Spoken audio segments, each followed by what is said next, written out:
Chapter 1. Luo Qianjian opened his eyes, exhausted, with his heart pounding furiously. It was as though he'd just woken up from a dream of instant wealth and success, unsure of the date or year. At the age of 26, Luo Qianjian had died suddenly, only to be reborn back at 21 years old. He also awakened to an awareness from within the book world and learned that he was merely a cannon fodder character in an old tycoon literature story. Luo Qianjian sat up and shook his head, smiling wryly. He had once doubted himself for not fitting into the Luo family and tried hard to assimilate but always ended up failing clumsily, getting himself into trouble instead. Now, looking back, the problem clearly wasn't him. After all, it's difficult for a normal person to survive calmly in a world where abnormality is commonplace. Of course, those who stay close to ink become stained, even the most normal people can become tainted when surrounded by chaos for too long. Just like Luo Qianjian now. After a moment of introspection, he realized the fact of being reborn hadn't made him ecstatic, nor did it lead to acceptance of his past life or aspirations for a new one. Instead, it only made him ponder. Since they're all family, why not have the entire Luo family buried with him? This way, there'd be no regret in case he died prematurely again and found himself lamenting on the road to the netherworld. Certainly, outright killing would never do, even though this tyrant literature world seemed to lack any concept of law-abiding behavior, yet emotionally ruining some people could still leave them physically alive but spiritually dead. When that time comes, he would die free of regrets, while the Luo family would live without vigor, altogether complete and harmonious. Luo Qianjian returned to life at an inconvenient time, exactly midnight. Still feeling a bit disoriented, after resting for a bit, he began to feel thirsty. Unfortunately, the water kettle in his room was empty, leaving him no choice but to get up and go downstairs to drink water. Walking out of his bedroom, Luo Qianjian looked at the familiar corridor and calmly approached the elevator. The Luo mansion covered a vast area, with the interior being both wide and tall, so elevators for going up, down, and even laterally were quite common facilities. Luo Qianjian took the elevator to the first floor. The night shift servant waiting outside quickly came forward. "Young Master 3, is there anything you need?" Luo Qianjian slightly shook his head. "No, I just came down for a drink." The servant followed him and, upon hearing this, scolded himself for negligence. It must have been one of the cleaning servants being lazy and forgetting to refill your water. Tomorrow we'll have Manager Wang investigate and make sure penalties are applied. As if summoned, Manager Wang emerged from around the corner of the front corridor and hurriedly met Dr. He Shan, the Luo's family doctor, who was walking inside at just that moment. "Dr. He, second miss has been urging you multiple times already. Finally you've arrived. Please come quick. Young Master 3, hello. What brings you down here?" Manager Wang asked after greeting the doctor, turning his head to see Luo Qianjian. The servant replied on behalf of Luo Qianjian, "Young Master 3 came down for a drink." Manager Wang nodded, "Then take care of him. Young Master 3, second miss is waiting, will you?" "You all go ahead." Luo Qianjian said gently, showing his usual good temperament. Manager Wang and Dr. He Shan nodded and stepped sideways towards the elevator on the other side. The servant poured water for Luo Qianjian. After drinking 2 sips, Luo Qianjian carried the cup and walked away, not towards his room but towards the direction Manager Wang and Dr. He went earlier. That elevator was closer to the second miss quarters. "Young Master 3. The servant appeared confused. "It's fine, go back to your shift. I'll just take a look at second sister." Luo Qianjian said slowly. Not daring to comment rashly, the servant simply nodded obediently. Luo Qianjian took the elevator to reach the door of the second daughter of the Luo family, Luo Gongyu. The door wasn't closed. Luo Qianjian boldly held his cup of water, leaned by the doorway, eavesdropping openly. "Quick, let Dr. He check you over. Don't act rebellious now." This was the voice of Luo Gongyu. Another stubborn male voice, evidently younger, replied, "I don't want to. Let me die. I'd rather break like jade than crumble like tiles. Here with you, I have no freedom. Why should I live?" Luo Qianjian recognized this voice as well. The speaker's name was Baiyushen, someone he had known since elementary school and could consider a childhood friend. Amid their conversation, family doctor He Shan attempted to interject. "In fact, Master Bai's injury isn't serious." However, Luo Gongyu ignored his words, responding coldly to Baiyushen, "What about your parents who keep talking nonsense about death?"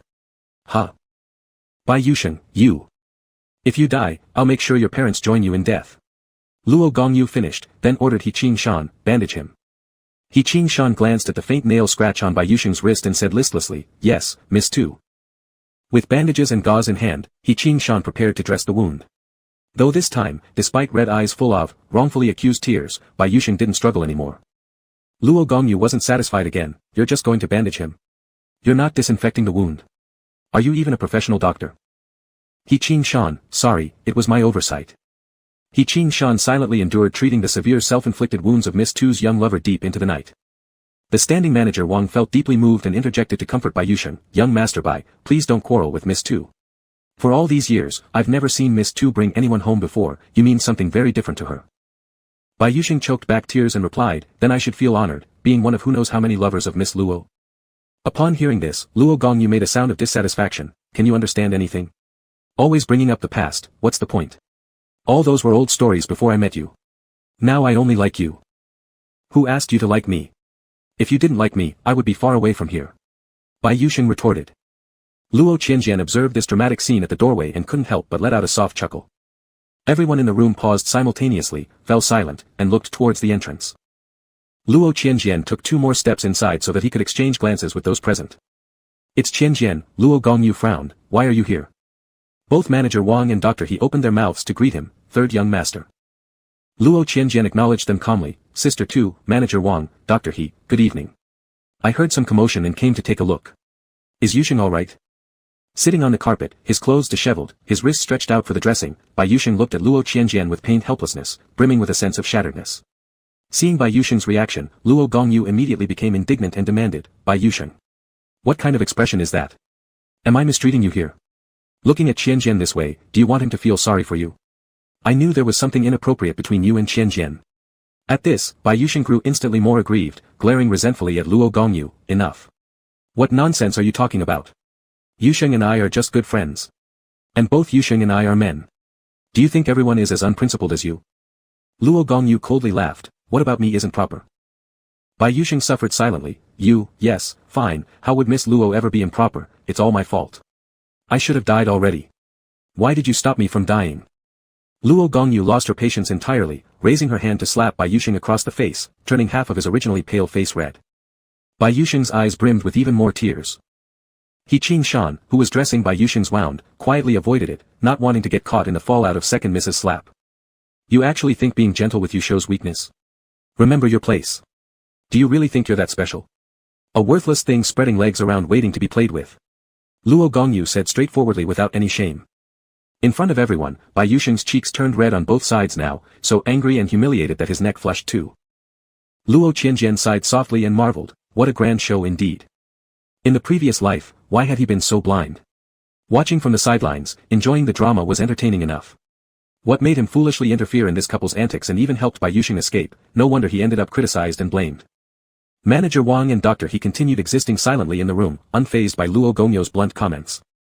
After all, on the first night Luo Gongyu brought Bai Yusheng home, she injured him with toys, prompting Manager Wang to summon Dr. He late at night.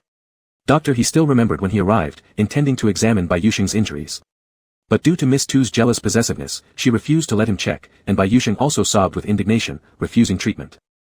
But when Dr. He tried to leave, neither Miss Tu nor her lover agreed, dragging Manager Wang along in their suffering as well. It dragged on until nearly dawn, when Bai Yusheng fainted for an hour or two due to a high fever, before Miss Tu reluctantly allowed Dr. He to treat Bai Yusheng.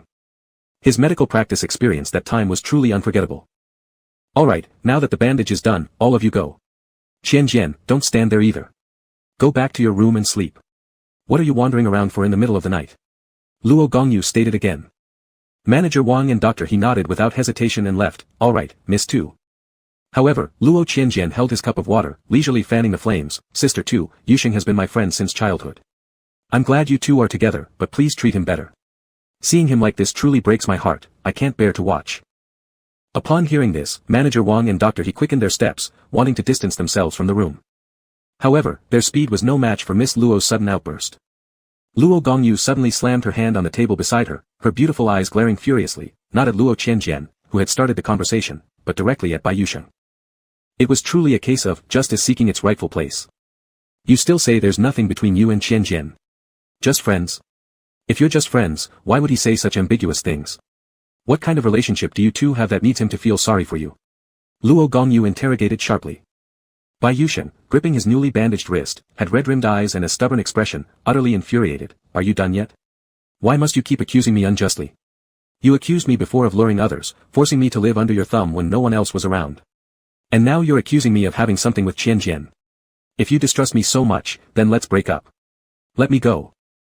Luo Gongyu sneered coldly, Bai Yusheng, you've got it wrong, we aren't in a loving relationship, you're just my kept lover. There's no need for formal talk about breaking up, you could only be the one I discard because I find you disgusting. As Luo Gongyu and Bai Yusheng continued to torment each other verbally. Luo Qianjian, having already stoked the flames, retreated along with manager Wang and Dr. He. By the time Luo Gongyu and Bai Yusheng wanted Luo Qianjian to validate their words, they discovered the doorway was already empty. Standing before the elevator, manager Wang and Dr. He inconspicuously appraised the usually reserved but tonight rather abnormal third young master Luo Qianjian. Luo Qianjian glanced back at them briefly, prompting both to immediately maintain a solemn demeanor as they withdrew their gaze. Back in his bedroom, Luo Qianjian couldn't fall asleep easily and decided to browse through WeChat chat records instead. Suddenly being reborn, Luo Qianjian still felt a bit disoriented about the current moment in time. Scanning the chat history brought back some memories and gave him a firmer grounding in reality. There was an unread message, sent while Luo Qianjian was asleep earlier. The message came from Shendongyi, his college roommate. Shendongyi, Qianjian, can I visit your place tomorrow? We should review the innovation project proposal again. Luo Qianjian raised an eyebrow.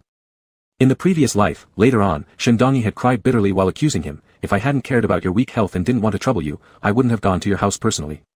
And because of that, I got entangled with your brother. Everything bad that happened to me, it's all because of you.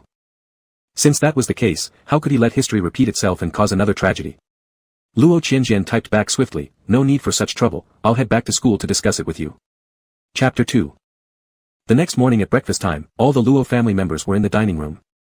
Luo Qianjian sat in his seat, quietly looking at these family members of his. What could be more absurd than being in a world composed of a series of typical domineering tycoon novels? The Luo family members, except for Luo Qianjian, are all main characters in this series of tycoon novels.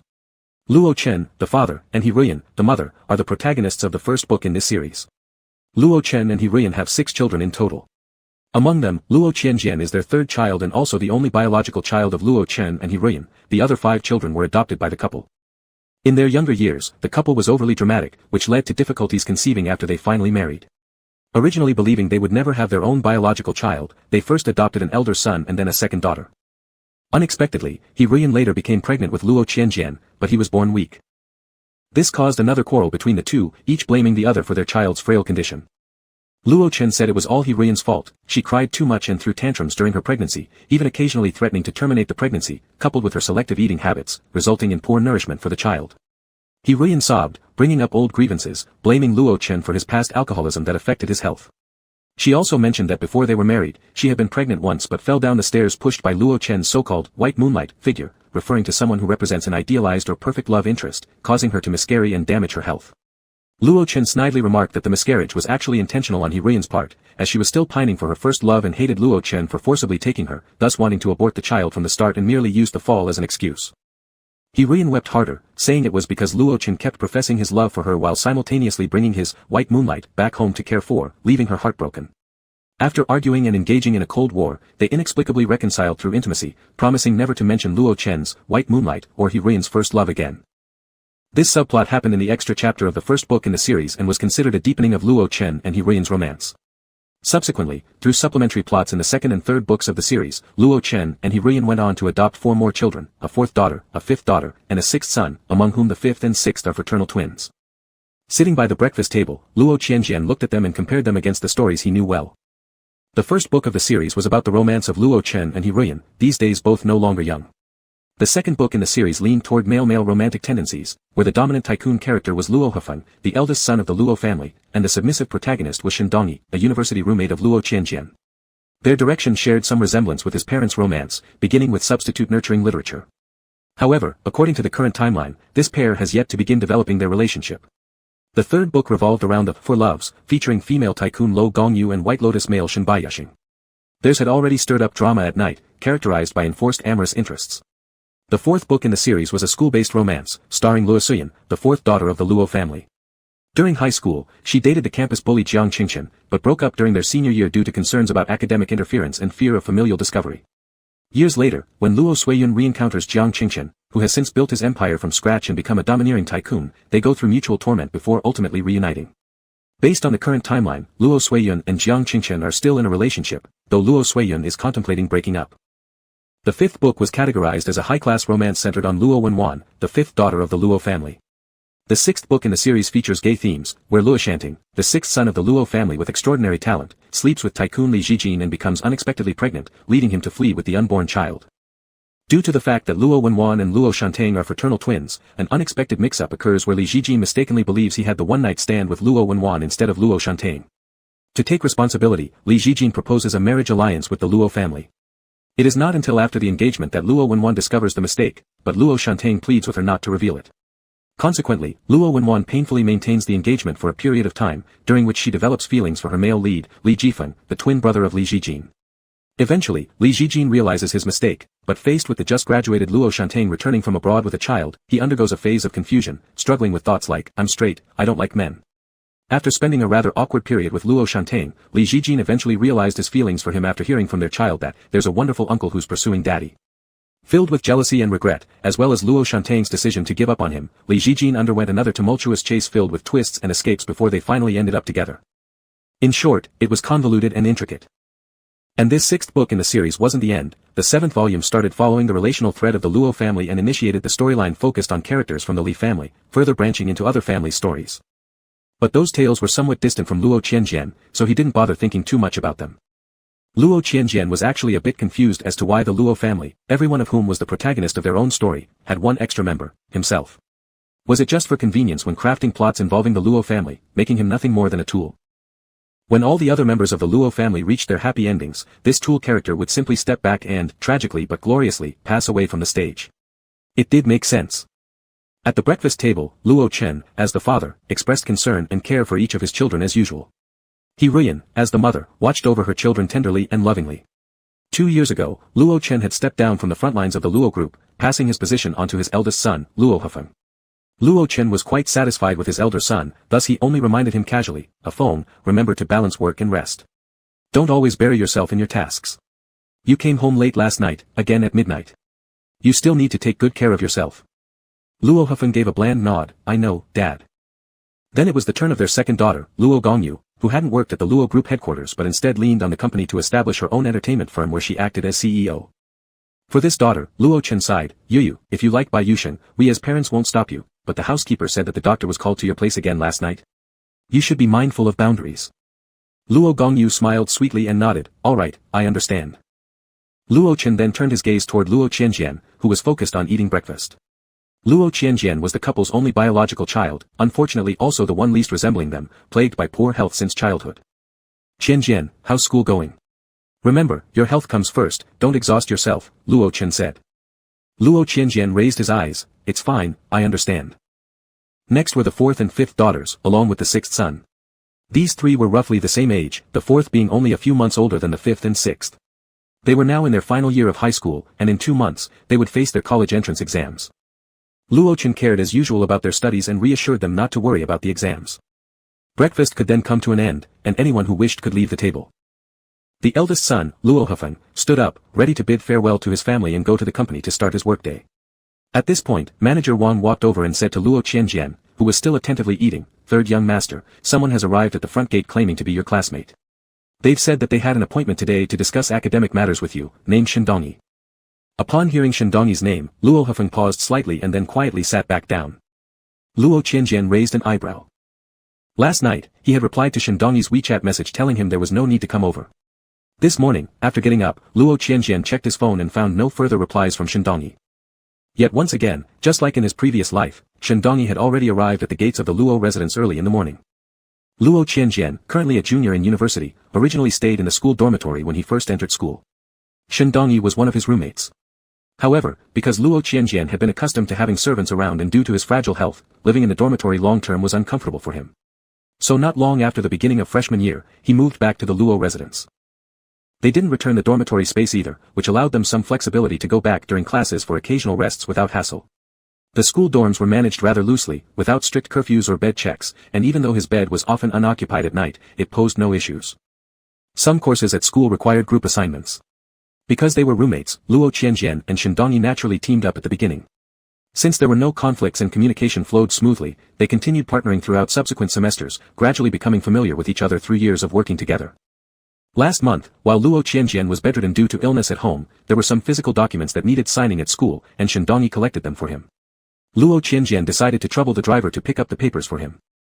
Coincidentally, that day Luo Hefeng was leaving for business and would be passing by the school. Expressing his concern for his younger brother, Luo Qianjian, he offered to help retrieve the documents. Thus, Luo Hefeng and Shindongi crossed paths. The moment he saw Shindani, Luo Hufeng was astonished to realize how strikingly similar his features were to those of his first love who had abandoned him for money. Overcome with emotion, he immediately invited Shindani home to visit and stay for a while. Shindani had visited the Luo residence once before, so this time it felt like old ground to him. But Luo Qianjian glanced at Luo Hufeng briefly, then said to manager Wang, "He's come. I already told him there was no need to go out of his way to come here, but it seems he's made the trip anyway. Well then, since I've finished eating, ask the driver to take us back to school." Luo Qianjian wanted to see what kind of reaction Luo Hufeng would have if he didn't invite Shindani in, as well as what Shindani's response would be. After all, in his previous life, he had unknowingly taken on the role of an antagonist trying to split up a romantic couple, playing the part of someone without insight or consideration. But this life, he sincerely wanted to play the part of the villain who obstructed their development. Manager Wang replied, "All right, that is." Qianjian, Luo Hufeng interjected at the same time, maintaining his usual indifferent, almost cold demeanor. "It's quite a long journey from your school to here. Since your classmate has gone through the trouble of coming, it would only be polite to invite him inside. You can discuss your studies here, and this way you won't have to make the return trip and burden yourself unnecessarily." The rest of the Luos hadn't paid much attention until Luo Hufeng deliberately spoke up, surprising them slightly by interfering in something that didn't concern him. Luo Qianjian stood up regardless. "I'd rather not. Last time when he came, he seemed uncomfortable staying here. It doesn't matter if I have to make the extra trip. Besides, it gives me the chance to send him back to school." Upon hearing this, Luo Hufeng hesitated but ultimately refrained from saying more. Instead, he quickly stood up himself, "Very well. Let's do as you wish. Anyway, I should head to the company now, we might as well go to the garage together." Chapter 3. Outside the gates of the Luo family castle, Shindani waited with his backpack for what seemed like ages. Finally, the security guard relayed a message, "Shin classmate, please wait a moment. The third young master has just finished breakfast and is heading to the garage to come out." Shindani blinked in surprise, "Come out?" Since he had visited the Luo residence before, Shindani knew that there was quite a distance between the gate and the main house inside. Even by car, it would take some time. Given that Luo Qianjian wasn't in the best health, if someone intended to drive all the way out to pick him up at the gate, it would be reasonable. But Shindani wasn't entirely sure what the security guard meant. Did it mean Luo Qianjian planned to drive all the way out to the gate to personally pick him up? Or did it mean that Luo Qianjian planned to come out, meet him, and then head back to school together? Shindani wanted to clarify but didn't want to appear overly presumptuous or self-interested, so he simply replied with a brief question. The security guard, who had only been given a message from the butler to pass along, couldn't provide much clarification. All he said was, "Yes, please wait a little longer. If you don't mind, Shin classmate, you can rest in our guardhouse for a few minutes." "No, no need, thank you." Shindani gripped his backpack strap and waited outside, looking down. Moments later, 2 cars emerged from within the castle compound and came to a stop in front of the gate. Shindani looked up to see both windows roll down. In the second car sat the person he had come to meet, Luo Qianjian. And in the first car, sat Luo Hufeng, Luo Qianjian's older brother, with whom Shindani had briefly interacted before. "Qianjian." Shindani called out more cheerfully to Luo Qianjian first and then politely greeted Luo Hufeng with a reserved smile. "Big brother Luo, good morning." The car Luo Hufeng was sitting in stopped right next to Shindani, but after rolling down his window, Luo Hufeng did not immediately say anything. Not until Shindani greeted him did Luo Hufeng nod slightly. "Good morning, classmate Shin." Luo Hufeng's expression remained as composed as always, giving nothing away. After a brief greeting, he instructed the driver to move on. Given Luo Hufeng's character, taking the time to stop and greet someone was already unusual. "It seems Big Brother isn't very busy today," Luo Qianjian stuck his head out of the window and said to Shindani. He's never shown this kind of idle courtesy before, stopping his car just to greet someone. Shindani watched the car carrying Luo Hufeng drive off, snapping back to reality upon hearing Luo Qianjian's words. He turned his gaze toward Luo Qianjian and hesitated momentarily. Then Shindani smiled faintly and said, "It must be because I'm your classmate, Qianjian." Luo Qianjian arched an eyebrow lightly. "Throughout my life, I've had so many classmates, but Big Brother never remembered any of them." "Never mind, let's get going, shall we? Get in the car." Upon hearing the earlier part of what Luo Qianjian said, Shindani involuntarily pressed his lips together, then nodded. After getting into the car, Shindani looked out as the vehicle drove further away from the Luo estate and regained his focus. "Qianjian, where are we going now?" "Back to school," Luo Qianjian said casually, then asked seemingly offhand, "Our school is far from my home, yet here you are, making such a long trip so early in the morning. I already texted you asking you not to bother coming. Did you miss it?" Shindani appeared surprised, then hurriedly explained, "Did you reply?" "Sorry, Qianjian, I must have missed it. When I got up this morning, I found my phone was out of power, so I rushed out without charging it." Luo Qianjian also looked surprised. "Ah, your phone ran out of battery. Then how did you pay for your transportation?" Shindani laughed and took out his wallet. "I usually carry cash." Luo Qianjian nodded approvingly, that's good. Shandongyi added as explanation, I plugged my phone in before bed last night, but as you know, its charging function can be unpredictable. Last night, after plugging it in, I didn't check, and this morning, I realized it probably hadn't charged at all. Hearing this, Luo Qianjian, known for being considerate and tactful, innocently asked, then why don't you get a new phone? Shandongyi was caught off guard. Luo Qianjian looked at him, blinked mischievously, and said in a light-hearted tone, I didn't misremember, did I? You've been using the same phone since the start of college, haven't you? That's 3 years now, and it often malfunctions, it's really time to upgrade. Shandongyi could only lower his head, as if struck by Luo Qianjian's unwitting comment about replacing something basic when it becomes obsolete, touching a sensitive spot of embarrassment. Still, he tried to maintain a polite smile and rationalized, it has indeed been used for quite a while, but, maybe later. A new phone is expensive. Since your family is well off, Qianjian, you might find this hard to understand. What does it have to do with family background? When essentials break, they should be replaced. Luo Qianjian continued, sounding detached from reality, his tone matter-of-fact and tinged with smugness. Dongyi, you're always busy working part-time. Isn't the money you save meant to be spent on necessities? This time you missed my reply because of your malfunctioning phone, but what if it were something more important next time? We're about to graduate, and when job hunting, surely it would be inconvenient to miss critical messages because of a faulty battery. Anyway, I think you should get a new phone. If not, next time you come over to my place, I'll give you one of my idle phones. They may be idle, but they're actually brand new. My older brother frequently brings me the latest models, so I don't even use them. Luo Qianjian said with a grin. Being an emotionally inept villain is rather annoying to others. But performing it myself, feels really refreshing. Isn't the main character Shandongyi's expression getting more uncomfortable? No need, thank you for your concern, Qianjian. I understand that you are doing this for me, but I will be more mindful in charging my phone from now on. The only issue with the phone I'm currently using is its poor contact during charging, other than that, it works fine. Maybe I'll try replacing the charger, let's talk about the project proposal instead. Shandongyi changed the topic. However, Luo Qianjian shook his head, leaning back leisurely and closing his eyes. Luo Qianjian, I don't like discussing serious matters in the car, as it makes me feel dizzy. Let's talk once we're at school. With no choice, Shandongyi could only nod. When they arrived at the school library, Luo Qianjian and Shandongyi found a spot on the outdoor terrace to sit down. This terrace was separated from the inside by glass doors, allowing normal conversation outside. The major and specialization requirements in their program included 2 innovation credits necessary for graduation. The grand creation project they were discussing today was aimed at earning these innovation credits. In academic matters, Luo Qianjian was very professional. So, during the discussion period, Shandongyi subtly relaxed. Luo Qianjian had been acting a little unusually earlier in the car, but now, he appeared just as before. After finishing the discussion, Luo Qianjian and Shandongyi divided the work among themselves and confirmed the deadlines before separating at the library entrance. Shandongyi headed to the cafeteria for lunch, while Luo Qianjian left the campus since he had no classes that day. However, after getting into the car, Luo Qianjian gave the driver another destination. He didn't want to rush back to the Luo estate yet. He hadn't made this trip specifically to chauffeur Shandongyi back to school. The destination wasn't far from the school, but the car came to an abrupt stop mid-journey. Due to inertia, Luo Qianjian in the back seat nearly collided with the front seat, but the seatbelt jerked him back. Sorry, third young master, are you alright? The driver quickly inquired, explaining, a man on a wheelchair suddenly appeared in front, forcing me to slam on the brakes. Luo Qianjian shook his head slightly. I'm fine. Looking through the windshield, indeed there was a young man sitting in a wheelchair and wearing sunglasses right in front of the car. About 27 or 28 years old, his cold expression betrayed no youthfulness. He was quite handsome, though perhaps his hair hadn't been tidied up in some time, making his neck-length locks look slightly wild, which did nothing to detract from his appearance. Third young master, should I go check? The driver asked. Luo Qianjian nodded slightly. The driver got out of the car, and Luo Qianjian lowered the window to listen. The young man had been sitting motionless in front of the car all along, silent, seemingly adopting the awkward demeanor of a newcomer trying to scam but lacking finesse. Sir, are you okay? The driver approached the young man. Only then did the young man raise his head upon hearing the sound. With his eyes obscured by sunglasses, his emotions couldn't be seen, but his voice revealed confusion as he asked, did I hear screeching brakes just now? Did someone push me onto the road? No problem, my caregiver must be playing a prank on me. Could you kindly help me get back onto the sidewalk? Realizing the wheelchair-bound young man was blind, the driver was startled.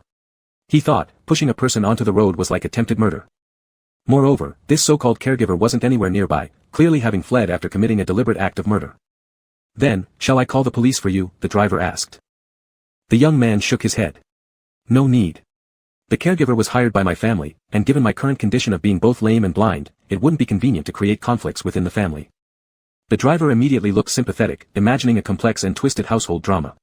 He then glanced back toward Luo Qianjian in the car. Luo Qianjian slightly leaned out to look at the young man in the wheelchair. In his past life, Luo Qianjian had been frail and uninterested in socializing, and he died young, so he actually knew very few people from other families. But by an odd coincidence, he did know the person sitting in the wheelchair in front of the car. Gu Xingyun, the eldest son of the Gu family. Gu Xingyun had originally been a gifted prodigy, but at the age of 27, a car accident left him blind. This was the simple impression Luo Qianjian had of Gu Xingyun from his past life. However, after reliving this lifetime and uncovering the original full series of plots about domineering tycoons that formed this world, Luo Qianjian now knew that Gu Xingyun was not truly blind. He was pretending. As for the reason. To put it simply, Gu Xingyun had issues.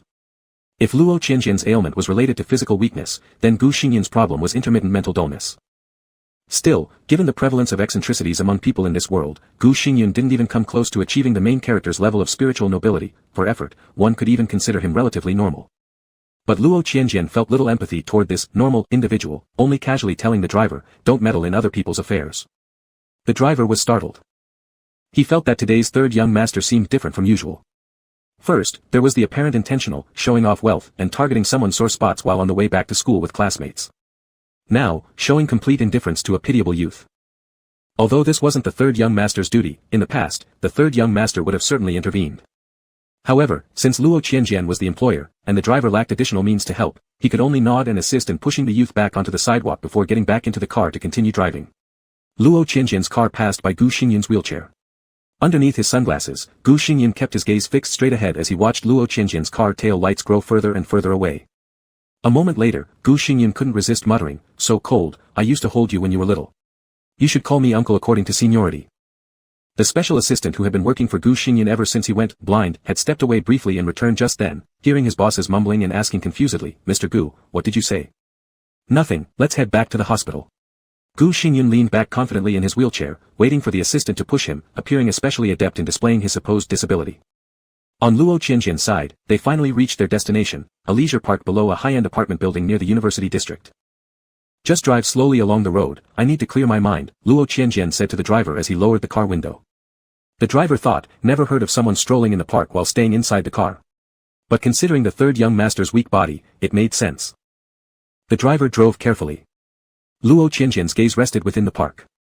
When passing by the children's playground slide area, Luo Qianjian suddenly spoke, "Stop the car." The driver instinctively stopped the car, intending to ask if Luo Qianjian planned to get out. But before he could speak, the driver lost his voice, staring dumbfounded at the scene in front of them. Diagonally ahead, a particularly cool-looking child of around 5 or 6 years old was climbing down from the plastic slide. A couple of meters beside the slide, there was a wooden bench where two people sat shoulder to shoulder, both gazing affectionately at the child playing on the slide. Both of them were fairly elderly, yet decades of being well cared for made them appear much younger than their peers, especially the woman, whose elegance and warmth gave her an air of being no more than 30-something. The driver didn't recognize the woman, but he did recognize the man sitting beside her. That was their family patriarch, Mr. Luo Chen. This driver responsible for regularly chauffeuring Luo Qianjian had been working for the Luo family for many years. Although he hadn't personally experienced it, he had heard stories of how the master, Luo Chen, had been especially promiscuous in his youth. And the casual setting of this leisure park was not a place Luo Chen usually frequented. Moreover, the beautiful woman sitting so intimately next to him now, together with a child. The driver's jaw dropped as he increasingly suspected that this was Master Luo Chen out enjoying his mistress and illegitimate child, all witnessed accidentally by third young master. Wait. Perhaps this visit by third young master had a specific purpose. Did the third young master already know about Master Luo's infidelity and came here specifically to catch him in the act? That might explain why the third young master had seemed abnormal today. "Third young master," the driver cleared his throat lightly. Luo Qianjian calmly replied while opening the car door, "Wait for me for a bit." The driver wanted to jump out and join the fun, but he restrained himself for the sake of his paycheck. "All right, third young master." Luo Qianjian got out of the car and slowly walked toward the children's slide area. Chapter 4. As Luo Qianjian approached, Luo Chen noticed him immediately. Upon closer inspection, Luo Chen's expression slightly changed. Luo Qianjian called out, "Dad." At this, the beautiful woman standing beside Luo Chen also shifted her expression and stood up smilingly, subtly pulling away from Luo Chen as if trying to distance herself. Her demeanor suggested that everything between them was innocent. "This is your son, Brother Chen, he's already this big," the woman laughed. Luo Chen also regained his composure, nodding at Luo Qianjian before rising and replying to the woman, yes, this is my third son, Qianjian. Qianjian, this is Aunt Lu Roa, a good friend of Dad's, and someone your mother knows too. Luo Qianjian nodded politely like a well-behaved child. Aunt Lu, hello. What a coincidence. I've just come out of school, wanting to find somewhere to rest and breathe in peace. Passing by this park, I walked in and saw you too. Luo Chen responded, right, Qianjian school is nearby. It's really a coincidence. I thought you'd just wander around the school and then head home, but unexpectedly, you've ended up here. Luo Qianjian seemed not to notice any awkwardness in his father's tone and smiled faintly. I'm sick of the school grounds. Just by chance, I heard about this park. By the way, Dad, you're over at University City today? This morning when I left home, you didn't mention anything about it. Luo Chen was momentarily speechless. Meanwhile, the little boy playing on the slide, seeing a stranger arrive, came running over curiously, tilting his head. Mom, Uncle Luo, who is this big brother? At this, Lu Roa hurriedly introduced, Qianjian, this is my youngest son Qingqing. Qingqing, this is big brother Qianjian, Uncle Luo's son. Qingqing blinked his eyes innocently and blurted out, Uncle Luo has a child. I thought Uncle Luo didn't have any children, last time Uncle Luo said I was like his own son. Lu Roa lightly patted Qingqing's back with a hint of scolding, Uncle Luo treats you kindly, and you take it so seriously, this child truly. Big brother Qianjian, don't misunderstand. I've known your parents since I was young. A few years ago, my husband passed away, leaving me alone with my eldest son and second daughter. Unexpectedly meeting your dad, he helped me out a bit since life had been difficult. Qingqing is a child I unexpectedly had, born without a father. Only brother Chen, that is, your father occasionally visits him, so he naturally feels close to your father. Luo Qianjian slowly nodded, laughing, you're thinking too much, there's nothing to misunderstand here. My parents' friends are numerous, and since I don't go out often, encountering unfamiliar uncles and aunts is perfectly normal. I just happened to pass by, coincidentally seeing the elders here. Naturally, I should have greeted them. Now that we've greeted each other, Dad, I'll go home first. Aunt Lu, Qingqing, goodbye. Lu Roa then smiled at him and gestured to Qingqing, say goodbye to big brother. Qingqing chirped, goodbye, big brother. Yet Luo Chen said to Lu Roa and Qingqing, let me see Qianjian off, you guys play first. Upon hearing this, Luo Qianjian only looked clearly at Luo Chen, seemingly not understanding why his father felt the need to personally escort him. Luo Chen put his hand on Luo Qianjian's shoulder, and after walking a distance, whispered, Qianjian, today, about meeting Aunt Lu and Qingqing here, don't tell anyone at home, including your mother. Please keep this a secret for Dad, okay? Luo Qianjian showed confusion, why can't I say anything? Isn't Aunt Lu a friend of our parents? Does Mom not know about your help for Aunt Lu? Luo Chen half joked, half serious, yes, Aunt Lu is a mutual friend of both me and your mother, but things are somewhat complicated here. You know how sensitive and prone to speculation your mother can be. I didn't want her to overthink and create unnecessary trouble, so I never mentioned it. Qianjian, even parents may have secrets sometimes. Can you trust your dad and help me keep this a secret, alright? Luo Qianjian reluctantly nodded, alright. Although Luo Chen always thought that Luo Qianjian was the least like the family, he still understood his character, knowing that once he agreed, he would definitely honor his word. With this, he finally set his mind at ease. After returning to the car, Luo Qianjian composed himself and calmly instructed the driver, go home. The driver didn't know the specific situation but, judging from the state of the third young master, decided that his suspicions about the master having a mistress, were probably correct. The rich families, they were indeed complex. Back at the Luo's residence. Luo Qianjian composed himself and entered his mother He-Rian's greenhouse, where the glass door was slightly open. With hesitance in his voice, Luo Qianjian directly stepped in, Mom, there's something I... And then paused, asking, Mom, what are you doing? All the family members had gone out, and the servants wouldn't come over without permission, so He-Rian felt safe to commemorate someone in the greenhouse. But unexpectedly, Luo Qianjian suddenly appeared. He-Rian was startled. The fire basin for burning paper offerings was still lit, she still held some paper money in her hand tearing it into pieces, and the deceased's photo right in front of her was quite conspicuous. He-Rian became instinctively nervous. However, after realizing that this was Luo Qianjian, who was the least likely to cause trouble, she calmed down a bit. Qianjian. He-Rian put down the paper money for the dead in her hand, wiped the tears on her face caused by nostalgia, and turned around to smile at Luo Qianjian. Luo Qianjian still frowned slightly, Mom, are you okay? He-Rian stood up from the mat and spoke gently, I'm fine, Qianjian, Mom is just commemorating an old friend. He passed away young and has no other relatives or friends, so I decided to burn some paper offerings for him. Qianjian, didn't you say you had something? Luo Qianjian looked as if he wanted to speak but stopped. After a few seconds, he answered, actually, it's nothing important. I hesitated whether to mention it, but, never mind, I won't bother you with it for now. But Mom, are you really okay? Should I ask Dad to come back home to be with you? At the mention of Luo Chen by Luo Qianjian, He Ruian denied immediately without hesitation, no need. Luo Qianjian looked confused at He Ruian, seemingly not understanding why she reacted so intensely. He Ruian paused for a moment, regaining her composure, then explained again gently, there's really no need, Qianjian. Your dad, even though he has handed over the company to your brother, still has a lot of things to take care of. Why did you suddenly think of calling your father back home? It's not a big deal anyway. Luo Qianjian could only nod, all right. If you're fine, Mom, then that's good. I'm fine. I'm just commemorating an old friend. My eyes were irritated by the smoke from burning paper, but it's no big deal, He Ruian continued, adding, Qianjian, I don't want your father to worry, so please don't tell anyone else at home about what you saw today, especially your father, okay? Luo Qianjian sighed, then deliberately looked at the neatly placed portrait of the deceased set by He Ruian and nodded, okay, I know. Mom, how did this friend of yours pass away when he was young? Since he was such a good friend you've been remembering for years, why haven't you mentioned him before?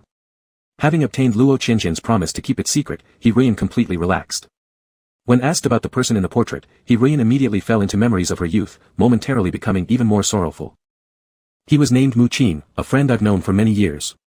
When your father and I were young, we made thoughtless decisions that hurt others and ourselves, and even dragged your Uncle Mu into it, causing his unfortunate death in a car accident. As He Ruian said this, she started crying again. Luo Qianjian approached her and handed her a tissue, comforting her like a filial child, Uncle Mu passed away long ago, and you still remember him. Knowing this, he must be very happy. Please don't be sad anymore. Hearing these words, He Ruian couldn't help shedding even more tears. Luo Qianjian stayed by her side for a while longer. Finally, he watched He Ruian tuck Mu Qing's photo into a hidden compartment in the flower room. A few days later, in the school library, Luo Qianjian accidentally bumped into Lu Wei, a senior student working part-time there. Sorry, senior, are you alright? Luo Qianjian asked apologetically. Lu Wei was organizing books on the shelves when he suddenly got bumped, instinctively feeling annoyed. However, upon turning around and seeing a handsome junior with a friendly attitude, his irritation vanished. Lu Wei adjusted his smile and shook his head, it's fine, don't worry about it. But how can you be sure I'm a senior? Am I looking too old? Luo Qianjian chuckled, senior, you misunderstood. In fact, I knew you beforehand. You're Lu Wei, a second-year graduate student in the economics college, right? I happened to attend your debate team match last time. Lu Wei nodded, answering even more kindly, that's it. Yes, I'm in the economics college, specifically studying the history of economic thought. Are you also in the economics college? What's your name? I'm not, I just happened to attend the debate competition last time. Luo Qianjian didn't mention his major particularly, but then complimented Lu Wei, Senior Lu, your major sounds very profound. I don't have much knowledge of economics and haven't encountered anything like it before. Hearing this, Lu Wei couldn't help feeling a little proud but quickly restrained himself, maintaining a steady expression, not that exaggerated. It's just an ordinary major. It's just because you're not studying this, so it feels fresh to you. Although that was what he said, Lu Wei couldn't help liking his junior Luo Qianjian even more subconsciously. What a good junior who knows how to speak. Lu Senior is so humble. By the way, Senior Lu, I have a question, which might be a bit rude, but I'm really curious, so I want to ask you. Luo Qianjian hesitated.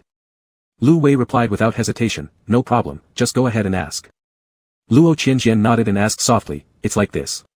My parents have a friend who also surnames Lu, and I greeted her a few days ago. When I ran into Senior just now, it suddenly occurred to me that Senior Lu looks somewhat similar to that Aunt Lu, and both of you share the same surname. I wonder if your mother's name is Lu Ruo. Lu Wei looked surprised, do your parents know my mom? Yes, she is called Lu Ruo. Who are your parents? Luo Qianjian revealed an expression of relief, it's good that I didn't get it wrong, otherwise I would have been too embarrassed. Oh, right, I haven't introduced myself yet. My last name is Luo, and my full name is Luo Qianjian. Regarding my parents, it seems that my dad knows Aunt Lu better. He is named Luo Chen. Upon hearing the surname Luo and the name Luo Chen, Lu Wei was once again surprised by this coincidence. However, unlike the guilt felt by Lu Ruo and Luo Chen when they were caught off guard by Luo Qianjian, Lu Wei felt more relaxed. So your dad is Uncle Luo. Indeed, our elders know each other well. Uncle Luo has helped our family quite a lot these years, thanks to him for all his assistance. But I've never met the family of Uncle Luo before, and this time, it's embarrassing that you recognized me first. Saying this, Lu Wei smiled more warmly. It was just lunchtime, and many students in the library got up to leave for meals. So Lu Wei suggested, since we happen to meet like this, why don't we have lunch together? Luo Qianjian answered a little reluctantly, well. It's a bit inconvenient, as I already have another appointment. Perhaps next time. Lu Wei looked slightly disappointed but understandingly nodded, alright, then there must be a next time. May I ask, is your date someone you're romantically involved with? Luo Qianjian was startled for a moment, shaking his head in surprise. No, I'm still single. I'm just meeting some classmates. Senior Lu's sudden question left me a bit shocked, but luckily Senior asked, or else it would have been awkward if Senior thought I had a romantic partner. Lu Wei's expression became gentle as he thoughtfully responded to Luo Qianjian's words. Hey, let's do this. Luo Qianjian seemed struck by a bright idea. I also think the phrase, next time, is too perfunctory, so let's make a definite plan right now. This Saturday happens to be my dad's birthday. If Senior Lu doesn't mind, come over to our place for dinner on that day with Aunt Lu and Qingqing too. How does that sound? This invitation made Lu Wei both happy and a little hesitant. Going to your house, wouldn't it be too inconvenient? How could it be? Aunt Lu is a friend of my parents, Senior Lu studies in the same school as me and coincidentally we've become acquainted now. Having your entire family attend my father's birthday feast would be perfect. Senior Lu, please give me this favor, okay? After saying this, Luo Qianjian thought for a moment and added, however, if Senior Lu is too busy, it's alright not to come. Maybe I was too rash thinking up ideas like this. Forgot that Senior Lu should have a very busy academic schedule, besides working part-time in the library, there probably isn't enough time. Having said this much, Lu Wei didn't want to disappoint Luo Qianjian or make him feel awkward. Also, he didn't want to seem distant in their relationship, so he nodded, no, however busy I am, I can't miss attending Uncle Luo's birthday celebration. Alright, it's settled then. I'll tell my mom when I get home, see you on Saturday. On that day, I'll send a car to pick you up. Aunt Lu lives near University Town, far from our family, and we certainly wouldn't have close guests travel by themselves. Luo Qianjian grinned. Oh, one more thing. Please kindly remind Aunt Lu and Qingqing to keep it a secret about coming to our house on Saturday to celebrate my dad's birthday. Don't let Dad find out beforehand. Let's give him a birthday surprise, okay? Lu Wei, looking at Luo Qianjian's cheerful eyes, readily agreed without hesitation, promising, got it, I'll keep it confidential. Chapter 5. Luo Qianjian said he had an appointment with a classmate, which wasn't entirely a lie to deceive Lu Wei. He did have an appointment with Shindongyi, as they still needed to finalize the big creative project proposal, serious business. But after settling the serious matter, Luo Qianjian couldn't resist teasing Shindongyi about his fated male lead and older brother of the Luo family, Luo Hefeng, though Shindongyi himself was still unaware of any destined connection between him and Luo Hefeng. The big creative project proposal required a hard copy, so the two walked towards the campus print shop, making it a perfect time for casual chat.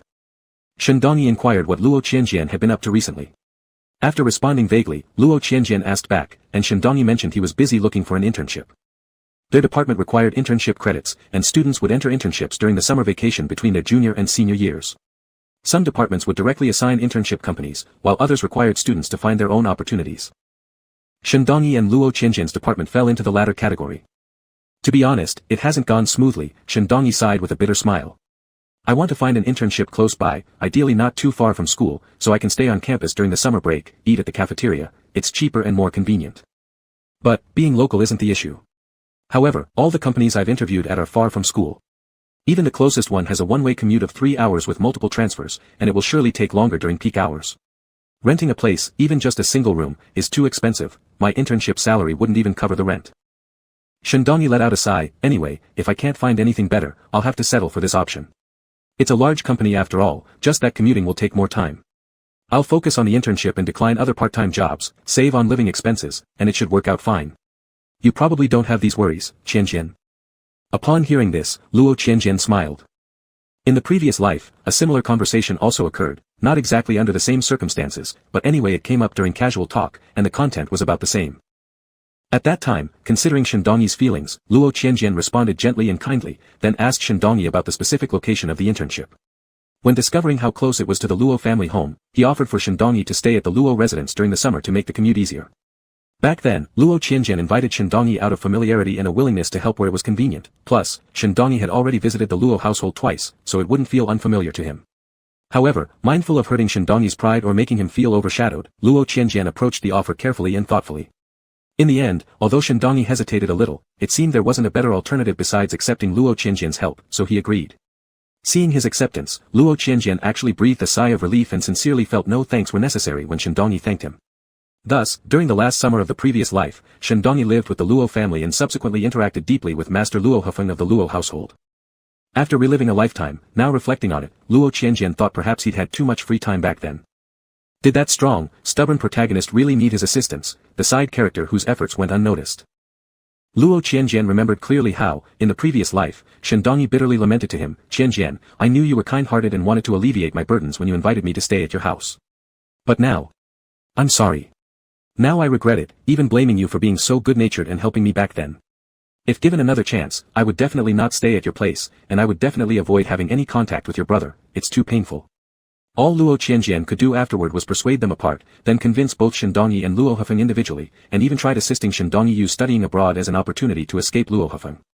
When Shen Dongyi and Luo Hefeng finally ended up together, they both complained retrospectively about this past grudge. Interfering in people's breakups brought bad karma, whereas respect and blessings were proper conduct.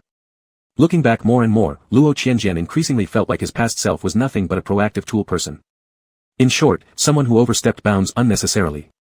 This lifetime, naturally, knowing beforehand that the other party would cry and regret later, he couldn't possibly rush to solve the commuting problem. How impertinent. 6-hour commutes. Not a big deal, right? With enough endurance, the protagonist should manage to continue efficiently utilizing the commute time for learning and improving himself. In short, not only did Luo Qianjian not care, not assist, but he even responded arrogantly and naturally, yeah, I'll just intern at my family's company.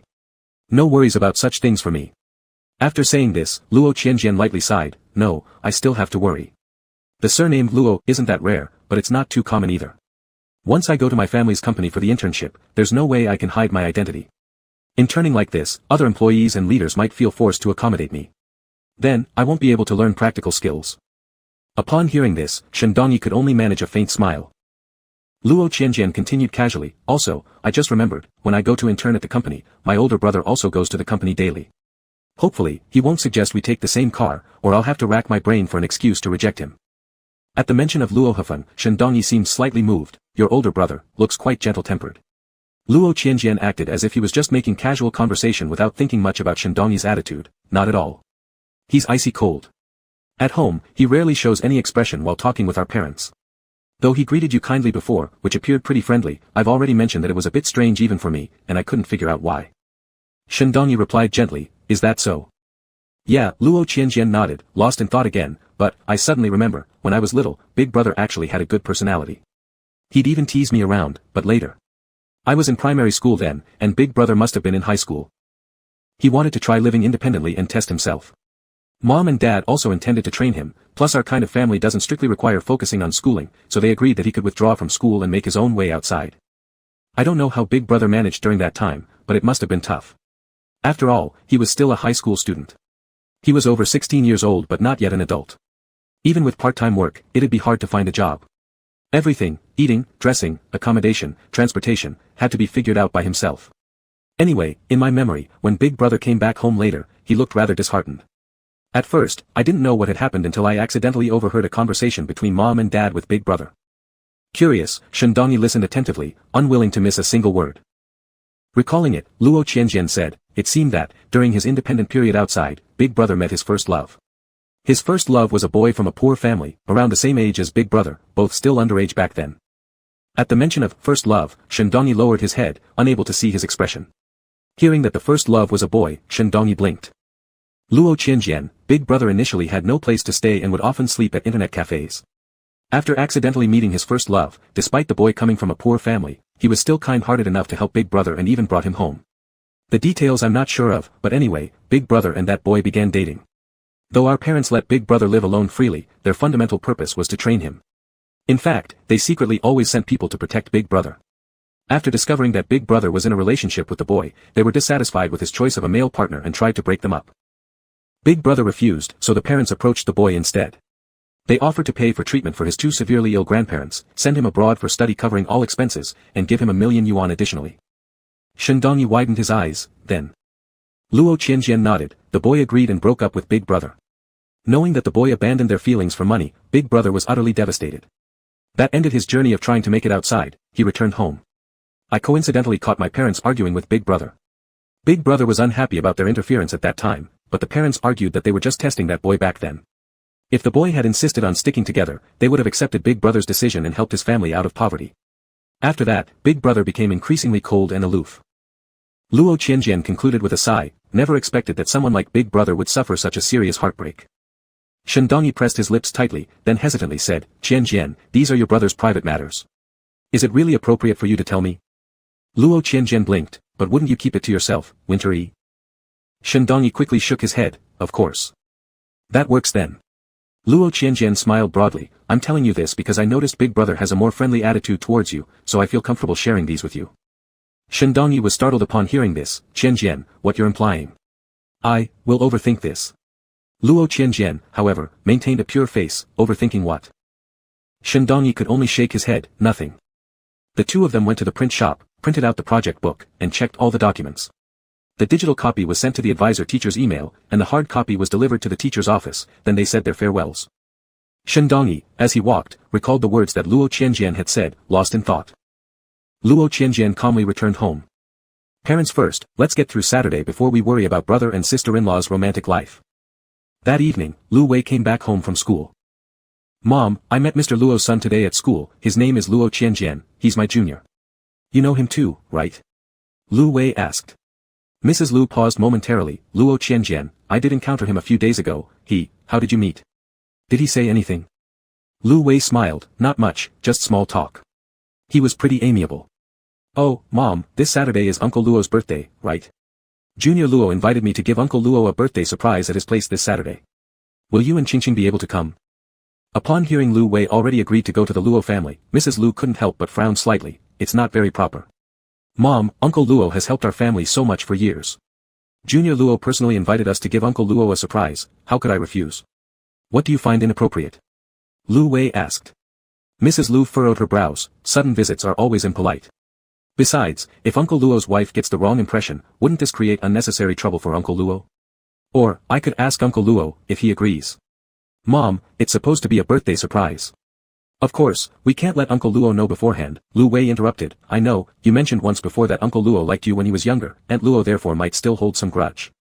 But you also said after reuniting with Uncle Luo, everything between you two remained perfectly decent. Aunt Luo should be reasonable and no longer bear any resentment. Mrs. Lu, this. Lu Wei, also, we can't keep using this as an excuse to never thank Uncle Luo for helping our family, right? Celebrating Uncle Luo's birthday is a way to express our gratitude. If we present ourselves straightforwardly, Aunt Luo would only think that we're confident enough. Moreover, I've already accepted Junior Qianjian's invitation. Mom, I don't want to break my word. Mrs. Lu was still hesitant, unable to make up her mind. By the way, you said earlier that you, me, and Qingqing, this was your statement, or what Qianjian said. Suddenly Mrs. Lu remembered. Lu Wei was taken aback, realizing the issue moments later. Junior Qianjian said it himself. Perhaps he didn't know there's a daughter in our family and I have a younger sister, so he didn't mention it. It actually works out fine, since Wei Wei comes home only half a day per month and wouldn't be able to attend anyway. Mrs. Lu has 3 children. Her eldest is Lu Wei who is currently in the 2nd year of graduate school, her second daughter is Lu Wei who is in her 3rd year of high school, and her youngest son is Lu Qingqing who is still in kindergarten. That's strange, when I encountered him a few days ago, I did mention having a daughter at home, so Qianjian probably knows. Likely Uncle Luo informed him of our family situation later, knowing Wei Wei is in her final year of high school, so he didn't bring her up. In this case, Uncle Luo and his son Qianjian must be quite close. Mrs. Lu said. Lu Wei chimed in, so yeah, Junior Qianjian must be very familiar with Uncle Luo. He must have been certain that our visit to the Luo family would indeed be a surprise, which is why he extended the invitation. Aunt Luo's reaction, Junior Qianjian definitely had prepared for. If Aunt Luo were displeased and affected Uncle Luo's birthday ambience, how could Junior Qianjian especially invite us? Now you can relax, right, Mom? Only then did Mrs. Lu release her frown, nodding. That makes sense, what you said does have reason. Then, for the birthday banquet, we'd better prepare a birthday gift ahead of time. Shall we go out tomorrow? Just then, Lu Qingqing ran over excitedly asking, Mom, brother, where are we going out to buy something? Upon learning they would go to Uncle Luo's house in a couple of days, Lu Qingqing became even more excited. Mrs. Lu promptly reminded him to keep it confidential and not let slip when seeing Uncle Luo these couple of days. Saturday afternoon. In the Luo family castle, the servants were meticulously setting up for Master Luo Chen's birthday feast. Even though it was just a family banquet without inviting outsiders, the setup wasn't small. Luo Qianjian sat on a swing under a pavilion, watching the nearby servants bustling about. His phone suddenly vibrated lightly. Upon picking it up, it was the driver he arranged to go pick up the Lu family reporting back, saying that they had picked up the 3 members of the Lu family and were now preparing to return to the Luo residence. Chapter 6. Qianjian, why don't I see the birthday gift box you prepared for Dad? Luo Jiayi's second miss, Luo Gongyu, came downstairs with a gift and happened to see Luo Qianjian. Seeing that he had nothing with him, she casually asked a question. Unexpectedly, Luo Qianjian responded seriously, the birthday surprise I prepared for Dad can't fit in one box. Luo Gongyu was surprised for a moment, then became curious, really? What is the surprise? Since it's a surprise, it has to be kept secret. You'll know once dinner starts, Luo Qianjian replied calmly and then asked, by the way, second sister, are you still not letting Yushin come downstairs? He always stays in his room, he might get bored. Why don't you call him down for dinner together? Upon hearing Luo Qianjian mentioned by Yushin, Luo Gongyu, who had been normal just now, immediately changed her expression as if a reflex mechanism had been triggered. Qianjian, Luo Gongyu said with 3 parts coldness and 3 parts indifference, don't try to meddle in my affairs with Bai Yushin. It's none of your business. Luo Qianjian would not stop. He sighed lightly, appearing very serious. However, second sister, you are my sister, and Yushin is a friend I've known since childhood. How can I not care or inquire? No matter what, I hope you two can reconcile. Keeping Yushin locked up like this will only push him further away. As expected, Luo Gongyu got even angrier. Push him further away. Where could he possibly go? If he finds one room too large, I can make another cage for him. Qianjian, do not meddle in my relationship with Bai Yushin anymore, or don't blame me for disregarding our sibling ties. There was nothing Luo Qianjian could do but look helplessly. Sigh, I can only say what I think. If second sister won't listen, I can't do anything. Let's not talk about this anymore. Today is Dad's birthday, and all the family is here. Please don't be angry, second sister. After no longer discussing Bai Yushin, Luo Gongyu quickly returned to normal. Looking at Luo Qianjian's pale face due to his weak constitution and recalling his always thoughtful nature, Luo Gongyu couldn't help but reflect on herself. After reflecting, Luo Gongyu apologized to Luo Qianjian, I was too hasty earlier. Sorry. I didn't mean to blame you. I know you have a good heart and always think for others, but the relationship between me and Bai Yushin is complicated. In short, Qianjian, don't interfere anymore. Luo Qianjian nodded gently, it's fine, I understand. After chatting casually with Luo Gongyu, Luo Qianjian stood up and headed towards the flower room where his mother Hiruyan kept flowers. The surprise for his father Luo Chen, the Lu family of 3, had already arrived at the Luo residence, and Luo Qianjian had arranged for them to stay in a guest room close to the dining hall inside the main house. Although there were many people today, it was the servants who were busy while other members of the Luo family were either not yet home or staying in their respective areas, so they wouldn't constantly walk around the house. The Lu family of 3 had arrived at the Luo residence, but so far only the household servants had seen them. And as Master 3 Luo Qianjian brought a few people back to his own house, the servants wouldn't voluntarily mention it to other masters unless necessary. In short, the surprise, the Lu family of 3, intended for his father was proceeding smoothly. The banquet was about to start, and next Luo Qianjian planned to go to the flower room and take out the surprise he wanted to show his mother. Hiruyan was preparing to attend the family banquet with Luo Chen and didn't have time to manage the flower room. Luo Qianjian knew the flower room well, so he easily came here, went to the compartment, and took out from behind the shelves the old photograph of Mu Qing, the deceased first love of Hiruyan. Surveying the flower room, Luo Qianjian smiled slightly. He had also encountered Hiruyan mourning for Mu Qing here in his previous life. It made sense. After all, Hiruyan hid Mu Qing's photo in the flower room, and only in the flower room would it not be disturbed by others. But in his past life, Luo Qianjian stumbled upon it purely by accident, whereas in this lifetime, it was a coincidence influenced by human control. The details were more or less the same, it's just that this time around, Luo Qianjian didn't feel like waiting for events to happen according to the timeline of his previous life and advanced it manually. Luo Chen had been secretly taking care of Lu Ruo and her children for over a decade, almost 20 years. Since Lu Ruo's eldest son, Lu Wei, entered university, Luo Chen rented a high-end apartment near the university and provided housing for the Lu family. Not only did Luo Chen take care of their daily necessities, but for years, he maintained a twice-a-week visit frequency, going to the Lu family's place every Wednesday and Sunday, spending half a day or an entire day with them. In the past, Luo Chen managed the Luo company, and it was quite reasonable that he was often not home on weekdays and weekends. Even after he handed over the management of the company to his eldest son, Luo Hefan, Luo Chen still had his reasons to leave home on these 2 days, spending most of the rest of the time at home. Thus, other family members did not find anything inappropriate about his outings or suspect what Luo Chen was doing when he went out. In his past life, Luo Qianjian accidentally stumbled upon Luo Chen together with Lu Ruo and Lu Qingqing. At the time, he hadn't given it much thought, although not overly close to his parents. Luo Qianjian's first reaction upon encountering something like this wasn't to suspect them negatively. However, the overly cautious tone of explanation from Luo Chen and Lu Ruo, along with Lu Qingqing's childish honesty, planted seeds of doubt in Luo Qianjian's mind. Though he had reluctantly promised not to tell Mother Hiruyan, after parting ways with Luo Chen and the others, the more Luo Qianjian thought about it, the more inappropriate it seemed, so he decided to subtly probe Hiruyan by asking her indirect questions. That day, the flower room's door was broken, unable to lock, and when Luo Qianjian knocked, it simply opened on its own. Upon entering, he happened to see Mu Qing's portrait. Both parents had secrets and asked him to keep those secrets, causing Luo Qianjian headaches while also worrying that exposing everything at once would disrupt the household's peace. On the mother's side, anyway, the person being commemorated had passed away years ago and couldn't possibly cause further trouble. Thus, in his previous life, Luo Qianjian decided to secretly investigate what exactly was going on between Father Luo Chen and Lu Ruo, deciding to assess the situation before determining subsequent actions. Ideally, he hoped to persuade both parents to personally confess their truths to each other, avoiding worsening issues through prolonged concealment. However, before he could finish investigating, the secret came out prematurely.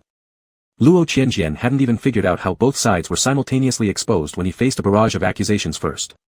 The father who previously asked him to keep it secret questioned why he hadn't informed him that mother was commemorating her first love.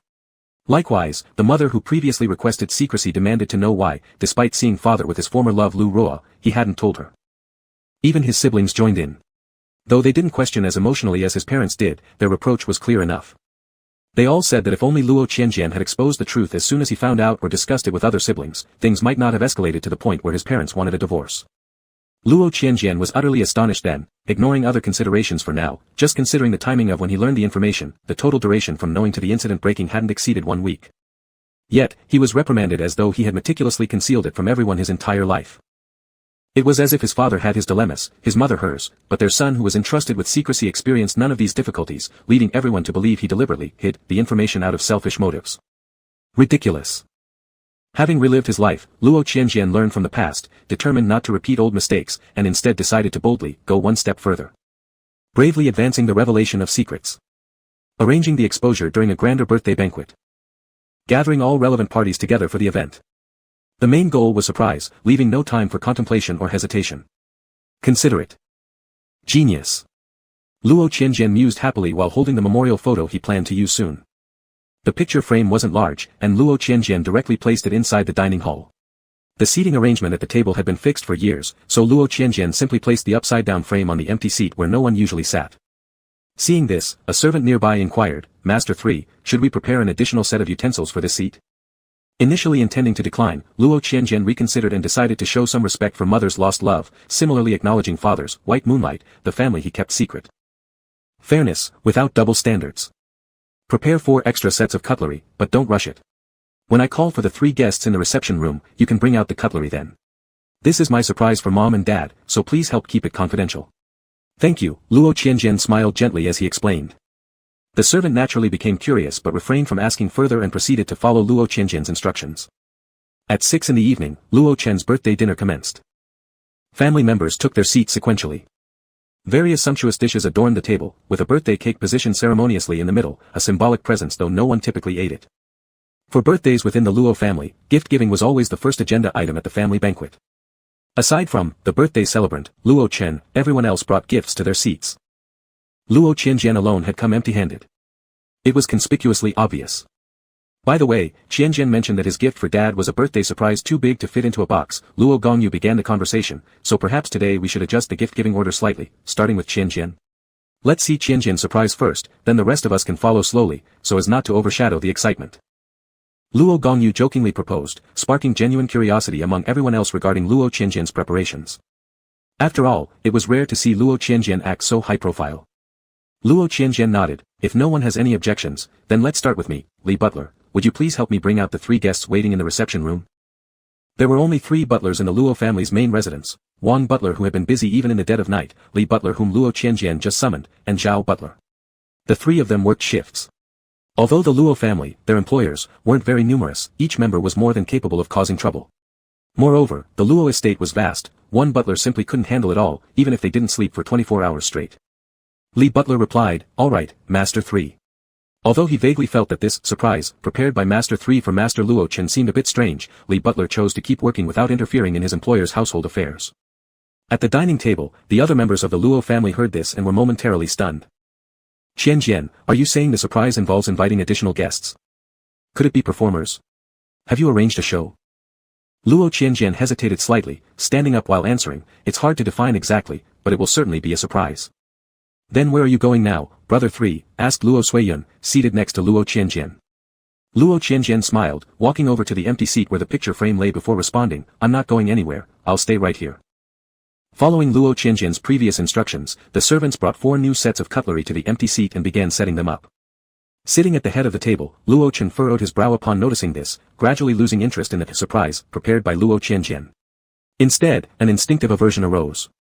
Qianjian, what exactly have you prepared? What do you mean by mentioning a few people in the reception room? Luo Chen questioned. Dad, there's no need to rush. The reception room is so close to the dining hall that they should, look, just as we speak of Chao appears, they're already coming, Luo Qianjian said, glancing toward the restaurant entrance with gentle and considerate tones. The Luo family followed his gaze. Mother Lu Ruo, along with her sons Lu Wei and Lu Qingqing, entered the dining hall somewhat apprehensively under Li Butler's guidance. All others at the table were seated, and the servants, having finished placing the utensils, stepped back. The only one standing conspicuously was Luo Qianjian. As soon as the Lu family walked in, their eyes naturally fell on Luo Qianjian first. Seeing his composed expression, they instantly felt somewhat reassured. But once they saw the expressions on the faces of the other Luo family members, the Lu family became uneasy again. The younger generation of Luo masters and misses didn't recognize Lu Ruo, so they remained in a state of confusion, unable to comprehend why Luo Qianjian's so-called surprise involved these three strangers, one of whom appeared to be a preschooler. Even He Ruian failed to immediately recognize Lu Ruo. Although well-preserved and looking much younger than her actual age, time had still left its mark. She'd changed since her youth, and with so many years passed without hearing or seeing Lu Ruo, He Ruian didn't react right away.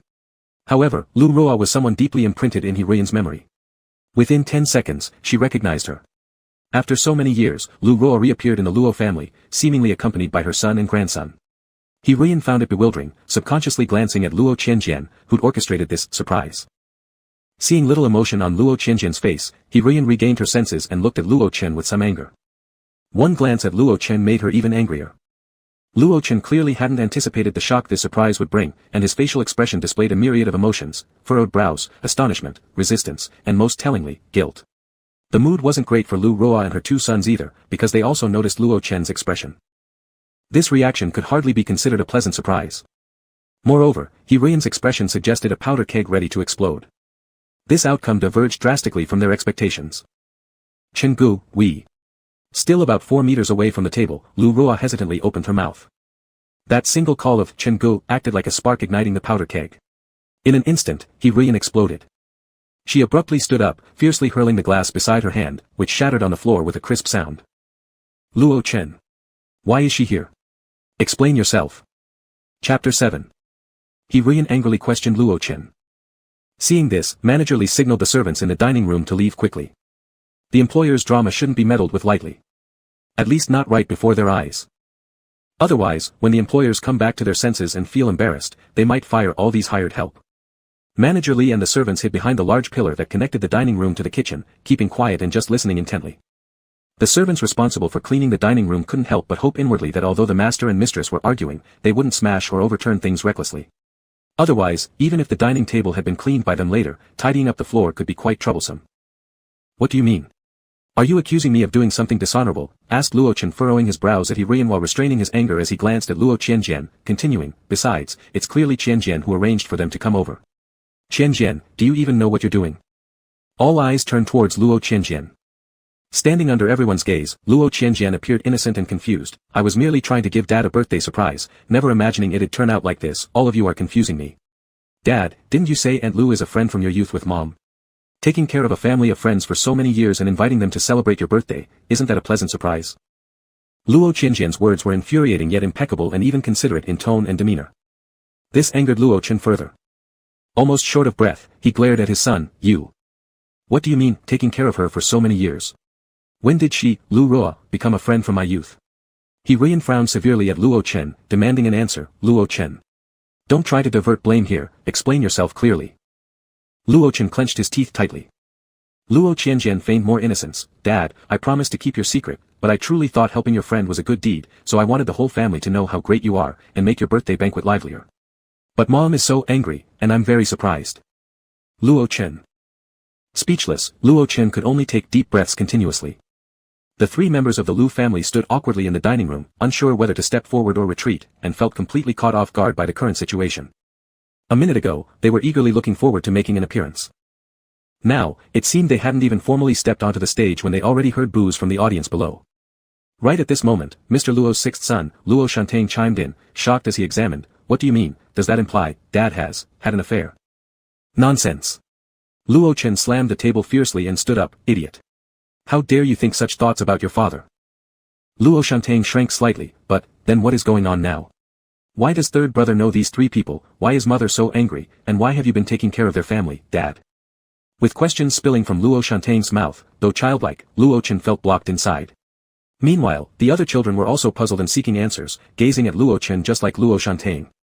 No filial child came forth to smooth things over.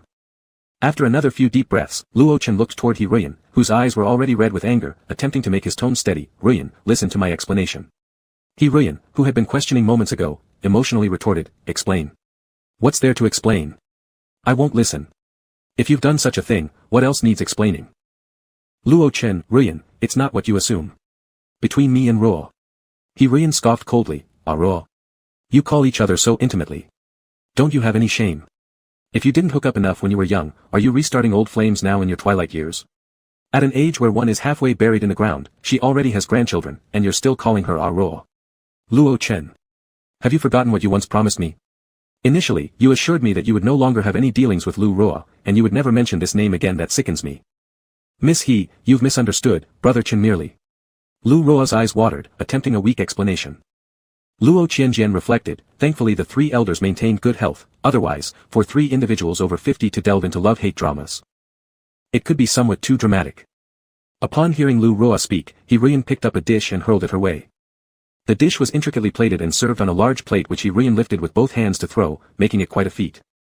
Lu Ruo dodged instinctively, Sister He. He Ruyan, leave. Who are you to interfere in our family matters? Luo Chen frowned, Ruyan, stop it. I know you're upset and won't listen right now, but what happened between me and Ruo is innocent. Let me explain to you. I won't listen. No, I refuse to. He Ruyan repeated, you both have the audacity to do such a shameless thing and still try to justify yourselves.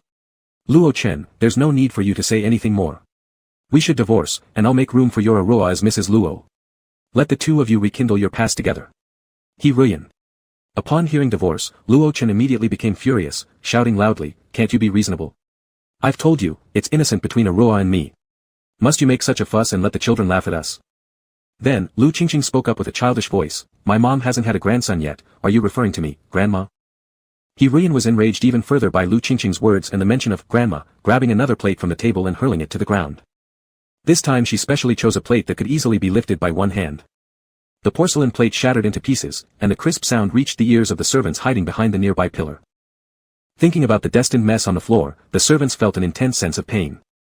Fine, I thought it was a grandson, didn't realize it's actually a son. Luo Chen, Lu Ruo, you two really have no shame, making a love child at your age. Wait, isn't this older one your son too? Luo Chen. How long have you been lying to me? He Ruyan cried aloud, overcome with sorrow. Luo Chen felt utterly exhausted, it's not like that, Ruyan. I've told you, it's all a misunderstanding, let me explain. He Ruyan, I don't. Mom, just listen, Dad, hurry up and explain clearly. The eldest son, Luo Hufeng, interrupted then, his expression rather complex. Among the children of the Luo family, only Luo Qianjian watched the scene unfold with relish, while the other five were stunned and headache-stricken by this parental romance, hoping Luo Chen and He Ruyan would clarify matters quickly without disrupting family harmony. Thanks to Luo Hufeng's interruption, Luo Chen finally managed to explain himself, and He Ruyan stopped saying, I won't listen, merely looking at Luo Chen tearfully. Ruyan, these two kids have nothing to do with me. If you don't believe me, we can do a paternity test. Between Ruo and me, everything is clear, and we haven't done anything to wrong you. Though indeed there were things I kept from you, it was because I feared you might overthink them.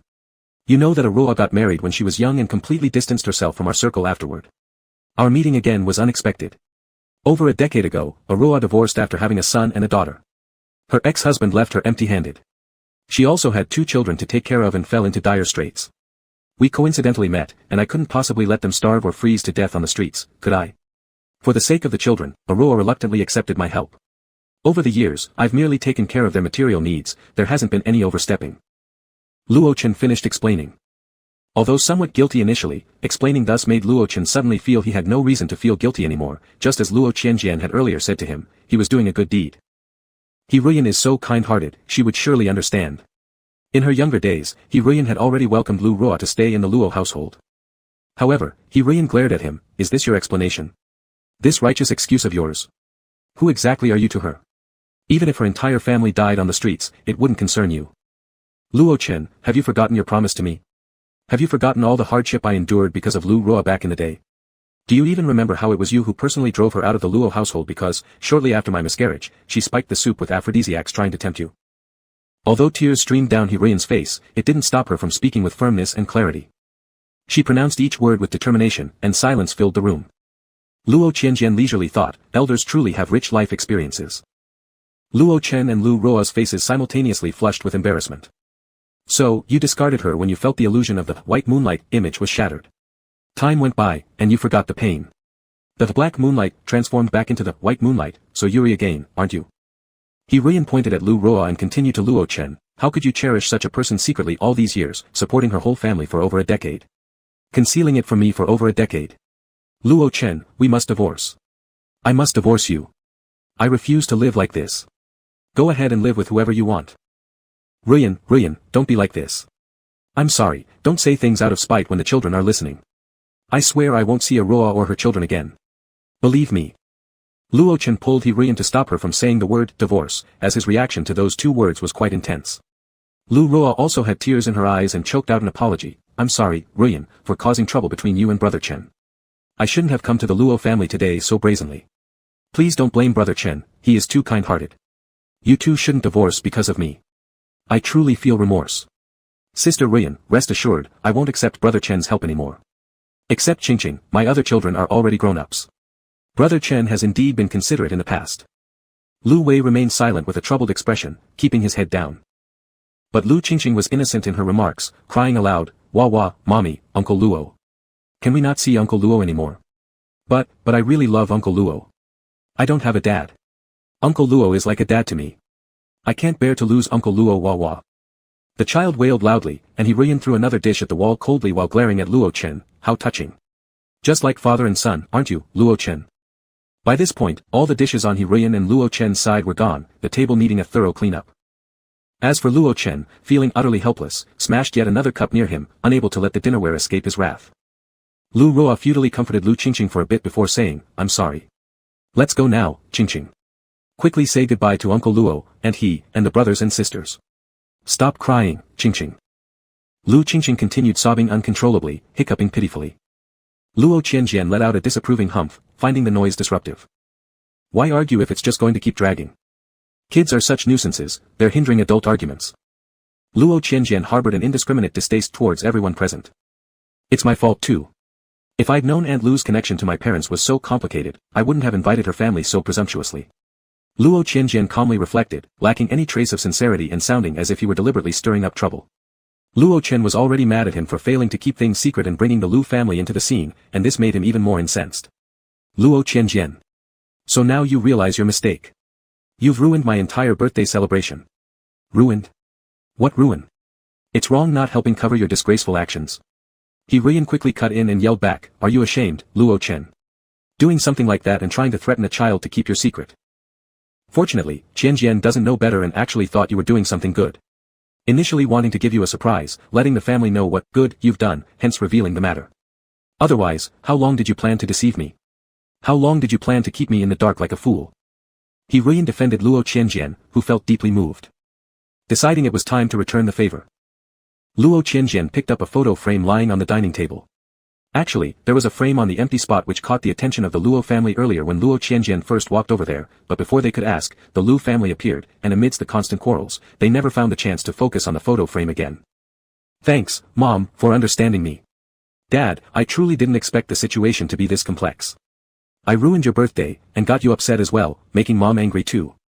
I am deeply regretful. Luo Qianjian said very politely, but thankfully, we're a family, and family holds no grudges overnight. Dad and Mom probably wouldn't stay mad at me, right? Before Luo Chen and Ruyan could respond, Luo Qianjian continued, stop arguing, please. As your children, we're really torn. Especially since today is Dad's birthday. Let's celebrate his birthday together as a family, shall we? Oh, by the way, I've prepared another surprise that will surely make Mom stop being angry. Saying this, Luo Qianjian flipped over the photo that had been face down, revealing Mu Qing's face from the picture. Smiling broadly, he looked at Ruyan. Ruyan's face changed dramatically. Still carrying on in an excited tone, Luo Qianjian added, Dad took care of old friends, and Mom mourns old friends. Both of you are so kind-hearted. Even though I don't fully understand the specific story from your youth with Aunt Lu, celebrating birthdays takes precedence, right? The past is in the past. Now that Aunt Lu's family has arrived, I specially fetched Uncle Mu's photo from the flower room. Dad, Mom, more people means more fun, doesn't it? Isn't it true? Luo Qianjian appeared genuinely naive, seemingly oblivious to the implications of Luo Chen and He Ruian arguing about divorce due to Lu Ruo mere minutes ago. He even hadn't given up on inviting the Lu family to stay for dinner, his tone still full of cheer as if the sole purpose in his mind was celebrating his father's birthday. Such filial piety made both Luo Chen and He Ruian choke with irritation. Just moments ago, Luo Chen was exhausted emotionally from the drama, but upon seeing the photo of Mu Qing, his rage flared up again. He Ruian. What is this? Why do you have a picture of Mu Qing? Have you forgotten what you promised me? And you let the kids call him uncle. Although He Ruian felt somewhat guilty about this matter, compared to what Luo Chen had been doing with Lu Ruo, she suddenly felt justified. What's wrong with that? So what if I kept his photo? So what if I let Qianjian call him uncle? You even let Qianjian call Lu Ruo auntie. Mu Qing never harmed us, we're the ones who betrayed him. He's dead now, anyway. No matter what I do, it won't betray you like how you've harbored Lu Ruo for all these years. How dare you question me when your mistress still stands before my eyes? He Ruian argued back fiercely. With their argument reigniting, their relationship once more turned sour. Satisfied at having successfully stirred up trouble between his parents, Luo Qianjian stepped back momentarily and continued observing the drama unfold. Evidently, watching family drama held appeal across all age groups.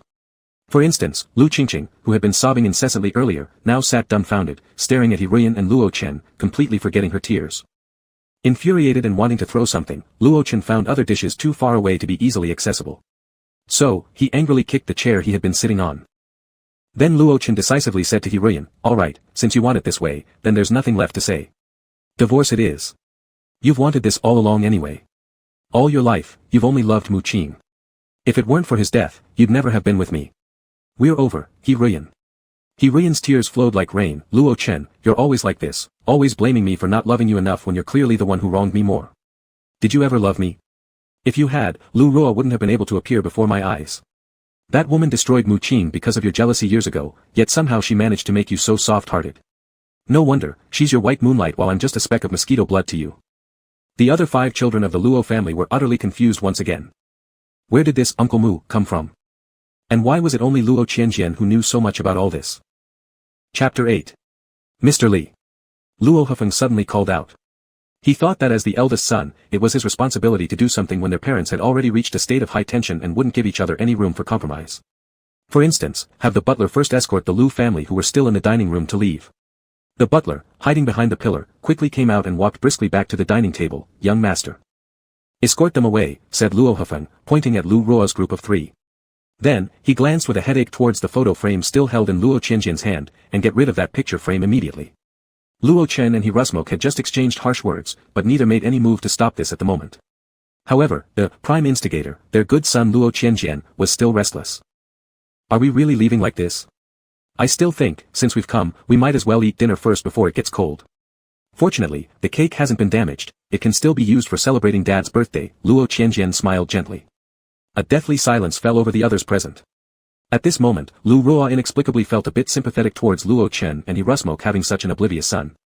After about 10 seconds, Luo Hefeng spoke up. "Qianjian, what exactly is wrong with you today?" Luo Hefeng asked coldly. "Even if you didn't consider much when you arranged all these surprises, didn't you see how badly Mom and Dad were arguing just now? Even so, you're still thinking about sitting down together for a meal. Are you deliberately making things uncomfortable for the whole family?" Luo Qianjian blinked, with a perplexed look that seemed to inflame everyone else. "Do you mean that I did something wrong, brother?" Luo Hefeng sighed. Luo Qianjian then looked at Luo Chen and He Rusmok. "Dad, do you also think I shouldn't have taken out Uncle Mu's picture? Mom, shouldn't I have invited Aunt Lu and her family here to celebrate Dad's birthday?" Both Luo Chen and He Rusmok were momentarily lost for words. "Can't you change the content and the person you're asking?" Anyway, everyone in the family had an unpleasant expression. Sixth Master Luo Shanting mumbled, "Third brother is really acting strange today, as if he's doing it on purpose." The sound of Luo Qianjian's photo frame hitting the dining table echoed loudly. Luo Qianjian himself had already slumped into his chair, covering his chest as if suffering a severe emotional blow, both physically and mentally devastated. "Qianjian. Third brother. Are you alright?" Since childhood, Luo Qianjian had been frail and often sick, with more pallor than rosy cheeks. Now, looking even weaker, his delicate and handsome face seemed as fragile as a piece of glass ready to shatter at any moment. Instinctively making people feel worried and fearful, they instinctively paused anything else. "I guess I've done something wrong, and I feel so terrible," said Luo Qianjian, one hand covering his chest, the other resting on the tabletop to support his head, his voice feeble. Silence filled the dining room for 1 second. Then Luo Gongyu clicked his tongue, urging, "Mr. Li, don't stand there idly, hurry and drive those 3 people out. And please Dr. He to check on Qianjian. Mr. Li quickly responded and moved fast in front of Lu Ruo and her family, gesturing them out. Lu Ruo looked meekly at Luo Chen Gu. But at this moment, Luo Chen didn't care enough to respond, casually dismissing her with a wave of his hand. He Rusmok snorted coldly. Mr. Li emphasized, Ms. Lu, please. So, Lu Ruo's family of 3 was forcibly escorted out. In the dining room, Miss Wu of previous silence, Luo Wenwan, furrowed her brows in worry and went up to comfort Luo Qianjian. Luo Wenwan then looked at Luo Hufeng and said, Brother, you should know how harsh your tone is. Third brother has always had poor health, yet you scolded him. What if you make third brother so angry that he falls ill, then what would you do? Luo Hufeng frowned too. I didn't say anything overly heavy. Qianjian, why don't you go back to your room to rest until the doctor comes to examine you? Luo Qianjian wasn't willing to go, he still wanted to stay in the dining room to watch the drama unfold. Feeling dizzy, don't want to move. His voice grew increasingly weak, and Luo Qianjian directly laid his head on the table, concealing the barely suppressed laughter at the corners of his mouth.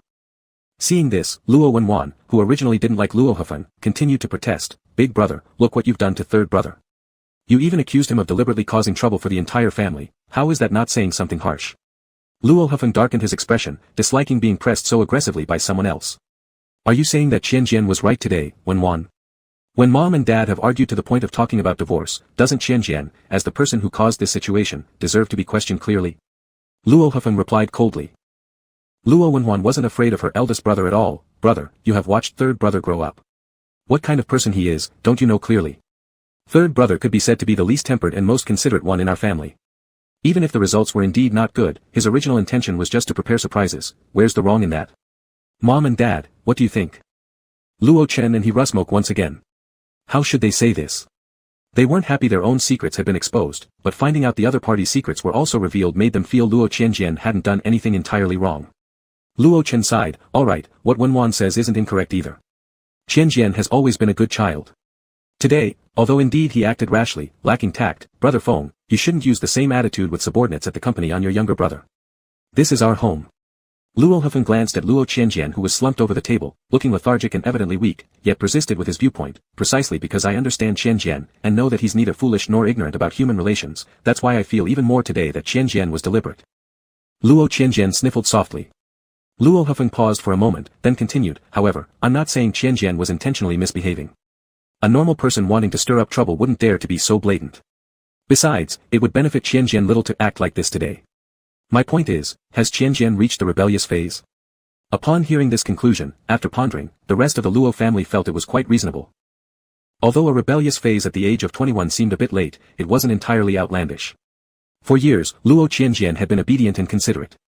Suddenly rebelling now seemed pretty normal. Other than rebellion, it was really difficult to explain how someone who had always been emotionally intelligent and stable could suddenly become so clueless, lost only in their own preconceptions. Unanimously, the others in the Luo family thought that though Luo Qianjian might have been purposeful today, his actions weren't out of pure intention. A rebellious phase came on strong, perhaps even Luo Qianjian himself hadn't realized it. It was simply doing as he thought without much forethought. Luo Gongyu thought meaningfully, is it possible because the family normally pays too little attention to Qianjian? Rebellious phases often occur either because families are too strict or, conversely, too neglectful, seeking attention. As parents, Luo Chen and he Rusmok couldn't help but fall silent.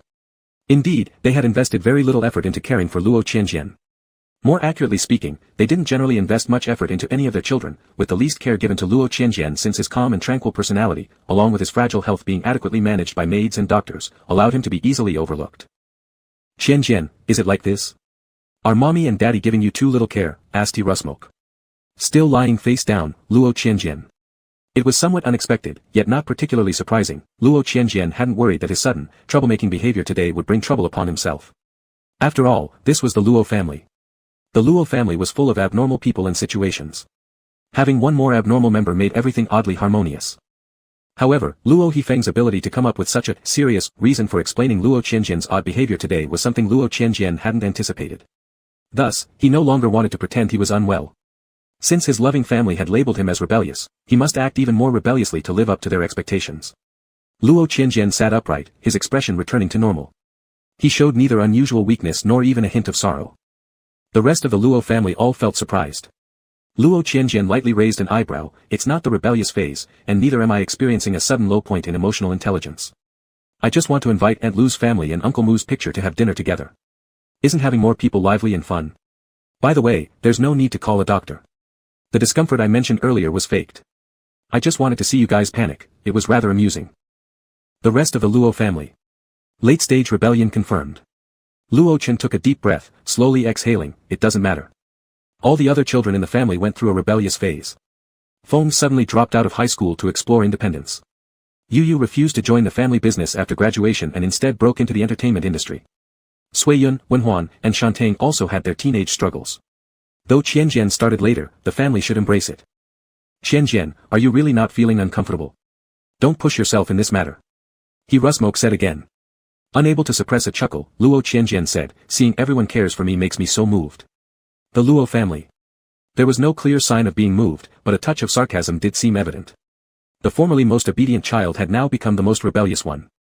In all the chaos, Luo Chen's birthday as the celebrant of the day quietly passed by. It seemed like everything calmed down. However, the next morning, Luo Chen and he Rusmok began arguing again. Having remembered after some time what they were quarreling about yesterday, it dawned on them that the issue of Luo Qianjian's rebellion wasn't the real essence at all. Just the thought of Luo Qianjian and the word rebellion being connected was so startling that yesterday their attention got diverted, and for a moment, they'd all forgotten the fundamental contradiction. He Rusmok, Luo Chen, how dare you raise Lu Roa behind my back for over 10 years? What do you even see me as? Luo Chen, he Rusmok. You're always in the greenhouse, isn't it because you're with Mu Qing? That picture has been kept so well. He Rusmok, there's no way you treat Lu Roa as well as you do. Not only her but her whole family. Supporting her and her children, why then did she bear someone else's child if you were visiting her every week at a fixed time? Just admit it, you've been having an affair. Alright then, let's divorce, Luo Chen. Luo Chen, is divorce the only thing you know how to say? Always breaking up when we were younger, now after so many years, once we argue, you still bring up divorce. It's just because I indulge you, he Rusmok. Fine, let's do it, and we'll see who regrets first. He Rusmok, I will regret not leaving you earlier. You're heartless. As the couple started quarreling heatedly during breakfast time, they turned into masters of clearing off the dining table once more.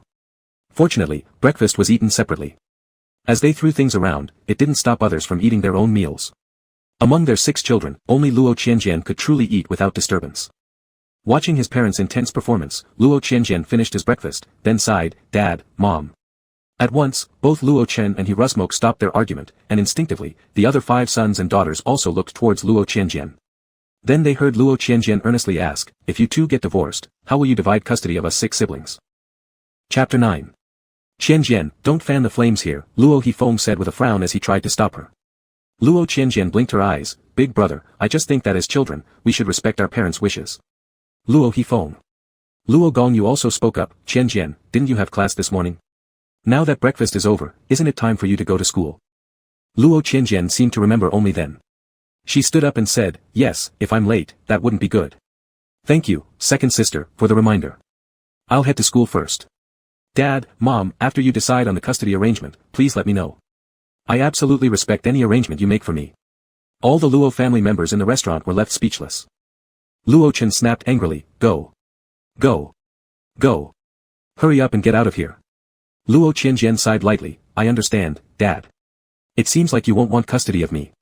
Then I'll come back later to pack my things and prepare to leave with Mom. Luo Chen. Qianjian, are you trying to drive me crazy? Luo Qianjian slightly frowned, Dad, don't say such ominous words. He's actually quite filial. Luo Chen nearly lost his breath. After Luo Qianjian left, Luo Gongyu smiled and said, Dad, Mom, there's no need to be angry at Qianjian. Earlier, she probably heard you arguing about divorce and her rebellious streak kicked in again. She was speaking that way deliberately, but in reality, she doesn't want her parents to split up. Young Master Luo Shanting nodded in agreement, I feel the same. After all, Big Brother is 30, and the youngest of us will soon become adults. Talking about custody is meaningless. Dad, Mom, you've weathered so many storms together. Why are you divorcing now? Let's clear things up and give each other another chance. Luo Chen and He Ruxian looked at each other and both gave a cold snort. Although Luo Qianjian really wanted to see his parents' big drama about their divorce, it was quite regrettable that he knew very well that Luo Chen and He Ruxian would never truly divorce. Arguing and breaking things was just part of their love's charm. But causing such a commotion on Luo Chen's birthday made Luo Qianjian feel pretty satisfied. A feeling of ease washed over him, he'd rate it 5 stars. Next time he'll do it again too. Luo Qianjian happily attended 2 classes. After class, stepping out of the lecture hall, Luo Qianjian hadn't walked a few steps before being called by Lu Wei who had been waiting outside. Luo Jr. Lu Wei's tone was decent enough, and his expression could be described as friendly. However, after yesterday's incident with the Luo family, Lu Wei obviously had some caution towards Luo Qianjian, who was the one behind it all. He wasn't as warm now as when they first met a few days ago in the library. Luo Qianjian's attitude, however, remained as gentle and polite as the previous days. With a smile, he nodded, "Senior Lu, what a coincidence." As if nothing had happened.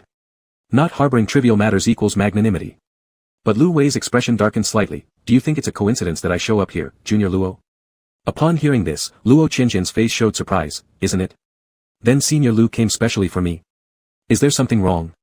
This innocent act caused Lu Wei's expression to darken. Luo Qianjian was disrespecting his intelligence too much with this pretense of innocence. Chen Dongyi, who had been trailing behind, also stepped out of the lecture hall at this moment. Seeing Luo Qianjian talking to someone unfamiliar with an unfriendly expression, Chen Dongyi couldn't help but step forward. "Qianjian, is everything okay? Shall we walk together?" Luo Qianjian shook his head with a light laugh. "It's fine, Dongyi. You go ahead first. This senior seems to have misunderstood something and needs to clarify it with me." With worry on her face, Chen Dongyi reluctantly left. Luo Qianjian then looked at Lu Wei. "Senior Lu, shall we talk while walking?" Despite his unease, Lu Wei nodded. Saying they would walk and talk, but Lu Wei did not take the initiative to speak, and neither did Luo Qianjian rush to start the conversation. In the previous life, although it wasn't this early, nor was it due to any deliberate action on Luo Qianjian's part, he and Lu Wei eventually intersected and became acquainted.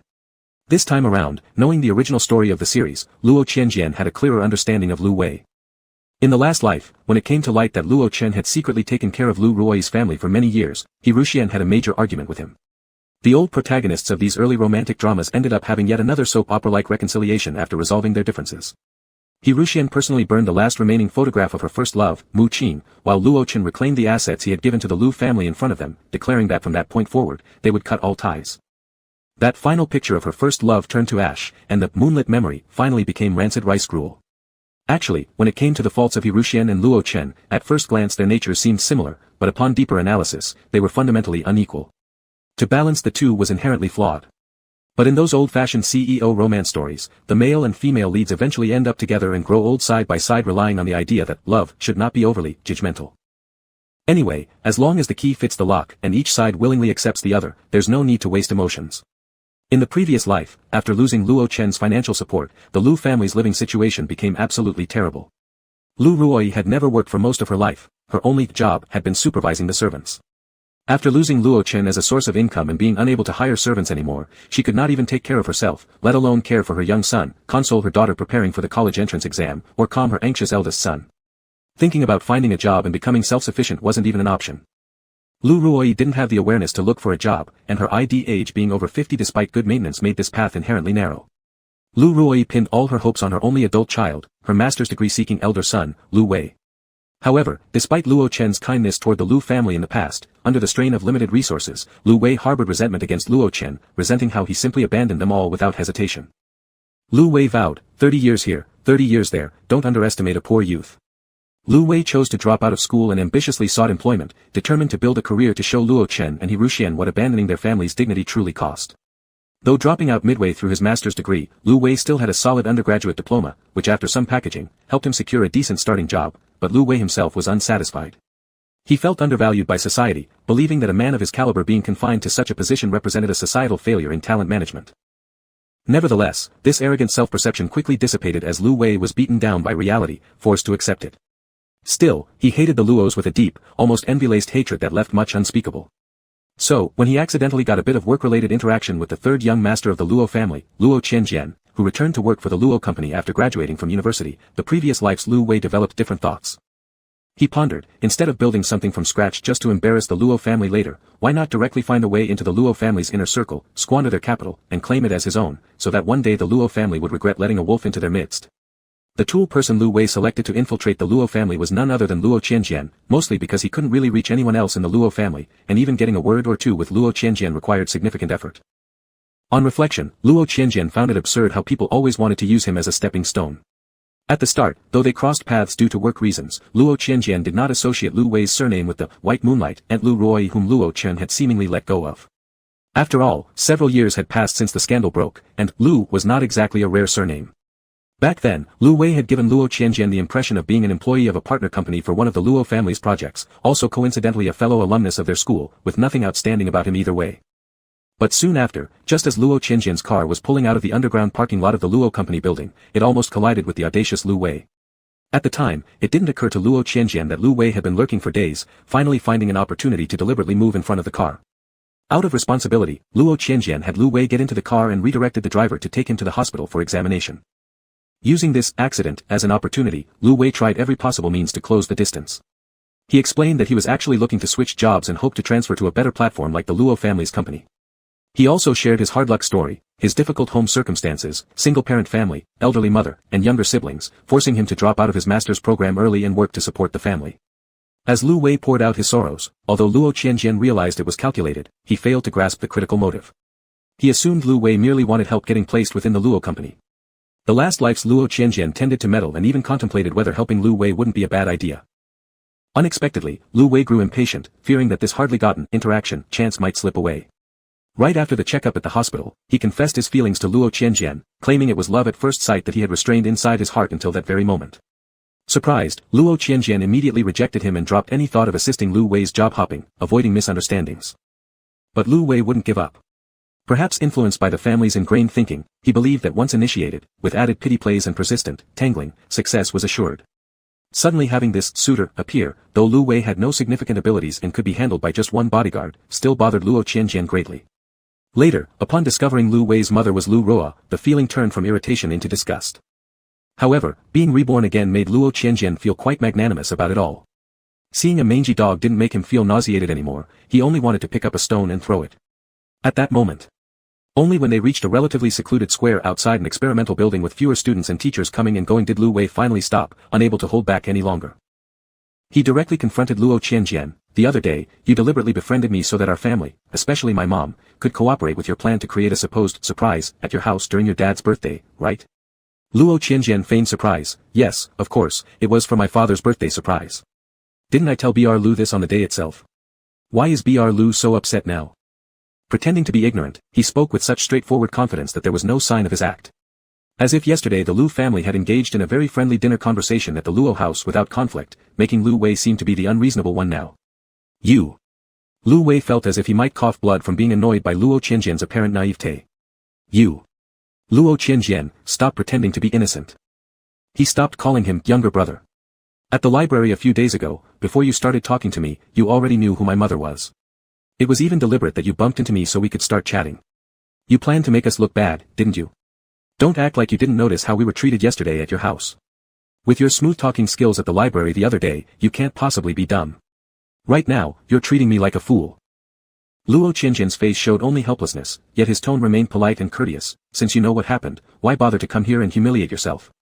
Teeth clenched, Lu Wei growled, Luo Qianjian, it was you who initiated contact with me first. Dare you say that mentioning being single and not having a boyfriend wasn't deliberate? Sure, I approached you initially to prepare a surprise for my parents, and now that the surprise has been presented, you're no longer useful to me. Isn't that fact clear to you? The friendly demeanor disappeared from Luo Qianjian's face, replaced with mockery. Moreover, Br Lu, it was you who started the conversation about being single that day at the library.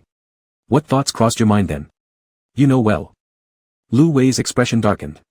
You more or less confirmed you have ill intentions toward my family, but today you still came to me and were rather kind-hearted at first.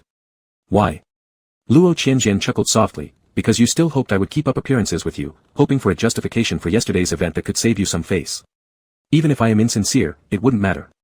That way, knowing fully well my ulterior motives, you could pretend everything is fine, dreaming of continuing your relationship with me so as to change my misunderstanding about your family, especially you. Isn't this the happy ending you imagined where you, like your mother clinging onto my father, will cling onto me to lead a carefree life? Lu Wei's face flushed red with anger. You're just talking nonsense. My mom hasn't clung on to Uncle Luo. Sure, Uncle Luo has helped us a lot, and our whole family remembers his kindness and tries not to give him trouble, working hard to repay him. For this reason, after entering university, I've been doing part-time jobs. Luo Qianjian looked approvingly. I understand, although everything you eat, wear, live in comes from my dad, Aunt Lu has never worked a day in all these years, but brother Lu works part-time in school every month and makes enough money to afford the material of one pocket of the suit you're wearing. How is this called clinging on to my dad?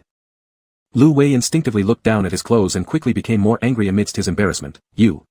Talking about it so harshly, isn't it because you and your mom both think Uncle Luo cheated, but you don't dare to confront him, only bullying my mom? Luo Qianjian laughed. How about this? Yesterday when I invited your family to the Luo residence, wasn't my dad there too? If you're such a bully, putting this blame on me, it's understandable. No wonder, without this good mentality, you wouldn't have genuinely rejoiced and gone over to the Luos yesterday. I didn't. Lu Wei began to retort. Senior Lu, but your mentality still falls short compared to Aunt Lu, or even your little brother Qingqing who is only a few years old. If my father had teased them and then acted as if nothing happened afterward, they wouldn't have gotten angry or waited for an explanation from him so they could save face. Instead, they would have found their own excuses and smoothed things over themselves. Of course, that's also because they can't live without my father's help, but Senior Lu, with my Uncle Luo supporting you like this, it's understandable that you don't have the same patience when dealing with me. Luo Qianjian lightly clicked his tongue, sounding like a patriotic gardener who has given all his knowledge only to encounter a hopeless student, shaking his head in disappointment. It was still a waste of time. I thought you might put on a bit more of a show, but you're not nearly as entertaining as my parents. Lu Wei gritted his teeth and remained silent. Luo Qianjian suddenly smiled again. Oh right, Senior Lu, yesterday your family came to visit mine, so to return the favor, someday I'll have my parents visit your place as well. Lu Wei's flushed face registered surprise at this comment. Luo Qianjian politely reminded him, since your house's threshold still bears the Lu surname, make sure to be a good host. That concludes our chat for today, see you later, Senior Lu. Chapter 10. After Luo Qianjian finished speaking, he continued walking. Wait a moment. What do you mean by, the threshold still bears the surname Lu? You. Luo Qianjian. Lu Wei felt a sudden chill and watched Luo Qianjian's retreating back but didn't dare to chase after him. Luo Qianjian walked past the square in front of the lab building. Behind the large stone inscribed with the name of the square was a grove of trees. There were two people under the tree. One was wearing sunglasses and leaning on a cane, while the other stood slightly behind him, keeping his eyes straight ahead, as if in a subordinate-superior relationship.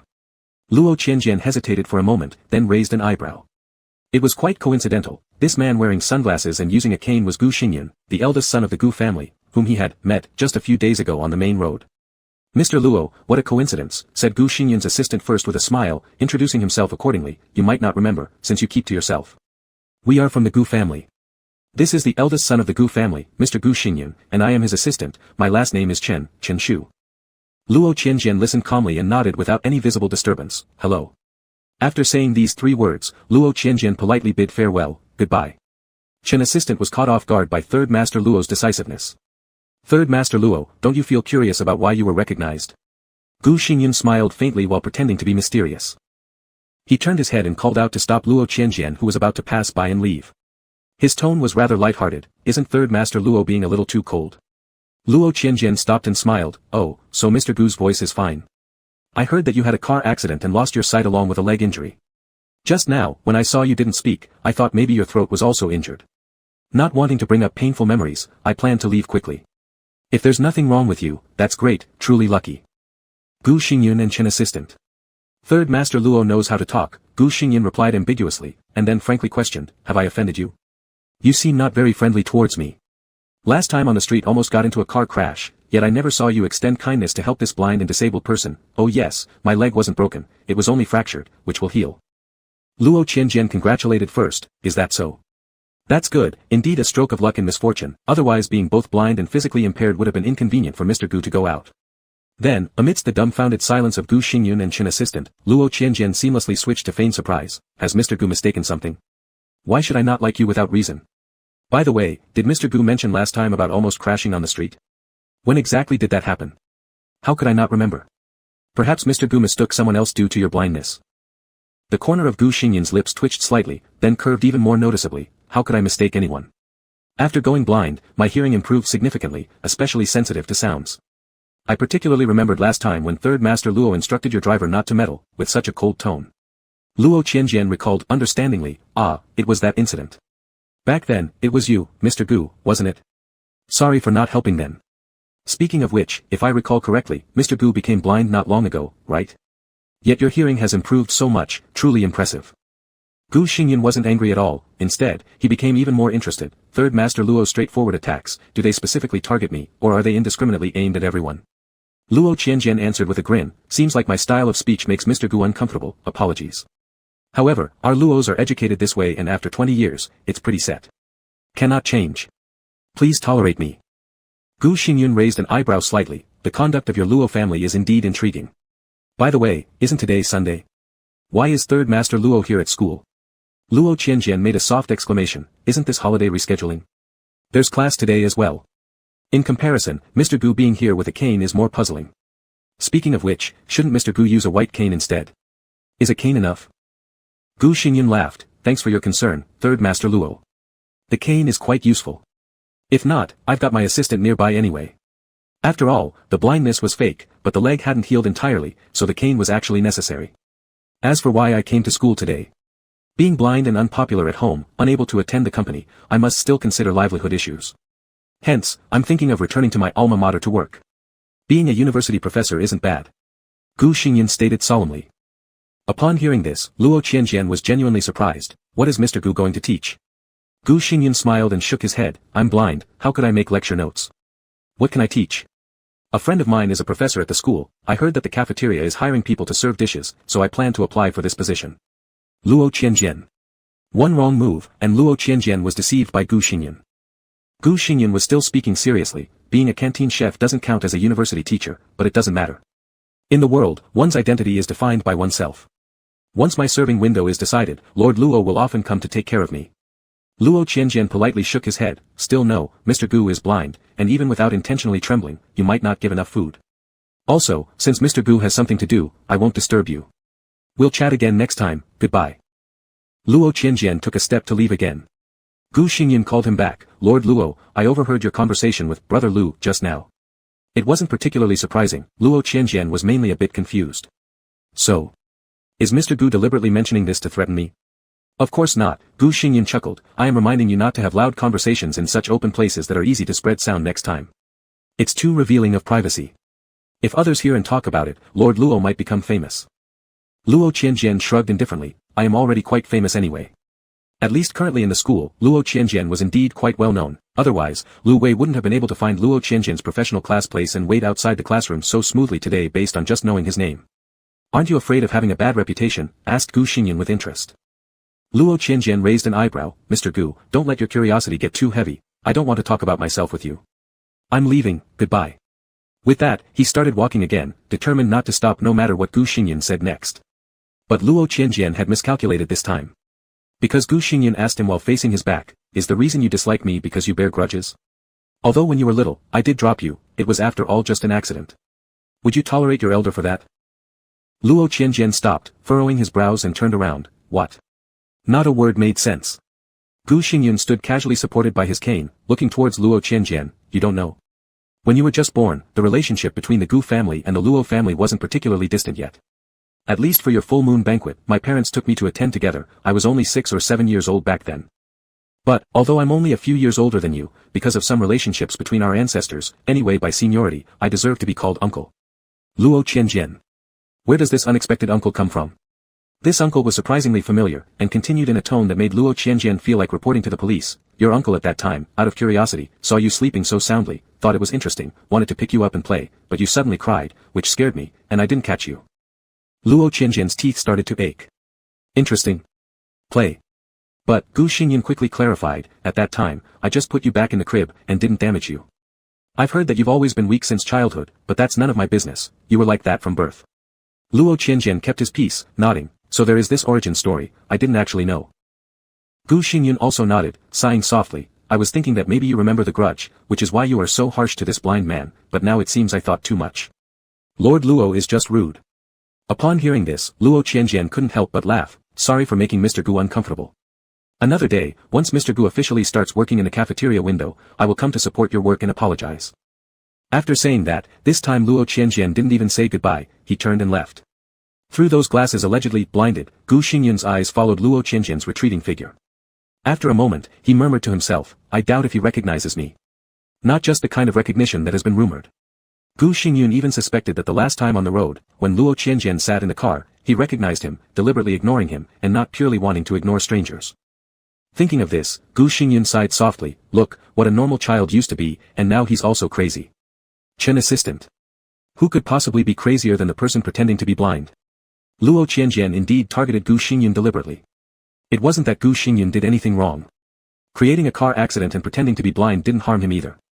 There was no feud between them in their previous life either. Luo Qianjian just wanted to be prepared for anything.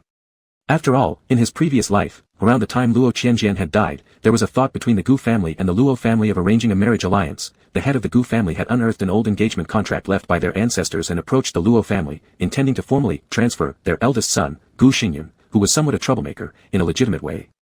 After discussing with Yirujuan, Luo Chen felt that although they were no longer close to the Gu family, the ancestral agreement should still be honored. And as it turned out, only their third son, Luo Qianjian, remained unmarried, so this matrimonial alliance would fall on him. Luo Qianjian found everything bewildering, especially after hearing that Gu Xingyun had no objections from the Gu family side. He nearly laughed in frustration. Had anyone even bothered to ask whether Luo Qianjian himself agreed? In his previous life, Luo Qianjian had proactively sought out Gu Xingyun regarding the marriage alliance. He went with some dissatisfaction initially, but after conversing realized there had been a misunderstanding. Gu Xingyun had been informed that Luo Qianjian had already consented, hence why he had also agreed. Upon learning that Luo Qianjian did not agree, Gu Xingyun told him not to worry and promised to handle the matter. Soon afterward, the marriage alliance was quietly abandoned. Reflecting on it now, Luo Qianjian almost pitied Gu Xingyun. If the marriage had gone ahead, within days Luo Qianjian would have fallen ill and died suddenly. It would have been quite embarrassing.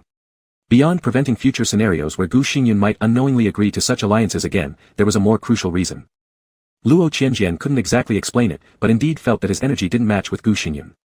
So when they first met, Luo Qianjian wanted nothing more than to nod hello and part ways. However, he was stopped mid-action by Gu Xingyun's call. As soon as they started talking, Luo Qianjian inexplicably felt like opposing him, particularly mocking Gu Xingyun's fake blindness. It was like an undisciplined bombardment, impossible to stop. At first, Luo Qianjian felt a little apologetic, but then he heard Gu Xingyun claim being his uncle and talk about having dropped him as a child, making any guilt disappear. Oh Amitba, everything happens for a reason.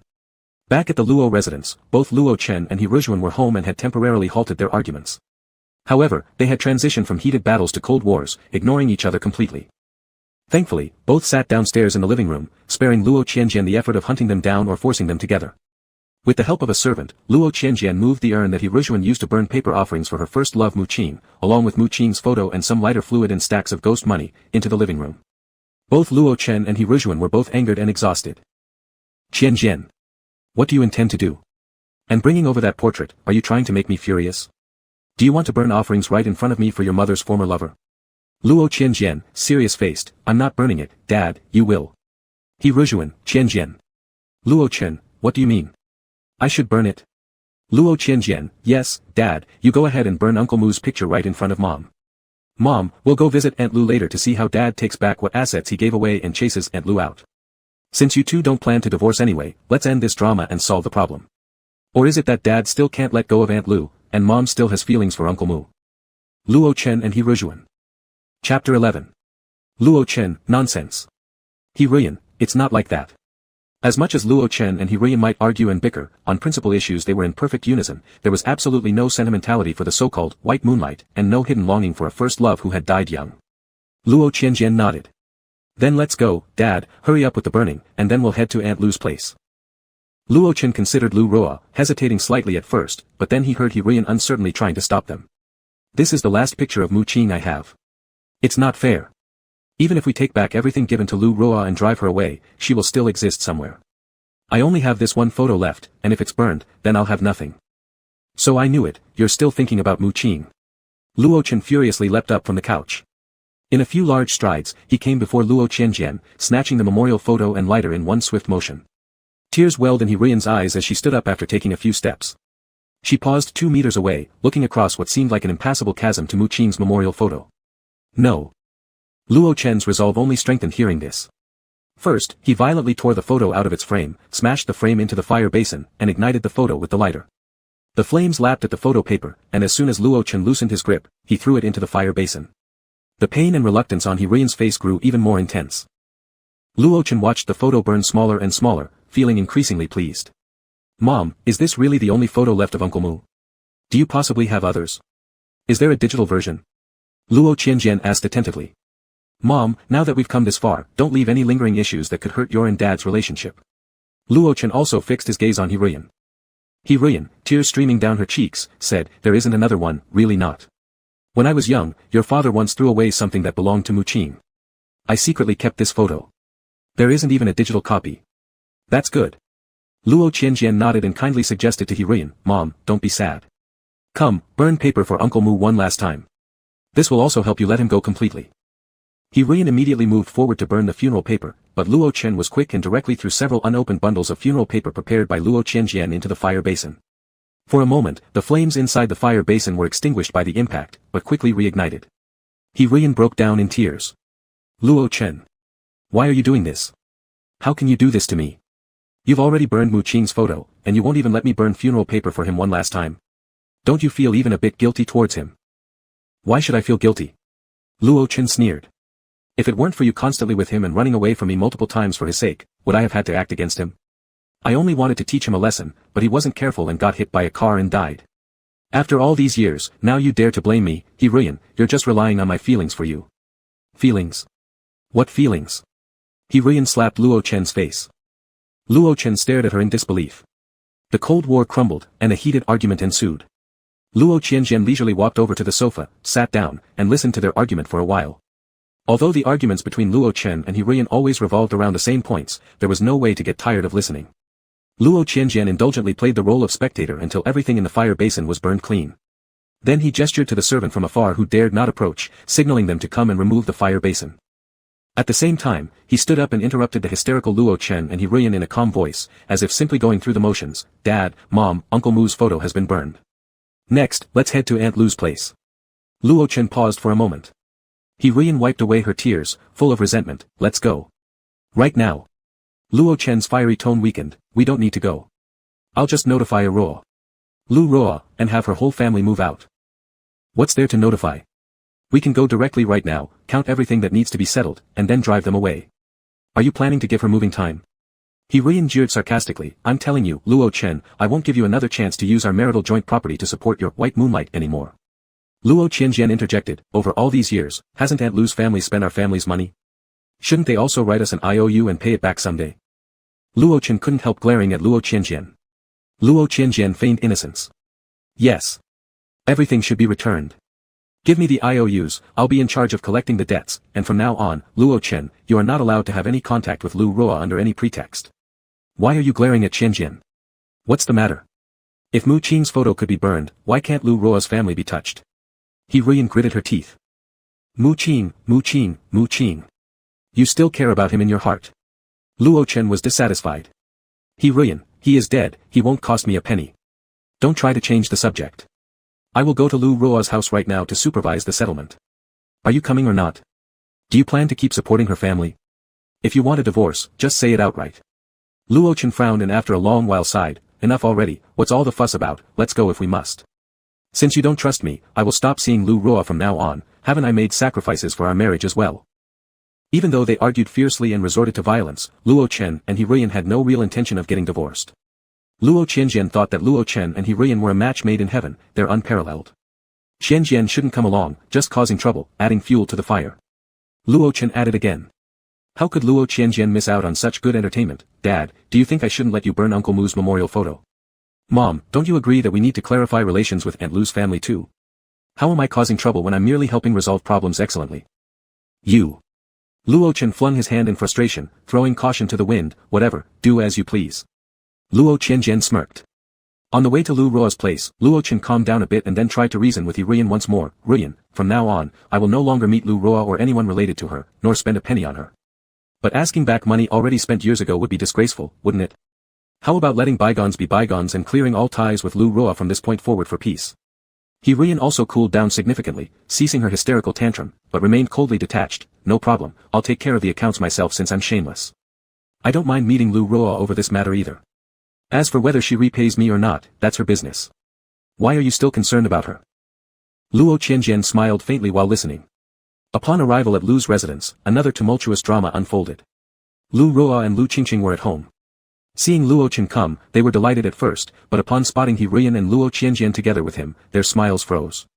Then He Ruyan forced Luo Chen to state their intentions himself, so Luo Chen declared that from now on, he would no longer take care of Lu Roa's family and would recover the assets given to them. Shocked, Lu Roa burst into tears soon after, feeling both guilt and distress as she promised to move out as quickly as possible and never burden Luo Chen anymore. Lu Qingqing also cried profusely, calling out, Uncle Luo.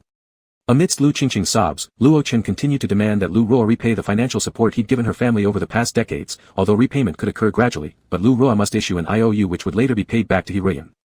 Lu Roa and Lu Qingqing cried even harder. one responsible for contacting her eldest son Lu Wei while shedding tears courageously, the other solely wailing loudly, expressing how much they missed Uncle Luo. Luo Qianjian did not speak up but instead found a comfortable spot with a great view, watching this heartbreaking performance of orphans being bullied. When Lu Wei received the call, he was taken aback. Although he had been informed a few hours earlier by Luo Qianjian, Lu Wei didn't expect the visit mentioned then to take place today. Could something like this really happen without delay? Clutching his teeth in frustration, Lu Wei rushed home from school. During this period, Luo Qianjian listened to the old stories between Luo Chen, He Ruiyan, and Lu Ruo. The gist was that when Luo Chen was young, he harbored feelings for Lu Ruo, who represented his white moonlight, but at the time, Lu Ruo had someone else on her mind and chased that love abroad, leaving a heartbroken Luo Chen behind. He started obsessively looking for replacements everywhere and became licentious, encountering He Ruiyan in the process. Seeing resemblance in He Ruiyan's eyes to those of his white moonlight, Lu Ruo, Luo Chen decided to take her as a kept woman. However, He Ruiyan had a first love at the time, Mu Qing, and was unwilling to be supported by Luo Chen. So, Luo Chen manipulated things, making He Ruiyan's gambler and alcoholic father accrue an astronomical debt. Hating her father yet unable to abandon him, He Ruiyan broke up with Mu Qing and became Luo Chen's lover to pay off her father's debt. When the white moonlight, Lu Ruo, returned to the country wounded by love, Luo Chen, aiming to maintain a good impression in front of her, ended the strained relationship with He Ruiyan due to growing weariness with their constant quarrels. He played the doting older brother role in front of Lu Ruo, leading to her accepting his offer to stay and live with the Luo family where he supposedly cared for her. He Ruiyan returned to Mu Qing's side. Mu Qing knew that He Ruiyan had been forced to break up with him and later stayed with Luo Chen, which made him deeply empathize with her pain. Willing to stay together, they continued their relationship. However, even while around their respective true loves, Luo Chen and He Ruiyan couldn't help but think about each other. Neither realizing these feelings were love, they instead embarked on a new round of passionate struggles, emotionally tormenting themselves.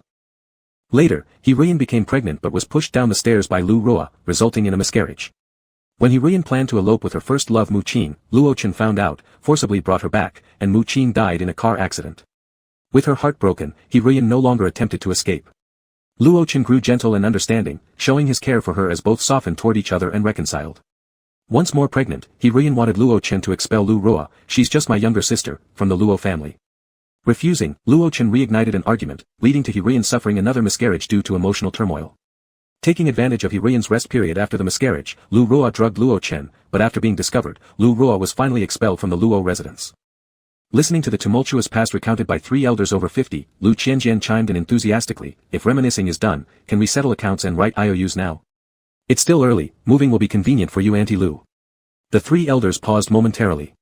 Then He Ruiyan reacted first, frowning as she said, "Yes, this is the important matter. Stop talking nonsense, do you intend to dodge the debt?"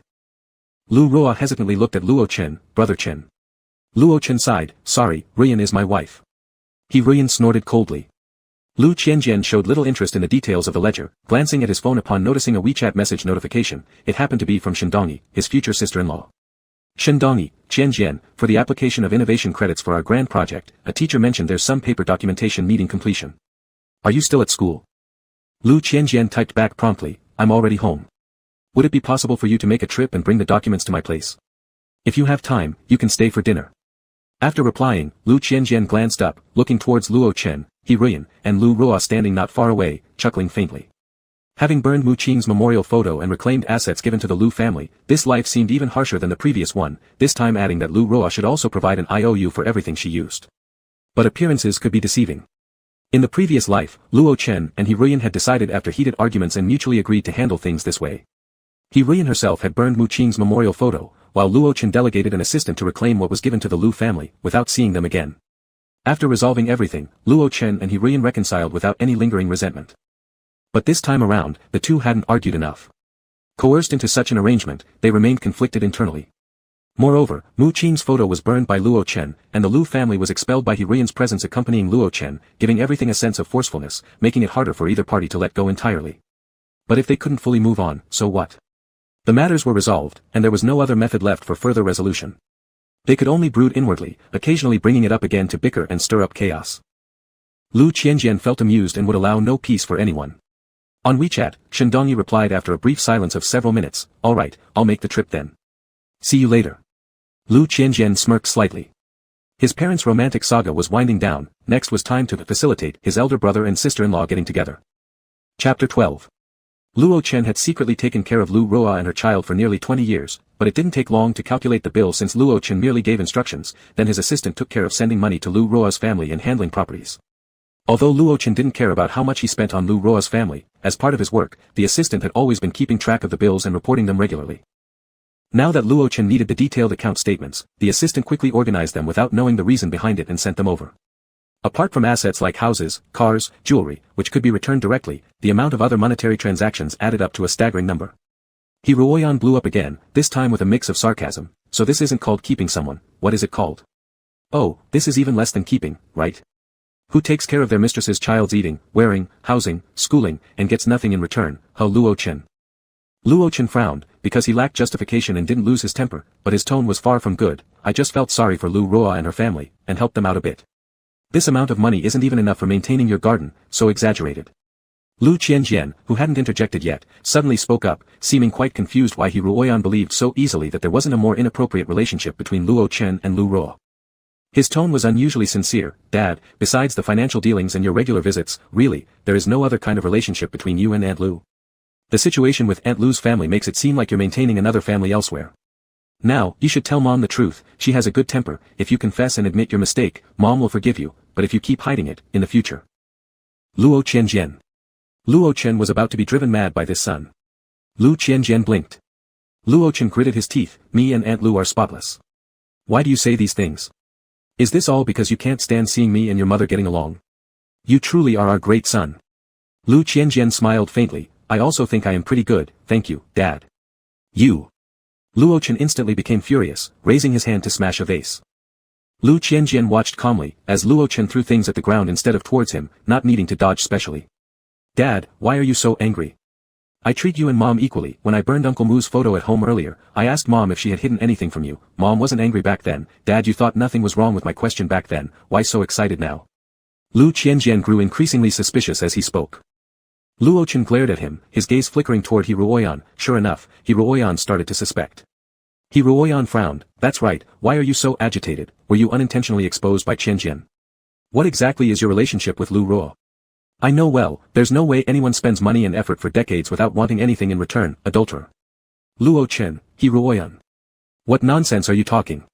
How could the child Qianjian be so undisciplined, and so can you? Lu Ruo choked up. Sister Ruoyan, me and brother Chen are indeed spotless.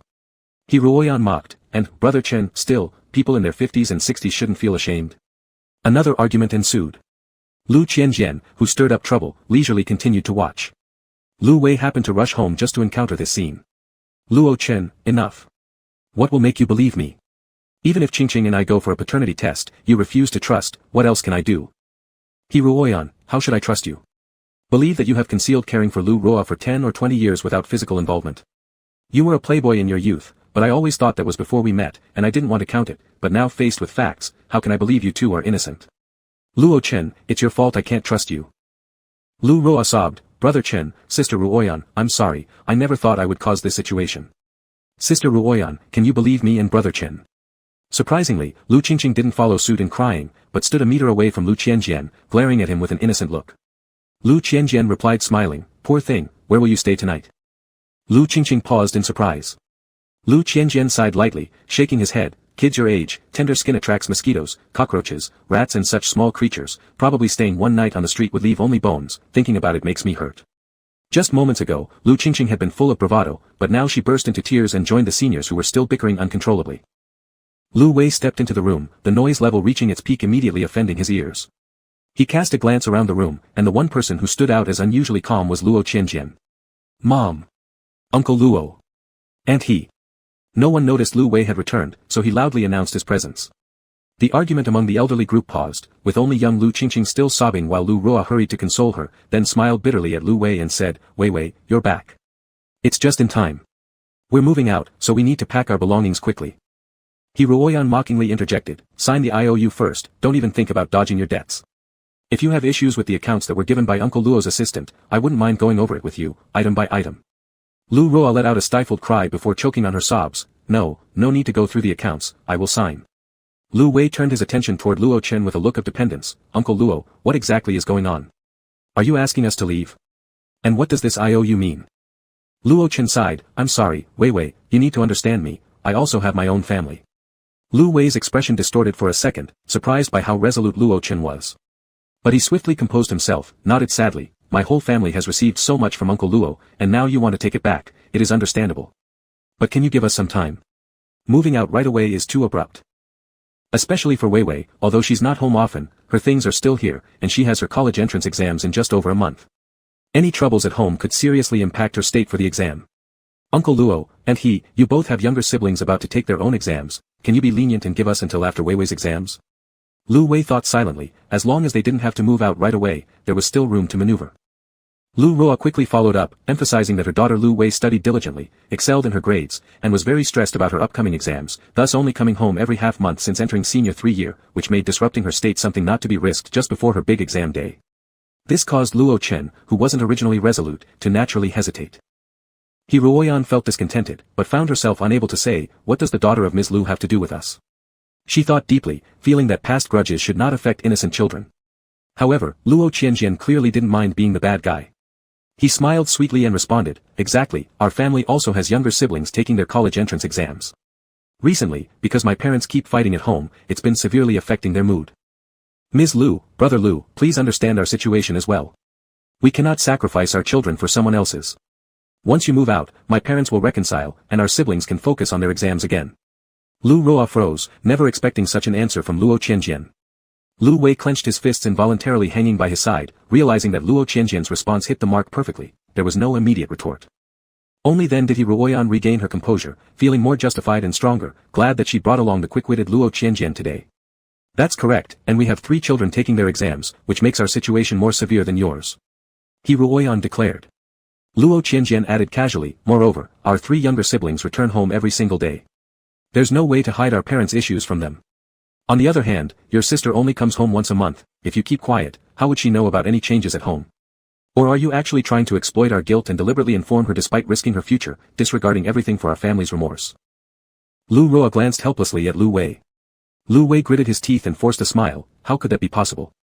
Junior Luo is thinking far too lowly of us. Still, if we moved house, surely Wei Wei would notice the change. That's why I earlier suggested waiting till after Wei Wei finishes her exams. There's absolutely no need for that. Your sister returns home only once a month anyway, and with only about over a month left before the exams, you could pretend concern for her health, visit her at school instead of requiring her to come home personally. Isn't it quite easy to fool her?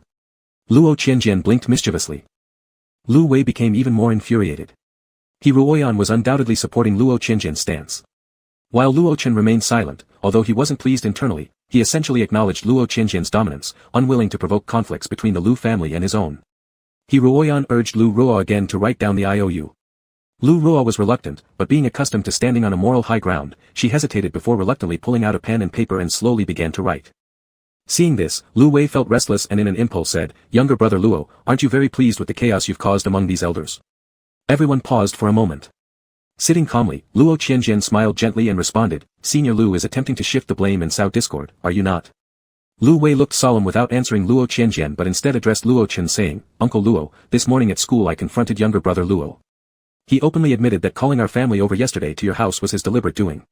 He had foreseen it would cause unpleasantness between you and he. Also, he didn't even consider the timing with regard to our siblings' upcoming exams, otherwise, such a mess wouldn't have been created now. I am unaware of younger brother Luo's motive behind causing unrest in your home. However, given how long you've taken care of our family, I did not wish to hide this from you.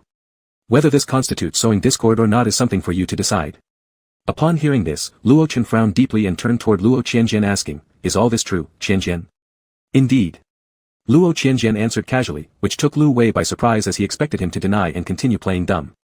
Lu Wei's intention indeed was to create dissent, after all, stirring some tension between Uncle Luo and his son would be enough.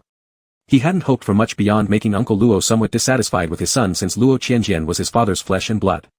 But what Lu Wei didn't foresee was that Luo Qianjian refused to put up a pretense. Luo Qianjian said unperturbedly, Senior Lu, how curious. By exposing my intentions this way, you expect my dad to get angry at me and stop trying to expel you or demand repayment. Isn't it obvious to anyone that I'm doing this deliberately? Why would Senior Lu bother to reveal my true nature? Don't you also think that revealing my true motives might somehow be a noble act? Senior Aunt Lu, do you truly believe that I shouldn't reveal that uncle has been providing financial assistance to your family, thus keeping mom unaware, so that you could continue to enjoy his support quietly? Having stopped writing, Lu Ruo murmured faintly but couldn't articulate her thoughts. Turning back to his father, Luo Qianjian continued, Dad, have I done wrong? If you feel I've made mistakes, perhaps you should drive me out of the house. Gazing at his seemingly rebellious to the core son, Luo Chen was utterly drained of energy. Following this, Luo Chen asked He Rusmoke suddenly, Rusmoke, once matters concerning the Lu household are resolved, we'll forget about everything that transpired today, agree? He Rusmoke reluctantly nodded, I don't want to make the children unhappy either.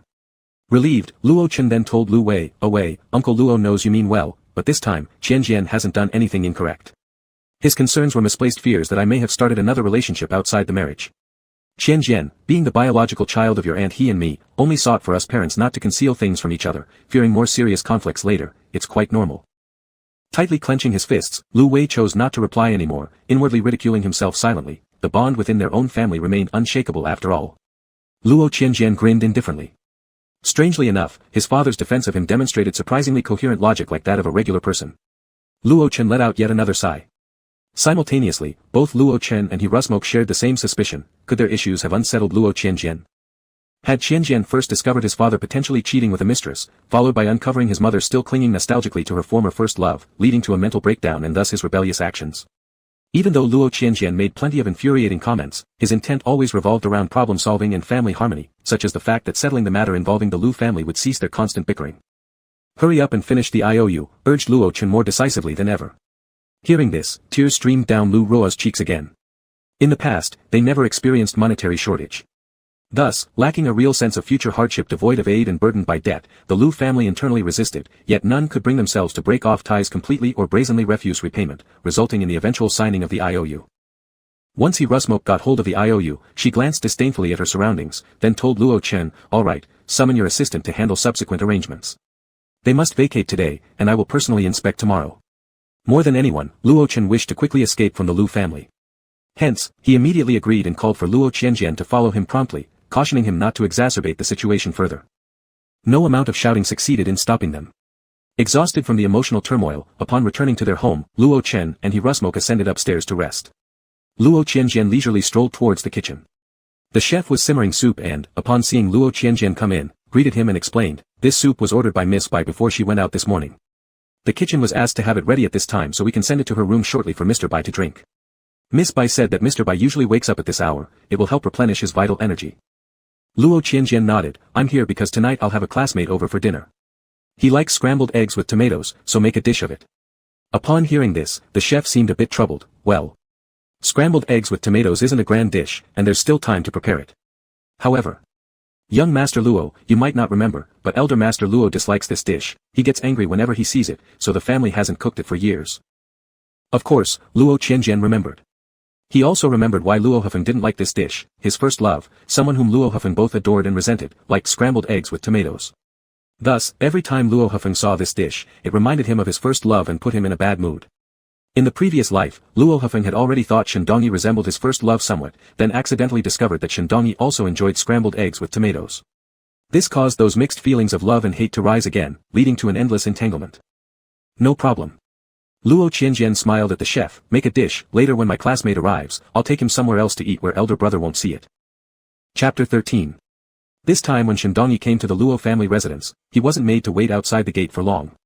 The security guard informed the main house, and they quickly responded, then the guard escorted Shindongi to the main house with a patrol vehicle. A servant led the way, bringing Shindongi up to the balcony on the second floor. Luo Qianjian was enjoying his afternoon tea here, while lively music played in the background. This musical style seemed quite out of place compared to Luo Qianjian's usual refined and calm demeanor. You've come, take a seat. Luo Qianjian pointed at the chair across from him. Shindongi looked at Luo Qianjian, once again feeling that the man had changed from how he used to be. Sitting on the terrace, Luo Qianjian exuded warmth through his smile, but every movement carried a certain sense of distance. Shindongi felt unnecessarily uneasy because of it. He sat down and took the files he'd brought from his school bag, handing them to Luo Qianjian. After accepting them, Luo Qianjian thanked him, it's troublesome for you to make this trip. After dinner, I'll have my family driver send you back to school. No. It's not necessary, Shindongi said shyly. I can go back myself. The driver has to return after dropping me off, which would be too much trouble, and besides, I'm already familiar with the transportation route. Luo Qianjian smiled and replied, we will insist on sending you. After all, you came to deliver these documents just to help me. I originally planned to either send the driver straight to your school to pick them up, or handle them tomorrow afternoon if there was no urgency. But then I thought about how last time, you came so early and I didn't even invite you to stay for a meal. Since picking a day is less convenient than doing it today, why don't I invite you to eat dinner at my place tonight? In the first place, I should have sent the driver to pick you up since coming from school would be inconvenient. But I feared you might feel awkward and refuse, so I simply didn't arrange it. Listening to what Luo Qianjian was saying, Shendongi gradually relaxed, thinking that the person before him was indeed the old Luo Qianjian again. With a laugh, Shendongi declined again, "It's really fine, I'll just go back myself. You don't need to worry about it." Luo Qianjian insisted, "However, our family tends to have dinner late because big brother and second sister are working, and fourth brother, fifth sister, and sixth brother are all in high school, specifically their final year. They usually get home late. By the time we finish eating, public transport won't be convenient for you." Hesitating for a moment, Shendongi finally nodded, then, "Alright, I'll bother you." Luo Qianjian smiled and gestured toward the afternoon tea table, "Eat something to tide over till dinner. This cheesecake paired with black tea tastes pretty good. Unfortunately, I have a weak stomach and can't eat too much. Incidentally, my older brother also enjoys this combination very much." Upon hearing this, Shendongi paused briefly, then casually asked, "Is that so? I remember you mentioning your older brother has a cold demeanor, yet I never imagined he would like sweet food. Isn't it an interesting contrast?" Luo Qianjian laughed lightly. "However, my elder brother only eats the desserts made by our house kitchen. He's gotten accustomed to them and doesn't like those from outside. Once, one of Big Brother's admirers approached us because of commercial cooperation between our families. We couldn't easily shoo that person away. That admirer then seized the opportunity to learn dessert-making techniques from our house chef, intending to start conquering his heart through his stomach. Though I've seen that person 2 or 3 times at home, I don't know how Big Brother dealt with it later because I haven't seen them around anymore." Shendongi took a sip of his black tea, half of his face obscured by the cup as he concealed his expression. "That's right. Someone like elder brother Luo who's so excellent, naturally attracting passionate admirers isn't surprising." Luo Qianjian chuckled softly, continuing casually sharing stories related to Luo Hefeng, showing no awareness of any discomfort or unusualness in Shendongi's expressions. "That's true. However, I wonder whether Big Brother still misses his first love from back then. Anyway, these years I've never heard of him dating anyone." Luo Qianjian leisurely spoke up. "In the previous years, our parents urged Big Brother to get married fiercely, but he's always obedient except in matters of marriage pressure. Eventually, unable to persuade him otherwise, they stopped interfering altogether. Honestly, I wonder what kind of sister-in-law Big Brother likes." Shendongi quickly licked his lips under a somewhat tense mood before responding, "I seem to recall. Didn't you say before that your parents disapproved of elder brother Luo having a male partner? If Big Brother only prefers men, then it makes sense there would be conflicts about getting married." "Not at all, my parents don't care about Big Brother's sexual orientation anymore. They've said as long as he's happy, even if he brings a man home, it wouldn't matter, and things like social status equality have become insignificant too," replied Luo Qianjian lightly. Unable to suppress his thoughts, Shendongi then recalled the brief attitude displayed by Luo Hefeng towards him during their prior 2 meetings. Luo Qianjian sipped his red tea gracefully with a smile. Luo Hefeng was the last one to return home that night. With his arrival, all the family members were present and ready for dinner. "Where is Qianjian?" Luo Hefeng asked as he took his seat at the dining table, noticing the absence of his younger brother. He then questioned the servants who were about to serve food but not putting it on the table, "Where are you taking this food?" The servant replied, "Third young master has a classmate visiting tonight. He said he would like to have dinner with that classmate on the terrace." Upon hearing this, Luo Hefeng looked somewhat surprised. "A classmate?" The servant nodded, "Yes, it's Shendongi, the same classmate who visited third young master previously." Luo Chen showed some impatience, "Let him entertain his classmates wherever he wishes. It's better than having him in the dining room where he might upset me with just one word and make my stomach hurt." This time, the conflict between Luo Chen and He Ruian seemed resolved. But after their cooling-off period following an episode involving Lu Ruoxue, they grew even more frustrated with each other, both feeling the other still owed them something. They wanted nothing to do with their troublemaking son, Luo Qianjian, for now, so his not joining them for dinner suited everyone fine. Unexpectedly, Luo Hefeng continued, "Since it's a guest, we should invite them to dine with us at the dining room. There's no proper way to receive guests by having separate small tables. Don't take the dishes there, set them on this table instead, and call Qianjian and Mr. Shen here." The servant hesitated visibly, looking at the covered dish in his hands. "The food." Luo Hefeng furrowed his brow slightly. "What's wrong with the food?" The servant had to tell the truth. Mr. Shen particularly likes scrambled eggs with tomatoes. So third young master specifically asked the kitchen to prepare this dish. Hearing scrambled eggs with tomatoes, Luo Hefeng's expression predictably changed. The other young masters and misses weren't aware of the details of Luo Hefeng's first love, but they did know that years ago, after returning from his training abroad, he refused to eat this particular dish, possibly because during his time away, it became associated with negative memories. Luo Chen and He Ruian knew about his first love but not every detail of what happened back then. They guessed it must have been relevant to the boy and hence allowed Hefeng's request to avoid making this dish in recent years. Suddenly hearing about this dish, even Luo Chen and He Ruian changed expressions, sharing a sense of headache. It was clearly another issue raised by Luo Qianjian. The third young master knows that the first young master doesn't like this dish, so he chose not to come to the dining room with Mr. Shen. He had the dish made and sent straight to the terrace upstairs. The servant hurriedly added in case his words would cause internal family discord. Then the servant cautiously observed the face of Master Hufeng, contemplating what to do if Master Hufeng got angry and decided to smash the plate right away. To everyone's surprise, Luo Hufeng just blankly stared at the tomato scrambled eggs under its cover.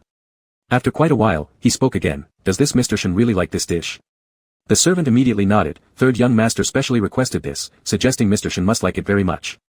There was another moment of silence from Luo Hufeng before he finally said, I see. You may go. First master didn't smash the dish. The servant let out a sigh of relief and quickly carried the food away. Afterward, Luo Hufeng returned to his seat at the dining table. Luo Gongyu watched his expression, tilting her head. Did brother suddenly get over his allergy to tomato scrambled eggs? Luo Hufeng didn't respond. Only halfway through the meal, he suddenly stood up. I'll go check on Qianjian and their guest upstairs. Seeing Luo Hufeng leave midway, Luo Chen frowned. Something's off with Hufeng tonight. He Ruyan was already fatigued. Forget it. Let's continue eating. Witnessing this, Luo Gongyu also rose from her seat. I'll go check in my room. Before Luo Chen or He Ruyan could comment, Miss Fourth of the Luo household, Luo Suibei, holding her phone, announced, I also need to handle something. In the Luo family, there was always this rule that everyone eats together to display harmony within the family. Tonight, this tradition broke unexpectedly. Fifth Miss Luo Wenxuan looked confused, asking, Second sister, you're harboring some secret lover in your room? And fourth sister, what exactly is your matter? Luo Suibei glanced at her phone with difficulty. Luo Gongyu disapproved. Wenxuan, watch your words. Luo Wenxuan shrugged, stretching her voice as though she was teasing. Second sister, I didn't say anything wrong, did I?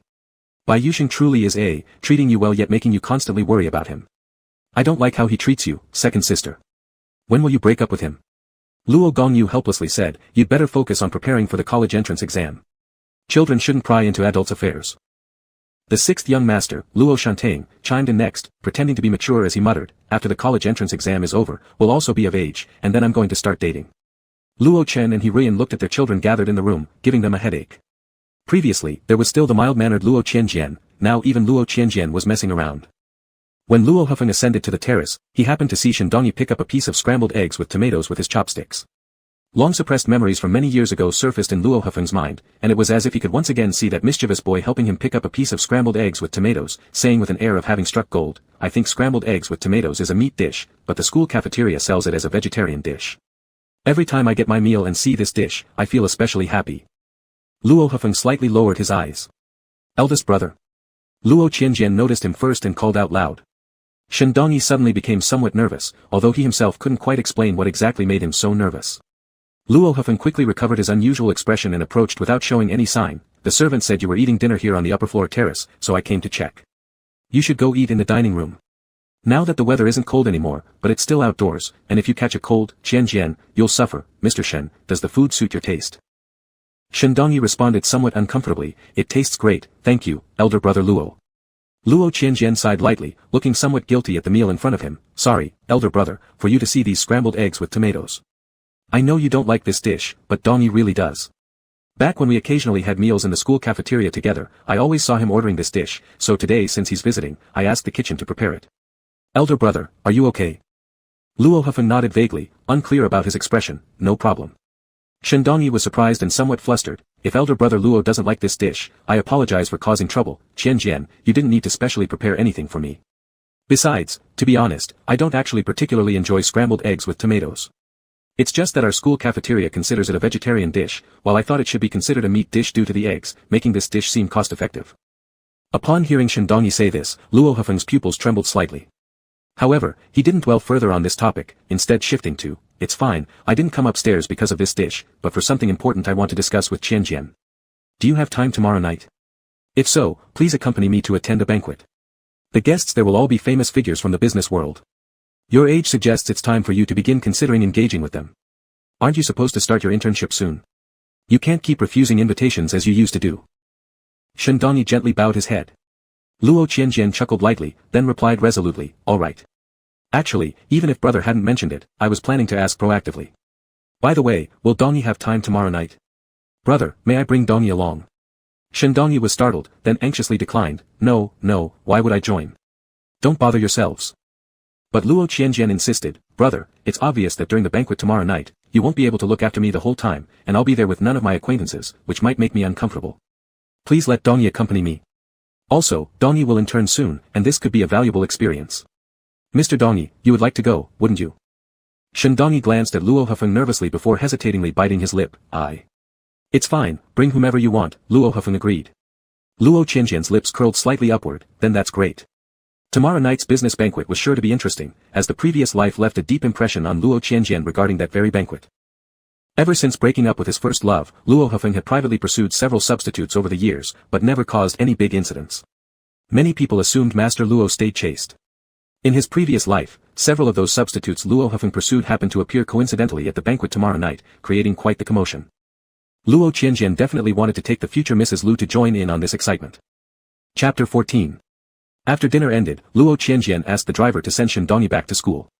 When they arrived at the school gate, the driver stopped Shen Dongyi and handed him a bag from the passenger seat. Shen classmate, the third young master said that formal attire would be needed for tomorrow's banquet, and out of concern for your tight schedule to prepare, he asked someone to take an unused suit from his wardrobe for you to make do with. Shen Dongyi paused in surprise, instinctively wanting to decline. But after hesitating for a few seconds, he accepted it. Thank you. Qianjian is really considerate. The driver chimed in, isn't that true? The third young master has the best character. Shen Dongyi walked through the campus with mixed feelings as he held the clothing bag. The grandeur of the Luo family castle made even home-style dishes like scrambled eggs with tomatoes taste better than usual, while other delicacies were meticulously prepared. The elegant luxury was visible everywhere, far surpassing the comfort provided by public transport, and brand new clothes in the wardrobe casually given away. Scene after scene flashed through Shen Dongyi's mind, and then he thought about the looks Luo Hefeng had given him during their several meetings. Mainly during their first meeting. At the time, Luo Hefeng's eyes flickered, and he stared at his face for quite some time in a way that could be considered rude. Then, despite regaining a normal demeanor, he invited him over to the Luo residence. Although the invitation at the time was made under the guise of visiting the ill Luo Qianjian. But Luo Qianjian had also mentioned several times that his elder brother had a cold personality and wasn't the kind to take initiative. Shen Dongyi bit his lip. On the afternoon of the next day, after finishing his classes, it was already 6 o'clock. Getting into the car at the school gate, Luo Qianjian glanced at Shen Dongyi. Why haven't you changed clothes? Shen Dongyi hugged his school bag. Wearing such formal attire at school seems strange, so I've placed the clothes in my bag for now. And I noticed you, Qianjian, have yet to change into something more formal, so I figured I'll borrow the changing room when you change later. Luo Qianjian chuckled lightly. I don't intend to change. Formal suits and evening dresses are very restrictive. Shen Dongyi blinked in surprise, looking at Luo Qianjian's rather casual attire, but, isn't wearing formal attire required? Social etiquette does indeed demand it, so my elder brother will wear something more formal, as probably will everyone else. Luo Qianjian replied nonchalantly. But you needn't worry about standing out inside. So, you. Shen Dongyi let out a quiet sigh of relief and questioned with concern, will it not seem inappropriate to go this way? With an air reminiscent of a spoiled second-generation heir, Luo Qianjian responded, who dares to say anything against me? Shen Dongyi froze, then nodded slowly, oh. I truly envy how free-spirited you are, Qianjian. Luo Qianjian smiled faintly. In the previous life, he had suddenly died at the age of 26, the cause unclear. His most recent health checkup before his death showed everything was fine, so having come back to this life again, this lifetime's Luo Qianjian didn't know how to prevent another early death. He might as well enjoy himself freely without restraint. The drama of the evening banquet was about to unfold, and Luo Qianjian was currently very patient with Shen Dongyi, who would soon become his sister-in-law. He replied cheerfully, no problem, don't worry. When we get there, I'll get out of the car with the driver, and you can change directly in the vehicle. Shen Dongyi felt reassured and nodded, all right, then I'll bother both of you to wait for me a moment. Luo Qianjian responded leisurely, it doesn't matter, take your time. Luo Hefeng had sent the banquet location to Luo Qianjian beforehand, agreeing to meet directly at the destination. Luo Hefeng arrived a few minutes late, stepping out of his car and only seeing Luo Qianjian and the driver outside. Qianjian, why are you standing here? By the way, didn't you say you'd bring that Shen classmate along? Asked Luo Hefeng as he approached. Luo Qianjian looked back at the anti-glare windows of the car and said, Dongyi is changing clothes. Luo Hefeng was startled, reflexively looking toward the tinted window, then avoided eye contact. His gaze shifted to Luo Qianjian's outfit, furrowing his brows. Qianjian, you're dressed far too informally. Luo Qianjian's whole ensemble in black and white colors almost mimicked formal wear, albeit subtly. A white fitted undershirt paired with a thin but wide embroidered black outer shirt made it appear simple yet fitting perfectly on him. The black overlay accentuated a slightly sharper edge on what usually was a worn disposition, though his striking appearance softened this edge, making him stand out stunningly even in this basic combination of black and white. Impressive as it was still not formal wear or any flamboyant ceremonial attire. At the venue, with his identity as the third young master of the Luo family, rarely appearing at social gatherings, all eyes were bound to be drawn to him regardless. But it's comfortable, Luo Qianjian replied. Seeing that he had no intention of changing clothes, and given that they were already outside the banquet venue, bringing up his attire at this point was inappropriate, and it wasn't Luo Hifeng's nature either. Luo Hifeng, never mind, do as you wish. Anyway, it doesn't look odd. As he finished speaking, the rear door of the car they had arrived in opened, revealing Shindongyi stepping out in formal attire. He was already somewhat nervous, and seeing that Luo Hifeng had also arrived made him even more so. Qianjian. Brother Luo, I'm sorry for making you wait. I feel like this outfit looks a bit strange on me. Shindongyi said awkwardly. The suit Shindongyi wore was specifically tailored for Luo Qianjian by the Luo family, with every small detail fitted perfectly to Luo Qianjian's physique. Although Shindongyi was similar in size to Luo Qianjian, the suit still felt a bit ill-fitting on him. At first glance, it didn't seem too inappropriate, but as the one wearing it, Shindongyi naturally felt it more acutely. Already nervous, his expression grew even more constrained. Watching him like this, Luo Hifeng involuntarily recalled the youth from his memories. You look fine. Luo Qianjian said. Let's go inside. Luo Hifeng snapped back to reality and nodded, agreeing. Let's go inside. Shindongyi followed them.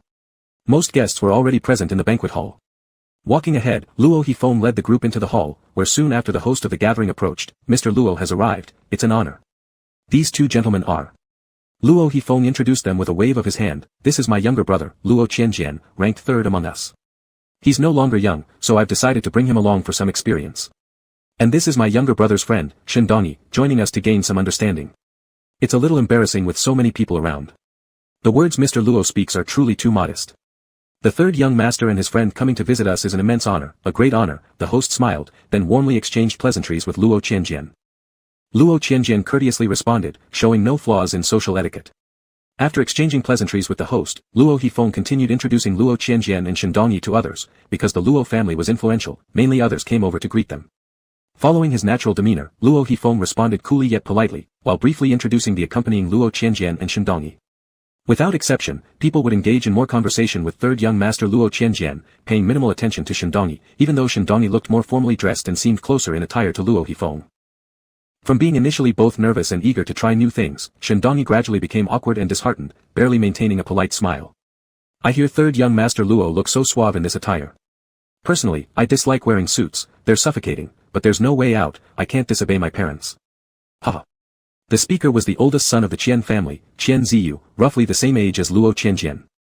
His tone was lively and clearly aimed at closing the distance.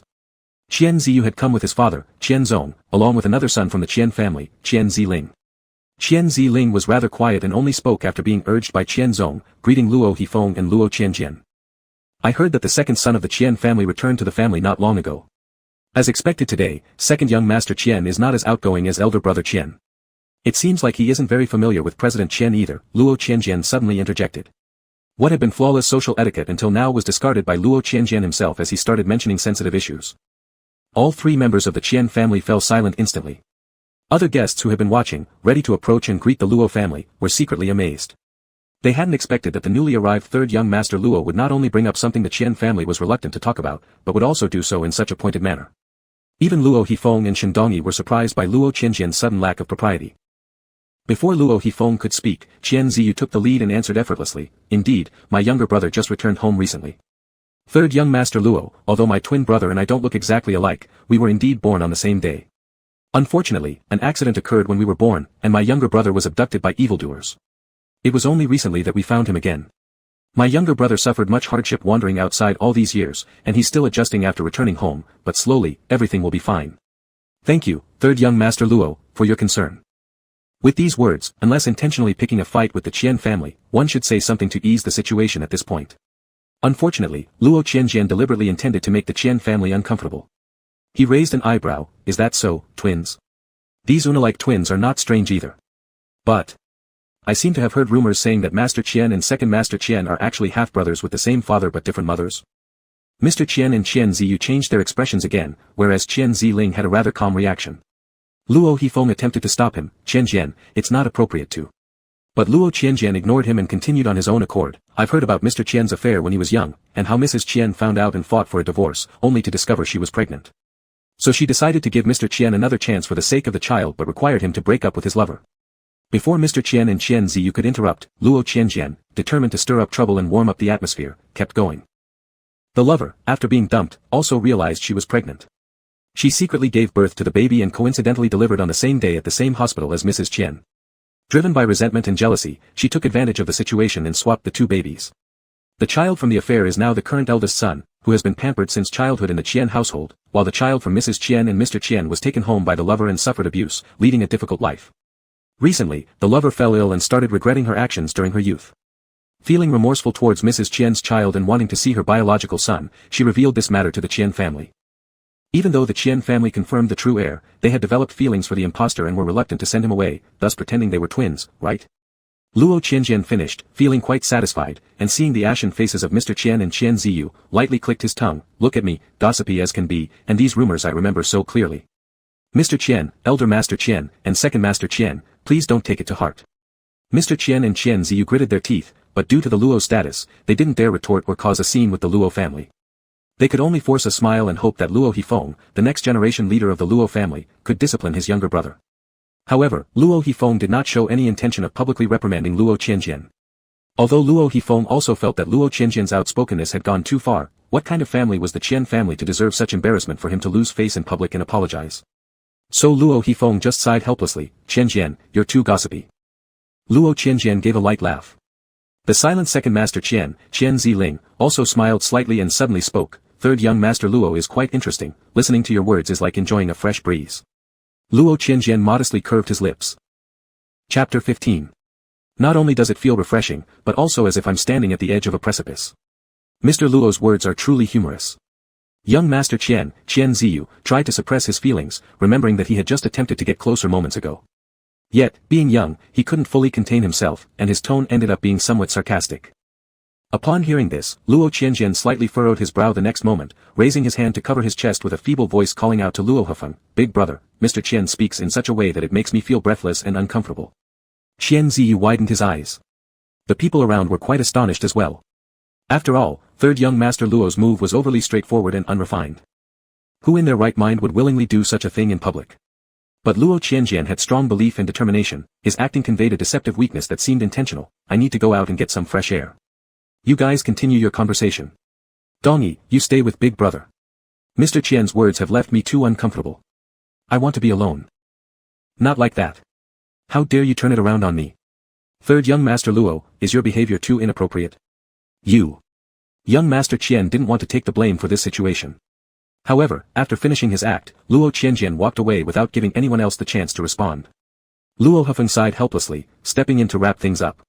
He calmly said to everyone, sorry, my younger brother has been weak since childhood and cannot bear any form of stimulation. Young Master Qian laughed mockingly out of frustration, barely holding on to his last bit of rationality due to the identity of the Luo family. As a result, his voice grew louder and more sarcastic, avoiding direct verbal abuse. President Luo, your third young master can both provoke others and get provoked easily while outside. Wouldn't it be better for him to rest safely at home instead? Qian Ziyu gritted his teeth in anger. Luo Hifeng frowned, young Master Qian, we Luo clan may seem unsuitable for public appearances, but is your family any better? Thus, Qian Ziyu received a slap from his father, Chairman Qian, who smacked him on the back of the head, forcing him to lower it. How dare you speak like that, child? Third young Master Luo shared a joke about gossip. Not only did you fail to laugh along, but you even made third young Master Luo physically uncomfortable.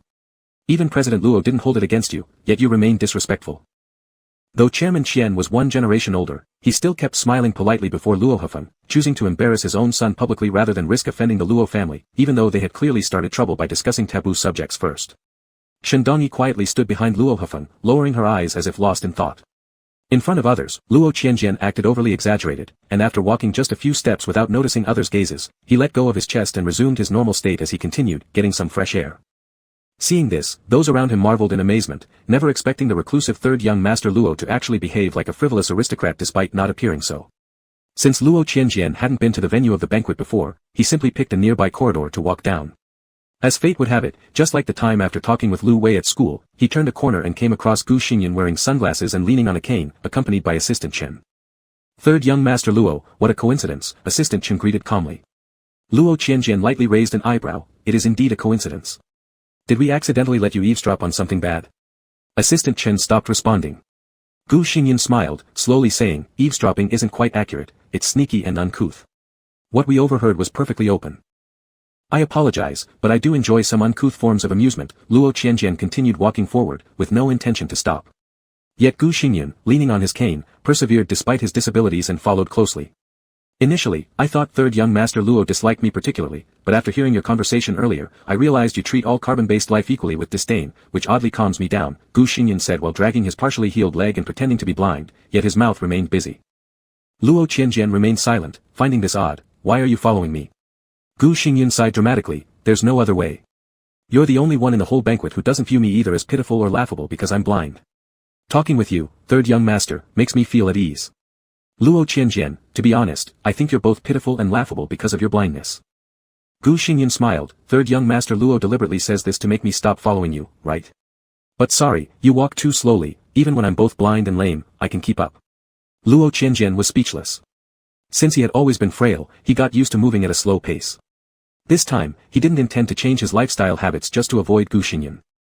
If there's no one you're interested in talking to at the banquet, why did you bother coming? Didn't you say after going blind, your family business has nothing to do with you anymore? How's that job application at the school cafeteria going? Luo Qianjian decided to casually joke around. Gu Xingyun humorously responded, the cafeteria didn't hire me, they said I was a blind man, so now I plan to change careers and start a blind massage business. I came today specially to spread the news and look for potential customers. Luo Qianjian. Since I just heard Luo San Xiaoya sharing gossip, it's quite interesting. As a return for hearing your gossip, once my blind massage store opens, I'll give you a free trial. Gu Xingyun continued. Luo Qianjian snorted lightly, commenting, Mr. Gu shows determination despite his disability. Unfortunately, I'm not in good health and can't benefit from your additional treatments. As he finished speaking, they had reached another corner of the corridor, where there was a door leading to an outdoor garden. Luo Qianjian didn't stop and walked directly outside through the door.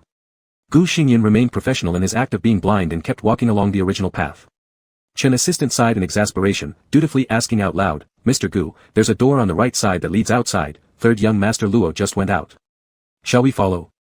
Gu Xingyun acted surprised, third young master Luo left so quickly without saying anything. Is the door over here? Of course we should follow. Despite his disabilities, Gu Xingyun still caught up with Luo Qianjian. Luo Qianjian sat down on a bench in the garden and noticed that the view from this spot was excellent. Inside the banquet hall was a large floor-to-ceiling window, sitting here allowed him to see what was happening inside clearly. Additionally, next to the window was a door which led conveniently back into the hall. This way, if anything interesting happened inside, he wouldn't miss it. For now, he could stay outside quietly. If only Gu Xingyun hadn't insisted on tagging along, it would have been perfect. Luo Qianjian truly couldn't comprehend it, so he asked again, Mr. Gu, why are you following me? Without any hesitation, Gu Xingyun settled down on the other side of the same bench, cleared his throat as if preparing to give a serious response, but then said, that title, Mr., is too distant. Call me uncle, and I'll tell you. Luo Qianjian. Grandpa Gu. Gu Xingyun. Adding a generation above, does that make you unhappy? Luo Qianjian replied with light mockery. Gu Xingyun smiled, suddenly having such a grandchild makes me happy. Luo Qianjian slowly remarked, you should be happy indeed, considering you're both blind and lame, likely to end up alone, and probably unable even to have children or grandchildren. This counts as fulfilling your dream early. Gu Xingyun was speechless, you've insulted me, yet listening to your explanation, I should thank you instead. Luo Qianjian replied gracefully and politely, don't mention it. Gu Xingyun chuckled, speaking of which, let me clarify again. My leg isn't really lame, and it will fully recover soon, probably running faster than you eventually. Luo Qianjian didn't understand why Gu Xingyun cared so much about how others viewed whether his leg was broken since he was pretending to be blind anyway. It doesn't matter, running races against a sickly person like me holds no interest, Luo Qianjian stated. Gu Xingyun sighed softly, I can hear it now, you want me to get angry and leave you alone. Luo Qianjian glanced sideways at him. Gu Xingyun added, unfortunately, I have a very strong streak of rebelliousness. Luo Qianjian muttered apologetically, sorry for drawing your attention. What kind of cliché romantic CEO literature dialogue was this? After finishing this thought, Luo Qianjian immediately regretted it. Gu Xingyun couldn't help laughing. Being idle is boring, so let's play a game, shall we? After a quiet moment, Gu Xingyun suddenly spoke up. Luo Qianjian smoothly shot back, how does a blind man play games? Gu Xingyun calmly answered, who said blind people can't hear or speak? Let's play a question and answer game. You ask me a question, I'll answer, then I'll ask you one, and you must reply truthfully to satisfy each other's curiosity. What do you think? Luo Qianjian felt bored. Is this really considered a game? Your life must be extremely dull, Mr. Gu. You try to imagine what it's like when you're blind. Gu Xingyun said philosophically, is there something Luo Xiao wants to ask me? Go ahead, start. Luo Qianjian thought for a moment and repeated the same question he'd already asked, why are you following me? I find you entertaining. Gu Xingyun answered. Truly, it's interesting. I used to hear that third young master Luo is an upright person who stays within the rules. Now I realize third young master Luo is quite independent-minded. I'm curious about what might have changed that. Luo Qianjian chuckled, is that so? Where did you hear this from? I didn't know I was actually quite famous to be mentioned by Mr. Gu. Gu Xingyin responded, if we're talking about fame, the third young master of the Luo family is more known for being reclusive. Over the years, you've genuinely avoided social gatherings, making you a rare sight. But after tonight's banquet, the reputation of third young master Luo will likely change completely. By the way, is there anything special about tonight's banquet that made you attend? Luo Qianjian glanced toward the direction of the banquet hall and replied calmly, what about you, Mr. Gu? Why are you here tonight? Don't tell me it's because of your blind massage business. Luo Qianjian asked without answering, breaking the game rules, but Gu Xingyan wasn't annoyed. He lightly laughed, aside from tonight, doesn't third young master Luo also want to ask why I happened to be at the school last time? Luo Qianjian arched an eyebrow, in that case, let me ask one more thing, what about the time you suddenly rushed onto the road in a wheelchair? What was that all about? Gu Xingyan sighed, honestly, third young master Luo, it's due to my misfortune within the family. Luo Qianjian smirked, I would love to hear more details. I became blind due to an accident, and pretty severely too. Right after the incident, I underwent a corneal transplant surgery, which unfortunately failed. According to expert examination, my eyes are untreatable now, Gu Xingyan said nonchalantly. In our household, my situation would render me as a useless person. Although my parents were saddened by this, after all, the company lost a worker. However, my younger siblings couldn't have been happier. But they were worried that I might not truly be blind or might not give up on myself, so they tested me in various ways. They pushed me with my assistant absent near the roadside, forced me to help deliver items to the school, and insisted that I come to this banquet tonight, all for the same reason, wanting to see the disgrace of the former heir of the Gu family who's now disabled in front of everyone. Since I have plenty of time after going blind, I accompany them just for their entertainment, hoping that they'll consider my pension issues in the future out of gratitude for my cooperation. Luo Qianjian clicked his tongue, Mr. Gu, you're truly magnanimous. Gu Xingyan waved his hand, my apologies. Luo Qianjian was familiar with the original plotline, though even though some people in the Gu family were the protagonists of a series of romances, Gu Xingyan wasn't one of them. The plot related to him wasn't substantial, and these minor details were never fully filled in, so Luo Qianjian was curious and wanted to hear it directly from the source. But Luo Qianjian's curiosity about Gu Xingyan stopped here, and he fell silent again. Gu Xingyan commented, you haven't answered any of my questions yet, have you? Luo Qianjian stood up while looking toward the banquet hall and responded thoughtfully, it seems like you're right, let me answer one then. As for why I'm here at this banquet today, I thought it would be interesting to watch. Now, I'm heading back inside to enjoy the show. Mr. Gu, feel free to do as you please. With that, Luo Qianjian left without delay. He had noticed earlier that a new guest had arrived at the banquet hall, very familiar indeed. It was the young master of the Li family. Without a doubt, the young Li master would soon meet his older brother, Luo Hifeng, and notice Shindani following closely behind Luo Hifeng. And then the excitement would begin. Often brother. I knew you still loved me. You could never forget me. Just as Luo Qianjian returned to the banquet hall leisurely, he heard the young Li master passionately pleading. Everyone around immediately quieted down, involuntarily turning their attention to Luo Hifeng standing at the center of the banquet hall, the young Li master facing him, and the man following Luo Hifeng, reportedly a friend of third young master Luo, whose surname was Shen. Some keen-eyed individuals had already spotted it, this Shen something bore a resemblance to the young Li master, especially in the eyes. Combined with the nostalgic tone of the young Li master's words. TSK TSK TSK. Lai Yuan, don't make wild accusations, Luo Hifeng frowned while looking at the young Li master. Lai Yuan, overwhelmed with both sorrow and joy, pointed at Shindani, who looked somewhat uneasy next to Luo Hifeng, and choked out a question, what wild accusation am I making? If you hadn't forgotten me, how does this person exist? Why does he resemble me? Often brother, I knew it, when you broke up, it wasn't because you disliked me. You couldn't forget me, so you found a substitute to alleviate your longing for me. Luo Qianjian watched this drama unfold from a quiet corner far away, a slight smile playing on his lips. He had returned just in time for the show to begin, and Luo Qianjian was quite satisfied with his impeccable scheduling. The only thing he wasn't satisfied with. It was Gu Xingyan showing up yet again, as resilient as ever. Luo Qianjian couldn't help but be impressed by him. Gu Xingyan calmly inquired, I'm blind, so I can't tell what's happening from sound alone. Could you fill me in on what's going on right now? Luo Qianjian was rather willing to share the gossip. Li Yuan, the young master of the Li family, was infatuated with my older brother a few years ago, he even followed him all the way to our home. But we always thought that my brother had rejected him, and Li Yuan eventually gave up. Who would have thought that now it sounds like my brother might have actually had something with him at one point. Right now, standing beside my brother is another person who somewhat resembles Li Yuan. Li Yuan probably thinks my brother couldn't forget him, so he found a substitute. Poor Master Li will soon discover that he himself is merely a replacement, and not the only one either. Chapter 16. Shendongyi stood beside Luo Hefeng, opening her mouth in bewilderment to explain, "No, you've got it wrong, I'm not in the relationship with brother Luo that you're imagining. I just came here to accompany him." To accompany what? Who is your classmate? Do you think this is a classroom or something? What are you doing calling out for classmates here and making a joke of it? Li Yuan disdainfully scrutinized Shendongyi and quickly found the flaws. The clothes on your body aren't yours, right? Where did you borrow or even rent them from? Don't know how to get a proper fit, the cuffs and collar look too tight, utterly shabby, disgracing Brother Feng. Brother Feng, even as my substitute, you shouldn't be so stingy toward her. With crowds of people around, they all looked at them curiously at this moment.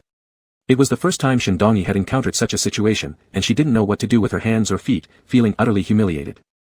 Luo Hefeng frowned and interrupted Li Yuan's one-sided sentiment. "Li Yuan, I'll say it again, don't talk nonsense. Shendongyi is merely my younger brother's classmate. It was my younger brother who brought her here tonight, and it has nothing to do with me. Even if it does involve me, it doesn't concern you. What are you suddenly going crazy about?" "Going crazy?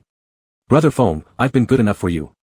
Li Yuan's emotions were so agitated that her eyes began to redden. "I haven't endured any since childhood, except repeatedly putting up with indignities concerning you. 5 years ago, I took the initiative to pursue you, being laughed at outside your house didn't stop me. With difficulty, I got your permission, but you didn't want our relationship disclosed to others, so I never told anyone, not even my own family. When we broke up, you said it was for my own good, that you didn't want me to indulge in our relationship and lose my pride, so over these years I have never disturbed you. But today I saw someone standing beside you who looked so much like me, how could I possibly sit still? I dislike these banquet settings. Moreover, the Feng family hosting this event doesn't have good relations with our Li family. But knowing you would be coming, I specially obtained an invitation just to see you more times among the crowd. Brother Feng, you still love me, don't you? It's just because of too many concerns that we had to part ways." Li Yuan spoke rapidly, crying while saying these words. However, tears did not affect young Master Li's performance, his voice loud and steady, not a single sob. Unheard, yet startling when spoken, this was Li Yuan exposing almost everything about her past with Luo Hefeng. The onlookers, those who came for drama, became more excited but retained some decorum, without overly exaggerated reactions. And indeed, Luo Hefeng wasn't too keen on having his personal emotional history publicized. But it wasn't out of fear, rather he preferred simplicity and tranquility. Now with Li Yuan throwing a public tantrum, Luo Hefeng only felt somewhat annoyed, not thinking there was anything problematic with his behavior. "Li Yuan, I made it clear to you back then, I've never liked you, it was you who insisted on clinging," said Luo Hefeng coldly. However, young Master Li remained trapped in a love tragedy where, Brother Feng must have had some reasons, her tears falling even harder as she choked and said, "No, Brother Feng, your eyes don't lie. You always looked at me so intently, as though you'd found a long-lost lover from another life. I knew back then, you must have loved me very much." Luo Hefeng remained expressionless, and publicly showed no intention of giving face, maintaining the same stance. "You're overthinking." "Li Yuan, no. Brother Feng." In the corner, Gu Xingyun slightly disgusted, "This is like watching a stage play." Luo Qianjian gave a slight scoff, quiet, enjoying the show. Gu Xingyun. At such a young age, why so much interest in gossip? Of the 3 involved parties, one is your elder brother, and another is the friend you deliberately brought along. Are you so calm to remain uninvolved and enjoy the spectacle? Gu Xingyun asked with interest. Luo Qianjian calmly expressed surprise, "How am I uninvolved? Clearly, I care deeply. Mr. Gu, please don't disturb me." Gu Xingyun, "Alright, I'll watch the show with you, and care." Among the onlookers, there were even more concerned spectators for this piece of gossip. Suddenly, a man opened his mouth, chuckling and said, "Oh, tonight this is truly." "Allow me to interject, little Master Li, I think President Luo is telling the truth. You've genuinely misunderstood. Could President Luo ever be someone whose love goes unreciprocated?" Li Yuan glared at him, "What's it got to do with you? I know you've always been unfriendly with my brother Feng, what are you trying to incite here?" Luo Hefeng also looked at the man, his expression cold. "I wonder when Manager Feng became so knowledgeable about me." Manager Feng still had a cheerful smile, and he pushed the person standing behind him forward, then said, "President Luo, do you still recognize this person?" The person who was pushed forward cautiously glanced at Luo Hefeng and quickly averted his gaze. Luo Hefeng furrowed his brows. Li Yuan also frowned hard. This person with the Feng surname had brought out someone whose eyes were uncannily similar to his own despite other differences in facial features. Had he become some sort of public figure? President Luo has much on his plate, but it seems like he hasn't forgotten our Lin Lin. Lin Lin is my recent lover, and it's the first time I've ever dated a male partner. Why did I choose him? It's not for any particular reason, He just mentioned that he'd had a relationship with President Luo earlier, probably 7 years ago. Or was it 8 years? Right, Lin Lin? Manager Fang, looking at Li Yuan who had already turned red with anger, sighed. It seems that young Master Li has noticed too. Isn't our Lin Lin somewhat similar in looks to you, especially these eyes? Oh, I may have got this backward. In terms of timing, it should be that young Master Li resembles our Lin Lin because of your shared past with President Luo. If we're talking about substitutes, then it seems young Master Li wouldn't even be the main substitute. Li Yuan felt both angry and flustered, finding it hard to believe as he stared at Luo Hufeng. Big brother Feng, what exactly is going on here? You actually. Luo Hufeng's emotions didn't fluctuate, he remained distant and indifferent, whereas Shindongyi standing by his side awkwardly felt more uneasy due to her lack of awareness about all this. Naturally, considering the appearance of our Lin Lin, there's no way he could be the real deal in President Luo's heart. Manager Fang casually shoved his lover named Lin Lin further back and continued merrily, I'm more surprised by how sentimental President Luo can be under the surface. All the lovers he secretly found seemed to share a striking resemblance. As Luo Hufeng didn't deny it, Li Yuan nearly lost it. Big brother Feng. Did you have a lover before me? So did you treat me as a substitute too? How could you do this to me? You've been deceiving me, lying to me for all these years. Infuriated and humiliated, Li Yuan grabbed a glass of red wine and raised his hand to splash its content onto the face of the same Luo Hufeng he had adored moments ago. Shindongyi hesitated where she stood. Then she missed her chance to act as a knight in shining armor and let someone else step up instead. A waiter who had been keeping his head down among the crowd suddenly rushed forward at this moment, blocking himself in front of Luo Hufeng and shielding him from being splashed with the wine. Li Yuan threw the empty glass onto the floor violently. The broken glass pieces reflected the dazzling chandelier light above, creating an intense atmosphere. Do you have some kind of sickness wanting to block my wine, huh? Li Yuan glared at the waiter. The waiter still kept his head down, his hair dripping with spilled wine. Feeling annoyed, Luo Hufeng moved beyond the waiter and told Li Yuan, that's enough. Li Yuan, do you want to cause even more trouble? Don't you care about your family's reputation anymore? What reputation remains? I, as a member of the Li family, have been toyed around by you. What face do we have left to save? Li Yuan gritted his teeth. It's always been your persistent one-sided obsession. Li Yuan, this is a small matter between you and me. I don't want things to escalate into a feud between the Luo family and the Li family. Leave now, while it's still timely to calm down, Luo Hufeng said. If Li Yuan could have been so calm, he wouldn't have shouted, Big brother Feng, publicly. Desire leads one to wish for another's happiness, disdain makes one wish for another's destruction. Little Master Li now wanted to drag Luo Hufeng down into the abyss with him. Quickly, Li Yuan grabbed another glass of wine from the adjacent table and tried to throw it again at Luo Hufeng.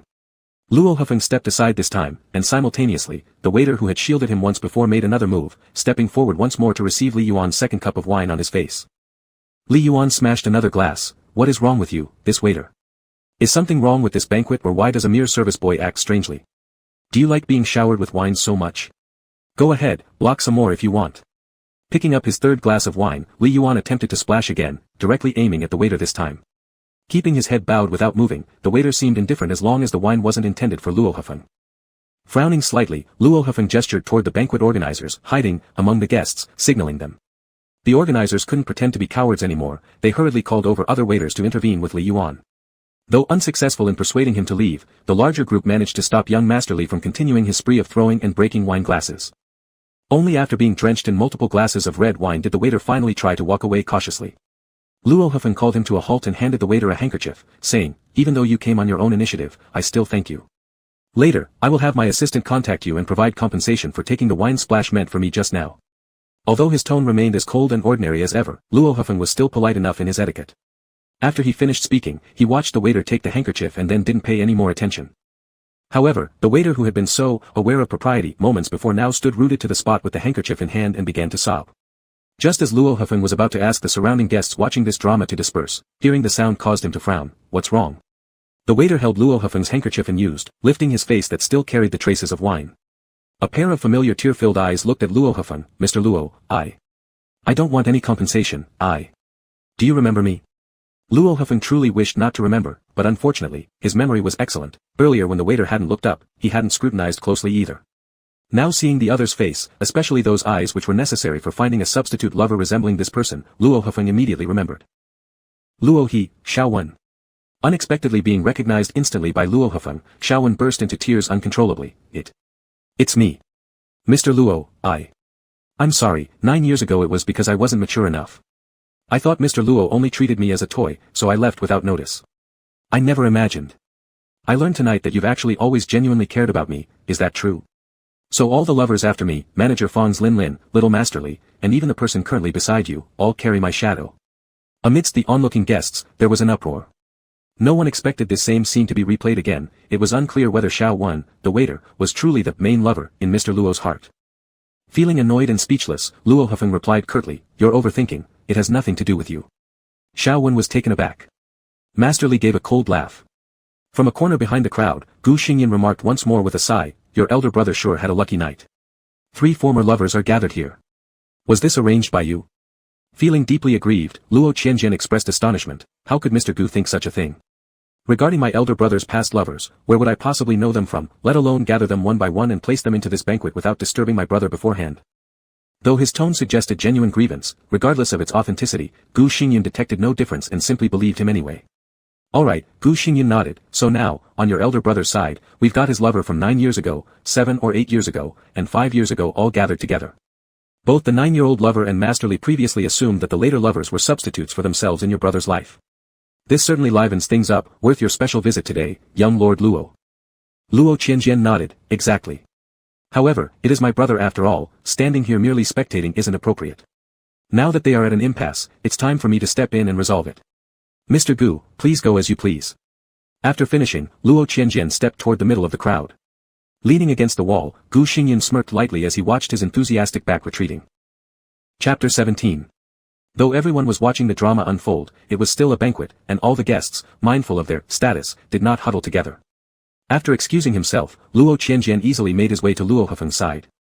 Shen Dongyi, upon seeing him return, felt like she had found her mainstay. Flustered, she instinctively moved closer to him, Qianjian.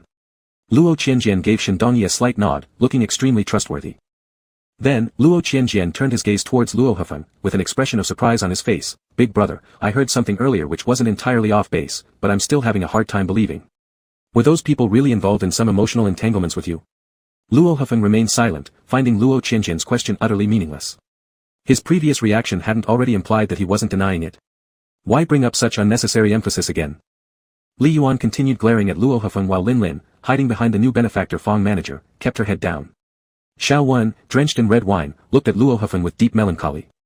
Luo Hufeng had a faint headache, regretting that he didn't bring his assistant along tonight, otherwise, he could have just handed over this situation for the assistant to deal with.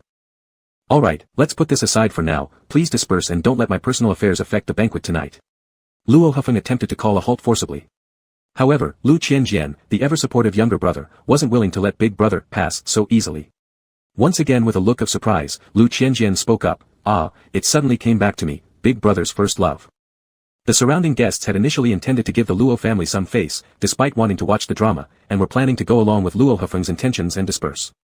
Some entertainment should be enough. But then, unexpectedly, came the mention of first love, and even more shockingly, it was mentioned by someone from within the Luo family. So, maybe they could stay a little longer, no harm done, right? Frowning, Luo Hufeng, though unaware how Lu Qianjian had come to know about his first love, instinctively wanted to interrupt, Qianjian. The eyes of Xiao Wan, Lin Lin, and little Lord Li seemed so alike.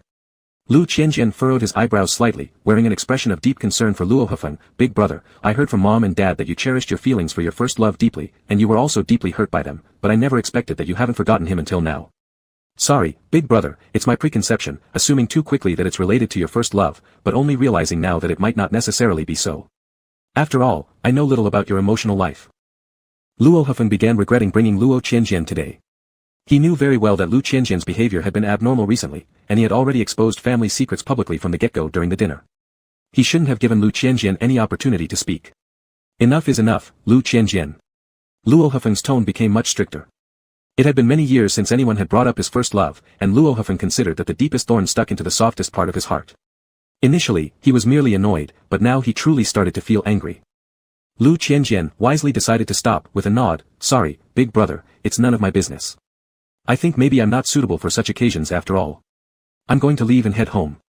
Dongyi, do you want to leave with me or stay a bit longer and let big brother see you out?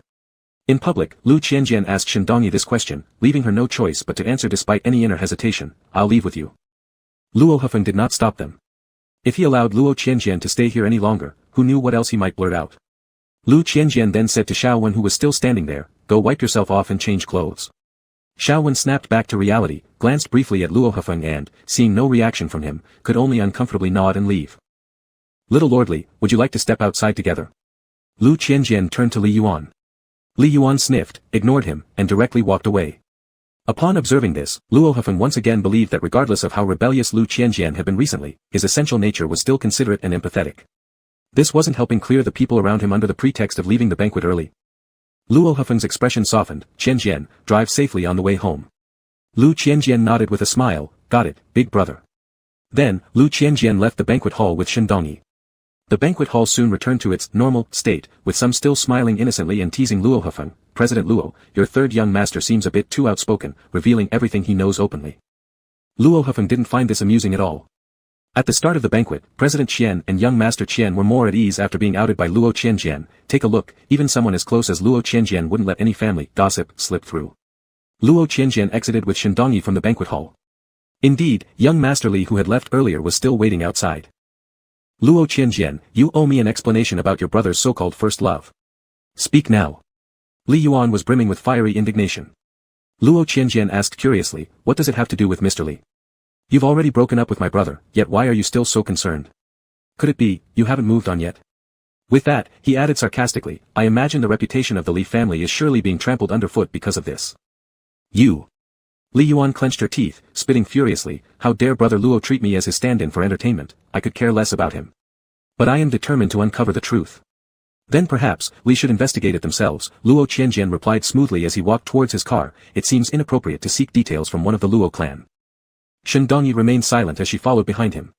Li Yuan aggressively pursued them, saying, since you've already disclosed matters in public anyway, I doubt you're good at keeping secrets. Luo Qianjian smiled faintly, Mr. Li, it goes both ways. Let's exchange insights, how's that sound? I'm quite curious about what happened between you two in the past. We could share information. Li Yuan frowned, considering this briefly before nodding, all right. It's all about big brother Luo anyway. Shindongyi softly interjected, hesitant but polite, Qianjian, isn't this improper? Li Yuan glared at her, demanding, is this person really just your friend and unrelated to brother Luo? Luo Qianjian grinned, isn't everything already clear? Haven't we established that? Speaking of which, wasn't Xiao Wen there just now? Should we invite him to join us for the discussion? Xiao Wen, though a waiter at the banquet, found himself suddenly dismissed after the incident due to discomfort in continuing his duties. He had been given his wages early and sent off. Emerging from the side entrance where the staff changed, Xiao Wen unexpectedly bumped into the group still lingering around Luo Qianjian. With Luo Qianjian bringing it up and Li Yuan eager for clarification, they called out to him directly. Had Xiao Wen only encountered Li Yuan alone, he might have hesitated to get involved, but seeing Luo Hefeng's younger brother there, Luo Qianjian, caused Xiao Wen's uncertainty to waver slightly. As Li Yuan observed Xiao Wen approach, she turned to Luo Qianjian and said sardonically, don't you look like someone enjoying a spectacle? Luo Qianjian remained quiet, his smile unwavering. Excuse me, Luo Qianjian politely addressed the apprehensive Xiao Wen, would you mind sparing us a few minutes to discuss something concerning my brother and you from the past? Upon hearing this request, Xiao Wen began to relax slightly, though remaining cautious of what Luo Qianjian was asking. Unhappy with the hesitation, Li Yuan pushed forward, quickly then, don't you want to find out how big brother Luo's first love went? Let's trade some details. Curiosity piqued within Xiao Wen, but, well, okay. It's been so long ago now, I remember certain things but others aren't as clear. Nonetheless. While Luo Qianjian displayed great patience for gossip, Li Yuan lacked such tolerance, abruptly cutting in, keep it simple, when did you and Luo Hefeng start, how, was it about money or affection? And how did it end? Before Xiao Wen could pour out his heartfelt sentiments, he was cut off abruptly by Li Yuan's interrogation-like tone. Despite feeling upset, Xiao Wen truly wished to uncover if he was merely a replacement and the specifics regarding Luo Hefeng's past relationship. So with a bit of resentment and truthfully, Xiao Wen answered, brother Luo and I started dating almost 9 years ago. Back then, I had just entered university while brother Luo hadn't yet graduated either. He was my senior at the time. Our relationship wasn't exactly conventional dating. During a troubling period at home, brother Luo intervened and resolved issues for my family. In return, I was supposed to keep him company, without anyone else finding out. Although reserved and taciturn most of the time, leading occasionally to unpredictable bouts of temper from brother Luo, overall, our time together wasn't too unbearable. Until, after about 3 to 4 months, during one evening when brother Luo was drunk, he suddenly grabbed my neck and demanded whether I liked him purely for his wealth. That terrified me. By now, Li Yuan and Shindongyi exchanged astonished looks. Luo Qianjian raised an eyebrow intriguedly, and then, I fled in fear from the apartment brother Luo arranged for me back to my school dormitory. Afterwards, I didn't know how to go back, fearing the loss of face. Nor did brother Luo send anyone to find me again. Neither did he demand repayment for helping resolve my family troubles, so it, sort of concluded itself, Xiao Wen said bitterly. Shindongi, who had been silent all along, suddenly interjected with some hesitation, since you and big brother Luo graduated from the same university, how come you are working as a waiter now? I don't mean to look down on waiters, it's just that if there is a choice, very few people would willingly choose such arduous work. Xiao Wen's expression turned even more sorrowful. It doesn't matter. This isn't the first time I've been asked this question over the years. In fact, it still has something to do with my family situation. The year I graduated, due to issues at home, I only received my diploma but not the degree certificate, so things got worse for me. Young Masterly didn't care about Xiao Wen's hardship and interrupted to talk about his past with Luo Hufeng. 5 years ago, when Li Yuan just came of age, his father took him out for socializing, and he fell in love at first sight with Luo Hufeng. After pursuing him for a while, he even followed Luo Hufeng to the Luo residence. Initially, Luo Hufeng particularly rejected Li Yuan. Li Yuan didn't know why, but Luo Qianjian, well versed in the original story plot, did. The main reason was Li Yuan's identity. As a member of the Li family, even though he looked like his beloved and hated ex-lover, and pursued actively, Luo Hufeng did not want to invite unnecessary trouble.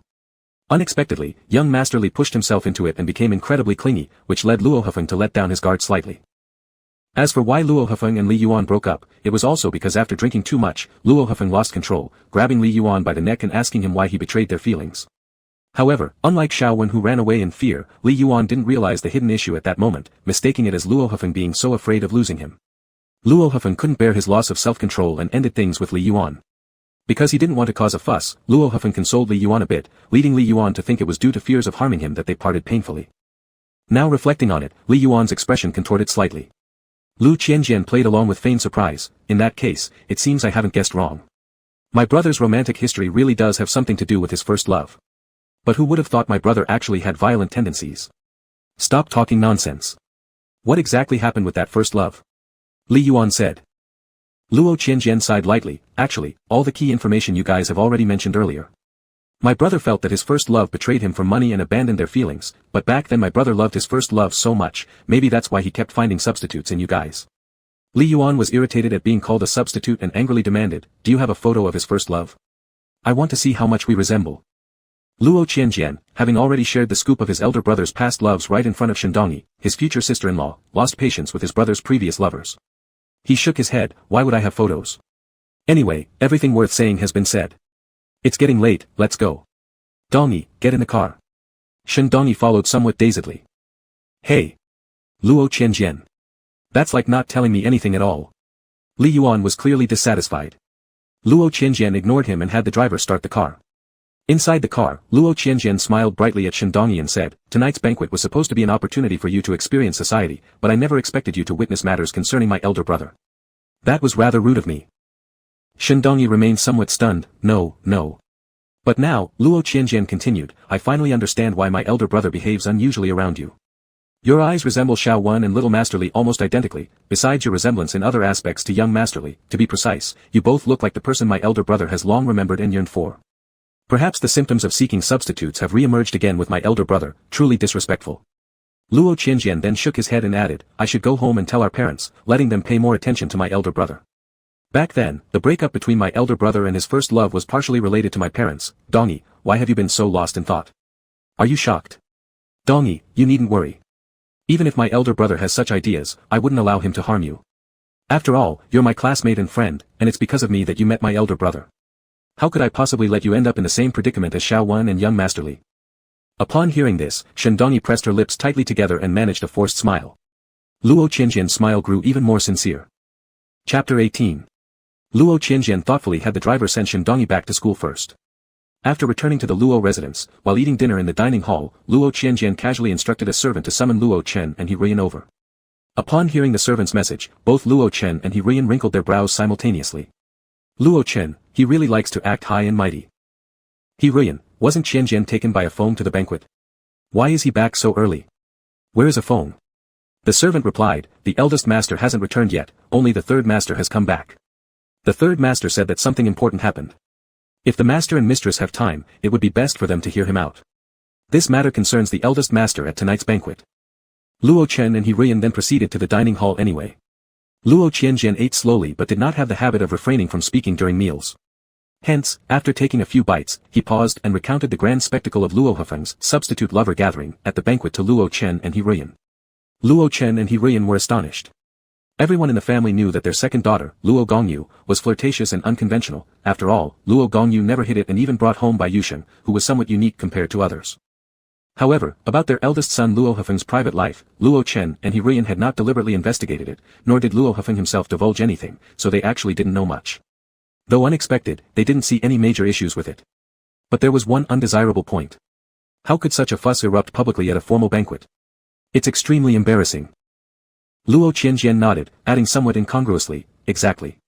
Now everyone knows that elder brother has a long-cherished first love, and because of her, he has sought substitute lovers multiple times to fill the emotional gap. In the future, elder brother will likely remember this incident more often and find it harder to let go. Luo Chen and He were shocked. How did just a gathering of lovers lead to revelations about his first love? Surely, it couldn't have been due to Luo Hufeng accidentally letting it slip. I mentioned it, Luo Qianjian replied succinctly. Luo Chen and He Luo Chen, you said it. Why did you bring it up? He Qianjian, how do you even know about your elder brother's first love? Luo Qianjian matter-of-factly answered, it just came to mind, so I said it. As for how I knew, it was many years ago when elder brother first returned home after some training abroad. I happened to overhear you and father talking to him about his first love. After hearing it, I always remembered it, but I never mentioned it before because I feared it might stir up painful memories for elder brother. This revelation made Luo Chen and He even more troubled. Why did all the family secrets keep getting revealed by Luo Qianjian? And why had Luo Qianjian recently become so rebellious and loose-lipped? When would this phase end? You. Luo Chen frowned disapprovingly, if you haven't mentioned it for all these years, why did you bring it up publicly tonight? Isn't this just causing your brother more pain?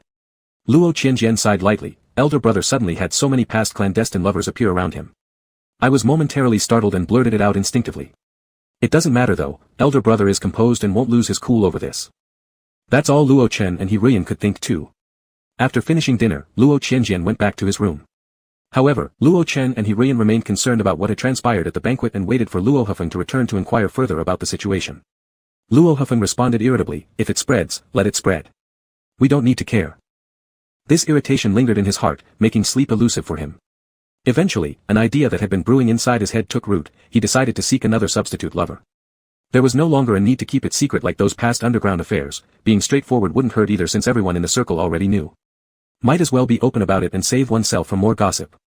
As for selecting this new lover, it had already been decided. The next morning, after breakfast, Luo Hufeng separately summoned Luo Qianjian. Qianjian, since you saw everything that happened at last night's banquet anyway, I'll cut to the chase. There's something I need your help with. While tidying his cuffs, Luo Hufeng calmly expressed his intentions, I'd like you to help introduce my classmate Shindongyi to me. Luo Qianjian showed surprise, introduce. Luo Hufeng nodded, yes, exactly what you're thinking. Shindongyi does indeed resemble my first love a great deal. He's probably the most similar one I've encountered in all these years. After all, he is your classmate. I don't want to go directly to him without letting you know first, so if you're willing, could you help convey my intentions and introduce us? The more specific arrangements can be discussed between my assistant and Shindongyi, you don't need to get involved. If you're unwilling, well, I've already informed you about this matter. I'll just have my assistant approach Shindongyi directly but will let him know of your position so there won't be any misunderstanding. It seemed quite considerate, quite thoughtful about Luo Qianjian's situation as his younger brother. But if Luo Hufeng truly valued their familial bond, he wouldn't still prioritize satisfying his own desires by going after Luo Qianjian's classmate, especially since Shindongyi wasn't merely a common classmate to Luo Qianjian but someone with whom he was familiar. In fact, Luo Qianjian had even brought Shindongyi along to attend banquets. Yet, Luo Hufeng insisted on making a move toward Shindongyi, prioritizing the choice of having Luo Qianjian act as the mediator and helping find this new substitute lover. In the previous life, something like this hadn't occurred. After all, during the summer internship, Shindongyi lived at the Luo family residence, and meeting with Luo Hufeng was convenient without requiring deliberate efforts. Back then, Luo Hufeng and Shindongyi gradually grew closer behind Luo Qianjian's back, and by the time Luo Qianjian found out, they were already together. This lifetime, thanks to Luo Qianjian, it looked like Luo Hufeng and Shindongyi would fall in love much earlier. Luo Qianjian felt he was such a good younger brother, and also a great classmate. Brother. Alright, I'll ask Dongyi for you, but if Dongyi refuses, I hope you won't force him, said Luo Qianjian with an air of difficulty.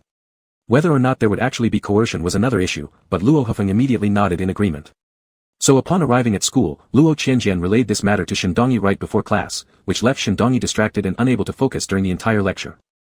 When the bell rang to mark the end of class, and as they exited the classroom, Luo Qianjian calmly advised Shindongyi in a soothing manner, Dongyi, don't worry.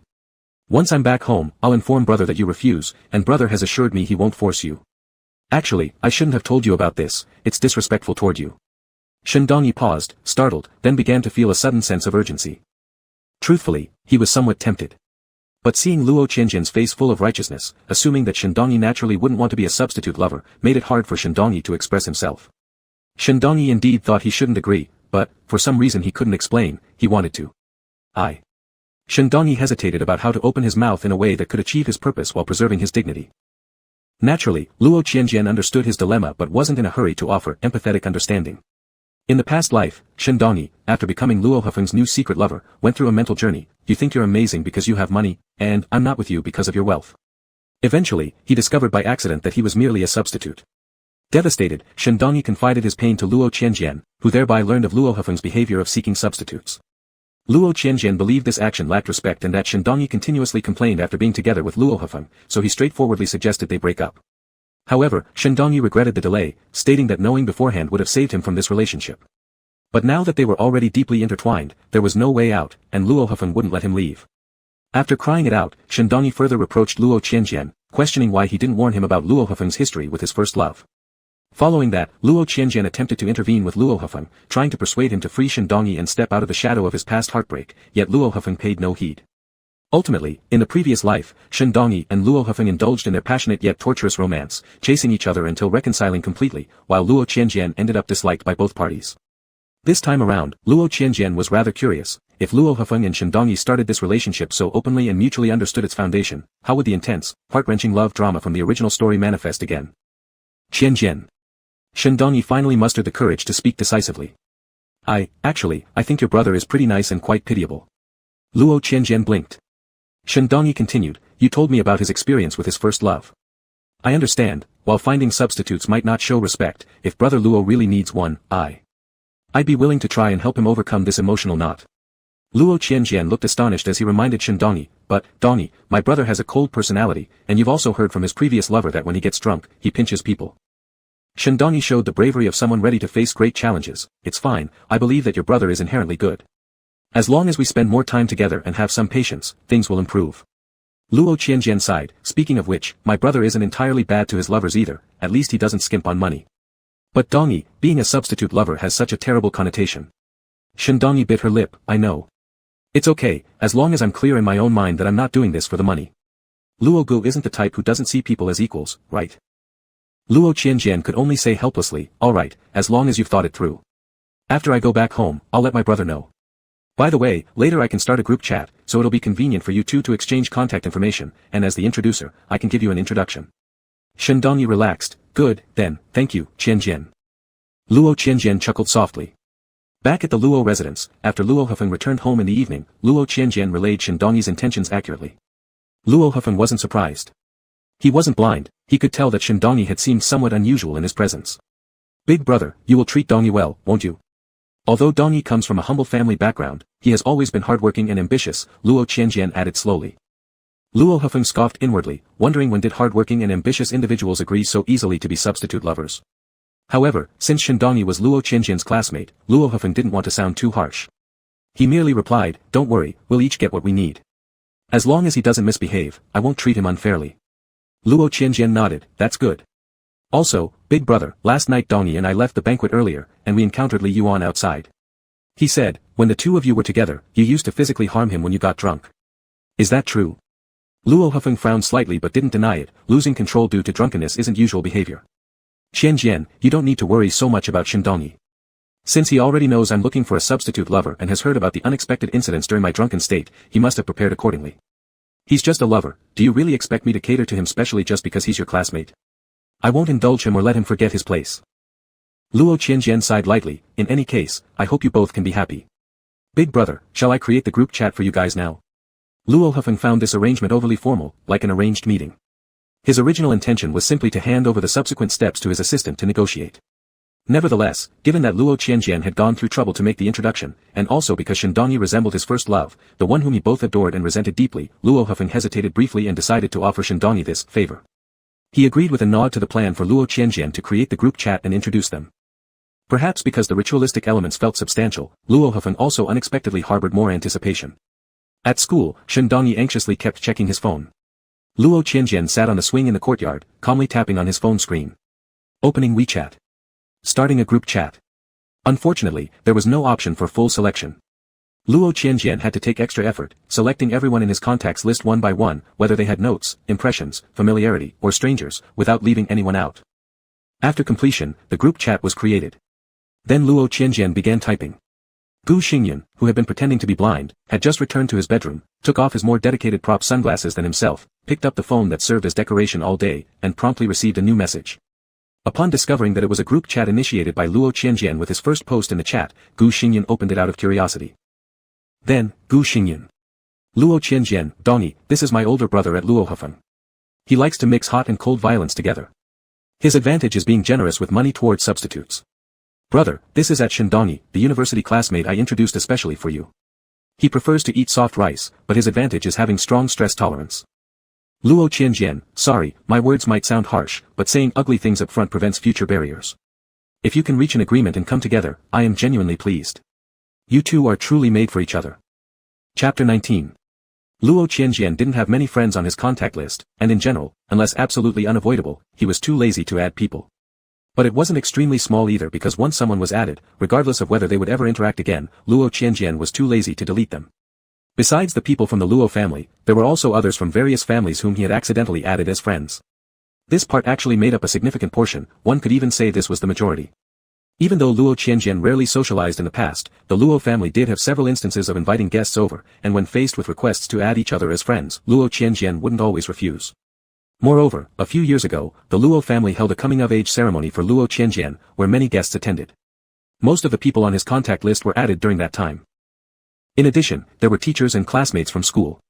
However, this part was quite minimal since Luo Qianjian's previous teachers and classmates were more accustomed to using other social media platforms rather than WeChat, including those from university. Class notifications weren't usually sent through WeChat, although there was a group chat created among classmates, Luo Qianjian hadn't individually added many of them. All in all, pulling up Luo Qianjian's contact list displayed a group of 101 members. After sending out 2 initial messages to warm up the group chat, Luo Qianjian immediately exited the conversation, reducing the number of members to 100. A long-lasting harmony, indeed. Luo Qianjian was feeling exceptionally pleasant. The other group members felt somewhat awkward. Luo Hefeng and Shindongi knew he was planning to create this group, so they were keeping an eye on their phones. When being pulled into a new group chat, there wouldn't be any notifications on the WeChat homepage until the first message appeared, which would then display the group chat interface. Thus, when Luo Hefeng and Shindongi saw it initially, everything had already been set in stone. Luo Hefeng frowned and asked the nearby servant, "Where is the third young master?" Shindongi panicked, dropping her phone to the ground before hastily picking it up again and carefully examining each nickname of the group members. Among the remaining 98 group members, some spotted the commotion immediately, surprised and confused by what was going on but refrained from commenting impulsively. They kept quiet for the moment while engaging in private gossip among smaller groups.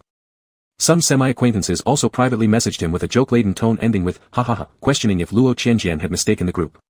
Upon checking the self-introduction sent when adding new friends, Luo Qianjian confirmed that they were utterly unfamiliar, making him too bothered to respond.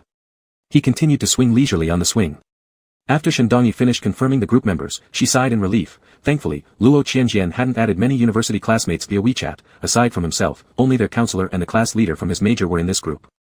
Although still terrible, compared to the worst-case scenario they thought of when they first glimpsed the long list of members, the current situation brought some comfort to Shindongi. Not a big problem, both their counselor and the class leader were fairly decent people who didn't like spreading rumors. An explanation later would certainly help them deal with it. The most pressing issue now was asking Luo Qianjian about the origin of this group and identifying the remaining individuals. But after Shindongi messaged Luo Qianjian, she received no response, her calls went unanswered as well. On the Luo family side, Luo Hefeng just learned where Luo Qianjian was via the servant and walked briskly towards the swing with a stern expression. Luo Qianjian remained relaxed on the swing without standing up and initiated conversation. "Why are you here, brother? Shouldn't you be building feelings with Donnie right now?" Luo Hefeng's expression darkened further. "Luo Qianjian, you're doing this on purpose." Luo Qianjian blinked. "Are you upset, brother? Is it because of the 2 messages I posted in the group? I admit my wording might have been a bit sarcastic, but I've already explained my intentions. I want you both to understand each other thoroughly from the beginning, including the less pleasant aspects of your personalities." Luo Hefeng didn't understand how Luo Qianjian managed to remain so calm and let out a cold laugh. "Do you even know what you're doing? Haven't I made it clear enough? I need only a lover, not a romantic partner. Neither my temperament nor his nature matters, it's simply a money-for-looks transaction. How dare you let those 4 words come clearly from my mouth as an older brother? Aren't you, the younger brother, embarrassed to hear it?" Luo Qianjian appeared helpless, as if Luo Hefeng was being unreasonable and getting flustered. "Besides, the issue isn't what you posted.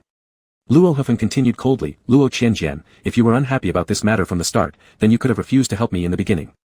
Now look at what happened, exposing my private life all over. Are you happy now? Luo Qianjian feigned surprise insincerely, broadcasted. Big brother, what are you talking about? Luo Hufeng glared at him as if watching a performance. How many people did you drag into this group chat, did you even count? Luo Qianjian raised an eyebrow, big brother, don't scare me. I just added you and Dongyi. And since I didn't want to disturb your process of adding each other as friends, I exited the group right after sending the messages. Now there should only be the two of you. Could I have made a mistake? Sorry, I've never done this before, so I'm not familiar with it. How about, big brother, you pull me back into the group now, so I can check the situation and explain. There was no way Luo Hufeng would believe that Luo Qianjian's actions weren't deliberate. Luo Qianjian. Luo Hufeng was extremely dissatisfied with the feeling of being toyed around like a fool. Especially when Luo Qianjian's attitude remained gentle, like a wall that wouldn't return any emotions, making it impossible to argue effectively. Luo Hufeng had no outlet for his anger. If it were someone else, Luo Hufeng naturally had other means to make them regret offending him, but this person was Luo Qianjian. Being family within the Luo household, and particularly unique among the Luo children, among the adopted children, Luo Qianjian was the only biological child of Mr. and Mrs. Luo. Luo Hufeng could teach anyone else a lesson, even getting angry at Mr. and Mrs. Luo would pose no significant problem as long as there was reason, but he couldn't easily punish Luo Qianjian. This made Luo Hufeng even more infuriated. He'd rather Luo Qianjian confront him directly and have a proper argument back and forth. But Luo Hufeng could only grit his teeth and ask as calmly as possible, Qianjian, tell me honestly, what exactly are you thinking? Is there something you're dissatisfied with regarding me, your elder brother? Then recalling Luo Qianjian's recent behaviors, Luo Hufeng furrowed his brows, or perhaps, do you have dissatisfaction towards our family? Luo Qianjian appeared bewildered, big brother, where is this coming from? Your words leave me completely at a loss. Have I done something wrong without realizing it and angered our family? Could it be that what you said earlier about me reaching my rebellious phase was actually true? Luo Hufeng, you. I can't take it again, big brother, I won't talk to you about this anymore. I think I need to rest in my room. By the way, I don't know the current status of the group chat, but if there really is an issue, please remember to explain it to Dongyi for me and don't scare her. While speaking, Luo Qianjian weakly stood up, disregarding Luo Hufeng's increasingly displeased expression, and headed indoors. As Luo Hufeng stared at his retreating back, he glanced at the swing which was still swaying lightly due to inertia, feeling furious. He kicked the frame of the swing in frustration. Luo Qianjian had just returned indoors and hadn't gone upstairs yet when he encountered Miss Luo Suiyun, the fourth daughter of the Luo family, who was holding her phone. Luo Suiyun looked at Luo Qianjian with a complicated expression, third brother. I saw what you posted in that group. Are you doing alright recently? Luo Qianjian smiled faintly, I'm fine. I just underwent a health checkup last month, everything is normal. As for that group, it seems I made big brother unhappy. That's awkward. Luo Suiyun. Was he really awkward? She couldn't tell. At this hour, why aren't you in the study reading or solving problems, Suiyun? Luo Qianjian showed genuine care like a good older brother. Instinctively gripping her phone tighter, Luo Suiyun avoided eye contact. I got a bit tired from studying, so I came downstairs to walk around. Luo Qianjian nodded, that's right. Although the college entrance exam is approaching, balancing work and rest is also important. Go ahead, I'm going back to my room to rest. Luo Suiyun nodded, good night, third brother. However, just as Luo Qianjian walked a few more steps, Luo Suiyun couldn't resist calling out to him again, third brother. There's something I want to. Luo Qianjian looked at her kindly. Luo Suiyun pressed her lips together, then shook her head, never mind, it's nothing. Nothing, goodbye, third brother. Luo Qianjian didn't press further, smiling slightly and nodding. Luo Qianjian did not reply to Shindongyi's WeChat message that night. It wasn't until the next morning when he woke up that he finally replied tardily with an apology, stating that after creating the group the previous evening, he had stopped looking at his phone and asked about Shindongyi and Luo Hufeng's current situation. Seeing Luo Qianjian's response, Shindongyi clenched her lips and decided against replying further. With such an insincere response, Shindongyi realized there was no point pretending that Luo Qianjian's actions were unintentional. Luo Qianjian didn't care whether or not he had a response, and after finishing his own process, calmly went downstairs to prepare for breakfast. Seeing him, Luo father and Luo mother felt as if their internal organs were burning. Qianjian, what has been wrong with you recently? Even adolescents shouldn't involve such recklessness. The matter between your mother and me, it was fine that you made a fuss at home, but this time you've involved so many people in the circle about your elder brother's affairs. Do you want others to watch our family's embarrassment? Luo Chen interrogated. Luo Qianjian helplessly said, Dad, big brother already reprimanded me last night. That group can't be undone, so stop blaming me anymore. By the way, has Aunt Lu's family moved out of the house Dad arranged for them? How did Mom go about checking on the relocation? Speaking of this, He Ruyan unhappily replied, they've moved out, but a lot of things are piled up in the corridor outside, it looks awful. Luo Chen couldn't help but speak, where there is mercy, let mercy reign. They have already moved out of the house. With too many items and no place to put them immediately, it's understandable to pile some temporarily in the hallway. Ruyan, don't be so petty. Upon hearing this, Ruyan sneered coldly, too many items, all purchased with whose money? I don't know how long it will take to pay it back, so I intend to be petty. This made Luo Chen also unhappy. Ruyan, your temper seems to get bigger these days. As Luo Chen and Ruyan quarreled, Luo Qianjian cheerfully finished his breakfast. Luo Hefeng looked serious and moody. Luo Gongyu shook his head. And Luo siblings 4, 5, 6 were quite confused. That day, Luo Qianjian had no classes at school. However, since he received a message from his counselor asking if he could visit the office for a chat, and their class president also sent a probing message expressing concern for classmates, Luo Qianjian specially took a trip to school. He was very cooperative with educational work. After arriving at the counselor's office, seeing that he came alone, the counselor poured him a glass of water and asked him to wait. The teacher will call Shindongyi over soon to talk with you two together, is that okay? Before Shin arrives, is there anything you want to discuss privately with the teacher? Luo Qianjian calmly shook his head, invite Shin over. I can't reach him anyway, so now I am worried. Shindongyi was nearby on campus, free at this time. Although somewhat reluctant after being contacted by the counselor, he still quickly arrived. Seeing Luo Qianjian looking quite at ease, Shindongyi became even more uncomfortable inside. But he couldn't figure out why everything had been fine before they parted yesterday, and yet Luo Qianjian would suddenly behave like this toward him. Teacher, Shindongyi pursed his lips. The counselor pointed at the chair in front of the desk, you're here, sit down. There's no need to waste your time further, let's get straight to it. The counselor opened his phone and pointed to the WeChat group chat interface, who among you can roughly explain what happened? Of course, you're both college students and adults. If it's simply an emotional issue, the teacher should not meddle. But if there are other factors involved, as your counselor, I must pay attention. You can understand, right? In the WeChat group, the situation was no longer limited to just the first 2 messages Luo Qianjian sent. After an initial silence, someone eventually broke the ice and started gossiping, which then spiraled out of control. Unfortunately, Luo Qianjian, who created the group, exited shortly after sending those messages and didn't respond even when others attempted private chats with him. As for the main characters, Luo Hefeng and Shindongyi, Luo Hefeng found the whole ordeal annoying and left the group without another thought, while Shindongyi didn't want to see the endless chatter either. However, because the class president had exited the group while the counselor remained in, Shindongyi didn't dare to leave the group directly. Nevertheless, Shindongyi remained silent in the group, leaving other members only to sigh in frustration. Now, the counselor held up the group chat record and questioned the origins of the whole matter. Shindongyi sat tensely, supporting his knees, teacher, this. Luo Qianjian sighed deeply, teacher, this group was mistakenly set up by me. I quit it after speaking. Therefore, I didn't manage to rectify it in time, though it's not a huge deal. The situation you can pretty much guess from the 2 messages I sent. My elder brother and Shen are both single and won't have any nasty disputes over this relationship. Hearing this, the counselor looked increasingly troubled. Quickly picking up on Luo Qianjian's tone, Shindongyi continued earnestly, trying to make the counselor stop further investigation. Teacher, please rest assured, my relationship with Luo Qianjian's elder brother hasn't started and won't develop further. Please don't worry. Since everything had been said, there was really nothing else the counselor could add. Originally, this student-related private life matter which hadn't blown up too much, was just about the counselor fulfilling his educational duty by inviting them for a chat. He couldn't do much more than that. The counselor showed some more concern, withdrew from the group chat right in front of them, and then let Luo Qianjian and Shindongyi leave. As they stepped out of the college building where the office was located, Shindongyi saw no one around, bit his lips, and ultimately decided to ask directly, Qianjian, were you deliberate, right? Luo Qianjian tilted his head to look at him, was I? I don't know why you suddenly started hating me so much. Is it because you actually never wanted me to be involved with your brother? If that's the case, you should have just said so. In any case, at least before the teacher earlier, you didn't say anything overly offensive. Thank you. What I told the teacher was also true. I won't contact your brother anymore. Please don't stay upset over this. As for us, if you dislike my presence, we can stop contacting as well. If we encounter team assignments in the future, finding someone else to replace is fine. Though many students have fixed partners for long-term group work, you're so popular that surely plenty would want to team up with you. It's alright for me. Luckily, we'll soon be in our senior year, and there won't be many courses left requiring group work anyway. In short, all I hope is that you're happy, Qianjian. Shindongyi sounded very conciliatory. Luo Qianjian chuckled faintly, should I thank you for being so magnanimous and not holding grudges against me? Shindongyi pressed his lips, just a joke, don't mind it. Luo Qianjian responded calmly, regarding the matter between you and my brother, it doesn't concern me. You shouldn't speak so definitively either, to avoid embarrassing yourself later. Although the situation had turned this way, to the protagonist attacker-receiver love story, it was just an issue caused by the villain meddling in their romance. But Luo Qianjian, as the villain himself, believed it wouldn't influence the future of the protagonist couple.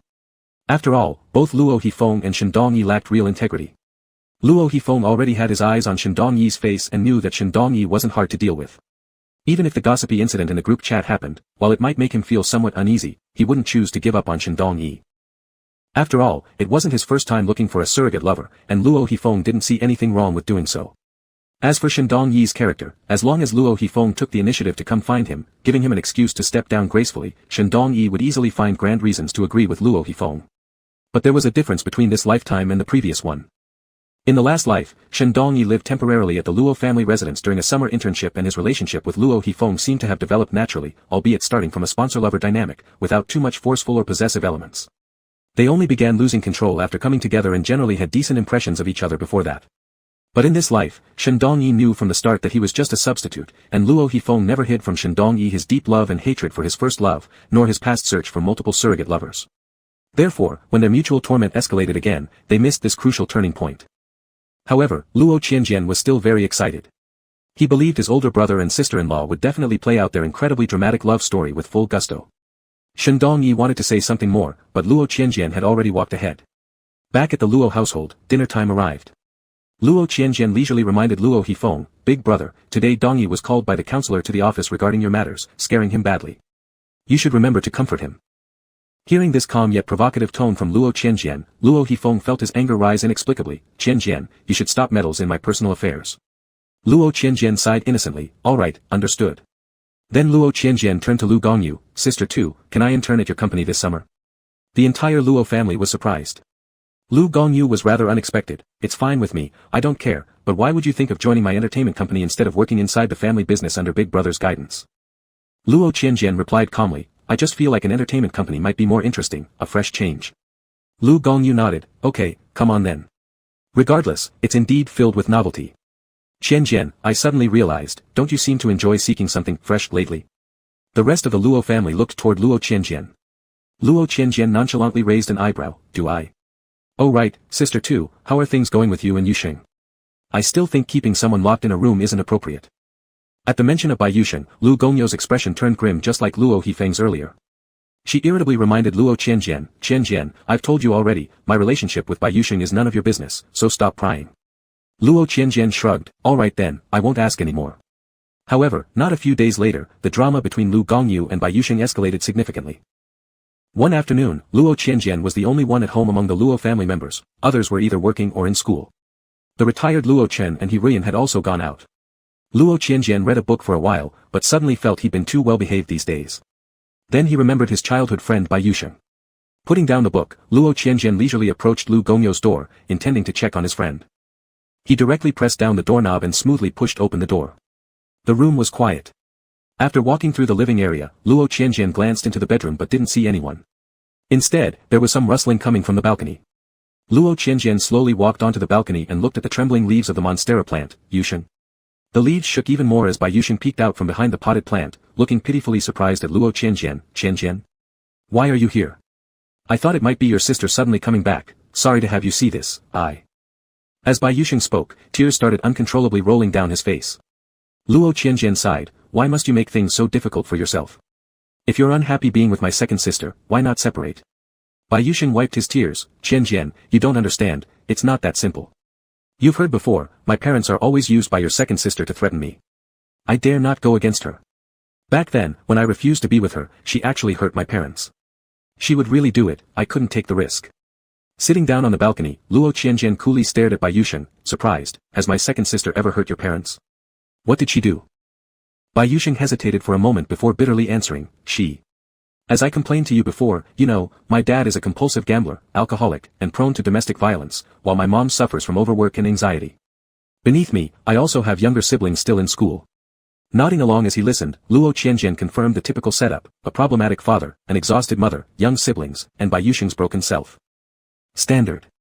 Bai Yusheng continued, "Thanks to your second sister, my dad owes astronomical gambling debts now, and my mom has lost her job under her manipulation, she doesn't let her work again. Now we rely solely on her charity to survive. I'm scared if I offend her, she'll harm my siblings. They're still in school and can't bear any more shocks." Luo Qianjian sighed, "Yusheng, though this may sound harsh, look at it from another angle. Your dad has always owed gambling debts, right? Weren't debt collectors constantly coming to your house before? Although second sister made him owe more, she gives your family enough money so they don't have to deal with debt collectors anymore. And your mom, despite all her past hardship, now has to force herself not to work but used to fill gaps created by your dad's recklessness. Now, she can rest more, which isn't better, is it? Also, although second sister always uses your parents to pressure you, she hasn't touched your siblings, showing she isn't entirely cruel, correct? Bai Yusheng hadn't considered it this way and froze momentarily. Moreover, despite confining you to the room, not allowing you to leave or work, fundamentally it's because your second sister cares too much about you. Since you're afraid to break up, then try accommodating her feelings. When she's happier, you might get more freedom, right? Luo Qianjian added sympathetically. That word, freedom, pierced Bai Yusheng deeply. That's enough. Qianjian. Stop trying to console me. Luo Gongyu does not truly love me. She just keeps me confined because she can't have my heart. Though my family wasn't perfect, before she interfered, we got by for years fine. And before she forced me into this situation, I had just entered the entertainment industry and gained some fame. Our family was getting better, but everything has been destroyed by Luo Gongyu. Bai Yusheng sobbed. Seeing no other way, Luo Qianjian helplessly replied, Yusheng, thinking this way will upset second sister.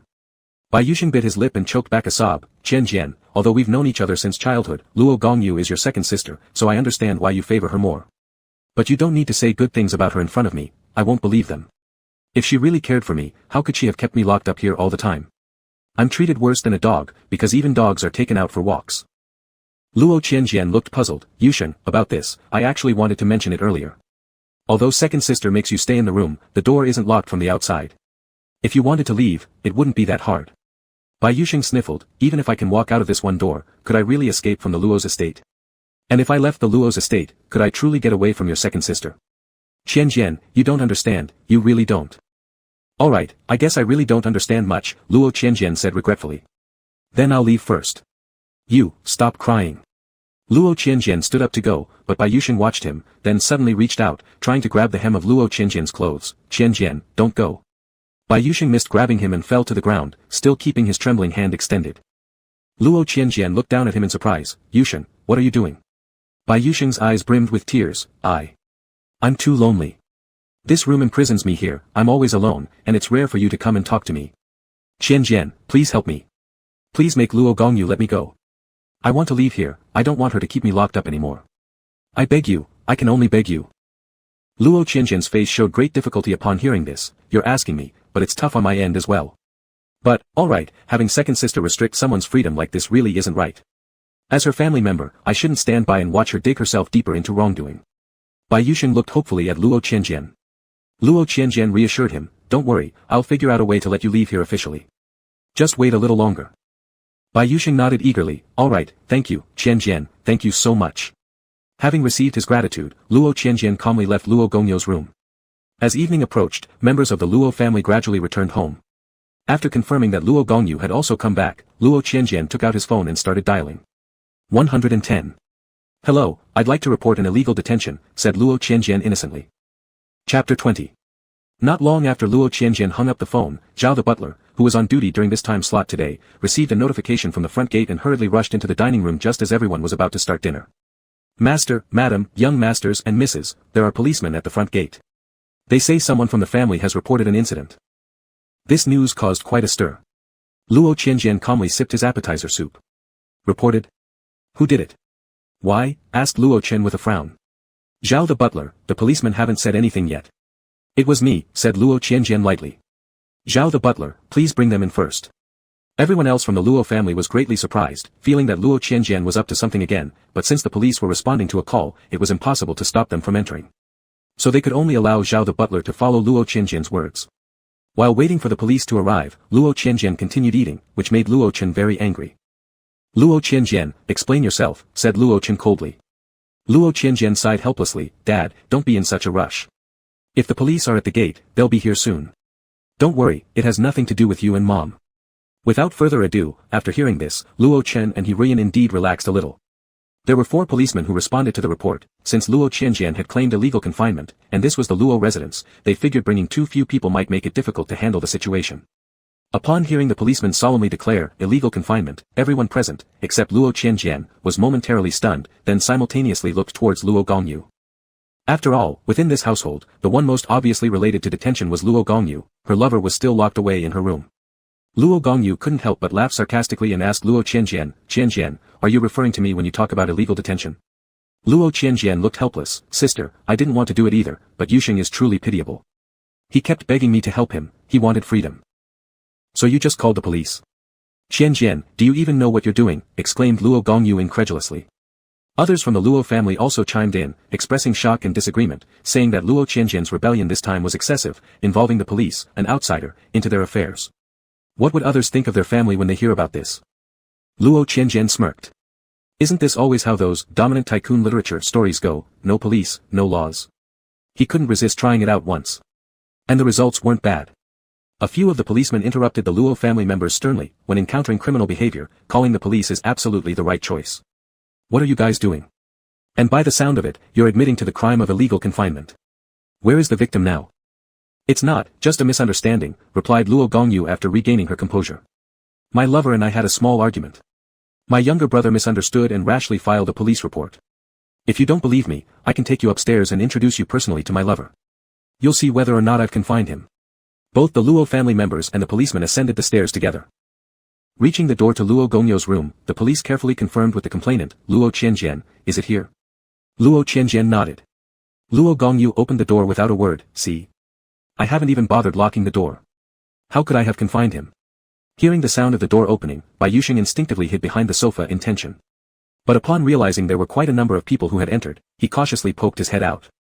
Bai Yusheng. Come out, shouted Luo Gongyu impatiently.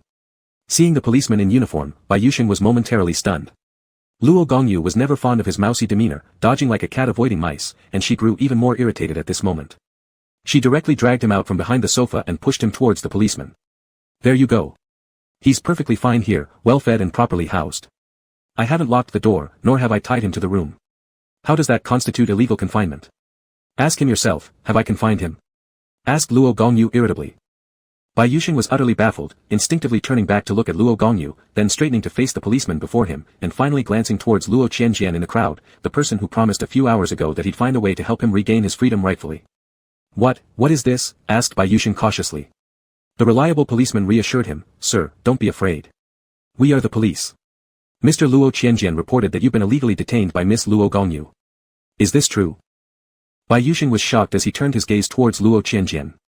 No matter how he thought about it, he never imagined Luo Qianjian would file a police report. Bai Yusheng found himself in a difficult situation. Strictly speaking, Luo Gongyu did indeed restrict his personal freedom and coerced him into maintaining an improper relationship. But Bai Yusheng didn't dare to admit it, and truth be told, he didn't really want to. He realized that he didn't wish for Luo Gongyu to get into trouble. Luo Gongyu showed no emotion on her face. It's true I've told him not to go out, but it was just a joke between lovers. Plus, my lover and I have had some conflicts, so he sulkily said things to my younger brother. And it's this single-minded younger brother of mine who took everything seriously, which is why we are now in this awkward situation. Bai Yusheng bit his lips, then followed Luo Gongyu's words, yes, it is exactly like this. I'm very sorry, I wasn't confined at all, it's just that there were some misunderstandings. In anger, I blurted something random to Qianjian. I never thought it would end up like this. Miss Luo treated me well, really. Lu Qianjian surprisingly interjected, but, Yusheng, you cried to me earlier, telling me it was serious. Sorry, Qianjian, I was throwing a tantrum and said things without thinking. Bai Yusheng swallowed nervously, Since you are Miss Luo's younger brother, I exaggerated the situation slightly, believing your kind-hearted nature would lead you to intervene on behalf of me. I just wanted to make her uncomfortable, that was all. Sorry, police officers, truly sorry, we have wasted your time. Since the involved party had spoken so, there was no sign of confinement on the scene, and love problems were indeed complex, thus this explanation made logical sense. As for Luo Qianjian reporting it to the police, it also stemmed from certain reasons and could hardly be deemed as reckless behavior. The policeman then delivered another lecture about cracking down illegal activities and left afterward. After seeing off the policeman, Luo Gongyu finally burst out. Luo Qianjian, explain yourself clearly. What exactly are you doing? Don't pretend to be naive, I don't believe you don't know what you're doing. Luo Gongyu clenched her teeth. Luo Qianjian calmly replied with helplessness, Second sister, please don't be angry, I truly couldn't bear watching you two keep tormenting each other anymore. Isn't the current situation quite good? It proves that Yusheng sincerely loves you. Otherwise, if he had gone with the police earlier, how could you have stopped him? Please try getting along harmoniously in the future, stop doubting Yusheng so much. Luo Gongyu frowned, So you mean it, your reckless action of calling the police, was just for letting me see Bai Yusheng's sincerity? Luo Qianjian, do you think I'm a fool? I've already told you countless times, stay out of the affairs between Bai Yusheng and me. Wait, when exactly did you say he came to seek your help? Luo Qianjian feigned innocence. Just this afternoon, I suddenly remembered and went to check on him in your room, second sister. Luo Gongyu was discontented. What do you have to do with nothing better to do than going to my room? Exactly because there was nothing better to do. Luo Qianjian answered nonsensically. In frustration, Luo Gongyu pulled up the surveillance recordings inside her room. Let's see what you guys actually chatted about. Where did you talk? Bai Yusheng widened his eyes. There's surveillance in the room. Luo Qianjian answered calmly, on the balcony. Second sister, why do you have surveillance installed in your own room? Naturally, it was to keep tabs on Bai Yusheng. However, Luo Gongyu still had work to do. She didn't have the energy to monitor Bai Yusheng all day long, but just installed surveillance to easily check when she wished. Now, as Luo Gongyu pulled up the recording from the afternoon, in front of the other members of the Luo family, every word spoken between Luo Qianjian and Bai Yusheng was heard. Luo Gongyu became more furious as she listened, whereas Bai Yusheng's face grew increasingly pale. Although Luo Qianjian hadn't said anything wrong enough to incriminate himself greatly, what disturbed Luo Gongyu was Bai Yusheng's complaints. All of you leave. Luo Gongyu turned off the surveillance and said to the remaining members of the Luo family gathered in her room. Luo Qianjian deliberately walked last, even considerately helping to close the door. At the moment of closing the door, Luo Qianjian witnessed Luo Gongyu slapping Bai Yusheng across the face. Luo Qianjian clicked his tongue lightly. Although elder brother and second sister were not their parents' biological children, they had been raised by them and resembled one big happy family, sharing a common fondness for violence. Qianjian, settle down. On the way downstairs, he re-sighed deeply. Luo Chen, recently, there has been one trouble after another in our home, all started by you stirring things up. Luo Hifeng also joined the scolding. If you're really bored, then go outside often. Why keep creating disturbances at home? Upon hearing these words, Luo Qianjian looked pure-hearted, but let out a sigh. I understand, I will no longer meddle in household affairs. All I get from clever actions turns against me and trying to care for the family ends up with nothing but criticism. I am feeling quite upset too. This made it seem like the other members of the Luo family were ungrateful, leaving Luo Chen, He-Ruyan, and Luo Hifeng feeling somewhat uncomfortable. But they also thought they might have gone too far. Our parents and I didn't mean it that way. Luo Hifeng softened his tone. We know you're worried about the family, but we're all adults now, with more life experience than you. We know what's appropriate for ourselves, you don't need to worry on our behalf. Luo Qianjian sighed again. I really understand. From now on, I will no longer interfere in family matters. I'll return to my room, good night. Qianjian. Luo Qianjian turned back without hesitation, smiling as he entered his room. However, almost as soon as he stepped into his room, there was a knock on his door. Suiyun. Luo Qianjian opened the door and saw his fourth sister Luo Suiyun standing outside. Luo Suiyun bit her lips hesitantly. Third brother. There's something I want to ask for your help with. Can you? Luo Qianjian looked lackluster. Ask me for help. Forget it. Didn't you hear what mom and dad said just now? They think I caused too much trouble already. Luo Suiyun grabbed onto Luo Qianjian's arm, her voice tinged with urgency. Please, third brother, I can only rely on you. As for mom, dad, elder brother, and second sister, I actually don't think you've caused any trouble with them before. You've been decisive, and that's exactly the efficiency this task needs. Luo Qianjian showed a little interest. Alright then, you can tell me what exactly it is. But are you sure you want to find me? Why not go to mom and dad, elder brother or second sister? Their methods should be more convenient. I don't want mom and dad to know. Elder brother and second sister, they have their own things to handle. And besides, I think. Third brother, you're easier to talk to. Luo Suiyun bit her lip. The easygoing Luo Qianjian let Luo Suiyun into the room. He poured her a glass of water and patiently listened as she told her story. He didn't interrupt or rush her. When Luo Suiyun finished speaking, he kindly summarized for her. You mean there's a classmate in your school named Jiang Qingchen? Though his academic performance is at the bottom, and he carries the reputation of being a bully, last semester he helped you out once by accident. Since then, you've had some interactions, and under confused circumstances, you accepted his confession and started dating him. But as time went on, you discovered serious flaws in his personality. He regards early romance as more important than anything else. Although his behavior might show how much he loves you, it has caused you plenty of troubles, even affecting your studies. You previously intended to end the relationship but didn't know how to broach the subject until after the recent monthly exam results declined noticeably, which finally prompted you to make up your mind. However, because of Jiang Qingchen's character, you feel somewhat afraid to confront him alone, so you want me to intervene on your behalf. As a family member and older sibling, I can intimidate him a bit. Suiyun, is that right? Luo Suiyun nodded awkwardly and begged Luo Qianjian, third brother, please don't tell mom and dad or anyone else in the family about this, alright? I know Mom and Dad asked you to keep secrets before, but you still revealed it in the end.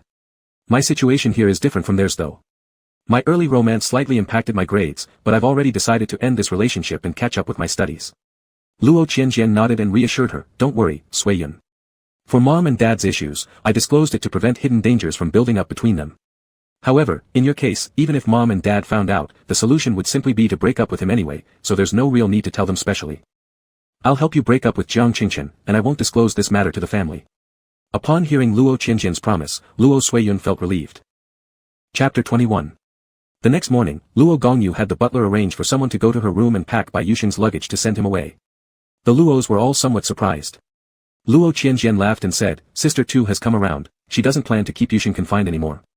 Luo Gongyu said coldly, not only that, I don't intend to have him anymore. He will be entirely free from now on. Luo Qianjian looked astonished, have Sister Tu and Yusheng resolved their differences? What difference is there to talk about? Since he keeps obsessing over his freedom like a mosquito buzzing around, I'm too lazy to want him anymore. He's just a man after all, how many could I not find if I wanted them? It's a waste of time and effort without even getting a kind word out of it. So annoying. Luo Gongyu complained discontentedly. Luo Qianjian sighed helplessly, alright, as long as Sister Tu has thought this through. Speaking of which, Yusheng should be pretty happy, right? Miss 5, Luo Wenxuan exclaimed, who cares whether he's happy or not? This leech who eats our meals without earning it is finally leaving. I'm glad. The phrase, eats without earning, reminded Luo Hefeng of what Luo Qianjian once said about Shindongyi. Suddenly losing his appetite for breakfast, he muttered, I'll head to the office first. Luo Gongyu truly cared about Bai Yusheng, although this affection was mixed with self-centeredness. Still, at the beginning, Bai Yusheng was indeed someone who felt uniquely different to her, which is why she brought him home. Now they had fallen out in a fit of temper, and Luo Gongyu wasn't feeling particularly great either. Though she spoke confidently, inside she was uneasy and also lost her appetite for breakfast. I'm leaving too. Every day, the head of the household, Luo Chen, routinely asked about his children's lives during breakfast.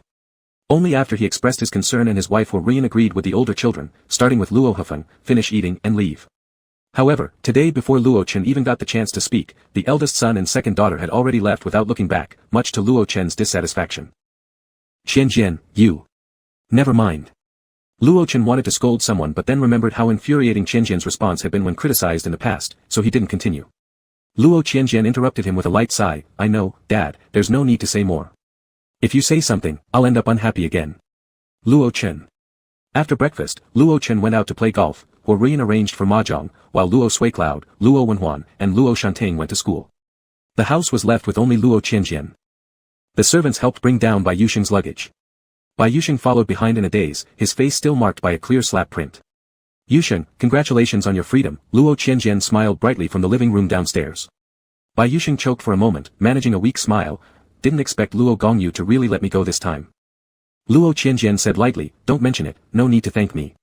Bai Yusheng's smile froze briefly, yes. I should thank you, Qianjian.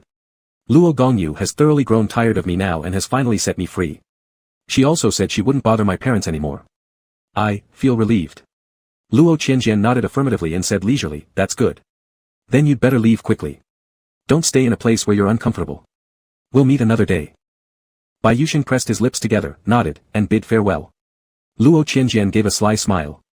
Luo Gongyu and Bai Yusheng definitely wouldn't break ties so easily, though this breakup seemed rather serious. They'd still have some tangled reconciliation ahead. Luo Qianjian was prepared to fuel the drama and watch the show. He recalled his previous life. In his previous life, Luo Gongyu and Bai Yusheng had broken up as well, but it wasn't under these circumstances, merely a game of intrigue. They had broken up, and Bai Yusheng had even fled from Luo Gongyu. Accurately speaking, Bai Yusheng had tearfully begged Luo Qianjian for help multiple times. After Luo Qianjian repeatedly persuaded Luo Gongyu unsuccessfully, he secretly helped Bai Yusheng escape from the Luo family and flee abroad. When Bai Yusheng boarded the flight to leave the country, he thanked Luo Qianjian profusely. Yet, after Bai Yusheng reconciled with Luo Gongyu and married happily, the couple turned around and condemned Luo Qianjian equally vociferously. Other members of the Luo family learned of this and joined in criticizing Luo Qianjian for interfering. If it weren't for Qianjian helping Yusheng escape last time, we wouldn't have wasted so much time. We could have married earlier, Luo Gongyu said. Although I did ask Qianjian for help at the time, I didn't expect him to directly arrange for me to go abroad and get so far away. When I first arrived in a foreign land, I was utterly alone, and my English wasn't good, making me extremely distressed, Bai Yusheng added. Luo Gongyu, at first, there really wasn't any big conflict between Yusheng and me, it was just some arguments. All because Qianjian made a fuss over nothing and sent Yusheng abroad. At that time, I didn't know Qianjian had intervened, I only knew Yusheng ran so far away from me, which made me truly angry. Later, when I found Yusheng, I couldn't help but stay mad at him, hurting him while also making myself heartbroken. By Yusheng, sigh, it's also my fault for being stubborn back then and not admitting that I actually liked Yu. But as they say, the onlooker sees more than the player, I never thought that Qianjian, who's known me since childhood, still couldn't read my true feelings. The other members of the Luo family all said that if Luo Qianjian hadn't interfered unnecessarily in the relationship between Luo Gongyu and Bai Yusheng, things would have definitely been smooth sailing. In the previous life, Luo Qianjian was absolutely astonished. Not only were verbal reproaches hurled, but at the time Luo Qianjian was responsible for a project within the Luo Corporation. Just as the project was nearing completion, this manager was invited to leave the project team, with older brother Luo Hufeng saying he wanted him to rest. Then without warning, Bai Yusheng, who was well connected in the entertainment circle, suddenly appeared on the project team, reaping the benefits as a third party and using the project to gild his status as the second son-in-law of the Luo family, suggesting that Luo Gongyo's taste wasn't so bad after all. That project was Luo Qianjian's first independently managed task since entering the Luo Corporation, one he took very seriously. For it, he had even temporarily abandoned his health-conscious lifestyle habits, pouring his energy and effort into it. Forced to leave the project team, Luo Qianjian found himself idle, yet harboring resentment in his heart. The exhaustion brought by that period of work burst out together, making Luo Qianjian fall ill. Reflecting on it now, meddling in others' affairs was indeed wrong. Luo Qianjian sighed slowly, lamenting that in this life, he still couldn't help but in where he wasn't wanted. Just look how many troubles he'd helped solve around home in such a short time. Yet the family didn't recognize his good intentions, truly it saddened him. With that sadness, Luo Qianjian felt an urge to do something. The next day was Sunday, but senior 3 students don't have weekends, they spend the whole day buried in their studies at school. Being given half a day off on Sunday afternoon was already considered good. Only exceptional students like Luo Suicloud, Luo Wenhuan, and Luo Shantang could be part-time students and skip morning and evening study sessions. Still, they had classes even on weekends. Taking advantage of the half-day break on Sunday afternoon, Luo Qianjian came to the school, met with Luo Suicloud, and under her lead, arrived at the basketball court where her early love crush and school tyrant Jiang Qingchen was located. As the male protagonist of a campus novel, Jiang Qingchen was showcasing his charm on the basketball court, surrounded by a group of ghost-knows-why here squandering their time grade 12 girls. They were all captivated by Jiang Qingchen's charm, but cautious due to his notorious reputation as a school bully. Brother 3, that's him. From a distance, Luo Suicloud whispered to Luo Qianjian. Luo Qianjian nodded gently and softly said, why don't you ask him to come over and chat? Luo Suicloud nervously licked her lips, okay, I'll call him. Brother 3, let's go over to that pavilion first, otherwise when he comes over, and others notice, they'll figure it out. Luo Qianjian indifferently nodded. Led by Luo Suicloud, the two walked for a few minutes and sat down in a pavilion outside one of the school canteens. It was weekend afternoon, and few people loitered near the canteen at this time. Moreover, the pavilion was partially shielded by a pillar, which gave Luo Suicloud a sense of safety. Then she called Jiang Qingchen. Even though Jiang Qingchen was playing basketball, he wore a sports watch. When Luo Suicloud's call came, it rang twice before being answered. Seeing that it was Luo Suicloud, who had recently been rather cold toward him, Jiang Qingchen was unexpectedly elated. Without another thought, he tossed the basketball to a teammate and left the court regardless of everything else. Little Yun, right, outside the third canteen. I'll come find you now. After hanging up, Luo Suicloud felt a myriad of emotions and told Luo Qianjian, his sports watch is actually a birthday gift I gave him. The school strictly manages phone usage, and opportunities to use them are rare. Besides, his family isn't well off, so he used to own an outdated phone that kept breaking down. After we started dating, we often had trouble keeping in touch, so he wanted to earn extra money for a new phone. Worried about how hard he might have to work, I gave him this gift during his birthday, lying to him by saying it was cheap. He accepted it only then. As Luo Suicloud spoke, she began to choke up a little. Third brother, I never imagined that the phone watch I once gave him for convenience of contact would now be used to contact him and break up. Although his personality is somewhat stubborn, he actually really cares about me, and I really like him too, but he's becoming increasingly obsessive. I don't want this to affect my college entrance exams. If I perform poorly, I will feel unworthy of the family's expectations. And I can't see any future between me and Jiang Qingchen. His academic results may not even be enough to pass the undergraduate level, and he has nothing else to fall back on. It's better not to waste each other's time anymore. Third brother, do you understand my concerns? Luo Qianjian calmly nodded and then asked with an air of confusion, aren't you thinking this through clearly? Why not just tell Jiang Qingchen? Luo Suicloud pressed her lips together, third brother, I can't bring myself to say it to his face. Please, help me tell him. Luo Qianjian sighed, are you sure you won't regret this later? Luo Suicloud gritted her teeth, I won't. People should be rational. Luo Qianjian nodded and said in a gentle manner, all right, I'll make sure things end completely between you and Jiang Qingchen. Luo Suicloud breathed a sigh of relief and wiped her tears. A few minutes later, Jiang Qingchen, who had been running hard, arrived at the pavilion. Seeing that Luo Suicloud was sitting next to someone else, Jiang Qingchen paused for a moment before his face turned gloomy. Yun, who is he? Luo Suicloud gave Luo Qianjian an apologetic smile, then said helplessly to Jiang Qingchen, don't worry, he's my brother. Third brother, this is Jiang Qingchen. Upon hearing Luo Suicloud's introduction, Jiang Qingchen's expression immediately softened. He greeted Luo Qianjian almost submissively, hello, third brother. Yun, have you told your third brother about our relationship yet? Unfortunately, since Jiang Qingchen usually acted arrogantly, his attempts to seem polite came across as awkward, making him appear even less reliable. Yes, I know about your early romance. Jiang, please take a seat first, Luo Qianjian said with a gentle tone. Jiang Qingchen relaxed a bit and sat down next to Luo Suicloud. Then Luo Qianjian began asking Jiang Qingchen about his studies, his plans for university applications, what kind of work he might consider in the future, and politely inquired about his parents' situation. When Luo Qianjian wanted to, he could be quite adept at interacting with people. After this conversation, Jiang Qingchen developed an excellent impression of Luo Suicloud's cultured and polite third brother. Feeling extremely positive, even when asked about his parents, a subject he disliked discussing, Jiang Qingchen wasn't irritated. He thought that Luo Qianjian treated him seriously as a potential son-in-law by asking so many detailed questions. Jiang Qingchen's state was similar to meeting his prospective in-laws. Though somewhat nervous, he also felt very comfortable since this parent seemed to approve of him. However, Luo Suicloud was far from being so relaxed. She initially assumed that Luo Qianjian planned to approach their breakup using comparisons based on grades and future prospects, combined with social class distinctions, to help Jiang Qingchen realize the gap between them, followed by helping her break up with him. But as she listened, Luo Suicloud sensed something wrong. It seemed like Luo Qianjian was overly friendly and harmonious towards Jiang Qingchen, not at all like someone about to suggest breaking up. Third brother. Unable to contain herself, Luo Suicloud interrupted the casual chat between Luo Qianjian and Jiang Qingchen, her eyes urgently pleading. Luo Qianjian reassured her with a calm smile and then slowly told Jiang Qingchen, it was delightful talking to you today, Jiang Qingchen. However, we have some family matters to attend to, so Suicloud and I must leave first. Let's grab a meal together next time, alright? Luo Suicloud stared in astonishment at her third brother. Jiang Qingchen was even more delighted and readily agreed. But soon, he noticed that Luo Suicloud's expression wasn't exactly pleasant, leaving him stunned, feeling like he'd just been splashed with a bucket of cold water. Following Luo Qianjian out of the pavilion and walking some distance away, Luo Suicloud frowned anxiously and asked, third brother, why didn't you promise to help me? Luo Qianjian let out a light sigh, Suicloud, I originally thought helping with a breakup would be simple. But seeing Jiang Qingchen's reserved response made me feel as if aiding in this breakup would be akin to bullying someone weaker than us. I couldn't bring myself to say it. Hearing this, Luo Suicloud became even more anxious, third brother, but, please help me. Third brother, if we don't break up, I'll lose focus on preparing for the college entrance exam.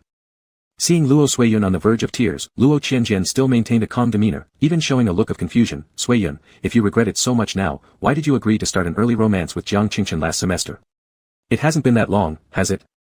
Luo Suiyun bit her lip, third brother. I was just curious at the time, but I really regret it now. Please help me, won't you? You already promised. Third brother, don't think that Jiang Qingchen seemed normal in front of you earlier.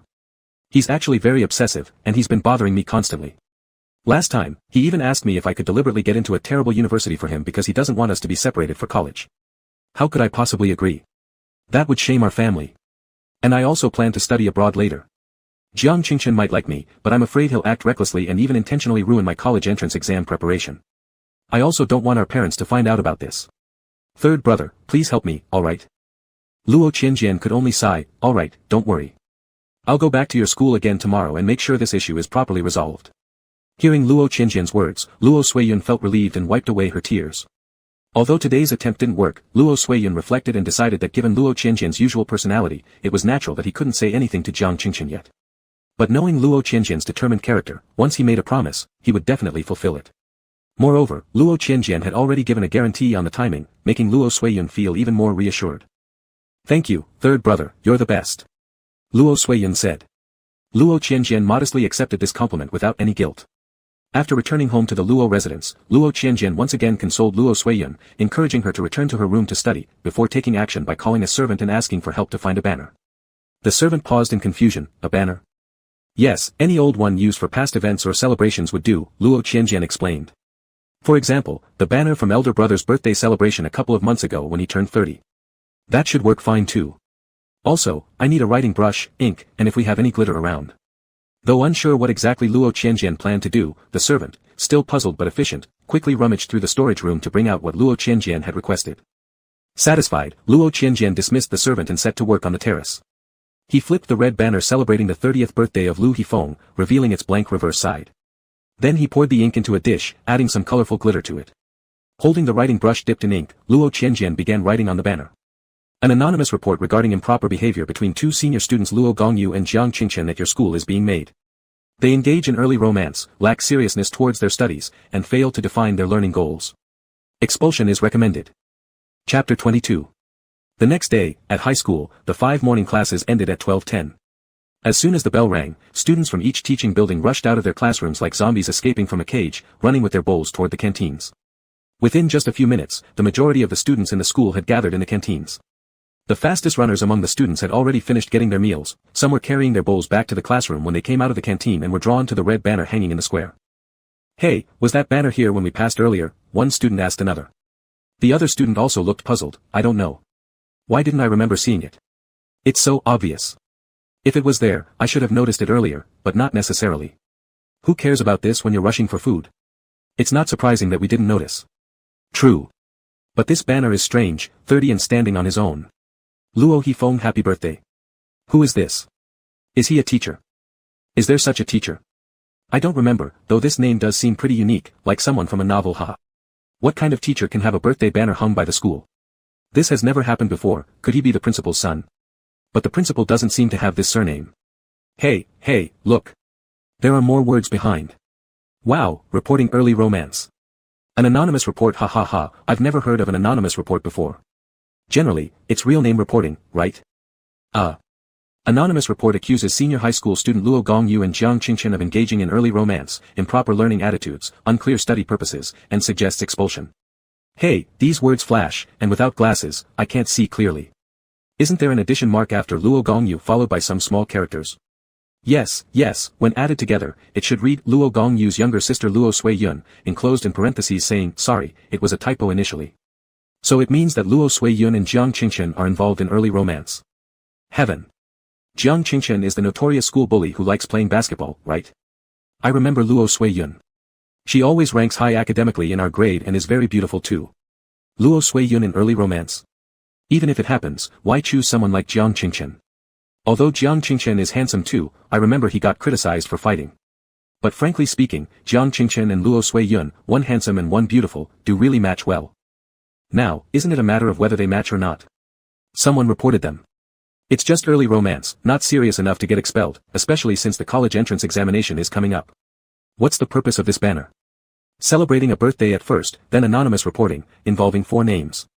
Is Luo Gongyu Luo Sui Yun's elder sister? Who would even know her elder sister's name? What's the relationship between this Luo Hifeng and them? It's frustrating. Can't things be made clear? By the way, half the people eating instant noodles have no seasoning pack. But this calligraphy is so beautiful, handwritten apparently. Judging from the addition mark, it must be handwritten.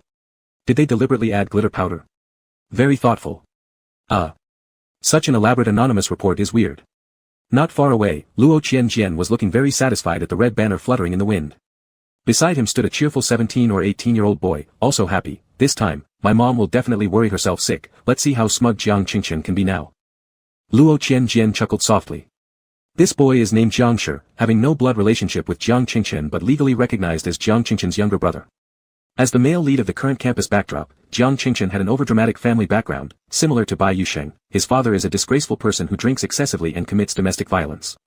However, unlike the Bai family, Jiang Qingchen's biological mother decided to cut ties timely, divorcing without taking the child, choosing freedom instead. Moreover, Jiang Qingchen's biological father seemed presentable outwardly, free from gambling debts, allowing for a smooth remarriage. Jiang Qingchen hadn't seen his birth mother since the age of 5, and a stepmother appeared just a month after his parents divorced. The stepmother brought with her a son not much younger than Jiang Qingchen. This stepmother was carefully chosen by Jiang Qingchen's father, fitting the stereotype of a melodramatic victim who undergoes endless torment yet still ends up contented. After forming the blended family, in order to maintain harmony, the stepmother disregarded her biological son's wishes and voluntarily proposed changing his surname to Jiang. Afterward, in daily life, to show off her consideration and kindness as a stepmother and appear unbiased, Jiang Qingchen's stepmother showed particular favoritism towards him, going so far as to suppress and exploit her own biological son. Despite the fact that Jiang Qingchen never treated her kindly, she still greeted him with a motherly smile. When Jiang Shi was younger, he still had expectations for his mother, but after enduring several years, he finally accepted the fact that having a stepfather meant there would also be a stepmother. He wished he had this stepmother instead of his own birth mother, which made Jiang Shi rebel too, though no one cared. Jiang Qingchen's father didn't quit his drinking habit even after remarrying. He frequently drank all night and didn't come home. His stepmother, who is Jiang Shi's birth mother, didn't dare question him. Therefore, later on, Jiang Qingchen's father was easily abandoned by everyone, collapsing on the roadside during a winter night and freezing to death. After the father's death, Jiang Shi's mother felt like the sky had collapsed, yet she resolutely took on the remaining mess without any resentment or hesitation, continuing to take care of Jiang's grandparents and look after her stepson, Jiang Qingchen. In order not to incur gossip, she became even better to the Jiang family than before. However, the family's income was limited, so if more resources went to one side, the other would naturally have less. Thus, Jiang Shi's treatment became even more strained, and his resentment toward those around him deepened. At the time of their father's death, both Jiang Qingchen and Jiang Shi were in junior high school. Both of them rebelled in their studies and had poor grades, but in the last month of the entrance exam, Jiang Qingchen briefly put in some effort and managed to barely pass into the current prestigious city high school. Jiang Shi, however, only entered a mediocre high school. As they left the compulsory education stage, studying became more expensive. That summer vacation happened to coincide with Jiang's grandparents being diagnosed with cancer, urgently needing money and constant care. So, Jiang Shi's mother said to him, "Little Shi, the family doesn't have enough money now, we can't afford to send both you and your brother to school. Your brother has good grades, and he lost his parents at an early age. As a younger brother, let him go to school while you stay home and keep me company, alright? With your grandparents' poor health, you could give them water and take care of them at home, which would reduce my pressure." Jiang Shi was extremely angry, but he still complied with his mother's wishes, not because he pitied his mom but out of spite. He held a self-destructive mindset thinking his mother would eventually feel guilty toward him, and harbored a competitive spirit that he was more mature than Jiang Qingchen and didn't need the family to spend money on him. Being so young upon graduating middle school, Jiang Shi lacked a long-term view regarding academic qualifications, choosing a short-sighted approach which was both foolish and childish. Now, Jiang Shi is just 17 or 18, and it's hard to say whether he regrets his decision. What he does know is that he hates his entire family, especially Jiang Qingchen, who benefits from everything while still acting as if he suffers the most. In Jiang Qingchen's heart, he felt abandoned by his real mother when he was little, while his real father quickly remarried a fake and deceitful stepmother who also brought along a hostile son. On top of this, his father always sided with his stepmother, criticizing him for being ungrateful. Later, when his father passed away, he had nowhere else to go, forced to live under someone else's roof where he faced constant disdain from his non-biological younger brother. The world had wronged him, and this led to his terrible temper and hatred for studying, becoming the feared school bully dropout, all due to this broken family. Jiang Shi almost wanted to kill Jiang Qingchen, but retained a shred of rationality to avoid becoming a murderer, so he could only clench his teeth in hatred. That morning, when Luo Qianjian approached Jiang Shi asking for help, Jiang Shi immediately agreed. Especially with the final sentence on the banner, Jiang Shi found it captivating: expulsion. It must lead to expulsion. Luo Qianjian admired the banner too, watching more and more people noticing it until it finally drew the school administration's attention, prompting someone to remove the banner. Who did this? Did anyone see? No one saw. There's no surveillance nearby. Perhaps, we should call these two students over and ask them. This seems to be done by someone familiar with them. I reckon the person who made the banner probably knows Luo Suiyun quite well, right? Killer. You're making it sound like murder. Someone sighed. With the college entrance exams coming up soon, how could something like this happen? Listening to the conversation between the school authorities, Jiang Shi couldn't help glancing at Luo Qianjian. Hey, are you really the older brother of Jiang Qingchen's early love? Jiang Shi asked, making such a big fuss will make things hard to explain at home. I think this banner of yours is way too blatant. You're trying to save money, sure, but isn't it obvious it's related to your family once anyone looks closely? Luo Qianjian smiled faintly. Good deeds deserve recognition, don't they? I'm afraid my family won't know it was me who did it. Jiang Shi felt puzzled. Luo Qianjian, stop worrying about it. We'll confess later. Are you really not afraid? What do I have to fear? I'm not a student here. Can they expel me? Jiang Shi snorted, then enthusiastically said, I'm determined to pin this on Jiang Qingchen. Rest assured, helping you is also helping me vent some anger. I won't expose you. If there's one thing about me, it's that I keep promises. It wouldn't matter if I did expose you, Luo Qianjian said carelessly. Luo Qianjian was happy to take matters into his own hands for the sake of his family, but he didn't want to overcomplicate things. Putting up the banner quietly without much effort required assistance, so he thought of Jiang Shi who had a grudge against Jiang Qingchen. Not only could Jiang Shi put up the banner, but his animosity toward Jiang Qingchen fueled a very strong offensive power. Luo Qianjian was lazy by nature and wasn't keen on being the main fighter, so having Jiang Shi around made things convenient. Once this is over, stop fighting with Jiang Qingchen or your mother. It's a waste of time. You'd be better off focusing on studying, Luo Qianjian said slowly to Jiang Shi. I'll arrange a school for you and pay for 5 years of tuition and living expenses. How does that sound? Jiang Shi stared at him blankly, stuttering when he finally spoke, but, my studies, my grades are terrible. Luo Qianjian nodded calmly, so whether you manage to persist through the college entrance exams or how well you perform isn't something I'll care about. I don't have time to track the future of a stranger. Even if you decide studying is useless and want to use the money for something else, that's none of my business. Jiang Shi pressed his lips together, but, isn't finding a school for me troublesome, especially providing money for 5 years? That's a lot. Jiang Qingchen has dated your sister early, although I don't get along with Jiang Qingchen, his issues aren't mine. I just hung the banner, didn't do much. I don't even know what I'm saying anymore, but, why are you helping me? Looking at a distant tree, Luo Qianjian softly said, for me, it's no trouble at all, and the money doesn't matter. Since you helped me today, and I find you likable, I look forward to seeing you surpass Jiang Qingchen someday. They're taking down the banner, you should go now. I'll follow after and watch the show. Hearing this, Jiang Shi glanced at the retreating figures of the school authorities and hastily replied to Luo Qianjian, then, thank you. Once I make money, I'll definitely pay you back. I'll go now. Jiang Shi rushed toward the school staff leaving with the banner, shouting from afar, hey! Why are you taking down my banner? Luo Qianjian followed lazily behind. Luo Suiyun still didn't know what exactly happened. Her lunch was specially delivered by someone from home, she didn't go to the cafeteria. Every day, she ate alone in the pavilion outside the teaching building. Although Jiang Qingchen didn't go to the cafeteria either, his image as the impoverished bully kingpin remained intact. To save money, he didn't buy meals in the cafeteria, but he did accept offerings from his subordinates in school, managing a balanced diet with scraps from everywhere. His subordinates naturally told him about the humorous banner they saw in the dining hall square. After hearing it, Jiang Qingchen was startled and instinctively wanted to consult Luo Suiyun, but feared being seen talking to her would make things murkier. As he hesitated, their homeroom teacher appeared at the classroom door with a serious face, calling out, Jiang Qingchen, come out for a moment. The other students in the class couldn't help whispering among themselves, guessing it must have something to do with the banner reporting an early romance. The whispers quieted excitedly after the teacher's gaze swept across the room. Jiang Qingchen was directly taken by the teacher to the office of the headmaster of the senior year. Seeing Jiang Shi sitting inside, Jiang Qingchen's expression turned colder and more irritable after a momentary pause. What are you doing here? Jiang Qingchen bluntly questioned Jiang Shi, not caring about the presence of the principal and the homeroom teacher. After all, his reputation as a bullying bad boy was already spread among students, and his image as a troublemaker circulated among teachers.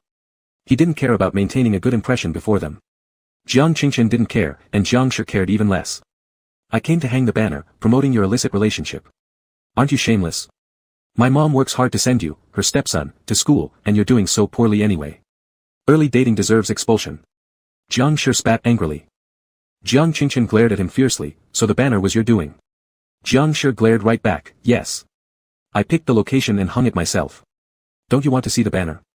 Saying this, Jiang Shi reached for the banner that had been left on the guest sofa in the headmaster's office to unfold it. The academic affairs director was so distressed that his hairline seemed to be receding. He quickly interjected, stop arguing. We called you here to solve the problem, not to deepen the conflict. Jiang Qingchen, this student claims to be your stepbrother, and it seems he is right, isn't he? Jiang Qingchen reluctantly nodded slightly. Good, still the same thing, stop arguing first. I've already contacted Luo Suiyun's homeroom teacher. Once they arrive, we will sit down and sort things out carefully, the academic affairs director said.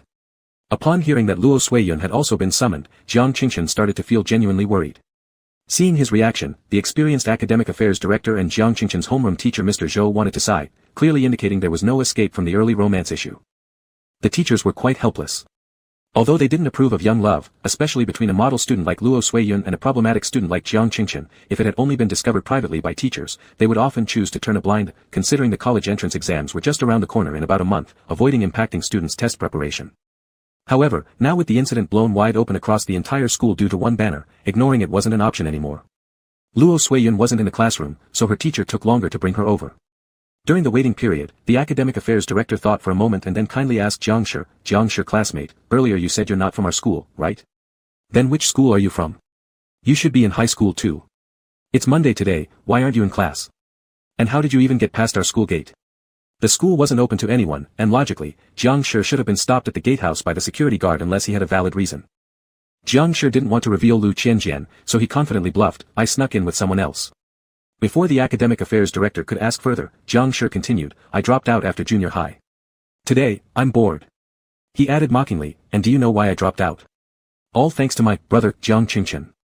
My mom sacrificed everything to make sure her stepson, can attend school, but she wouldn't let me, her biological son, continue studying. Teachers, don't you think that's funny? The academic affairs director and Mr. Zhou remained silent momentarily. Jiang Qingchen clenched his teeth. Back then, it was because you didn't perform well on the exams. I still got accepted into a public high school. Jiang Shi shouted coldly. If it weren't for you, would my mom allow me to drop out?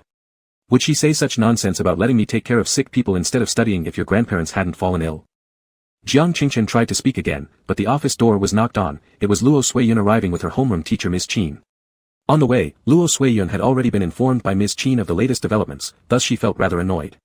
She wondered if there was a connection between this matter and her brother Lu Qianjian.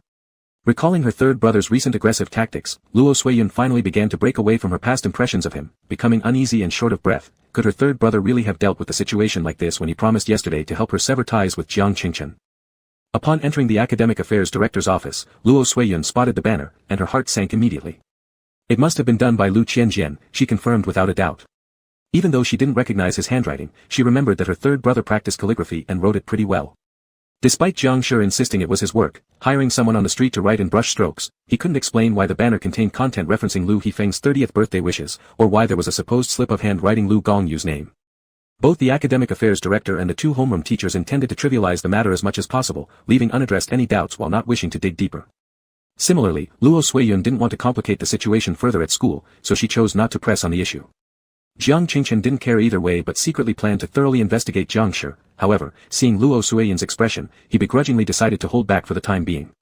Jiang Shi berated Jiang Qingchen heartily and then interrogated the academic affairs director and the two homeroom teachers. How will the school handle my report?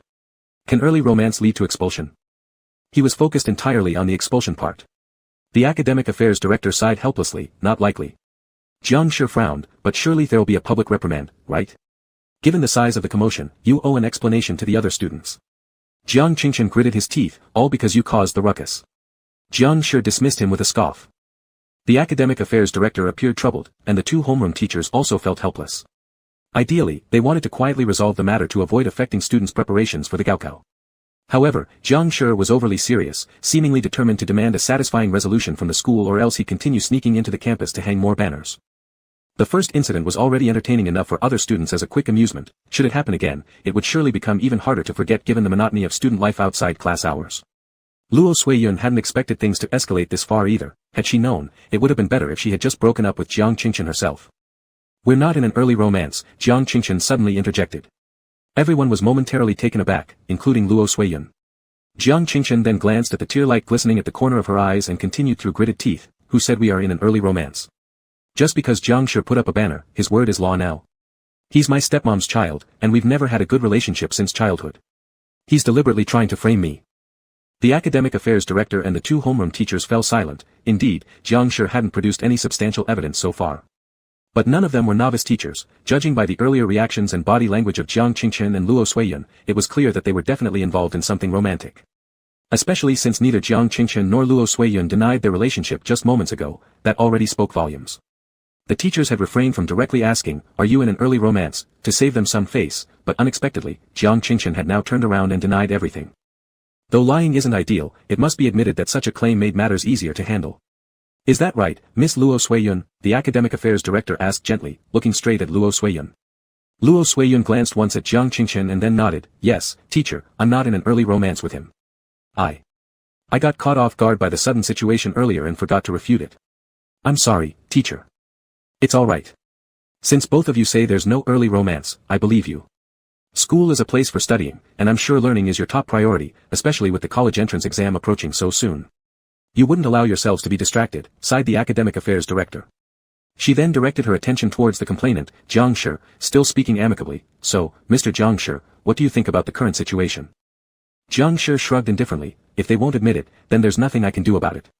But since I've hung the banner and all the students in the school have seen it, there should be some kind of official announcement clarifying that there's no romantic relationship between Jiang Qingchen and Luo Suiyun. The academic affairs director found this problematic. If the school were to make an official announcement, it'd come across as much too formalized. Jiang Qingchen glared through clenched teeth. Must you go on like this, Jiang Shi? Jiang Shi tilted his head, looking down on him. Hating this, Jiang Qingchen muttered bitterly. Fine, you just want to mess with me, huh? I'll write a clarification myself and post it on the bulletin board instead of having the school make one. All right? Jiang Shi reluctantly nodded, alright, you can write it here. Jiang Qingqian clenched his fists tightly. To quickly wrap up the issue, Jiang Qingqian still wrote it, with content quite fitting his bully-like personality, who says I'm in an early romance. With someone as hypocritically righteous as that bookworm, I'd avoid her even if I were. Whoever spreads rumors about me, watch out, I'll be coming after you. This left the academic affairs director and the two homeroom teachers with complicated expressions, while Luo Suiyun bit her lip in discomfort. Though Luo Suiyun understood that this was Jiang Qingqian's way to clearly separate himself from her, writing it this way might align with his public image, but it still cut deeply. Her heart tightened uneasily. Teachers, since it doesn't concern me anymore, I will leave first, said Luo Suiyun coldly and resolutely. With the nod from her homeroom teacher, she left the office without looking back. Unexpectedly, just outside the office, Luo Suiyun came face to face with Lu Qianjian standing in the hallway. Lu Qianjian greeted her politely with a faint smile, softly saying, Suiyun. Luo Suiyun's complexion turned ghastly unpleasant, offering no reply before turning around abruptly to walk away.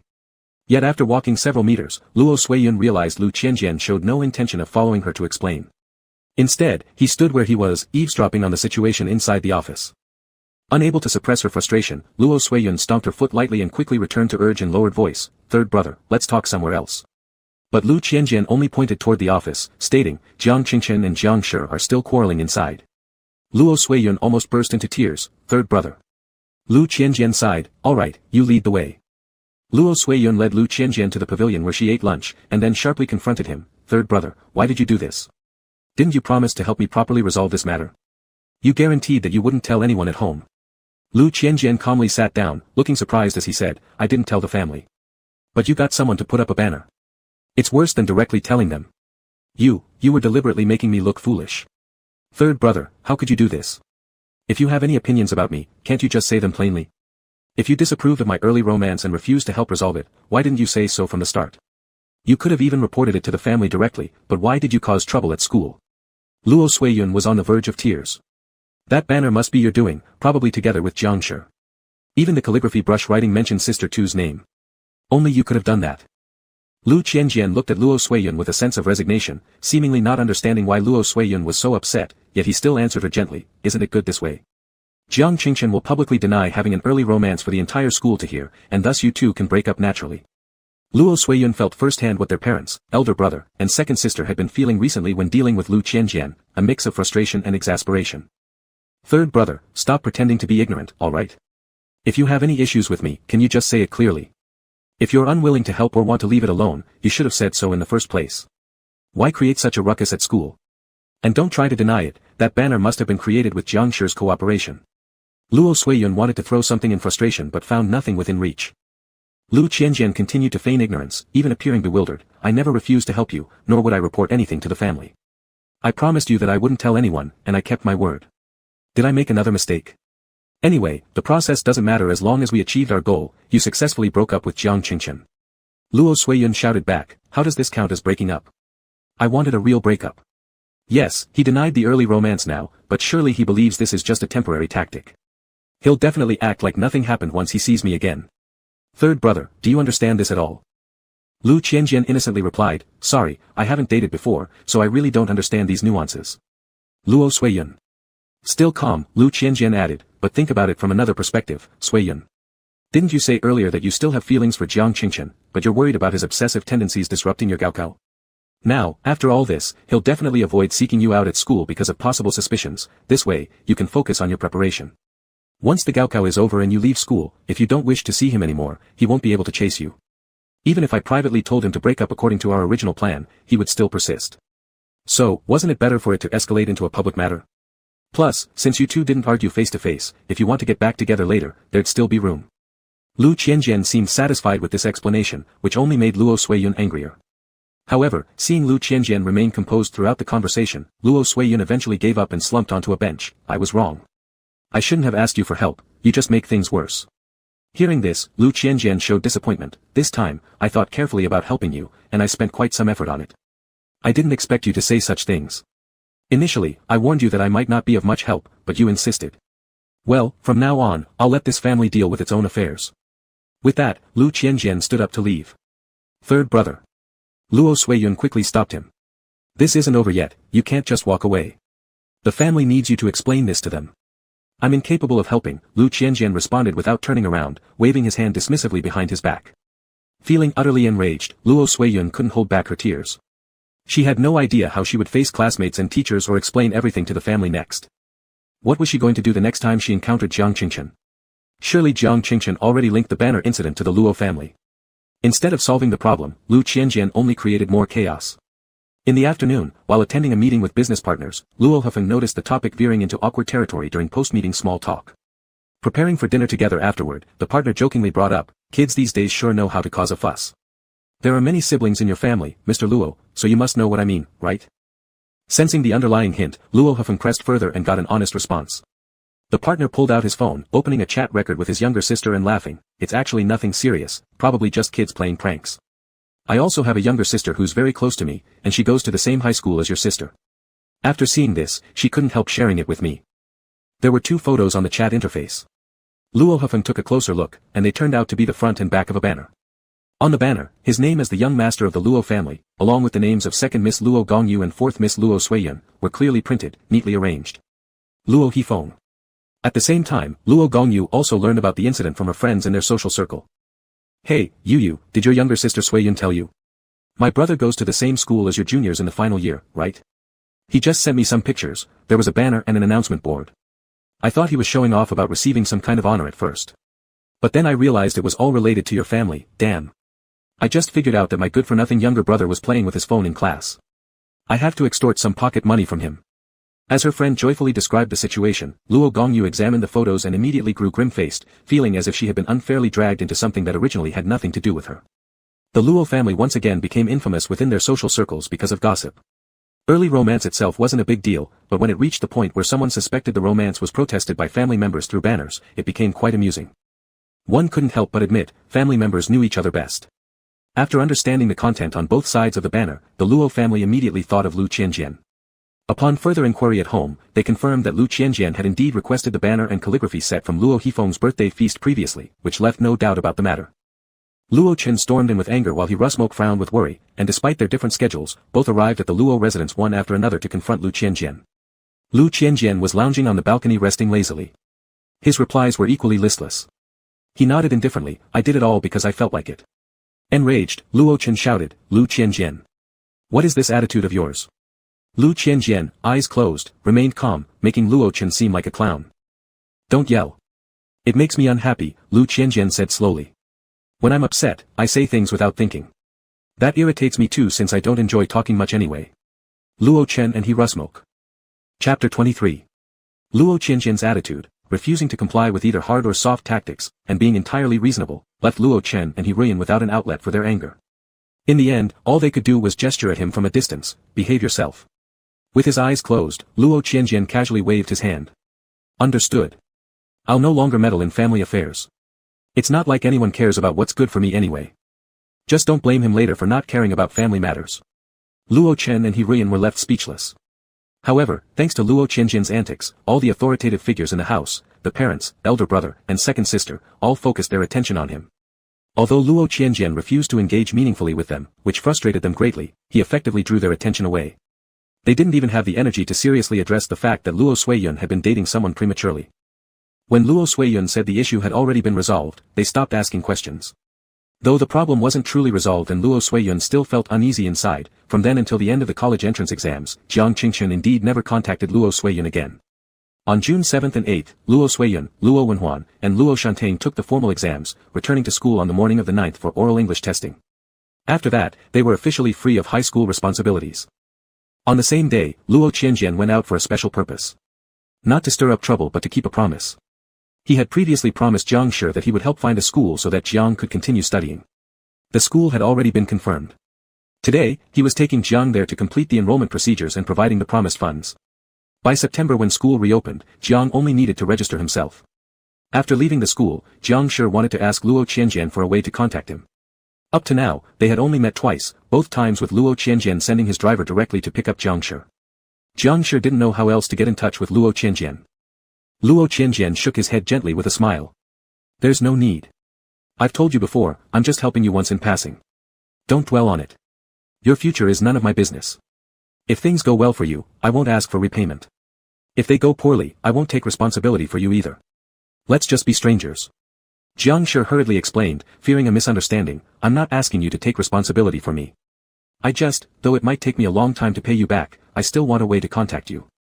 In the future, I hope to return your money. I also understand that finding me this school isn't something that can simply be repaid with money, but... I understand.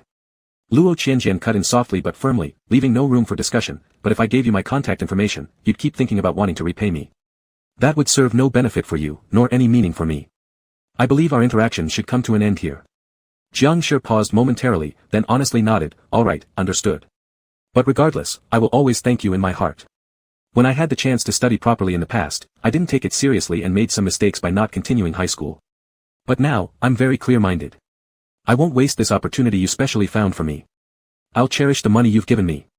I will definitely study hard, and one day, I'll surpass Jiang Qingchen. Oh, by the way, Jiang Qingchen has seemed to work pretty hard over the last month.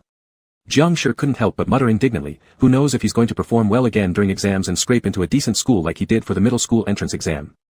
Luo Qianjian chuckled, stop worrying about him and focus on preparing for school.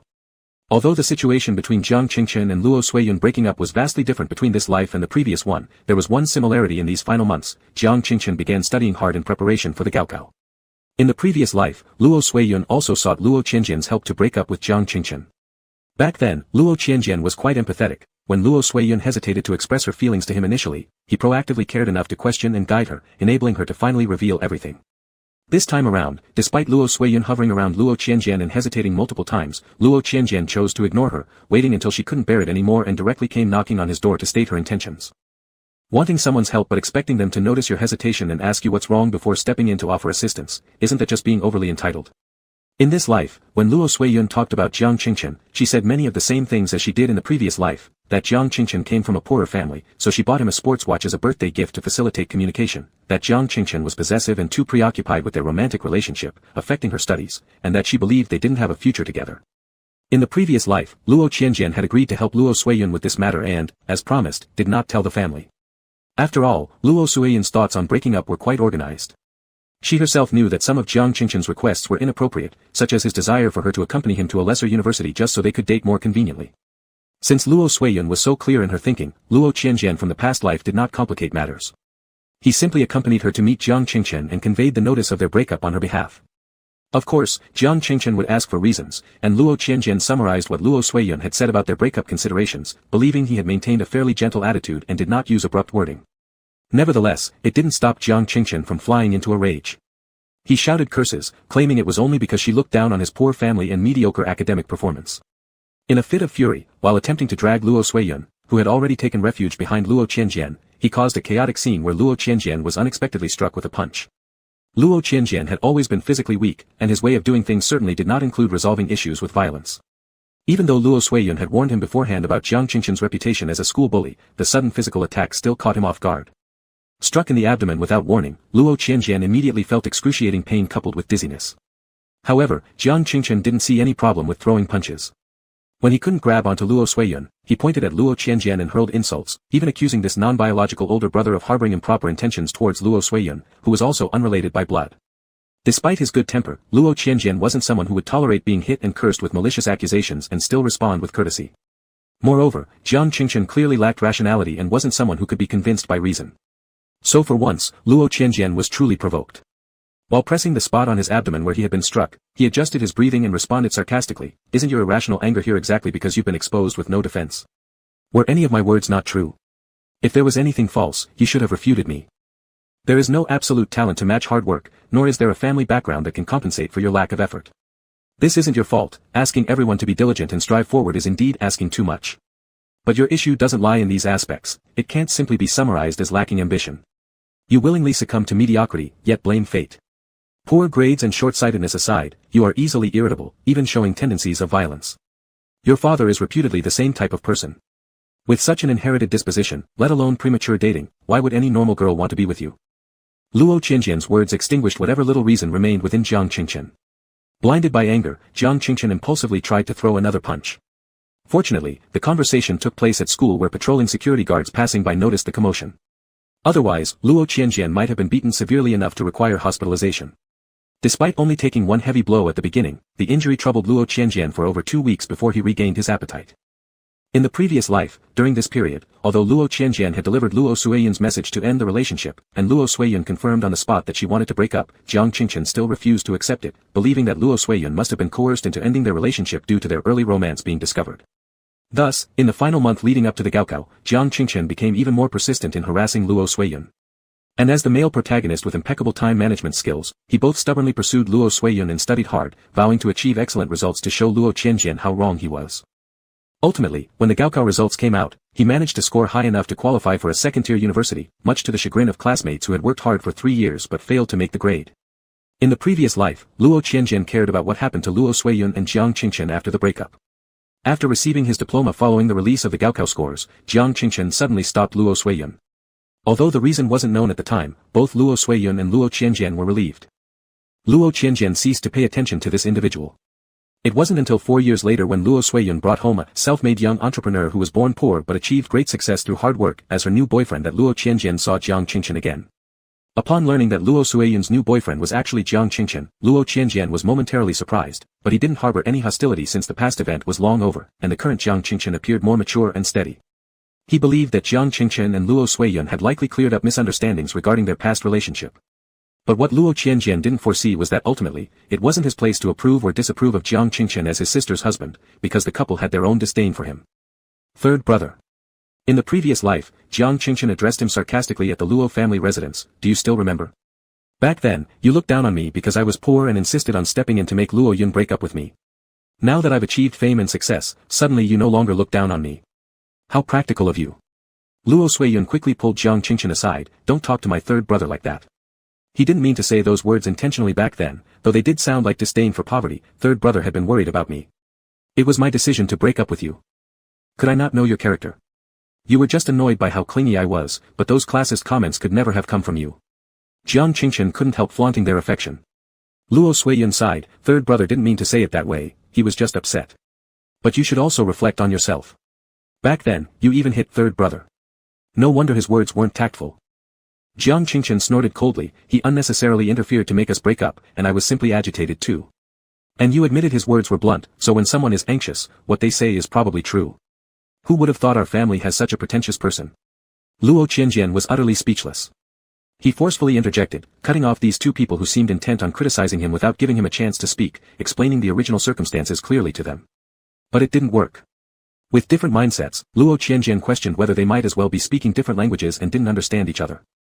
Regardless, Luo Suiyun and Jiang Qingchen blamed the pain of their separation over the years entirely on Luo Qianjian, his interference, his disdain for poverty, and disrupting their romance.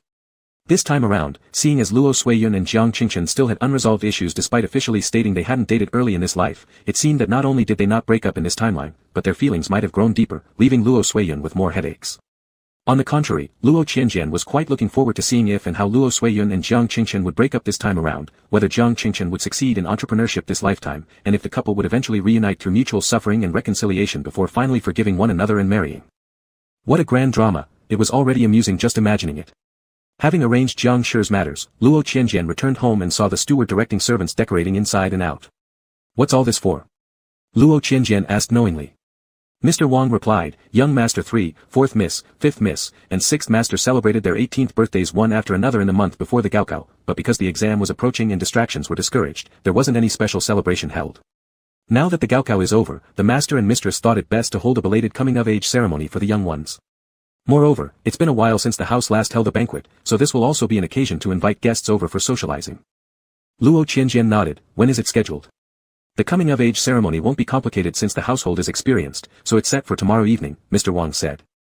Luo Qianjian made a soft clicking noise, already decided, and no one bothered to inform me, so I had to ask. They really treat me like an outsider now. Mr. Wang's smile froze. It's fine, I'm just complaining randomly, continue with what you're doing. Luo Qianjian waved his hand lazily and walked away slowly. Though the coming-of-age ceremony for 4, 5, and 6 wasn't specifically mentioned to Luo Qianjian, he would attend anyway. So early the next morning, the steward followed protocol and sent over newly tailored formal attire. Formal wear or not, it would still need to be prepared. Luo Qianjian gave it a glance and had it hung in the wardrobe. By evening, as guests began to arrive and it was customary for the host to descend to welcome them, Luo Qianjian stayed in casual, comfortable clothing instead of changing into the restrictive formal attire. Seeing Luo Qianjian's outfit choice, the Luos didn't bother arguing anymore, relieved as long as Luo Qianjian behaved properly and didn't blurt out inappropriate remarks like last time when accompanying Luo Hufeng to a banquet. The child who used to be the most obedient and sensible now turned rebellious, a headache they couldn't bear to deal with anymore. As night fell, the Luo family castle filled with lively conversations among its many distinguished guests. 3 custom-made 1.8-meter birthday cakes stood at the center of the hall. Though today was the joint coming-of-age celebration for Luo Suiyun, Luo Wenxuan, and Luo Shantang, each had their own cake. After welcoming some guests, finding no interesting visitors akin to the Qian family father and son from the last time, Luo Qianjian declared himself tired and retreated upstairs to the terrace, eating his dinner there. First, fill up, so later he could be in top form to enjoy the gossip drama unfolding between younger brother Luo Shantang and the future 6th brother-in-law, Li Zhijin. In the previous life, it was on this very night that Luo Shantang and Li Zhijin unexpectedly ended up together, starting a romantic relationship after which they eloped. This time around, Luo Qianjian intended to do a good deed by helping Luo Shantang and Li Zhijin avoid taking detours for years in their romance. After finishing dinner, Luo Qianjian slowly returned downstairs and found a corner with a good view to sit down. Then he encountered Gu Xingyan again. It had been over a month since their last meeting. Gu Xingyan's leg, which had broken in a car accident, had finally healed. Despite still wearing dark glasses and acting blind, his crutches had been replaced with a cane. Chen assistant, who remained steadfastly at the side of her enigmatic boss as always, timely reminded, "Mr. Gu, what a coincidence, we met young Master Luo once more." Every so-called encounter seemed inevitable due to the process of Gu's boss pretending to be blind, walking aimlessly around the banquet hall and somehow ending up encountering young Master Luo. Gu Xingyan lightly smirked, "How can you call it a coincidence? Isn't it quite normal to meet young Master Luo at the Luo residence tonight?" Chen assistant. "You just keep pretending then." Luo Qianjian had nothing better to do, and since Gu Xingyan clearly had no intention of leaving, he didn't mind having a chat. "Mr. Gu, why have you come?" "It's merely a coming-of-age ceremony at my place, all attendees are your juniors by generation." "Did you specially come here to give red envelopes to these juniors?" asked Luo Qianjian. Gu Xingyan chuckled but then sighed, "Frankly speaking, I came here to freeload on a meal. I'm too poor now to even hand out red envelopes." Hearing him talk nonsense, Luo Qianjian suddenly remembered something and curiously asked, "Oh right, did Mr. Gu attend my coming-of-age ceremony 3 years ago?" Upon hearing this, Gu Xingyan fell silent for 10 seconds before slowly answering, "The way you're asking doesn't seem like you're teasing me, it seems you truly don't remember." Luo Qianjian blinked, "If you say so, then you must have attended. Forgetting is pretty normal, there were so many guests that night. Moreover, I spent little time downstairs in the main hall." Gu Xingyan sighed helplessly, "That's true. Not only did I attend back then, but I also brought you a gift, a watch with a circle of gemstones, among which the largest blue sapphire was extremely rare." Luo Qianjian responded with a polite smile, "Thank you, Mr. Gu." Pausing momentarily, Gu Xingyan continued, "We also added each other as WeChat friends that day." Luo Qianjian slightly startled and replied politely, "So it was that day we added each other?" Gu Xingyan expressionless asked, "You don't recall anything at all?" Luo Qianjian sighed helplessly, "Mr. Gu, let me confess sincerely. On my coming-of-age day, I received far too many gifts. Unfortunately, I personally never had any interest in opening them, they were essentially courtesy gifts sent to the identity of young Master Luo. Hence, I wasn't particularly excited. So all the gifts were unwrapped by our household staff, while our steward kept records to prepare appropriate return gifts later. I didn't personally handle any of those gifts. Though they are all stored in my personal storeroom, I'm not quite clear about what exactly is inside." Gu Xingyan was dumbfounded, "And the WeChat contact then? When you recently created that group chat with your brother and university classmates, you didn't pay attention to me either when my name was mentioned. Didn't you recognize me from just seeing me at the banquet?" Luo Qianjian raised an eyebrow, "Mr. Gu, aren't you supposed to be blind? Can you even use a phone?" Sighing, Gu Xingyan said, "I have my ways, and even if I didn't receive phone messages directly, I'd definitely hear about them from others." "Lu Sangxios, young Master Luo, you haven't answered my question yet." Luo Qianjian softly laughed, "Regarding my list of WeChat contacts. This is embarrassing because on that night at the banquet, I added too many friends without having time to individually note each one. Afterward, noticing the self-introductions within the first greeting messages, I found it easier to refrain from making remarks and instead kept the chatting history intact. If needed, I wouldn't have trouble identifying people through past messages. So, there's probably no remark associated with Mr. Gu in my WeChat contact list. Me not remembering this detail is pretty normal." Gu Xingyan was flabbergasted, "This is the first time I realize how invisible I am to someone like you, young Master Luo." Luo Qianjian unconvincingly apologized, "Another day, I'll go to the storage room to properly bring out the present you gave me." "Also add a WeChat contact remark," Gu Xingyan insisted. Luo Qianjian, "All right. Will there be some excitement tonight, young Master Luo?" Gu Xingyan then abruptly asked, seemingly without context. Luo Qianjian blinked, "Why does Mr. Gu ask this? You're blind, so you wouldn't see anyway." Gu Xingyan was momentarily lost for words, you really enjoy pointing out my blindness. Luo Qianjian courteously said, I have indeed been more inclined to tell the truth lately. Gu Xingyan chuckled, so, will there be any excitement at your family banquet tonight? Luo Qianjian remained expressionless. If I had known Mr. Gu had this expectation, I would have hired a theater troupe or acrobat group tonight. My apologies for the inadequate hospitality. It's fine, Gu Xingyan remarked with interest, but I did hear some gossip, suggesting that Luo's third young master has been somewhat rebellious over the past 1 or 2 months, making things quite lively. Hence my anticipation tonight. Luo Qianjian, gossip. Gu Xingyan nodded. Since I'm free, I like to inquire about everything, and heard that Luo's third young master has been exceptionally generous recently, fond of sharing. Perhaps you could share with me as well. Luo Qianjian smiled faintly. Unfortunately, Mr. Gu's gossip seems incorrect. I've been calm this entire month. Calm, like waiting for tonight, Gu Xingyan swiftly continued, then got straight to the point. I just feel, you want to cause trouble in this house everywhere. Now there are only Luo Wu and Luo Liu left, and you seem quite eager. If it weren't for their college entrance exams right now, your pace might even be faster. Hearing Gu Xingyan's words, Luo Qianjian maintained a placid expression. Why? Gu Xingyan frowned slightly. It's not because you've been diagnosed with some fatal illness and plan to leave a deep impression on your family before dying, is it? Luo Qianjian paused. Then couldn't help but smile. Mr. Gu, given your history with younger siblings, seeing your parents' illegitimate children grow up, when encountering issues, think more along the lines of disputes over family inheritance rather than cursing me. Gu Xingyan's parents were from an arranged marriage between wealthy families. They had only Gu Xingyan as their common biological child. But currently, there were 5 children in the Gu family. Besides Master Gu Xingyan, the rest were illegitimate offspring brought home by Gu's father and mother respectively. Keeping lovers is one thing, but it shouldn't affect the marriage. Having illegitimate children, however, meant they must be raised at home. It wasn't appropriate otherwise. The Gu family environment was no less irregular than the Luo family.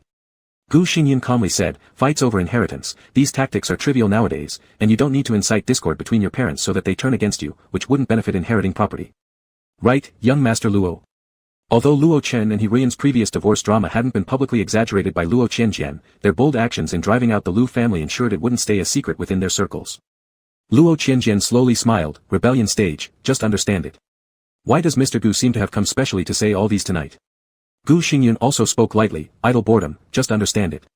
Are you really not sick? Luo Qianjian carefully observed Gu Xingyan for a moment, who looked composed behind dark glasses. Not sick, just love joining the commotion. Luo Qianjian stood up, looking back to ask, Mr. Gu, do you wish to go upstairs with me to wait for the excitement? Gu Xingyan teased, this invitation sounds somewhat improper. Luo Qianjian paused for a second to catch on, eyebrows slightly raising, you should behave appropriately. At least call yourself an elder. Gu Xingyan tapped his cane, following Luo Qianjian upstairs. Seeing their backs, Assistant Chen decided to take a short break, not following them further since he sensed his boss didn't really want him to either. Luo Qianjian and Gu Xingyan waited on the upper floor for less than half an hour when the action started. They leisurely sat behind a wall chosen by Luo Qianjian, enjoying themselves as spectators. First came Luo Jian's 6th young master, Luo Shantang, who accidentally spilled juice on his clothes and went upstairs to change. Soon after, the elevator doors opened, and Li family's 2nd young master, Li Zhijin, who was drugged, stumbled out, being assisted by Yugan, another gentleman from a different family, who had also spiked Li Zhijin's drink. Yugan had admired Li Zhijin for a long time, and his family was recently in financial trouble, so he seized this chance to try something radical, a potential alliance through marriage with the Li family. Even if it happened under the roof of the Luo family and rumors spread, Yugan paid no heed. He randomly picked what seemed like an empty room that nobody used and led the confused and fiery Li Zhijin inside. However, Li Zhijin still retained some composure and suddenly pushed Yugan away, staggering outside and rushing into Luo Shantang's room instead. Yugan wanted to chase in but hesitated upon hearing other voices inside, missing his opportunity. With gritted teeth, he gave up on pursuing momentarily. As Luo Qianjian watched the scene unfold, he quietly relayed the events to Gu Xingyan, ending with a soft sigh, frankly speaking, it's not reasonable at all. When did the service and security of my banquet get so sloppy that Yugan could so easily bring up Li Zhijin, who was clearly in an abnormal state, without bumping into any servants upstairs? And how coincidental that Li Zhijin ended up crashing into my 6th brother's room where he just happened to be changing clothes. Luo Qianjian's commentary made him seem entertained, while Gu Xingyan felt somewhat puzzled. Are you implying these were your arrangements? Luo Qianjian was momentarily speechless. What kind of skill set do you think I have? It just happened naturally. He neither interfered nor encouraged the situation. Still curious, Gu Xingyan pressed on, you arrived here early enough to naturally watch the drama unfold. Young Master Luo sure has an impressive information network. Aren't you afraid I'll report you to your family? Luo Qianjian reached out and tapped his sunglasses, smirking lightly, you're blind, how could you see any of this? Even if you weren't, I wouldn't care. Making a bigger fuss would be more interesting. Chapter 24. Luo Qianjian curled his finger and knocked directly on the lens of Gu Xingyan's sunglasses. This action had nothing to do with politeness, but he did it very naturally. Gu Xingyan was momentarily surprised and then chuckled, "Lord Luo-san, isn't this action a bit rash? Can it compare to Mr. Gu specially coming to chat with me being more rash?" Luo Qianjian asked while looking at him. Gu Xingyan fell silent for a few seconds, "Specially coming to find you?" Luo Qianjian said indifferently, "Not admitting it is fine, anyway the reason doesn't matter." In the corridor within sight, Yu Gan, who had slipped something into Li Zijin's drink, still stood in front of the door of Luo Shantang's room, anxiously pacing back and forth. Gu Xingyan silently looked through his sunglasses for a while and suddenly asked, "Why would you invite me to watch this current spectacle?" Luo Qianjian thought that Gu Xingyan's question was strange. "If I didn't call you, wouldn't you follow me anyway? At the last banquet, wasn't there someone always following me, and this time who took the initiative to ask me if there was any fun? Anyway, it's all the same, better to be decent." Gu Xingyan paused and sighed, laughing, "Indeed, I made things complicated. I'll tell you later why I'm here today. Now your sixth brother and Lord Li's situation is more important. What do you plan to do next? Ask someone to look? That would be quite improper, might as well let young Master Yu Gan handle such matters." Luo Qianjian said lightly. Then he got up from his seat, "Mr. Gu, accompany me to the storage room now, to look for the gift you gave me before." Since Li Zijin and Luo Shantang were still busy, staying outside was boring. Luo Qianjian had no further evil tastes, so decided to leave for a while first, deal with Mr. Gu Xingyan, and then come back to observe the highlights of the play between his sixth brother and his brother-in-law. Gu Xingyan was a little surprised that Luo Qianjian would invite him to go together now, but gladly nodded, "All right." Getting up, Gu Xingyan instinctively wanted to use his white cane to knock around pretending to walk blind. Luo Qianjian glanced over, "Hold your stick well, don't knock it. What if we alarm young Master Yu Gan over there?" Gu Xingyan. "Then how should I, a blind man, walk?" "Just lean against the wall and walk, anyway your hearing is good," Luo Qianjian said. Gu Xingyan genuinely expressed, "Young Master Luo-san, you really put me in a difficult position." Even though Gu Xingyan wasn't really blind and his eyesight was fine, he was pretending to be blind. Using the white cane casually was more convenient, leaning on the wall would add difficulty, and Gu Xingyan didn't want to expose the fact that he was pretending to be blind. Luo Qianjian replied nonchalantly, "Then Mr. Gu can choose not to follow me." Gu Xingyan sighed softly, "I'll still follow. When visiting someone else's house, it's not appropriate for me to wander around by myself, it's best to follow the host." Luo Qianjian started walking towards his room, and Gu Xingyan followed slowly. For convenience, Luo Qianjian's exclusive storage room was right next to his bedroom. After opening the storage room's door, it didn't take Luo Qianjian much time to find the gift given by Gu Xingyan at the coming-of-age ceremony banquet a few years ago. The servants had tidied up carefully, so it wasn't hard to find. Looking at the obvious valuable watch inside the box, which had been neglected for a long time, Luo Qianjian reached out to touch the most striking blue gemstone, then turned back and asked Gu Xingyan, "I suddenly remembered, my parents attended an auction several years ago and fancied a blue gemstone among the auction items. Unfortunately it was eventually snapped up by Lord Gujia's eldest son. Could it be the one now set on the watch?" Gu Xingyan entered while feeling along the door frame, slightly nodding, "It is." Luo Qianjian wanted to mutter about wasting resources, then calmly continued asking, "Has Mr. Gu always been this extravagant?" Gu Xingyan smiled, still using the idle chit-chat tone, "Nowadays, having become blind and becoming the family's discarded son, I can't be extravagant anymore. Even back then, it was unnecessary to be so lavish." Luo Qianjian leaned against the cabinet, lazily continuing, "Although the Gu and Luo families had private ties in previous generations, there hasn't been much contact for over 10 or 20 years, not to mention any exchange of favors. Moreover, 3 years ago, Mr. Gu was already serving as the executive president of the Gu family. As for someone like me, the lesser-known third son of the Luo family, it's one thing that you specially came to attend my coming-of-age ceremony, even giving such a precious gift, and yet, after giving it, it seemed like it never happened. Now I just remembered to bring it up." Luo Qianjian raised his gaze, "Mr. Gu, I feel unworthy of this gift. You're here, so you might as well take this gift back." Having said that, Luo Qianjian's fingertips slightly moved and closed the watch case. He walked a few steps, approached Gu Xingyan, and placed the watch case on the countertop beside Gu Xingyan's hand.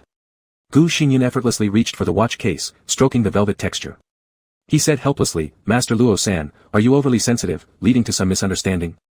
Luo Qianjian also sounded a bit helpless, "I wish it was just my misinterpretation." "But, is it really a misunderstanding?" Gu Xingyan picked up the velvet watch case and played with it in his palm, then replied softly after a while, "It's indeed not a misunderstanding, but rest assured, I've never had any inappropriate thoughts. Now that you've accidentally realized, I understand your message. In the future, there will still be no crossing of boundaries." After this enigmatic conversation, Gu Xingyan placed the gift box, returned after several years, into the pocket of his formal attire. This fulfilled Luo Qianjian's wish. And also expressed his intention not to cross the line. Gu Xingyan had an unusual interest in Luo Qianjian. Not quite to the level of love, and even unclear what kind of like it could be called, but Gu Xingyan did have some one-sided, quiet over-attention towards Luo Qianjian that started long ago, when Luo Qianjian had no idea. This interest made Gu Xingyan want to get closer whenever he met Luo Qianjian. But if they didn't meet, Gu Xingyan in the past wouldn't deliberately create coincidences, not to the point where he had to obtain or even entertain any notions. So he attended Luo Qianjian's coming-of-age ceremony, added him as a friend on social media like everyone else, and gave him a present he thought worthy, but Luo Qianjian's indifferent response left Gu Xingyan with almost no special impression at all. In the past, Gu Xingyan didn't care much either, and would not specially remind Luo Qianjian about anything. The two had been friends for more than 3 years, aside from some polite initial greetings, they had no other chat records. However, recently, probably because Gu Xingyan feigned blindness to shun matters related to the Gu family afterward and was genuinely too idle, plus the fact that during this period he had thrice coincidentally run into Luo Qianjian, which happened too frequently, and observed that Luo Qianjian's behavior seemed different from before, naturally drawing more attention. Thus, although Gu Xingyan hadn't developed deeper feelings, tonight he couldn't resist crossing the boundary. He specifically came to this banquet searching for Luo Qianjian and ended up saying inappropriate things. As a result, Luo Qianjian noticed his intentions, and seemingly to deter him, let him observe how he coldly watched as his 6th younger brother met with an accident, and proceeded to return a gift given years ago. Luo Qianjian's sharpness truly exceeded Gu Xingyan's expectations. Gu Xingyan felt fortunate that he wasn't embarrassed since he originally hadn't intended to deepen his relationship with Luo Qianjian anyway. The surrounding people's craziness over love made Gu Xingyan avoid this field altogether, fearing himself might unconsciously become part of it, so he decided it was better not to touch love at all. Gu Xingyan's such openness also reassured Luo Qianjian. Although, regarding the matter of faking blindness due to an arranged car accident in order to distance himself from his family, Gu Xingyan's thought process wasn't normal either, but relatively speaking, in the original book plot, he had already been very reasonable. They shared no grudges, and though Luo Qianjian thought their vibes didn't match, he held no actual hostility toward Gu Xingyan, wishing he would remain rational. Where exactly Gu Xingyan's previous special interest in him originated, Luo Qianjian didn't care about this, he only cared about the outcome, as long as it pleased both sides and wouldn't add another troublemaker, it was fine. As for whether, in the last life, Gu Xingyan agreed to the marriage alliance because of a slight fondness for him, Luo Qianjian had no intention to deeply investigate. Since now living again, it fundamentally couldn't be deeply investigated anyway. Actually, if it were the last life, back when Luo Qianjian was only 21, he might not have been keen enough to notice Gu Xingyan's true sentiments. But he isn't that same person anymore. Having resolved the issue with Gu Xingyan, Luo Qianjian planned to return to the spot where he was watching earlier, waiting for the scene to escalate thanks to Yugan's dissatisfaction. Gu Xingyan asked, "Should I be able to follow you back to see the conclusion? It's uncomfortable to enjoy half a watermelon melon." Luo Qianjian chuckled, "By all means." On the way, Gu Xingyan was curious, "Are you so sure you don't need to do something personally, and Yugan will stir up the trouble by himself? This doesn't benefit him at all." Luo Qianjian responded slowly, "Don't ask. If you ask, I won't tell you." Gu Xingyan could only shrug and walked quietly, obediently keeping his hand on the wall. In fact, Luo Qianjian also thought that, considering Yugan's situation, having slipped a spring medicine to Li Zhijin but failed to achieve his goal, which instead made Li Zhijin mistakenly barge into Luo Shantang's room. As the medicine took effect, and with Luo Shantang in the process of changing clothes, being neither physically nor circumstantially able to resist, Li Zhijin forcibly initiated something. Anyone with a normal mind should know that Yugan should try to salvage or cover it up rather than make a fuss over it, since this wouldn't benefit him at all. Unfortunately, Yugan was not of sound mind. In the previous life, and also according to the original book's plot, after Yugan realized the situation between Li Zhijin and Luo Shantang in the room, his first reaction wasn't concern or fear about more people getting involved, leading to retaliation from both the Li family and the Luo family. Instead, he was filled with indignation, feeling as though he had worked hard only for others to enjoy the fruits of his labor. Although the Luo family and the Li family were equally powerful, Yugan believed Luo Shantang was merely a child adopted by the Luo family. Among the 6 children, 5 were adopted, so there was nothing special about Luo Shantang.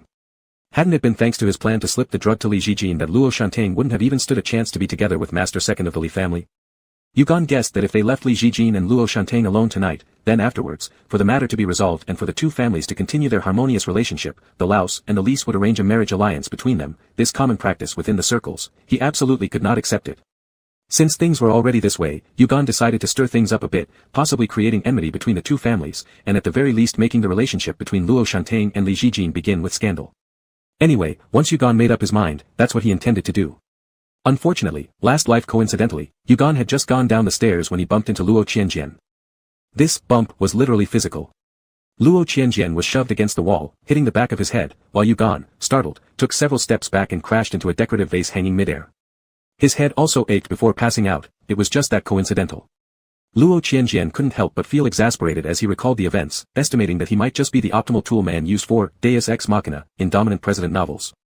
By the time Yugan woke up, it was already the second day at the hospital, missing the prime opportunity to promote the incident between Luo Shantang and Li Zhijin. Only now did Yugan remember that he might face retribution, prompting him to hurriedly leave the country.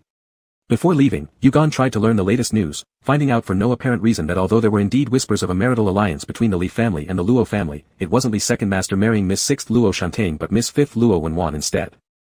When Li Zijin finally reacted from his chaotic state and attempted to capture this perpetrator who drugged him, Yugon had already fled overseas. And, according to ancient laws of the boss novel universe, once someone went abroad, it was like ascending to space, anyway impossible for even the most influential domineering bosses to find this person. It wasn't until later when Yugon ran out of money and had no choice but to return home that he was captured by an indignant Li Zijin.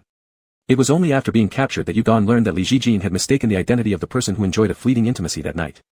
Yugon confessed what he believed to be the truth, giving Li Zijin a shocking revelation, thus starting his complicated love-hate relationship with the real one, Luo Shantain. This lifetime though, Luo Qianjian didn't want to bump his head again and was quite looking forward to young Master Yugon smoothly running to the audience and loudly declaring the grand event upstairs regarding Luo Shantain and Li Zijin concerning the continuation of the human race. Once exposed, this time around, Li Zijin wouldn't mistake the person again, and Luo Shantain wouldn't have to run confusedly anymore. The two could save themselves years of detours. Luo Qianjian pondered, truly realizing how he couldn't get rid of his inherently good nature. Hadn't he just helped brother 6 and brother-in-law save time? After returning to their audience seats, Luo Qianjian and Gu Xingyan waited another 10 minutes or so. Finally, the Yugon lingering outside Luo Shantain's room seemed to have made up his mind and rushed towards the elevator going downstairs. Luo Qianjian leisurely stood up, walking to the corridor railing on this floor where he could directly see the first-floor lobby, and looked down. Not long after, Yugon came into view.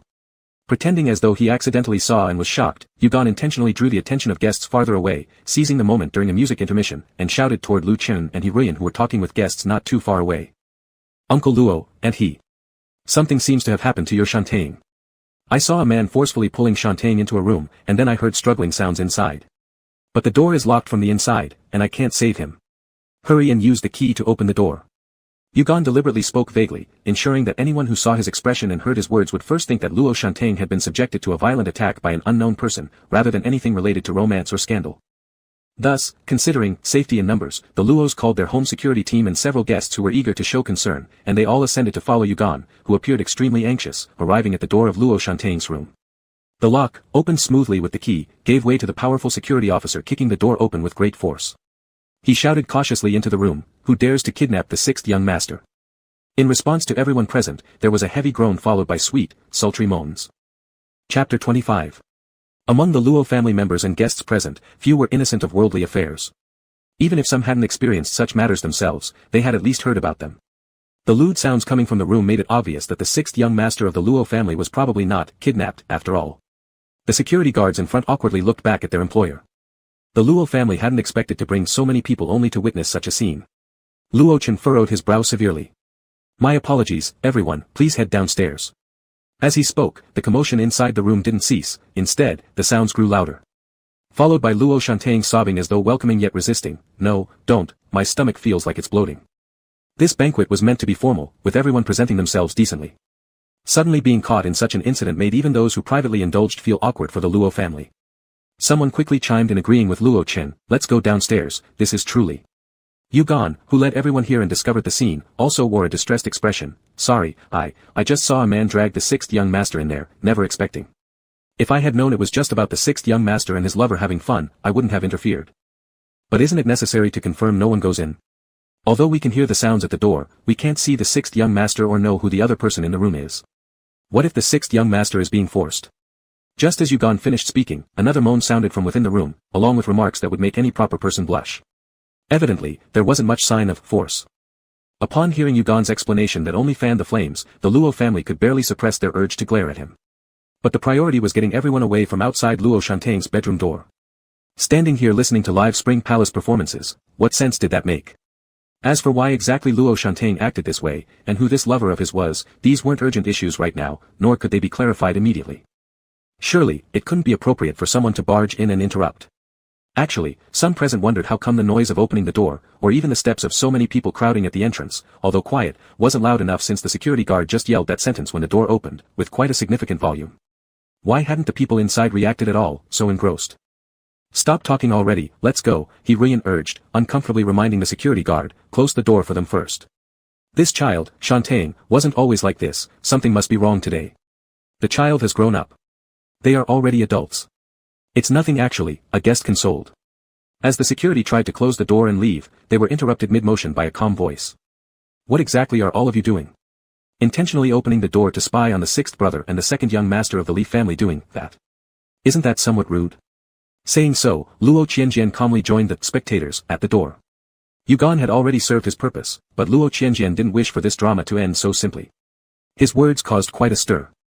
A guest couldn't help but express their astonishment. The second young master of the Li family? Li Zhijin. The sixth young master of the Luo family and the second young master of the Li family ended up together.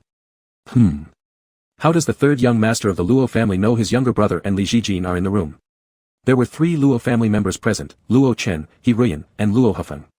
As for Luo Gongyu, along with the 2 other main characters celebrating their coming-of-age ceremony tonight, Luo Suiyun and Luo Wenhuan, they were still downstairs hosting the banquet. Seeing Luo Qianjian's nonchalant demeanor, the 3 Luo family members started feeling headaches. Luo Hefeng gritted his teeth. Qianjian, stop making things up. Luo Qianjian feigned helplessness. Older brother, I'm not making anything up. It's really hard being misunderstood like this. Luo Hefeng was momentarily taken aback, feeling as if Luo Qianjian were a noble gentleman acting openly, while he himself was merely a small-minded villain. Luo Qianjian sighed again. I understand, all of you dislike me meddling in family affairs, but gathering so many of you to spy in front of Shantang's room. I still think it's not good, and I couldn't hold back myself. A guest interjected. No, third young master Luo, you've got it wrong. We aren't spying. When we heard master you say that your sixth younger brother might have been kidnapped by a strange man, we followed out of concern. Who knew it turned out to be this situation, with the strange man being none other than the second young master Li. Upon hearing this, Luo Qianjian put on an expression of surprise. Seeing that familiar look of surprise on his face, Luo Chen, He Ruyan, and Luo Hefeng all felt a twinge in their hearts, sensing impending trouble. Qianjian. They all couldn't help but want to interrupt Luo Qianjian. But how could the protagonist of a tycoon literature successfully interrupt the troublemaking antagonist? Luo Qianjian turned to Yugan with a surprised expression. Young master Yu, strange man. That doesn't seem right. Young Master Li was personally helped up by young Master Yu, and young Master Yu also saw with his own eyes young Master Li barge into my sixth younger brother's room. How could it be like you're saying, as if he didn't know what was happening? Strange. Upon hearing this, everyone's expressions varied. Yugan's face went pale. He had thought he was very careful. He even subtly questioned the servants of the Luo family beforehand to confirm that none of the surveillance cameras in this house were on. Considering privacy issues, most surveillance inside the castle of the Luo family usually stayed off, with only those inside the elevators left operational. And since there was a banquet tonight, under normal logic, for safety reasons, the typically in use surveillance should have been turned on. In reality, the Luos shut off even the elevator cameras, claiming that most of their guests cared deeply about privacy and did not wish to leave any trace in the recordings from the banquet. Yugan thought he hadn't left any evidence behind, but little did he realize his every move had been observed. Yugan gritted his teeth, unsure of what to say. A guest made a curious remark. Really? Then young Master Yu's intentions. But why would young Master Li allow himself to be helped upstairs, and how did he suddenly barge into young Master Luo's room and end up like this?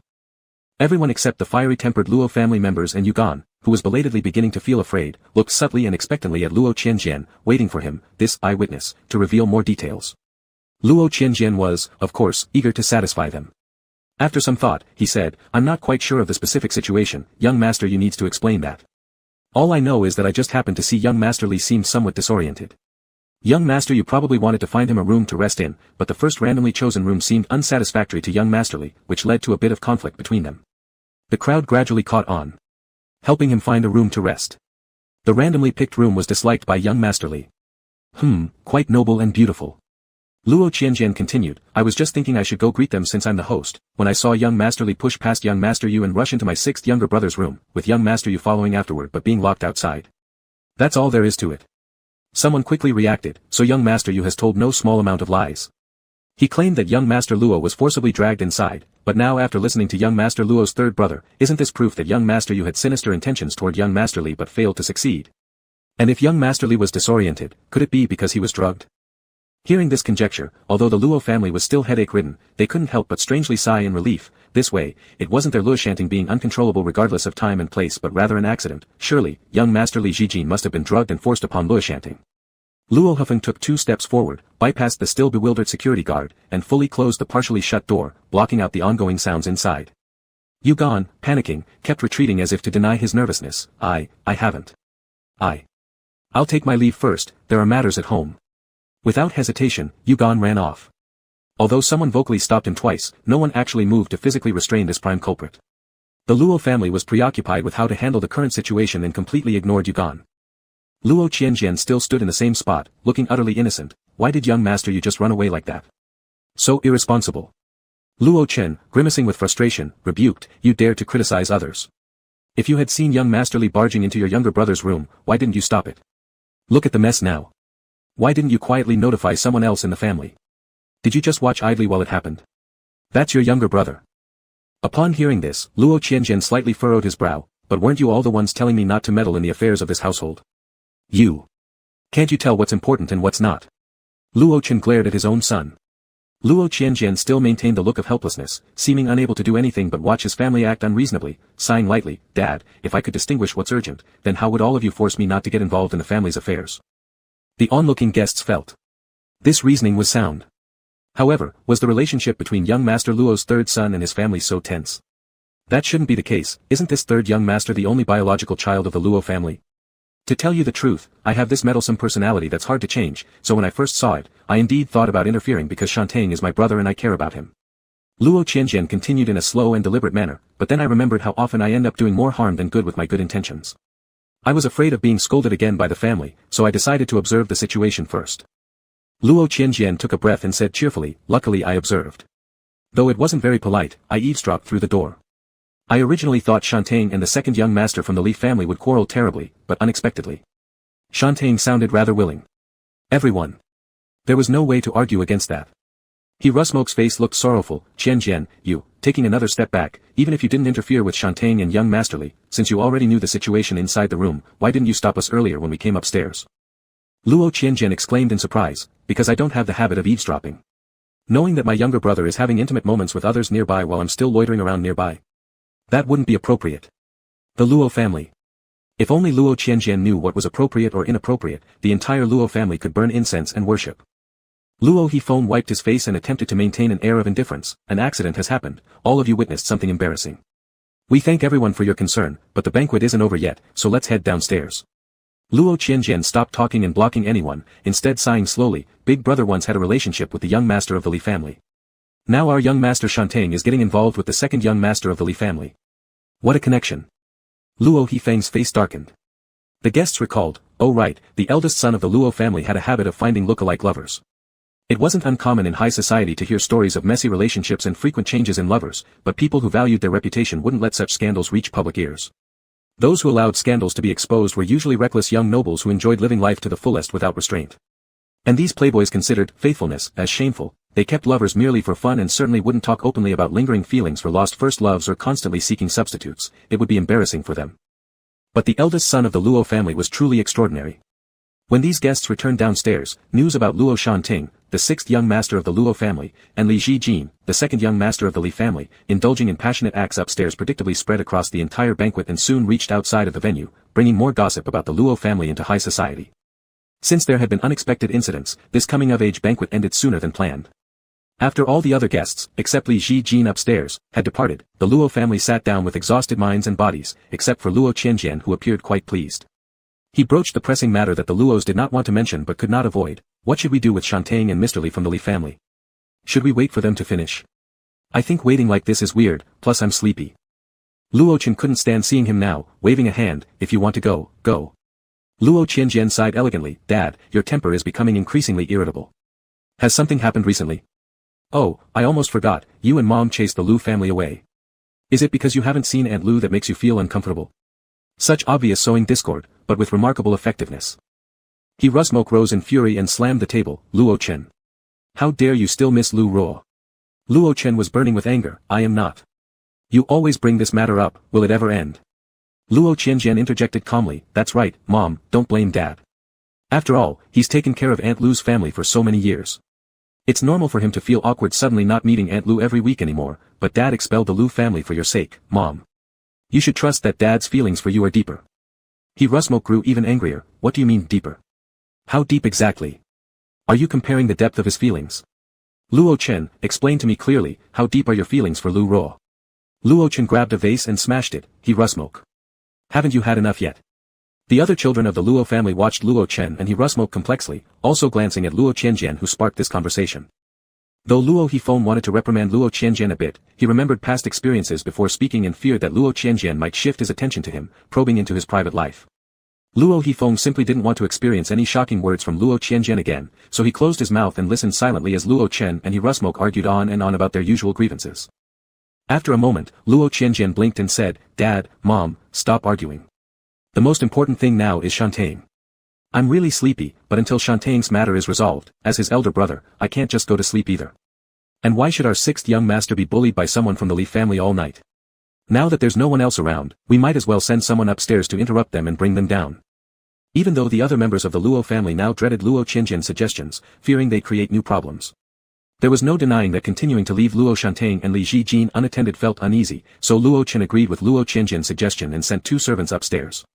Although imagining the awkward scene where Luo Shantang and Li Jijin's passionate act would suddenly be interrupted sounded amusing, Luo Qianjian didn't want to bother witnessing it and chose not to join in. About 15 minutes later, the 2 servants returned looking extremely embarrassed. "Lord and Lady Luo, Masters and Misses, when we went up to call out to 6th young master and 2nd young master Li at their bedside. 6th young master had woken up, but 2nd young master Li was still pinning him down. 6th young master struggled but couldn't get free. Feeling too ashamed, he refused our help in pulling off 2nd young master Li and asked us to come back down because there wasn't anything we could do." This trip upstairs left both servants deeply traumatized. Since both Luo Shantang and Li Jijin were male, the 2 men Luo Chen had instructed to go upstairs were also men. However, these 2 male servants happened to be completely straight and found themselves unable to fully grasp or appreciate what unfolded before them visually. Trying to wake them while constantly hearing sounds in the background only made them wish they'd been blind and deaf. Enraged, Luo Chen slapped the table forcefully, no shame whatsoever. "Tonight, I absolutely must resolve this issue. If they won't come down, then we'll go up." Luo Chen ordered the 2 male servants again, "Go up once more. You can even knock out Li Jijin if you have to, just make sure 6th young master gets dressed properly. We'll be going up shortly after." The 2 male servants, groaning unhappily, headed upstairs again. However, this time, when they entered the room, all signs of debauchery had vanished. Li Jijin, disturbed repeatedly, had abruptly snapped back into full clarity and calm, now wearing a cold expression as he got dressed while watching Luo Shantang who was softly sobbing and clutching the blanket to cover himself. The 2 servants gently reminded Luo Shantang to get dressed as well. Upon learning that the rest of the family would soon arrive at his room, Luo Shantang immediately panicked, attempting to throw off the covers and climb out of bed to find his clothes. However, weakened legs caused him to fall right into Li Jijin's arms. After catching him briefly, Li Jijin released him without delay. Blushing furiously, Luo Shantang whispered hoarsely, I know you were drugged. It wasn't intentional. I don't blame you." To everyone's surprise, Li Jijin simply nodded in agreement, "Good." Luo Shantang paused, taken aback. Li Jijin, glancing at the marks on Luo Shantang's body, showed a mixture of irritation, disdain, and restraint, stating very clearly, "I don't like men. If I hadn't been drugged, this never would have happened. Since 6th young master Luo is being so understanding, then the matter becomes quite simple." "You bastard," came Luo Chen's voice full of rage as he answered Li Jijin, having just reached the door and hearing Li Jijin's reckless words. Luo Chen felt as though his face had been dragged in the mud and trampled by Li Jijin, instantly becoming murderously angry. Still seated awkwardly on the ground, Luo Shantang pulled the blanket over his body, quivering as he called out hesitantly, "Father. Mother. Brother, sisters. Why are you all here? Please let me explain. I'll be leaving first." "No point disrupting your family discussion," said Li Jijin, coolly buttoning up his shirt as though nothing had happened. "You dare. You came to my house, forced yourself upon my son, and now you think you can just walk away," roared Luo Chen. In response, Li Jijin answered irritably, "What else am I supposed to do? I don't like men, so surely I can't marry him, right? He himself said he doesn't blame me. Is Uncle Luo suggesting I write him a check?" Luo Chen had been angered numerous times tonight already, and this final mention of writing a check finally sent him over the edge, causing his blood pressure to spike, making him collapse onto the floor. "Dad! Doctor! Quickly, call a doctor. Perhaps we should take him straight to the hospital. Luo Jijin, acting so arrogant, you're declaring war between the Li family and ours." Luo Qianjian lingered at the back, detached and observing this entire farce. He thoughtfully reflected, feeling rather pleased with himself. Wasn't this helping 6th brother and his brother-in-law avoid years of taking the wrong path? In the previous life, Li Jijin wouldn't have said, "I don't like men, so I can't marry you," until 4 years later, after Luo Shantang returned to the country with a 3-year-old prodigy child.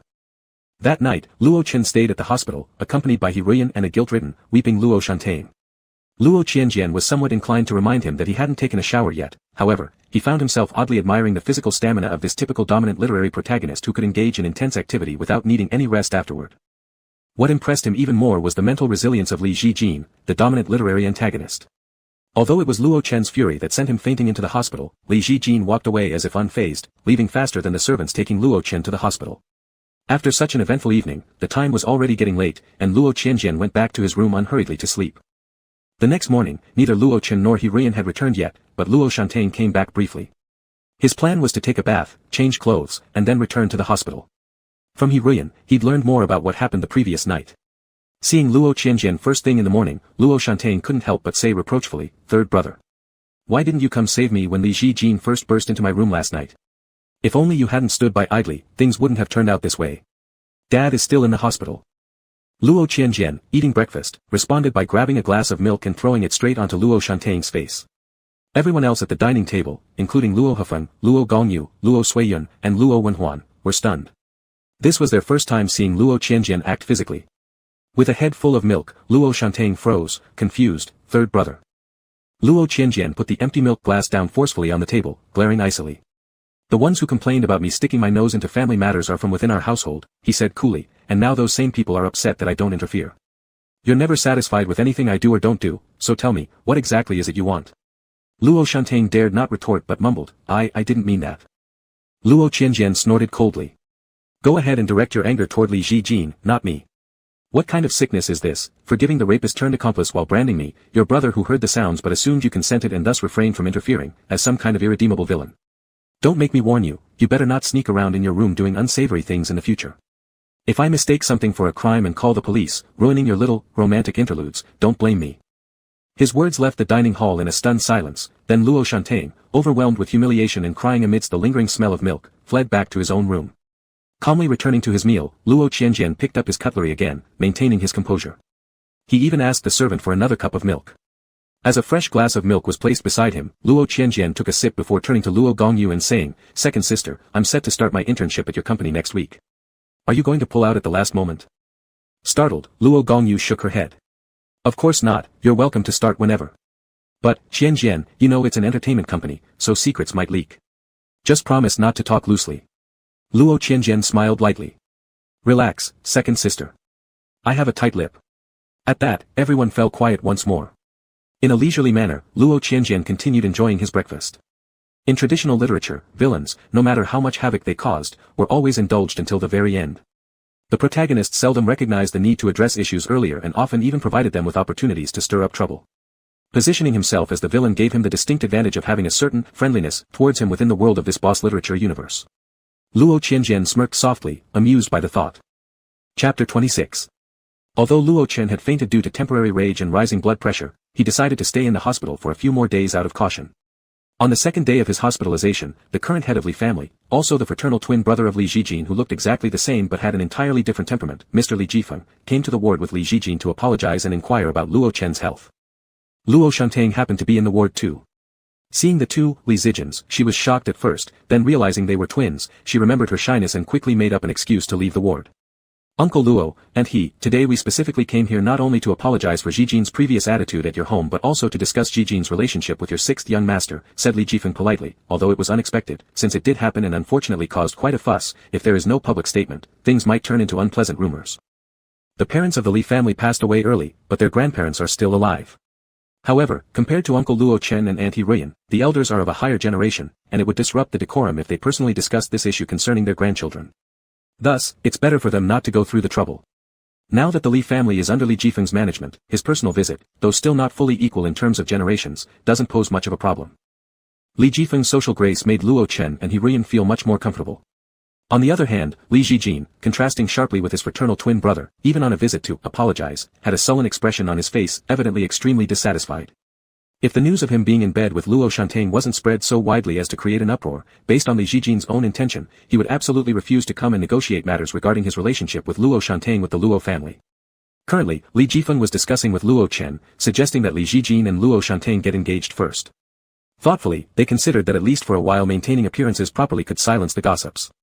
If in the end, Li Jijin and Luo Shantain cannot coexist well, dissolving the engagement later would still be better than ignoring the matter completely now. Calling back Luo Shantain who left the ward specially to ask, though embarrassed, he agreed with this solution. Li Jijin stared coldly and reminded, "I'll say it again, I don't like men. This engagement will be dissolved sooner or later, so don't cling to me desperately later on." Hearing this, Luo Shanting turned pale instantly, making Luo Chen and He Ruian angry. However, before they could lose their temper, Li Jifeng had already started disciplining his younger brother.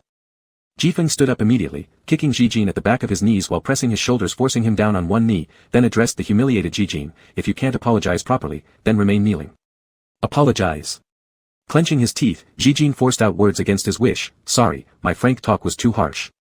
Seeing this, Jifeng released his grip, allowing Jijin to stand up, and continued politely towards the Luo family, "Truly embarrassing, my younger brother's temper is indeed rather detestable. It is my fault for lacking strictness, tarnishing the family education of our clan. We hope Uncle Luo and Aunt He can show more tolerance towards this junior member. Sixth young master, forgive me, Jijin isn't as compliant and sensible as you, causing you to endure such treatment." After hearing Jifeng's words, Luo Chen and He Ruian couldn't further blame the juniors. Shantain waved his hands bashfully, "It's fine, no problem. You can call me Shantain."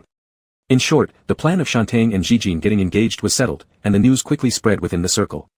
Upon hearing the news, Luo Qianjian wasn't surprised at all. Ancient CEO literature often mentions marriage alliances. Even though in the past life and this life, the reasons for the alliance between the Li family and the Luo family are different, ultimately they lead to the same outcome. In the past life, Yugan unexpectedly fainted when she wanted to make a big scene, failing to stir up the event. Even though one of the main characters of the coming-of-age ceremony, Luo Shanting, did not appear after the party halfway through, attracting some attention, it didn't reach the level where a grand search was necessary. And Li Jijin came alone as a representative of the Li family. Afterward, during social interactions, his rude mouth hardly spoke any polite words. His absence didn't prompt anyone to look for him, just assuming he felt bored and left ahead of time. In short, in the past life, no one found Luo Shanting and Li Jijin in the room, and they mixed very smoothly until Li Jijin's drug effect completely passed. After regaining consciousness from the drug, Li Jijin dozed off for a while, during which the party had ended. Still not seeing Luo Shanting, the Luo family asked the servants to find him. Out of fear that someone might discover Li Jijin in his room, Luo Shanting, despite feeling exhausted, managed to go downstairs. When Luo Shanting returned to the room, she was full of shyness and did not know how to face Li Jijin. However, upon entering the bedroom, she found that she didn't need to be conflicted, because the bed was empty and Li Jijin had already left. As for Li Jijin, he woke up suddenly after a brief nap. Looking at the bed covered in traces of their activity, Li Jijin put on his clothes with an extremely sour mood and left the unoccupied room. Not long after stepping out, he encountered a servant in the corridor. The servant was surprised there were still guests around, while Li Jijin, pointing toward a nearby room, asked who the owner was. Influenced by the aphrodisiac and waking up without seeing anyone, Li Jijin only vaguely remembered the face of the person he slept with, but couldn't recall any clearer details. The rooms of Luo Shanting and her brother Luo Wenwan were next to each other, so when Li Jijin pointed from the doorway, it wasn't perfectly accurate. The servant looked at the distance and uncertainly replied, "Do you mean Miss Wenjuan's room?" Upon learning it belonged to Luo Wenwan, the fifth miss of the Luo family, though Li Jijin was still unhappy about being drugged, he decided to take responsibility and announced his wish to become engaged to Miss Luo Wenwan without giving much explanation. The Li family assumed that Li Jijin had attended the coming-of-age ceremony and fallen instantly in love with Miss Luo Wenwan at the banquet. Thus, they approached the Luo family to discuss the marriage alliance under this impression. Since Luo Wenwan and Luo Shanting were fraternal twins, they shared some resemblance. When Li Jijin saw Luo Wenwan again, she seemed to match the vague memory he retained from that night, and so he had no doubts. Upon hearing that Li Jijin had proactively suggested becoming engaged to Luo Wenwan and appeared to genuinely like her, Luo Shanting became sad and dejected, then silently rushed off to go abroad. Everyone in the Luo family, including Luo Wenwan, believed what the Li family said, that Li Jijin truly fell in love with her at first sight. After confirming Luo Wenjuan's feelings, they agreed to the union between the two families. However, shortly after the engagement, by chance during an overnight stay at the Luo residence, Li Jijin realized that the room in his memory actually belonged to Luo Shanting, not Luo Wenwan. Yet, Li Jijin paid little attention to this discrepancy. Since the twins' rooms were close together, he thought the drug-induced side effects must have clouded his memory that night. But Luo Wenwan noticed something was off based on Li Jijin's words and attitudes. After probing discreetly, she learned about his mistaken belief that they had slept together. Recalling her sister's odd behavior during that time, Luo Wenwan directly contacted Luo Shanting, who was far away overseas. Luo Shanting admitted to the misunderstanding. Li Jijin thought he owed her an engagement to be responsible for that night, and feeling both happy and troubled, didn't know what to do. She thus asked Luo Wenwan not to expose the truth and maintain the relationship as Li Jijin's fiancé. This was the development from the previous life. In this life, Li Jijin clearly knew from the beginning that the person in the bed that night was Luo Shanting. Due to his belief that he disliked men, in this life, Li Jijin didn't even consider taking formal responsibility. If the matter hadn't become such a big scandal and too many people hadn't known, Li Jijin would never agree to suffer an engagement with Luo Shanting. Nevertheless, Luo Shanting didn't feel wronged.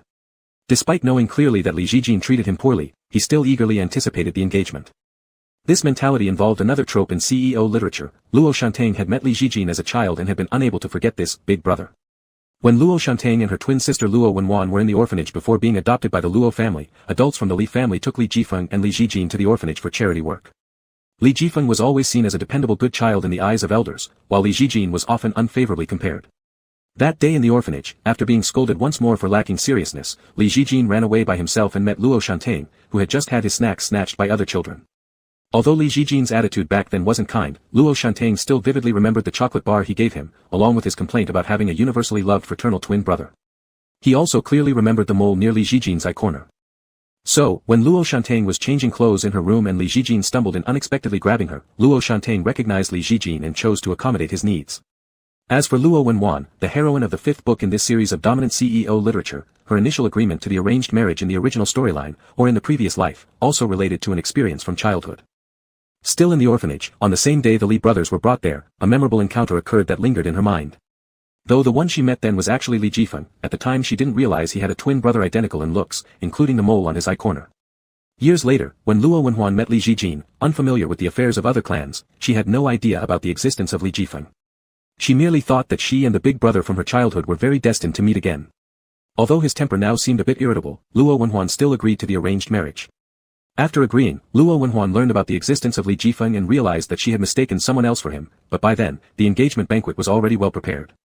Luo Wenhuan didn't dare to withdraw at the last moment and could only go along with the mistake. Later, when she found out that Li Zhijin also mistook her identity, though Luo Wenhuan felt worried, she was also relieved that she could boldly maintain her title as sister-in-law and have increasingly ambiguous relations with her fiancé's elder brother, Li Jifeng. As for Li Jifeng, he looked polite and flawless on the surface but actually adhered to an ascetic image which made his inner mind a bit twisted. Luo Wenhuan, the younger sister-in-law, approached him intentionally or unintentionally and showed kindness to him. After realizing this, Li Jifeng felt highly stimulated and gradually became more and more entangled. However, all these happened in the previous life. In this life, Luo Wenhuan and Li Jifeng had not yet met after they grew up. Luo Wenhuan only saw Li Zhijin by the bedside of her brother Luo Shanting and once again mistakenly believed that he was the big brother from her childhood. For this, she felt deeply troubled but couldn't show it. Until she learned about the friendly twin brother of Li Zhijin, Luo Wenhuan finally relaxed, then couldn't wait to meet Li Jifeng and confirm if he was the person she encountered in her childhood. However, Luo Qianjian regretfully did not take an optimistic stance towards the development of this couple, Li Jifeng and Luo Wenhuan, in this life. After all, there would be no immorality between sister-in-law and elder brother in this life to stimulate Li Jifeng, leaving Luo Wenhuan quite disappointed. But how pitiful if the protagonist doesn't end up together. Luo Qianjian must help them. Otherwise, it wouldn't justify the nausea endured in the previous life. In the previous life, the complicated love-hate relationship among these two pairs of twins forcibly dragged Luo Qianjian into it. When Luo Shanting returned from abroad and discovered the truth, even so, Li Zhijin still firmly insisted that he didn't like men, avoiding Luo Shanting, even believing that the child born to Luo Shanting, who carried his own bloodline, was a monstrous being no matter how talented it might seem.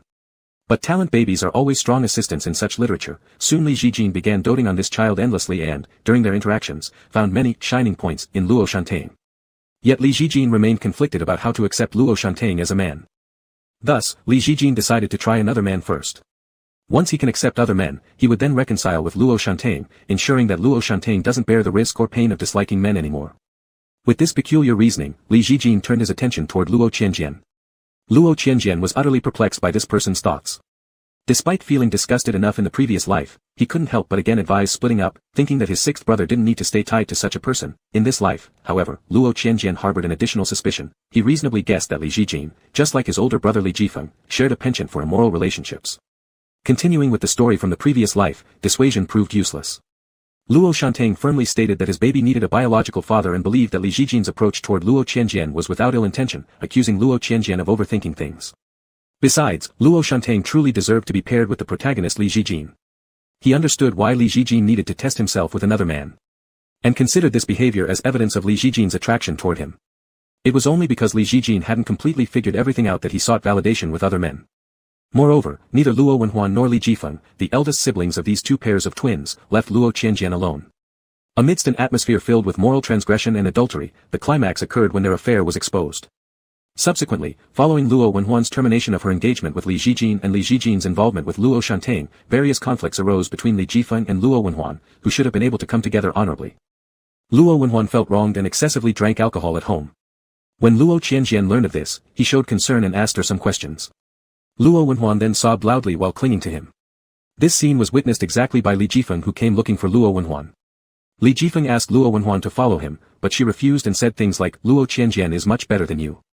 Li Jifeng, considering that Luo Wenhuan was adopted and thus unrelated to Luo Qianjian by blood, started pondering unethical possibilities again and questioned the nature of Luo Wenhuan's relationship with Luo Qianjian. Luo Qianjian helplessly explained, but Luo Wenhuan wouldn't let him go and continued to escalate the situation. In the end, Li Jifeng forcefully seized the drunk Luo Wenhuan and severely warned Luo Qianjian not to entertain any improper thoughts. When Luo Wenhuan sobered up, she apologized to Luo Qianjian, feeling embarrassed for dragging him into it, and then, she kept involving Luo Qianjian in her affairs. Whenever they argued, Li Jifeng would ask if Luo Wenhuan was thinking about Luo Qianjian, her non-blood-related brother, and Luo Wenhuan would affirmatively say yes and claim he was her secondary choice. This made things even worse. Luo Qianjian got dragged into trouble unnecessarily. People from his social circle began to look at him strangely, and even some family members suggested that Luo Qianjian should leave for a while so as not to affect the relationship between Luo Wenhuan and Li Jifeng. In the end, the main characters, both pairs of lovers, naturally resolved all conflicts, getting married happily together. Moreover, the weddings of both sets of twins were arranged on the same day. People from both families hoped Luo Qianjian would not attend because, if only that Yugan hadn't been knocked unconscious back then, exposing the incident involving Shan Ting and Ji Jin, things might have been said badly initially, but when Huan and Ji Feng, along with Shan Ting and Ji Jin, wouldn't have gone through so many detours, wasting several years.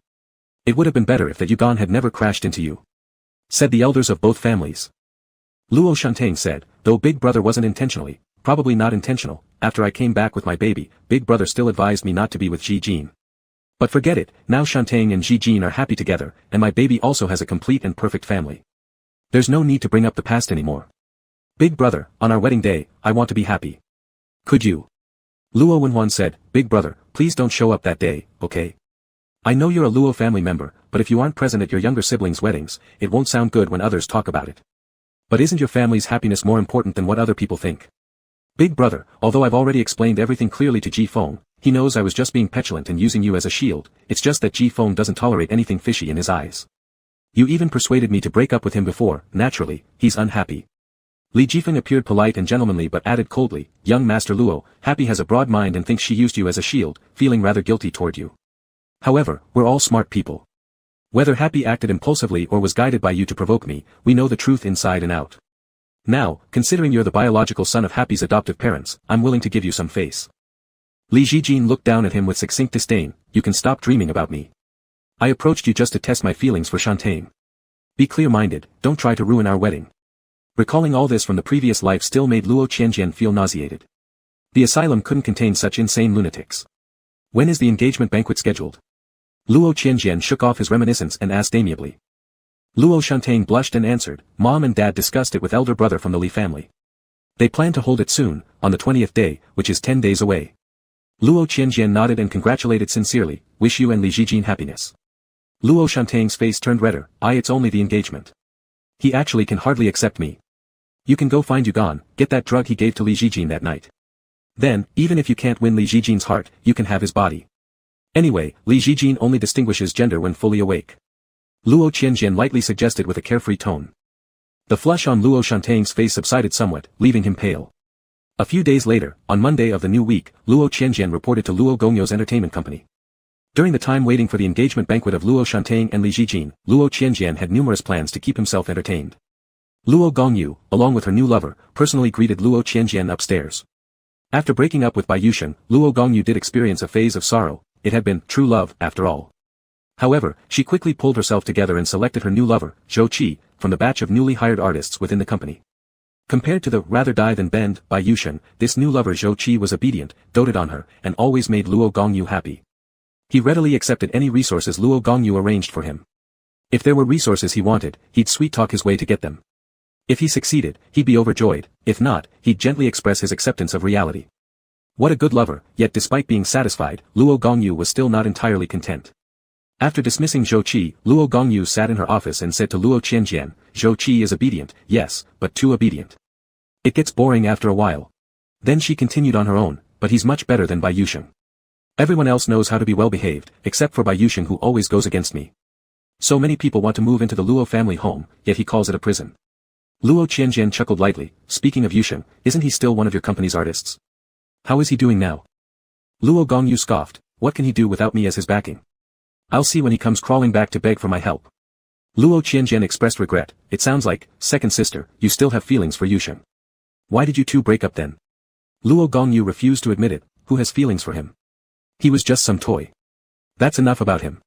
Why did you suddenly bring him up out of nowhere? Let's talk about your internship instead. I plan to let you take charge of a project on your own so that you can write a good internship report later. Of course, I'll arrange someone to assist you. If you find it tiring, you can simply lend your name to the project. You pick which one you'd like to work on first. Luo Gongyu took out several proposal documents. Luo Qianjian flipped through them. There were variety shows, film and TV projects, as well as concerts or fan meetings for specific artists or groups. He calmly selected one, this one. Luo Gongyu's entertainment company was called Qingxing. They had recently arranged for an internationally renowned musician returning from abroad to sign a management contract with Qingxing Entertainment. To demonstrate their sincerity, Qingxing Entertainment would hold a grand concert for him as the start of his career in the domestic market. This was the project Luo Qianjian chose. The front page of the proposal featured a photo of the famous musician. If their eldest brother, Luo Hefeng, were here, he would certainly be greatly startled by this photo. All the lovers Luo Hefeng had pursued in the past bore a striking resemblance to this musician named Yunling. Yunling, currently 30 years old, left for abroad 13 years ago, and has only returned now. He was the first love that Luo Hefeng loved and hated, yet could never forget. And also the target of Luo Qianjian's internship at Luo Gongyo's entertainment company.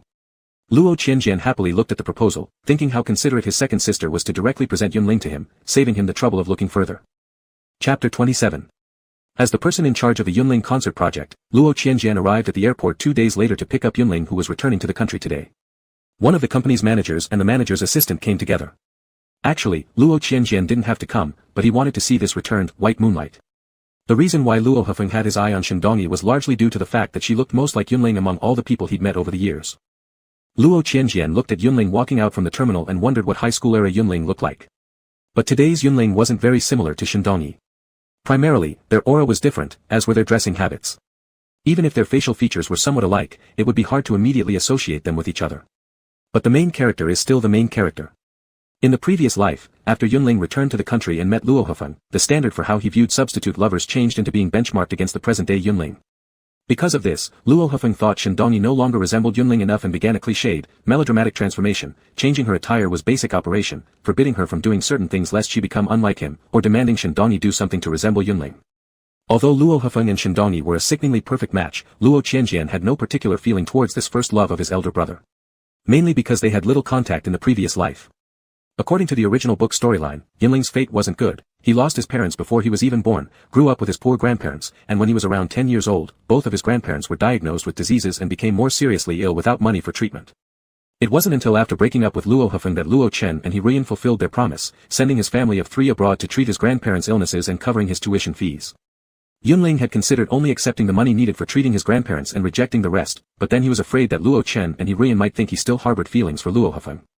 Moreover, at that time, he really needed the money, so Yunling didn't act pretentiously about it.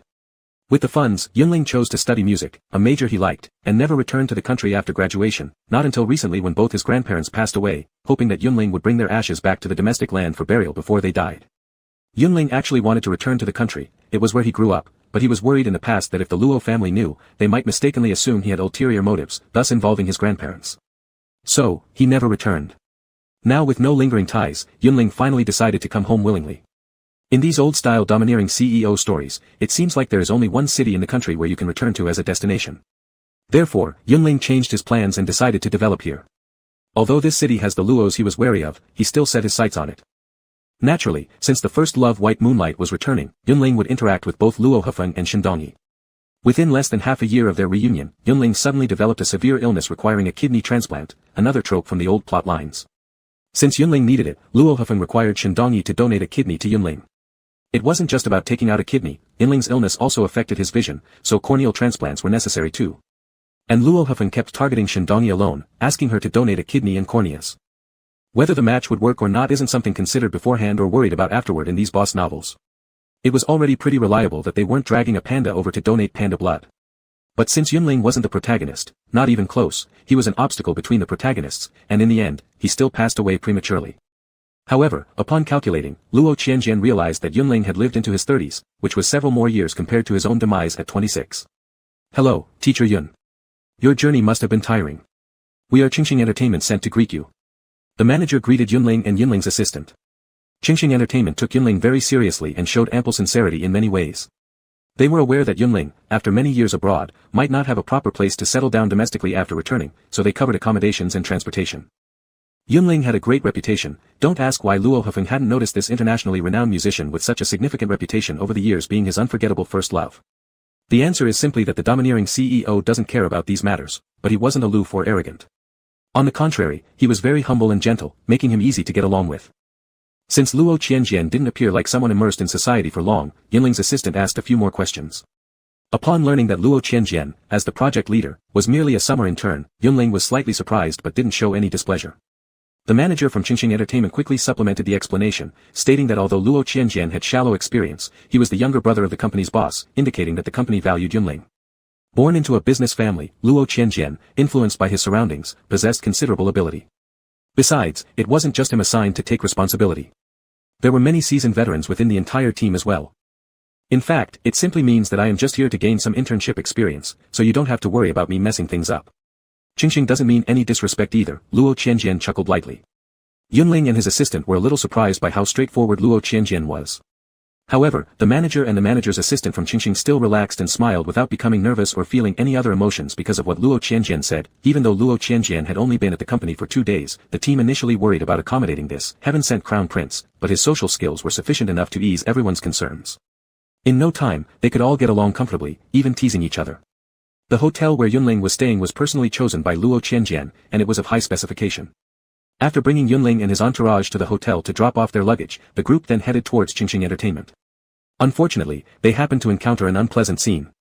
White Yusheng, who hadn't been seen for a while, somehow managed to smoothly pass through security and reach the floor where Luo Gongyu's office was located, only to be stopped outside by the floor secretary and her new lover Zhou Qi, who was leaving at the moment. "Please, I just want to see you. I mean, Ms. Luo. I just want to meet her and apologize.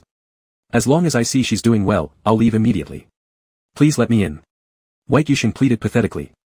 The secretary politely but firmly stated that it wasn't possible. Zhou Qi mocked, "Ah, who doesn't know you're an ungrateful white-eyed wolf? How dare you show attitude toward Ms. Luo after all the kindness she has shown you?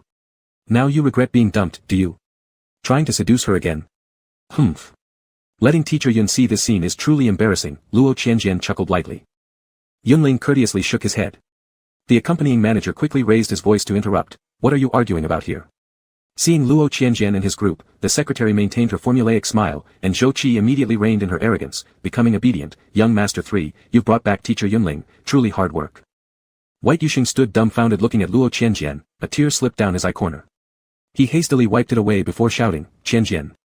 Luo Qianjian looked exasperated, telling Yunling and his group to go in and meet with Luo Gongyu first while he stepped aside to talk with White Yusheng.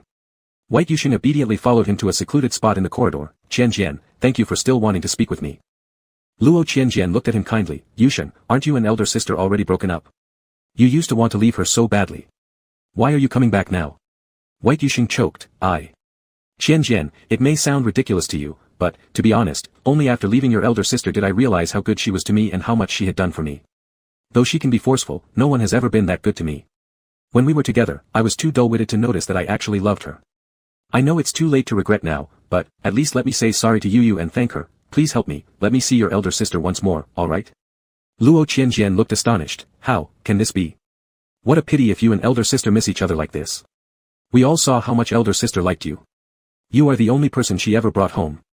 She cared deeply about you. Even though you've split now, she definitely hasn't forgotten you so easily." Tears filled White Yusheng's eyes further. "That's right. She treated me well before. But, she should have forgotten me now since she has Zhou Qi. I'm not trying to be with her again, I just want to see her. You know her character. The way you hurt her before made her seek a new lover for comfort. She's probably still attached to you inside," Luo Qianjian said earnestly.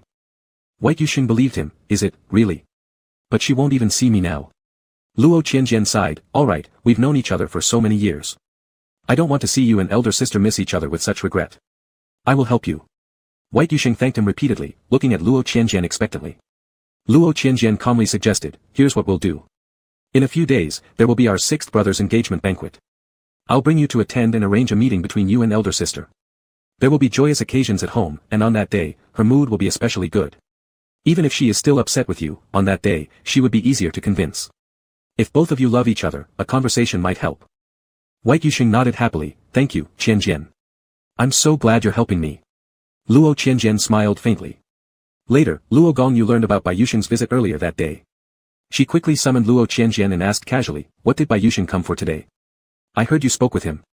Luo Qianjian chuckled lightly, don't worry, second sister. After hearing that you are now together with Zhou Qi, Yusheng promised he wouldn't bother you anymore. Upon hearing this, Luo Gongyu became furious. Is he just going to give up so easily? I guess I didn't break up with him hard enough. If he had begged me properly, I wouldn't care whether there was 1 Zhou Qi or 100 Zhou Qis by my side, Bai Yusheng would have crawled back to beg me for a good life. Well, if he doesn't beg, then don't blame me for being cruel. Luo Gongyu summoned her assistant and demanded that they increase the pressure on Bai Yusheng. Luo Qianjian could only helplessly watch as his second sister was gently persuaded, second sister, this is too harsh on Yusheng, and it will make you feel bad later. Luo Gongyu coldly retorted, why should I feel bad? He's just an ex-boyfriend I've already abandoned. After that, Luo Qianjian no longer bothered to specifically inquire about how difficult Bai Yusheng's life might be. Instead, he focused on welcoming Yunling and prepared for the upcoming concert, taking Yunling for a comprehensive health checkup at the hospital on the second day of his return to the country. The excuse given was that Qingxing Entertainment highly valued Yunling's health and wanted to show extra care. The results of the physical exam came back expedited. The report indicated a minor issue with some indicators in Yunling's health, but the doctor reassured them that it wasn't serious, likely due to not having adapted to the time difference upon returning home. Resting should solve the problem. Yunling and his assistant paid no attention since Yunling had always been healthy in the past. However, Luo Qianjian insisted on conducting further tests. Although Yunling believed it unnecessary, given the company's concerns about health-related risks and its own interests, conflict seemed unwarranted. Thus, Yunling agreed to undergo targeted in-depth examinations. A few days later, the test results were out, showing that Yunling had a kidney function issue, a genuine medical concern, without innuendo. Fortunately, it was detected early, making treatment simple. If left unnoticed for another half-year, Yunling might need both kidneys removed and replaced with organ transplantation. The results shocked everyone, leaving them regretful yet grateful that Luo Qianjian had pushed for Yunling's thorough examination. Yunling also felt extremely grateful and expressed a desire to privately thank Luo Qianjian over dinner, rather than through their work relationship. Luo Qianjian happily accepted the invitation. He insisted Yunling go through the physical checkup because of certain clues from the original story's plot, where the protagonist, Luo Hefeng, was repeatedly reminded by the doctor, if this had been discovered 6 months ago, treatment would have been simple. Unfortunately, it isn't. Luo Qianjian thought, though his own premature death couldn't be prevented easily, why not help Yunling if he could? This way, Yunling might avoid dying miserably like in the previous life. Moreover, from the perspective of interfering with Luo Hefeng and Shen Dongyi, the longer Yunling lived, the more interesting things could become. Qianjian, I really owe this one to you, Yunling said relaxedly inside the restaurant. I can be somewhat lazy and dislike trouble.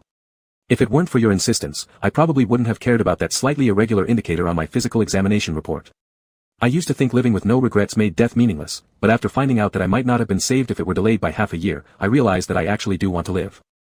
Luo Qianjian responded with a faint smile.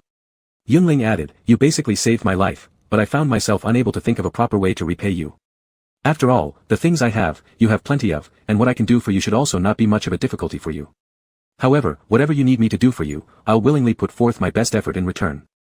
Luo Qianjian sipped his juice and raised his eyes, if Professor Yun puts it this way, then I won't hesitate to accept your offer. Yunling slightly startled and nodded seriously, go ahead, say it. In 3 days, I have a younger brother getting engaged, and the engagement banquet will conveniently take place at the hotel where you're currently staying. I'd like to invite you to attend the engagement party, Luo Qianjian spoke calmly. Yunling was surprised, that's it. I'll attend, but this seems more like an invitation rather than repayment. To call this a thank you makes me feel awkward. Luo Qianjian gently replied, not quite. Professor Yun, you'll meet my older brother during the banquet, it may not be the most pleasant experience. Yunling paused, your older brother. My older brother's name is Luo Hefeng, Luo Qianjian stated. Upon hearing this long-lost name, Yunling fell silent for a long time and then nodded gently, I really don't want to see him. However, it's fine, I've already thought about it before returning to the country, knowing one day we might encounter each other. Since I've promised you, I will attend your younger brother's engagement banquet, and I won't change my mind. Actually, on the first day when I met you and heard that your last name is Luo, I wondered if you knew Luo Hefeng, but then I thought it couldn't be that coincidental. It turns out it is so coincidental. However, Qianjian, how do you know about the matter between me and your older brother? Does your older brother already know I'm back in the country? Luo Qianjian shook his head, he doesn't know yet. Actually, it's quite a coincidence that Professor Yun would sign with Qingxing. My second sister has no idea about your past relationship with my elder brother. By the way, there's something a bit impolite I need to inform you about. Yunling looked at Luo Qianjian. Luo Qianjian said, Professor Yun, my older brother actually hasn't forgotten about you all these years, and he's dated many lovers who resemble you. His latest lover is a college classmate of mine. After half a month following the group chat incident, Luo Hifeng and Shandongyi smoothly hooked up together and signed a contract for financial support. They have been together for nearly a month now. Shandongyi moved into the house arranged by Luo Hifeng, near the Luo family business. Luo Hifeng disapproved of her previous internship job because it occupied too much time and made their interactions inconvenient. So, he had Shandongyi drop it and arranged for her an internship directly under him at the Luo family company. This information was shared by Luo Hifeng himself with Luo Qianjian. Although Luo Qianjian previously created trouble for Luo Hifeng by forming the group chat that got Luo Hifeng and Shandongyi some unwanted fame, as a big brother with the demeanor of a patriarch, Luo Hifeng naturally didn't hold grudges. Instead, he remained magnanimous and felt obligated to inform Luo Qianjian about the progress in his relationship with Shandongyi. It was almost like providing the antagonist with helpful inside information. The term, substitute lover, used by Luo Qianjian shocked Yunling. I never expected that Luo Hifeng would become like this. Yunling bitterly smiled, shaking his head, and then said to Luo Qianjian, in fact, I was just speculating, under circumstances where Luo Hifeng isn't aware, why exactly did you invite me to the banquet? Were you aiming to make Luo Hifeng pleasantly surprised or were you trying to irritate him? Now I understand. Luo Qianjian smiled faintly. Rest assured, although I still remember Luo Hifeng, after so many years, I genuinely no longer have any lingering feelings for him. Learning that he's finding substitute lovers under my name makes me feel uncomfortable, but I'm not sad. Qianjian, I will help you, don't worry. Yunling said. He wasn't sure what exactly Luo Qianjian wanted to do or why he wished to irritate Luo Hifeng, but he didn't care. He only knew that Luo Qianjian's persistence had saved his life. As long as it wasn't illegal, he should follow Luo Qianjian's wishes and show his gratitude. Luo Qianjian picked up his glass of juice, thank you. Yunling, being a musician who neither drinks alcohol nor fruit juice beverages, had a glass of plain water next to him. He picked it up and toasted with Luo Qianjian. That evening, the Luo and Li families gathered for a meal prior to the formal engagement banquet. Speaking of the arrangements for the upcoming engagement banquet 3 days later, Luo Qianjian interrupted, I don't want to greet guests, it'll be exhausting with too many people. Recalling Luo Qianjian's past achievements, both families fell silent, and they collectively decided that it was better if Luo Qianjian wouldn't greet guests at the time, lest he get tired and start talking nonsense. So, Qianjian, you'll sit at the main table and wait for the ceremony to begin, He said. Luo Qianjian still felt uneasy, with the sixth younger brother getting engaged and everyone else busy, sitting alone will seem awkward, and people may talk behind my back. Here's what I'll do, I'll still take part in something. You mentioned earlier that everyone would stay at the hotel overnight, right? Let me handle room assignments then. The engagement banquet was scheduled to take place at the hotel. Though returning home after the banquet was possible, considering the late hour and the potential drunkenness, staying at the hotel seemed more convenient for both families. Since Luo Qianjian took on the task of assigning rooms, the two families figured this assignment was rather limited in scope. Even if Luo Qianjian tried to stir things up, the worst outcome would be adjusting the rooms later. Alright, Qianjian, this task is yours. Luo Qianjian nodded cheerfully. By the way, how will the sixth younger brother and Li Ershao be arranged? Even though it's not a formal marriage, after their engagement, sharing a room is reasonable, but Mr. Li always says he dislikes men. Li Jijin coldly smirked, while Luo Shantang blushed furiously. One room will suffice, Li Jifan concluded for them. A man of his word, yet still charming, Luo Wenwan couldn't help but sneak a glance at him. Luo Qianjian nodded with a smile, it's the first happy event in the family, I'm really looking forward to it. The day before the engagement banquet of Luo Shantang and Li Jijin, Luo Qianjian sent out a few extra invitations. Besides Yunling and Bai Yusheng who were already known to be attending, they were also sent to Lu Ruo, Shandongyi, and Jiang Qingchen.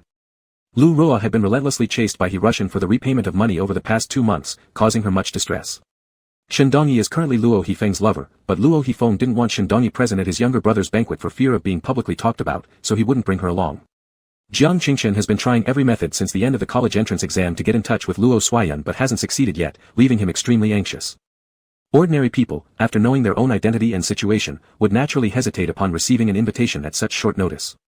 But Luo Qianjian wasn't worried about any of them not showing up. After all, there were no ordinary people among them. Tomorrow's engagement banquet would definitely be lively. Chapter 28. On the evening of the next day, the Luo and Li families gathered at the hotel for the engagement banquet of Luo Shantang and Li Jijin. The guests were beginning to be welcomed into the venue. Since Li Jijin's sour face was notorious, both families didn't want his expression to cause unnecessary gossip among the guests. Hence, they had the two main characters of the engagement ceremony, Li Jijin and Luo Shantang, wait in the lounge to adjust their moods before appearing once the ceremony began. Most of the Luo and Li families were at the entrance of the banquet hall while Luo Qianjian roamed around. Master 3. A very fawning voice came from Zhou Qi, Luo Gongyu's latest lover. Setting aside temperament, Luo Gongyu mostly treats his lovers with great indulgence. He doesn't hesitate to bring them to various events, which contrasts greatly with Luo Henfeng who hides his lovers discreetly. For instance, this was Luo Shantang's engagement banquet, a formal occasion. Ordinarily, it wouldn't be proper to bring along an illegitimate partner, but Luo Gongyu showed no hesitation, saying that her curiosity and interest led him to bring Zhou Qi along. However, Zhou Qi wasn't allowed to stand together with those welcoming guests, so he remained patiently in the banquet hall, waiting until Luo Gongyu became free later. Seeing Luo Qianjian strolling around, Zhou Qi quickly smiled and approached. "You look truly radiant today. It's evident how good spirits come from family happiness. Normally, you're already strikingly charming, and today, amidst all the dazzling lights of this banquet hall, your presence outshines them all." Luo Qianjian. "Thank you." Zhou Qi was adept at these flattering remarks, delivered with such sincerity it could reach 120%. And he never appeared awkward. This talent was remarkable, though unfortunately as an actor, when actually on camera, his acting skills lacked this flair. "TSK, disgusting," came Li Xuan's voice, looking down disdainfully at Zhou Qi. "Luo Qianjian, how can your second sister choose such a person as her lover? Isn't it embarrassing to bring him out?" Li Xuan chose not to mingle with the welcoming guests because seeing his ex-lover Luo Hofeng made him feel uncomfortable. Luo Qianjian laughed. "It's just a lover, not a serious partner. Why would we care if they seem presentable enough?" Li Xuan thought for a moment. True, if presentable, then why be just a lover? "Hey! Aren't you cursing me for being my brother's secret lover back then?" Luo Qianjian sighed helplessly. "Young Master Li, you're overly sensitive. I didn't even mention a single word related to your brother. Yet, you insist on thinking wrong, and there's nothing I can do about it." While Zhou Qi earlier acted arrogantly in front of Bai Yexing's former lover, now despite being criticized to his face, he remained unfazed and smiled politely. "I'm sorry, Master 3, young Master Li. It's my fault for affecting your mood. I sincerely apologize." Luo Qianjian waved his hand and wanted to continue wandering aimlessly. Zhou Qi respectfully didn't approach again, but Li Xuan continued to keep an eye on Luo Qianjian. "Luo Qianjian, tell me the truth. Has your brother taken on a new lover? Is it that restless university classmate of yours from last time? I remember he's surnamed Shen." Luo Qianjian laughed. "Young Master Li sure has a good memory. He's indeed taken on a new lover. That scoundrel." Li Xuan gritted his teeth. "Fortunately, he didn't bring her here today, otherwise, I'd make sure they split up right away." Luo Qianjian raised an eyebrow. "So young Master Li speaks fiercely but deep down still harbors feelings for my brother." Li Xuan spat. "How dare he deceive me, using me as a replacement. I'll never let him rest easy." Luo Qianjian glanced at the time and casually responded. "Good luck to you then. I'll check at the entrance." Li Xuan asked, "Why are you going to the entrance? Aren't we not involved in greeting guests?" "To see the show, of course." The invitations that Luo Qianjian sent out yesterday had been individually tailored by him. Each guest's invitation had slight differences in entry times. Judging by the time now, if everything was on schedule, Lu Ruo should have arrived soon. Sure enough, Lu Ruo, with a strong sense of punctuality, was spotted by Luo Qianjian approaching near the entrance of the banquet hall. Leaning against a waist-high large vase, Luo Qianjian calmly watched from several meters away. Originally, Luo Chen and He Ruoyan were laughing while talking to the newly arrived guests, then they looked up and saw Lu Ruo walking towards them with a rather anxious expression. Luo Chen's smile immediately disappeared, and He Ruoyan's face darkened instantly as she turned her head to glare furiously at Luo Chen. "What's with that look?" Luo Chen felt puzzled. "It wasn't me who invited her." "Chen brother." Lu Ruo approached, calling out in her usual soft and gentle voice, then addressing another, Ruyan sister. He Ruoyan was about to lose her temper. Others around began to look over, but Luo Hofeng quickly placed a hand on He Ruoyan's shoulder and said, "Mom, today is Shantang's engagement banquet. As long as one has an invitation, the guest should be treated with respect." He Ruoyan gritted her teeth, barely suppressing her emotions as she didn't explode. She lifted her chin and looked at Lu Ruo. "What are you doing here? My son's engagement banquet doesn't welcome leeches." Lu Ruo flinched slightly as if afraid. Unfortunately, being nearly 50 years old, this gesture didn't make her appear delicate or pitiful, though it wasn't that much of a pity since Luo Chen falls for this sort of thing. Seeing Lu Ruo's reaction, Luo Chen furrowed his brows and asked He Ruoyan, "Why are you so aggressive?" He Ruoyan sneered, "Luo Chen, you still say it isn't you who invited her. Look how much you protect her. And you're utterly irrational. When did I ever protect her?" Luo Chen retorted. He Ruoyan rolled her eyes. "Oh, so by not denying it, you're admitting it was you who called her, huh? You two certainly have a good relationship, don't you? You must surely regret not marrying her back then, right? Even your son's engagement banquet, you can't bear for her to miss it." Luo Chen became angry. "Do you understand human speech? I've already said it's not me. I didn't invite her. Eruo, tell me exactly what happened." Luo Chen, excitedly calling her Eruo, as he always did when agitated, made Lu Ruo inwardly thrilled, while He Ruoyan sarcastically remarked, "Well then, let's hear what your beloved Eruo has to say." Annoyance flickered across Luo Chen's face. Carefully pulling out an invitation card from her handbag, Lu Ruo softly stated, I originally didn't plan to attend, fearing it would upset Rian's sister, but after receiving the invitation, I felt it'd be rude not to come. Who knew she really had an invitation? Luo Chen was shocked, and he Ruoyan snatched the invitation to check its authenticity before throwing it at Luo Chen's face. Enraged, he Ruoyan screamed, not you. Then who else could it be? Besides you, who else could find her? Who else would care so much about her? Luo Chen, what do you take me for? 2 months ago, you guaranteed never seeing her again, but dogs can't help eating poop, can they? As she finished speaking, he Ruoyan started crying, visibly heartbroken and desperate. Luo Chen's face stung where the invitation struck, and spectators were gathering nearby. Under everyone's gaze, he felt extremely embarrassed. Crying, crying, crying.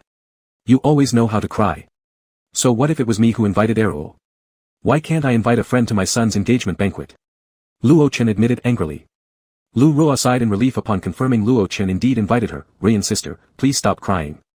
If you dislike Chen brother inviting me, then I will leave now, there's no problem with that.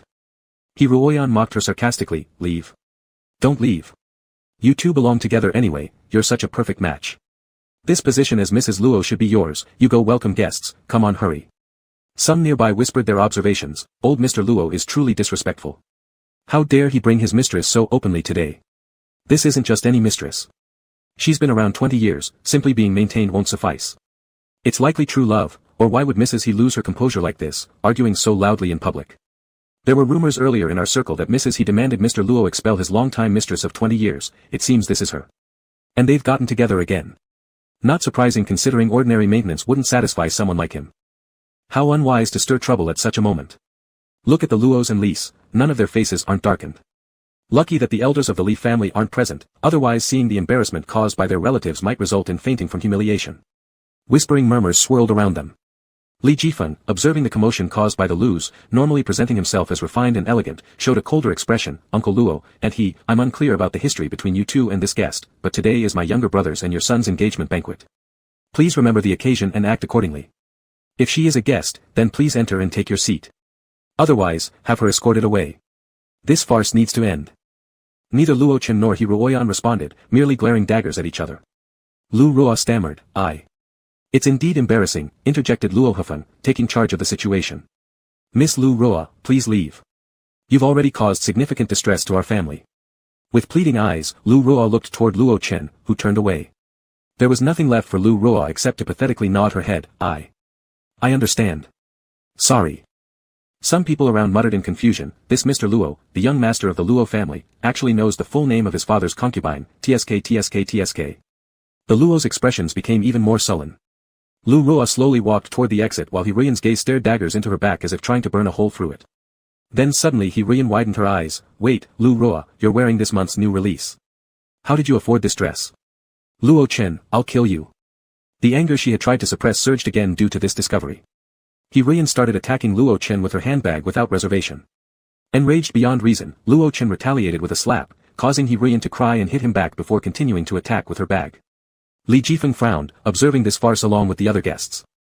Luo Hefeng and Luo Gongyu quickly intervened, each restraining one party, barely managing to calm Luo Chen and He Rian down. Luo Hefeng glared at Lu Ruo who had paused mid-exit and glanced back. He asked sternly, aren't you leaving yet? Lu Ruo bit her lip, feeling aggrieved, and continued walking away. Luo Gongyu exclaimed, Dad. Mom. This is Shan Ting's engagement banquet. If he sees it turn out like this before the banquet begins, how heartbroken would he be? Let's postpone any issues for later.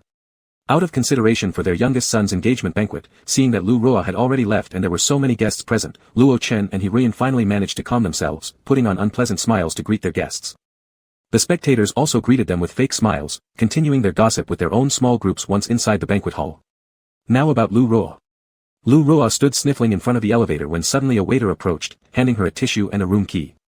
She hesitated as she took it, asking, what is this? This was given to you by Mr. Luo, Ms. Lu, the waiter politely said. Surprised and delighted, Lu Ruo asked, did Chen brother, Luo Chen give it to me?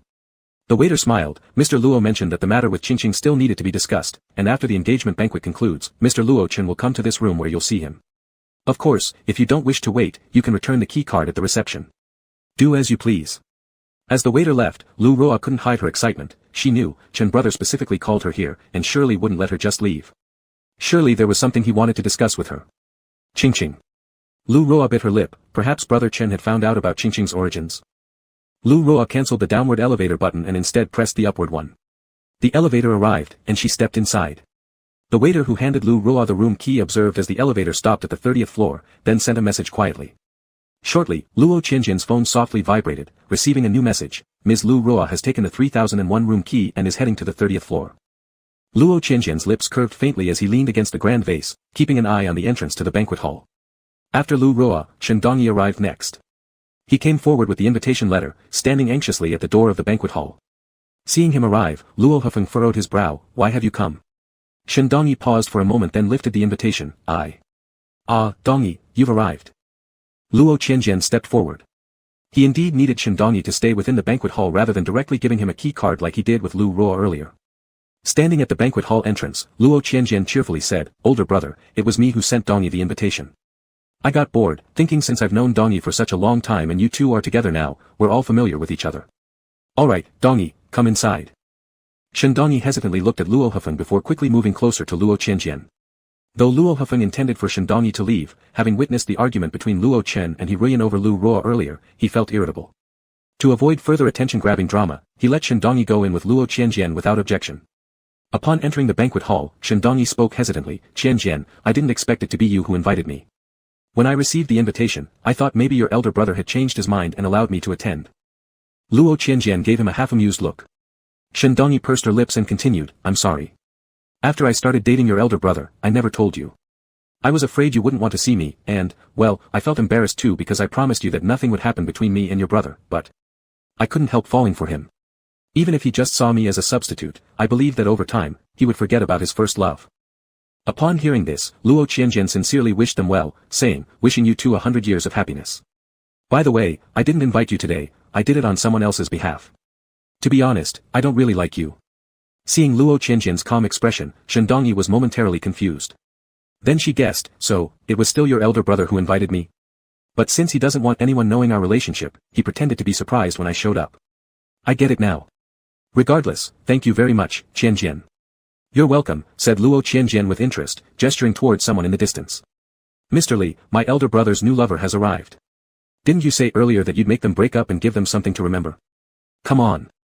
Li Yuan turned at the sound of his name, saw Shen Dongyi, and immediately bristled with anger, stomping over furiously. The nearby guests heard Luo Qianjian's words and witnessed Li Yuan's reaction, finding everything very entertaining. Some guests who hadn't caught wind of the drama before were filled in by others around them. "You didn't know about the master of the Luo household? They say he had an old flame who broke up with him. Even though they're broken up, this Master Luo is a Casanova and can't seem to let go. These past few years, he's been seeing various lovers who remind him of his old flame, essentially indulging in substitute relationships. This led to him hooking up with Mr. Li from the Li family, deceiving Mr. Li into believing they had true love despite breaking up out of necessity. But 2 months ago at a banquet, they discovered that Mr. Li was merely one of several substitutes the elder Master Luo had seen, leading to Mr. Li being so angry that he threw a bottle at Master Luo's head. However, Master Luo remains preoccupied with his ex-love, thus recently finding another substitute lover. And here's where things get messy. He chose the friend of the third Master Luo and used the third master to set them up. Unfortunately, the third Master Luo went ahead and created a 100-person witnessing group, which turned out quite amusing, ha ha ha. One more thing, I still have some screenshots from that scene, check them out, you all should look. Hey, keep your voice down and don't attract too much attention, we are on their engagement banquet ground after all. In any case, that chat group was embarrassing enough. I thought that Master Luo, even if he still wanted to see lovers, would surely not choose this Miss Shin University student anymore, yet somehow brought her along here today. Look at how angry it made Mr. Li feel. Where's the third Master Luo? Wasn't he here just now? After handing over Shen Dongyi to Mr. Li, Luo Qianjian quietly slipped away unnoticed. He always excelled at avoiding events he didn't enjoy anyway, having developed that talent during family banquets when he'd quietly stay away from guests. In these times, morality has truly gone downhill. The kept lover should bathe and patiently wait for the benefactor. Instead, this little one has the gall to show up at such formal occasions. Is she unaware of her position?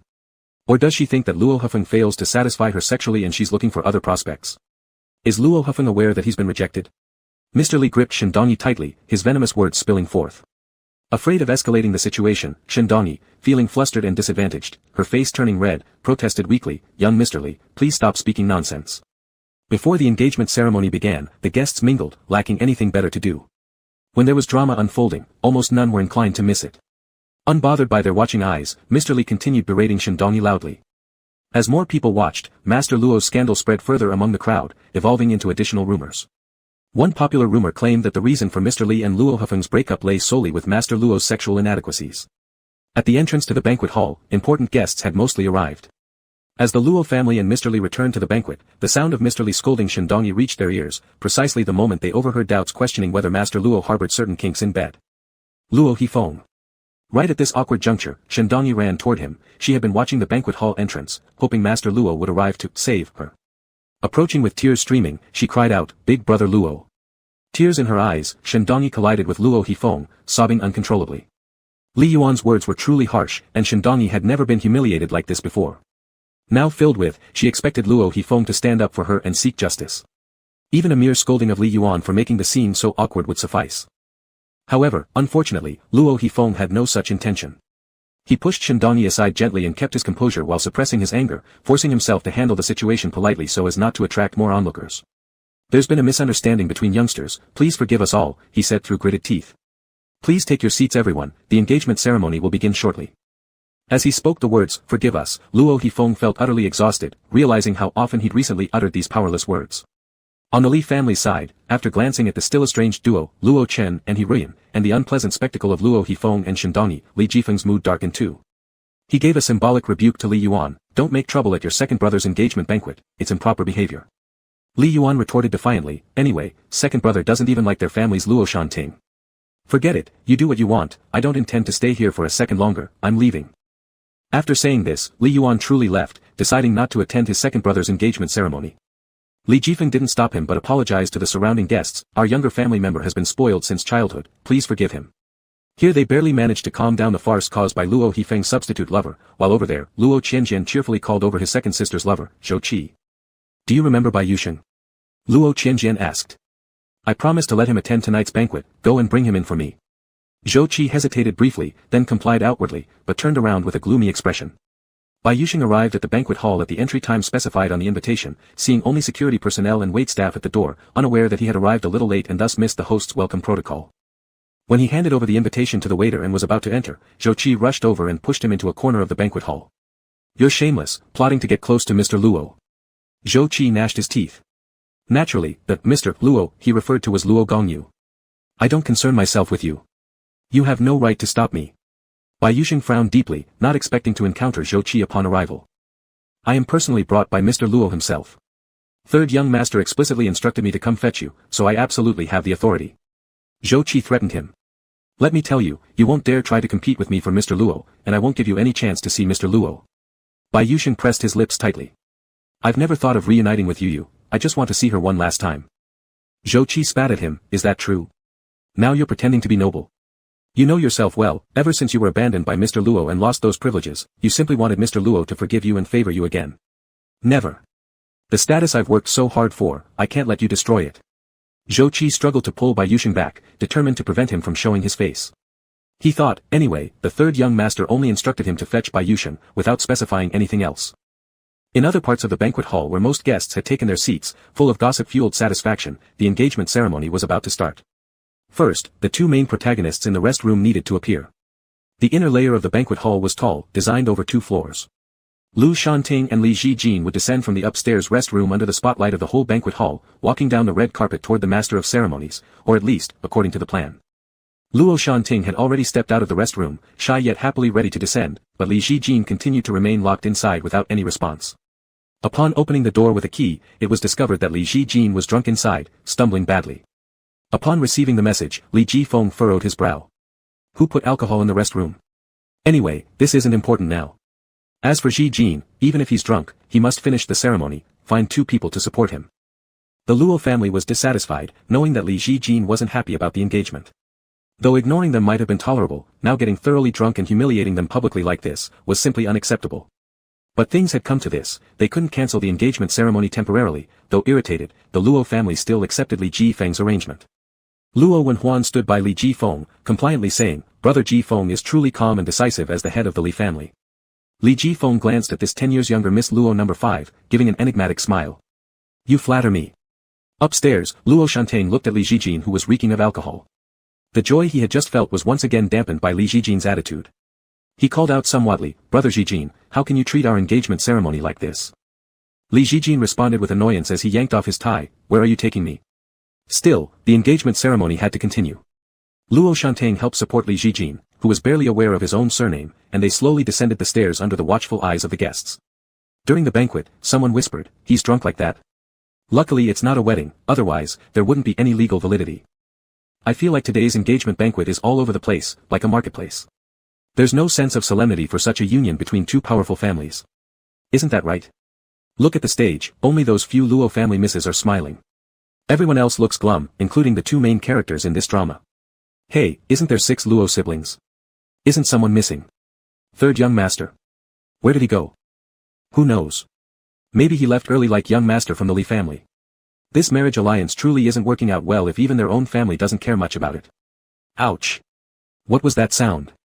It was the champagne tower falling over, smashing countless glasses and spilling champagne all over the floor. It happened so suddenly while everyone was watching the couple about to descend the stairs, that all the guests were startled. Luo Shantang looked at the wreckage not far away and wanted to cry, wondering why his engagement ceremony turned out so badly. What happened? Qianjian, what are you doing over there? Luo Gongyu glanced over. With no choice, since their parents and elder brother were clearly upset and uninvolved, Luo Gongyu had to step in. However, after asking, she immediately regretted it because although Luo Qianjian stood near the fallen champagne tower, there was also Bai Yusheng and Zhou Qi involved, all connected to her somehow. Luo Qianjian leaned on the table, looking as though he'd narrowly escaped disaster, quite helplessly saying, "Sister, you should come handle these two. One is your ex-lover, the other your current lover, I'm at a loss.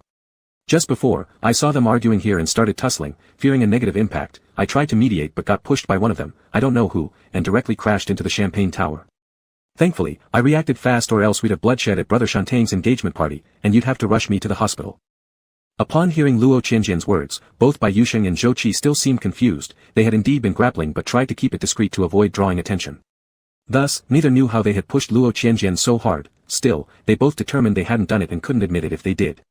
Zhou Qi quickly denied, "Not me. Third young master, as soon as I saw you approach, I stopped. I absolutely didn't push you." Bai Yusheng anxiously retorted, "It was clearly you who pushed Qianjian. And now you're framing me." As they bickered, the Luo family and Li family grew more frustrated and annoyed. The guests also found the scene disgraceful. How could things flare up again, not even a bit calm at all? Family affairs may be chaotic, but bringing such quarrels to the public stage is simply. Luo Gongyu's expression became weary. Zhou Qi sized her up and promptly ceased the argument, politely stepping forward, "Sorry, second miss, it's my fault. I caused you trouble. I'll take Bai Yusheng out." Having said that, Zhou Qi exhibited tremendous strength, covering Bai Yusheng's mouth with one hand and dragging him toward the exit. Seeing Zhou Qi's initiative, Luo Gongyu said nothing further. However, catching sight of her true love Bai Yusheng struggling in a sorry state made her feel deeply unsettled. And Bai Yusheng fought back tears, desperately looking at her, a tragic yet romantic scene indeed. This, Luo Qianjian mused, shaking some non-existent dust off his sleeve, would make a beautiful love story. The engagement ceremony continued, with Luo Shantang continuing to assist the drunken Li Zijin down the stairs, walking along the red carpet leading to the podium. Outside the banquet hall, Zhou Qi forcibly dragged Bai Yusheng toward the elevator foyer, then shoved him inside, standing outside the elevator doors with a triumphant smile. "Bai Yusheng, don't ever try to approach Mr. Luo again." Though less than a meter separated Bai Yusheng from the closing elevator door, a single big step would let him out, and despite Zhou Qi having released him, he merely extended his hand and pleaded, "Please, let me see Sister Gongyu."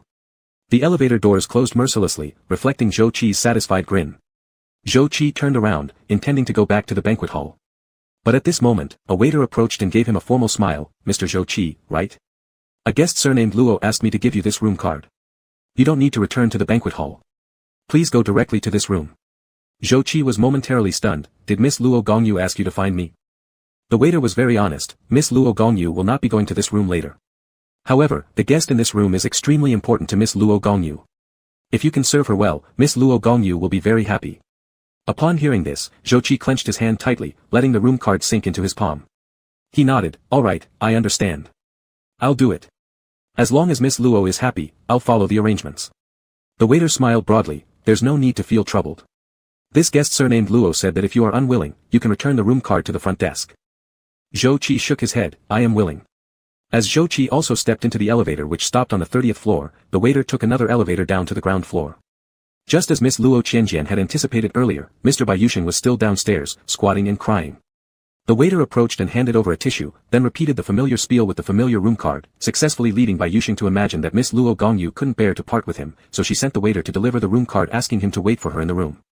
Then, what about Zhou Qi? Bai Yuxing clutched the room card. The waiter replied, I'm not quite sure about other guests, sorry. If Mr. Bai has any reservations or doesn't want to go to the room, you can simply return the room card to the front desk. By the way, there are some things prepared in the room that you used to share with Miss Luo Gongyu when you were in love. Feel free to use them if you're comfortable.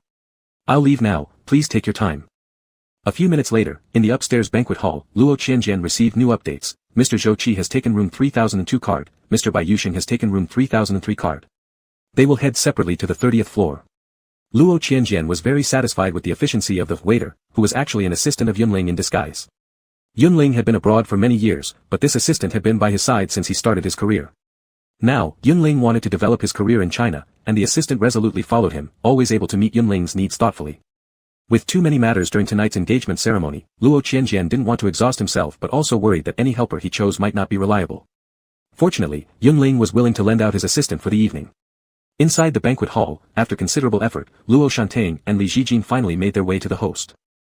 Even though it was only an engagement, the procedures were not much different from a wedding ceremony, only the titles were changed to reflect an engagement. The host picked up the microphone. First of all, thank you to all guests for taking time out of your busy schedules. Luo Qianjian, who had been wandering around tonight, stood among the family seats. Suddenly, he interrupted loudly, Big brother, look quickly at the entrance. Doesn't this guest just entering look a lot like Dongyi? Luo Hifeng wanted to reprimand him for interjecting randomly at this moment, but his gaze involuntarily drifted toward the door, freezing him in place. However, he remained motionless for only 3 seconds before striding forcefully forward, heedlessly knocking over Li Zhijin who was drunk, causing him to tumble onto the carpet. Luo Shantang couldn't even manage to support him. Big brother. Luo Shantang was both angry and anxious. But Luo Hifeng did not stop, instead quickening his steps. From the Li family side, the grandparents were displeased, while Li Jifeng frowned. On Luo Hifeng's side, Luo Chen and He Ruian were still sulking at each other, so nobody offered any suggestion to deal with the chaos. The guests burst into an uproar. Shendong Yi, seated among the guests, could only helplessly and unknowingly watch as Luo Hifeng rushed toward the entrance of the banquet hall. There, a newcomer, a gentle and mild-mannered young man, had just walked in. He looked to be around the same age as the overly emotional eldest son of the Luo family. Among the guests, someone recognized him. Isn't he that very famous Yunling? Yunling. Luo Hifeng coincidentally spoke the name aloud at the same time. He tightly grabbed Yunling's wrist. Yunling frowned slightly, you're hurting me. But Luo Hifeng didn't let go, his eyes locked firmly on Yunling's face. You are Yunling. Yunling nodded, glanced at the crowd behind Luo Hifeng, and then said, let's talk outside. Without hesitation, Luo Hifeng followed Yunling out, leaving without saying anything, completely forgetting that he had just knocked down his sixth brother-in-law, interrupted his sixth brother's engagement ceremony, and left everyone watching his actions. Luo Shantang was so angry that he was on the verge of tears. He felt as if everyone tonight was trying to steal the spotlight, and no one valued his engagement banquet. Not even his fiancée, Li Zhijin, cared. Luo Qianjian received another message. Yunling's assistant reminded him that Jiang Qingchen had arrived downstairs. After being misled, Jiang Qingchen was now certain that the main event of the engagement banquet was between Luo Suoyun and Mr. Li from the Li family. He was currently rushing toward the banquet hall with all his might. Luo Qianjian put his phone away and lightly chuckled to the host. As important as my brother is, tonight's focus remains on our sixth young master of the Luo family and second young master of the Li family. Let's continue with the ceremony. No one objected. The host wiped his sweat and once again put on a full smile to continue the speech. Jiang Qingchen burst out of the elevator. He deeply regretted not being at home yesterday. It wasn't until dusk today that he returned home and saw the invitation. Rushing over without delay, he was fortunate to have arrived just in time according to the schedule on the invitation. He must stop Luo Suoyun from being forced into a loveless marriage alliance. It made sense why he hadn't been able to contact Luo Suoyun recently. Luo Suoyun had obviously been pressured by money-driven family members. The cheerful voice of the host echoed through the banquet hall. This is truly a match made in heaven. We believe every guest here. Jiang Qingchen charged into the banquet hall even faster, dodging the security guard at the entrance before they could react. I won't agree. No one can take away the person I love.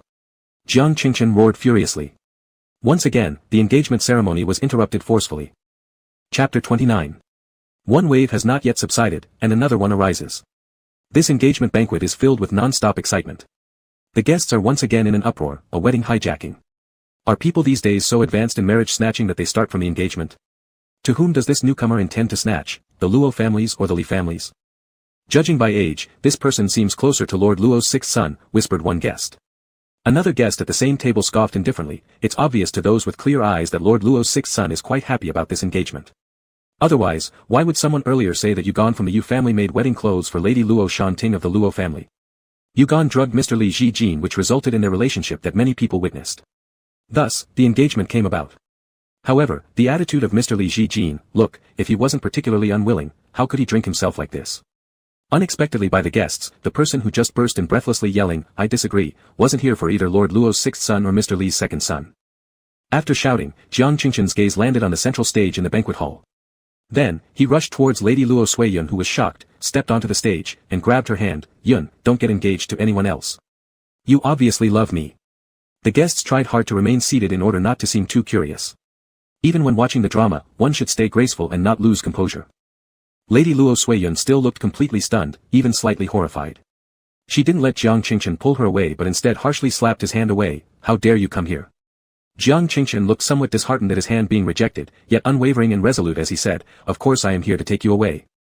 I won't allow your life to be destroyed by a family who only cares about money and business. Yun, come with me. Lady Luo Suiyun felt utterly speechless.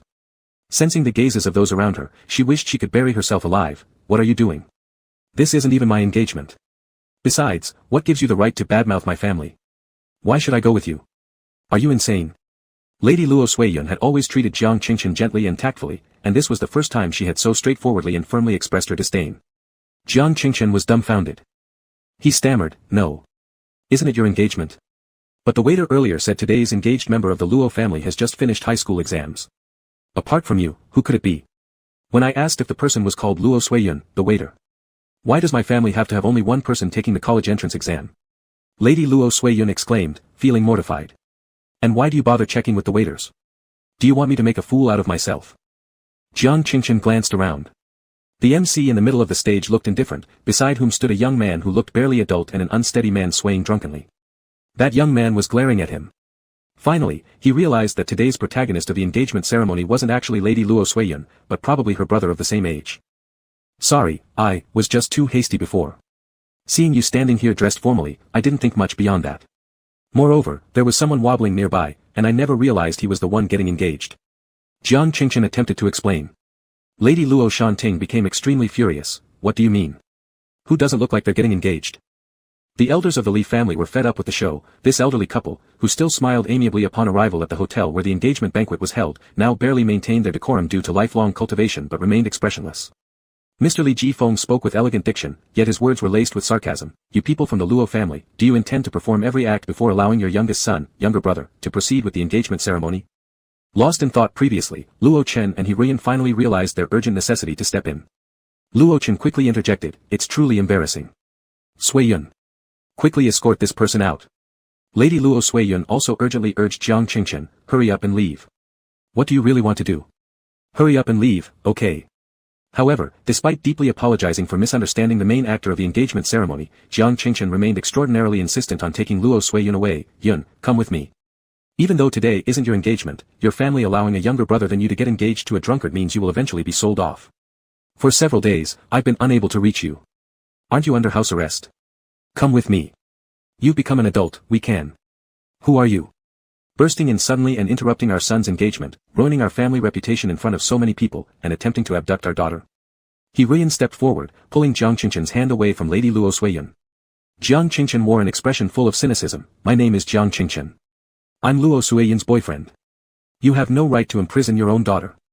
I was just speaking the truth. Luo Qianjian interjected at this opportune moment. Jiang Qingshan. Then you must be mistaken.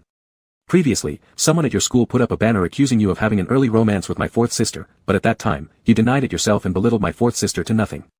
And now you're here again to snatch her away. Thanks to Luo Qianjian's reminder, everyone remembered the banner incident and began whispering once more. Luo Wenwan looked over Jiang Qingshan once more and remarked, fourth sister, is this the person you had an early romance with? This guy clearly doesn't seem mature. Luo Suiyun glared at her, you too. Stop interfering unnecessarily. Then she turned and glared at Luo Qianjian, third brother, why do you keep bringing up those old matters? Luo Qianjian smiled innocently in a helpless manner.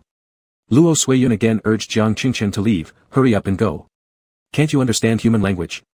Jiang Qingshan. The reason I haven't been in contact with you for so long is because we've broken up.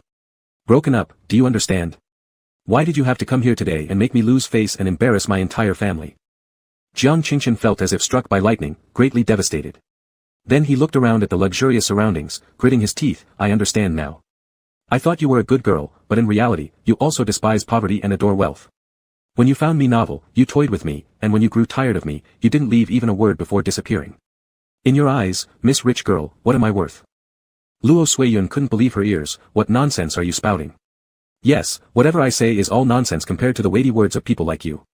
But let me tell you this, everyone present today, remember this, one day, I will rise to power, and I'll make every one of you kneel at my feet and regret it. After finishing his speech, Jiang Qingchen turned and walked off with great pride. The guests murmured amongst themselves, not quite. This man has issues. Which kind of guy does Miss Luo pick? Why do the Luos have such terrible judgment when choosing partners? Should we continue with this engagement ceremony? Jiang Qingchen left, and Luo Suiyun was so embarrassed that tears streamed down her face. She hid behind the Luo family, trying to avoid other people's gazes. Luo Qianjian smiled warmly and comforted her, don't worry. So much has happened tonight already, your issue isn't that big. Luo Suiyun bit her lip and felt even worse.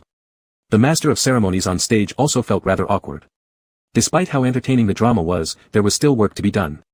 After combing his hair, he finally decided and glanced at Luo Qianjian who had previously gestured the process. So, shall we continue? Luo Qianjian chuckled, of course we should continue, isn't that right, sixth brother, Mr. Li? How thoughtful he was, considering the second young Master Li was drunk, he didn't ask him but let his brother answer instead. Luo Shantang pursed her lips in grievance, while Master Li Jifeng nodded slightly with a hint of irritation, let's continue. The master of ceremonies wanted to sigh but swallowed it down. He continued to wear a professionally enthusiastic smile, alright then, after overcoming so many hurdles, we can move on with tonight's engagement ceremony between Master Li Jijin and Miss Luo Shantang. Finally, the engagement ceremony proceeded smoothly, though some still felt it would soon be interrupted again. Except for Master Li not fully cooperating, everything went according to plan without further mishaps this time. Outside the banquet hall, Jiang Qingchen, filled with resentment, didn't even take the elevator but ran straight down the stairs. This forced Zhu Hui, Luo Qianjian's assistant from Yunling who helped out tonight, to chase after him. Fortunately, Zhu Hui caught up. Jiang Qingchen looked at Zhu Hui dressed in a waiter's uniform and furiously demanded, when I asked you earlier whether it was Luo Suiyun's engagement, why didn't you deny it? You made me embarrass myself in front of everyone. Zhu Hui smiled, Mr. Jiang, I'm just a waiter, I can't remember every detail. When you asked me earlier, I was still recalling the situation. By the time I might have contradicted you, you had already bolted away under your assumption. I barely had time to stop you. Jiang Qingchen paused, feeling the rage ebb neither up nor down, is that so? Zhu Hui nodded, acting like a pitiable waiter facing an unreasonable customer, yet still smiling courteously, that's precisely so, Mr. Jiang.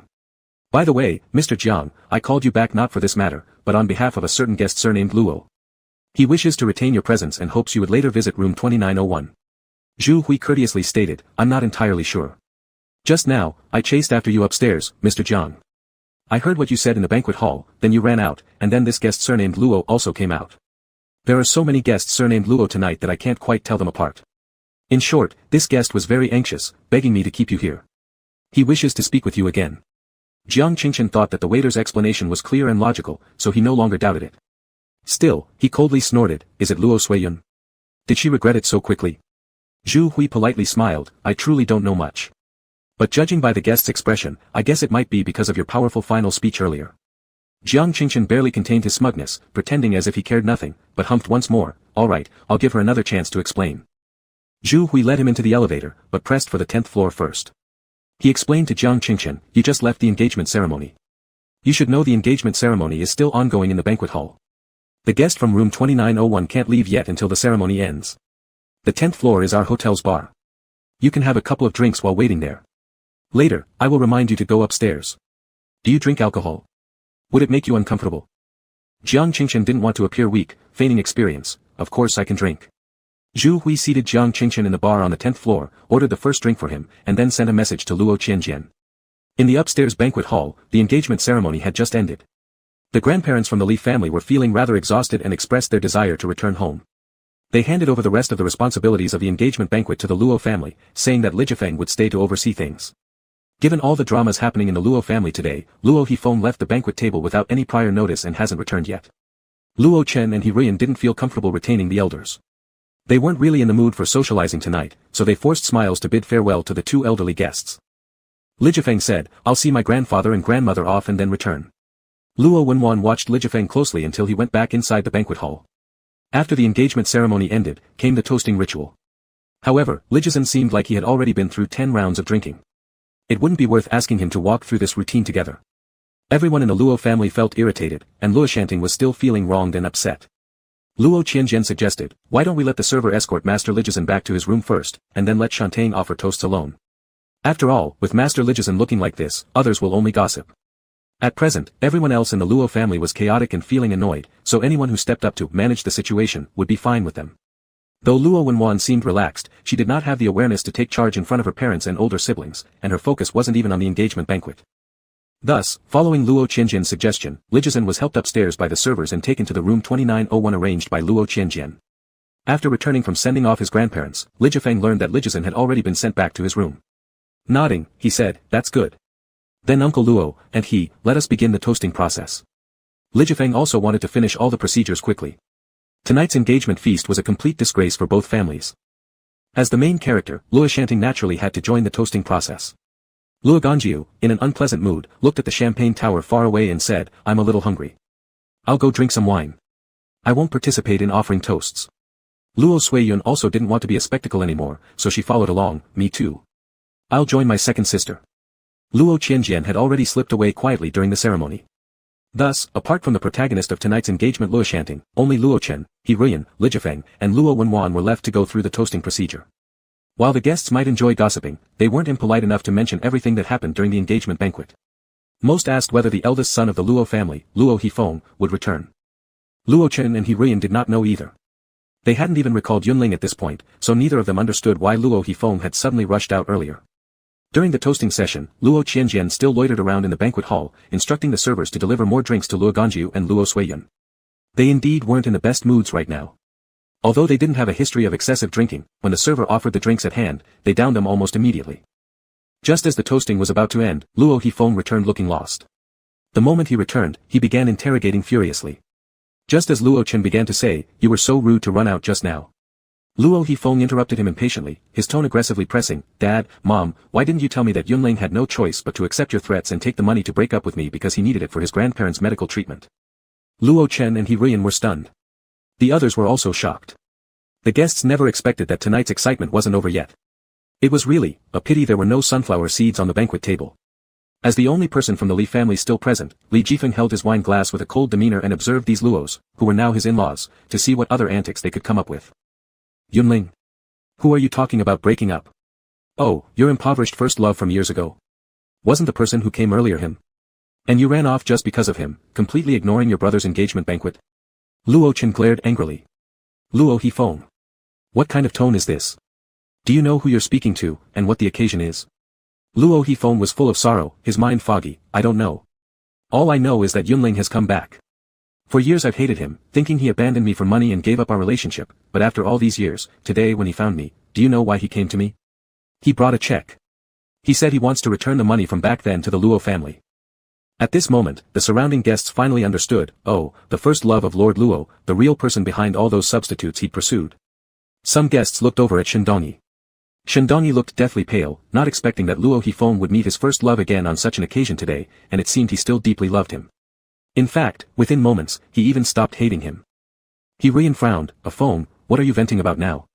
What does this nonsense mean? When did we not tell you anything? We clearly explained everything before. Luo Hifeng stared at them with bloodshot eyes. He Ruyan continued, back then, we wanted to test his sincerity towards you, so we offered his grandfather and grandmother's medical expenses, along with the opportunity to study abroad as a condition, requiring him to leave you. If he wouldn't have left you even under such circumstances, naturally, we would have agreed for the two of you to be together. But he himself chose not to keep you. You know this. Why are you questioning us now? Isn't your younger brother's engagement banquet already bad enough? Luo Hifeng shouted back, I didn't know. If I had known his reasons, how could I have hated him for so many years? You deliberately misled me back then, wanting me to think he was a greedy man. You knew I couldn't let him go, but made me believe he wasn't a good person, leaving me desperate and full of resentment for him. Luo Hifeng grew increasingly distressed, grabbed the wine from the nearby table and drank it in one gulp, continuing, there's no way around it. These years I've been finding substitutes for him just to console myself, which destroyed any chance for love between him and me. He said earlier that he'd heard about my habit of finding substitutes after he returned. He thought it was an insult to him, felt I was no longer pure, and wouldn't love me anymore. It's all because of you. You're the ones who've turned me into this despicable state. The guests listened in amazement as Luo Hifeng justified his claims. Luo Chen and He Ruiyan were speechless. They had never been targeted like this by their son, they hadn't expected their child to disregard seniority and justice so much. Among the crowd, Luo Qianjian lightly clicked his tongue. He was certain that someone with Yunling's character wouldn't say something as crude as, Luo Hifeng isn't pure anymore. This must have been something Luo Hifeng fabricated in his own mind. Fuming with anger, Luo Chen exclaimed, Luo Hifeng. Are you honestly holding yourself up as some saint of love? It's been more than 10 years. You're the only one who hasn't moved on from your childish first romance. Now that Yunling says he doesn't like you anymore, isn't that natural? Talking about purity, do you still think you're a teenager? Luo Hifeng insisted stubbornly, no. He's just refusing to admit it. After returning to China, he still sought me out, meaning he cares for me deep down. My past actions of seeking substitutes have hurt him. He's heartbroken, but deep inside, he still loves me. Fine, so what does this have to do with us? Did we make you chase after those inappropriate substitutes? Asked Luo Chen furiously. Without a moment's hesitation, Luo Hifeng retaliated sarcastically, inappropriate substitutes. Dad, haven't you chased after plenty of inappropriate substitutes too when you were younger? Speaking of which, over the years, isn't mom still just a substitute in your eyes, since you can't stop pining for Lu Runan? Before Luo Hifeng could recover, he received a kick from an infuriated Luo Chen. Before Luo Hifeng could catch his breath, he was slapped across the face by a sobbing He Ruiyan. He Ruiyan looked at him with disappointment. Feng, how could you say such things? Are you going to lose all your reason just for the sake of Yunling? To you, are even your parents merely tools in your twisted narrative? You've really let mom down. Would you forsake your family just for the sake of love? Luo Hifeng gritted his teeth and picked up another glass of wine. After finishing it in one go, he threw the empty glass on the floor. Family? What about Luo Gongyu? Where is she? Luo Hifeng suddenly redirected his accusation. Luo Gongyu had been drinking on the other side earlier and came near after hearing the commotion. However, disturbed by what she saw, she stayed behind the guests and didn't step forward. Luo Hifeng rushed to her and harshly questioned, did Yunling sign a contract with your company? Did you know before he returned but didn't tell me? If you had informed me sooner, our reunion wouldn't have been so awkward. Luo Gongyu was utterly baffled. How would I know Yunling was your first love? You never mentioned it to the family. But Luo Hifeng refused to listen, stuck in his own reasoning, presenting an air of tragedy, caring for nothing but his love and wanting to destroy the world. None of you have ever thought about me. Luo Hifeng roared furiously, then wanted to leave the banquet hall. Among the guests, Shindongyi felt deeply embarrassed but still ran out and followed, Big Brother Luo, please wait for me. If Shindongyi hadn't shown up, it would have been better, but when he pushed his way through the crowd, Luo Hifeng turned around and saw his face, which instantly fueled his anger several notches higher. Luo Hifeng grabbed Shindongyi who came running towards him and harshly shoved him to the ground, then kicked him in front of everyone, get out of my sight. Shindongyi suffered physically and mentally. The guests whispered amongst themselves. TSK. This young Master Luo, I used to think he was just a bit aloof, but apparently, when he gets physical, there's nothing aloof about him. This is getting far too embarrassing. I mean, is Master Luo Hifeng really pretending to be a saint of love? He's chased after so many substitutes. Remember that incident 2 months ago when Xiao Surli caused a fuss during a banquet where he met 3 of them, oh, make that 4, one of them was present today.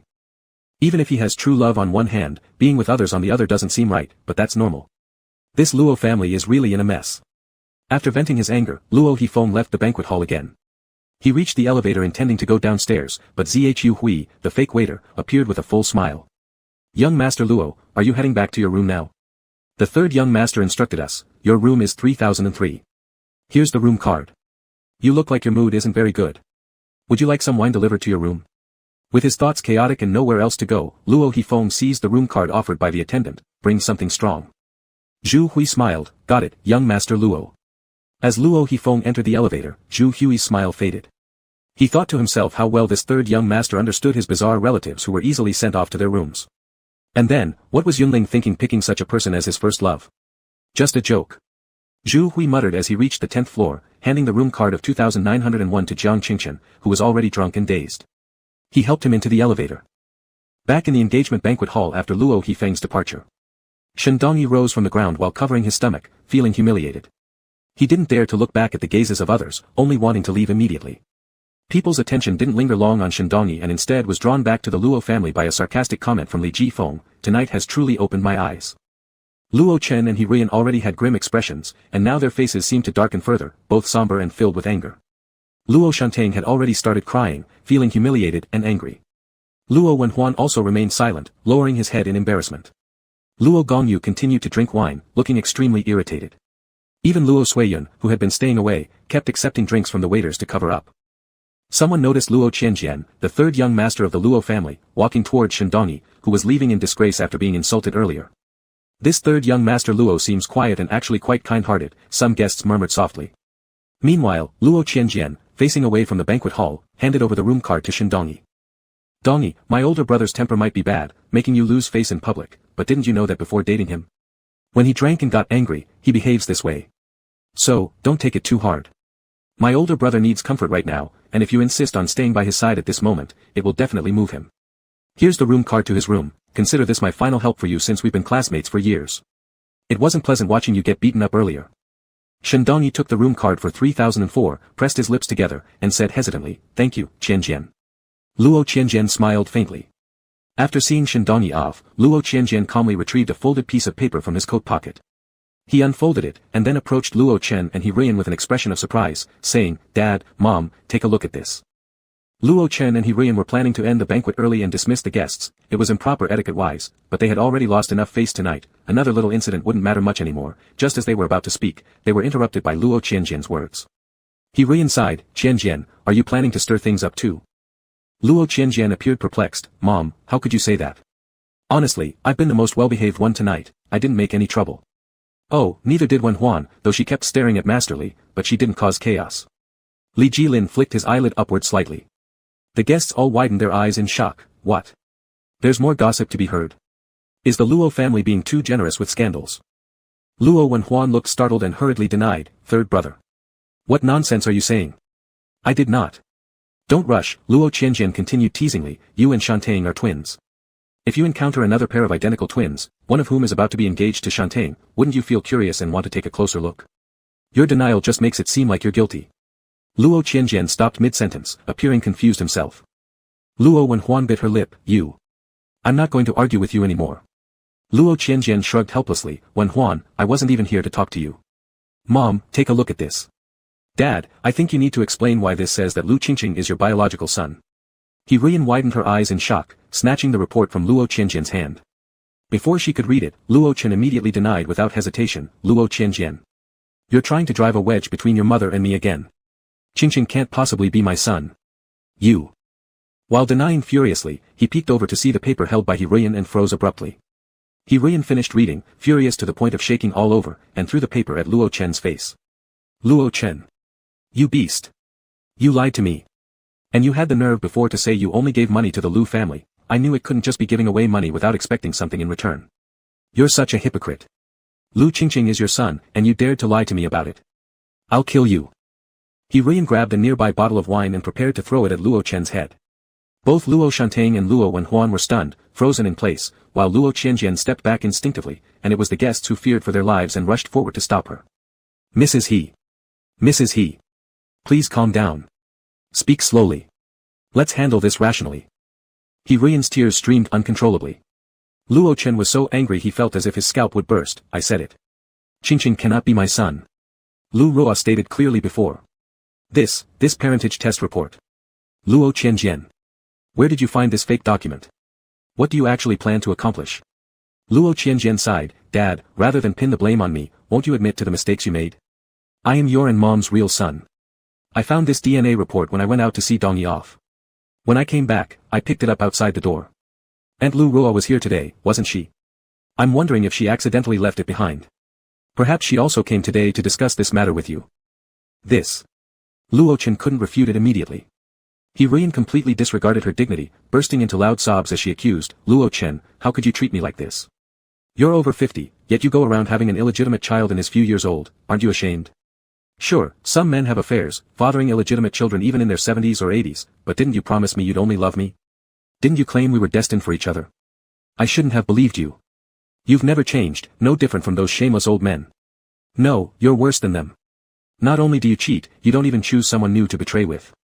Since you love Lu Ruo so much, why didn't you marry her back then? You've deceived me for so many years, secretly supporting her family all these years, and I forgave you. But look at you. The one who promised 2 months ago not to care about them anymore was you, and the one who still let her appear today is also you. Also, I wondered where she got the money to pay back debts on time, was it you who pitted her? And did you buy her that clothes as well? You feel heartbroken even if she wears an old dress, then why didn't you agree to my divorce request? I want a divorce with you, I'm telling you, Luo Chen, this isn't a joke this time. As he reinvented her pain, some of the guests looked sympathetic. Although in this circle, families with illegitimate children weren't rare, there was still the old adage, only a very few would completely lose face and bring their scandals out into the open like this. But Luo Chen and He Ruian had such a grand wedding when they were young. Back then, everyone said Luo Chen had truly fallen in love and turned over a new leaf, and in these past years, no one had ever heard of Luo Chen misbehaving outside, never imagining he had secretly kept a concubine for 20 years and even fathered an illegitimate child. Truly, well concealed. However, listening to this, it seemed like Luo Chen himself didn't even know that the illegitimate child was his own. Truly chaotic. He Ruian sobbed uncontrollably. Luo Qianjian thoughtfully called over a server and then said to He Ruian, Mom, your health is more important. Why don't you go upstairs and rest in the room for a while, calm down tonight, and we'll talk things through properly after we get home tomorrow. With the server supporting her, He Ruian gritted her teeth and said, I won't share a room with Luo Chen. Luo Qianjian calmly responded, alright, I'll adjust the arrangement temporarily so that Dad and Mom spend the night separately. Escort Mom to 3002. This last part was addressed to the server. In Luo Chen's hand, the parental test report still gripped tight, feelings complex. He watched He Ruian leave the banquet hall without stopping her. Luo Qianjian glanced around. Not far away, Luo Gongyu and Luo Suisheng were drinking wine. They hadn't bothered to come over just now due to their annoyance, clearly not wanting to be involved in what would have made a spectacle. Even though Luo Shantang and Luo Wenhuan were standing beside Luo Chen and He Ruian, they had remained unable to say anything meaningful throughout the entire confrontation. Irritated, they sought comfort in alcohol. Li Jilin observed the situation indifferently as if he were any other ordinary guest. After another dazed moment, Luo Chen coldly asked Luo Qianjian, do you absolutely have to bring up this document at this moment? Are you satisfied seeing how much your mother suffered? Dad, Lu Qingqing isn't my illegitimate child. Instead of reflecting on yourself because Mom's upset, you are accusing me? Luo Qianjian appeared perplexed, no wonder Mom is often reduced to tears by Dad. Luo Chen, you. Never mind, I'm done staying in this accursed place. Do whatever you want. Luo Qianjian considerately added, are you going back to your room too, Dad? It's 3001, right next door to Mom's. Don't make a mistake. Spending the night apart and calming down will be better for both of you. As Luo Chen and He Ruian left, the guests looked at the remaining members of the Luo family and the Li family and decided it was time to call it a night. Li Jilin regained his composure and headed towards the entrance of the banquet hall, politely chatting and saying goodbye to the guests. No one from the Luo family bothered to see them off. Luo Qianjian wasn't interested, and the others didn't particularly want to socialize either. Nevertheless, Luo Wenhuan still stared at the retreating figure of Li Jilin. Luo Qianjian smirked lightly, the twins from the Li family look entirely alike, even their birthmarks are the same, how astonishing is that, isn't it? Luo Wenhuan and Luo Shantang gave forced smiles. Luo Qianjian continued slowly, that's why Li Yuan mentioned once that his older brother and second brother used to play each other during their childhood, and nobody could ever discover. Hearing this, Luo Wenhuan and Luo Shantang couldn't help but blurt out together, play each other. That's right, they swapped roles, the second son pretending to be the first, and the first son pretending to be the second, Luo Qianjian said casually. Li Yuan says they used to do it a lot. The elder felt relaxed when he acted younger, and the second one loved the praise when he pretended to be the elder. Luo Wenhuan and Luo Shantang exchanged glances, seeing nothing but shock and anxiety in each other's eyes. They were twin siblings adopted together from an orphanage when they were kids, sharing a deeper bond than the other siblings, and they communicated everything openly. Since their reunion with the Li brothers, the pair had already shared their childhood secrets happily, delighted that each of them liked one member of the other twin pair without competing, which they considered as destiny. But now, Luo Shantang quickly followed up, then did you hear whether they switched places in the orphanage during their childhood? Upon hearing this, Luo Qianjian showed a look of confusion, Shantang, why are you suddenly so excited? Wenhuan also seems a bit. Is this matter really that important? I had no idea. Li Yuan was just chatting with me because he was bored, he didn't say much about it. Why don't you go ask him? Oh, I forgot, he left halfway through. We'll ask him next time we see each other. As he spoke, Luo Qianjian pulled out room cards from his pocket. Wenhuan is in 3005, everyone else in the family is on this floor except for Shantang and Li Ershao, who are on the 29th floor. The hotel staff suggested this arrangement because of the auspicious homophonic meaning. Here are your respective room cards, hold on to them well. I'll go deliver these room cards to second sister and fourth sister. There's been too much drama tonight, and once I finish handling this, I need to return to my room and rest as well. After handing out the room cards, Luo Qianjian left, leaving behind Luo Wenhuan and Luo Shantang still standing there awkwardly, worried if they might have mistaken someone else for the person they thought they knew. Arriving before Luo Gongyu and Luo Suiyun, Luo Qianjian handed out the room cards, second sister, you're in 3004, and fourth sister, you're in 3006. Alright, second sister, fourth sister, despite the numerous issues tonight, compared to what mom and dad and big brother went through, your troubles really aren't worth mentioning. If you still want to drown your sorrows in alcohol, you should do it back in your rooms instead. Luo Qianjian said lightly, personally, I truly believe there isn't much of a problem. Look at the guests tonight, even though they barely got to eat enough, everyone left in good spirits. Chapter 30. After Luo Qianjian had handed out the room cards to the Luo family members, most of the guests had also left. Once the guests had departed, there were still a few matters in the banquet hall that needed to be handled with the hotel staff. Li Jifeng said calmly to the remaining Luo family members in the hall, you guys go ahead. I'll handle the rest. Since the others being present wouldn't make any difference anyway and weren't even proactive enough to help see the guests off, Li Jifeng found their presence somewhat irksome but restrained himself from making sarcastic comments due to his good upbringing. Luo Gongyu and Luo Suishuan immediately took the room cards given by Luo Qianjian and left. Luo Wenhuai and Luo Shantang hesitated for a moment, still stunned by the news they just heard from Luo Qianjian's words earlier. Seeing Li Jifeng, they felt an intense urge to ask him about the truth. Yet they were too afraid to actually voice it, so Luo Wenhuai and Luo Shantang reluctantly left after many backward glances. Li Jifeng noticed the odd behavior of the twin siblings and contemplated thoughtfully. Mr. Li, unexpectedly, Luo Qianjian, who had announced he would leave, was unhurriedly lingering behind as the last one. Before departing, he handed another room card to Li Jifeng. This is your room key, room 2902, right next door to your brother's. Li Jifeng accepted it with a dry comment, seems like Master Luo has gone to great lengths personally. Mr. Li has put a lot of effort into this banquet too, all for the sake of the family, Luo Qianjian shrugged and sauntered away nonchalantly. Luo Qianjian had arranged room 3102 for himself, the hotel had a total of 31 floors, and the top floor rooms boasted the highest standards with only 2 available. Room 3101 was reserved for Yunling, as Luo Qianjian, who was previously responsible for the relevant projects of Qingxing Entertainment, had helped book these rooms. Since the bill would be paid by other members of the Luo family and not from Luo Qianjian's pocket, being generous didn't matter much. Before heading back to his own room, Luo Qianjian first visited Yunling next door. Yunling's assistant Zhu Hui had already returned after working overtime and came to open the door for Luo Qianjian. It was a suite with more than one bedroom, so both Yunling and his assistant resided here. Mentioning the events of the night, Yunling couldn't help but sigh, although I expected some things, seeing how much Luo Hifeng has changed really surprised me. I remember being able to reason with him before, although occasionally stubborn, he wasn't someone who completely ignored advice. But talking to him tonight for less than 10 minutes drained me more than hiking up a mountain for 3 hours. Zhu Hui poured a glass of water for Luo Qianjian and placed it in front of him before addressing Yunling. Back then, you spent less than half a year together. Not knowing him well was quite normal. According to Yunling, during the engagement party between Luo Shantang and Li Jijin tonight, Luo Hifeng followed him out of the banquet hall. They spoke briefly on the corridor of the same floor. Luo Hifeng had furiously interrogated Yunling at the start, when did you come back? After leaving for so many years, have you finally decided to return? And you dare to face me? Yunling responded composedly, I've been back only a few days. By chance, I recently signed a contract with Mr. Luo Tsongyo's company. I heard about the engagement party held by your family here tonight, and I thought I could drop this off while I was passing through. Though, it seems I've arrived at an inconvenient time, disrupting the engagement ceremony. My apologies. Yunling pulled out a check, and Luo Hifeng angrily shouted, why are you giving me this? Back then, you left because of money. Now, you're returning the money, hoping to pretend as if nothing happened over all these years. Upon hearing this, Yunling appeared rather helpless. You're imagining things. I never regretted accepting the money from your parents back then and agreeing to separate from you. Even though your parents' stance back then wasn't particularly friendly, nonetheless, my grandparents lived healthily for 10 more years thanks to your parents' generosity, enjoyed good living conditions in their final decade, and allowed me to focus solely on my favorite major. All thanks to the money from your parents. Now, since I have my own wealth, and coincidentally ran into members of your family, I thought I'd return the money to buy myself some peace.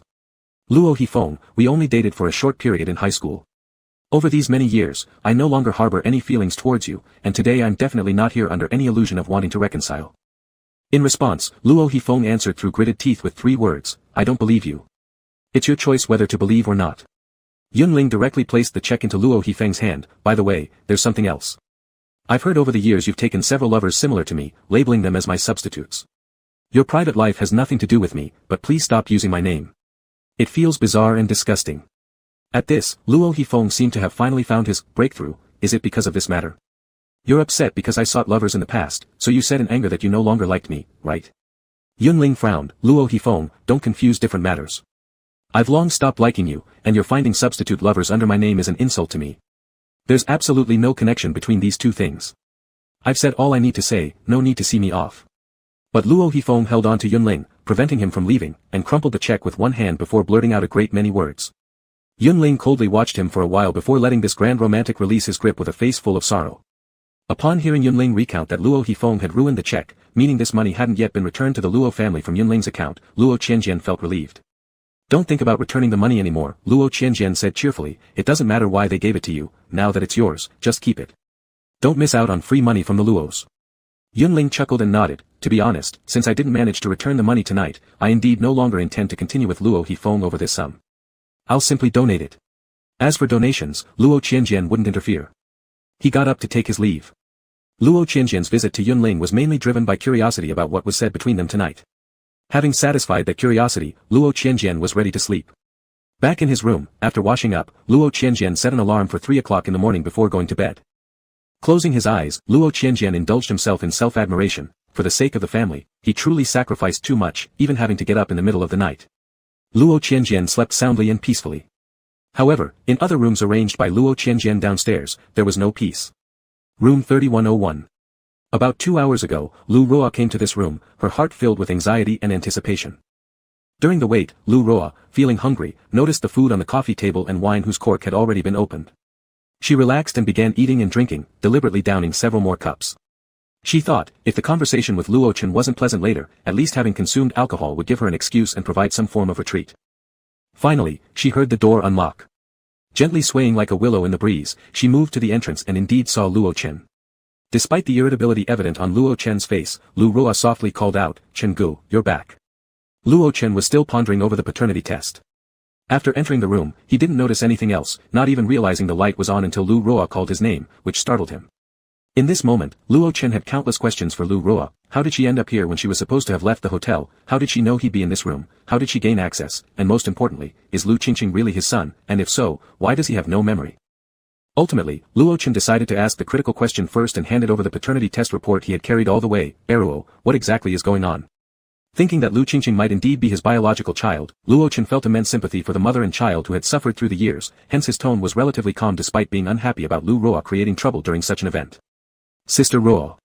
Seeing Luo Chen hand her the paternity test report, Lu Roa wasn't very surprised, as the bellboy who had given her the room card had already mentioned that Luo Chen wanted to discuss Qingqing's origins. Meanwhile, seeing Lu Roa react rather calmly, Luo Chen once again assumed this paternity test must be what she had brought and intended to talk about tonight. "Since you already know, Brother Chen, there's no way I can hide it anymore." Tears started streaming down Lu Roa's slightly flushed face due to the alcohol consumption. Luo Chen couldn't remember, "So, Qingqing really is my son?" "But, I never, with you." Lu Roa sobbed harder, "Do you remember, Chen Gu? On my birthday 6 years ago, you took me out to celebrate. That day, your mood was quite complex. You said you would entrust all company affairs to your eldest son and that both made you happy and sad for growing old, so you drank a lot." Hearing this, Luo Chen was stunned. "You were so drunk that night, I had to take you home. When I tried to help you clean your face, you suddenly..." Lu Roa blushed slightly. "After we were done, you were still asleep. But Wei and Weiwei, the brother and sister, came back home, and I was afraid they would find out, so I tidied up and left the bedroom. As a result, when you woke up, it seemed like you forgot everything. At that time, I wasn't sure if you really forgot or just pretended nothing happened, but I didn't want to make things difficult for you, so I never mentioned it. However, I never expected, at over 40 years old, that I would become pregnant. That day, you were too." Hearing this, Luo Chen felt stunned. Lu Roa added, her face full of redness, "And because you forgot what had happened between us, I wanted to cover it up by saying the child was from someone else. I planned to hide this from you forever. I didn't want to ruin your family. Surely Yanju would have been very angry if she knew. Even though Qingqing always considered you his father, I kept correcting him that you're only Uncle Luo. Sorry, Brother Chen, should I not have told you about this?" With tears streaming down, Lu Roa fell into Luo Chen's arms. Feeling mixed emotions, Luo Chen held her tightly. "No," said Luo Chen, "you should have told me. We both know how much Qingqing longs for a father, and it was my drunkenness that led to this situation in the first place. You should have let me know, let me make up for it. As for Yanju, she'll understand. This was an accident between us, Qingqing is innocent, and Yanju will understand that." Lu Roa continued to sob uncontrollably, unable to even stand steadily anymore. Quickly, Luo Chen carried her and placed her on the bed for rest. "Brother Chen, please don't leave." Lu Roa pulled at Luo Chen, looking affectionately into his eyes. "I truly don't want to break up your relationship with Sister Yanju. It's not easy for you two to be together. Qingqing is a good boy who doesn't know his real father. He will be understanding as well. But...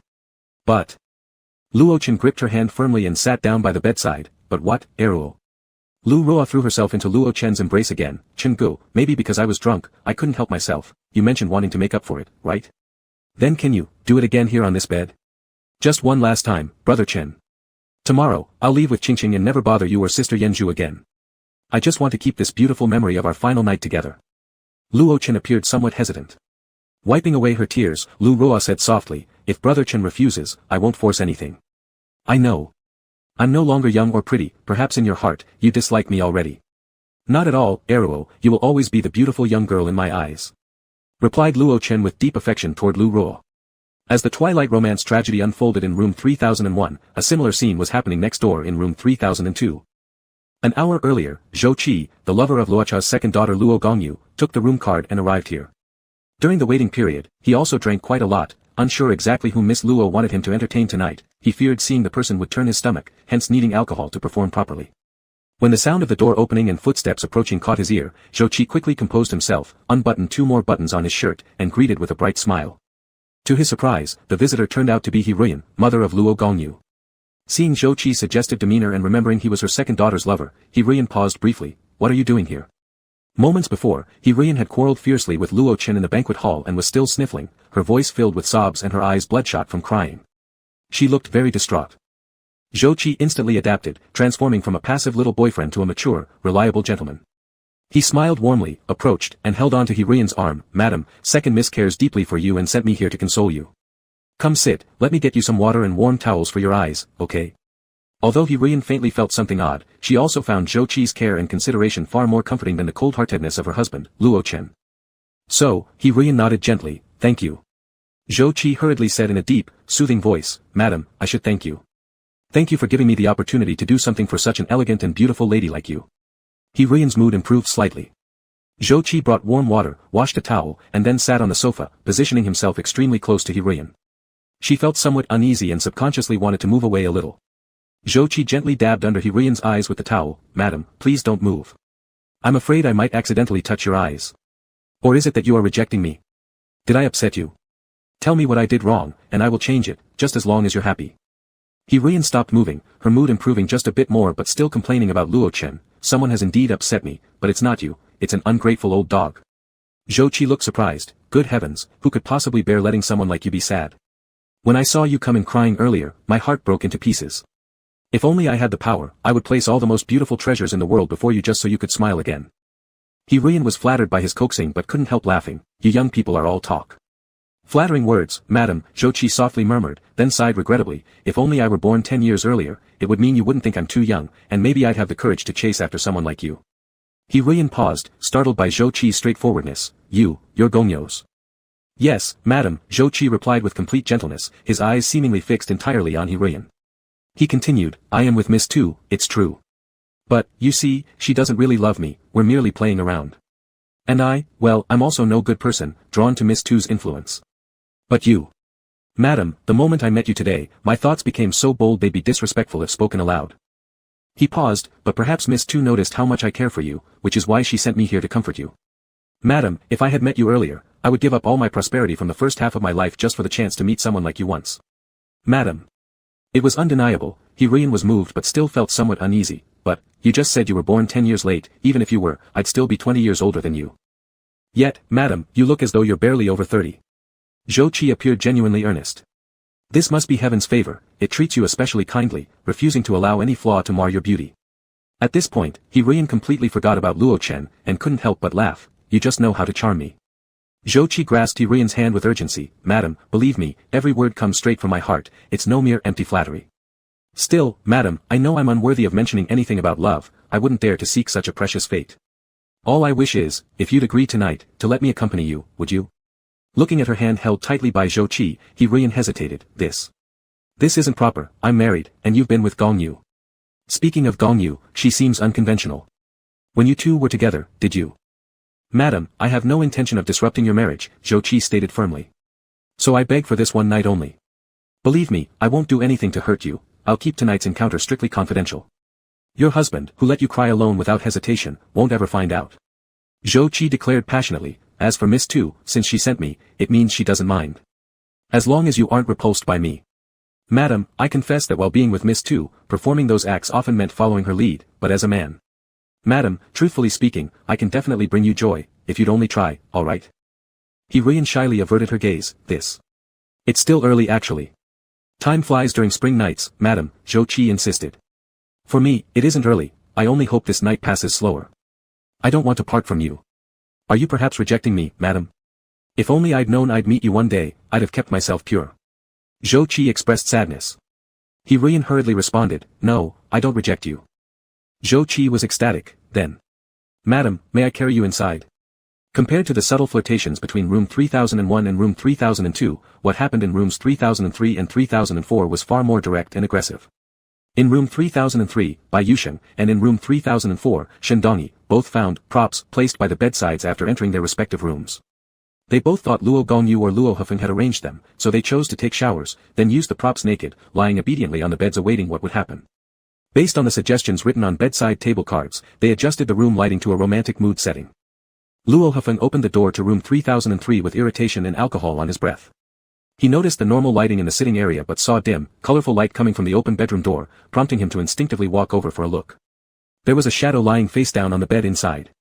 A derisive chuckle escaped Luo Hefeng as he loosened his tie. Whomever it might be, if someone could seize this opportunity to come up to bed, he wouldn't mind letting them have this pleasure, as he himself happened to need some relief for the sorrow clouding his heart. Hearing footsteps, Bai Yusheng turned his head nervously, yet due to the chaotic lighting in the room, he couldn't see the face of the person approaching closer. He could only soften his tone, You've finally come back, you. Before Bai Yusheng could finish calling out a name, Luo Hefeng made his move. You're already all prepared, can't wait, huh? Luo Hefeng sneered. Bai Yusheng's eyes widened upon recognizing the male voice. No, you're not Yu, what are you doing, get off me. Climbed into the wrong bed.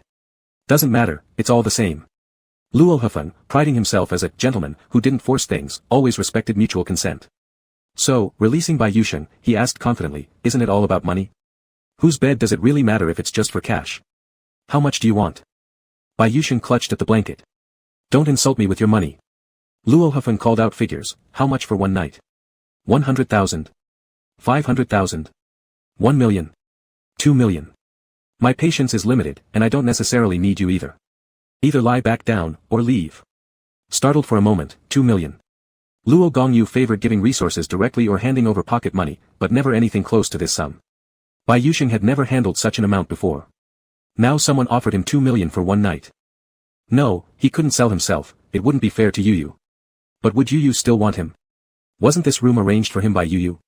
Weren't the items on the bed prepared by her too? Why had this man entered instead? Room 3004. Since Luo Gongyu returned later than Luo Hefeng, events here progressed slightly slower. Although the outcomes were the same, the processes differed somewhat. When Luo Gongyu pressed down onto Shen Dongyi with drunkenness, she didn't realize this wasn't her compliant, sensible little lover Zhou Qi. But Shen Dongyi quickly realized that the woman pressing down on him was not Luo Hefeng but Luo Gongyu. Nevertheless, Shen Dongyi bit his lip, tears streaming down his face silently. He didn't know why it was Luo Gongyu in this room, but he figured. Since it was going to be being under the control of someone from the Luo family anyway, who exactly it was didn't matter. Luo Hefeng's attention had clearly been entirely taken by his first love, leaving no time wasted on him. Anyway, Luo Gongyu had already touched and kissed him, so let's finish it. Spending one night with the sister of Luo Hefeng would be revenge for how cruelly he had hurt his deep feelings. The four adjacent rooms burned with unrestrained passion, whereas in room 3005, Luo Wenxuan remained pondering whether it was Li Zhijin or his twin brother Li Jifeng who truly was her big brother. At the thought that her beloved big brother might merely be Li Zhijin pretending due to forced circumstances, Luo Wenxuan felt uneasy. Yet she also speculated perhaps Li Zhijin acted so acidly because he was compelled to engage with a man he disliked. However, if Li Zhijin were really her big brother, now he had already become engaged to her younger brother. Luo Wenxuan shook her head, no, her big brother must be Li Jifeng. In room 3006, where Luo Suizhong was alone, she kept drinking, troubled by Jiang Qingshan's appearance at the engagement party. She felt humiliated in front of everyone, but also wondering, how was Jiang Qingshan faring since they had dated once? Jiang Qingshan was currently in room 2901.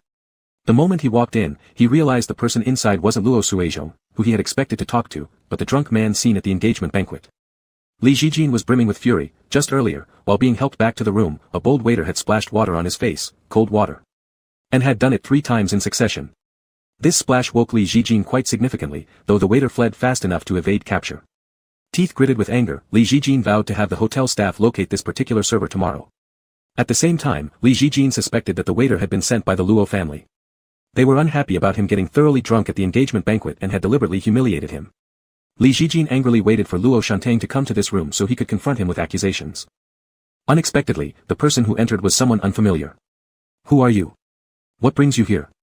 Li Jijin asked rudely, his breath still heavy with alcohol. Jiang Qingchen had consumed a fair amount in the bar earlier as well.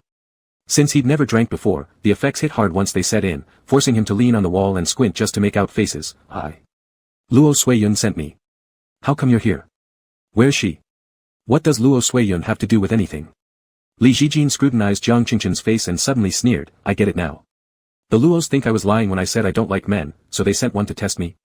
Or maybe they believe the man I dislike is only Luo Shantang, so they've sent another for me to try out, expecting me to accept Luo Shantang afterward. Quite crafty of them. Paired with Luo Suiyun, Jiang Qingchen looked like the male lead in a campus romance story, but compared with Li Jijin, who was 10 years older. Anyway, in Li Jijin's eyes, his view of Jiang Qingchen was the same as that of Luo Shantang.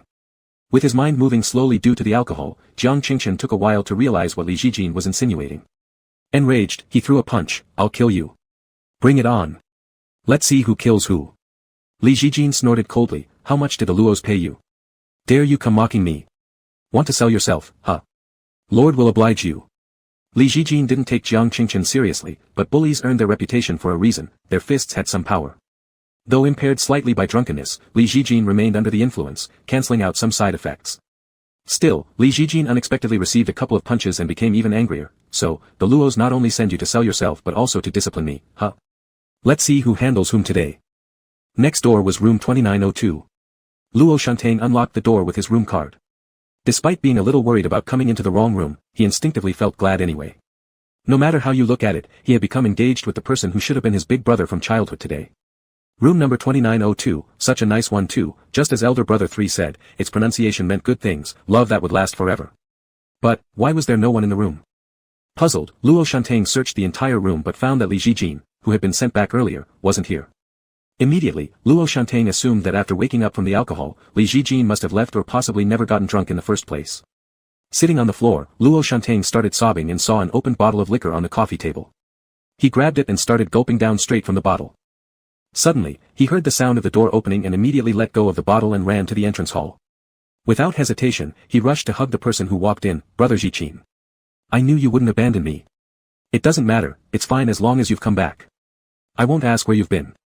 Seeing Li Jifeng standing there, eyebrows slightly raised, looking down at the alcohol-covered Luo Shantang, he reminded him, Shantang, you've mistaken me for my younger brother Jichin.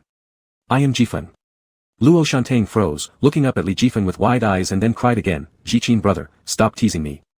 I know you look exactly like your elder brother, but this is our room. Don't joke like this, alright? Li Jifeng glanced at the room card in his hand, confirming he hadn't gone wrong. I really am Jifeng, not Jichin, he reiterated, either you came to the wrong room, or cousin Luo made a mistake arranging the rooms or handing over the wrong room card. Whether it was done intentionally depends on the relationship between you and your third brother. I got the room wrong. I don't know. Luo Shantang seemed confused for a while before saying, sorry, brother Jifeng, I mistook you for brother Jichin earlier. You two look so alike. Li Jifeng looked at the flustered boy with a flicker of interest in his eyes, Shantang, since you've mistaken me, isn't it inappropriate for you to still be holding me? Realizing his mistake, Luo Shantang quickly let go, why yes, I'm sorry. I'll leave first. I'll ask my third brother what happened. Hold on, Shantang. Your condition looks poor right now. Why don't you stay here and compose yourself a bit before going out? It wouldn't do to have people mock you again. Li Jifeng said gently. Luo Shantang pursed his lips and nodded, all right. I'm really sorry, Jifeng brother, our family has caused quite a few jokes tonight, making your family lose face as well. Li Jifeng smiled and shook his head, no need to be so formal, we'll all be one family soon. Jichin has a bad temper, which made you suffer, I'll teach him more lessons, but you should also bear with him a little. Unlike me, he didn't expect to be together with another man, so it's hard for him to adjust at first, but it'll get better over time. Though the statement that Li Jichin didn't like men had been repeated many times, when Luo Shantang heard it again from Li Jifeng now, it felt like a bolt of lightning. He couldn't help but ask, Jifeng brother, what you're saying is, do you like men? Li Jifeng chuckled, I can accept either. Luo Shantang's face turned ashen.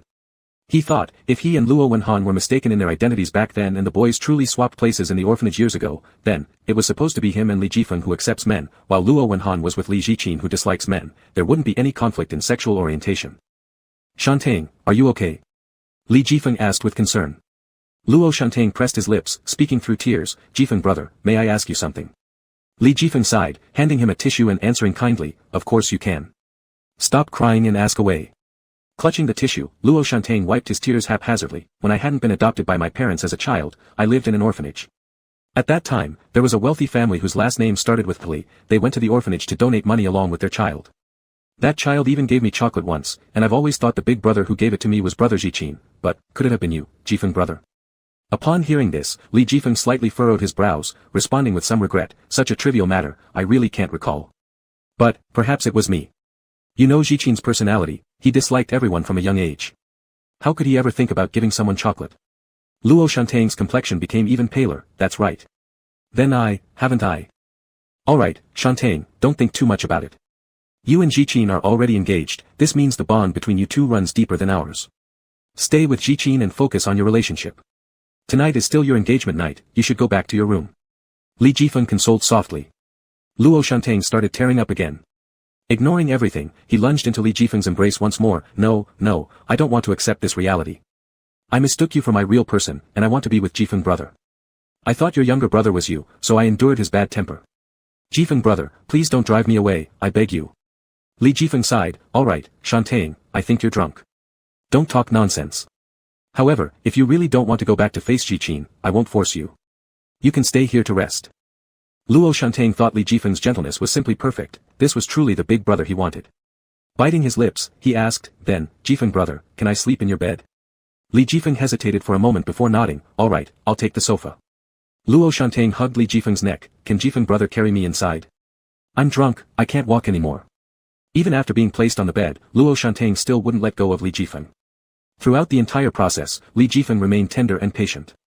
Suddenly, Luo Shantaing gritted his teeth and directly kissed Li Jifeng.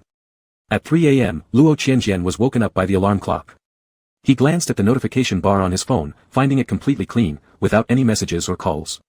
It seemed everyone was satisfied with the hotel room arrangements for the night, and no one intended to question him as the responsible party. In high spirits, Luo Qianjian got out of bed, picked up his camera, and went downstairs, knocking on doors 3005 and 3006 to wake up Luo Wenhan and Luo Suiyun. The two had gone to bed late anyway, slept uneasily, and were rudely awoken in the middle of the night. Now, they exuded low pressure all over. Third brother, what are you doing?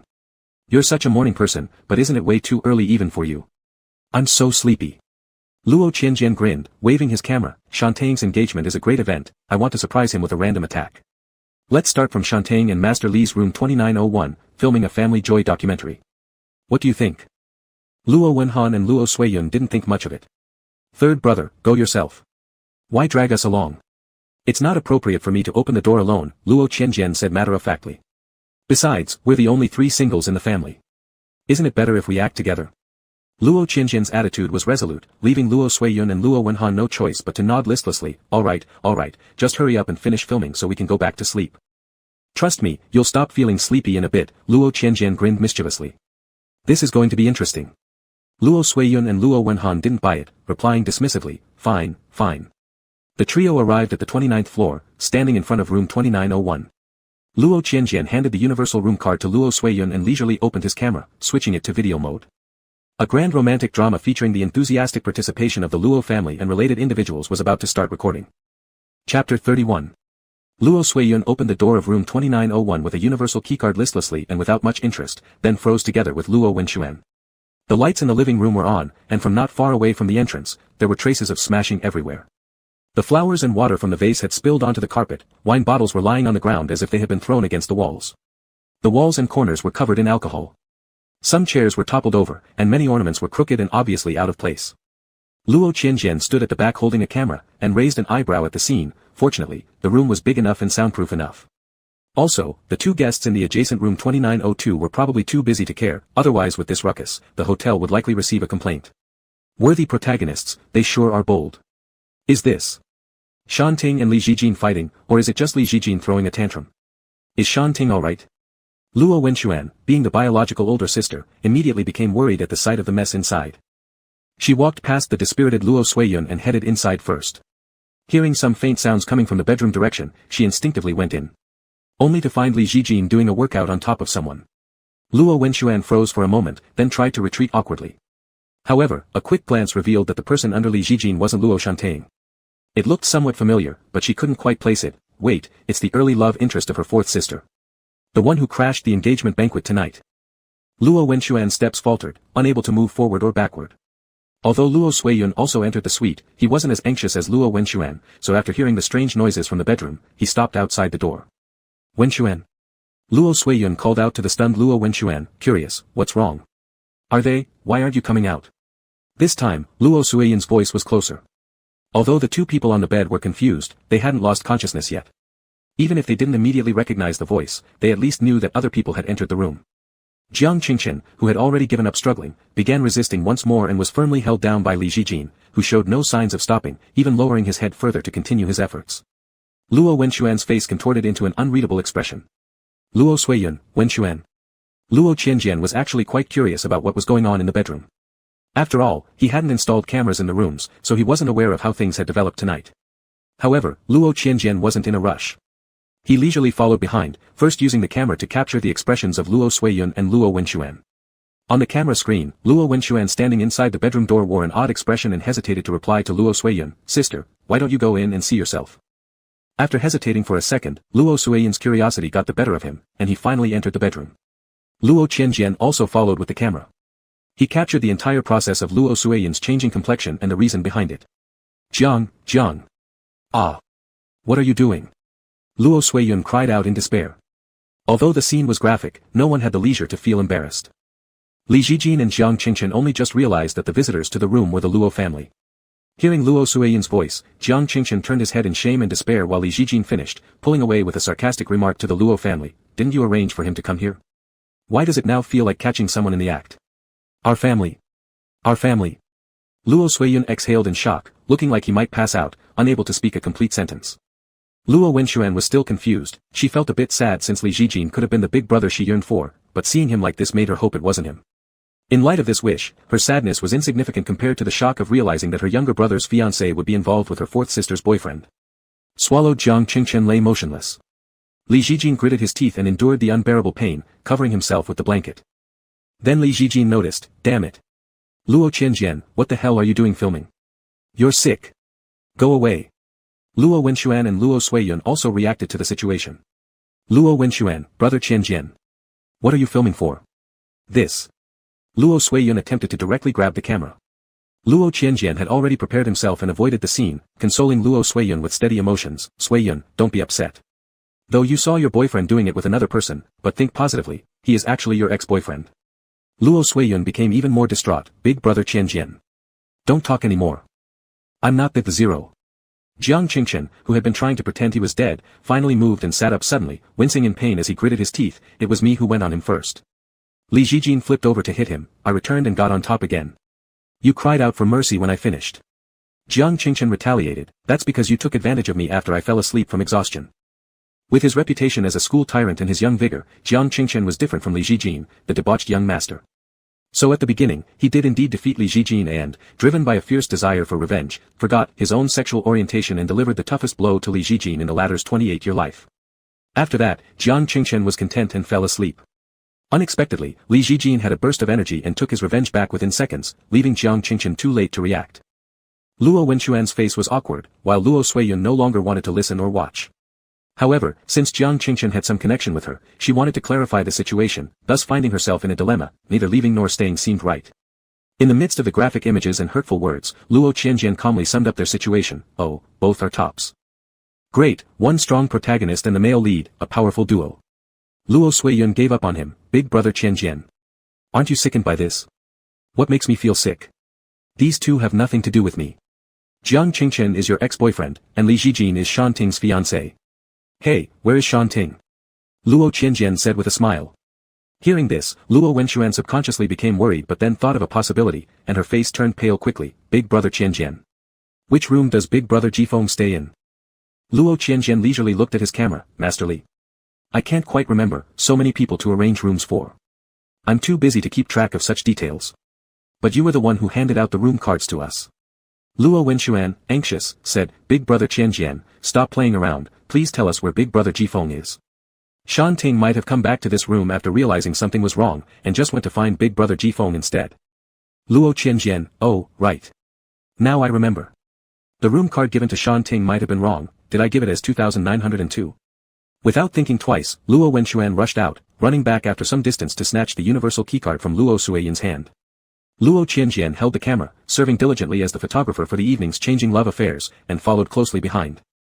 Luo Suiyun stood in place, her face pale and feeling nauseous looking at the two men still fighting in bed. This was genuine fighting, physical blows, with a look of mutual destruction. Unfortunately, neither wore clothes, making the scene particularly hard to bear. She thought for a moment and decided to leave. Yun. Jiang Qingchen noticed her about to leave with his peripheral vision and hurriedly called out, "Let me explain." Luo Suiyun turned around, giving him a cold look. Jiang Qingchen received another punch from Li Zhijin, and frowned before changing his tone. "No, it should be you explaining to me. It was you who asked me to come here. When did I ever ask you to come here? Jiang Qingchen, sleeping with a man, and worse yet my brother's fiancé, is how you swear to rise to prominence. You're disgusting." Luo Suiyun turned her back and left without looking back. Luo Suiyun. Jiang Qingchen clenched his teeth and continued hitting Li Zhijin. Here they fought fiercely. Meanwhile, next door in room 2902, when the door opened, it revealed an entirely contrasting tenderness. Luo Wenxuan approached the slightly ajar bedroom door cautiously, trembling, unlike her earlier brash entry into the adjacent room. Instead, she listened outside the door. From inside the bedroom came sounds that could easily make anyone blush. Because of similar protagonists, this scene brought her back to the night of the Luo family's coming-of-age ceremony when everyone found out about Luo Shantang and Li Zhijin's tryst. Unable to help herself, Luo Wenxuan began crying, then suddenly pushed the door open forcefully. The door collided with the wall with a loud duong. "Please, let me rest, big brother Jifeng." Luo Shantang, who was cooing, was startled by the sound of the door, and both he and Li Jifeng simultaneously looked toward the doorway. There stood Luo Wenxuan, her face as dark as ink. Luo Shantang's red face turned pale, while Li Jifeng nonchalantly raised an eyebrow and then stopped gracefully. He reached for his robe, put it on, and asked Luo Wenxuan calmly, "Why have you suddenly come here, Wenxuan?" Li Jifeng glanced behind Luo Wenxuan, furrowing his brows slightly but still not raising his voice. "Is Lord Luo filming this? This isn't quite appropriate, is it?" Luo Qianjian chuckled lightly. "It's pretty interesting, good for a keepsake." Li Jifeng subtly stepped aside, trying to move out of the camera's range, yet he had underestimated the lens of Luo Qianjian's camera. He was still in the frame. Luo Wenxuan finally seemed to snap back into reality, screamed, and rushed toward Luo Shantang. She grabbed the pillow that had fallen at the foot of the bed and began beating him with it. "Luo Shantang. How could you do this? How can you do this to me? You already have one person taken, and now you're rushing to take another so quickly. What about me? What am I supposed to do? They're both yours now, aren't they? So you don't have to worry anymore about which one you met when you were a child, right? How can you be so shameless?" Luo Shantang dodged her attacks unhappily. "I didn't mean to, sister. I wasn't doing it intentionally. Sister, I've confirmed. I've really confirmed that Jifeng brother is the elder brother I encountered as a child, so. I just wanted to avoid returning home to face Jijin brother and decided to stay here to rest, but then Jifeng brother also liked me, and we.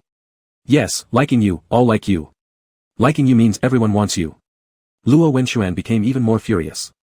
Luo Suiyun moved from room 2901 to 2902, staring blankly at the scene before her, almost forgetting about her ex-boyfriend in the neighboring room. Luo Suiyun, what, how could this happen?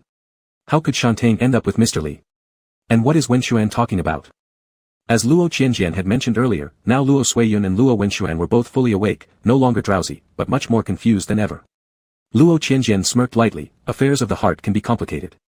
In comparison, the development between the two in the adjacent room, Li Zhijin and Jiang Qingchen, was slightly unexpected by Luo Qianjian.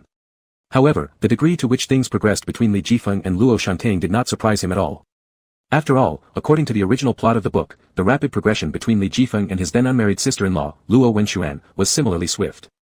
On the day they discovered their mutual interest, they went straight to bed. Afterward, Li Jifeng personally carried Luo Wenxuan back to her bed with her fiancé, Li Zhijin, twisted indeed. This was the night of the engagement between Li Zhijin and Luo Shantang, such a special moment. How could Li Jifeng resist being moved? And Luo Shantang was far from being someone who played coy. Hearing tonight that he might have mistaken the twin brothers, added with his frustration over Li Zhijin's attitude towards him, made him naturally more willing to believe that he may have been wrong about something. Hence, encountering Li Jifeng, he wanted clarification. Li Jifeng's penchant for immoral actions inevitably led their conversation to become a mutually satisfying conclusion. Reaching 7 rounds in one night, it was all too normal. Luo Wenxuan continued to beat him fiercely. Luo Shantang, improperly dressed and somewhat ashamed, could only dodge blows without retaliating effectively. Luo Qianjian kept filming, despite Luo Suiyun's repeated attempts to mediate, all of which proved fruitless. Eventually, it was the gentle and refined Master Li who intervened. "That's enough, Wenxuan. Shantang, stop fighting. Let's talk things through properly. You mentioned recognizing the wrong person, what exactly happened? Once Li Jifeng spoke, Luo Wenxuan ceased her assault and began sobbing, recounting the details, including tonight's revelation that Li Jifeng and Li Jijin would often pretend to be each other when they were children, which caused her and Luo Shantain to suspect they might have misidentified someone in their youth. After listening, Li Jifeng paused thoughtfully, about to respond, but first heard Luo Qianjian saying, surprisingly, I was just joking, you actually believed it. All eyes turned toward him. Luo Qianjian followed carefree, regarding the fact that Masters Li used to swap roles as children, it was off-the-cuff nonsense. How would I know any details about the elder and younger Li brothers since Li Yuan and I aren't close? Even if we chatted, we'd probably only talk about our eldest brother's stories. Luo Wenxuan and Luo Shantain stared at him wide-eyed. Urgently, Luo Shantain asked, then why did you say that to us? Luo Qianjian replied as if it were the most obvious thing, because it was fun, gossip is always thrown around loosely. How was I to know you had childhood stories with the Li brothers? Or that Shantain would act so hastily? Luo Wenxuan, her thoughts chaotic, blurted angrily, Brother Qianjian, how could you do this? Luo Shantain bit his lip, looking perplexedly at Li Jifeng, but, Brother Jifeng. However, Shantain is still quite young, Master Li, you on the other hand are no longer young, yet how could you also be so indiscreet? Shantain is your brother's fiancé.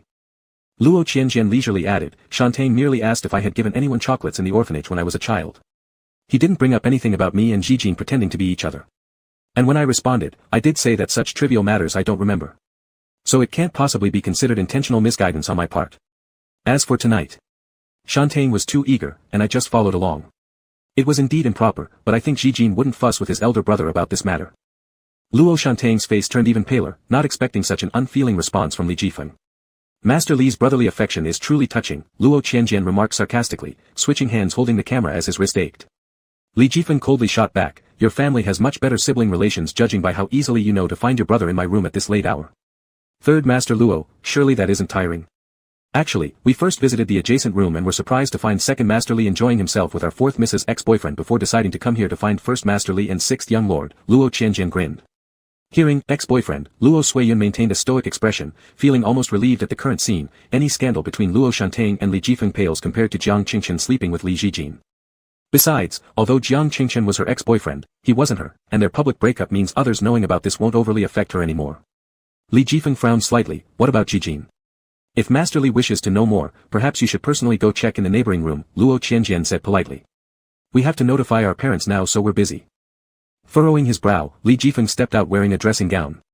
Luo Suiyun, Luo Wenxuan, and Luo Shantain all looked shocked. Call mother and father. Now. But. Luo Qianjian nodded calmly asking, why not? Now that Shantain has slept with someone else's fiancé while sleeping with the fiancé's elder brother himself, it certainly cannot remain under wraps. The elders must be informed for proper handling. We shouldn't delay until dawn either. It's better to resolve this early to get restful sleep afterward. Luo Suiyun gritted her teeth, third brother, there's no need to stress this over and over, if you must, refer to him as Jiang Qingchen, do not include me. Luo Qianjian sighed helplessly, alright, if you wish to bury your head in the sand. Luo Suiyun. Chapter 32. In a state of both clarity and daze, urged to come to the 30th floor, when they stood in front of room 3001, Luo Suiyun and Luo Wenwan looked at Luo Qianjian who was still holding the camera, unable to let go, and couldn't help but want to delay addressing the issue. Luo Shantain didn't follow them upstairs, he was still busy getting dressed. Luo Wenwan asked, Big brother. Do we really have to wake up mom and dad now? Luo Suiyun also said, why don't we wait until dawn? Luo Qianjian helplessly replied, then can all of you just return to your rooms now and sleep soundly? Luo Suiyun and Luo Wenwan fell silent. Luo Qianjian said, since none of us can sleep anyway, it's better to wake up mom and dad so we can all face the issues together. We should act quickly. First, wake up dad, then head next door to wake up mom. Don't knock on the door, just open it directly with the room card. Both mom and dad are older now. If they were suddenly woken up by a loud knock in the middle of the night, they might get scared. Let's wake them up gently from the side of their beds. Pretty thoughtful. There was nothing wrong with what Luo Qianjian had said, but Luo Suiyun and Luo Wenwan still felt something was strange about this plan, though they couldn't quite explain where. Their minds were chaotic enough, so they decided not to hesitate further and proceeded according to Luo Qianjian's advice, unlocking the door using the master room card. Although they weren't expecting any strange noises coming from inside their father's room, Luo Suiyun and Luo Wenwan were still haunted by the shadow of earlier events in the two rooms downstairs, so when they opened the door, they moved extremely cautiously and quietly. After confirming that everything in the room was indeed quiet, the sisters relaxed, relieved as they made their way towards the bedroom. Luo Qianjian sighed in contrast. Despite both being dominant characters in romance novels, enduring 7 times of intimacy through the night, Luo Chen was, after all, aging already, falling asleep early tonight. Of course, there was also the possibility that neither Luo Chen and Lu Ruo indulged in such activities. This likelihood seemed even lower compared to Zhou Qi's inability to cheer up Ruyan next door. Though the bedroom door wasn't closed, Luo Chen remained the father figure, and Luo Suiyun and Luo Wenwan didn't walk straight in. Instead, they knocked lightly on the bedroom door and called out, "Dad! Dad!" Luo Chen woke up half asleep, turning over. "Dad? There's something we need. Is Mom here? Are you two reconciled?" Midway through her question, Luo Suiyun suddenly heard another softer voice from within the bedroom, as if the person had been abruptly woken up and was still slightly confused, unknowingly emitting a sleepy moan, a distinctly female voice. However, this discovery shocked the usually drowsy Luo Chen wide awake. He sat up and turned toward Lu Ruo beside him, who was now also awake, looking panic-stricken. His brows knitted tightly. "What is going on? What time is it? Why have you entered my room?" Struggling to remain calm, Luo Chen tried to shoo Lu Ruo out before they were discovered. "We can discuss this later. Go out now, it's disrespectful to intrude into elders' rooms like this." "What are you doing?" It was Luo Qianjian who stepped past his rule-abiding younger sisters, entering the bedroom with the camera aimed at the 2 people on the bed. Though the bedroom light wasn't on, the camera's night vision function worked well, and some light from the living room seeped through the door, assisting the visibility. The image quality was sufficient. Lu Ruo hadn't immediately noticed the camera, but instinctively pulled the blanket over her face, fearing she would be discovered. Luo Chen squinted, recognizing the figures before him, and identifying the camera too, shouting, "Luo Qianjian! What are you doing here? What is in your hand? Don't tell me you're taking photos." Luo Qianjian laughed lightly. "No, Dad, I'm recording." Luo Chen grew even angrier. "You." Interrupting him, Luo Qianjian said, "Why is Mom covering her face, Dad? You two have reconciled, which is great news. However, we don't have time to celebrate because big problems have occurred involving the 6th brother and 2nd daughter-in-law, Mr. Li, downstairs. Quickly, wake Mom up and go down to see." Tightening his throat nervously, Luo Chen no longer had time for scolding. Feeling ashamed, he said, "All right, we understand. Go out now. There's no child like you who does whatever they please. Whatever happened between Shan Ting and Mr. Li, it's something for them to handle themselves. We'll talk about this later." "It won't work, Dad." Although Shan Ting and Mr. Li haven't fought with each other, Mr. Li did fight with Sui Xuan's ex-boyfriend. Sui Shan doesn't want me to mention this relationship, so I should say Jiang Qingchen. They had a fight and ended up sleeping together. But rest assured, Shan Ting hasn't suffered either. He slept with elder brother Li in the neighboring room. Luo Qianjian added. Luo Chen's eyes widened. Luo Qianjian, sigh, it's them 4 who are really the ones causing chaos. See Mei and Wu Mei, and I coming to call you and Mom in the middle of the night was unavoidable since we were simply too shocked. With our experience, we can't handle such a complicated situation. Initially, we thought we had to visit 2 rooms but didn't expect that Mom would be here too, saving us some trouble. Alright, you two should get up quickly. Luo Chen still hesitated, but Lu Ruo couldn't stand the suffocating heat under the blanket anymore, so she lifted it and took deep breaths. Luo Qianjian immediately noticed and exclaimed, "Isn't this Auntie Lu? My goodness, not Mom. This is Suiyun, Wenwan, come take a look. Am I seeing things because I'm too tired?" Luo Chen gritted his teeth, Luo Qianjian. Yet Luo Suiyun and Luo Wenwan, though shocked, couldn't help but step into the room and turned on the light. Luo Chen and Lu Ruo's disheveled state on the bed became unmistakable.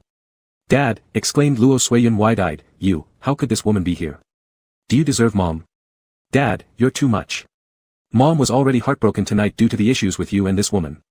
You even said before that she's just a friend and there's been no infidelity, protested Luo Wenwan, also deeply shocked.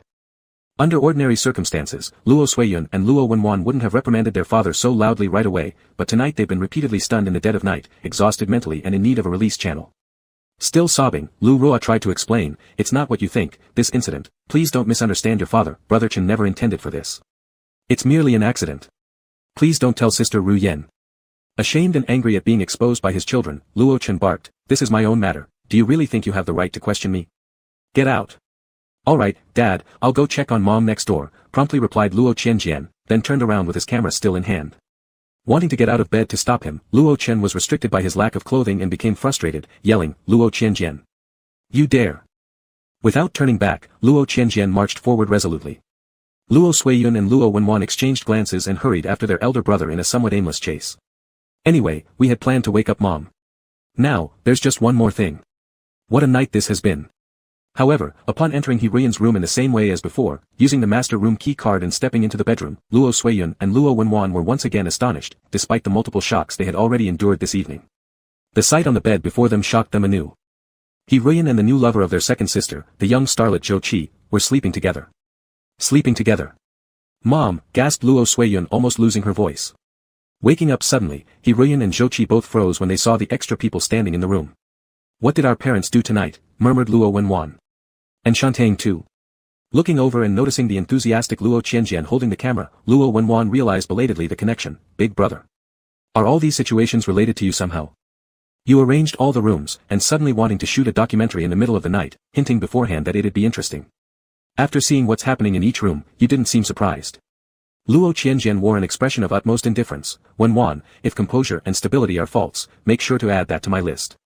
And did you consider what exactly you're accusing me of? Can I possibly have the skill to manipulate so many people?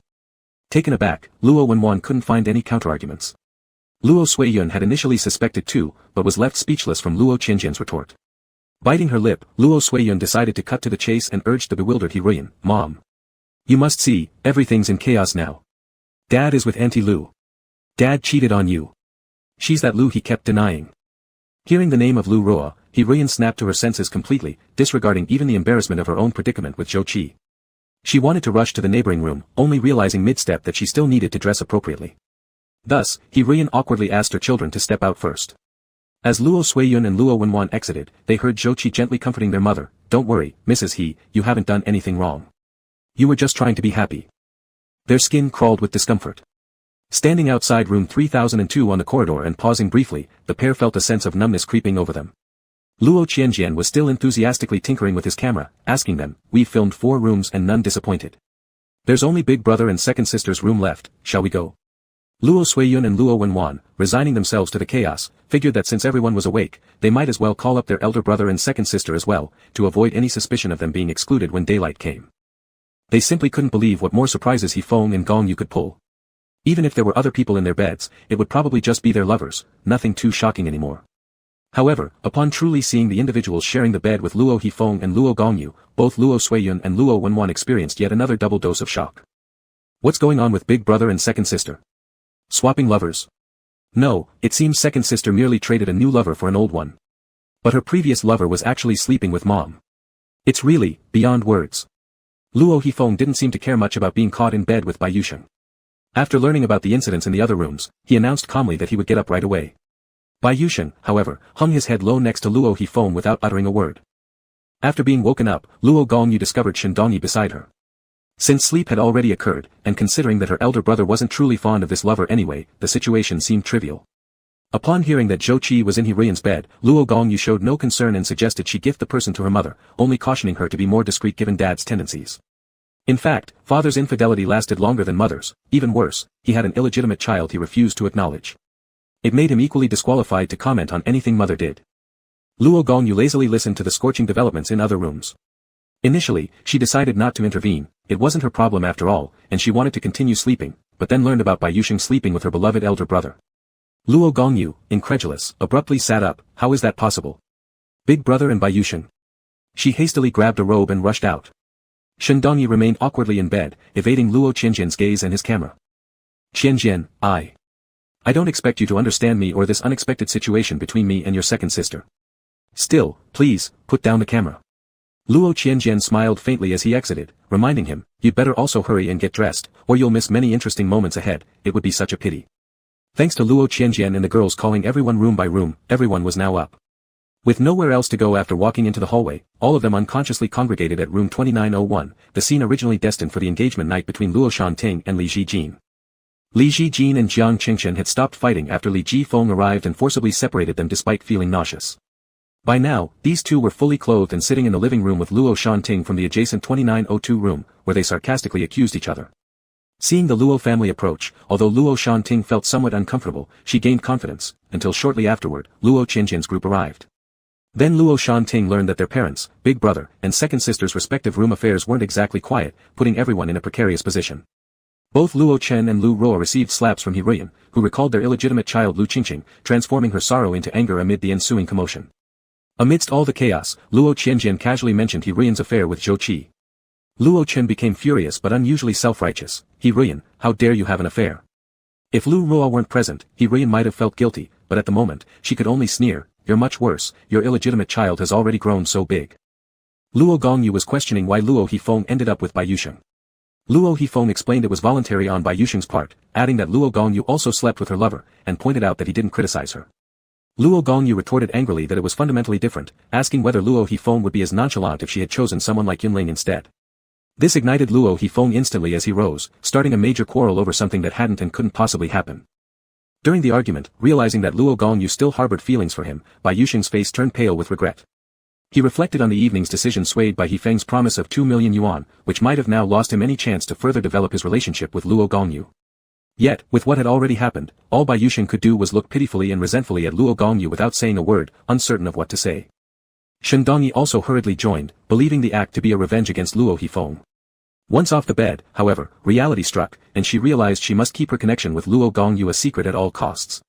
However, he soon realized that the matter couldn't be hidden, so he wanted to quickly explain his situation with Luo Gongyu to Luo Hifeng, who was still nominally his financier.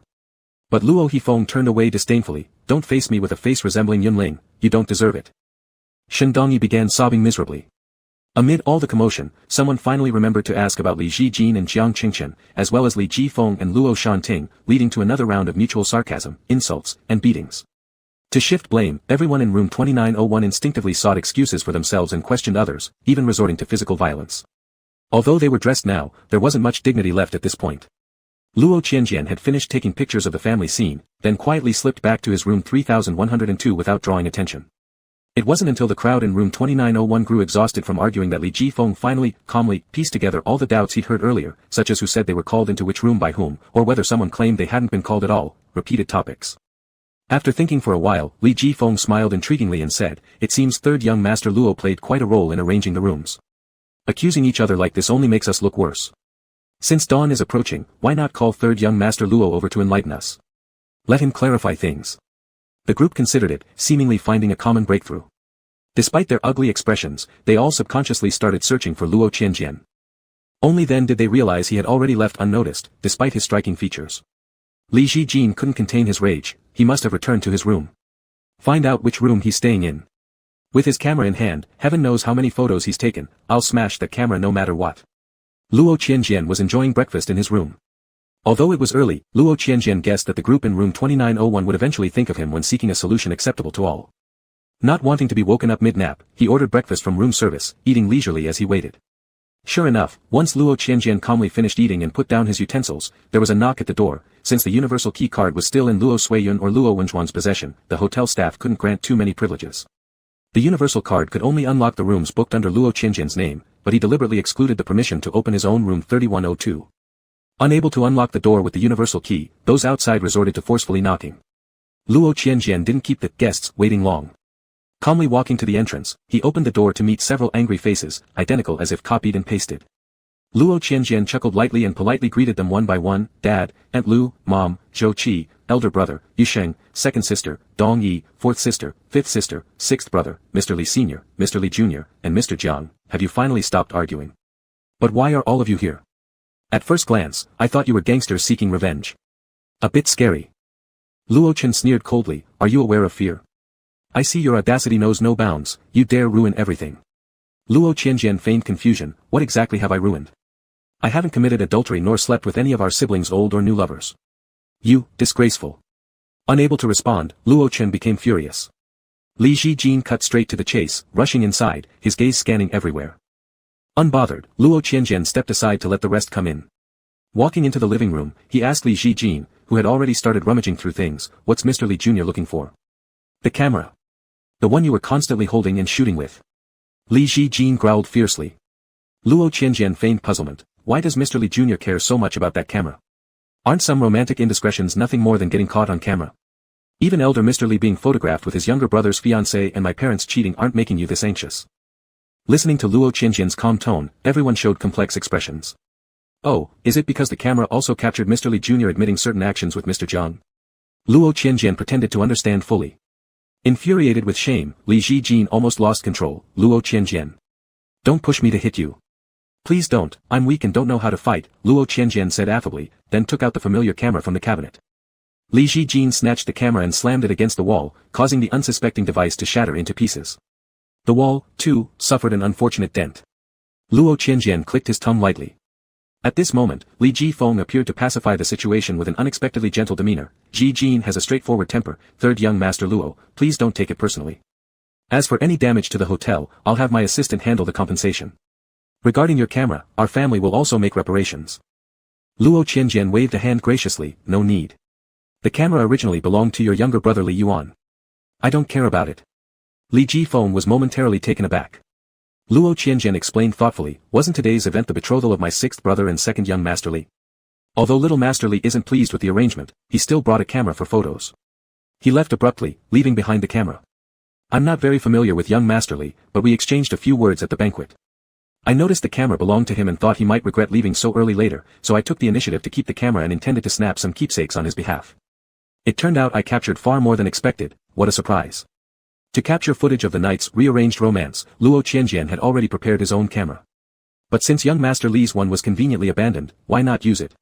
Now that the camera was broken, as for the video content it previously recorded, well, it didn't matter anyway. Luo Qianjian wondered slightly, looking around the group of over 10 people. Had anyone here even thought or remembered that cameras use storage cards? To destroy the footage, they wouldn't have needed to break the camera, and breaking it wouldn't necessarily ensure the storage card would be damaged either. Moreover, upon returning to his room, Luo Qianjian had immediately extracted his own storage card and replaced it with Li Yuan's original one in the camera. If only Li Jijin had glanced at the photo album after handling the camera, he'd have found nothing existed inside to destroy. Such haste these people displayed. Luo Qianjian sighed again aloud, but it seems young Master Li's camera isn't up to standard if it broke from just one hit. Truly regrettable. Inside the room, others remained oblivious to the concept of storage cards in cameras. Upon seeing the destroyed camera again, they suddenly felt an overwhelming sense of frustration. Enough. The camera isn't the main issue. Luo Chen, confident in being the most authoritative present, spoke up to lead the discussion. Luo Qianjian, explain clearly whether it was you who tampered with the arrangements of the rooms tonight. Luo Chen's questioning sparked agreement among the others. Luo Shanting murmured sarcastically, how could third brother be alone on the top floor while we assumed you were also on the 30th floor? You really do treat yourself well. Luo Qianjian answered this question first with self-righteousness. There was only one remaining guest room on the top floor. Assigning it to any of you would have made me appear partial, so naturally, I reserved it for myself. Everyone. So favoring yourself doesn't count as bias. As for tonight's other room arrangements. Luo Qianjian chuckled lightly, not my fault. Blame dad and mom for suddenly arguing and making me rearrange the layout on short notice. How could everything not end up chaotic? Li Jijin gritted his teeth furiously, you deliberately did it. Stop pretending to be dumb here. Luo Qianjian sat down on the sofa helplessly, exuding casual ease, all right then, it was deliberate. Enraged beyond measure, Luo Chen bellowed, Luo Qianjian. Watch your tone when speaking to me.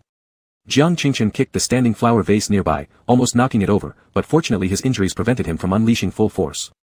Enduring the pain of aggravating his condition, Jiang Qingchen fumed uncontrollably, Luo Qianjian. Was it you who had me summoned to that room? Are you trying to kill me? Luo Qianjian delicately raised his eyebrows and then showed his phone screen, you all look like you want to beat me up. Let's set something straight, I can't handle violence. I've already dialed 110. Whoever gets near me, I'll report it. When the police come and ask about the dispute details, don't blame me for airing our family's dirty laundry. Luo Qianjian had indeed a record of reporting incidents before. Hearing this, members of the Luo family unanimously rushed to restrain Jiang Qingchen, who had been provoked by Luo Qianjian's words into genuinely wanting to pummel him.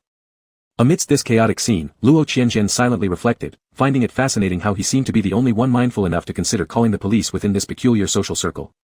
Alright, stop messing around. I'm quite tired too and no longer wish to play games with you. Luo Qianjian said amiably, ask your questions, now that I'm in a good mood, I'm willing to tell my dear family members the truth.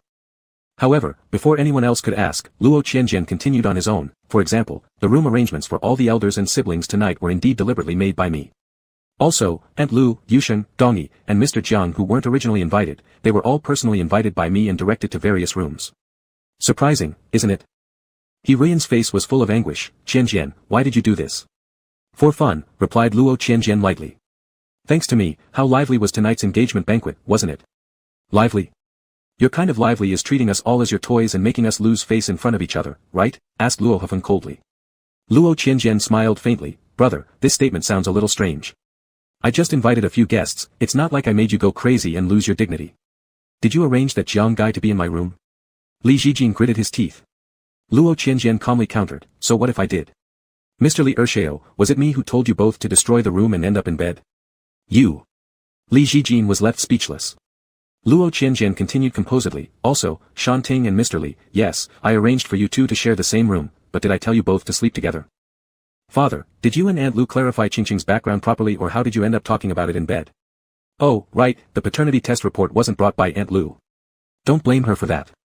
The group was taken aback, including Luo Chen and Lu Ruo. Luo Qianjian played the confession game quite freely, but the content of the paternity test report is true. It really was Aunt Lu who conducted the paternity test herself. Aunt Lu, still remember that? I don't know when Aunt Lu planned to reveal Qingqing's true identity after performing the paternity test in the first place.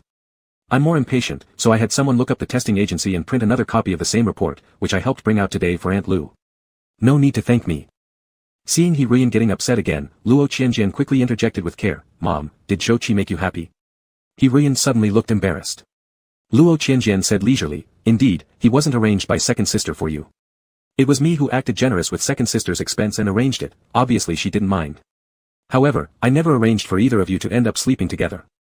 So, why do you now come blaming me? As for Big Brother and Yushen, and second sister and Donnie, I thought since Big Brother and Donnie, as well as second sister and Yushen, had broken things off already, one side are my siblings, and the other side are my friends. I still hope to maintain familial relationships with all of you, so I switched some pairs to give you chances to spend time together. Never expected you actually got along pretty well, you should thank me as the matchmaker. With fourth sister and fifth sister, I'm sorry for not arranging something exciting for you too. The main problem was the shortage of people, bear with it, please. Luo Qianjian smiled faintly. Luo Suiyun and Luo Wenhuang remained silent. Fortunately, there weren't enough people. Luo Qianjian continued cheerfully, last time, Shan Ting and Mr. Li unexpectedly ended up in bed together, Shan Ting blamed me for not going to help him promptly. Although I scolded him at that time, later on, I thought perhaps I've done too little for my family. As he spoke, he nodded earnestly, therefore, I spent a lot of energy planning for my family tonight. But how come everyone, when things went well, felt satisfied while sleeping and never contacted me questioning the arrangement of the rooms? Now, after sleeping, because you think losing face is unacceptable, you come to blame me? There isn't such logic, you're all being too excessive. After receiving a righteous reproach from him, the group was momentarily perplexed. Seemed like, maybe, they were indeed a bit excessive. No, it's you who intentionally induced us to commit these wrongdoings. Jiang Qingqian shouted suddenly, you sent someone to take me drinking. On purpose, letting me get drunk. Upon hearing this, Lu Ruo echoed, there was wine in our room, I drank quite a lot. And also in our room. There was wine on the table. Luo Shantain quickly added. It seemed they had found a breakthrough, Bai Yusheng and Shendongyi also followed suit eagerly, claiming that upon entering their respective rooms, items for that specific kind of activity were already placed on the beds. All those were inducements. Luo Qianjian didn't interrupt, listening calmly instead, then asked Luo Suiyun and Luo Wenhuang, was there wine in your rooms? Both of them hesitated for a moment, though unwilling to support Luo Qianjian, they still reluctantly nodded, yes. Exactly, there was wine in every room.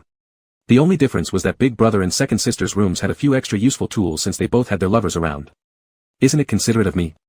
Luo Qianjian looked solemn, Suiyun and Wenhuang didn't get into trouble from drinking either, so why blame the wine for your misfortunes? Mr. Jiang, Aunt Lu, Shanting, did the wine bottles grow hands and force pour it down your throats? Yushen, Dongi, were you forced by the bed itself to go into the bedroom and do those things? Luo Qianjian asked. No one replied. Luo Qianjian continued leisurely, taking a step back, was there drugs in the alcohol? Did drinking make you lust-driven, seeing people as just betting opportunities? Or did I send killers with knives and guns, telling you that if you didn't sleep together you'd die? Or were the doors locked, leaving you with nothing to do but indulge in such activities to kill time? You could have refused to drink, the drinks weren't drugged, no one forced you, the doors were all functional. So why are you now pretending like you were compelled to this sacrifice? Luo Qianjian mocked coldly. If someone really got drunk, losing consciousness, it would be understandable. But none of you appear too out of it. As he spoke, he glanced at the remaining ones, including Luo Chen, and smiled, moreover, aren't quite a few of you not even touched the wine in your rooms? How do you plan on blaming this on me? Everyone remained silent, deeply silent. It was the first time they noticed how sharp-tongued Luo Qianjian could be. Anyway, if it wasn't for your messed-up room arrangements, none of these crazy incidents would have happened. Luo Chen blurted.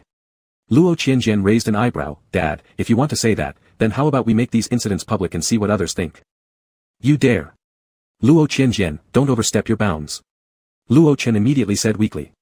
So you yourselves realize that you're being unreasonable, unable to withstand outside observers, yet here you're trying to intimidate me. Luo Qianjian frowned, what, shameless individuals can't stand normal people and want to drag me down too? Like water ghosts.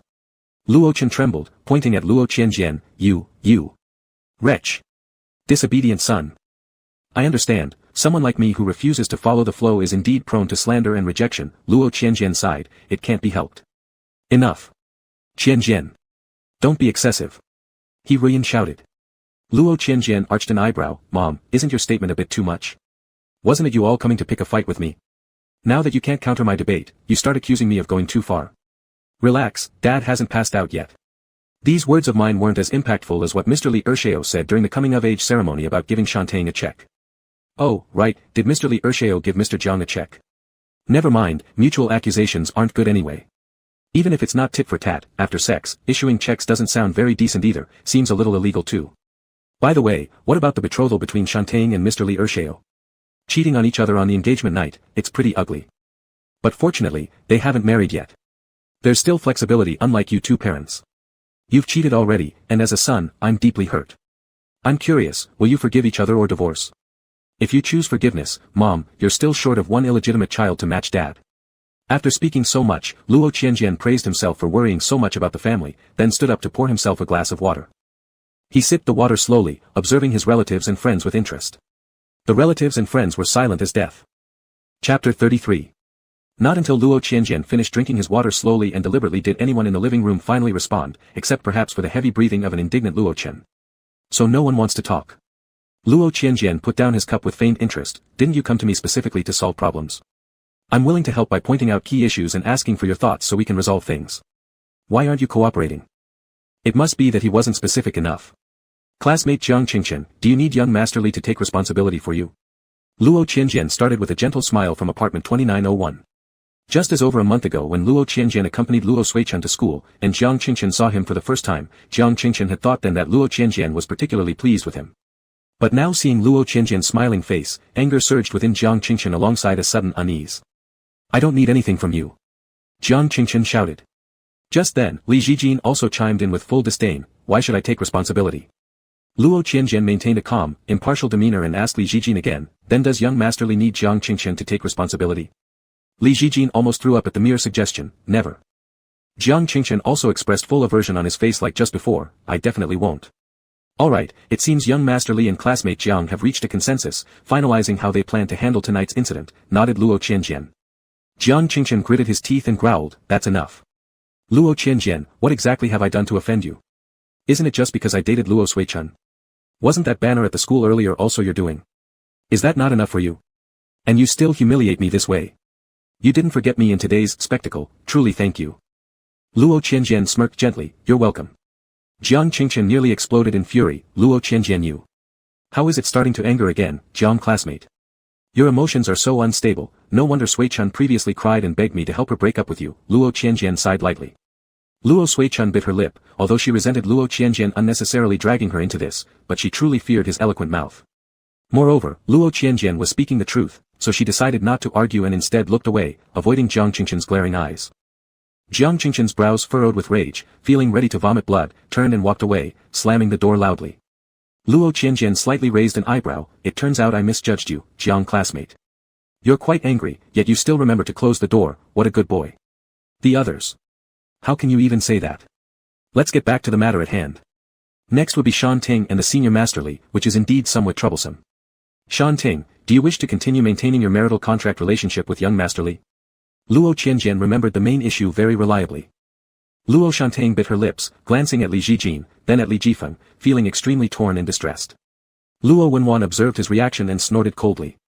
Then Li Jifeng spoke up and made a decision for both Li Zhijin and Luo Shantang, of course the arrangement will continue, breaking it right after engagement wouldn't be suitable and would lead to gossip. Li Zhijin nonchalantly rolled his eyes, without countering his brother. Luo Shantang stayed silent. Luo Qianjian nodded, that's great, saves a lot of trouble. Fortunately, there's Senior Master Li here who makes decisive decisions without dwelling too much on your and Shantang's unexpected mishap of sleeping together tonight. Li Jifeng said coldly, here, my words might not be as useful as those of third young Master Luo who has everyone follow along with his direction, saving quite some trouble. Luo Qianjian smiled faintly, flattery is unwarranted, Senior Master Li. This response treated his sarcastic compliment as sincere praise, leaving him unable to vent any frustration. Li Jifeng coldly leaned back against the wall and stopped talking. Shall we proceed? Luo Qianjian lightly chuckled as he looked towards the remaining people, asking La Hifeng first, older brother, if you are the one leading in the relationship with Dong Yi, will this continue? La Hifeng didn't enjoy being guided like this, yet Luo Qianjian did bring up a valid point that needed resolution, thus it was better to clear it up now. So, with a frown, he responded, no, now just seeing his face makes me feel he is desecrating Yunling. I never want to see him again. Shindongi, all the gifts I gave before will remain yours, I am not so petty. However, our agreement ends here, you no longer need to intern at the Luo Corporation, and you shall not show up in front of me ever again. Shindongi had been biting his lower lip until Luo Hifeng finished speaking, then he gave a bitter smile, alright, I understand. Anyway, I have no say in this relationship, it's always Mr. Luo who decides everything. But Mr. Luo, summer internships have already started, and the school has collected internship information. I even registered for an internship at Luo Corporation at your request, turning down another offer I originally had. Now it's too late to find a new internship. Can you not be so ruthless? I can intern somewhere else within Luo Corporation for 3 months. The company is so big, I won't bother you. Luo Hifeng confirmed that he indeed was that ruthless, that's your business, and it has nothing to do with me. I don't want to see you anymore in Luo Corporation. Shindongi pressed his lips tightly, feeling deeply aggrieved, is it because I look like Yunling? But why do you accuse me of desecrating him when you originally approached me because I resemble him? Even if we forget all this, why must you ruin my internship opportunity? Luo Hifeng remained cold, the contract between us was for sponsorship, not labor. Your internship was irrelevant to me from the start. Shindongi, you. Luo Qianjian lightly clicked his tongue and interjected, older brother, Dongi, in such an odd setting, bringing up internship suddenly feels weirder. Alright, let's not waste time. Let's continue. Older brother has confirmed he doesn't want Dongi anymore. Second sister, do you still want Yushin? By the way, does older brother have any feelings for Yushin? What about second sister towards Dongi? And what are Yushin and Dongi's thoughts on this? Asking everyone one by one is bothersome. I'm too lazy to organize all this for you guys. Quickly work out something among yourselves, said Luo Qianjian lazily. Since Luo Hifeng didn't want anyone else either, he mentioned he would give Bai Yuxing a sum of money according to their prior agreement. Beyond that, there wouldn't be more expectations. Though Luo Gongyu claimed true love for Bai Yuxing, she felt nauseated by the physical relationship between Bai and her older brother, thus decided against rekindling their connection. She also emphasized that they had parted long ago without reconciliation. As for Shindongi, while Luo Gongyu didn't exactly dislike him given her indiscriminate tastes, she dismissed him due to his complicated entanglements, preferring a simpler life. Bai Yuxing wiped his tears and expressed that he only intended last night to talk with Luo Gongyu and express gratitude for her past kindness. There was no intention of reconciling, nor did he have any further requests for Luo Hifeng since both had tacitly agreed beforehand on certain conditions. Shindongi, however, fell into despair. Having lost both the generous support from Luo Hifeng and his internship opportunities, he found himself in a situation where he couldn't claim compensation as Bai Yuxing could. Due to his character, it was hard for him to openly declare what he desired in public. So, he bit his lips and claimed last night's events were accidents and hence, didn't warrant anything for him. Then Luo Gongyu disappointed Shindongi, she wasn't the type who'd compensate out of pity just because he said he didn't want anything. Luo Gongyu was accustomed to lovers expressing their desires directly. If she could fulfill or wanted to provide, she would, if not possible, she'd compensate accordingly. However, unless lovers voiced their demands, she wouldn't make any initiative, except for Bai Yuxing, who received special treatment. Now, since Shindongi said he didn't need anything, Luo Gongyu took it seriously and bluntly said, alright, then there's nothing else to discuss. I want to go back and sleep now. Shindongi felt anxious inside, finding it difficult to speak. Wait. Second sister, don't you forget about your new lover Zhou Qi so easily. How about forgetting about resolving the issue with dad and mom? Luo Qianjian stopped Luo Gongyu. Luo Gongyu frowned and looked at Zhou Qi. Zhou Qi was quietly standing next to Hiruyan. He initially assumed Luo Gongyu assigned him to serve Hiruyan, but upon listening realized otherwise. Regardless, he knew returning to Luo Gongyu was impossible, as she would reject him again. His only remaining support system was Hiruyan, so he had to latch on to this chance tightly. Dad, Mom, your situation is more complex, so I left it till last to resolve and give you more time to consider. Have you made up your mind yet about whether to divorce? Asked Luo Qianjian smilingly before adding, this decision is significant as it concerns Aunt Lu and Zhou Qi's respective futures. Lu Ruo looked at Luo Chen, and Zhou Qi looked at Hiruyan. Neither interrupted but instead conveyed emotion through their gazes. Luo Chen and Hiruyan were both conflicted. To be honest, neither of them really wanted a divorce, the reasons for it were too embarrassing to hear, and after decades of marriage, a split now would only cause complications. But at this point, pretending nothing happened and going back to how they were before would just be humiliating. Besides, Luo Chen glanced at Lu Ruo then thought of Lu Qingqing. He felt like he couldn't just abandon the mother and child, who had already suffered so much injustice. However, Hiruyan wouldn't allow him to take care of them. All she'd do is kick them out and demand money from them. Hiruyan was also touched by Zhou Qi's gaze, remembering the considerate words the young man spoke last night, unlike Luo Chen, who always hurt her feelings and even had a love child. If she were to continue being married to Luo Chen, there was no way he'd let Zhou Qi stay as someone close to her heart. Dad, Mom. Luo Qianjian urged with interest. Luo Hifeng frowned. Qianjian, are you eagerly looking forward to your parents' divorce? Luo Qianjian sighed helplessly. Big brother, are you eagerly waiting for our parents to keep cheating on each other and hating each other till they die, then get divorced in the underworld? He Ruiyan's face was filled with sorrow, and Luo Chen's anger flared up again. Luo Qianjian. Is there such a child who looks forward to their parents' divorce? You're adding fuel to the fire everywhere. Don't you want to be disowned? Luo Qianjian calmly said, Dad, calm down. Right now, you look like an embarrassed red clown, which is not dignified.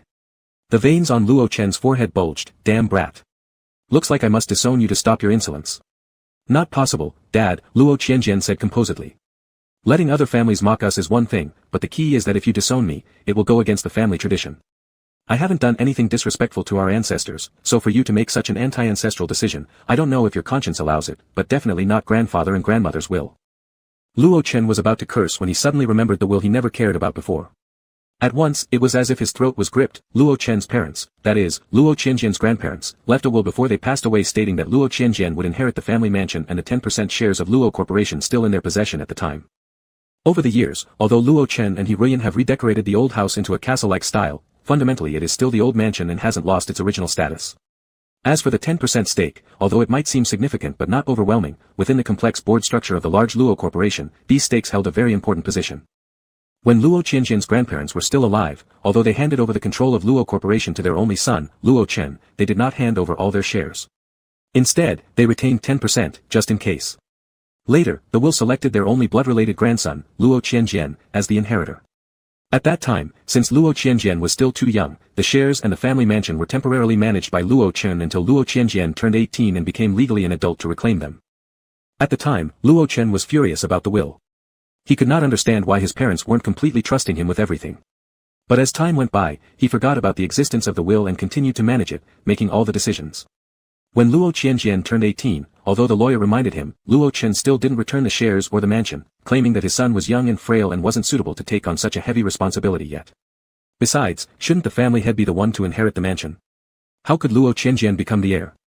Also, the will of the grandparents did not emphasize that this grandson should become the successor, it just said the shares and mansion belonged to him. Thus, Luo Chen never proactively dealt with the matter, and Luo Qianjian had also never paid attention to it before. Actually, Luo Qianjian was not short of money. After centuries of passing down, according to family rules, each child has a personal trust fund with monthly income that even the parents cannot intervene with or cut off. They can at most manage it properly for the child while they're young. Now that Luo Qianjian mentioned the will left by his grandparents, Luo Chen recalled the existence of the trust fund and was incensed to realize he had absolutely no control over the now-adult Luo Qianjian. Even if Luo Chen delayed handing over the shares and mansion and cut off Luo Qianjian's allowance card, it wouldn't affect the fact that Luo Qianjian still had access to money. With a smile, Luo Qianjian said, Dad's complexion doesn't look good, and elder brother and second sister's faces look somewhat difficult too, meaning you guys remembered the content of the will. So, I'm talking about being expelled from the family. According to the situation where I inherit the old house, if Dad expels me from the family, the way it seems, it should be that all of you move out of the old house and find another place to live instead. Upon hearing this, Luo Hifeng and Luo Gongyu furrowed their brows but did not speak. Luo Chen was so enraged that his eyes were bloodshot and smoke seemed to rise from the top of his head. Luo Qianjian. Do you even know I'm your real father? If it weren't for the fact that you're my own son, how would your grandparents have left all this to you? You owe everything to me.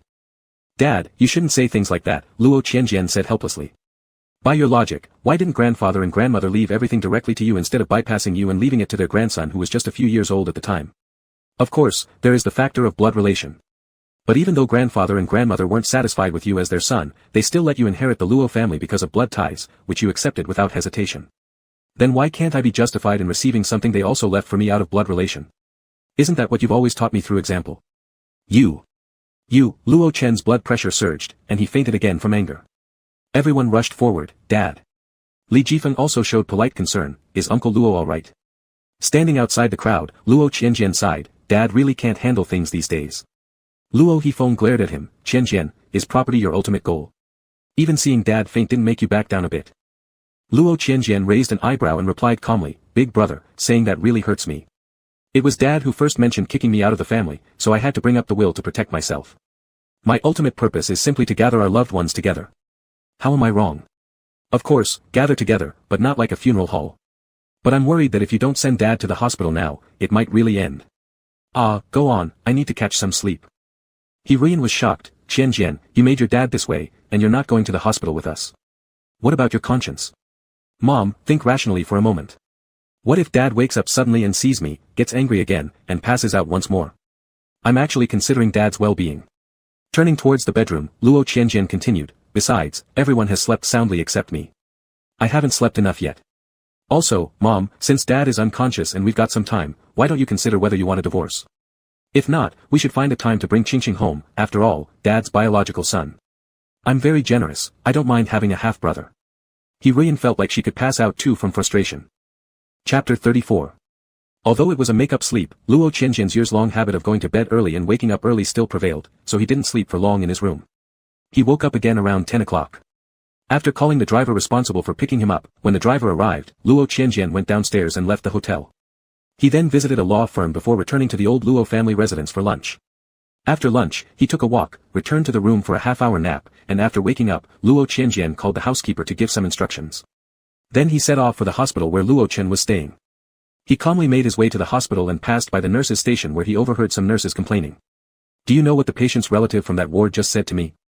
He said his wife is too exhausted carrying twins and asked me to have the doctor arrange a surgery to remove one baby, leaving only one. I almost rolled my eyes right there. And then? So, I told him that with current medical technology, this simply cannot be done. Guess what? The man actually seemed reasonable, saying that if it can't be done, he won't bother us. So instead, could we do something else, maybe transfer the two babies in the patient's stomach into his own stomach through surgery?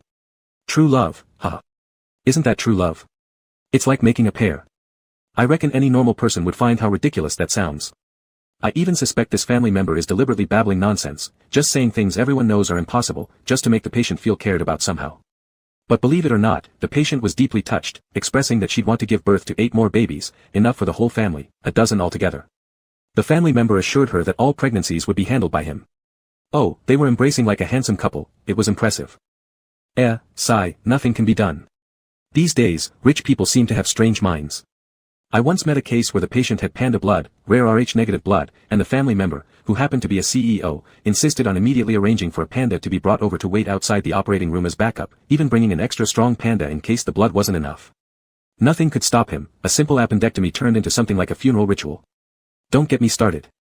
Hey, I wonder what's up with the family of that patient who was almost brought here due to cerebral hemorrhage earlier today.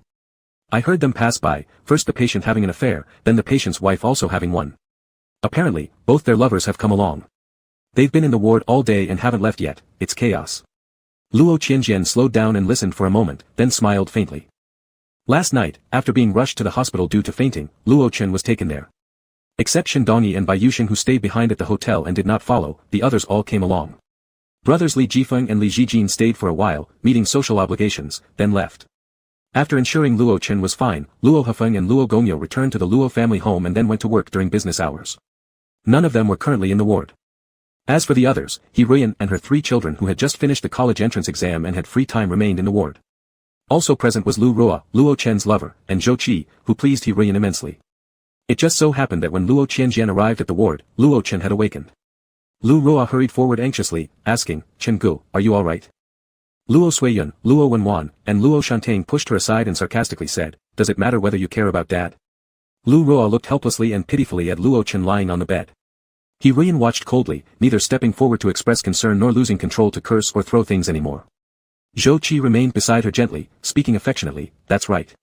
You, such a noble and elegant person, shouldn't ruin your own image because of someone else's mistakes, Mrs. He. Hirian sighed, you know how to talk. Just honesty, Zhou Qi said. It's not difficult, but I am genuinely moved before you, Mrs. He. Luo Chen watched this adulterous couple openly show affection in front of him, which made his eyes red and caused his blood pressure to rise again. Luo Suiyun quickly consoled him, Dad, you mustn't get angry anymore. The doctor said that today you almost suffered a cerebral hemorrhage. Luo Wenwan nodded following, there's also the risk of stroke. Luo Chen. Even angrier. Hirian. Are you treating me as if I'm dead? Luo Chen roared. Hirian looked at him and clenched her teeth, Luo Chen, I've decided, I must divorce you this time. Just as well, let you live happily ever after with that despicable Lu Ruo. And add one more little disgrace, what's her name, that illegitimate daughter Lu Qingqing. Luo Chen glared at her, you dare. What do I have to lose? It was clear you've been treating me like I'm dead for a long time. You've secretly maintained the Bai family for 20 years, claiming they were only friends and their brat wasn't your bastard child. I believed it all back then. How much I trusted you, and now look at this. Lu Qingqing is indeed your bastard daughter. And that promise of yours, stopping all contact with Lu Ruo, it turned out to be completely false. When you fainted last night, I already confronted Lu Ruo. She confessed everything. These past 2 months, you've continued to lavish attention on her behind my back. You gave her more money than ever before. Even the money she returned to me turned out to be what you had given her. Not to mention, check out her fancy new clothes, she hasn't lost a single ounce of comfort or privilege while both of you made fools out of me. As if it wasn't enough, after last night when I was so upset, I didn't see you coming forward to comfort me. Instead, you were consoling Lu Ruo in the bedroom, and on the bed, no less. How adept are you at this, huh? It's utterly disgusting. He reinstated furiously, divorce. I absolutely must divorce you. Luo Chen, red-faced with rage, gasped, good job, Ms. He, acting so high and mighty. All this is my fault, is it not? But you and your precious young lover, don't make me sick. This plan to break our marriage is clearly incited by him, he fears losing you and is driving you to divorce me. Of course, his efforts haven't gone unnoticed. Zhou Qi stood innocently beside He Ruyan. He Ruyan scoffed coldly, had you apologized properly to me last night and explained yourself, do you think Zhou Qi and I would have found ourselves in such a position?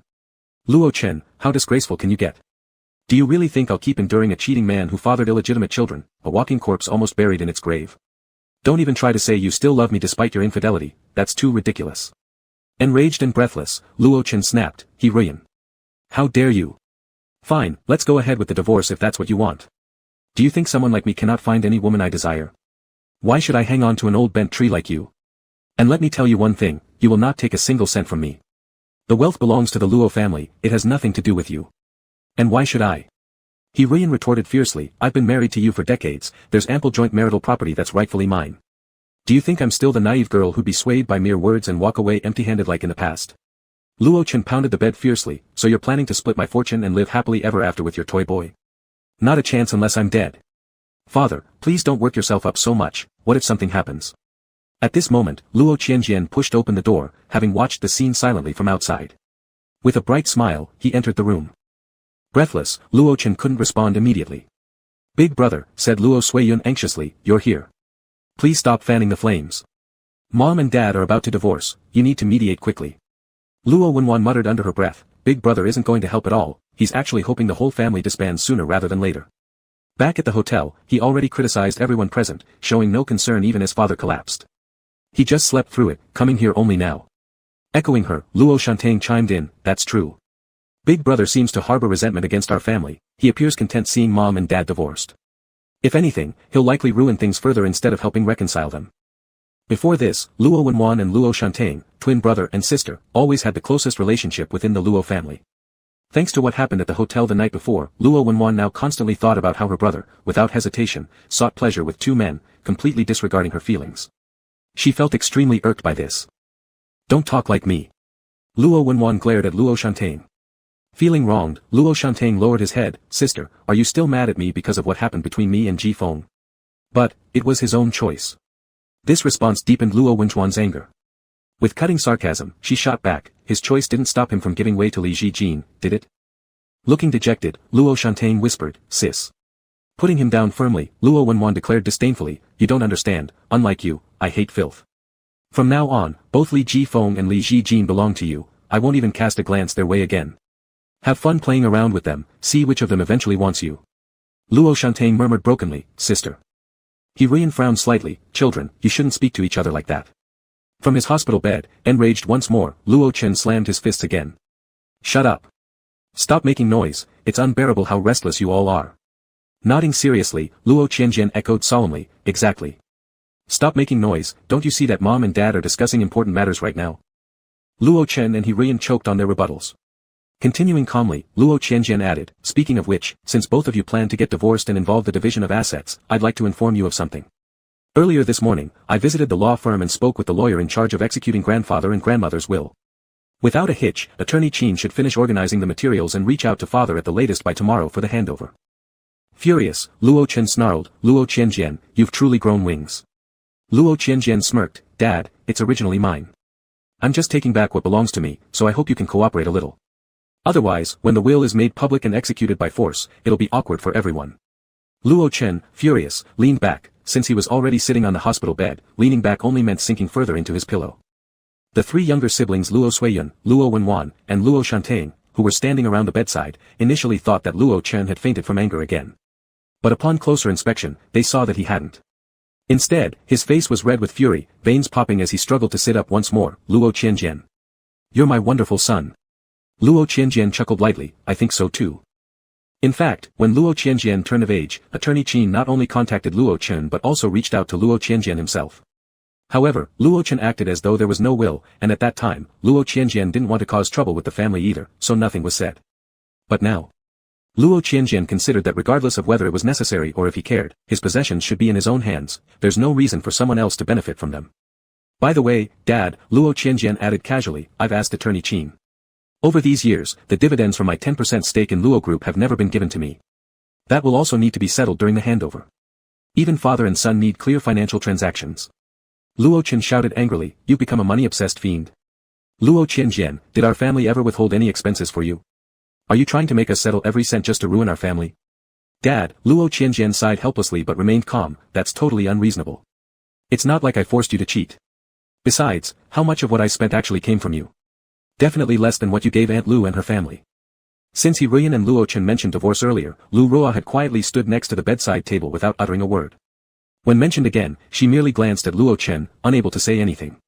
He Ruiyan suppressed her anger and slapped the armrest of the sofa beside her. Enough. We'll follow what the lawyer says. You give back what belongs to Qianjian, then let the lawyer compile a list of our joint marital property and proceed with the divorce proceedings. Luo Chen, look at yourself now, you've utterly disgraced yourself. If the father refuses to return his son's things, it's embarrassing even for me.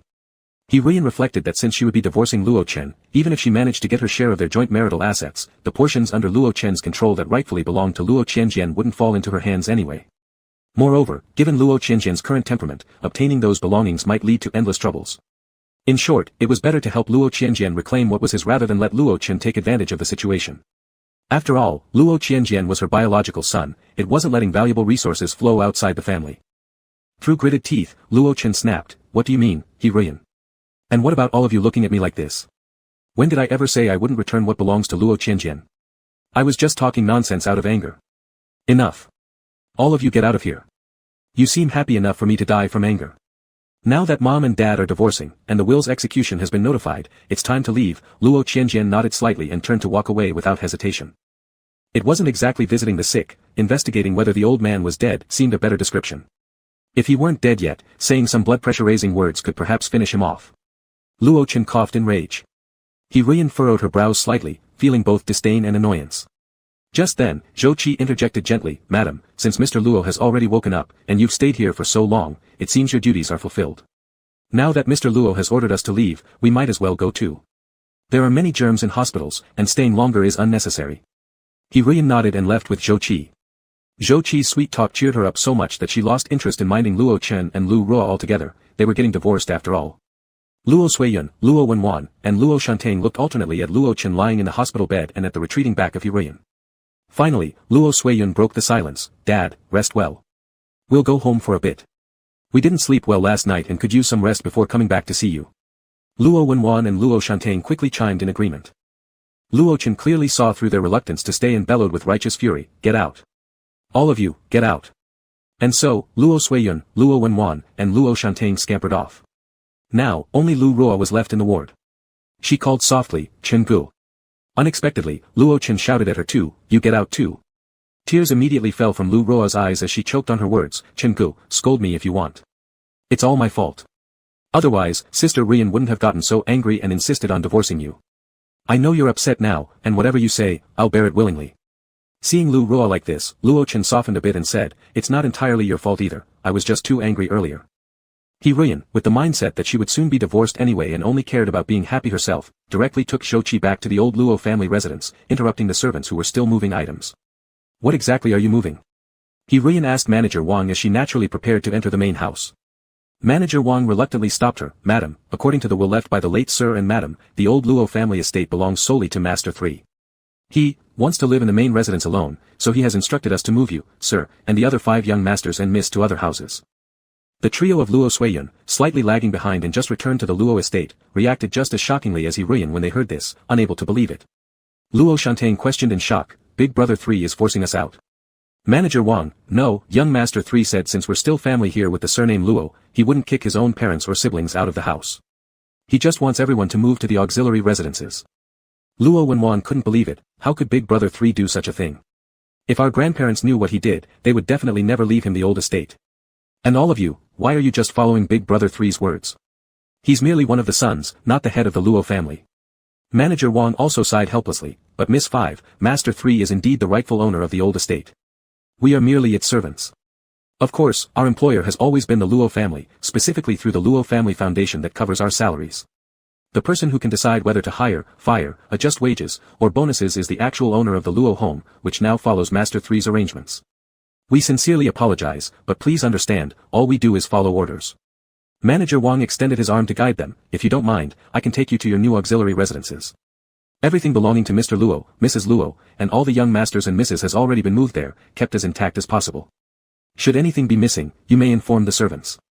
With impeccable professional ethics, Manager Wang ensured no one stepped into the main residence after confirming the real authority lay with Master 3, executing his commands decisively.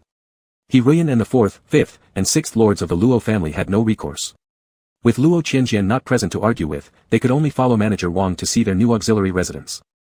Throughout the journey, Zhou Qi stayed obediently by He Ruiyan's side, though the internal power struggle within the Luo family seemed intense, a dying camel still makes for a bigger animal than a horse. Zhou Qi remained devoted to He Ruiyan, faithfully staying close. The old Luo family estate covered a vast area. Besides the central main house, there were 2 buildings each to the east, west, north, and south intended for use when the family grew too large to fit within the main residence.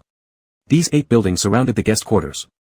Beyond these, further away, were what Manager Wang referred to as auxiliary residences. On the way, Luo Suiyun furrowed his brows, does Brother 3 even refuse to let us stay in the guest quarters? Manager Wang smiled faintly, that is how Master 3 arranged it. Not only were they denied the guest quarters, but they were assigned to the most remote building among the auxiliary residences. Objectively speaking, since it was still part of the Luo family old estate, it had undergone constant renovations and refurbishments over the years and could hardly be considered inadequate. But for the Luo family members, living in this particular building felt like an insult. The building was only 3 stories high, and Luo Chen, He Ruiyan, and the 5 children, from Luo Heang to Luo Shantain, would all be crammed into it, with insufficient rooms even for individual studies. He Ruiyan frowned darkly, does Qianjian think we have nowhere else to go except the Luo estate? Let him not forget, none of us in the Luo family lack money. We don't live at his mercy. Manager Wang continued to smile, Madam, what you say makes sense. Master 3 has also mentioned that he knows the family isn't lacking money. So if Sir and Madam, along with all the young masters and misses, find living in the old residence unbearable, you can leave on your own, it's fine. However, once you move out, you cannot return. He Ruiyan had already planned to divorce Luo Chen, and sooner or later she would have to move from the Luo estate anyway. Thus, at this moment, she was unwilling to humble herself towards Luo Qianjian and left with her young lover Zhou Qi. Madam, both your car and the chauffeur were purchased and hired under the name of the Luo estate, so you cannot take them with you, Manager Wang added before sighing, thinking to himself that this certainly meant he had offended everyone. Hopefully, young Master 3 wouldn't change his mind later and bring these people back due to a bout of filial piety. He Ruiyan angrily walked away. However, Luo Suiyun, Luo Wenwan, and Luo Shantain did not follow. The Luo family old estate wasn't merely a place to live, it was also a symbol of status. If today Master 3 had forcibly evicted everyone due to his ownership of the estate, and the rest of the family united and decided to collectively settle somewhere else afterward, it might have seemed laughable, but at least there'd be something to talk about. The new residence could slowly become a new Luo family old estate, which wouldn't make them appear too embarrassing. But now, given Luo Chen and He Ruiyan's fractured relationship and the lack of unity among the 5 siblings apart from Luo Qianjian, rebuilding a new Luo family old estate was entirely impossible. Moreover, Luo Qianjian hadn't strictly forced them out. In this scenario, choosing to move out of the old estate amounted to voluntarily renouncing their identity as members of the Luo family. This identity didn't depend on whether Luo Chen and He Ruiyan as parents recognized it, nor was it tied to legal household registration. It depended on whether the Luo Family Foundation recognized them. Originally foster children who willingly moved out of the Luo old estate would inevitably lose recognition from the Luo Family Foundation. Most crucially, they would no longer receive their fixed monthly trust funds, which were, up to this point, the most obvious loss. If the old estate wasn't significant, why would Luo Hafeng and Luo Gongyu, who had been working for many years, continue residing in it, not simply because they cherished the familial bond and didn't want to move out and live alone? Currently, besides He Ruiyan who had nothing to lose since she was planning to divorce anyway, and Luo Chen and Luo Qianjian who were undeniably of Luo bloodline, none of the other 5 children dared to move out of the Luo estate, unless expelled by the owner of the estate, then they could negotiate terms under duress. But Luo Qianjian only pushed them to the auxiliary residences and didn't expel them entirely. After evaluating the pros and cons, Luo Suiyun, Luo Wenwan, and Luo Shantain concluded that moving out impulsively offered them no gains whatsoever. They thus consoled themselves that at least living in the auxiliary residence was an option. When Luo Hefeng and Luo Gongyu returned to the old estate after work and learned about this matter, they were both shocked and furious. After careful consideration, Luo Hefeng and Luo Gongyu went to the hospital to lodge complaints against Luo Qianjian with Luo Chen. They believed that regardless of the circumstances, Luo Chen was a legitimate member of the Luo family and the biological father of Luo Qianjian. If anyone had the authority to reign in Luo Qianjian, it should logically be Luo Chen. Unfortunately, Luo Chen disappointed their expectations. His reaction to being evicted from the main residence was lackluster. Even when Luo Qianjian insisted on gaining inheritance rights over the old estate, Luo Chen had anticipated such an outcome, so when it actually happened, he barely reacted with surprise. Luo Chen said, "The lawyer executing your grandparents will has already contacted me. Since the old estate belongs to him, Lu Qianjian, in the future, he can do whatever he wants with it. Look how much chaos he's caused within the family, let him see how he'll explain this to your grandparents in the future. As for the old estate, whoever wants to stay there can, there are other houses available anyway. Why do all of you behave like Lu Qianjian and insist on making a fuss about every little thing?" Luo Chen, the rightful heir to the second generation of the Luo family, had no comprehension of the fear that adopted children like Luo Hefeng and Luo Gongyu harbored regarding not having proper standing. Especially for Luo Hefeng, although he managed the Luo company, in reality, he owned very few shares. Years ago, Luo Chen handed the full control of the Luo business to him but kept the majority of the shares to himself, leaving Luo Hefeng's position rather unstable. Luo Gongyu's Qingqing Entertainment was initially established with help from the Luo company. If the identity as a member of the Luo family was lost, there was a possibility that the Luo family foundation, idling without anything meaningful to occupy its time, might cause trouble for them. Previously, when the family prospered together, hidden worries weren't worth worrying about. But now, the family lay shattered, Luo Chen and He Ruiyan were set on divorcing and currently disregarded all matters. Luo Hefeng and Luo Gongyu temporarily had no other options, so they could only return to the Luo family estate and plan to stay temporarily in the auxiliary residence. However, after returning several hours later, they discovered that the auxiliary residence had some additional residents, parrots, about 10 of them chattering and flying around everywhere. Manager Wang explained conscientiously, "Young Master 3 cares about all of you young masters and misses." He was worried that the auxiliary residence would be too quiet, so he specially sent these parrots over to liven things up a bit. The group of parrots chimed in, mimicking, "Liven things up. Up." Luo siblings 1, 2, 4, 5, and 6. They were certainly quite annoyed. Master 3 also said that if any of the young masters or misses don't like the parrots, and there happen to be fewer parrots, say, 1 or 2 missing, for the sake of property safety, he will replace the parrots with Tibetan mastiffs, Manager Wang added as an afterthought. The parrots continued mimicking, replace with Tibetan mastiffs. Mastiffs. One particularly outstanding parrot even knew foreign languages and barked, adding up woof. Luo siblings 1, 2, 4, 5, and 6. What was wrong with Lu Qianjian's brain? Chapter 35. A dozen or so parrots all lived on the first floor, with birdcages placed by the windows. To make it convenient for the parrots to come and go, as well as for ventilation, all the windows were open. The parrots flying in and out was one thing, but they were exceptionally chatty. With just 2 parrots, you could have a full-blown performance.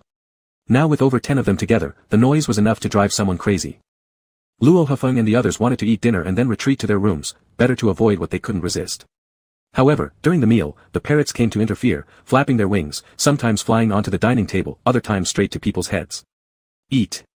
Eat. Bad taste. Bad taste. This is delicious. I want this. Feed me. Eating that will make you fart, I'm not eating it. The appetites of Luo Yi, Cecilia when sitting at the table were completely gone, and they felt like grabbing a parrot to question why it even knew how to talk. I'm not eating anymore. Luo Hefeng put down his bowl with an angry tone. Luo Gongyu also intended to leave. Tomorrow, I'll just eat outside and come back. Stay away from me. You damned smelly parrot. The scolded parrot got upset, you're the one who stinks. You're the smelliest. All the other parrots joined in solidarity, yelling together, you're the smelliest. You're the smelliest. The 5 people in the dining room were practically overwhelmed. Luo Shantain couldn't help opening his mouth to complain about their never-met grandparents. Why did grandfather and grandmother leave the old house to brother 3 when they were alive? Everyone looked at him. Luo Shantain hesitated a moment before realizing and trying to cover up, no, I didn't mean that way. Whatever decision grandfather and grandmother made about their inheritance, of course, we should respect their wishes. It's just.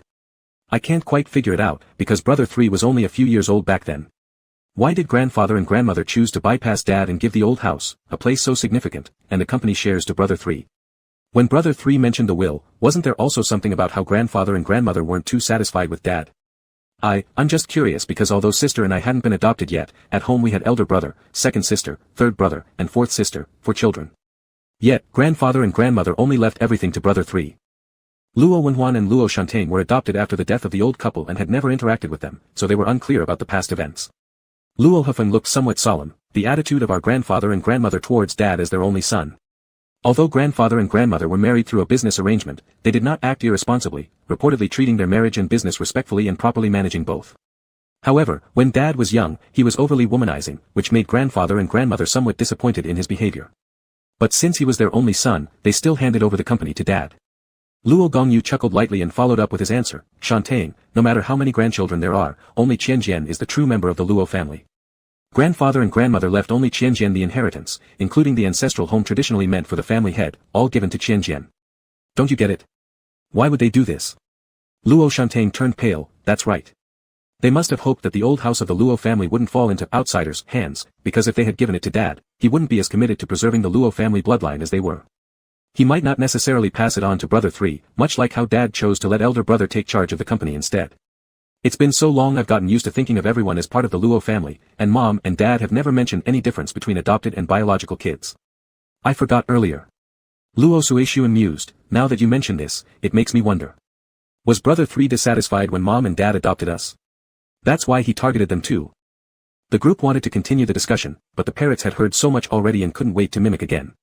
Why did grandfather and grandmother leave their inheritance to brother 3? Were grandfather and grandmother displeased with dad? Adopted, born naturally, adopted. So many children. Luo Wenhuan couldn't hold back and threw a cup at one of the parrots. The parrot flew away, but the cup fell in mid-air and shattered into pieces. The parrots flapped their wings more furiously, even shedding a few feathers. There's a bad person. There's a bad person. Luo Hufeng was so annoyed that veins bulged on his forehead. Standing up, he stormed out of the dining room, leaving behind a final warning, don't discuss those topics in front of these animals ever again. The remaining 4 people also hurriedly left their seats, ignoring their previous conversation. However, even though they retreated to their rooms, they still couldn't escape the chaos caused by the parrots. These parrots came from somewhere unknown, each one louder than the last, brimming with energy and flying around recklessly. They even flew upstairs. Their calls were so penetrating, passing easily through door panels and entering their ears, making it impossible to focus on anything. They wanted to have the servants lock the parrots back into their cages, but upon descending the stairs again in search of a servant, they realized that this wing of the house had no night duty staff. Without any recourse, the 5 young lords and ladies decided they'd have to figure out how to return the parrots to their cages themselves in order to get a decent night's sleep. But these parrots simply wouldn't obey, flying about so erratically that jumping around wouldn't be enough to catch them. After struggling for 2 hours in the dead of night chasing after parrots, they only managed to successfully lock up one. And once inside the cage, this parrot started squawking even louder. Even though the cage was on the first floor where it shouldn't disturb those upstairs, the noise was still exhausting enough to bring them close to despair. In the end, the group gave up altogether and retreated to their respective rooms, resigned to just barely getting through the night.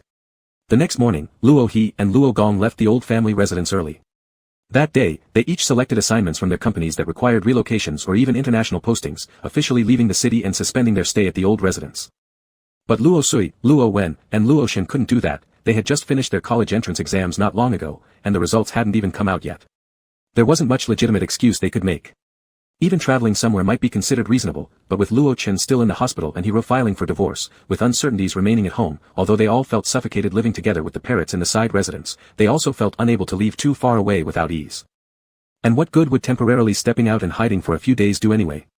They'd eventually have to come back. After enduring a few days at the side residence with earplugs, the trio finally reached their limit. That morning, they seized the opportunity to stop Luo Qian's car as he was just preparing to leave. These past few days, Luo Qian had been enjoying the massive main house entirely to himself, basking in its quiet. Regarding the inheritance handover, Luo Chen valued his face and didn't want things to escalate to the level of compulsory execution, which would make him look bad. Thus, he cooperated fully with the lawyers, and the procedures concerning the old house and the 10% stake in Luo Group were expedited. These days, he was cross-referencing the specific amounts of dividends accrued over years from that 10% shareholding, but everything was progressing smoothly. At the same time, Luo Chen and Hiro's individual lawyers were dealing with matters related to their divorce, drafting agreements. Due to disagreements within the agreement contents, Luo Chen and Hiro had already argued 9 times in 3 days. It was practically their daily mealtime entertainment. Meanwhile, the siblings cohabiting with the parrots in the side residence were suffering through hellish conditions. Overall, Luo Qian was in an exceptionally pleasant mood. Seeing Luo Sui, Luo Wen, and Luo Shen so early in the morning, Luo Qian was unusually amiable. He lowered his car window and exchanged pleasantries. Why are you up so early? After the college entrance exam, you should be sleeping in. Luo Sui, Luo Wen, and Luo Shan. Yeah right, like they could actually sleep. Third brother, Luo Wen bit her lip and asked bluntly, cut the nonsense. We don't want to waste your time. We just want to know. Why exactly are you doing all these things? Do you hate us so much? Is making us uncomfortable what makes you happy? Luo Kaiyan smirked. When, aren't you guys misunderstanding something here? You're adults now, and I'm not your parents. So why blame me when you're having a tough time? I have no obligations towards you. Upon hearing this, Luo Wen's expression faltered momentarily. Then Luo Sui followed up promptly, third brother, we just want to know why you've changed so drastically lately and why you seem to be targeting our family. If we've done something to displease you, surely we deserve to know the reason. Ah. Luo Kaiyan raised an eyebrow seriously and nodded, since you're asking so solemnly, I'll tell you the truth. The trio outside the car almost held their breath. Luo Kaiyan sighed lightly, it's because I had a dream. In the dream, none of you treated me well, and it frightened me too much. The trio found this hard to believe. Luo Shan widened his eyes, speaking for all three, just because of this. Just because of a dream, third brother, aren't you being completely unreasonable? Luo Kaiyan laughed, in my dream, I also thought you all were exceptionally unreasonable. Now that you're asking this way, I suppose it's karma repaid. Third brother, Luo Sui frowned unhappily, why must you confuse us with such absurd talk? Could it be because we were adopted? Do you feel that mom and dad adopting other children hurt your interests, so now that you're strong enough, you're deliberately acting against us? I even previously worried if you weren't feeling well emotionally, leading you to act out of line. Luo Shan chimed in unhappily, third brother, is it really because of this? We've been family for so many years, have you never considered us as real family members? In my memory, you're not the type to give up on family ties just for money. With your poor health since childhood, what's the point of valuing material things so much? Isn't family harmony important?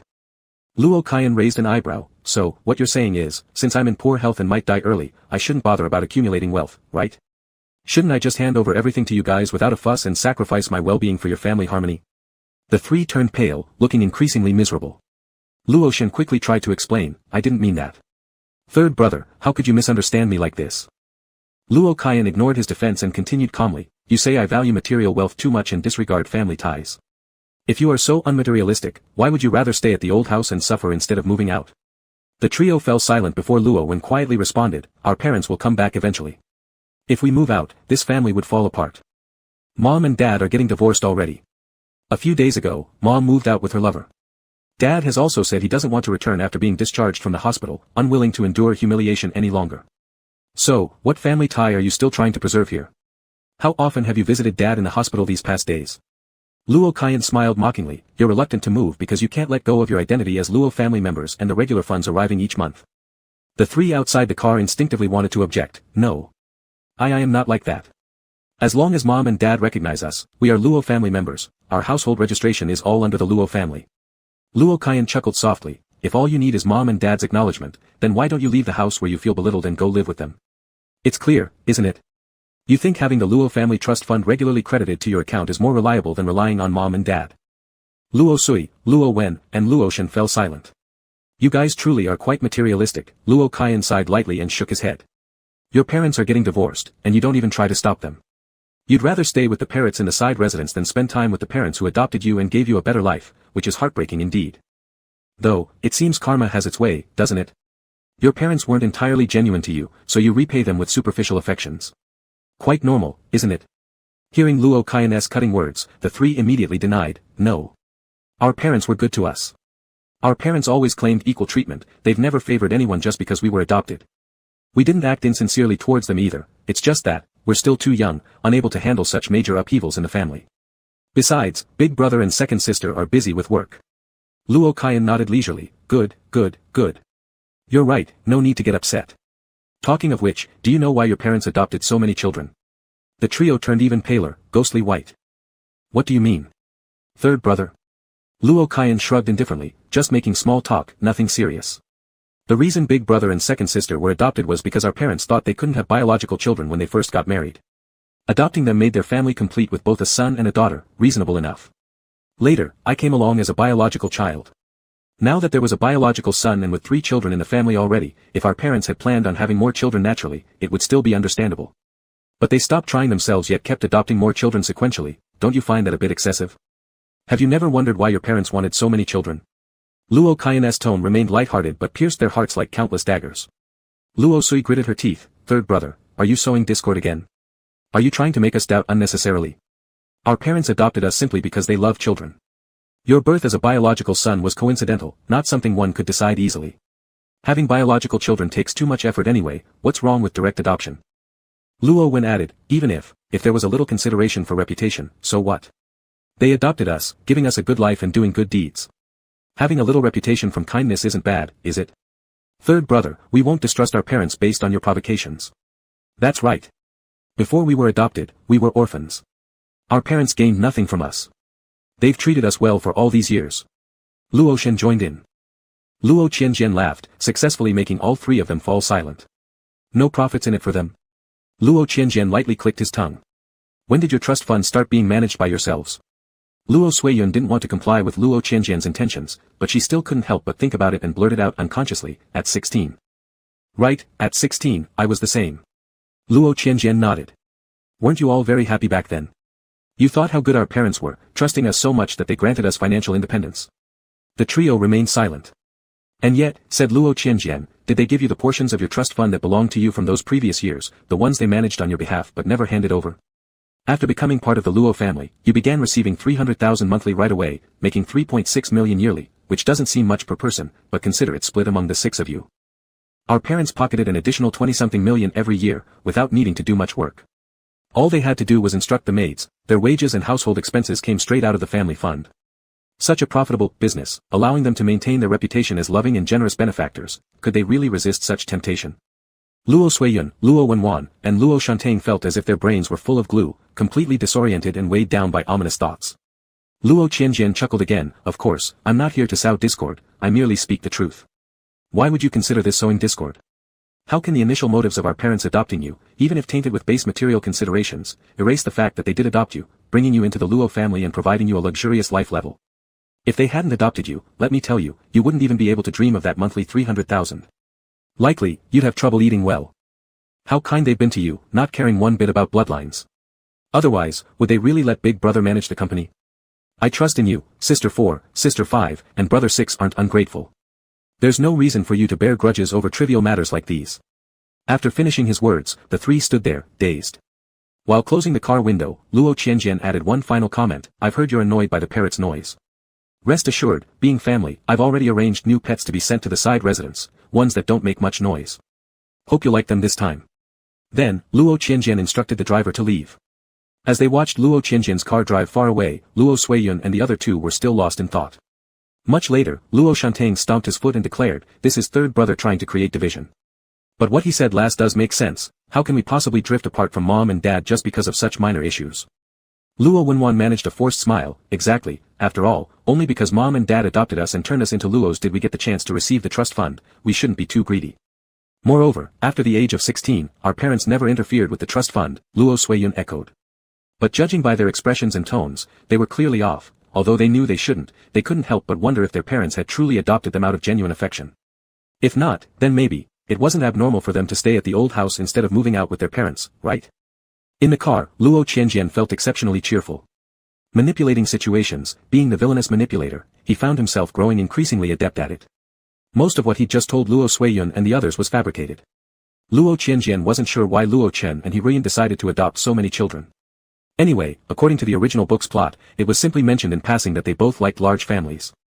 If thoroughly analyzed, the possibility of doing it for profit was actually slim since the small amount in the trust funds compared to the fortune already possessed by Luo family's heirs barely mattered. And indeed, Luo Chen and Hirian stopped managing the children's funds once they turned 16, so there was no need for them to scheme desperately. Regarding the failure to return the portion of the trust fund prior to 16 years old, it was likely they considered it petty cash and saw no reason to think twice about it since they hadn't deprived the kids of anything significant in the past. So relatively speaking, the likelihood of them doing it for fame outweighed for profit. Of course, this was only a guess under relatively normal circumstances. Following an abnormal train of thought, it seemed equally plausible that Luo Chen and Hirian might argue occasionally and resolve their disputes by adopting a new child. Anyway, everything Luo Qianjian said to Luo Suiyun and her group was spur-of-the-moment fabrication. Yet he estimated that every word must have been carefully weighed by them, meaning sleepless nights ahead for the next couple of days. Good. Indeed, Luo Suiyun, Luo Wenwan, and Luo Shantang would not be sleeping easily that night, but it wasn't just due to what their parents' motives for adopting them might have been.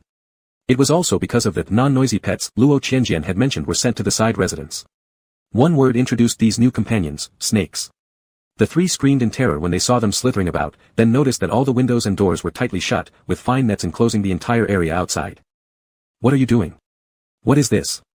Chase them out. All of them. Don't come near us. Another one of third brother's arrangements.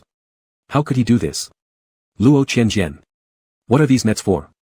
Are we not allowed to leave? A few specifically chosen servants, unafraid of snakes, replied, no need to worry, 4th miss, 5th miss, and 6th master. You have complete freedom to move around. These nets are merely to prevent the snakes from escaping. Although they're harmless and quite adorable pet snakes, third master fears them, and there are many other servants who share his fear. Thus, the nets ensure the snakes won't wander off to scare anyone. Besides, our home is so large that if the snakes escape, it'll be difficult to find them. Leaving them to die outside is rather pitiful.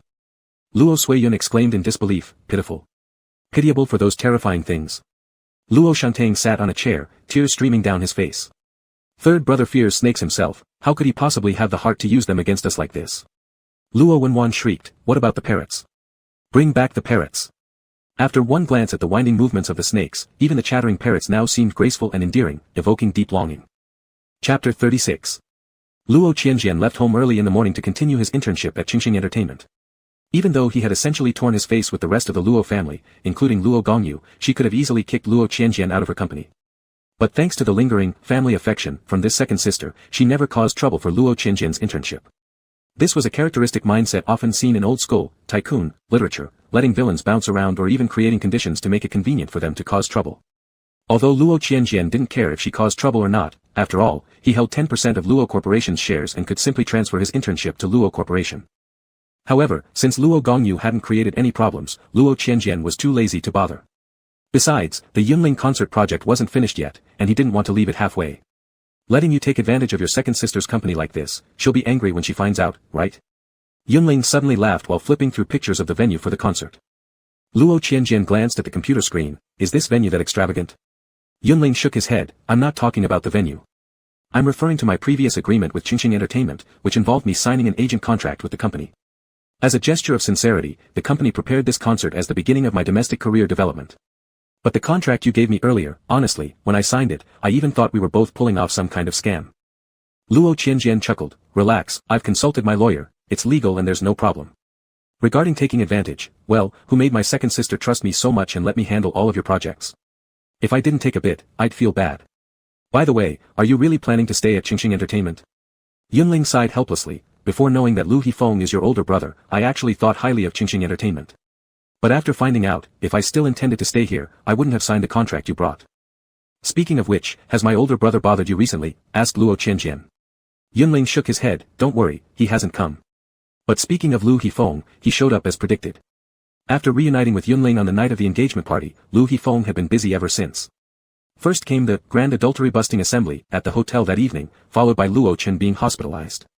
When Lu Hifeng finally returned to the Luo family estate, he found himself living with a parrot. To avoid this terrible living situation, he chose to go on an out-of-town business trip. It wasn't until after the business trip that the great romanticist Lu Hifeng finally remembered his first love, who had returned from abroad. So he hurriedly returned to the city and went straight to Qingxing Entertainment to see Yunling. Coincidentally, Luo Qianjian and Yunling were about to leave the company to check the venue in person. They met in the parking lot. Yunling. Lu Hifeng rushed over quickly, then frowned and looked at Luo Qianjian, asking aggressively, why would you be with Yunling? What do you plan to do to him? Luo Qianjian smirked lightly, did second sister not tell big brother? Teacher Yun's relevant matters at Qingxing Entertainment are being handled by me. Oh, by the way, there's something I forgot to mention before, big brother should thank me. It was because of me that Teacher Yun attended the Mountain Pavilion engagement banquet, allowing you two to meet again. Your intentions aren't good. Lu Hifeng frowned deeply and turned to Yunling, saying, Yunling, don't get too close to him just because he's my younger brother. His personality is strange, and his actions are extreme. I'm afraid he might harm you. Luo Qianjian watched calmly. Yunling looked unhappy, Lu Hifeng, I think Qianjian is fine. My friendship with him has nothing to do with you, nor do I have anything to do with you. If there must be a connection, you are now probably a troublesome black history from my teenage years. Strange personality, extreme behavior, are you talking about yourself? Upon hearing this, Lu Hifeng was greatly struck. Wanting to get closer to Yunling, he was blocked by Yunling's assistant, Zhu Hui. Lu Hifeng became both angry and embarrassed, move aside. Zhu Hui remained cold and distant, clearly disapproving, but didn't budge. Lu Yifeng could only take a couple of steps to the side, glancing sideways at Yunling, and said painfully, Yunling, did Luo Qianjian say something to you, making you misunderstand me? No wonder you knew about the ridiculous things I did over these past years due to missing you. It must be Luo Qianjian sowing discord, right? Yunling, listen to my explanation. That's enough, Luo Yifeng. Yunling looked at him and felt an overwhelming sense of sorrow. He genuinely couldn't understand how Lu Yifeng had turned out this way. You can't brush off the things you've done with just 3 words, ridiculous matters, and then shift all the blame onto Qianjian for sowing discord. Moreover, you never really listen to what I'm saying. I've told you again and again that I no longer have feelings for you, but you stubbornly interpret everything through your own lens. Please, stop showing up in front of me and stay far away. Luo Yifeng, driven by his true love, was struck hard by Yunling's words. With a disoriented look on his face, he was about to leave. Big brother, don't bother Teacher Yun anymore, Luo Qianjian stopped him calmly. Everything you've done, including the night of the Mountain Pavilion engagement banquet when you proclaimed that your first love was your true love and then slept with Bai Yusheng, yes, I've already told Teacher Yun about it. Maybe it's time for you to preserve some dignity. Luo Yifeng glared at him, you. Luo Qianjian curved his lips slightly, and one more thing, I do hold 10% of Luo Corporation's shares, right? If Big Brother keeps doing things that make me uncomfortable, I might sell these shares. Tell me, wouldn't selling them to the Fu family be great? In this series of tycoon literature, there are 4 major families in City A, the Luo family, Li family, Gu family, and Fu family. To maintain the stature of each novel's protagonists, the families rank equally, dominating the globe behind closed doors, though logically questionable, that is the setup.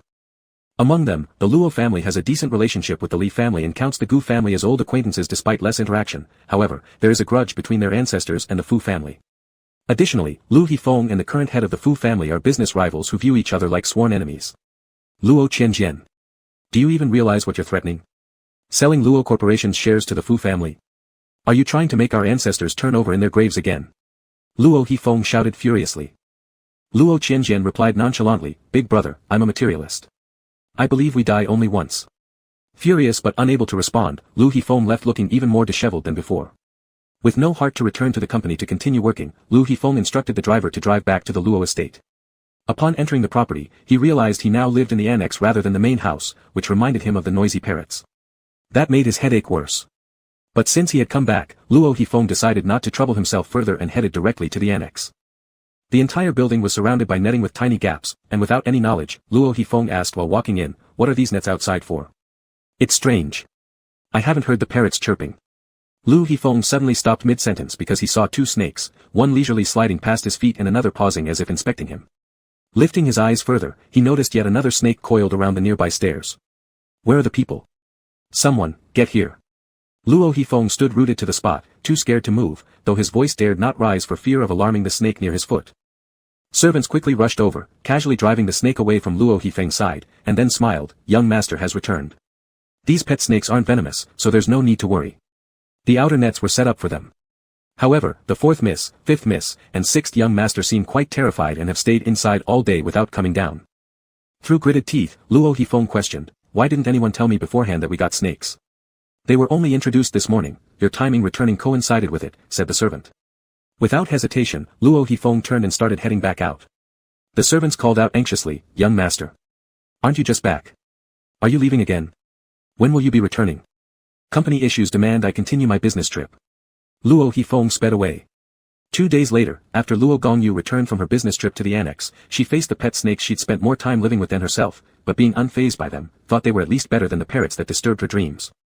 Plus, these pet snakes followed good social etiquette, they didn't crawl onto dining tables, and unless humans reached out first, they wouldn't cling to anyone. The servants caring for the pet snakes felt greatly comforted, finally someone recognized the cuteness and politeness of the little snakes.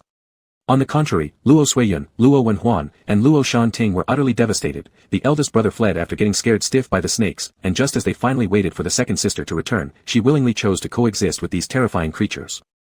Fortunately, the next morning after Luo Gongyo's return, the servants packed up the items and led the pet snakes, making sure not a single one was left behind. They also dismantled the outer nets. The Luo siblings numbered 4, 5, and 6 sighed in relief. And then, within half an hour, that determination had faltered again, a new pet had arrived, this time truly being Tibetan Mastiffs. Tibetan Mastiffs. Each one looked ferocious and less sanity-draining than the snakes, but there was a heavier physical fear involved. What on earth is Qianjian trying to do? Open a zoo at home? Luo Gongyu muttered as she left the annex, stating she also had to go on a business trip again and wouldn't be back for a few days. Luo Siwulu sighed in exasperation, beginning to calculate how they could escape under the guise of a graduation trip if necessary, just a few days away from this madness. But third brother seems determined to scare us, Luo Shanting sighed. Like before with the snakes, he waited until all of us had seen them before switching to Tibetan mastiffs. Even if we temporarily avoided them by going out, we'd still have to face them when we returned. There was no escape, nor dared they approach Luo Qianjian again. The three of them could only slump in their rooms or leave early and return late. A few more days passed, and after 10 days in the hospital, Luo Chen was finally discharged. He didn't return to the old Luo family mansion but went directly to the Lu Roa's house, specifically speaking, the place secretly arranged for the Lu family by Luo Chen after they were driven away last time. Since he was about to divorce He-Rian now, it was said He-Rian also hadn't returned to the old house but was living outside with her young lover. Luo Chen thus lived at Lu Roa's residence with much justification, glancing at Lu Qingqing, his heart filled with paternal love after decades of marriage without any prenuptial agreement. Divorcing now, merely clarifying the property list would be a massive undertaking, let alone discussing its allocation plan. Luo Chen and He-Rian were always unable to reach agreement, arguing incessantly after a few sentences, causing the pre-divorce proceedings to proceed slowly. By the time Luo Qianjian had helped Yunling finish her concert, Luo Suiyun, Luo Wenhuan, and Luo Shanting had already received their college entrance exam results and filled out their application forms, waiting for admission outcomes while Luo Chen and He-Rian were still entangled in the division of assets. In this period, the pets in the annex had rotated 2 more times, transitioning from Tibetan mastiffs to meerkats, and then from meerkats to geckos. Lu Hifeng found it extremely hard to bear and once again approached Luo Qianjian without beating around the bush. "I want to make a deal with you." Sitting on the swing in the courtyard, Luo Qianjian leisurely nodded. "Go ahead. I want to buy the 10% shares you hold," Lu Hifeng said. "Anyway, keeping them doesn't benefit you other than an annual dividend. You don't intend to interfere with company affairs either, and even if you did, 10% isn't enough to significantly affect things. But I'll offer a price 1 point higher than the market rate. You'll receive a large sum of money immediately and avoid taking the risk of a falling stock price." Luo Qianjian chuckled lightly. "Go on." Lu Hifeng paused momentarily, annoyed by Luo Qianjian's seemingly unserious attitude but suppressing it since business mattered most. He continued, "The fact our parents are divorcing involves many changes in Luo family assets. Though I'm managing Luo Corporation, I only hold the 5% share Dad gave me, the rest essentially still belongs to him. If their divorce affects equity structure adjustments, Luo Corporation's stock prices will inevitably drop, which would reduce the market value of your 10% shares. So why not sell to me at a high market price? Besides, you keep disturbing the annex like this, aren't you just trying to make us move out and abandon the identity symbol of the Luo family? Sell me your shares, and I'll move out immediately." Upon hearing this, Luo Qianjian laughed. "With my 10%, Big Brother will own 15%. You won't need recognition as a Luo family member anymore, moving out will grant more freedom anyway, so Big Brother will definitely agree." Lu Hifeng wanted his shares, hence striving to avoid disputes. "Qianjian, don't act rashly. Carefully consider what maximizes benefits. I currently have more than enough advantages in hand and lack the interest to make any changes, especially those allowing you satisfaction. Therefore, Big Brother, don't bother continuing. Even if these shares turn negative, I won't give them to anyone else. And with Big Brother holding up Luo Corporation, I believe there won't ever be a day of a crash." Luo Qianjian smiled unhurriedly. "Also, Big Brother got it wrong. I mess with the annex because I enjoy it. I don't want you all to leave. Without all of you around, it'd be too boring." Lu Hifeng darkened his expression. "Even though I won't sell the shares, I'm quite curious, does Big Brother really have enough money to afford 10% of the Luo Corporation? Or are you thinking of leveraging your position as executive president and eldest son of the Luo family to transfer funds from Luo Corporation?" Qianjian asked with great interest. Hifeng frowned. "I will manage it in my own way." Qianjian said, "It doesn't sound very reliable, good thing I don't have the idea of selling shares." Hifeng was getting both angry and confused. "Luo Qianjian, are you trying to ruin the Luo Corporation?" Qianjian looked even more puzzled. "Not selling you my shares equals ruining Luo Corporation. Big Brother, considering your logical skills, I'm starting to worry about the value of my shares falling." Hifeng gritted his teeth. "You. Actually, there is a clear path right before our eyes that I find strange how Big Brother hasn't noticed it." Qianjian interrupted him with a slight smile. "Mom and Dad are getting divorced, and dividing the assets is so complicated. As the eldest son and manager of the Luo Corporation, Big Brother should help them reduce worries and ensure the stability of Luo Corporation." Hifeng stared at him seriously. "What do you mean by that? Isn't it clear enough?" Qianjian sighed helplessly. "Although Mom, Dad, and all of us siblings value property immensely, don't rush to deny this. You already came here to talk about shares, denying the essence makes no sense. They care about appearances and feel embarrassed to emphasize such things, insisting that family affection is most important in their hearts. Big Brother, along with second sister and others, go speak to our divorcing parents about family love, showing that since they always suspect each other and cannot reach an agreement on asset division, we as children can share their burdens." Let them directly divide the properties among us children so they don't have to keep worrying. That way, they'll be able to get a quick divorce and gain freedom. Isn't that perfect? He Feng's expression turned serious. That wouldn't benefit mom and dad. Talking about benefits among family members sounds really awkward, Qianjian scoffed lightly. Will we become disrespectful just because we inherit property early? Do mom and dad lack confidence in us on this point? We're still family. Moreover, as their children, our main purpose is to ease our parents' burdens, so if they give us those complicated assets that are hard for them to split, that's sufficient. We're not asking for everything. Of course, if Big Brother has extra desires for Dad's shares in Luo Corporation, then you must consider operations again, but I believe Dad would certainly agree to Big Brother's requests for the company's stability. Qianjian looked up, in conclusion, using family's name to carry out coercion, aren't you all masters at doing it? Listening to Qianjian's veiled and pointed remarks, Feng felt he should be angry and that the family bond had been disrespected. But Feng couldn't concentrate on anger, only focusing on, perhaps mom and dad really would be willing to directly distribute the assets to them. Since it is merely inheriting earlier than expected. It's better than them continuing to argue and tangle, impacting Luo Corporation's stock prices. After Feng left, Qianjian checked the time and then called the steward, saying he suddenly wanted to take care of the health conditions of his younger siblings. So the steward contacted the annex and brought Suiyun, Wenhuan, and Shan Ting to the front of the main house, then went to the hospital with Qianjian. On the car, seeing the third brother they hadn't seen in a long while, all three felt somewhat uneasy. Third brother, the servant said you're taking us to the hospital. Wenhuan asked. Qianjian glanced at Shan Ting's stomach and nodded with great interest. I've heard that Shan Ting hasn't had a good appetite lately and even vomited. Let's just take you all to the hospital for a checkup. Shan Ting pursed her lips. Thank you for your concern, third brother, but I was actually scared by the geckos. Third brother, there's no need to go through so much trouble. If necessary, just call the family doctor to come over and do a random check. Going out to the hospital specifically is too much trouble for you. It's not what you think, Qianjian smiled. Shan Ting and the others thought he would say some polite words next. Unexpectedly, Qianjian continued, guardian lizards are one of the cuter kinds among lizards, how could Shan Ting be scared? Shan Ting. Still, let's go check at the hospital. Qianjian grinned. To the surprise of Suiyun, Wenhuan, and Shan Ting, Qianjian took them to a traditional Chinese medicine clinic first to have the old TCM practitioner examine their pulses, instead of directly going to their usual private hospital.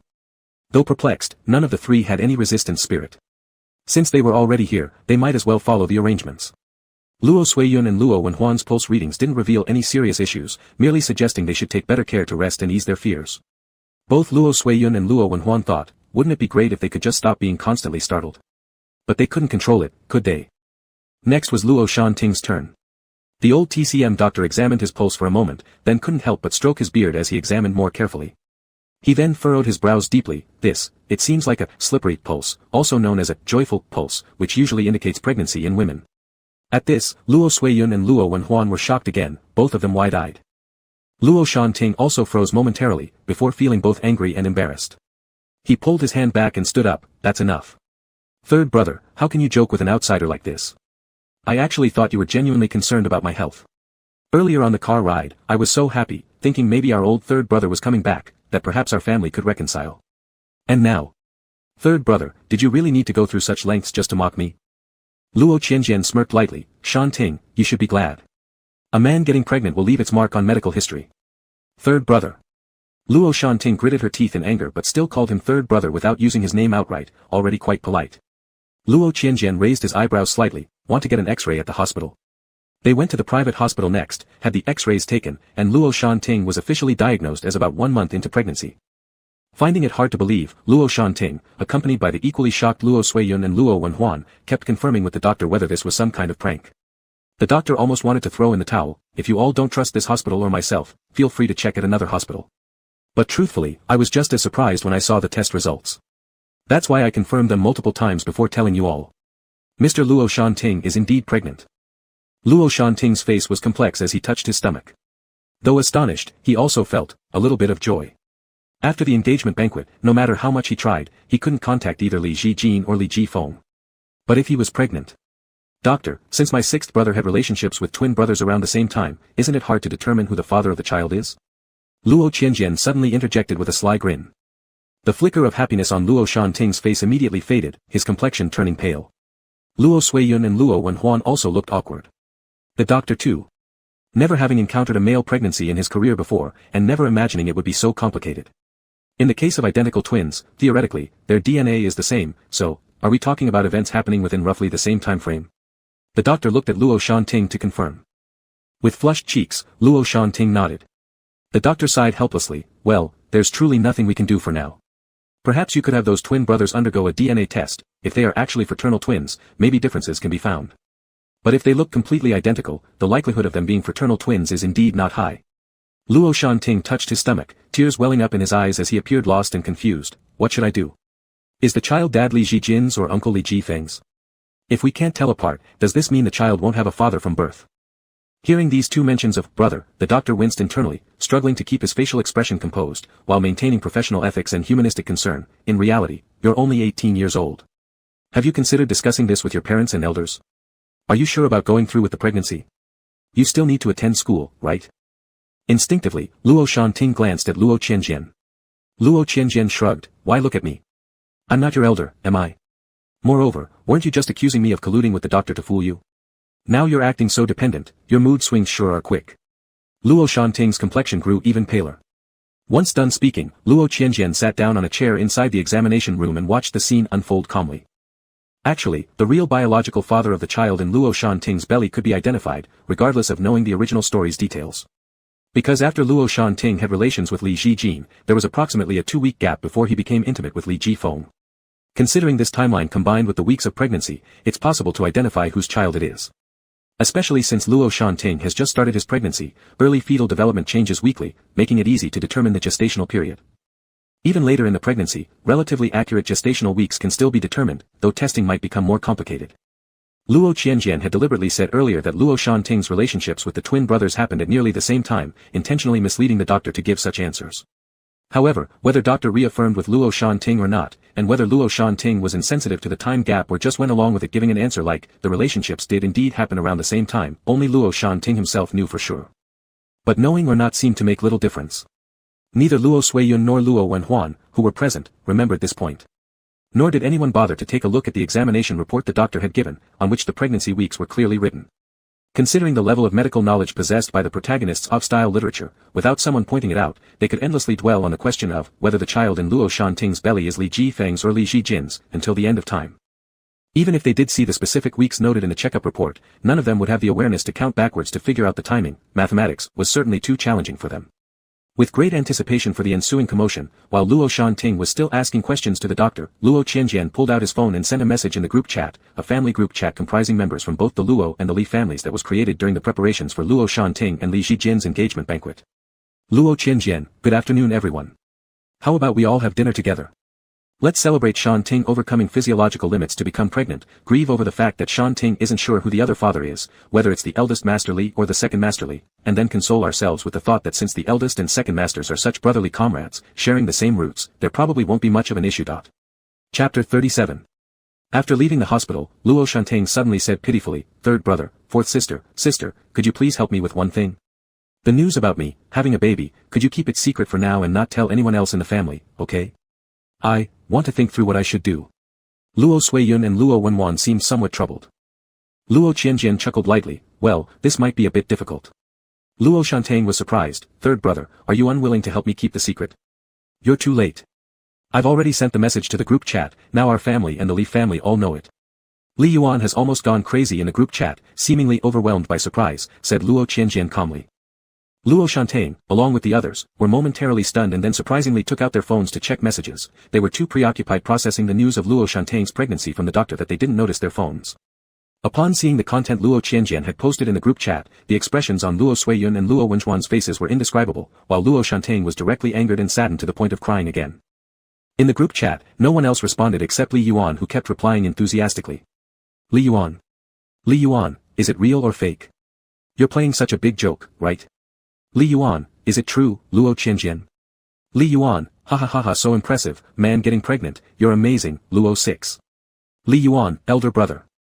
Second elder brother. Come look at this, isn't it great? Li Yuan, wow, monkey swinging around. Li Yuan, wait, when did Luo 6 sleep with my elder brother?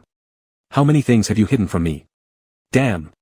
Li Yuan's purely entertaining attitude made Luo Shanting cry even more.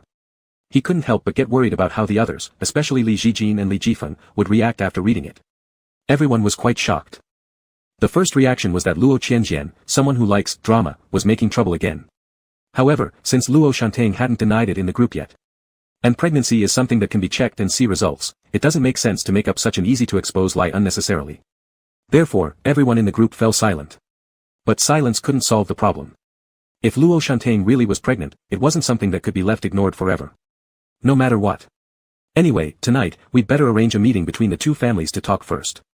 Relatively more proactive in solving problems, Li Jifeng took charge and replied in a group chat, arranging for everyone to meet at a restaurant later that evening. That night, upon arriving at the reserved private room, there were quite a number of people present. As parents who love children, although Luo Chen and Hirushin were in the middle of a divorce, it was inevitable for them to appear in occasions like this. In addition, Luo Chen also brought Lu Ruo and Lu Qingqing, while Hirushin brought Zhou Qi. Li Jifeng glanced at these few individuals, then courteously smiled. It is indeed true that we've heard Uncle Luo and Aunt He are getting a divorce. Given today's solemn and private nature, both elders clearly don't mind letting their new lovers temporarily avoid being here. Luo Chen and Hirushin both looked displeased with each other after quarreling before sitting down, but as Li Jifeng brought it up, they both gave proper explanations. After all, bringing such apparent outsiders to listen in on the conversation tonight was clearly inappropriate. Qingqing is young, he just found out recently that I am his biological father. He's very attached to me right now.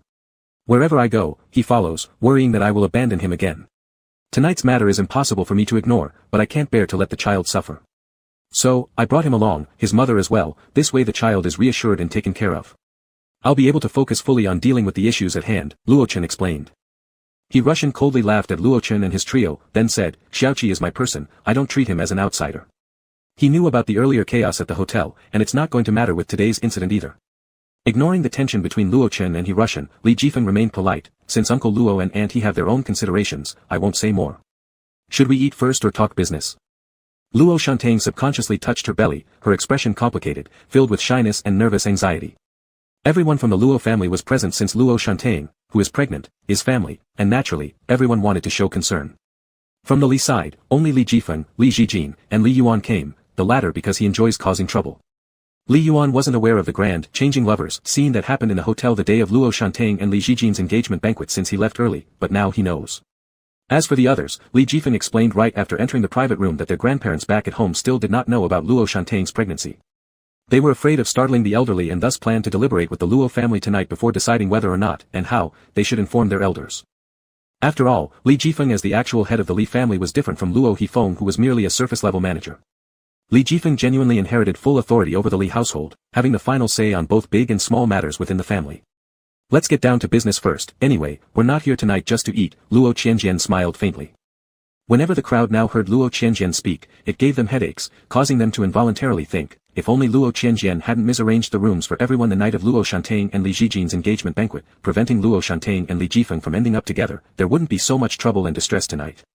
Considering that if Luo Shanting and Li Jifeng hadn't been intimate, even if Luo Shanting were pregnant now, at least there wouldn't be confusion regarding the father of the child.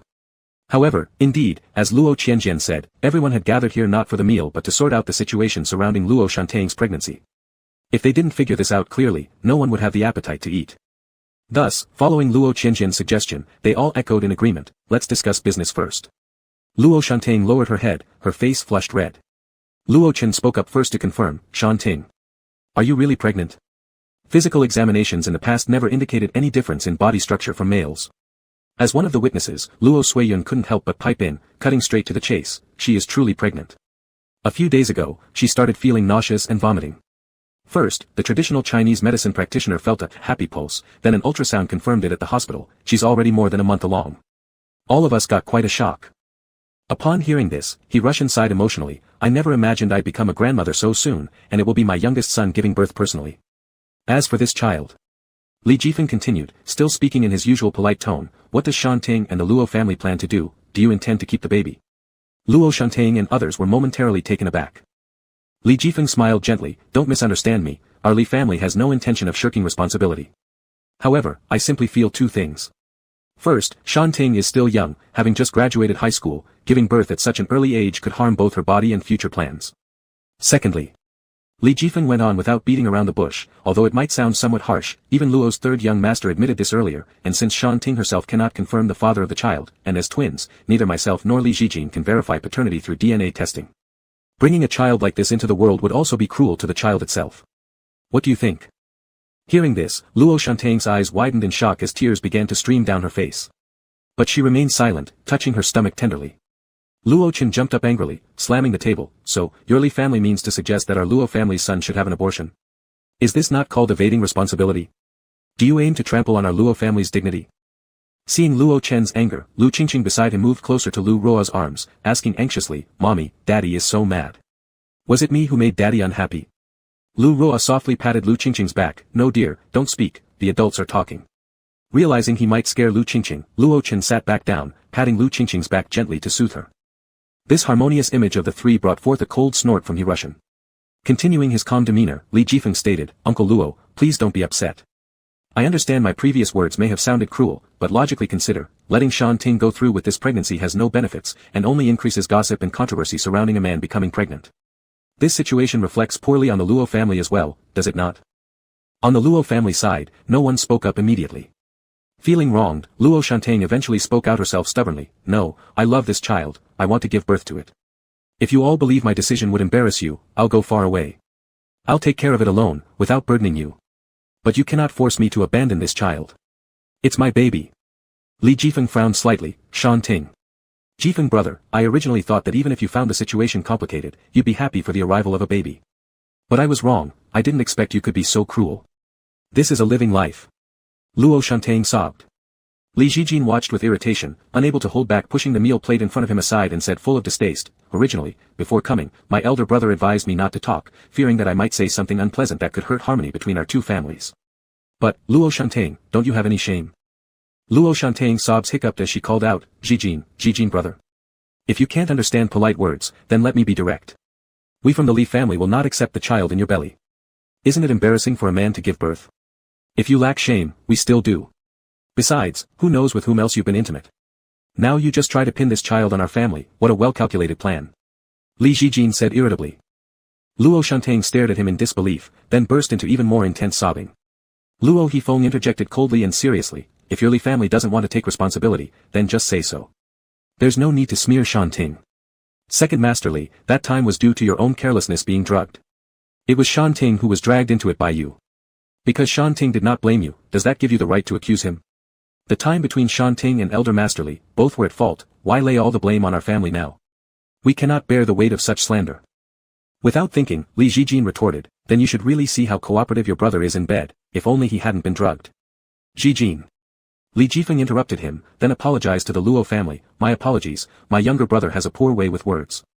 Our Li family has never questioned the integrity of Shanting.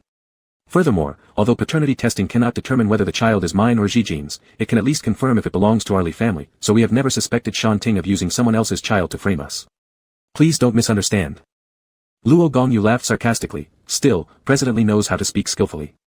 Your barbed remarks are indeed more adept than your younger brothers, but upon first listen, they sound like good words. Li Jifeng showed no sign of anger, nonetheless, I am here to solve problems. So, what exactly do you intend to do? Li Jijin snapped impatiently, you're not planning to have the child, then claim it's our Li family's bloodline, regardless of whether it's me or elder brother, just arrange for one of us to marry Luo Shanting. Speaking of which, weren't Luo Shanting and I engaged? Are you scheming to entrap me into this? I tell you, it's absolutely impossible. I have said this long ago, I do not like men. The engagement was because the scandal involving me and Luo Shanting escalated, hence a temporary measure. At the time, both our Li family and your Luo family clearly stated that the engagement would eventually be terminated. Now you're trying to use this child to trap me and our family, truly a clever business move. Confronting the unpleasant expressions on the Luo family's faces, Li Jijin suddenly thought of something, wait, is Luo Shanting really pregnant? What if he isn't pregnant at all, but it's merely a strategy concocted by your Luo family? How malicious. That's enough. Luo Chen flared up in fury again, is this the kind of upbringing you have in your Li family? Indeed, don't argue anymore. Second brother, it seems like this is portraying our Li family as irresponsible, suddenly interrupted Li Yuan, then proposed, in fact, I have a great idea. Would you like to hear it? Li Jifeng frowned slightly, Ao Yuan, don't speak irresponsibly. The Luo family also didn't think Li Yuan could propose anything genuinely good. Only Luo Qianjian was very supportive, nodding curiously with interest, young Master Li, go ahead and share your idea. Li Yuan looked at him, suddenly remembering, damn, Luo Qianjian, you owe me a camera. Why did you use my camera? Luo Qianjian pointed at Li Jijin, wrong, it's not me who owes you. Your second brother broke it with his hands, and it has been so long, let's move on, continue with your great idea. Li Yuan huffed uncomfortably and continued, what I mean is, since we can't figure out whose child between elder brother and second brother it is, but anyway there's no difference. A child from Luo Shantang and elder brother looks identical and shares DNA with a child from Luo Shantang and second brother. Li Jifeng controlled himself and urged, Ao Yuan, focus on the key point. Yes, elder brother, replied Li Yuan, basically, since second brother and Luo Shantang are already engaged, and if Luo Shantang insists on not aborting the child, our Li family certainly can't abandon our own bloodline. The only option is for second brother to marry Luo Shantang. Regardless of whose child it really is, there's not much difference, and either way, the child will be raised as part of the Li family. But second brother won't agree, and it's also sinful to force a marriage. But I remembered that Miss Luo Wu and Luo Shantang are twins, looking very alike except for their gender. And isn't it rumored that Miss Luo Wu likes my eldest brother? In that case, how about this? Let Miss Luo Wu marry my eldest brother, then when Luo Shantang gives birth to the child, we'll just claim it as theirs. There's no difference in bloodline, plus this spares us the trouble of male childbirth which might invite gossip. When Luo Shantang misses the child, she can visit without arousing suspicion. Sounds good, right? What do you all think? As he finished speaking, Li Yuan looked extremely pleased with himself, quite satisfied with his idea. The others in the private room fell deathly silent. What an absolutely unobjectionable, wonderful idea indeed. Amidst the oppressive silence, Luo Qianjian chuckled, it seems young Master Li holds quite a grudge against his elder brothers. Li Yuan hesitated, then denied, you're talking nonsense. Our family is different from yours, my eldest and second brothers are great. In fact, Li Yuan harbored no ill feelings toward his own elder brothers, and genuinely thought his idea was splendid. After all, the ones at a disadvantage wouldn't be the Li family. His intent was merely to humiliate the Luo family through Luo Hifeng. Seeing no one else engaging with his suggestion, Li Yuan asked Luo Qianjian, do you think this idea is bad? It's rather brilliant. Luo Qianjian nodded solemnly, I believe it effectively resolves the main conflict. Though slightly warped and somewhat lacking in morality, if the Li family and Luo family really agreed upon this plan, tonight's quarrel could have truly been avoided. Chapter 38. The private room remained silent for a long moment, then Li Jifeng spoke up, I still insist on advising you not to have this child. Luo Shantang let out a sob. For a time, no one from the Luo family spoke. Upon serious reflection, though Li Jifeng's previous words were unpleasant, they were undeniably true. If news of Luo Shantang's pregnancy were to spread, it would undoubtedly cause a citywide scandal. And if there was even a slip-up in revealing that the father of the child was unknown, the situation would be far worse. A simpler and more relaxed solution would be to terminate the pregnancy and act as if nothing had happened. However, the Li family's attitude of wanting to quickly shake off this trouble was very annoying. Luo Hifeng coldly interjected, what Mr. Li is saying is that you want our family to bear this loss quietly. Li Jifeng smiled gently, with apparent benevolence, of course not. Since the child in Shantang's belly belongs to our Li family, out of both sentiment and reason, the Li family will certainly provide some compensation to Shantang. I don't want your compensation. Luo Shantang interrupted again, full of stubbornness, I won't terminate the pregnancy. Even if you don't love it, I will give birth to it and love it well. Such a vivid life, how can you be so heartless? I've always thought my family, the people I love, were, but I never expected. Luo Shantang began to cry again. Both families were getting a headache. He re-asked him, regardless of other things, how do you plan to attend school? Luo Shantang covered her belly, I can take a year off from school first. Luo Chen slammed the table, don't even think about it. Our Luo family's face can't withstand your disgrace. Do you all intend to drive me crazy? It's settled. You're going to have the surgery tomorrow, whether you want to or not. Luo Shantang stared at Luo Chen in shock, Dad. No. If you force me to abort the child, I'll commit suicide. Before I die, I must tell the whole world about this, so everyone knows how pitiful my baby is. Luo Chen sucked in a breath in anger. Luo Shantang whimpered and began repeating like a broken record, how can you do this? You don't want it, but you also won't let me have it myself. That's too cruel, how can you be so heartless? It's still, a living being. A vibrant life, Luo Qianjian added lightly, finishing Luo Shantang's sentence for her. Everyone was momentarily stunned, then except for Luo Shantang, the rest were speechless, a vibrant life. It hasn't even taken form yet, much less moved. How could it be called vibrant? And besides, even Tang Seng would decide to terminate a pregnancy upon discovering it, so she should learn from that. Luo Qianjian slowly said, young Master Li's suggestion earlier was actually quite reasonable. Shantang refuses point-blank to abort this child right now, so perhaps we should seriously consider it. If things escalate as Shantang says, gossip and a bad reputation would just be minor issues. People might even assume that our Luo family has some feud with the Li family, making it difficult to explain later. The group fell silent again. Luo Shantang caressed her belly, but, this is my child. Luo Qianjian looked very serious, as he facilitated the original pairing between Li Jifeng and Luo Wenhuan, so, it's even more important to give the child a dignified birth origin, isn't it? Luo Shantang paused, confused. Neither does young Master Li need to marry Wenhuan genuinely. You can enter into an agreement marriage, and when Shantang's child is born, register it under young Master Li and Wenhuan. Aside from the fact of unwed pregnancy, no more rumors can be stirred up. Moreover, since both families are properly married, unwed pregnancy can be seen as the matrimonial alliance of two powerful families, possibly becoming a good story. For the sake of the child, everyone can endure for a few years, and then after a few years, young Master Li and Wenhuan can get divorced, making everything lighthearted once again. Isn't that pretty great? Luo Qianjian earnestly continued, unhurriedly, of course, both young Master Li and Wenhuan will sacrifice a lot. Even if Shantae agrees herself, young Master Li heir has no objection, and both families are willing to cooperate with this arrangement. It ultimately depends on whether young Master Li and Wenhuan are willing. Let's ask Shantae first, are you ready? All their thoughts followed Luo Qianjian's lead, unconsciously looking at Luo Shantae. Luo Shantae, covering her belly, glanced at her formerly legitimate fiancé.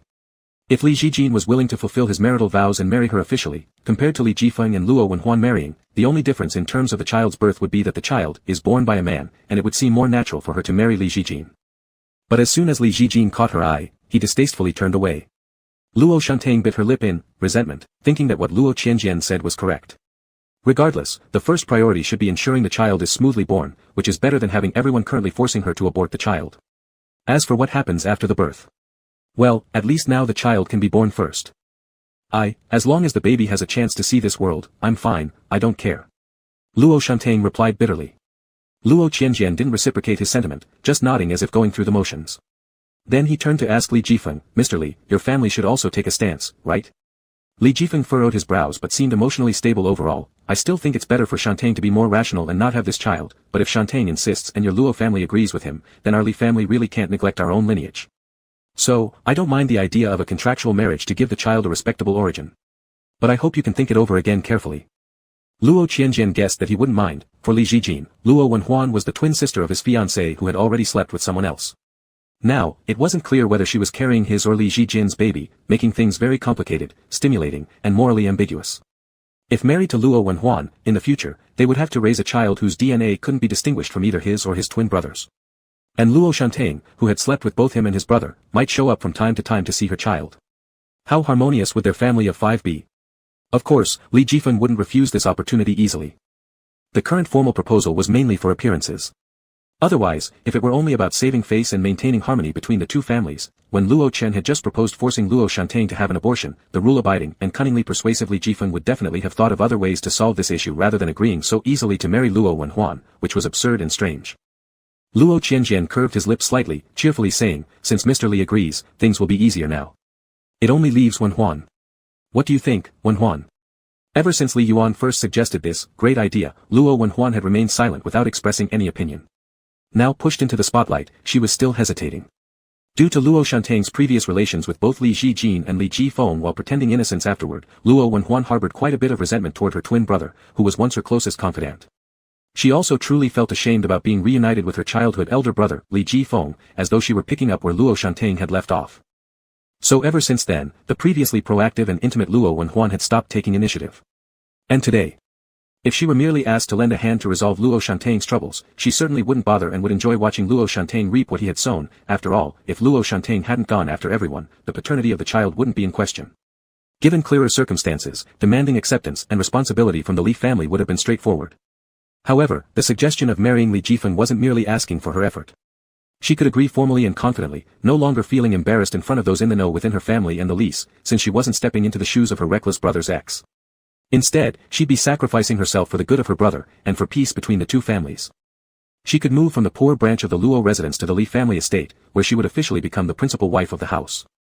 She could even gain a child, one of Luo Shantae's. Previously, Luo Shantae always had the upper hand over her.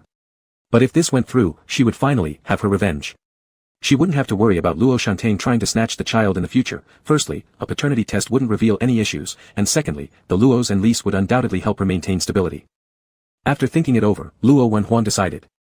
However, her face still reflected intense inner conflict. After a while, she suddenly closed her eyes and declared heroically, alright, if my agreement is all that's missing to resolve this mess Shantae has caused, then I'm willing. Upon hearing her reply, the onlookers, despite varying degrees, unanimously sighed in relief. Regardless of anything, there was finally a solution. Luo Qianjian smiled at Li Yuan, saying, Young Master Li, we owe it to your brilliant idea. Everything is resolved now, and everyone is happy. Li Yuan felt something was off but couldn't put his finger on it, so he proudly accepted the praise, of course. Luo Qianjian continued suggesting, shouldn't Mr. Li and Wenhuan's wedding be held as soon as possible? After all, Shantane's condition will be harder to conceal as time goes on, and when Huan can hide a fake belly during social occasions.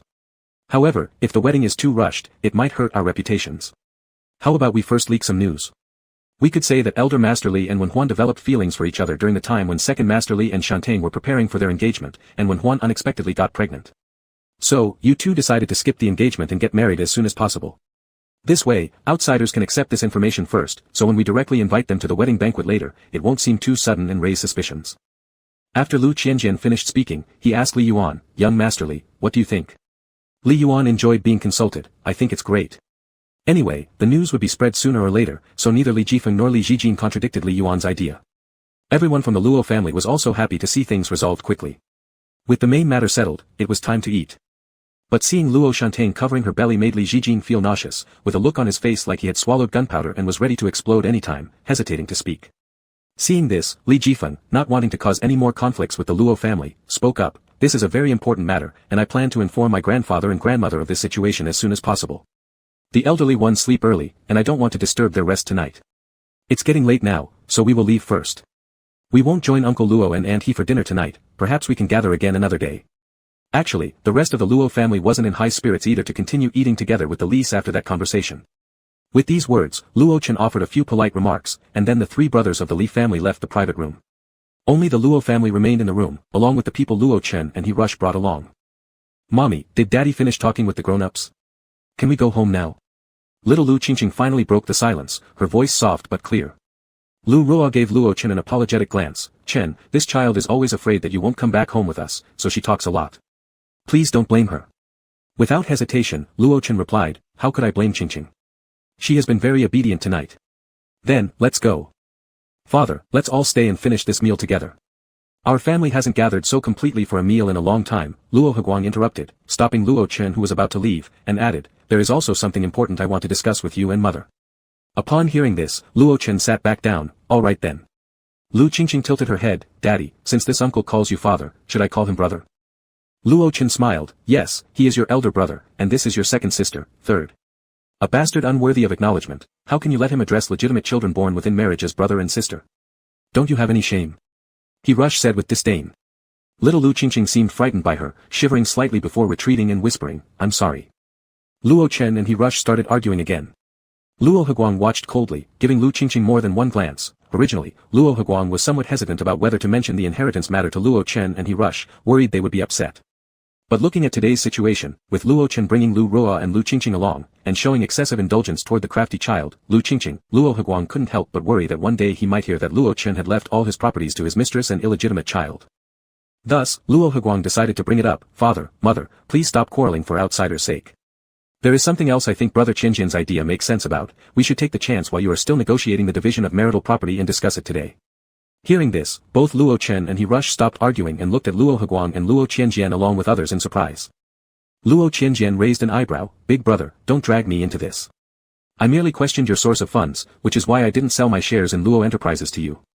At this, the rest of the Luo family felt a bit surprised. Wasn't it unexpected that Luo Heguang had tried to buy shares from Luo Qianjian? Source of funding. Yes, where does Luo Heguang get all that money? Luo Qianjian continued unhurriedly. "As for other issues, such as you wanting the marital assets to be directly distributed among us kids during their divorce, that doesn't concern me at all. I already have shares in Luo Enterprises, the old mansion of the Luo family, and a substantial amount of liquid capital, so I am probably the one least concerned with your properties in the family." His words stirred a storm, making everyone momentarily forget about the earlier discussion of Luo Heguang trying to purchase shares from Luo Qianjian. "What?" Luo Chen glared at Luo Heguang in disbelief. "Is he telling the truth? Are you saying this is what you wanted to talk about? I'm not even dead yet, and you're already coveting my assets." He Rush also frowned and said, "Although we only have a few children like you, and the inheritance will definitely be divided among you in the future, Fong, it's still heartbreaking that you are so early to covet it." The other children did not make any sound. Luo Hefeng had anticipated this reaction before he spoke, so he was quite calm. "Dad, Mom, please don't get too excited. Let me finish explaining." Qianjian's explanation was too vague, and it indeed made people angry at first hearing. Luo Hefeng stated. He no longer argued about who first proposed this idea. After all, it wasn't the key point. The blame for this idea couldn't be avoided, but it wasn't heavy for him to bear it alone. "I considered this matter because the recent news of your divorce and unpleasantness regarding property division has leaked out, and many people in our circle have known it. Some even fanned the flames and posted it online, affecting Luo's stock prices. I hope that you two can settle the divorce issue as soon as possible for the stability of Luo. Of course, if both of you decide not to divorce anymore, I would be even happier. But since you are determined to go through with it, although I'm sad as the eldest son, I still have to respect your choice and consider how to minimize the impact on Luo as much as possible. Dad, Mom, properties that can be easily divided between you, such as cash and accounts, are naturally impossible for us to interfere with. But some complex and hard-to-divide properties, or even those involving the earth-shaking equity partition in Luo Company, we as eventual inheritors might participate more and take over, which saves you some troubles and helps expedite the divorce process. Isn't it good? Luo Chen couldn't believe his ears when he stared at him. Good? What's good? Luo Hefan, you've truly disappointed me. You're the eldest son I value most. Even though you were adopted, I treated you as an heir, gave Luo Company to you, and even transferred 5% of shares to you free of charge. Do you think it's too little? Do you know how significant 5% is in Luo? Luo Hefan, Dad, let me explain. Bullshit. Luo Chen turned red with anger. How could you be so eager and can't wait until my death to start longing for the inheritance? And all of you call me Dad so affectionately normally, now why does none of you speak up? Why doesn't anyone come out to criticize your brother for being ambitious and ungrateful? Luo Qianjian looked leisurely while Luo Gongyu, Luo Suishuan, Luo Wenhuan, and Luo Shantang stayed silent, expressions hesitant and complex. Luo Chen was so angry that he couldn't control his saliva. All right then, you're all white-eye wolves. A few days ago, Lu Ruo reminded me to be careful not to alienate from you children. I thought it wouldn't come to that, and look at what happened. I really raised a bunch of white-eye wolves. He Rush, look at your good sons and daughters. He Rush couldn't bear to hear that. I just thought how you suddenly got so angry. It turns out Lu Ruo that cheap woman was blowing her pillow wind to let you guard against things, right? What do you mean, look? Is it not related to you? Aren't those white-eye wolves all my fault? When the top beam is not upright, the lower beams are awry, it's all due to learning from you. Look at your darling Lu Qingqing, with a mind heavier than her mother at such a young age, they're both despicable women who will end up in jail. You. Cursing others as despicable people all the time, who taught you if not you?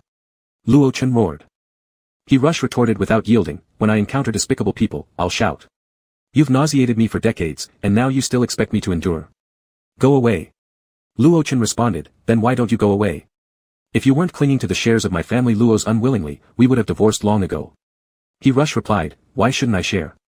Your smart parents gave you the shares after we got married without declaring them as joint marital property. So, why shouldn't I claim them now? Are you taking me as a fool? Luo Chen clenched his teeth, if it weren't for your flattery to my parents back then. The year I went blind. He Rush shouted back, for such a man, I humiliated myself serving your in-laws, so these shares belong even more rightfully to me. Luo Chen was so angry he didn't immediately respond. Luo Hefeng seized the opportunity to intervene. In that case, why not hold a board meeting and let the board decide whether the shares Dad holds should be given to Mom, or directly inherited by us children? Pfft. Luo Hefeng, you white-eye wolf, do you think Daddy wasted years in Luo knowing nothing? Isn't it your cunning plan that thinks the board will agree to hand over the shares to you, the current president, for the company's stability? Anyway, you've already managed with my authorization for such a long time. Luo Chen gritted his teeth. Let me tell you, don't even dare to think about it. If they can gather enough shares, there might be a chance that I won't hold the control in Luo anymore, but even so, it's impossible for them to take my shares directly. The shares are in my hands, they're private property. I am the largest shareholder of Luo, and you actually want the board to decide the destination of the shares I hold. Don't you hear how ridiculous that sounds? You really think my brain is just a prop? Whatever you say, I do, and I let you casually arrange billions worth of assets. Luo Hefeng, he actually had this idea in mind, but unfortunately, he failed to entangle Luo Chen into his plan.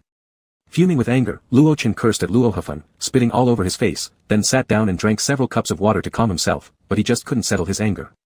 Luo Chen suddenly slammed the table to continue yelling, but as he stood up, he experienced an abrupt pain in the back of his head, saw blood red, and fell unconscious. Dad. Daddy. Luo Chen. Brother Chen. In chaos, everyone rushed Luo Chen to the hospital. Before leaving the private room, Luo Qianjian came to the corner and retrieved his camera from between the green plants. In order to place this camera, Luo Qianjian arrived at the restaurant earliest tonight. At the hospital, both good and bad news came together. The bad news was that this was already the third time in recent times that Luo Chen had fainted due to uncontrollable rage, but since he received timely rescue, he survived once again. The good news was that this time Luo Chen had a genuine cerebral hemorrhage, and it was quite severe.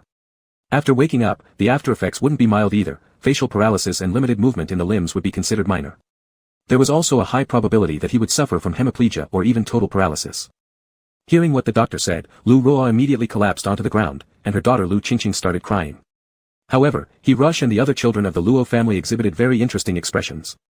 Luo Qianjian spoke up like an angel. Mom, considering Dad's current state, isn't it too heartless if you still insist on divorcing him?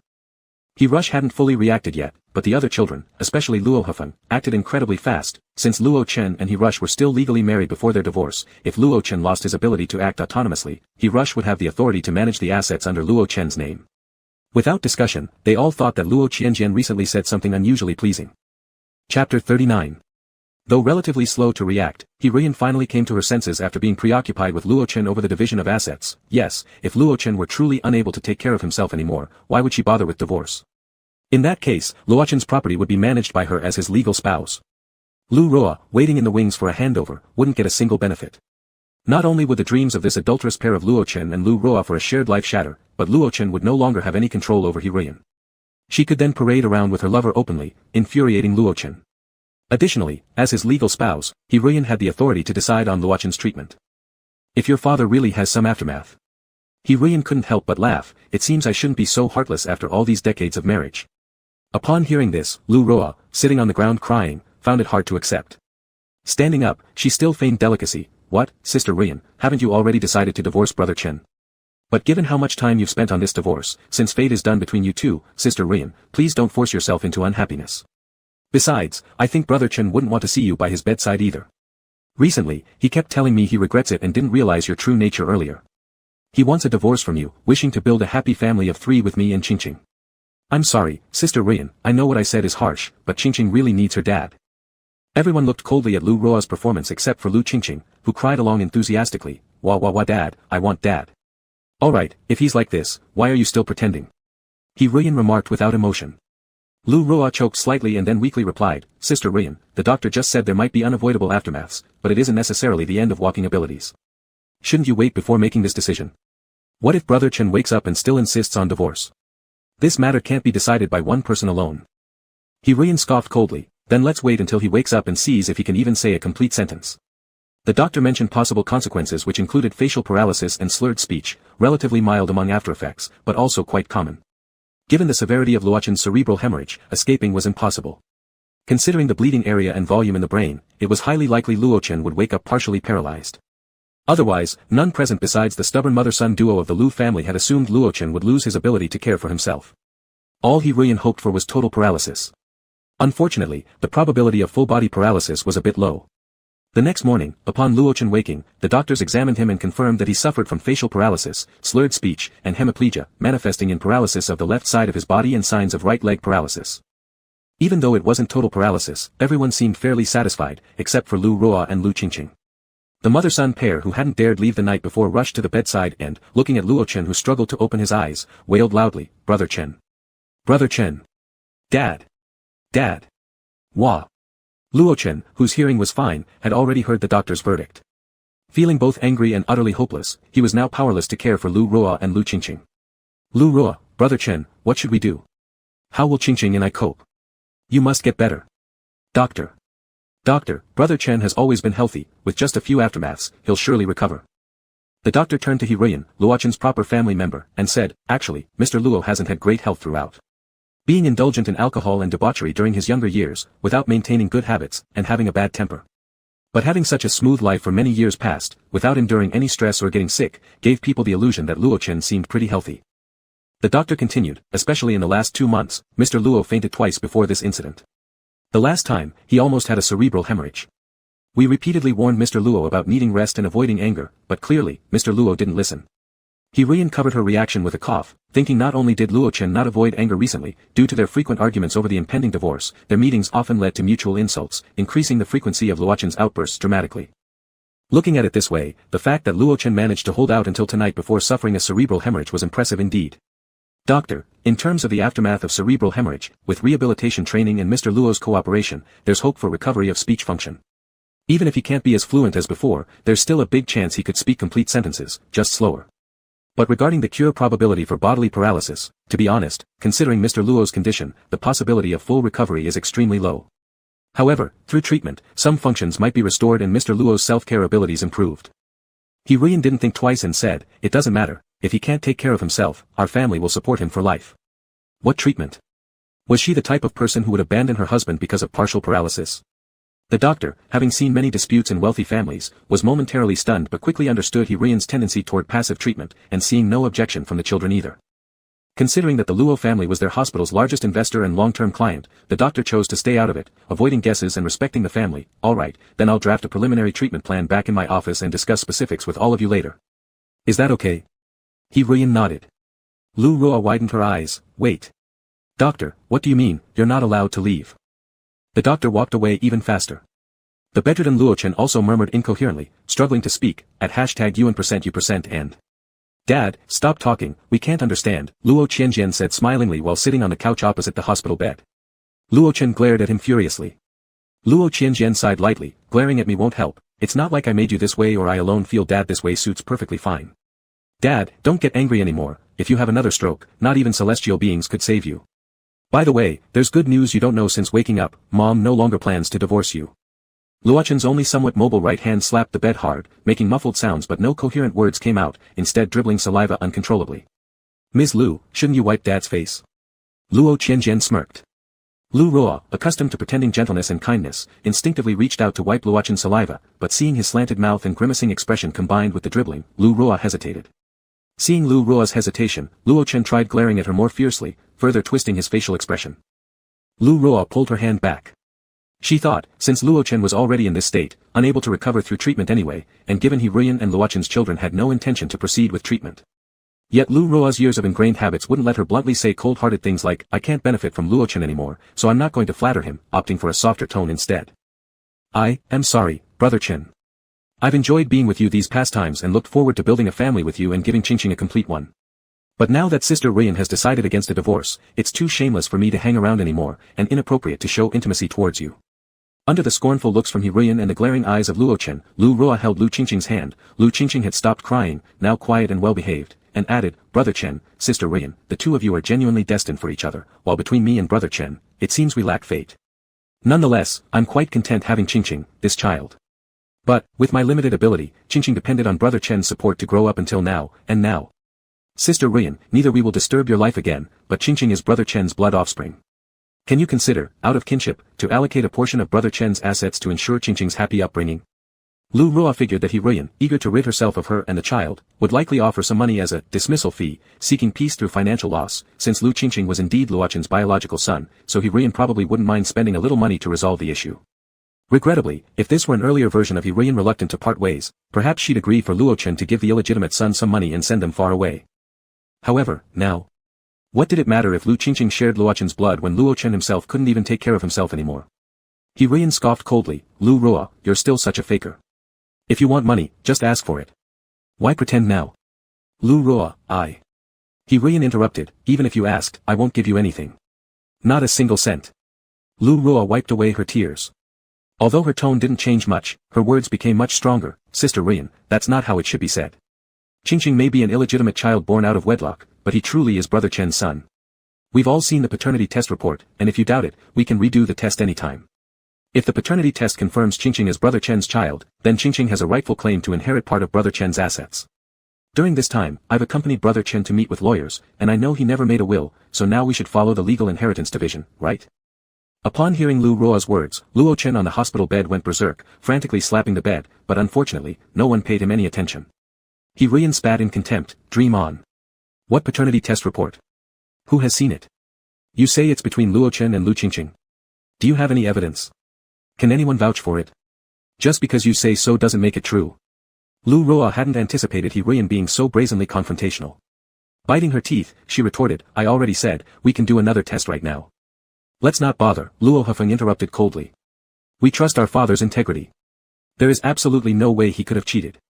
He loves all of us deeply, and conducting a paternity test would be an insult to him, to our entire family, and to the love between our parents. Luo Gongyu coughed lightly, exactly. If today we perform a paternity test between Dad and Lu Qingqing, what happens tomorrow when another random person brings a mysterious child claiming to be Dad's illegitimate offspring? Should we conduct a new paternity test every time with unknown children?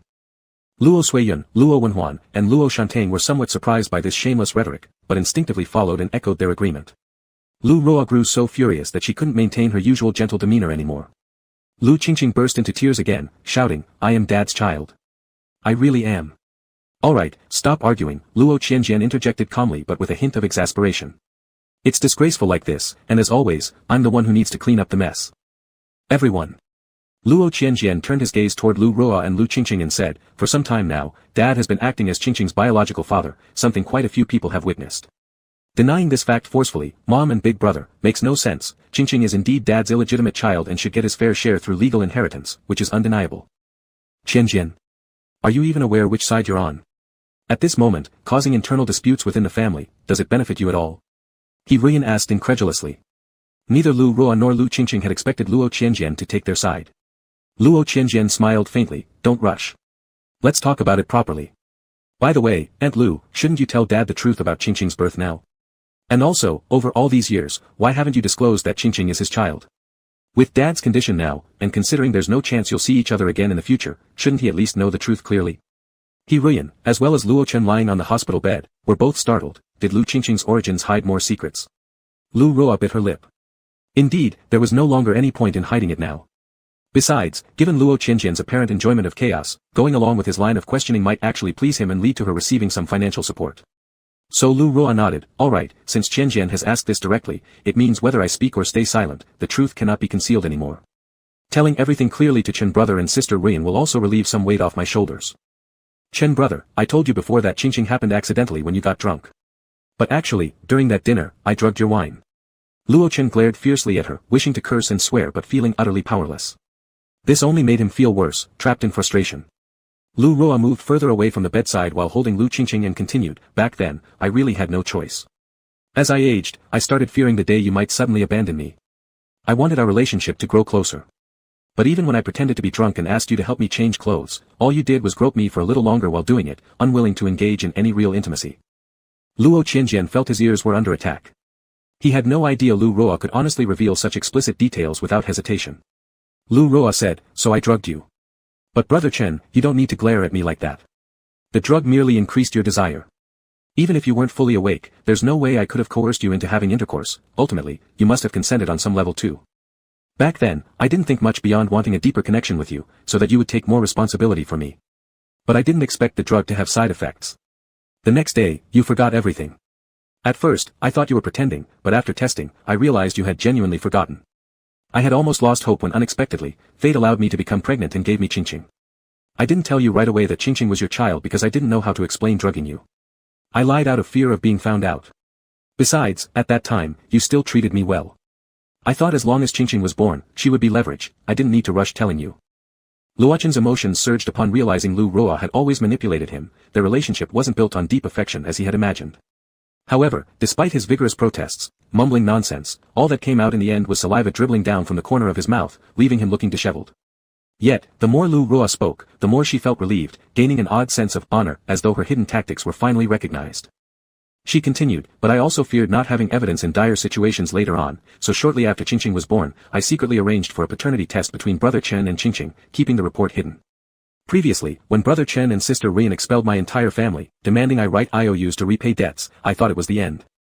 I almost confronted you then, but surprisingly, you started quietly helping me again. So, I decided to keep this trump card hidden, until recently when Qianjian uncovered it. Having finished speaking, he Rian laughed aloud, Luo Chen, Luo Chen.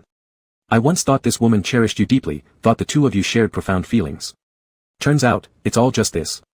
Luochen's right arm flailed violently as if attempting to strike someone, yet, like a clown, he remained powerless. Alright, Dad, don't get too excited, and there's no need to thank me for making Aunt Lu reveal the truth, it's best we clear this up, said Luo Qianjian casually. Originally, Luo Qianjian's plan was to let Luo Hifeng play the lead role, using the opportunity of Luo Chen and He Rian's divorce to divide the assets. After Luo Chen bled out most of his fortune through the divorce settlement and began embracing his new family, Qianjian intended to widely publicize Lu Ruo's schemes over the years, letting them torment each other endlessly. Luo Chen suffering a cerebral hemorrhage leading to paralysis was indeed an unforeseen event, even for Luo Qianjian, but it turned out to be highly beneficial and far more entertaining than the originally planned course of action. Looking at Lu Ruo who awaited his response with anticipation, Luo Qianjian smiled faintly and asked, Aunt Lu, is there anything else you wish to say? If not, you can leave. Startled, Lu Ruo replied hesitantly, You mentioned earlier that Qingqing has rights to share in your father's wealth. The crowd finally remembered, the topic of inheritance. Everyone had been absorbed by listening to Lu Ruo describe her manipulation of Luo Chen, nearly forgetting the real matter at hand. Yes, affirmed Luo Qianjian with a nod, as Aunt Lu yourself mentioned, if father passes without a will, according to legal inheritance, Qingqing indeed has the right to a portion of the estate. All eyes focused intently. Luo Qianjian sighed wryly, however, Dad isn't dead yet. Even though he's now incapacitated, can we please acknowledge the fact that he is still alive and there is no estate to inherit currently? The crowd paused momentarily. Ah, that was true. Although they were fixated on the idea of Luochen's incapacity, leaving control of his properties to his legal spouse He Ruiyan, Luochen was essentially still alive. So, Aunt Lu, don't rush. Take Qingqing back home for now. When my father eventually passes, if there's still no will and there are inheritable assets, come back then, said Luo Qianjian matter-of-factly. He Ruiyan and Luo Hifeng relaxed slightly, concluding that Luo Qianjian wasn't crazy enough to assist outsiders in dividing the family's assets. Trembling with apprehension, Lu Qingqing glanced at her mother, whose face turned pale. You. Then what was the point of asking about Qingqing's origins earlier? Were you intentionally toying with me? I made no promises, so how exactly did I toy with you, Aunt Lu? Luo Qianjian feigned confusion. He Ruiyan laughed lightly, oh yes, Lu Ruo, you're still living in Luo Chen's house, right? I've already raided your place before, but I'm lazy to do it again. Xiao Qi, take my lawyers along and escort this Mrs. Lu to vacate the property immediately. Also, write an IOU for the money spent during this period, which we'll collect later. Young lover Zhou Qi promptly responded and proceeded to forcibly remove Lu Ruo and Lu Qingqing. With a heart heavy with despair, Lu Ruo walked away, while Lu Qingqing, filled with bewilderment, offered little resistance. With the outsiders gone, only the Luo family members remained inside. For a moment, no one spoke. The only sounds in the hospital room were Luo Chen's labored breathing. His emotions had not calmed since waking up and learning about his post-stroke syndrome. To make matters worse, others were openly discussing how to dispose of his estate. Despite hearing so many hurtful words, he was unable to speak or move, causing him immense frustration to the point where he was about to faint again. Luo Hifeng, fearing for his father's safety, quickly called the doctor, who administered a sedative, allowing Luo Chen to sleep once more.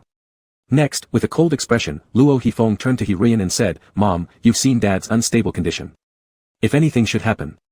In his current state, he can't establish a will, and when that happens, Lu Qingqing will undoubtedly hold on to Dad's estate.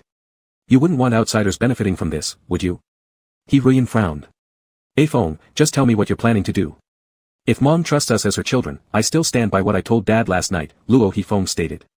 You, Qianjian, Suiyun, Wenhuan, and Shan Ting, what do you think? In short, they were going to divide their parents' assets. He Ruiyan was visibly troubled. She naturally didn't want Luo Chen to still have assets in his name, but she knew very well that the properties under her name were largely considered marital assets. That is to say, if they wanted Luo Chen to die penniless and prevent Lu Qingqing from inheriting any of his wealth, He Ruiyan herself would also end up destitute. This was something she couldn't accept. Even though it would be divided among her adopted children and biological ones.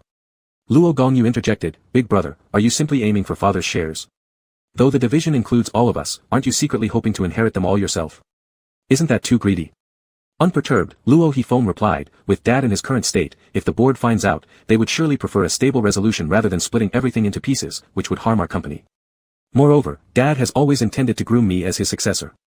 Are you accusing me now, little sister? Shrugging, Luo Gongyu quipped, not really, just normal curiosity. I'm only concerned, if the board knows that Big Brother made Dad this way, wouldn't they think twice about him being fit to inherit Luo Chenqi? Luo Hifeng scowled. And what about you, Qianjian? What do you mean? Amused, Luo Qianjian responded with mock seriousness, it's quite interesting how Big Brother asks my opinion. If asked directly, naturally I'd hope to inherit everything myself. Who wouldn't like more money? Both Luo Hifeng and Luo Gongyu were momentarily silenced. Before Luo Suiyun, Wenhuan, and Shan Ting could express their opinions, He Ruiyan sighed with a headache. Enough bickering. Do you plan on making me suffer like your father? Let me think this through. The matter ended there temporarily, and no one brought it up further. Meanwhile, news of Luo Chen's stroke and subsequent hemiplegia spread due to insufficient confidentiality measures. To obscure the cause of Luo Chen's condition, Luo Hifeng promptly released a piece of planned information, Li Jifeng would soon marry Luo Wenhuan. Soon enough, this sparked many discussions during leisure time, card games, and sports gatherings. I heard Mr. Luo entered the hospital again. Yes, it's shocking how his health has deteriorated so much despite being in his 50s. You clearly don't know the full story, old Luo suffered a stroke. He's completely bedridden and barely speaks coherently. Goodness, how could it get this bad? It's stress-related, poor man. Apparently, his elder son, the current young Master Luo, has some grand ambitions. He seems determined to hasten old Luo's death to seize the inheritance. What rotten luck, it's already bad enough when it's a blood relative, let alone an adopted child who shows no gratitude. If I were old Luo, I'd regret this forever. Is it really the elder son's fault? I've heard it's because of the ongoing divorce dispute between old Luo and his wife, arguing bitterly over their shared assets. It's unclear if they're still pursuing the divorce. They've given up on divorcing. Yesterday, I saw Ruyan, and she couldn't hide her joy. She probably thinks she's gotten lucky, with Luo Chen paralyzed. Why divorce at all? Oh yes, what about Luo Chen's mistress and illegitimate child? And Ruyan's kept young lover, The mistress and the illegitimate child are likely off the table. As for the young lover, well, if I were Ruyan, I'd continue keeping him around. You haven't heard? Mr. Luo wasn't angered by the divorce or his eldest son, he was enraged by someone from the Li family. The current head of the Li family, Li Jifeng, is marrying the fifth Miss Luo. Marriage? Wasn't it just recently announced they got engaged? Why are they in such a hurry? Just for a marriage, why should Mr. Luo be so angry as to have a stroke? Is there some hidden issue with this marriage? Speaking of which, that engagement banquet. Mr. Luo and Mrs. He must have had strange foresight when adopting these children, each one more dramatic than the last. As for the biological child, they were always calm before but now seem restless, making trouble within their own family. Oops, you've got it wrong. It's the second young master of the Li family who got engaged to the sixth young Lord Luo, Li Zhijin and Luo Shantain. But this time, it's the first young master of the Li family marrying Miss Fifth Luo. Wait. How did Master Li and Miss Fifth Luo get together? Not only did they meet, but they even had a baby. Isn't that why they're rushing the wedding? My goodness, didn't I hear Miss Fifth Luo just finished her college entrance exam? And look at Master Li going after her like that. No wonder Mr. Luo was so furious then. Though adopted, everyone knows how much better the Luos treat their adopted children compared to their biological ones. They gave the company to their eldest adopted son, treated the fifth and sixth as if they were blood. Now, not only has the Li family snatched one of their children, but also gotten another pregnant. That's improper behavior. But wait, Master Li isn't dodging responsibility, right? He's already planning to marry her. The strong union between two great families through marriage, what could be wrong with that? Could there be some other hidden drama? If anyone knows, speak up. The gossip circle buzzed about for almost a week, trying to make sense of what caused Mr. Luo's stroke, finally attributing it to his quick temper. It wasn't until one day when someone who added Luo Qianjian as a friend noticed he had posted something on social media. This was rather rare since though Luo Qianjian wasn't completely inactive, he rarely shared more than a New Year's message once a year. This time, he posted a video, no caption at all, yet the name, Luo Qianjian, was enough to attract many clicks. And once people clicked, they couldn't help but want to share it further. A huge scandal. A massive one. What happened in the video took people by surprise. No one had expected that the most eventful part of the Li's second young master and Luo's sixth young lord's engagement banquet was actually that same evening afterward. On the night of the engagement, the main characters, Li's second young master and Luo's sixth young lord, didn't stay in the same room, that was minor. But Li's second young master ended up sleeping with the early teenage ex-boyfriend of Luo fourth miss who crashed the engagement ceremony. And Li Zhijin started out being on the bottom, then flipped roles later. Although both appeared serious-faced in the video, online commenters ignored it, marveling over the level of desire that prompted him to take the lead again. Second Master Li says he doesn't like men. This sure disproves it. As for poor fourth Miss Luo, she witnessed her ex-boyfriend sleeping with a man, such trauma. Ha ha ha. Neither was sixth young Lord Luo idle, he spent the night rolling around on the bed with the always polite and sophisticated first Master Li. And guess where, right next door to second Master Li and their antics. Just a wall apart. Is this retaliation from sixth young lord against his fiancée? If so, first Master Li appears perfectly calm despite being used as a tool of revenge. And sixth young lord's blushing face certainly suggests a sweet form of revenge. So why now, are we hearing about rumors of first Master Li marrying Miss Fifth Luo, and that she's pregnant? Does Miss Fifth Luo know her fiancé prefers men and has been intimate with her younger brother? Oh my, she does. And she even beat up her younger brother, oh wait, during childhood? So maybe they had a history together. Truly, complex entanglements. Not done yet, not done at all. At the engagement banquet, old Mr. Luo and Mrs. He, husband and wife, cheated on each other, only separated by one wall. Frankly, while not as shocking as earlier revelations, it became noteworthy when it was discovered Mrs. He's lover was Miss Second Luo's secret boyfriend. Then it went even further. Elder brother Luo and second sister Luo swapped lovers. It's outrageous, can these things really be swapped?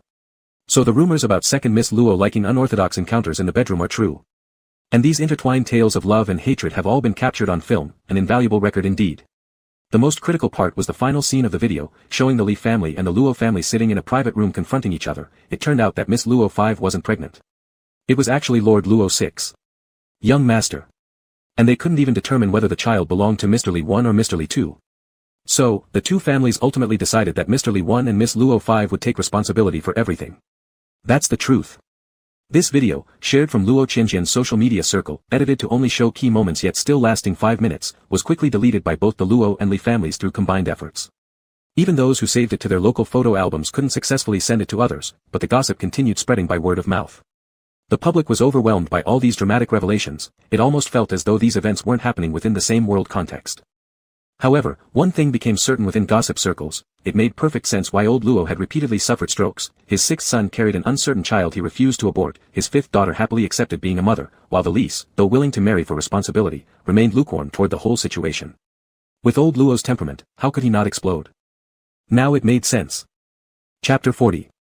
When Luo Hufeng stormed into the main house with rage, Luo Qianjian was swinging on a swing in the yard, basking in the evening sun with Qianqian. Luo Qianjian. Luo Hufeng called out from far away. The butlers and maids blocking his way were all filled with wry smiles. Young master, please don't make things so difficult for us. Third young master, we really couldn't stop the young master. It's fine, go back to your jobs. Just call 2 security guards over to restrain brother if he gets violent. Luo Qianjian smiled leisurely as he sat on the swing. Seeing his carefree smile now made Luo Hufeng even angrier, finding it unsettling. Approaching, Luo Hufeng directly questioned him, speaking quickly, what's going on with that video? Why do you still have the video when the camera was broken before? And you were filming in the private room earlier? Why did you send out the video? Do you know how it's already spread around? Not only within our circle, but some people have also posted it online elsewhere. Luo Qianjian answered calmly, isn't it already resolved? I uploaded the video an hour ago, and it disappeared quickly. It didn't circulate for long anyway. Netizens aren't aware of our internal affairs, they'll forget it after watching it, so brother need not worry. If common netizens don't understand, then what about others in our circle? Is this the real issue? Luo Hufeng, who always maintained a cold demeanor, now looked like a carbon copy of the past angry Luo Chen, more like father and son than ever. Luo Qianjian blinked, then what's the real issue? Oh, right, the video. The second young master of Li family smashed the camera earlier, but the memory card has been safely with me. No one asked for it or warned me not to post anything, so I edited it casually and shared it for fun. I even learned a video editing software specially. It was quite interesting. Grinding his teeth furiously, Luo Hufeng accused, you're invading our privacy. It doesn't seem quite right either way, so an apology then. Whatever brother wants, I'll comply. Replied Luo Qianjian amicably, money compensation, but brother doesn't lack money, right? Probably you want me to publicly apologize instead.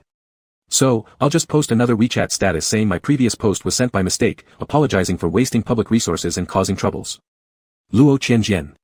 You're only satisfied when you turn our home upside down. Even till now, Luo Hufeng could not comprehend why his formerly obedient younger brother had turned like this overnight. It seemed like something wonderful happened to their family's downfall. Raising his eyebrows slightly, Luo Qianjian remarked, brother, though elder brother is like a father, you shouldn't be too much like dad either, or else if he has a stroke later, what should we do? Feeling deeply humiliated, Luo Hufeng snapped, Luo Qianjian. You are increasingly becoming just like father, equally irrational. Luo Qianjian sighed gently. Brother, take a moment to reflect. Hasn't everything happening at home been caused by you people? I haven't committed any fault, at most just spreading the truth of what you've done. Why blame me for turning the household topsy-turvy? If you were righteous, my actions would be nothing more than promoting good deeds, but given the results now. Had I spread rumors causing such bad impacts, you should report me to the police and have me arrested. Unable to suppress his grinding molars any longer, Luo Hufeng let his throat be blocked for quite a while before leaving a parting remark, fine, since you refuse to act reasonably and disregard familial affection, there's nothing left to discuss between us. With an expression of helplessness, Luo Qianjian watched Luo Hufeng storm off, look at that, pulling the banner of family when there's no rebuttal. There was more resentment in the retreating figure of Luo Hufeng, his steps swift as wind. Just as he saw off his elder brother, Luo Qianjian returned indoors and soon heard the butler saying, third young master, second miss has arrived and insists on seeing you. Though she didn't storm in like elder young master, she refuses to leave. Will you meet her? Sure, spend some time with the family, it's only fitting. Luo Qianjian replied cheerfully. Luo Gongyo's mood, however, was terrible. Qianjian, I have a question for you. Wait, second sister. If you came here to question me about the video I posted, you can go back to the side house and coordinate information with brother. I won't explain it again, Luo Qianjian interrupted her, unruffled. Furrowing her brows, Luo Gongyu said, I almost forgot about that video. Anyway, mom and brother will deal with the lease, I didn't come here for that. What about Yunling's contract? Shouldn't you give me an explanation? To Luo Gongyu, the only parts in the video that related to her sent by Luo Qianjian were basically these: her new lover slept with her mom, her old lover was taken by her older brother, and she herself slept with her brother's girlfriend. Luo Gongyu had never hidden her habit of keeping lovers. If there was a choice, she didn't want others to mock the disorder within her family, but since things have happened already, Luo Gongyu was still rather calm emotionally, far more indifferent than Luo Hefeng, who always looked cold and ascetic, whose substitute lovers in the past were all kept secretly and only acted out of line in front of his true love, his first love. By comparison, it was Yunling's matter that made her angrier. Though unstable in private life, most of the time Luo Gongyu was still very serious about work. Otherwise, even with the backing of the Luo family, it would have been impossible for her to rise as the leader in the entertainment industry within 7 or 8 years, where the Luos hadn't stepped into much before, to the point that Yunling, an internationally renowned musician, had decided to sign an agency contract with Qingxing Entertainment when he returned home and had plenty of choices. However, in regards to Luo Qianjian's internship at Qingxing Entertainment, Luo Gongyu wasn't too serious. She carelessly handed over the Yunling project, which was supposed to be an ace card, to Luo Qianjian, and after that, without any follow-up questioning, showed absolute trust towards Luo Qianjian, thus providing great convenience for him to make trouble. Everyone in the company knew Luo Qianjian's identity, so despite the discontentment regarding arrangements concerning Yunling, especially the fact that the brokerage contract wasn't signed and Luo Qianjian kept indicating that it was still under negotiation with Yunling himself, eventually merely signing a relatively messy and unbinding contract just to ensure the concert could still be held with Qingxing Entertainment as the main organizer, these reports going upward were worded very gently. Layer upon layer of gentleness meant that by the time it reached Luo Gongyu, it seemed trivial and unimportant. Thus, Luo Gongyu's lack of inquiry equated to support for Luo Qianjian's actions, leaving subordinates unable to say anything else, assuming their boss was confident and not worried that Yunling might leave. A week ago, Yunling's concert was successfully completed, and at the time, Luo Gongyu even praised it as unprecedented and unparalleled. She had no idea that Yunling hadn't yet signed the brokerage contract with Qingxing Entertainment. Not until today did Yunling's assistant politely inform them that since Qingxing Entertainment appeared disinterested in signing the formal contract, Yunling had decided to choose another company that had repeatedly invited him, and this wasn't a negotiation, it was Yunling's final decision. Only then did Luo Gongyu realize that previously Luo Qianjian had merely asked the company legal department to draft a business contract. The content was, Qingxing Entertainment organizes a concert for Yunling, and Yunling agrees that Qingxing Entertainment represents him in promotion for the current month. Even without mentioning the brokerage contract, this contract alone was unqualified as a business contract. It was practically a charity contract. Luo Qianjian. Do you know how important Yunling is? Do you know how much I trusted you by entrusting him to you? Is this how you repay me? Luo Gongyu gritted her teeth. Luo Qianjian apologized obediently. I have disappointed second sister and messed up your work. I'm really sorry. Luo Gongyu, Luo Qianjian. I can't understand what I've done to offend you, making you keep embarrassing me again and again. Aside from messing up my work now, do you even realize how much loss you've caused my company? Luo Qianjian smiled faintly. So serious? Then I'll resign due to fault. Maybe I should go intern at the Luo Family Corporation next. Luo Gongyu watched his nonchalant and incommunicable attitude, became increasingly angry, but couldn't do anything and could only mutter helplessly, whatever you like, do as you please. As for Luo Siwuliu, they didn't confront Luo Qianjian about the WeChat Moments video either, too cowardly to challenge him and fearing being ridiculed back, besides thinking that there was still mom and elder brother and second sister above them. If even they couldn't control third brother, then confronting him individually wouldn't work anyway. Among them, Luo Suicloud was actually rather calm. Compared with the rest, she believed she hadn't lost face. What bothered Luo Wenhuan most was that her marriage with Li Jifeng was probably off. As for losing face, after all, the one caught on the hotel night wasn't her, even though she participated in catching the adulterers, but anyway it wasn't as bad as Luo Shantang's situation, and she wasn't the pregnant one either. Luo Shantang cried the hardest, feeling as if the sky had fallen, thinking she'd never have the face to see anyone again. But in less than a day, after Luo Hefeng, representing the Luo family, worked out a response strategy with Yerusmok and the Li family, Luo Shantang stopped crying. Since the Luo and Li families had publicly declared that there was never any intention for Li Jifeng and Luo Wenhuang to get married, nor was there any plan to secretly have Luo Shantang give birth and let them adopt her child, and it wasn't even unclear whose child Luo Shantang carried, everything in that video was just taken out of context. It merely used the words spoken during the initial chaos when both families panicked about Luo Shantang's pregnancy, which shouldn't be taken as true. The two families had already decided to marry Shantang's child's father, Li Jijin, to Luo Shantang. This would make their prearranged marriage official. Though this response did have a few loopholes, it somehow managed to cover things up on the surface. As long as no one deliberately questioned them, they could still save face in social situations. To demonstrate their determination, Luo Shantang was immediately brought to the Li family home that day to rest and prepare for the baby. Luo Shantang naturally found this very pleasing. My baby can now be born with legitimacy, and I will marry brother Jijin. I am so happy. Unfortunately, Li Jijin was the least happy person. He didn't want anything to do with Luo Shantang in the first place. The previous engagement was only a temporary measure. Now, for the sake of the family's reputations, his brother was strongly pressuring him to accept marrying Luo Shantang, causing Li Jijin to feel nauseous every time he saw her. He couldn't help but suspectingly ask Luo Shantang, did you ask your third brother to leak that video? Just to force my family into marrying you. One of the people most devastated by the exposure of that video was certainly Li Zhijin. Not just outsiders but probably the entire upper-class circle in a city now knew that Mr. Second Masterly from the Li family had been slept with by a man. Not only did he sleep with a man, but he himself had been slept with. How could he possibly show his face again? On this point, it surprisingly coincided with what Luo Shantain had initially thought. She simply couldn't face anyone anymore. However, after confirming she would indeed marry Li Zhijin, Luo Shantain stopped thinking like this and no longer considered how unsuitable Li Zhijin might be as her fiancé. Li Zhijin harbored even deeper resentment. 3 days later, the Luo and Li families formally announced they would hold the wedding of Li Zhijin and Luo Shantain in 1 month.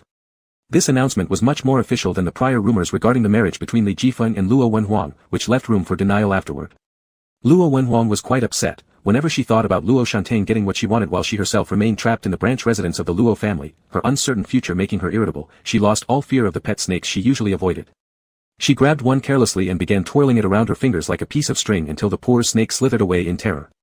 On the same day, He Rusmok came to the main residence of the Luo family to see Luo Qianjian. He Rusmok and Luo Chen were legally married, so even though she had moved out of the main house, no one would question her identity as a Luo family member as long as she and Luo Chen weren't divorced. She hadn't stayed in a branch residence earlier because she intended to divorce, but now that the divorce was off, she also didn't feel the need to move back into the main residence just to flaunt her Luo family status. Besides, Luo Qianjian had previously said, once you move out, don't think about coming back, so He Rusmok continued living elsewhere with her young lover. She came to the old mansion this time claiming to have something important to tell Luo Qianjian. With interest, Luo Qianjian glanced at the young man following behind He Rusmok. Mom, already switched lovers. That was fast. Though keeping a lover wasn't something He Rusmok was particularly skilled at, she still felt slightly uncomfortable after hearing Luo Qianjian's remark. She nodded a little and explained, young Qi helped me take care of the Zhou family's matter, and I thought he worked hard. He's been with me for some time, but I haven't given him much. Since he's still young and an actor, I asked you to find him a good production team, so he can focus on working properly.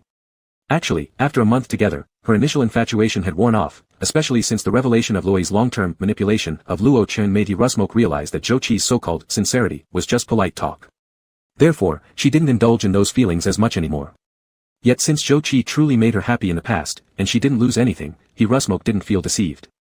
Generally, such situations were understood to be mere pretense, not real deception. But staying with Zhou Qi, who only spoke sweet words, started feeling less comfortable to He Rusmok. So, thinking it best to end things on good terms, she asked Luo Gongyu to arrange decent resources for Zhou Qi before parting ways definitively. Not only did Luo Gongyu secure Zhou Qi with new resources, but on the day Zhou Qi left, she also sent another young man to He Rusmok, claiming he was better than Zhou Qi. This young man wouldn't just use sweet words to charm and was much cleaner. Embarrassed yet accepting, He Rusmok took him in. Luo Gongyu's actions were naturally meant to please He Rusmok, but it wasn't merely for her pleasure, it was also about dividing the family assets. Ever since Luo Chen suffered from a cerebral hemorrhage and was hospitalized, nearly 10 days had passed. During this time, apart from Luo Qianjian, all of Luo family's children busied themselves showing filial piety toward He Rusmok and warning her subtly in various ways of the necessity of dividing the assets soon, trying to persuade her on how exactly to do it. Currently, He Rusmok somewhat helplessly told Luo Qianjian, Qianjian, I've thought through this. If your father suddenly passes one day, surely the mother and son duo from the Lu family will come to cause trouble. Compared to being troubled by them or taking such a risk, I'd rather trust the children I raised myself. But I've been agonizing over how to divide the inheritance. Qianjian, recently all your siblings have become especially close to me, how come you haven't shown up? Luo Qianjian lightly chuckled, just to show how extraordinary and indifferent I am. You see them flattering you for the sake of assets, I won't. But, mother, if you don't leave any assets for me, I'm afraid I'll make a scene. Your unfilial son apologizes sincerely. He Rusmok choked on his words, you child, your speeches have grown so much sharper these days, never mind, I'm not here to quarrel with you. Concerning the assets, this is what I plan to do, there are 6 of you brothers and sisters, and as for the joint property between your father and I, except for your eldest brother, it should be equally divided among the 5 of you younger ones. However, the Luo company shares under your father's name will be inherited by your eldest brother. Luo Qianjian arched an eyebrow, such favoritism. Mother, have you discussed this with second sister and the rest of the younger siblings? The total value of the remaining assets combined still paled significantly in comparison to the shares under Luo Chen's name. He Rusmok sighed helplessly, I am simply worried that they would think their mother is biased. That's why I wanted to discuss with you first. With your consent, Gongyu and the others probably wouldn't object too much. Luo Qianjian looked at He Rusmok with a mix of amusement and seriousness. He Rusmok pressed her lips together and continued, Qianjian, Jifeng is right, for the stability of Luo, the shares shouldn't be scattered too much. Centralized shares would allow the Luos to maintain better control over the company. Otherwise, one day Luo might fall into other hands and change names altogether. Moreover, Jifeng has always been regarded as the heir to the Luo family in public opinion. For such a long time, he managed the shares belonging to your father. He's more familiar with them, and the board would recognize him. Mom doesn't know why you've had so much resentment towards our family assets in the last few months, nor does she want to argue about the troubles you caused before. However, this issue involves the Luo Corporation, which holds great significance. We can't afford further complications anymore, right? You already own 10% of Luo's shares and have the old mansion of the Luo family. Even after deducting the shares, splitting the remaining joint properties of your father and me leaves you quite wealthy, Qianjian. You shouldn't really concern yourself too much with those shares. Despite their high market value, they can't be sold for cash easily. It's merely about annual dividends. After listening patiently, Luo Qianjian calmly questioned, Mother, did Brother Jifeng teach you all this? He Rusmok hesitated, You're right, Luo Qianjian admitted, raising an eyebrow, it indeed isn't worth my effort fixating on father's shares since I don't intend to manage Luo anyway. My current assets are more than enough for indulgence. Then, with a sly smirk, he added, But, Mother, if you keep feeding me these formalities and vague assurances, I won't let you and Brother Jifeng have things as smoothly as planned. You're asking me to give up fighting for shares without even a candid word. What did Brother Jifeng promise you that gave you so much confidence? How could you? He Rusmok was surprised, How do you know your elder brother made additional promises to me? Luo Qianjian laughed softly, Mother, back when you fought with Dad over so many years, dragging out their separation until his stroke prevented your divorce, it shows you aren't unaware of the importance of securing assets once they're within reach.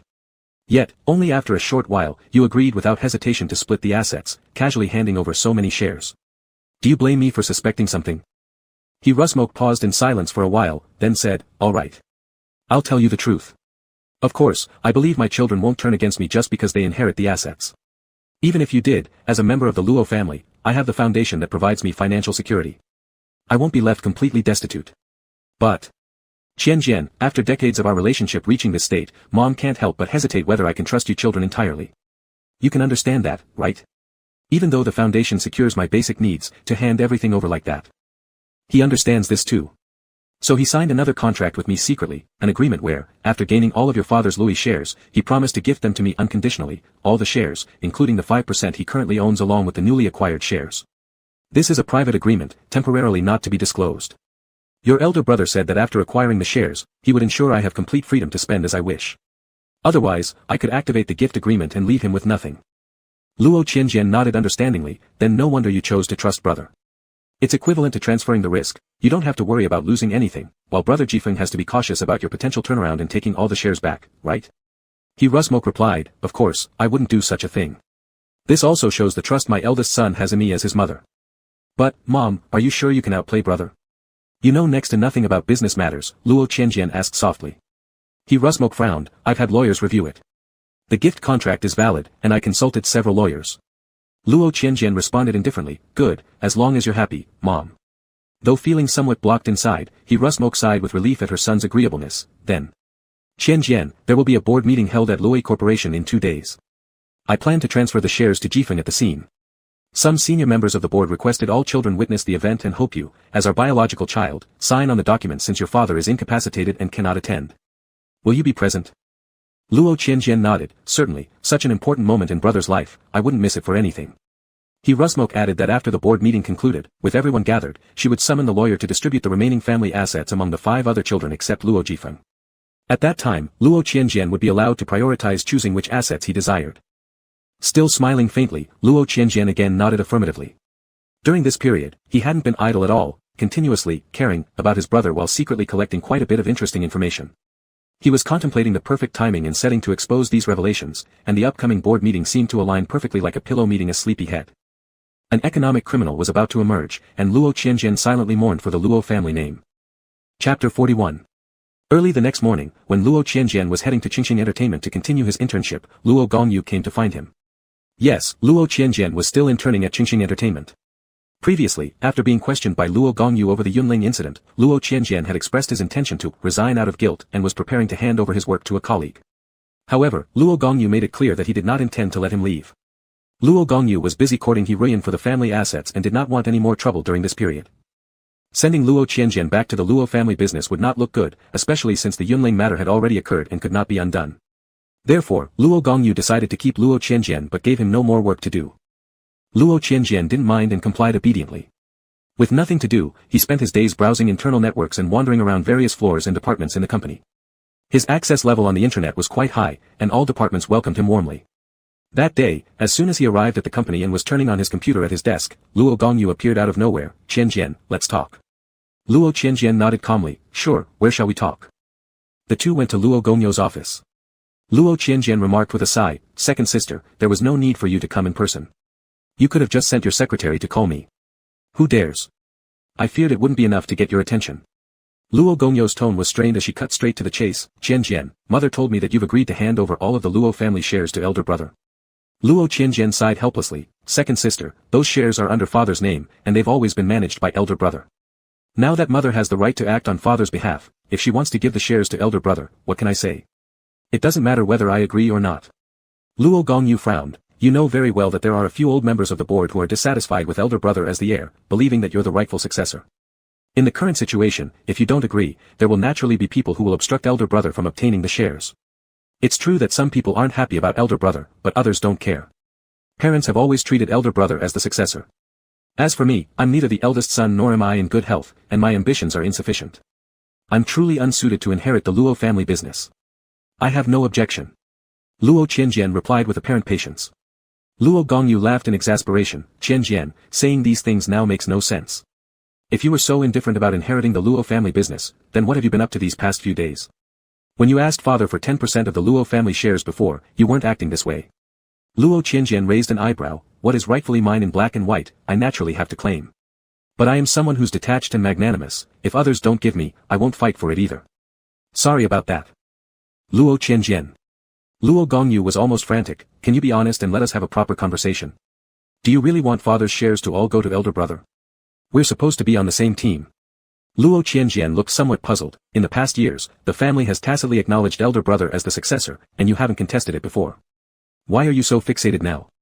Family is family, let's not ruin our harmony over such petty materialistic matters. Unity brings prosperity to the family.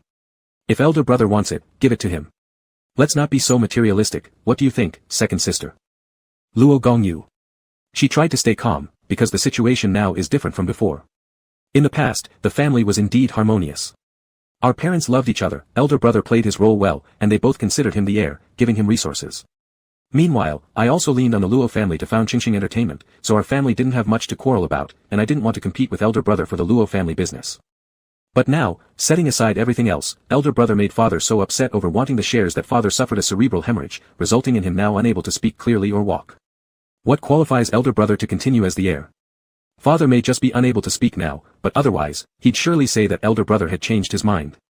Under Luo Qianjian's half-smiling gaze, Luo Gongyu paused for a moment, then sighed, all right, let's stop beating around the bush. Actually, ever since everyone tacitly agreed not to pursue deep treatment for father, this family no longer needs to pretend that kinship is foremost. I didn't contest before because I knew it wouldn't work, contentment was better. But now, why shouldn't we fight for something?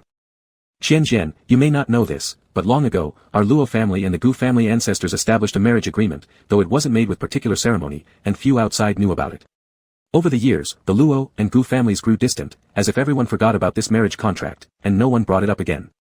But just a few days ago, elder brother suggested to mother that we revisit this marriage agreement, proposing that you, as a rightful member of the Luo family, fulfill this matrimonial obligation. Luo Qianjian glanced up and smiled faintly. That's quite imaginative. Luo Gongyu was slightly surprised by Luo Qianjian's calmness but continued, I happened to hear this when I went to see mom. Of course, elder brother put it more delicately, saying that with all the recent turmoil in the Luo family, a marriage alliance with another clan would help consolidate power, redirect public attention, and rebuild the stable image of the Luo family. But naturally, we couldn't tell you just yet. Elder brother and mom plan to inform you about the intended marriage after you support him taking over father's shares at tomorrow's board meeting. Qianjian, elder brother hasn't shown much brotherly affection toward you, do you really want him to succeed in getting all the shares? Luo Qianjian smiled faintly, and what deep affection has second sister ever shown me? Luo Gongyu was about to argue. But she heard Luo Qianjian ask next, second sister, how does elder brother even know about the engagement between the Luo and Gu families? Luo Gongyu fell silent. She hadn't expected that Luo Qianjian actually knew that Lu Hifeng hadn't known about the Luo Gu betrothal before. Yes, I was the one who mentioned it, Luo Gongyu confessed frankly. The matter of the marriage contract has been completely overlooked for years, neither elder brother nor I had known about it. I only learned about it accidentally as a child when grandfather and grandmother were still alive and mentioned it to our parents. These past few months, you've caused quite a stir, not to mention the loss of Yunling earlier. So, I intentionally brought up the topic of the betrothal to elder brother, and surprisingly, he quickly agreed, also intending for you to be married off to cause trouble elsewhere. Moreover, it was his personal persuasion to mom. You know Mom's character. Since she now intends to hand all her shares to elder brother, it basically means tying her future to him. As for matters like these which have little impact on her personally, she naturally listens to elder brother. Luo Qianjian felt puzzled, but why do you think I'd agree to such an arranged marriage according to your plans? After hesitating momentarily, Luo Gongyu responded, you're the only one with Luo bloodline. Yes, usually they say adopted children are no different from biological ones, and it's even emphasized that showing favoritism toward them is important. But suddenly, now it matters because I'm the sole biological son and thus should naturally shoulder the obligations of the family marriage contract. Luo Qianjian sneered mockingly, are you crazy or am I? Even though he didn't expect much from the minds of these closest relatives, Luo Qianjian still found himself utterly speechless at this point. He couldn't figure out what they were thinking or why they believed an ancestral verbal promise could bind him. Hadn't all his previous actions failed to make them realize that he wasn't someone to mess with? Moreover, even if by some bizarre chance he consented to the arranged marriage, with his possession of Luo shares and property, what reason would there be for him to leave the Luo family and marry into the Gu family? Even going 10,000 steps further, which was indeed far-fetched, even if he joined the Gu family, wouldn't he remain as connected to the Luo family? It certainly wouldn't prevent him from continuing to disrupt his own acquaintances. After a long pause, Luo Gongyu admitted. To be honest with you, I suggested it to elder brother mainly to test you, in case you had a strong sense of family duty. Luo Qianjian chuckled, second sister, my body may not be well, but my mind isn't malfunctioning. Actually, since I started messing with family affairs, I haven't been sick these past few months, clearly emotions play a significant role, happiness contributes to health. Luo Gongyu. She tried to skip over these tangents, returning to the original critical question, Qianjian, regarding the shares. Second sister, no matter how much you prod me, I won't take any action. If you're dissatisfied, you'll need to come up with your own methods. Luo Qianjian stood up, I'm heading back to work now, goodbye, second sister. With a grave expression, Luo Gongyu watched Luo Qianjian walk out of the office. Although she was unwilling, currently he consented, Luo Qianjian didn't oppose, Luo Chen was already sent to a rehabilitation center where visitation required non-custodial agreement, rendering him practically incapacitated, and Luo Hufeng had years of experience managing the Luo enterprise. What could her reluctance possibly change? Biting her lips, Luo Gongyu resolved to let it go for now. She had Qingxing Entertainment anyway, and aside from the Luo family shares, there was still part of the inheritance belonging to her. Since Luo Gongyu gave up, naturally, Luo Siwulu also had no recourse, waiting only for the arrival of the next day's board meeting. Before the board meeting, the Luo family gathered in Lu Hufeng's office at the Luo company. Lu Hufeng was just one meeting away from actual control over the family business, so he was extremely smug but also careful not to appear too elated, making his expressions rather amusing. Luo Qianjian sat on the sofa, drinking water poured by Lu Hufeng's special assistant, while listening to Luo Shantang's lamentations coming from the Li family. Luo Shantang claimed that she hadn't been happy at all during her stay at the Li family residence. Luo Shantang, Mr. and Mrs. Li were very nice to me, but they didn't really manage household matters closely. I hardly got to see big brother Jifeng, but I often saw Li Yuan instead, who constantly scolded me. I cried, but he still kept yelling at me. The servants in the Li household were distant with me too because of this. I was pregnant and wanted some sour food, but they all said I was hard to please. Big brother Zijin behaved worst of all. He didn't even come home on my first day there. The next day, he came back, but he brought a woman home. And he treated her especially well. But I absolutely detest her, her name is Sangcha, and it suits her perfectly, she's so petty. Upon hearing this, Luo Qianjian couldn't help but laugh lightly. It was like hearing a fly complain about stench when it itself was unhygienic. Third brother, why are you laughing? What do you mean? Luo Shantang was on the verge of tears again. Are you so pleased to see me unhappy? Luo Qianjian smiled kindly and nodded. Yes, exactly. Keep going. Let me be amused. Luo Shantang. Even though upset to the point of crying, Luo Shantang continued complaining through sobs about Li Zijin and Sangcha. According to Luo Shantang, Li Zijin was particularly good to Sangcha, which stemmed from an event in Li Zijin's childhood. When the Li brothers were young, someone who hated the Li family tried to kidnap Li Jifeng, the much-lauded eldest son, to destroy the hopes of the next generation in the Li family. However, since Li Jifeng and Li Zijin looked exactly alike, they ended up abducting Li Zijin by mistake. Why the kidnappers didn't just take both boys remains unknown, perhaps they thought two children were too heavy.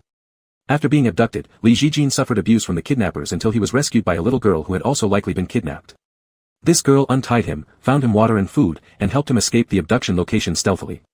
Just as they were almost reaching the road, the girl gave Li Zijin time to escape while sacrificing herself to the kidnappers. The Li family eventually ensured the capture of the kidnappers, ensuring Li Zijin's safety, but the girl could never be found. Li Zijin always believed that the kidnappers had disposed of the girl's body, but unexpectedly, they met again just a few days ago.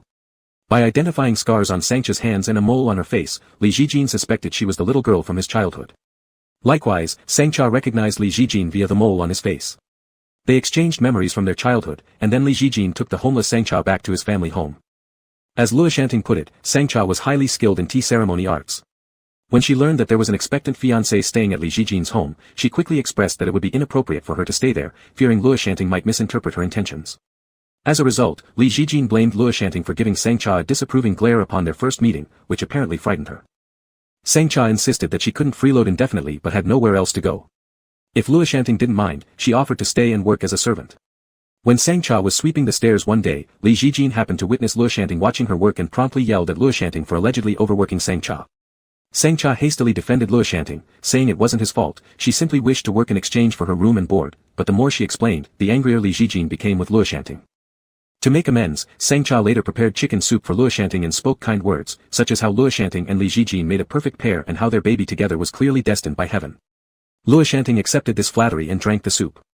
But the moment Luo Shanting received the bowl, it slipped out of Sangcha's hand, and the spilt soup scalded her foot. Li Jijin saw this and immediately began accusing Luo Shanting again. Despite Sangcha repeatedly clarifying it wasn't Luo Shanting's fault, that she had dropped the bowl due to clumsiness, Luo Shanting had no defense, earning another harsh rebuke from Li Jijin. Even Li Yuan joined in the mockery, punishing Luo Shanting by forbidding him dinner. An increasingly heartbroken Luo Shanting sobbed, "Wah, how can I possibly compete with her? She's so conniving. But she once saved Jijin's life, and every member of the Li family adores her, even Mr. and Mrs. Li invited her to stay. Moreover, she has a special connection with Jijin, and being a woman, surely Jijin will want to marry her. But I'm supposed to marry Jijin and already carry his baby." Luo Wenwan coldly retorted, "Well, it isn't necessarily Jijin's child. Why should he like someone he doesn't? Sister. How can you say such things?" Luo Shanting bit her lip, tears streaming down her face. Luo Shanting, having been emotionally drained by tea ceremonies, sobbed in Luo Hufeng's office. Seeing her cry made Luo Hufeng feel very uneasy, so he frowned and said, "That's enough. We have important matters to attend to today. The board meeting starts in 15 minutes. Wipe away your tears. Later, I'll speak to Li Jifeng. You're still one of the Luo family, the Lis can't humiliate you like this." Upon hearing that Luo Hufeng would support her, Luo Shanting reluctantly stopped crying. Luo Qianjian recalled the plot from the previous life with calm interest. In the previous life, there had also been someone named Sang Cha between Yi Jijin and Luo Shanting, a classic cliché of billionaire literature where a white moonlight romance is always on standby. But even such white moonlight romances eventually couldn't last forever and were bound to be revealed for what they truly were. In the previous life, Sang Cha had indeed been exposed and subsequently expelled. When Sang Cha was young, she hadn't actually intended to save Yi Jijin. The person who kidnapped Yi Jijin at that time was, in fact, Sang Cha's adoptive father, though technically, the adoption wasn't official yet. Sang Cha was an orphan who'd been adopted several times due to her good looks, but her introverted personality led to her being returned every time. One of these instances even resulted in abuse, which left scars on her arm. Sang Cha had assumed she'd never find a home again and would grow up in the orphanage until a particularly gentle couple came to the orphanage that year wanting to adopt her. They were deeply touched by her repeated experiences of being rejected and showed great patience toward her aloof nature, finding it difficult to approach others. Fearing that directly bringing Sang Cha home might not be suitable, this couple didn't rush through the formalities. Instead, they visited the orphanage 3 times a week for an entire year, playing with her to help her adapt and feel comfortable with them. Finally, when Sang Cha opened up her heart, calling them mom and dad and preparing for their formal adoption process, something happened to the adoptive mother. She got into a car accident on her way home and was killed by none other than the father of Yi Jifeng and Yi Jijin. However, the Li family wielded immense power, ensuring the father received no punishment. This infuriated Sang Cha's adoptive father, leading him to plan his revenge while temporarily halting the adoption procedures. By then, Sang Cha had come to see this couple as her parents and feared what might happen to her adoptive father, so she tried her best to stay close to him. He had no choice but to let her know about the plan to kidnap the Li family children, and Sang Cha fully supported it. Later, after successfully kidnapping Yi Jijin and taking him to a remote wilderness area, Yi Jijin, whose eyes were blindfolded, had no idea there were 2 kidnappers, as Sang Cha secretly joined in beating him. She did it stealthily because her adoptive father didn't want a child's hand stained with blood. Seeing Sang Cha harm Yi Jijin, her adoptive father started to have second thoughts. He questioned whether kidnapping a child was right and regretted letting her know or participate in such acts. Afraid that he might drag her into darkness and unable to kill, after some brutalization, he decided to release Yi Jijin. Sang Cha, however, refused to let Yi Jijin go, believing the Li family deserved retribution for causing her adoptive mother's death. Yet she couldn't change her father's mind, so she came up with an excuse to rescue Yi Jijin herself and tricked him into moving towards a deep mountain range, where she heard rumors of starving wolf packs lurking. Unexpectedly, Yi Jijin managed to survive despite encountering wolves. He was saved just in time by bodyguards from the Li family who found him. After the adoptive father was captured, he denied any involvement with another kidnapped girl and claimed that Yi merely hallucinated out of desperation, inventing a savior in his mind. Following her adoptive father's capture, Sang Cha didn't return to the orphanage but instead wandered around before ending up in another orphanage years later due to outdated systems that weren't as interconnected back then. All this while, Sang Cha kept an eye on the Lee family's movements. Learning that the patriarch eventually died in an unexpected incident early on, she felt it was karmic retribution for the Lee family. But this merely paid back the life of her adoptive mother. The Lee family still owed her adoptive father a life, who committed suicide after being arrested. Yet Sang Cha could never find a way to get close to the Lee family until fate handed her the chance to reunite with Yi Jijin, who mistakenly regarded her as his savior. Seizing this opportunity, Sang Cha took advantage of the situation. Luo Qianjian wondered just how far Sang Cha would take things in this lifetime. In the previous life, Sang Cha had kidnapped Yi Jijin and Luo Shantang's child, forced Yi Jijin to commit suicide, and stabbed him with a knife but still walked away unscathed. Despite the truth coming out and the childhood heroics being non-existent, Yi Jijin chose to forgive her, declining to report her. Kind-hearted Luo Shantang, holding her child and crying, agreed too. The Luo family board meeting convened. After taking his seat, Luo Qianjian sent a message confirming that Luo Hefeng was in the meeting room and couldn't escape. Then he held his phone casually listening to Hiruyan, Luo Hefeng, and the board members talk about shares. Someone asked for Luo Qianjian's opinion, and with an innocent expression, Luo Qianjian replied, I have no objections. The meeting had lasted only half an hour when Hiruyan and Luo Hefeng were about to sign the share transfer agreement, and everyone was ready to witness their signatures. Suddenly, the door to the meeting room burst open.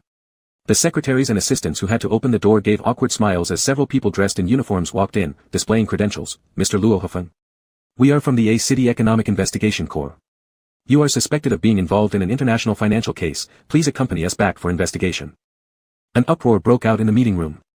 Luo Hefeng's pupils contracted slightly, then he calmly said, there must be some misunderstanding here.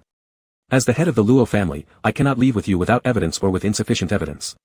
This could cause unpredictable negative impacts on the Luo family. Mr. Luo Hefeng, this is a detention order. An economic investigator showed a document stamped in red to Luo Hefeng, saying, with relevant evidence provided by whistleblowers, after cross-checking and investigation by our bureau, the current evidence is quite substantial. Please cooperate. Luo Hefeng's complexion turned deathly pale. What is going on, Afeng? Hiruyan, who still had the pen in her hand just moments before signing, said incredulously. Other directors also questioned Luo Hefeng, but he didn't respond. The economic investigator stated it was temporarily inconvenient to disclose details of the case and took out handcuffs, reminding Luo Hefeng again, please cooperate. If you refuse to cooperate or offer resistance, we will have no choice but to use the handcuffs, Mr. Luo Hefeng. Luo Hefeng remained silent, then suddenly turned to the most composed person in the room, Luo Qianjian, did you do this? No wonder you so easily agreed to let me take over the shares, so you've been waiting right here. Luo Qianjian, are you trying to ruin the Luo family? Luo Qianjian smirked, big brother, don't talk to me, go talk to the police officers. The always cold and severe Luo Hefeng now had a menacing look, losing his composure and charging towards Luo Qianjian. The economic investigation officers quickly restrained him, put on handcuffs, and took him away like that. Everyone watched in silence as the neatly dressed and confident Luo Hefeng was rudely taken away from the meeting room, some doubting and some still confused. Haoyan trembled and questioned first, Qianjian, did you really mean to harm your elder brother? Luo Qianjian raised an eyebrow, Mom, all the evidence was hard for me to gather, I didn't fabricate charges or falsify evidence. Otherwise, the police would have caught me instead of big brother. Luo Gongyu, sitting next to Luo Qianjian, felt a bit scared, patting her heart, and whispered softly, my goodness, you're ruthless. Qianjian, what exactly has Hifeng done? Why involve the police? If this news spreads, Luosi's stock price will surely fluctuate. You're too impulsive. Can't we settle our own affairs within our family, an older director said. Luo Qianjian chuckled lightly, the offenses my big brother committed are beyond what our family can handle.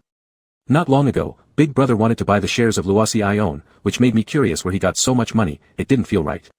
Turns out, upon investigation, I was truly shocked. Let me tell you what.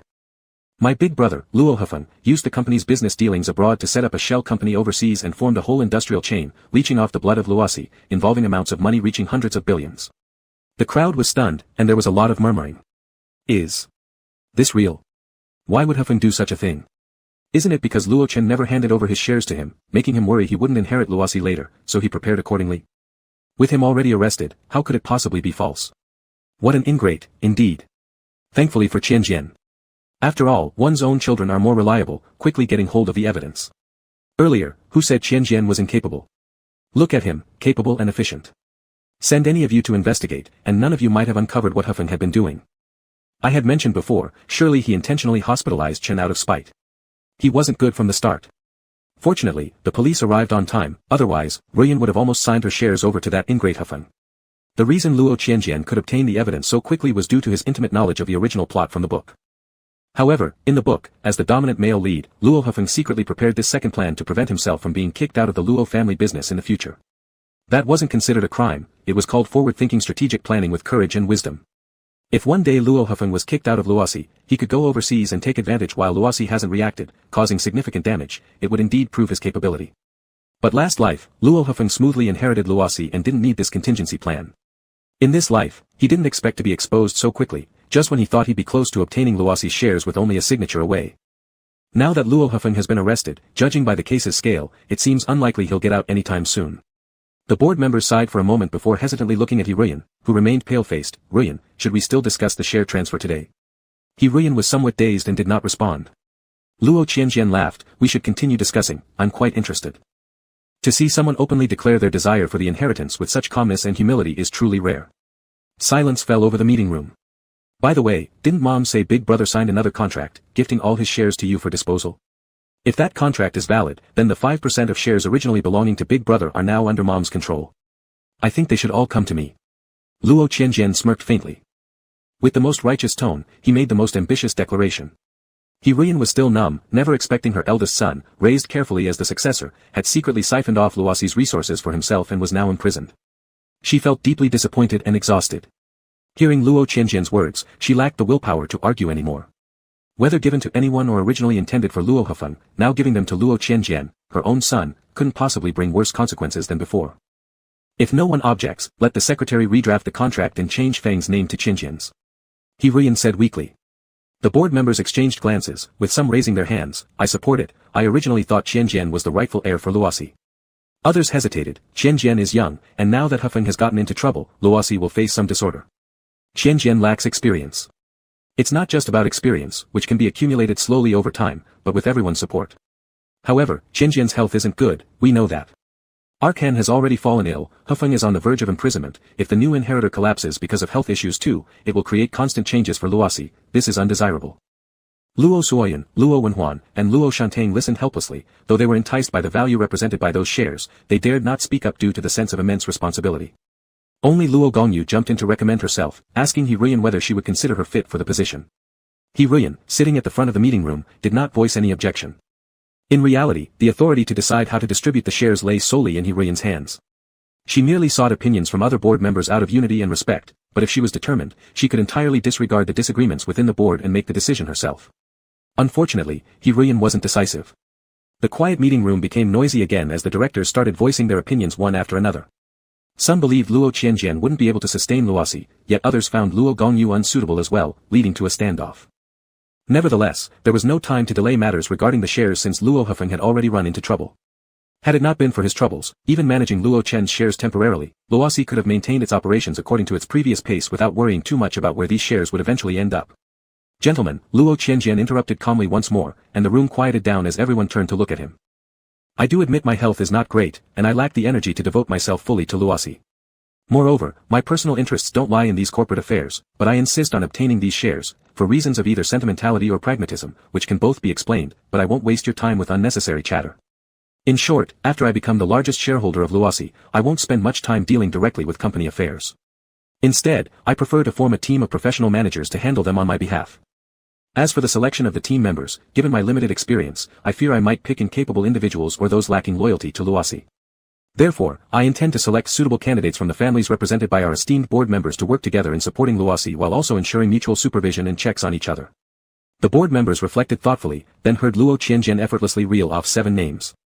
These were the names of siblings or children from the families of the board members, and Luo Qianjian expressed his preliminary intention to select these individuals to form the team of professional managers he desired. Many of the directors' faces changed as they looked at Luo Qianjian with greater caution and importance, not only because Luo Qianjian's arrangement provided substantial benefits to several directors but also because the names mentioned by Luo Qianjian clearly weren't just random selections or hastily chosen substitutes. The people Luo Qianjian referred to were all outstanding figures in their respective families. Some might still lack experience, yet they had already shown potential. Moreover, Luo Qianjian's criteria for selecting candidates didn't seem entirely based on reputation or seniority. More capable and scheming relatives from certain directors' families were excluded. Again, everyone remembered that it was Luo Qianjian who brought down Luo Hifeng without any prior warning. Though inexperienced and physically frail, Luo Qianjian clearly wasn't lacking in methods. And despite his cunning, he showed no ambition for directly managing the company. The directors unanimously agreed that Luo Qianjian should inherit all the shares currently under He Ruian's disposal rights. Although He Ruian felt as though she had forgotten something, she followed advice and signed her name on the freshly drafted share transfer agreement. Only after everything settled, when people walked out of the meeting room, did He Ruian finally remember, yes, her protection. She had previously agreed to transfer Luo Chen's shares to Luo Hifeng because he demonstrated trust by providing her a pre-signed gift contract. But now, Luo Hifeng's 5%, plus the previous shares belonging to Luo Chen that went to Luo Qianjian, together with the 10% inherited from his grandparents, made him the uncontested largest shareholder of the Luo family business. If he wished, the Luo enterprise would be subject solely to his say, rendering the so-called professional management team merely employees working for Luo Qianjian. They wouldn't surpass him. Luo Qianjian benefited from it all, but he hadn't signed an additional contract with her, meaning He Ruian now lacked any security regarding the shares. Because of this, He Ruian decided to delay further distributing the remaining assets among the other children. She needed more time to think about it. Arkhan is arrested now, I'm completely overwhelmed, let's wait until Arkhan's situation is settled before reconsidering the distribution of the inheritance, He Ruian told the children. Luo Gongyu and the others couldn't argue back since the inheritance was still in He Ruian's hands. What could they possibly do besides forcibly seizing it? Though earlier during the board meeting, Luo Gongyu had criticized Luo Qianjian heavily over the issue of share ownership, now that the outcome was set, stepping out of the meeting room, Luo Gongyu expressed friendliness with no trace of awkwardness. Qianjian, congratulations. The new Mr. Luo. Acknowledging her ability to adapt flexibly, Luo Qianjian actually admired Luo Gongyu.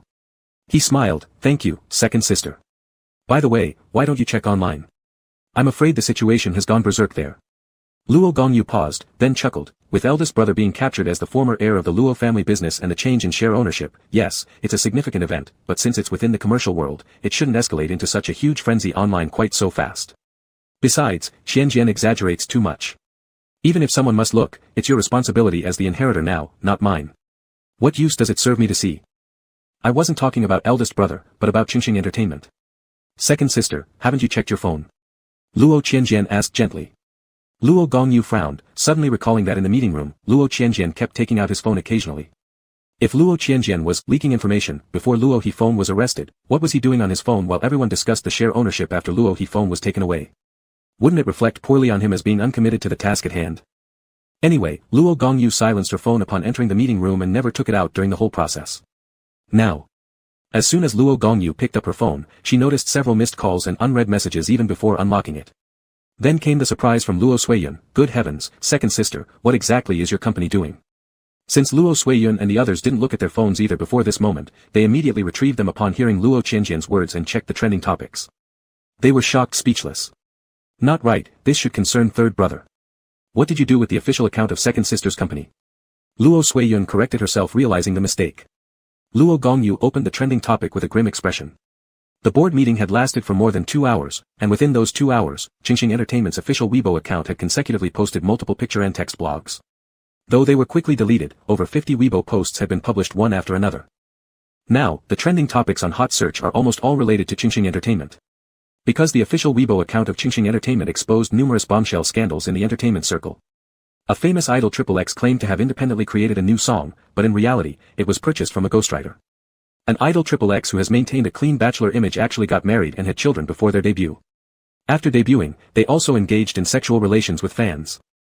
Artist XXX is actually Luo Gongyu, the boss of Qingxing Entertainment's mistress. Actor XXX fabricated their academic qualifications. Artist XXX evaded taxes amounting to billions. The well-tempered actor XXX slapped a staff member on set and even said that big shot XXX would smooth things over. Academy Award-winning actor XXX, known for being a good father, has actually been committing adultery for years.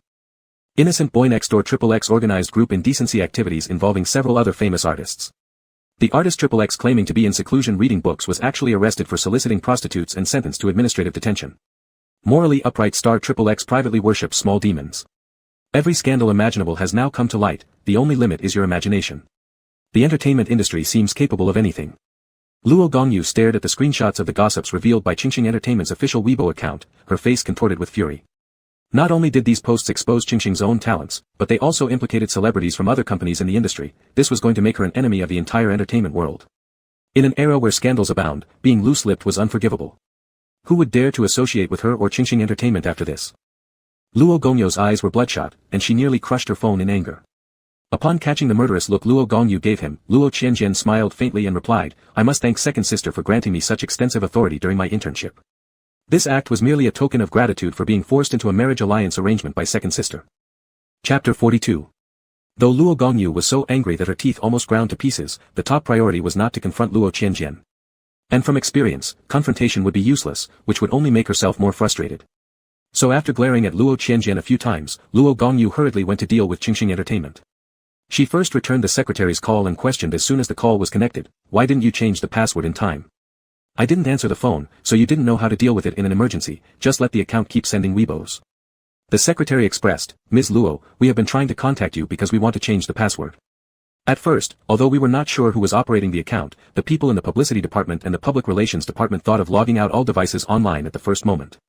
The result, there is one, we guess, not absolutely sure, but somewhat similar to your younger brother Luo Qianjian's device, which quickly relogged on, and Weibo continued to be updated.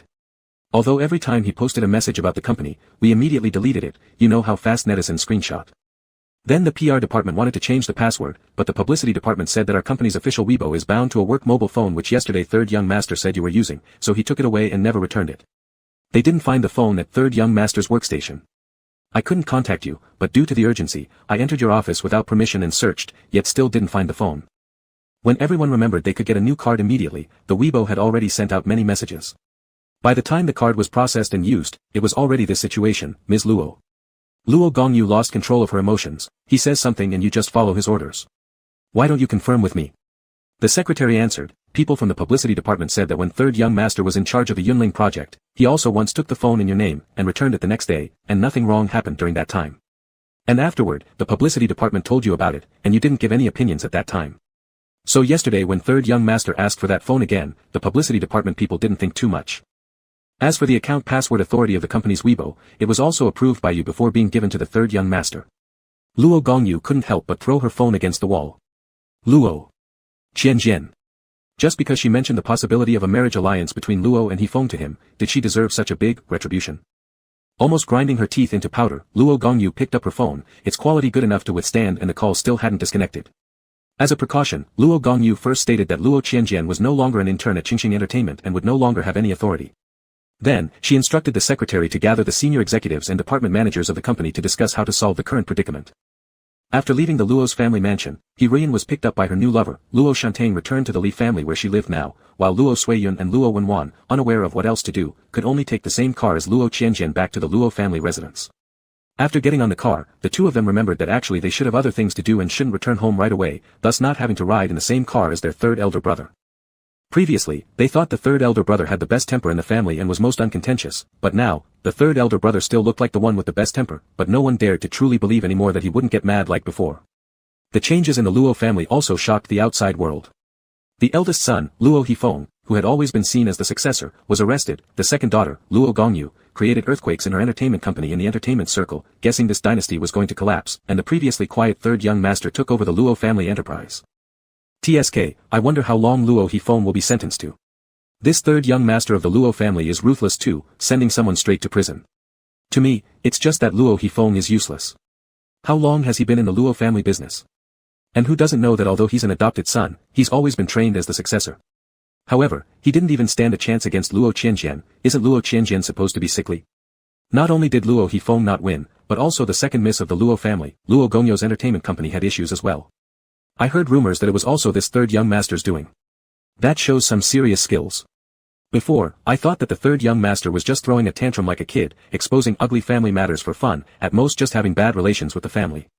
But unexpectedly. Also, considering this is Luo family of the four great families, how could their child be anything simple? But isn't this too ruthless?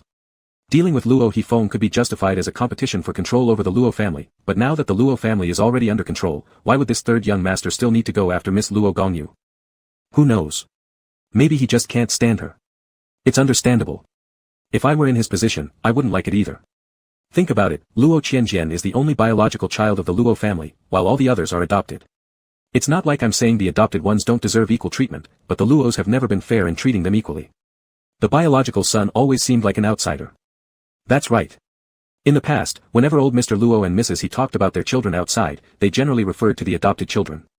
They rarely mentioned third young master unless it was something negative about him, like how frail he was or how hopeless he was. Pfft. Luo Qianjian took over the Luo family business, but it seems like he doesn't plan to manage it personally. To me, he seems pretty easygoing. If I had worked so hard to gain what he has, I wouldn't be willing to let go of the reins even if I wanted to play around. I'd want to keep an eye on everything myself. I think it's because old Mr. Luo and Mrs. He failed as parents. Don't people say that children's discord often stems from their elders' shortcomings? Well, they indeed haven't set a good example. Look at how old they are, yet they're still stirring up trouble. Now, Mr. Luo has been incapacitated by all the commotion. The drama before this was more entertaining. I'm waiting to see if the Luo and Li families can smoothly arrange their marriage alliance. They definitely will. Even for appearance's sake, it must happen. Didn't Luo Shantain get pregnant already? She's living at the lease now, and the wedding date is already set. A man being pregnant is rare. I really look forward to seeing what kind of person Luo Shantain is on the wedding day. But Li Jiaqin, judging by his attitude, would probably reject this arranged marriage if his older brother didn't force him into it. Imagine how awkward it must be for Luo Shantain, who sees both brothers at Li Jia daily, especially when both Li Jifeng and Li Jiaqin have shared beds with her. She doesn't even know whose father to call. How embarrassing it must be for all three of them. People who value face might find it embarrassing, but those kinds of people don't usually end up in bed together. Did you know? A few days ago, someone spotted Li Jiaqin dining out with a young, attractive woman. He was incredibly attentive. Who knew that arrogant and overbearing second young master of the Li family could act so politely? People greeting him were unsure if it was first or second young master, but upon inquiry, it was actually him. As for the woman, she introduced herself as a friend. Friend? Humph. Oh, Li Jiaqin always claims he dislikes men. Is this woman some kind of proof? If the Luos hear about this, they'll be furious. The Luos likely have no time to deal with such trivial matters now. Let's wait and see what happens with the upcoming wedding. Amidst all the outside gossip, Luo Qianjian spent half a month fully taking over the Luo family business. His primary focus was on understanding the current situation of the Luo family, as well as establishing how the management team he planned to form would operate. Luo Qianjian had previously been involved with the Luo family in a previous life, which made it smoother for him to take over this time. People within the company didn't know the inside story, and merely marveled at how effortlessly capable the third young master truly was, having quickly consolidated power over the Luo family enterprise. What a waste it had been in the past. While Luo Qianjian was doing exceptionally well within the Luo family, Luo Gongyu at Qingxing Entertainment was encountering one setback after another thanks to Luo Qianjian. Thanks to Luo Qianjian, none of Qingxing Entertainment's artists escaped major scandals. Consequently, the penalties for various endorsement cancellations piled up, forming a hefty bill. Additionally, other artists outside Qingxing Entertainment were dragged into the mess and demanded compensation themselves. If this were simply a matter of temporary financial losses, Luo Gongyu could have consoled herself, thinking it would pass with time. But in this particular case, even after the storm settled, Qingxing Entertainment would survive only by barely clinging to existence. Luo Gongyu considered holding Luo Qianjian responsible, if nothing else, perhaps financially. However, Luo Qianjian refused to pay a single penny. He insisted that his liability was limited to his 150 yuan per day internship salary. If Luo Gongyu insisted on demanding reparations, he suggested he return the internship money altogether. As for the exposed celebrities, since Luo Qianjian had released the evidence simultaneously, anyone feeling defamed could take him to court. He promised full cooperation, including any necessary apologies and reparations. Unfortunately, no celebrity approached Luo Qianjian. In dire need of capital turnover, Luo Gongyu had no choice but to resort to He Ruiyan's share of the family fortune. After repeatedly urging He Ruiyan with different strategies, He Ruiyan became increasingly hesitant. One day, the uncertain He Ruiyan visited the old residence of the Luo family to speak with Luo Qianjian. She truly had no one else left to turn to. Although Luo Hifeng faced severe charges and was denied bail, even if granted, the Luos wouldn't have cared to handle the matter for him. All Luo Gongyu wanted when she saw her was to divide the family property, though subtly phrased, that was essentially the purpose. Luo Suizhi and Luo Wenhuan, although not actively urging, also supported dividing the assets. Moreover, with university starting soon, they were busy preparing for a new phase in their lives. Luo Shantain was even worse. Every time they met, her complaints gave He Ruiyan a headache. Although there was still a considerate young lover around, He Ruiyan didn't want to take it further emotionally. Besides, this lover had been introduced by Luo Gongyu, so inevitably leaned toward supporting her views. Annoyed by this, He Ruiyan decided to send the person back and look for someone else herself. Thus, only Luo Qianjian, who didn't proactively pester her, remained as her sole source of peace. He Ruiyan sighed on the living room sofa, turning to Luo Qianjian, why have all these kids turned out like this, seeing only money? Shantain's even more of a worry. In 2 days, university starts for him. Afterward, within a week will be his wedding with Li Zijin. He originally planned to take a year off because of the pregnancy, but yesterday he told me, he's decided not to register at all. Luo Qianjian raised an eyebrow. Rian continued, he says, even after giving birth, he wouldn't attend the school that has already admitted him, preferring not to deal with the gossip about a man taking leave just after entering university because of having a baby. Even if he took a break and returned home, he'd still start over from the first year. Thus, he feels instead of going through all the trouble to take a leave of absence, it's simpler not to register and later think about continuing school. If necessary, he might apply abroad or drop out entirely. Given our family's situation and the lease, he doesn't see why he must earn a degree. Jian, isn't Shantae acting recklessly? Even if we don't need him to make money for the family, how can a high school diploma alone not embarrass him? And he's stopping studies just for this baby while the lease don't even care much about him or this child. As his mother, I truly don't understand why he's pushing himself so much. When I questioned him, he replied saying he treasures the little bond they built in childhood, yet what bond? Just passing a piece of chocolate, right? With Li Zijin's temper back then, who knows if the chocolate was even sincere, probably just mocking him. And furthermore, when Huan also knew Li Jifeng since childhood but never clung onto the lease like this. Shantae is truly maddening. Despite having vented fully, Rian couldn't stop talking, regardless of whether Luo Qianjian responded or not, persisting with her monologue. Luo Qianjian listened patiently until Rian paused naturally. Then, with a smile, he said, if several siblings are causing mom so much distress, perhaps mom should dissolve the adoption relationship. Hearing this, Rian froze momentarily. What? Luo Qianjian calmly repeated himself, dissolve the adoption relationships. The youngest brother and sister have already come of age and gone to university, they can take care of themselves. Though complaining constantly, Rian had indeed never entertained such thoughts. We're still one family, no need to go this far. Moreover, Shantae is soon to be engaged with the lease as part of the Luo family. It's a personal choice for marriage, isn't it? Would Shantae ceasing to be a member of the Luo family make him any less of himself? If mom is truly concerned, then bring up the dissolution after they get married. Luo Qianjian pushed unhurriedly. Rian frowned, Luo Qianjian smiled faintly, counting details. Big brother is about to face criminal charges for draining resources from the Luo family, second sister forces you to divide the assets, and our other siblings' antics have brought endless shame to the Luos. Now, whenever anyone speaks of Luo Chen and Rian from those years, they surely ridicule us for choosing such children. Mom, cut your losses in time to avoid them embarrassing you further. Rian pressed her lips tightly. Not to mention pride issues, but mom, you've seen everyone's reaction since dad suffered a brain hemorrhage. Both of you were contemplating divorce anyway, it wasn't unusual that you didn't wish for him to recover properly. However, your children just stood idly by as dad didn't receive proper treatment. Don't you find that heartbreaking? Aren't you afraid they might treat you similarly in the future over inheritance? Luo Qianjian calmly added, certainly, I didn't care about dad's life or death either. None of the 5 of us did. But, I am after all your biological child. If one day the Luo family is left with only me, and I have no siblings to compete for the inheritance, and since I'm not in urgent need of money, naturally I would wish for you to live a long and healthy life. That sounds good, doesn't it? Luo Qianjian looked into Rian's flickering eyes and continued softly, Mom, as long as you sever the adoption relationships with brother, second sister, fourth sister, fifth sister, and sixth brother, I can transfer the 5% of shares previously under brother's name to you as a guarantee. Isn't that great? You don't need to dwell on dividing the assets anymore. I'm not interested in what you have now. And you wouldn't need to worry about Lu Qingqing coming over to fight for the inheritance after dad is gone in the future, because I'll handle it for you. On that day, as long as we don't publicize too much, the Lius will have absolutely no way of finding out about dad's passing or gaining access to our home, let alone contesting the inheritance. Upon hearing this, Rian's eyes became even more restless. Luo Qianjian said, Mom, by dissolving these adoptive relationships, you're also ridding yourself of a bundle of tangled and troublesome affairs. Afterwards, you'll just need to live as a quietly wealthy woman. Doesn't that sound wonderful? Think about it carefully, after Shan Ting's wedding, I'll come back to discuss your decision. After finishing his words, Luo Qianjian had the housekeeper escort Rian out of the old estate. Rian wandered out in a daze. Watching her retreating figure, Luo Qianjian had no concerns about what she might decide in the end, nor did he doubt that she would eventually regret it. Because sooner or later, Rian would discover that the only son she retained, a son who cannot be legally disassociated, was not only adept at breaking promises and reversing previous decisions but also unashamed of it. Chapter 43. Mr. Luo, Bai Yuxing has come up and wants to see you, the secretary walked into the office and said to Luo Gongyu. Luo Gongyu had been quite irritated recently, but when she heard Bai Yuxing's name after a long time, she hesitated for a moment and then nodded to let him in. Bai Yuxing didn't look so well either. Since the night in the hotel on the day of Luo Shantang and Li Zijin's engagement 2 months ago, Bai Yuxing hadn't seen the Luo family again.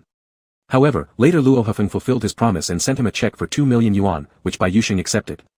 Besides, he was still an artist under Qingxing Entertainment, although he didn't have many public appearances. In the earthquake that shook the entertainment circle caused by Qingxing Entertainment's official Weibo account half a month ago, Bai Yuxing was also involved. Although he wasn't very noticeable among them, since it was rumored that he was Luo Gongyo's ex-lover, it still attracted some attention.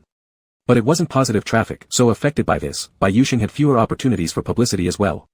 Today, Bai Yusheng came to see Luo Gongyu because he really had no other choice. Embarrassed, he hung his head and said he wanted to ask Luo Gongyu for help once more and for any resources available. His family desperately needed money. Luo Gongyu frowned. If I'm not mistaken, Luo Hufeng gave you 2 million yuan, it hasn't even been 3 months. Bai Yusheng's face turned pale. Yes. But. You know, my father gambles heavily. After I took that sum home, I first used it to pay off part of his gambling debt, hoping he could reform. Luo Gongyu snorted with a cold laugh. Reform? How many times had they given reform a chance already? Every time Bai Yusheng's father owed money and couldn't repay it, he would cry and express remorse sincerely, only to start gambling again as soon as the debts were cleared, each time more recklessly. In the past, when Luo Gongyu forced herself to help Bai Yusheng, she thought about ignoring this compulsive gambler. However, Bai Yusheng cried, saying it was his father, and if his father didn't gamble outside, he would drink at home and beat his mother. Divorce was out of the question. Bai Yusheng's mother neither dared nor was willing to do it. At that time, Luo Gongyu simply didn't mind sparing the funds necessary to fill these financial holes, and she was pleased to use this situation as a tether to keep Bai Yusheng dependent on her. So she chose not to intervene. The father of Bai Yusheng became increasingly reckless in his gambling habits due to being helped repeatedly. Even though he knew his son no longer had a wealthy patron as a backer, he continued gambling recklessly without worry. After all, he just expected his son to find another rich benefactor to sell himself to. Therefore, Bai Yusheng initially took 50,000 from those 2 million yuan to pay his father's gambling debt, intending to use the rest to open a small shop for his mother and save some money for emergencies. However, within just 2 months, all the money was drained into paying off his father's escalating gambling debts, leaving them still owing several 100,000 yuan. Bai Yusheng's mother, unable to bear the stress, had a heated argument with his father, resulting in a violent physical altercation. In the end, Bai Yusheng's mother accidentally killed her husband. Although the police ruled it self-defense and she avoided prison, her mental health deteriorated significantly. Now, the family was still in debt, Bai Yusheng's deranged mother couldn't afford treatment, and his younger siblings were in desperate need of sustenance while Bai Yusheng himself was just entering his final year of university. With no other recourse, he sought assistance from Luo Gongyu. Unfortunately, Luo Gongyu was now in a predicament herself.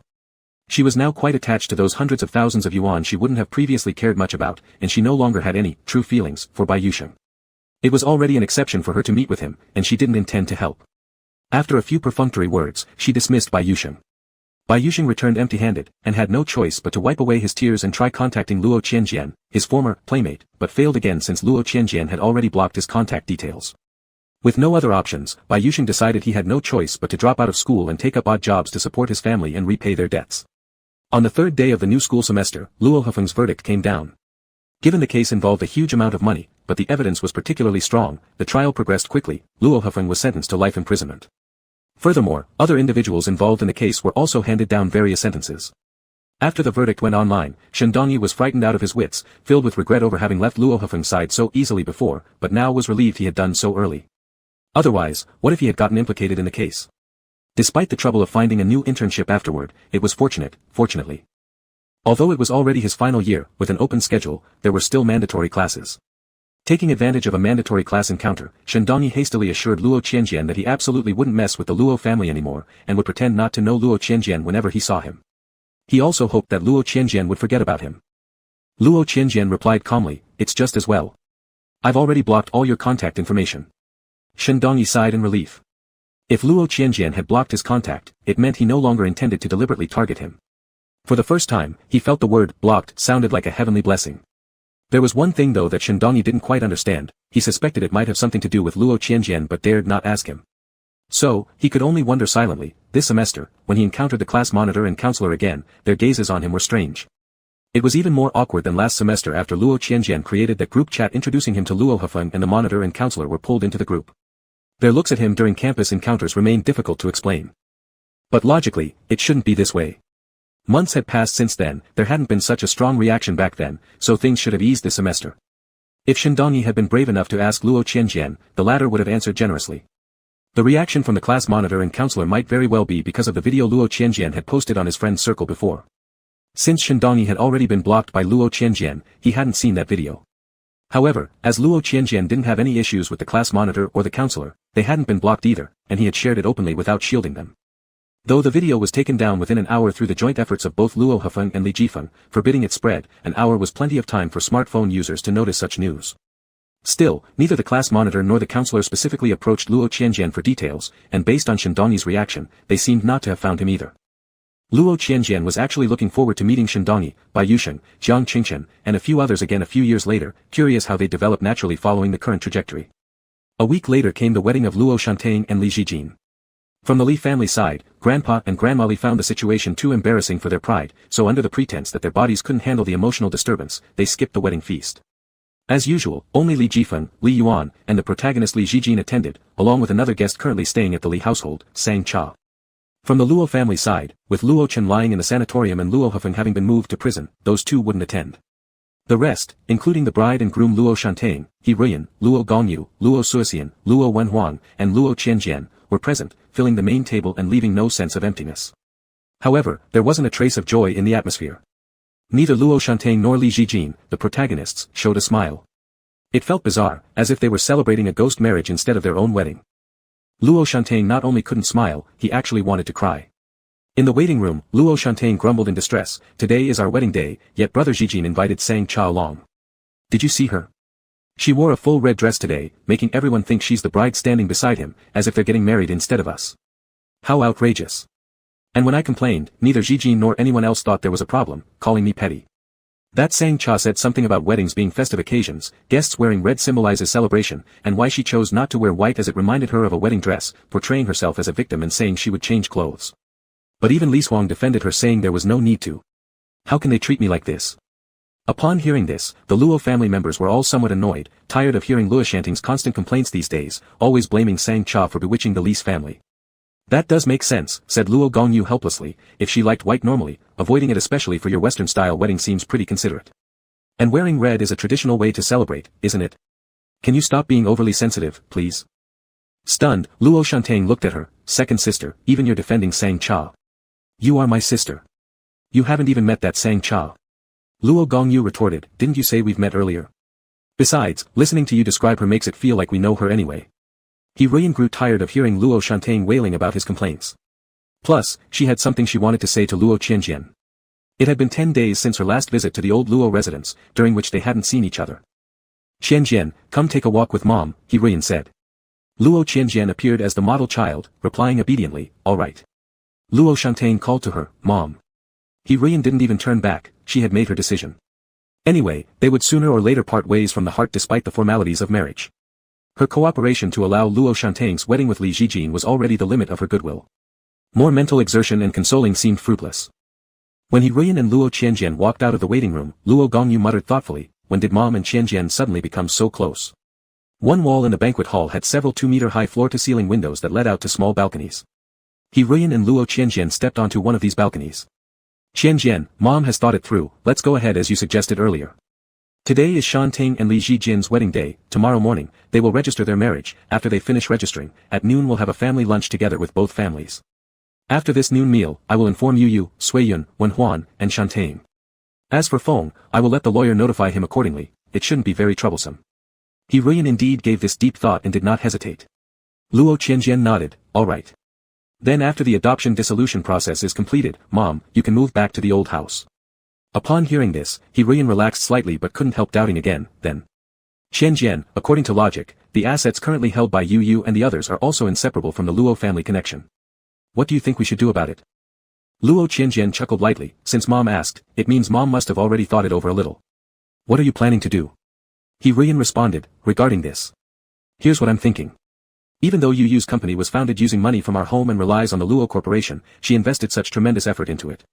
It wasn't merely thanks to the family that it succeeded, plenty of other masters' sons and daughters have failed in their entrepreneurial endeavors. And, now her company is already in chaos and doesn't have much left anyway. Given that we've been a family for so many years, I think there's no need to be too merciless, hence, I won't argue with her on this front. As for Suiyun, Wenhuan, and Shantang, those three didn't get enough time to delve deeper into the family business. They only have the trust funds they've personally managed since turning 16. Even though, on paper, it seems like they amassed several million yuan after 2 years. They aren't thrifty people. Spending recklessly as pocket money, I estimate they don't have much left. After the termination of the adoption agreement, they will no longer receive trust funds, and during their next 4 university years, they will have to rely solely on their current deposits for food, clothing, housing, and transportation. If the Li family chooses to fund Shantang, that is the Li family's affair, whereas Suiyun and Wenhuan won't have any support. So Qianjian, Mom believes there's no need to wrangle with you and them over financial matters. An ordinary termination of the relationship will suffice. What do you think? Regardless, raising them for so many years wasn't nothing, even if not entirely hands-on, it was still under the name of family. Now, terminating the adoption relationship amounted to directly kicking these children out of the house to exchange for her future peace and property protection. So He felt increasingly a tinge of guilt the more she considered it. Thus, her hope was that Luo Qianjian wouldn't finish them off completely, demanding they clear their accounts upon severing ties. Instead, allowing Luo Gongyu and the three siblings some minor security was the sole compensation He could think of. Luo Qianjian smiled faintly. Mom really does have a mother's compassion. He managed to smile barely, slightly suspecting that Luo Qianjian might be sarcastic. I originally thought that as compensation for initiating the dissolution of the adoption, Mom would give my second sister and them some amount of money or something, but I didn't expect Mom to save the family even more expenses than I anticipated, which is good then. Luo Qianjian looked at He and laughed. We'll go with what Mom just said. Anyway, the two sisters and them don't have much left, so I'll stop being so nitpicky. He paled a bit but also felt relieved, finally having determined matters regarding finances. She hesitated for a few seconds and spoke again. So, Qianjian, the shares you mentioned earlier that you'd give to Mom. Rest assured, Mom, my word counts, no use lying. Luo Qianjian said seriously. While Luo Qianjian and He were conversing on the balcony, another issue arose at the wedding banquet. Li Zhijin refused to continue with the ceremony, wanting to leave, and when confronted by the shocked Luo Shantang, he bluntly stated he wouldn't proceed with the registration plan with her the next day either. The reason Li Zhijin wanted to leave, because Sang Cha had gone. Sang Cha bid him farewell, explaining that she had overheard some stories and rumors at the wedding banquet. The story referred to Li Zhijin's scandalous past, involving both men and women, while still asserting he didn't like men, among other things. The rumor was about how others mistakenly regarded her as Li Zhijin's lover. Sang Cha told Li Zhijin that she couldn't have expected him to turn into such a despicable person when he grew up. She could not accept a friend like this, nor did she want to be mistaken as an intrusive and shameless participant in the wedding as his mistress. Initially, she thought Li Zhijin preferred men, so she felt secure staying with the Li family without much concern. Now, she realized why Luo Shantang wasn't happy about her being there. In short, Sang Cha decided to leave, believing it would lead to happiness for all parties involved. Li Zhijin tried hard to explain and persuade her to stay, but Sang Cha managed to slip away while he was occupied entertaining guests. Li Zhijin felt utterly devastated and could no longer endure the wedding banquet, deciding to leave to find Sang Cha.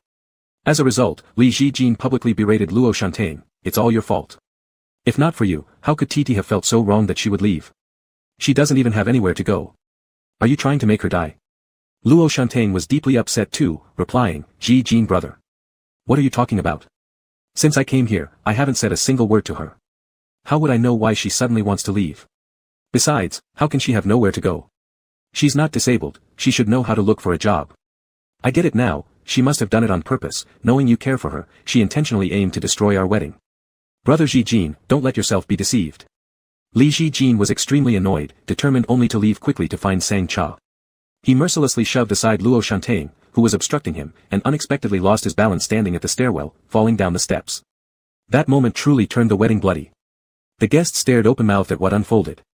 Luo Shantang was rushed to the hospital by his family, Li Jifeng, and Li Yuan. As for the instigator of the chaos, Li Zhijin, he continued to search for Sang Cha, effectively halting the wedding proceedings.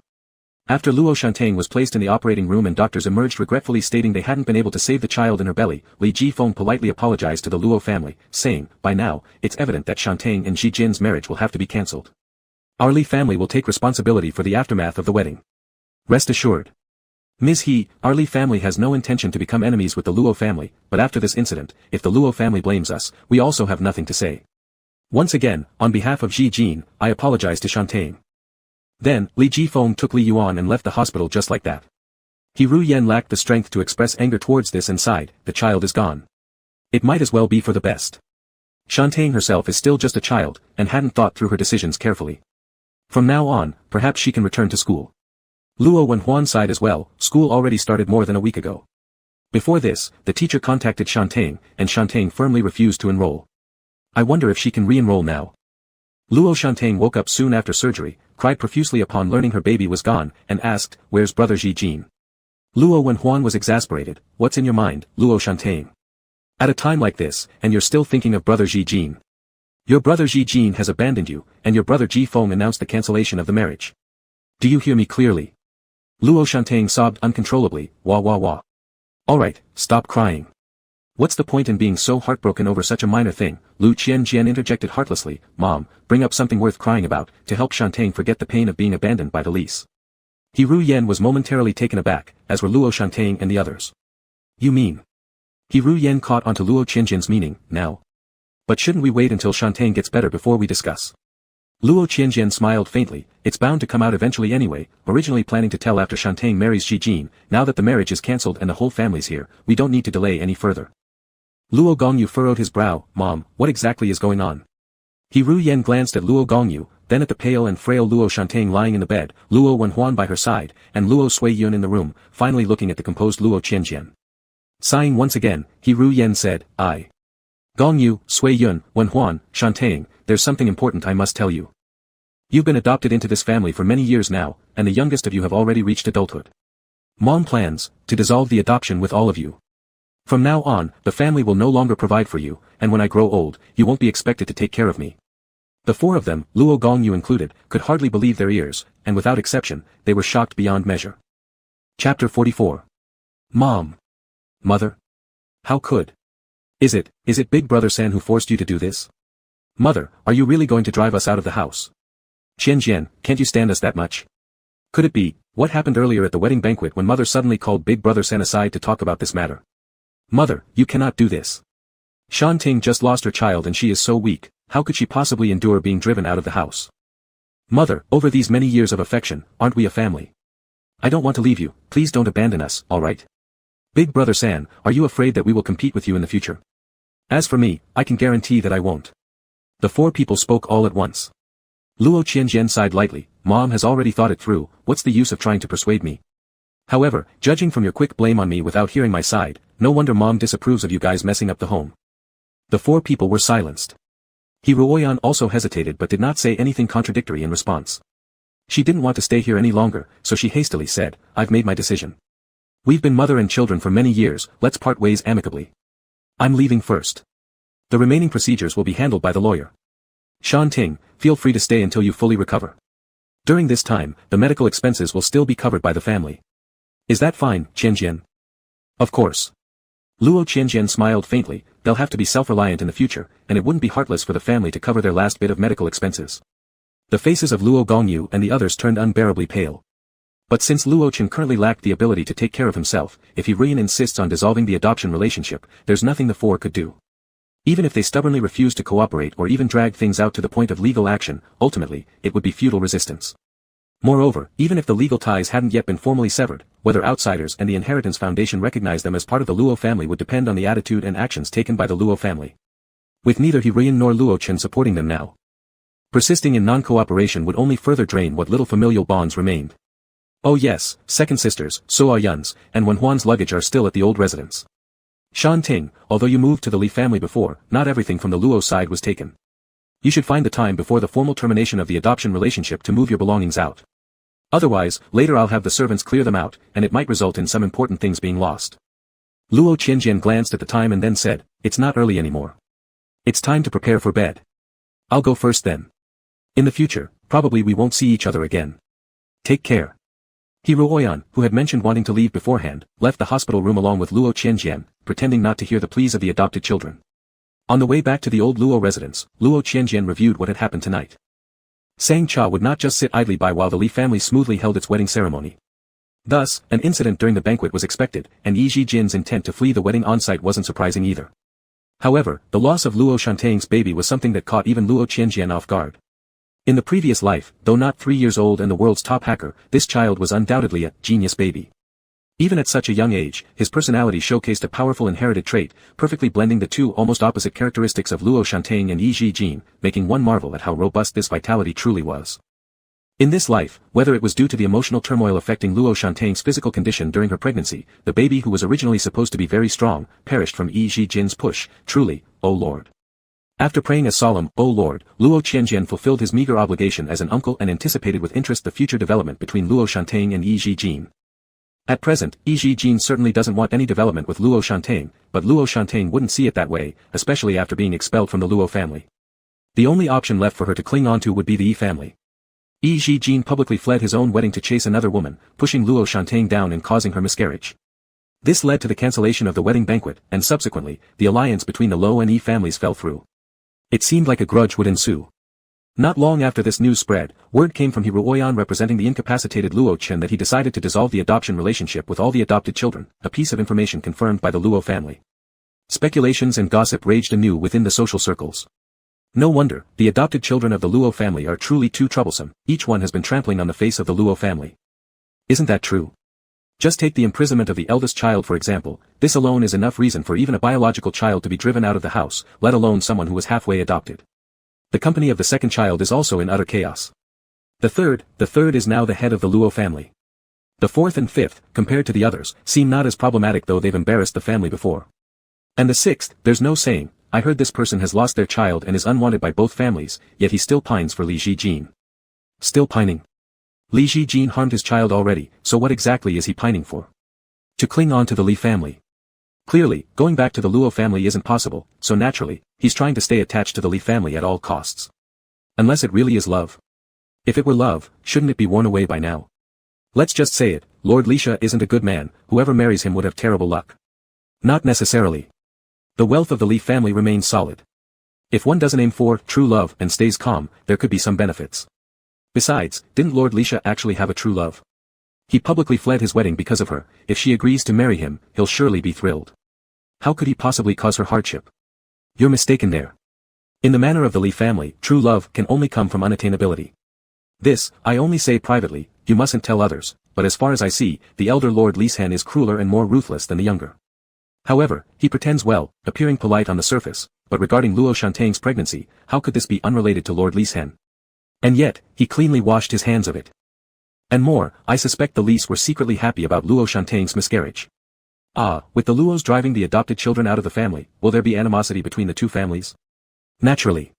Despite this matter, the public disgrace inflicted upon the Luos by the Lis is undeniable. This Li family truly knows how to make enemies. The Gu family holds an old grudge against them and hardly interacts.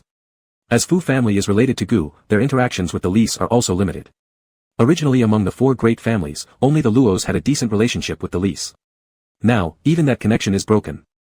However, Madame He Ruoyan acted decisively this time, directly dissolving the adoption relationship to avoid any further trouble caused by the adopted children. Madame He? I don't think she's that decisive. It's likely the third young master suggested it. Indeed, this third young master is formidable. Look at how much has changed in just months, the state of the Luo family has undergone significant improvements. Initially quiet and keeping to himself, everyone now greets Master Luo with respect, admiring his youthful accomplishments. That's only if they ever meet. Since Master Luo took over the company, he seems to be handling things well, allowing Luo company to stabilize so quickly, it surprised many within my family. But Master Luo continues to keep a low profile. Luo Shantang was still in the hospital, with no one available to attend to him. Luo Gongyu's Qingxing Entertainment was already struggling, and she was hoping to get some help from the family. But before she could speak to Luo Qianjian, her status as part of the Luo family was revoked. Though aggrieved, Luo Gongyu decided she didn't want to provoke Luo Qianjian anymore. After all, Qingxing Entertainment still maintained its basic framework, and through her efforts, she might save it. Continued provocation could result in unforeseen collapses. Moreover, she couldn't devise any feasible plans to turn the situation around. With Luo Gongyu accepting reality, Luo Suyan and Luo Wenyuan quietly returned to the old residence of the Luo family to pack their belongings and comply with the legal procedures handled by Madame He Ruoyan's lawyers. As Madame He told Luo Qianjian, though the trust fund paid them monthly, without restrictions on their expenses in the past, both Luo Suyan and Luo Wenyuan lived paycheck to maintain the Luo family image. They had only just received their most recent trust fund payout before the adoption termination, but now, with university lasting another 4 years, they certainly couldn't sustain their previous lavish lifestyle. Despite their discomfort, both Luo Suyan and Luo Wenyuan chose to move back into their dorms, grateful that dormitories remained an option. Important items from home were moved to the dorms while the less critical ones were entrusted temporarily to Luo Gongyu for storage. Now that they'd left the Luo household, there was no longer any question of competition. A little of the sentiment from their long years together emerged. With such small favors asked, Luo Gongyu accepted without refusal. The three of them were busy moving, working, or attending school, and had no time to attend to Luo Shanting in the hospital. Only Luo Wenyuan asked if their twin brother wanted his remaining belongings at the Luo family home packed up. Like Luo Shanting and Liang Guang's 2 months' worth of deposits, they didn't have much money either, but he still clung to some hope from the Li family, unlike Luo Wenyuan who had directly chosen a school to go to. Though Luo Wenyuan was impatient, she still reminded him that he could perhaps enroll in a school by contacting teachers, but Luo Shanting did not take it seriously. He also didn't care about the luggage left behind at the Luo residence since all the important things had already been taken when he moved to the Li residence. Luo Shanting obstinately insisted on his own plans. With grievances against him, Luo Wenyuan, now being too busy, simply stopped caring for him anymore. As for Luo Ganjiu and Luo Suixin, who now shared neither blood ties nor legal relations as siblings with him, naturally had no time to pay attention to him. On the third day of Luo Shanting's solo stay in the hospital, Li Zhijin visited. This delighted Luo Shanting, though, had Li Zhijin not come along with Sangcha, he would have been even happier. You don't need to look at me like that. I'm here today because Cha-Cha persuaded me to see you. Although the baby is gone and the marriage engagement has been called off, thus ending our connection, Cha-Cha believes we shouldn't be so merciless. By coincidence, my older brother asked the servants to pack up your luggage from the Li residence, so I've brought it over. Since Sangcha was present, Li Zhijin's tone was unusually restrained, although the words still shattered Luo Shanting's heart into pieces. As soon as Li Zhijin finished speaking, the driver, who had lagged slightly behind, brought in Luo Shanting's luggage. Luo Shanting looked at Li Zhijin and Sangcha, then gazed at his luggage, tears streaming down his face. Big brother Zhijin, how can you treat me like this? How can you both do this to me? Mother doesn't want me anymore, and you are sending me away. Where am I supposed to go? You previously said Sangcha had nowhere to go, but now it's actually me who has nowhere to go. But you show no regard for old feelings. You. Li Zhijin's expression turned irritated.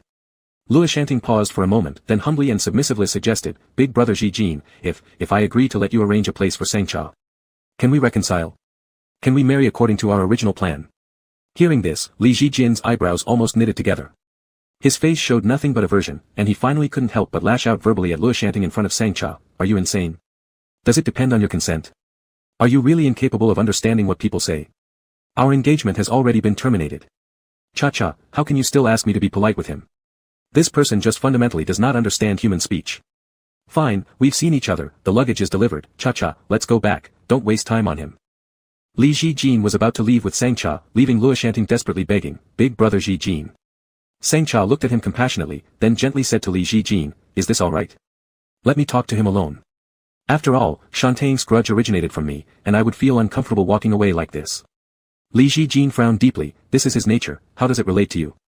You're just too kind-hearted, taking everything onto yourself. Cha-Cha. Alright, you go outside first. Don't worry, Shantang won't harm me. Sangcha insisted. Having no choice, Li Zhijin glared fiercely at Luo Shanting before warning him not to make any improper moves towards Sangcha, and reluctantly stepped out of the ward, looking back worriedly every few steps. After seeing the ward door shut, Sangcha smiled at Luo Shanting, who wore an aggrieved expression. You dare to smile. Just because big brother Zhijin is kind, you're manipulating his ignorance of your true nature. But I will not be fooled by you. Luo Shanting yelled. The single room was fully equipped. Sangcha walked to the sofa, sat down, and picked up the fruit knife on the coffee table. Luo Shanting quickly took several steps backward. What are you going to do? Sangcha picked up an apple and gave Luo Shanting a strange glance. Since I'm visiting, I'll peel an apple for you. Do you think I intend to do something else? Luo Shanting gritted his teeth. I certainly won't eat the apple peeled by you. It's fine, I'll eat it myself then. While peeling the apple skin, Sangcha sighed, in fact, I never planned to compete for Li Zhijin. He's too dirty, just based on this, I already despise him. Luo Shanting sneered, do you think I'll believe that rubbish? If you didn't intend to snatch big brother Zhijin, why did you move into the Li family residence? Why did you always make big brother Zhijin and others in the Li family misunderstand me? Why did you destroy my wedding and take away my baby, you? You sound pretty bold now, pointing fingers one by one, but how come you only cried in front of Zhijin Li earlier? Sangcha shook her head. So pitiful. Luo Shanting, it's you who's pitiful. Your previous gentle demeanor was all fake. Now that brother Zhijin isn't here, you. Sangcha interrupted him, I didn't expect your loss of the child to have such consequences. I understand your sorrow, but Shanting, the culprit who fled from your wedding and caused the miscarriage was none other than your brother Zhijin. Yet, why do you only dare to blame me, someone who just wanted to avoid causing trouble, maintaining a calm exit from your wedding? Luo Shanting bit his lip, brother Zhijin. Brother Zhijin has been bewitched by you. How come I don't know if I even practiced witchcraft? Sangcha looked at him with pity. Not only are you unwilling and afraid to blame Zhijin and his family, but you also want to go back to the Li family. You truly make me heartbroken, I really want to help you. Luo Shanting glared at her, then go away. Stay far from brother Zhijin. If you've already left during the wedding, why come back? You're deliberately trying to ruin my wedding with brother Zhijin. Sangcha sighed, there's nothing I could do. I had already left, and I didn't even plan to retrieve the luggage left at Zhijin's house, but he still found me, saying if I wouldn't return to his home, he would keep following me around. Speaking of which, he should thank me. Without my suggestion to Zhijin, he might not have thought to come visit you here. Thank you. My current predicament is all because of you. Luo Shanting was going crazy. Sangcha threw the peeled apple skin into the trash can, then methodically cut the apple with the fruit knife while laughing. If I told you I'm really leaving this time, would you thank me? Luoshanting paused for a moment, then frowned. I won't believe you. Sangcha, it's true. This time I agreed to return to the Li family with Ji Jin, not because he's persistent. It's just because I remembered all my ID cards are still at his place. If I want to leave City A, I can't possibly leave without them, right? Sangcha used the tip of the fruit knife to pick up a piece of apple, offering it to Luoshanting, smiling. I'll leave quietly. You really don't need to worry about me competing for Ji Jin anymore. Believe me, okay. Luoshanting pressed his lips together, extending his hand to take the piece of apple, but didn't eat it immediately. He hurriedly asked Sangcha instead, really? Sangcha reaffirmed, of course it's true. I really don't understand why Ji Jin is so infatuated with me. Is it just because of the kidnapping incident when we were young? Although he says it was a life-saving grace, even if I hadn't helped him escape back then, his family probably would have found and saved him soon enough. Luoshanting took a bite of the apple. That's exactly what I think. But brother Ji Jin is too foolish, insisting you saved his life. Perhaps, it's not just because of the life-saving grace, but more due to. Sangcha reflected. Luoshanting immediately followed up, due to what? Sangcha smiled. Have you heard of the bridge effect? I'm wondering, maybe because at that time we experienced a life-and-death situation together. He remembered the feelings from that experience and mistook those feelings as falling in love with me. For example, suppose Ji Jin gets kidnapped again or falls into some danger, and you save him like a god of war appearing out of nowhere. He might fall out of love with me and become hopelessly enamored with you instead. Hearing this, Luoshanting started reflecting thoughtfully, finishing the piece of apple Sangcha had given him earlier. Sangcha put down the fruit knife and the remaining apple, wiped her hands with napkins, stood up, and said, anyway, I'm leaving at the latest by next week. I won't care about your future with Ji Jin. Bye.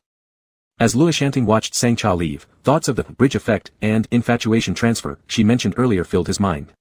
He kept pondering until midnight, then suddenly sat upright. Sangcha is leaving. If she goes, Ji Jin will forever have a spot reserved in his heart for her due to loss. He may even blame her departure on Luoshanting. Therefore, if Luoshanting wishes to use the bridge effect to make Ji Jin infatuated with him, it must happen before Sangcha leaves. That way, when she does leave, it'll be out of self-awareness, and Ji Jin won't be excessively missing her. After much consideration, Luoshanting began reviewing the balance in his various accounts. Perhaps he could plan a fake kidnapping and have the kidnappers act out a scenario in which he would rescue Ji Jin, much like how Sangcha had helped young Ji Jin escape, even getting herself caught by the kidnappers in the process. This way, the memory of this new kidnapping might overshadow the childhood incident, preventing Ji Jin from still considering Sangcha special and having vivid memories of her. As Luoshanting contemplated the current looks Ji Jin gave Sangcha and his tone when speaking to her, and envisioned them all shifting to him in the future, he was so excited that he couldn't fall asleep. The paperwork for severing the adoptive relationship went smoothly. Once settled, Hee-Ryan let out a sigh of relief, yet also felt a strange emptiness, since out of the 6 children she had before, only one who wasn't particularly close remained now. However, this feeling of emptiness was soon replaced by an overwhelming anticipation for another matter. Recently, Hee-Ryan had been eagerly waiting for Luo Qianjian to honor his promise and transfer 5% of the Luo's shares to her. But Luo Qianjian never brought it up himself, so Hee-Ryan returned to the old family residence and waited for him to come back from teaching at school, then asked about it. Aside from the share issue, Qianjian, you also mentioned before that once the adoption relationships were terminated, Mom should move back into the old house. Qianjian. Hee-Ryan reminded him. Only now did Luo Qianjian seem to remember, as if he had just finished dealing with an important task. He nodded slowly. Oh yes, almost forgot. I'll arrange for someone to tidy up. In a few days, you can move back. But I've gotten used to living alone in the main house, so I can only arrange for you to stay in the side wing. It's smaller, but fine for a single person. Don't mind it, Mom. He reinforced a smile, but this wasn't the key point. As for the shares, oh right, Mom, I heard second sister mention before that you and younger brother and second sister are no longer relevant now, but you had planned for me to arrange a marriage alliance with the Gu family? Luo Qianjian smiled mischievously as he asked. Hee-Ryan hesitated. It happened before Feng got arrested, but now.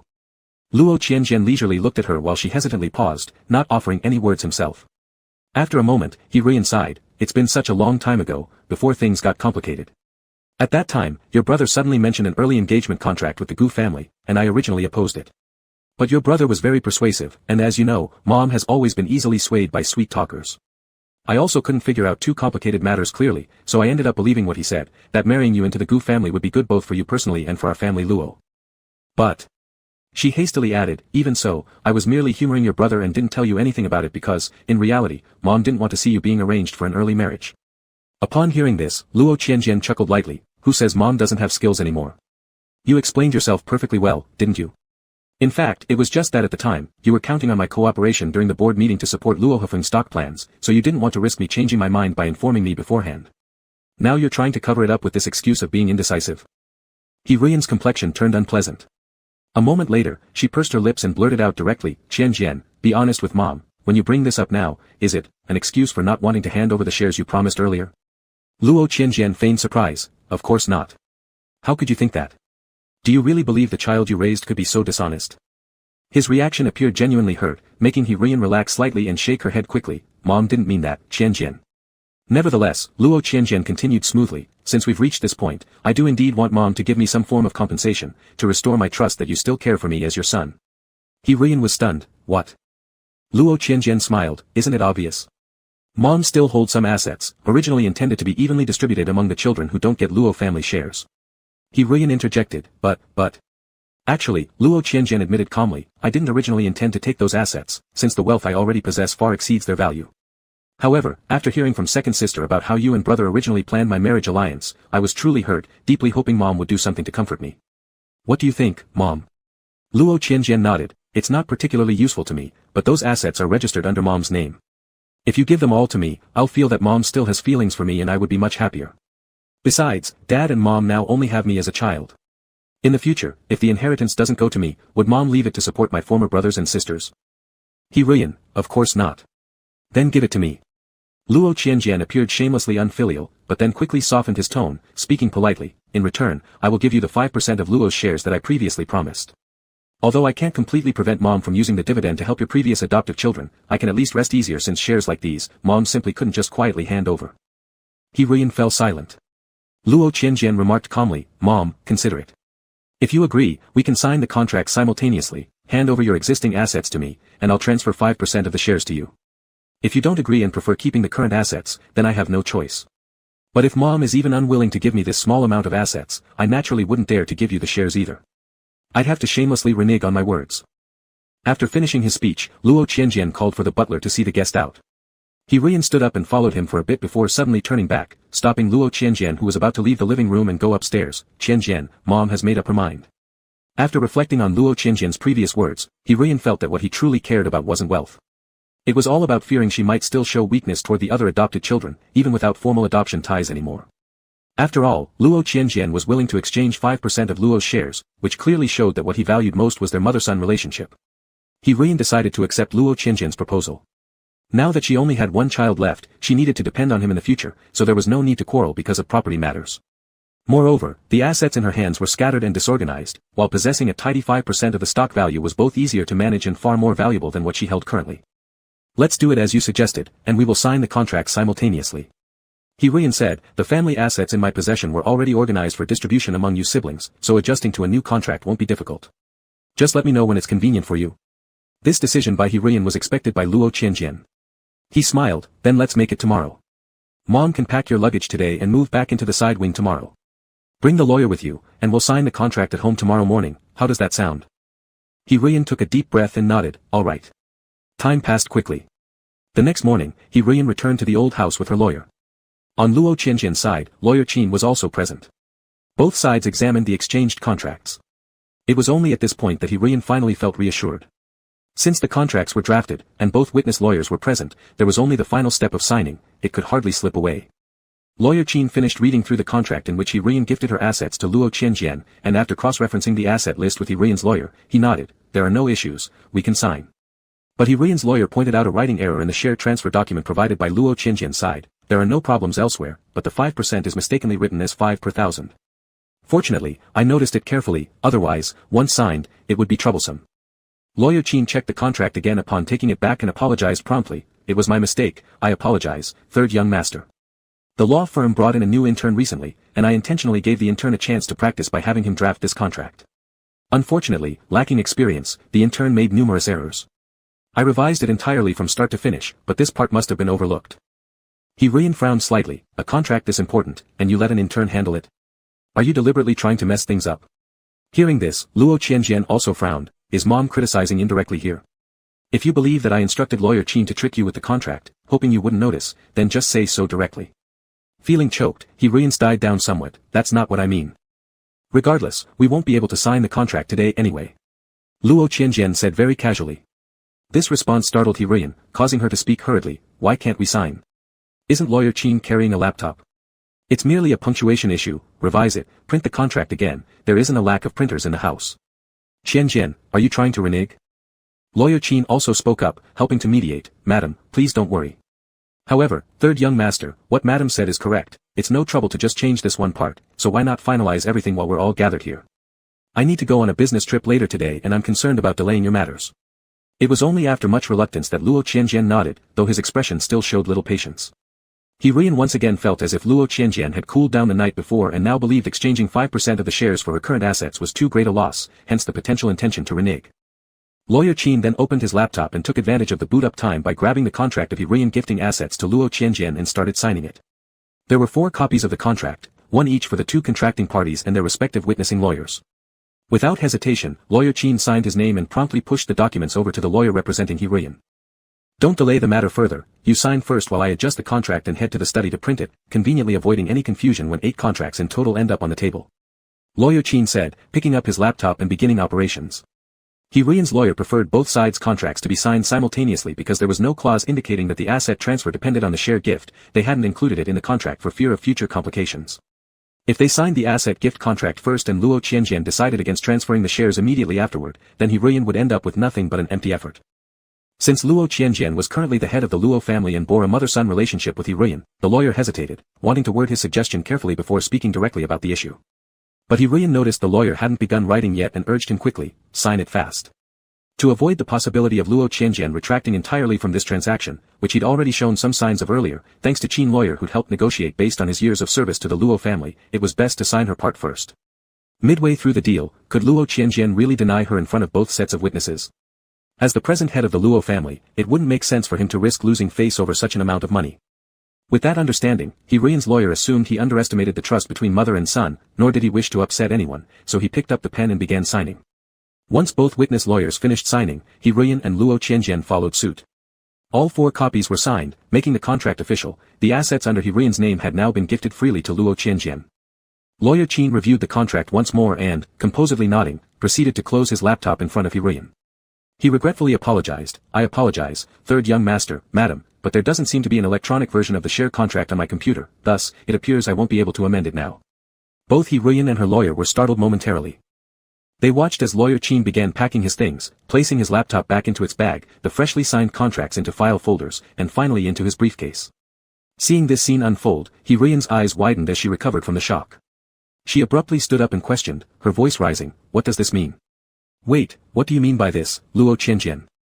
Holding the contract that carried all the assets previously under He-Rian's name, Luo Qianjian lifted his gaze leisurely. What Lawyer Qin mentioned earlier was rather tactful. To put it more plainly, Mom, I think swapping 5% of the shares for the assets in your hands is simply too unprofitable for me. Therefore, the shares are not for you, but I'll gladly accept the estate. Stunned, He-Rian stammered, Luo Qianjian. You are my own mother, how could you? No, you weren't reconsidering at the last moment, you planned this right from the start, didn't you, Luo Qianjian? The entire Luo family is yours already, yet you still scheme for what I possess, setting such a huge trap and watching me jump in willingly. What exactly? You. What do you want? By the end of her statement, He-Rian no longer held the high-pitched confidence to question, instead falling into a vague and indescribable panic.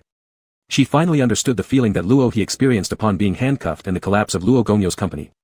What do I want? Luo Qianjian chuckled lightly. Naturally, I seek my own happiness. Could you genuinely believe I yearn for familial bonds? Enough nonsense. Having fallen powerless back into her seat, He-Rian suddenly clutched the arm of her lawyer beside her.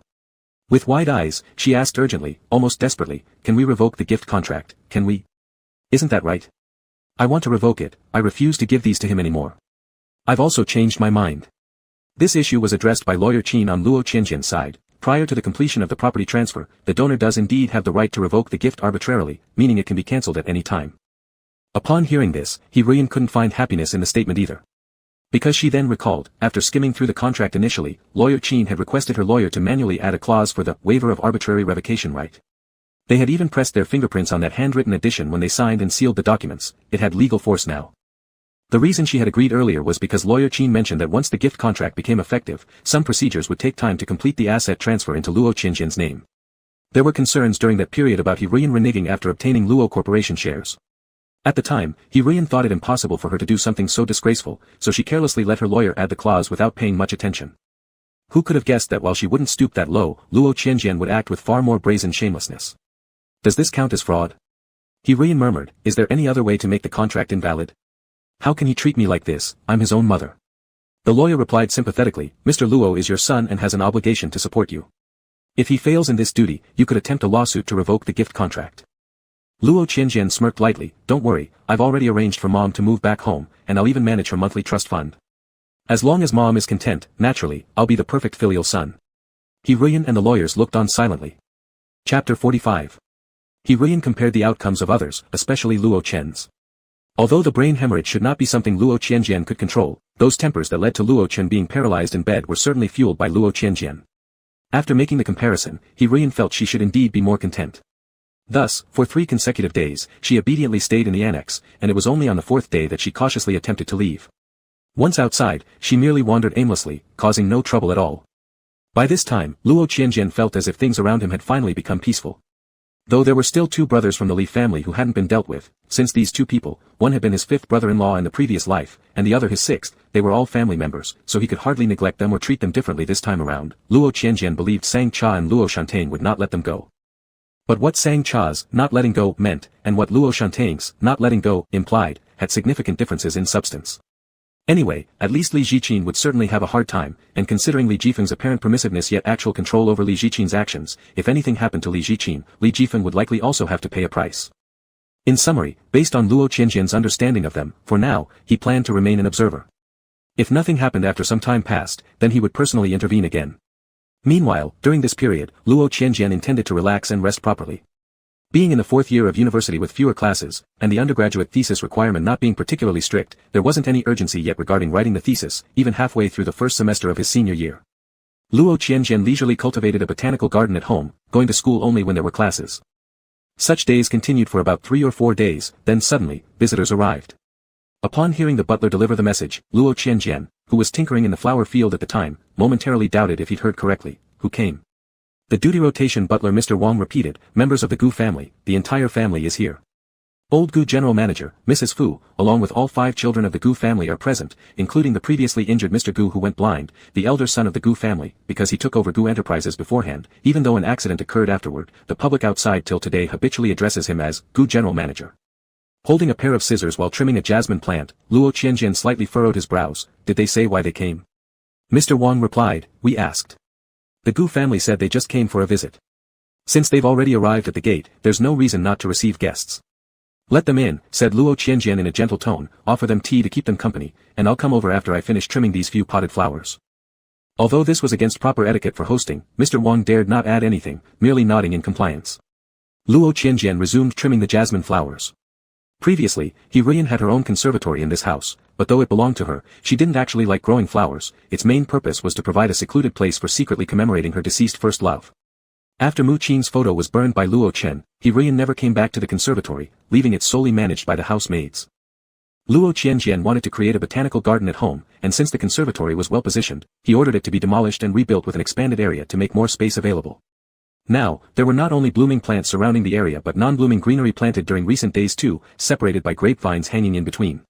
A swing hung amid the grapevines as well. It might appear somewhat mismatched, but Luo Qianjian liked it. With 7 people in the Gu family, they divided into 3 cars. Gu Xingyun sat alone in the last car. As the car entered the old residence of the Luo family, Gu Xingyun lowered the window to look outside.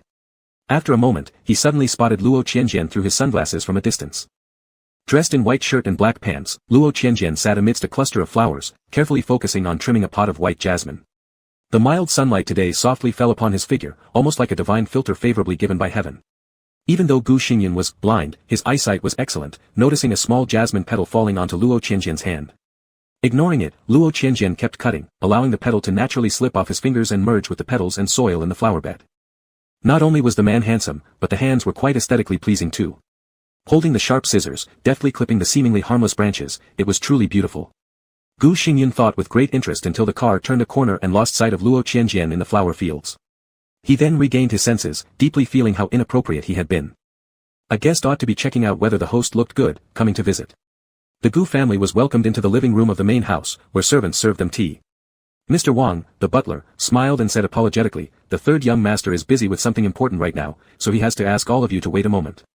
He will come as soon as possible. Sorry for not being able to entertain you properly. Although there were no other young masters or misses in this house anymore, nor any lords or ladies in charge, the servants were used to calling him the third young master, and Luo Qianjian had said there was no need to change it, so they continued with the old custom. Old Gu general manager, also known as Gu Jingqing, nodded, it's all right. Our visit was impulsive, and your young master's absence wasn't his fault. Gu Xingyan recalled Luo Qianjian's every move among the flowers just now, pondering that it didn't seem like he was busy with anything significant. He had been saying that this abrupt visit might be unwelcome, but his family parents and younger siblings thought it would be fine, they really should apologize for the rudeness. With his sunglasses on and a cane in hand, Gu Xingyan remained quiet but his thoughts were abundant. They waited about half an hour before Luo Qianjian finally arrived. I'm truly sorry. I was trimming some flower branches and after finishing, felt a bit tired, so I rested a little longer. Now, I've come, making Uncle Gu and Aunt Fu, as well as all of you, wait. Luo Qianjian smiled gently. Except for Gu Xingyan, whose expression remained unchanged, the others from the Gu family looked even more displeased upon hearing those words. One of the children of the Gu family couldn't hold back their frustration and said, Young Master Luo becoming President Luo certainly changes things, keeping us waiting for so long because you were tending to flowers. If that's how it is, what's worse is that you actually have the nerve to say it out loud.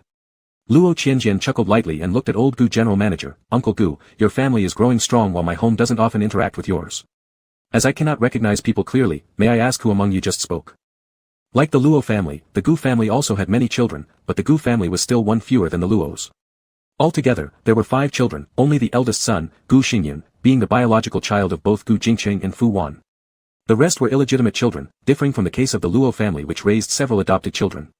Among the 4 major families in City A, besides the Luo family and the Li family, there was the Gu family and another Fu family. Gu mother Fu Wan belonged to the Fu family, and she married Gu Jingqing in a marriage alliance during her youth. After their marriage, first came their biological child, Gu Xingyan, carrying the bloodlines of both families. Then Gu Jingqing and Fu Wan began living separate lives openly without any hesitation. Their way of thinking was strangely compatible, playtime was playtime but mustn't affect their marriage, if illegitimate children appeared, they would bring them home to raise. In less than 2 years, Gu Jingqing brought home the second young master of the Gu family, Gu Luyun. At that time, Fu Wan was also pregnant with her lover's child, now the third young miss of the Gu family, Fu Xingyan. Many worried that they would fight, but surprisingly, Fu Wan straightforwardly declared that Gu Luyun was also her child. Gu Jingqing treated her like a real father, accompanying her pregnant self to medical checkups and appearing together at banquets without any reservations. At first glance, they seemed like a harmonious couple. Later, Fu Wan gave birth to another illegitimate son, the fourth young master of the Gu family, Fu Xingshu, and Gu Jingqing again brought home the fifth young miss of the Gu family, Gu Chaoyun. This pair of siblings with no blood relation were about the same age and had only graduated from university a few months ago.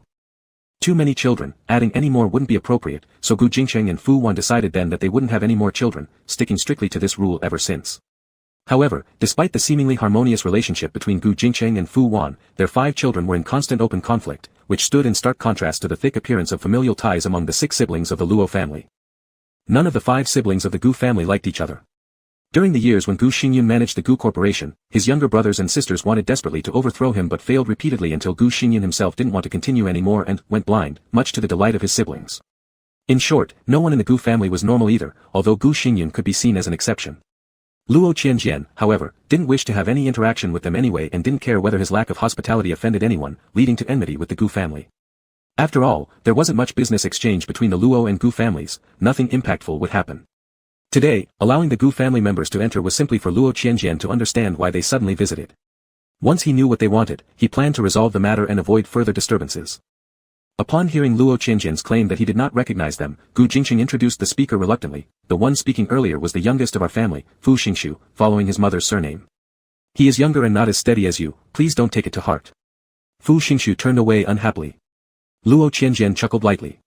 Gu Jingqing, acting as if nothing had happened, pointed to Gu Xingyun and introduced him. This is our eldest son, named Gu Xingyun. I wonder if you, Qianjian, have any memory of him.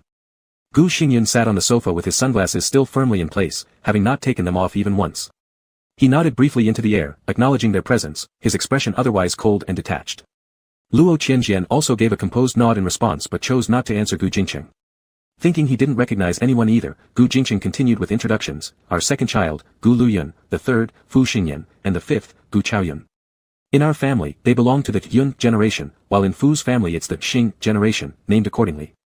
By the way, Qianjian, how is your father's health? And isn't your mother at home? Luo Qianjian picked up the teacup and sighed softly, my father seems fine enough, capable of autonomous breathing. The Gu family.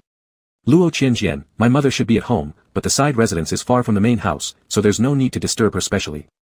Uncle Gu, Aunt Fu, why did all of you come over here so warmly? It was clear that Luo Qianjian paid no attention whatsoever to his parents' position or existence, leaving Gu Jingcheng and Fu Wan momentarily speechless, unsure how to start and feeling somewhat disrespected. It was Gu Xingyun who couldn't help but laugh, helping out by saying, a month or two ago, before your former elder brother, Luo Hefeng, went to jail, he coincidentally met my father a few days before being arrested. During casual conversation, he mentioned an old betrothal between our families many years ago. He openly suggested, subtly or not, an intention to arrange a marriage alliance between you, the third young master of the Luo family, and our Gu family. Luo Qianjian arched an eyebrow. Though dissatisfied with Gu Xingyun's frivolous tone, both Gu Jingcheng and Fu Wan felt unable to articulate themselves well enough and had no choice but to let him continue. In all honesty, after some deliberation, my parents were quite intrigued by the idea, Gu Xingyun spoke bluntly. They thought you, the unloved sickly one, and me, the rather inconvenient blind one, were perfectly suited. They planned for me to join this matrimonial alliance.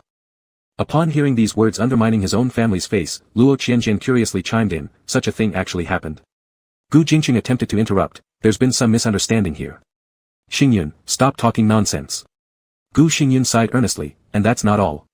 My parents and your older brother seem to share telepathy, your brother wanted to send you to our Gu family, whereas my parents intended to expel me from ours. As to the reason, Luo third young master may not know, but in our Gu family, there's a tradition, if one leaves the Gu family upon marriage, they can't take along shares of the Gu corporation. Though I am now blind and cannot handle matters anymore, I ironically control a significant portion of Gu corporation's shares. To ensure future retirement security, I've never been willing to hand them over to my younger siblings. Luo Qianjian appeared enlightened, so that's why your family doesn't approve of you. Other members of the Gu family were slightly baffled, why was Luo Qianjian calmly agreeing with what Gu Xingyun said, without objection? I do know I'm detested, but being disliked within my own family is one thing, there's no need to use an alliance just to make someone else dislike me too, right? So I refused then. Gu Xingyun grinned, continuing, at first, my parents weren't ready to give up, but soon afterward, your former elder brother got into trouble. Since then, things in your household have been lively. My parents, knowing exactly how to gauge situations, stopped mentioning the alliance altogether, it was merely something discussed verbally anyway. Luo Qianjian looked curious, then why are you here today? Fu Wan decided to intervene herself so Gu Xingyun wouldn't say anything too hurtful and damage their image. Here's the matter, Qianjian.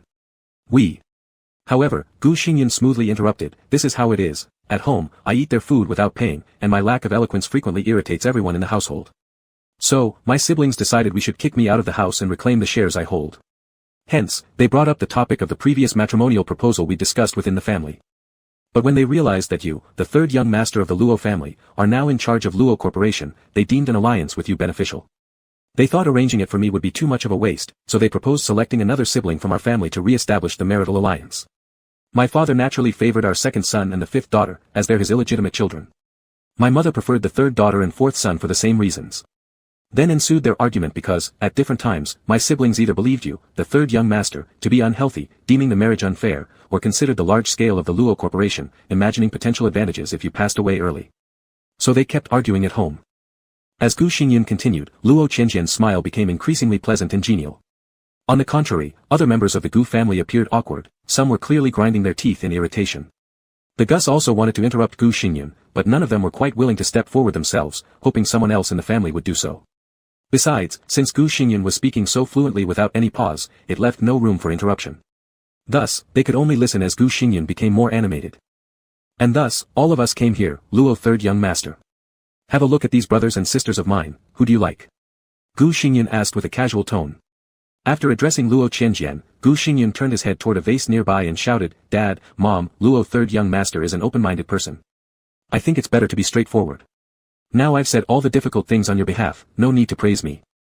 Gu Jingcheng and Fu Wan sitting beside Gu Xingyun. The four other children from the Gu family were equally both angry and anxious, yet couldn't help but wait expectantly for Luo Qianjian's choice.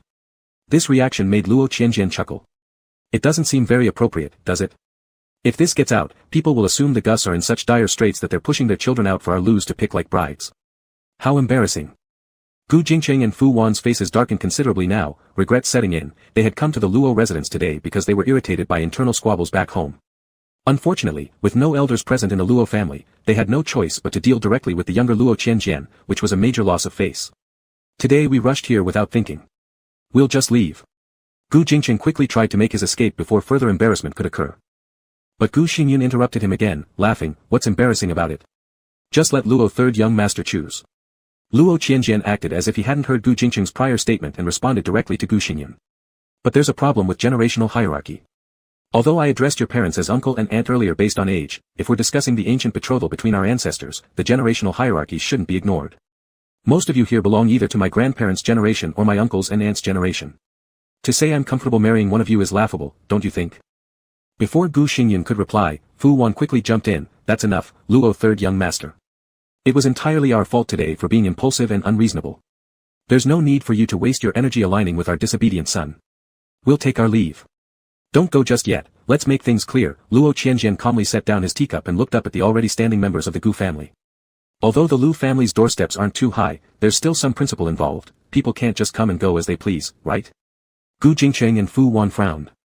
Even Fu Xingxiu, previously the most impatient one, opened his mouth again. "What do you mean, are you planning to detain us?" Luo Qianjian shook his head with a smile. "Not at all, I won't do anything illegal. But given that none of you seem to act rationally, to avoid another situation where your whole family bursts into my house on a whim, I believe it's necessary to clarify something now. Forget about the matrimonial alliance proposal. Even ignoring the question of generational hierarchy, allow me to speak frankly, no one in your family is worthy of me." Luo Qianjian adopted a formal posture resembling a king selecting concubines. "The identities as illegitimate children, I can put aside temporarily, but cousin Gu, Aunt Fu, your second son and fifth daughter are not even illegitimate offspring. Asking me to choose among them truly mocks me, doesn't it?" There was a startled moment of silence. Gu Luyun and Gu Chaoyun, widely known illegitimate children of Gu Jingqing, stared angrily at Luo Qianjian upon hearing this. "What do you mean? What do you mean they aren't even illegitimate children? Explain yourself clearly." After their initial surprise, Gu Jingqing and Fu Wan exchanged glances filled with flickering expressions, looking somewhat guilty. Luo Qianjian chuckled lightly. "Why ask me? Ask your parents instead. Why does Uncle Gu knowingly raise you two, knowing that you're products of his affair, though not biologically his own children? Why didn't Aunt Fu expose your origins, even after secretly arranging a vasectomy for Uncle Gu, meaning theoretically he couldn't have more biological children? Furthermore, why has she quietly allowed you two, having no blood relation to her real children, to compete for control over the Gu Corporation?" Chapter 46. The Gu family never expected that their shortcoming would be exposed so suddenly during a visit to the Luo family. Gu Luyun, the second young master of the Gu family, was momentarily confused. "Dad, Mom, what is he talking about?" Gu Chaoyun, the fifth young lady of the Gu family, shook her head forcefully. "No, I don't believe it. I am Dad's child, and Mom has already admitted it." Luo Qianjian smiled indifferently. After being shocked, Gu Jingqing and Fu Wan turned cold. Gu Jingqing gritted his teeth. "Luo Qianjian, if you refuse the marriage alliance, then fine. The Gu family didn't beg or force you to agree. Can you just say that the engagement is nullified? What else are you babbling about?" Fu Wan wasn't as optimistic in holding out against them. She could not figure it out. "How do you know all these things? Did your parents tell you?" "No, they couldn't possibly have known." Upon hearing Fu Wan's words, Gu Luyun and Gu Chaoyun still found it hard to accept. "Mom. What do you mean by that? Could it be that what Luo Qianjian said is true?" In contrast, Gu Sanmiss Fu Xingyan and Gu Si young master Fu Xingxiu seemed much more at ease. They, being the illegitimate daughter and son of Fu Wan, also shared the same surname as Fu Wan. Despite seemingly having no differential treatment, within the Gu family, they always felt less confident compared to the second and fifth child, who were the illegitimate children of Gu Jingqing. Now, though there were still many details unclear, they already had a feeling of triumph. "I've already said quite a lot," Luo Qianjian now continued with a smile on his face, speaking gently. "I wouldn't mind finishing this story for Gu uncle and Aunt Fu about what makes them uneasy. As for my sources, naturally, I'm not telling you." Gu Jingqing and Fu Wan thought indeed they had underestimated Luo Qianjian. Because the Gu family had a grudge with the Li family, thus they did not participate in the previous lively engagement ceremony of Luo Shantang and Li Zhijin, missing quite a few interesting stories. Although they knew the Luo family had gone through a major change and Luo Qianjian became the head of the family, they hadn't met him much recently. These days, everything related to the Luo family was merely hearsay. After meeting today, Luo Qianjian's manner didn't seem suitable for scheming plots, and besides, he was even younger than their youngest child by a year. Thus, they underestimated him earlier. Both Gu Jingqing and Fu Wan thought concurrently that the reason why Luo Qianjian succeeded in seizing power in such a short period, making the whole Luo family follow his word, was because he had such good intelligence. Let's talk about the key issue. Luo Qianjian interestedly revealed the scandal of the Gu family in front of its members. The main reason Gu uncle and Aunt Fu concealed the background of Gu's second young master and Gu fifth young lady is their deep love for each other. Deep love. Besides Gu Xingyan, the other four children of the Gu family were very puzzled upon hearing this statement. This term made them doubt its truthfulness. Which loving couple would act like their parents, playing around separately since their youth, without any objections over illegitimate children, treating them as family for so many years, only arguing when their interests conflicted but never breaking their faces completely? Could this be considered true love? This must be real indifference to achieve this. However, what Luo Qianjian said went unchallenged by Gu Jingqing and Fu Wan. Their expressions just grew even darker. Fu Wan replied, "Young Master Luo, our family matters don't need your concern." Gu Jingqing also joined in, urging their children to leave the Luo residence. But sitting on the sofa in the living room of the Luo house, the Gu family children hesitated, unwilling to leave. "Uncle Gu, Aunt Fu, since you're here, and I've come this far in the conversation, how about letting them hear the end?" Luo Qianjian smirked. "After all, you're all family, and the embarrassment won't spread far anyway, right?" The nearby manager Wang and Luo family servants pretended to be unconscious, listening closely. Gu Xingyun nonchalantly chimed in, "Exactly, let's finish listening. Anyway, I'm quite curious about what's really going on. It turns out that my so-called second younger brother and fifth younger sister aren't actually related to me by blood." Pausing there, Gu Xingyun clicked his tongue, wasted effort thinking I was the one most closely related by blood to everyone in this house. After all, some among you may not be biologically related, yet no matter who it is, they're certainly tied to me. Young Master Luo, continue, let my second younger brother and fifth younger sister understand clearly before being expelled from the Gu family. Upon hearing, expelled from the Gu family, Gu Luyun and Gu Chaoyun were both startled, then turned paler, looking hopefully towards Gu Jingqing and Fu Wan. Unfortunately for Gu Luyun and Gu Chaoyun, their expectations were disappointed. The dialogue they hoped to hear, even if the truth of no blood relation has been exposed, "Since you have been raised for so many years, we are still a family, and we will not expel you," did not happen. Gu Jingqing and Fu Wan simply sat back on the sofa with exhausted faces, looking resigned. Seeing this, Luo Qianjian continued sharing curiously, "Uncle Gu and Aunt Fu, you two really do deeply love each other. But it's truly a pity because something went wrong in your youth. When Gu Jingqing was young, he had once been kidnapped, and due to suffering from claustrophobia, a little girl who had also been kidnapped stayed by his side until they were rescued and separated afterward. This past experience somewhat resembled what Li Jijin recalled about him in Sang Cha's history, except that the little girl in Gu Jingqing's story was an actual victim like him, not someone intending harm. And that little girl turned out to be Fu Wan. During the rescue process, Fu Wan accidentally bumped her head and lost her memory, forgetting both the kidnapping incident and the little boy, Gu Jingqing, who had accompanied her in the darkness. Moreover, the Fu family wanted to protect her from recalling the pain of being kidnapped, so after she lost her memory, no one in the Fu family mentioned the kidnapping to her. Years later, when Fu Wan fell at first sight with Gu Jingqing in college and insisted on marrying him, her family arranged the alliance between Fu Wan and Gu Jingqing. But at that time, Gu Jingqing already had a girlfriend. There was another dramatic mix-up. Gu Jingqing mistook his then-girlfriend Fang Fei for the little girl from his childhood, which caused him to deeply love her. However, Fu Wan still loved Gu Jingqing, even though he already had a girlfriend. She thought that marriage should be based on equal status, and Gu Jingqing's relationship with his girlfriend was merely casual play, they were the destined couple. The Fu family, indulgent toward their daughter Fu Wan, found it difficult to refuse, so they discussed the marriage alliance with the Gu family, which led to mutual agreement. The Gu family originally didn't like Gu Jingqing's girlfriend Fang Fei, so once the marriage alliance idea came up, they pressured Gu Jingqing to break up with her. Reluctantly, Gu Jingqing agreed to engage with Fu Wan. He hated Fu Wan for ruining his relationship with Fang Fei, thus resenting his fiancée deeply. On the other hand, Fu Wan firmly believed Gu Jingqing would eventually come to his senses and realize her true affection, leading her to happily accept the engagement for some time. However, she soon discovered Gu Jingqing secretly continued seeing Fang Fei. Fu Wan caused a big scene, resulting in intense conflicts between her, Gu Jingqing, and Fang Fei, followed by a series of tragic twists. These included Fang Fei miscarrying her child due to a car accident, where Gu Jingqing mistakenly blamed Fu Wan for orchestrating it. In a heated argument, Fu Wan accidentally hit her abdomen on the corner of a table and also miscarried. Of course, that child was certainly Gu Jingqing's. Even though Gu Jingqing claimed to despise his fiancée and adore Fang Fei, there was no denying their intimate relations outside of marriage. After all the emotional and physical abuse endured by Gu Jingqing and Fu Wan unexpectedly regained her childhood memories during a head injury incident, exposing Fang Fei as a fraud pretending to be Gu Jingqing's childhood muse. With Fang Fei's cruel nature exposed, she was expelled from the story. Left with only Gu Jingqing and Fu Wan, despite their turbulent beginnings mirroring cliched romance tropes, Fu Wan did not choose to reconcile with Gu Jingqing romantically. She could not forgive Gu Jingqing for his hurtful actions, but she still deeply loved him. So, Fu Wan and Gu Jingqing got married anyway, and after marriage, they had a child named Gu Xingyun. Fu Wan then expressed that she didn't want to confine herself within their marital bond, growing bored of each other. Without hesitation, Gu Jingqing agreed to allow them both to seek lovers elsewhere. During this period, when Gu Jingqing needed surgery for an illness, Fu Wan secretly arranged for the doctor to sterilize him to prevent any children conceived outside the marriage that might threaten her son's status, considering it a small, unnoticeable procedure. But Gu Jingqing later found out, yet out of guilt chose not to expose her secret and pretended to be unaware. Gu Jingqing felt guilty toward Fu Wan, believing it was his mistake to misidentify her. Although, at times, he still felt it wasn't entirely his fault either. After all, Fu Wan had once interfered forcibly and destroyed his previous relationship with Fang Fei when he hadn't known the truth. Gu Jingqing considered it all a mess, but his absolute love for Fu Wan remained genuine, and he decided to indulge everything she did as long as it made her happy. Until later, when his lover told him she was pregnant. After some thought, Gu Jingqing figured that although wearing this green hat was embarrassing, Fu Wan was also carrying her lover's child and planning to keep it. So it seemed fair, one illegitimate child each. He believed Fu Wan wouldn't expose him either. And indeed, Fu Wan did not reveal the truth. She didn't want Gu Jingqing to find out she had secretly asked the doctor to sterilize him during his surgery to maintain harmony in their home. Besides, even if Gu family could easily support another child, Fu Wan willingly accepted the first child as Gu Jingqing's illegitimate son. After bringing the first illegitimate child home, Gu Jingqing ended his relationship with the mistress who gave him the green hat.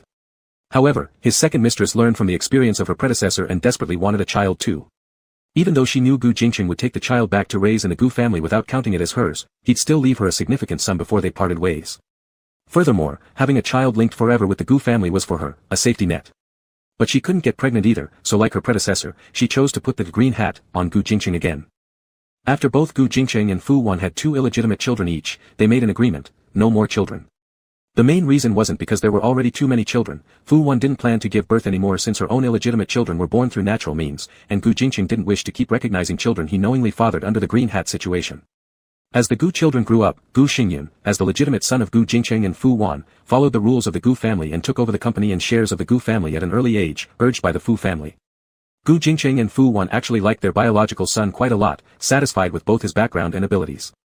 But Gu Xingyun had never been particularly close to the family and often spoke sarcastically, which worsened as he became more firmly established in the Gu corporation. Therefore, when the 4 other children began vying for the family business, creating escalating conflicts between Gu Xingyun and themselves, Gu Jingqing and Fu Wan chose to turn a blind eye. Because they didn't want to create conflicts between them, they were after all, old married couples. Neither Gu Jingqing nor Fu Wan mentioned that the 2nd and 5th children weren't actually blood relatives of the Gu family and therefore shouldn't be partaking in the competition. Now, at the Lu family residence, through the mouth of Luo Qianjian, the 2nd and 5th children of the Gu family were utterly devastated upon learning about their origins. They never expected that Gu Jingqing and Fu Wan's so-called true love would extend to recognizing not only their illegitimate children but also fake ones. Still, despite everything being uncovered, they shared a hope: Gu Jingqing and Fu Wan wouldn't kick them out of the family. Though the issue had been avoided earlier. Dad. Mom. What happens next? Will we still be a family? Gu Jingqing and Fu Wan exchanged glances for a moment, looked at each other, then let it go. Gu Jingqing said, "Let's pretend the incident where you arranged for me to get sterilized during my surgery never happened." Fu Wan nodded. "It's been so many years.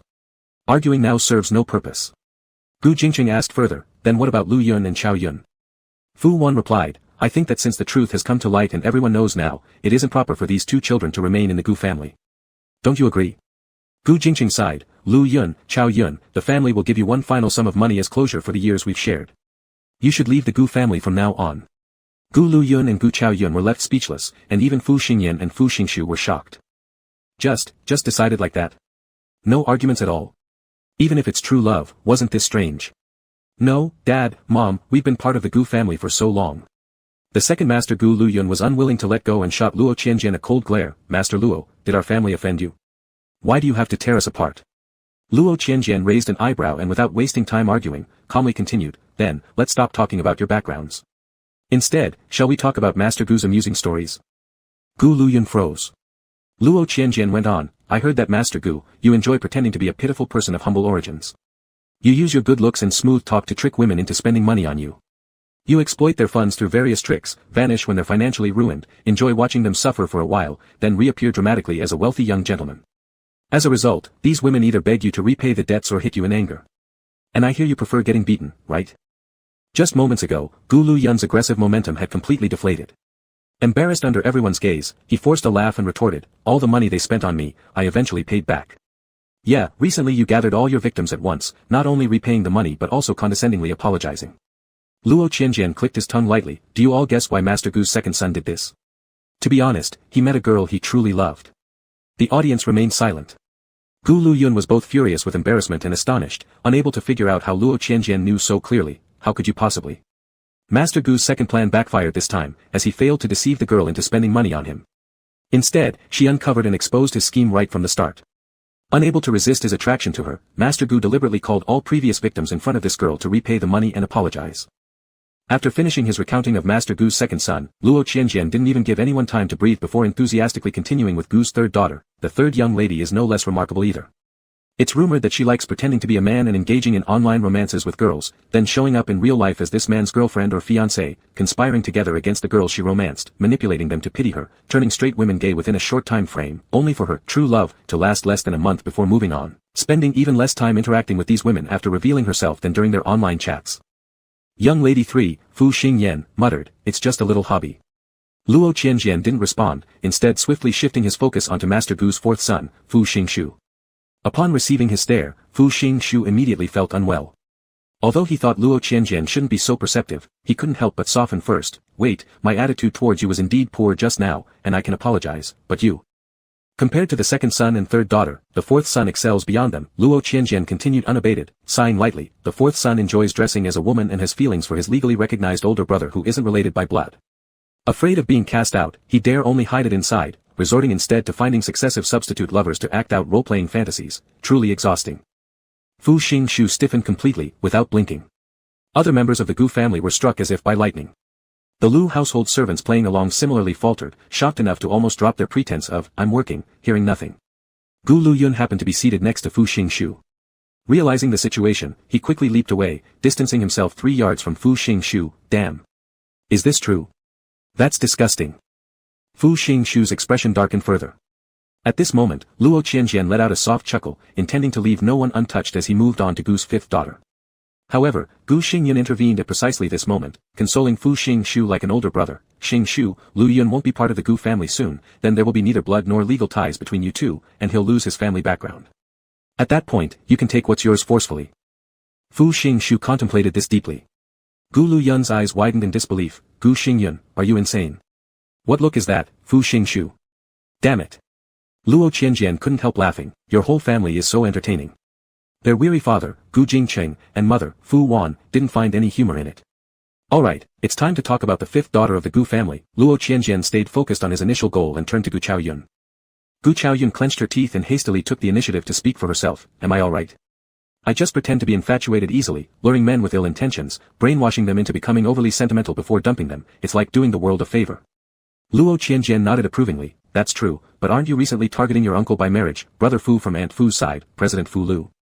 A deathly silence once again enveloped the room. Fu Wan came from the Fu family, having an elder brother who doted on her.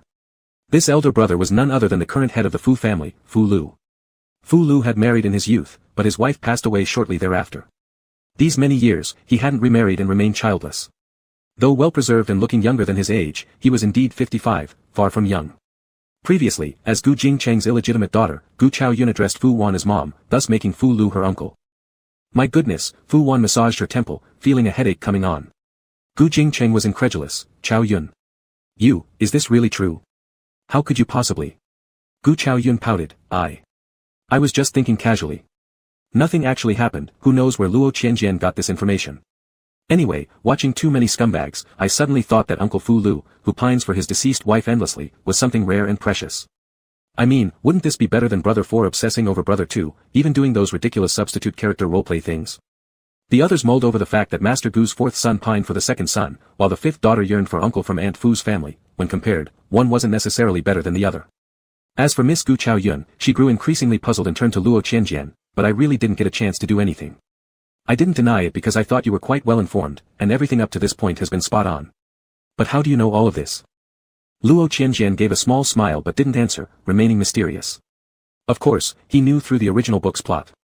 In his previous life, Luo Qianjian didn't interact much with the Gus. Originally, he wouldn't have known much about them. However, thanks to the original book being an entire series in tyrant-lit genre, even after finishing the Luo family's storyline, there was still plenty more from the Gus, each having their own love biography, except for Gu Xingyun, who was just a minor antagonist and filler character, whose role had even less screen time than Luo Qianjian himself. Considering that Gu Xingyun shared somewhat similar circumstances to him, Luo Qianjian felt relatively more patient and kind towards him, though not by much. In any case, it certainly wasn't enough for Luo Qianjian to let Gu Xingyun off the hook at that moment. Luo Qianjian then looked at Gu Xingyun. Gu Xingyun noticed his gaze under the dark sunglasses and smiled imperceptibly. "My parents and younger siblings have rather colorful private lives, it's embarrassing." Luo Qianjian raised an eyebrow. Mr. Gu's life doesn't seem particularly bland either, does it? All the Gus involuntarily looked toward Gu Xingyun, with a sense of, you're next, realizing Gu Xingyun hadn't been exposed yet. Thus, they waited expectantly for Luo Qianjian to continue. Gu Xingyun chuckled, young Lord Luo, I came here reluctantly with my family today to join the social gathering. I never had intentions of marrying you, so might as well leave me be. Come to my place and watch my show. Young Lord Gu should return the favor then, and let me see your drama. Luo Qianjian calmly looked around the Gu family. Your eldest brother's blindness must have caused you much pain, but in truth, his eyesight can still be cured. If you can pay enough, I'll show you the wonders of medical miracles. Gu Xingyun froze. He was genuinely surprised. Earlier, when Luo Qianjian detailed various affairs within the Gu family, although impressive, Gu Xingyun knew how well protected his own secrets were. So he hadn't given it much thought. But now, Luo Qianjian's implication was clear. He knew Gu Xingyun was faking blindness. Gu Xingyun reflected on their earlier meetings. If Luo Qianjian already knew then that he was pretending, his attitude back then would make much more sense. Although unclear about how Luo Qianjian obtained his information or why he revealed it so casually now, Gu Xingyun couldn't help but feel curious instead of intimidated or worried. The Gu family exchanged skeptical glances between Gu Xingyun and Luo Qianjian. By Luo Qianjian's words, it sounded like Gu Xingyun's blindness was easily treatable, and that Gu Xingyun himself didn't want to be cured, but the Gus weren't entirely convinced. After all, it made no sense whatsoever. What benefit did Gu Xingyun gain from staying blind? What do you mean? Xingyun's eyes, asked Mrs. Fu. Luo Qianjian replied leisurely, that depends on how much money Aunt Fu is willing to spend to cure your eldest. Gu Xingyun responded with a wry smile, young Lord Luo, I'll double the price, no treatment necessary, I'm perfectly fine staying blind. Chapter 47. Hearing Gu Xingyun's light-hearted response, the Gu family fell silent, and remained silent. They wanted to ask more questions for clarity. But Luo Qianjian, after enjoying his own exposition thoroughly, had already started dismissing guests. Since Mr. Gu says so, I'll set aside my Hippocratic principles for now. I've said all I wanted to say. It seems there isn't much else to discuss between the Luo family and the Gu family. Uncle Gu and Aunt Fu, you all may leave now. And I hope that such an intrusive visit doesn't happen again. Otherwise, what I just shared with you might just be shared with a wider audience. The Gu family members. Recalling the scandals involving the Luo family that had rocked the city. This trip to the Luo residence had left the Gu family members with many issues to resolve among themselves, making them increasingly uneasy. They had only stayed reluctantly earlier, hoping to hear Luo Qianjian share more about other secrets. Bastard-lit protagonists always like to indulge their mischievous foes with attention. Now that Luo Qianjian was done sharing, the Gu family actually preferred leaving quickly, wanting to distance themselves from him, who was too skilled at exposing others' flaws. Except for Gu Xingyun. He remained comfortably seated on the sofa, saying in a relaxed manner, you go back first. I'm not afraid of being disdained by Lord Luo III, and I would like to stay a while longer. Young Master Luo, your words have greatly enlightened me, and I don't mind staying behind to chat further with you.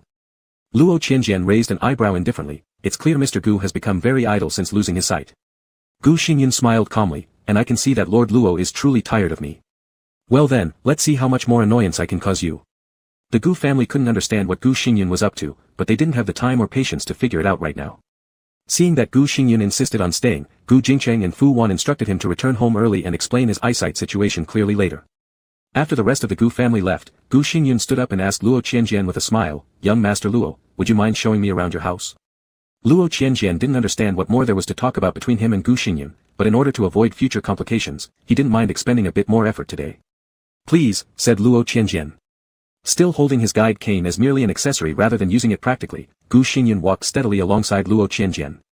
The servants of the Luo household watched in surprise as this blind man followed Lord Luo without any difficulty, walking smoothly through the house. Having secretly speculated before that the blindness of this Gu family young master was curable but refused, thus falsely claiming incurability, they were now puzzled, because it looked like he wasn't even blind to begin with. When they went outdoors, Luo Qianjian continued heading towards the flower field where he had been working, unfinished. Although maintaining the plants could be delegated to specialized gardeners, Luo Qianjian had both the time and inclination today, and the weather was good, so he wanted to do it himself. Sitting on the small stool in the flower field as before, Luo Qianjian gestured casually, Mr. Gu, please feel free to sit wherever you like. Gu Xingyun glanced around, realizing that if he were to sit down, it would likely be directly on flowers and soil, as there was no spare seat available. I'll stand instead. Gu Xingyun stretched out his cane, leaning on it lightly with a relaxed posture, and then got straight to the point. Young Master Luo, truthfully speaking, I am well acquainted with my parents' and siblings' private lives.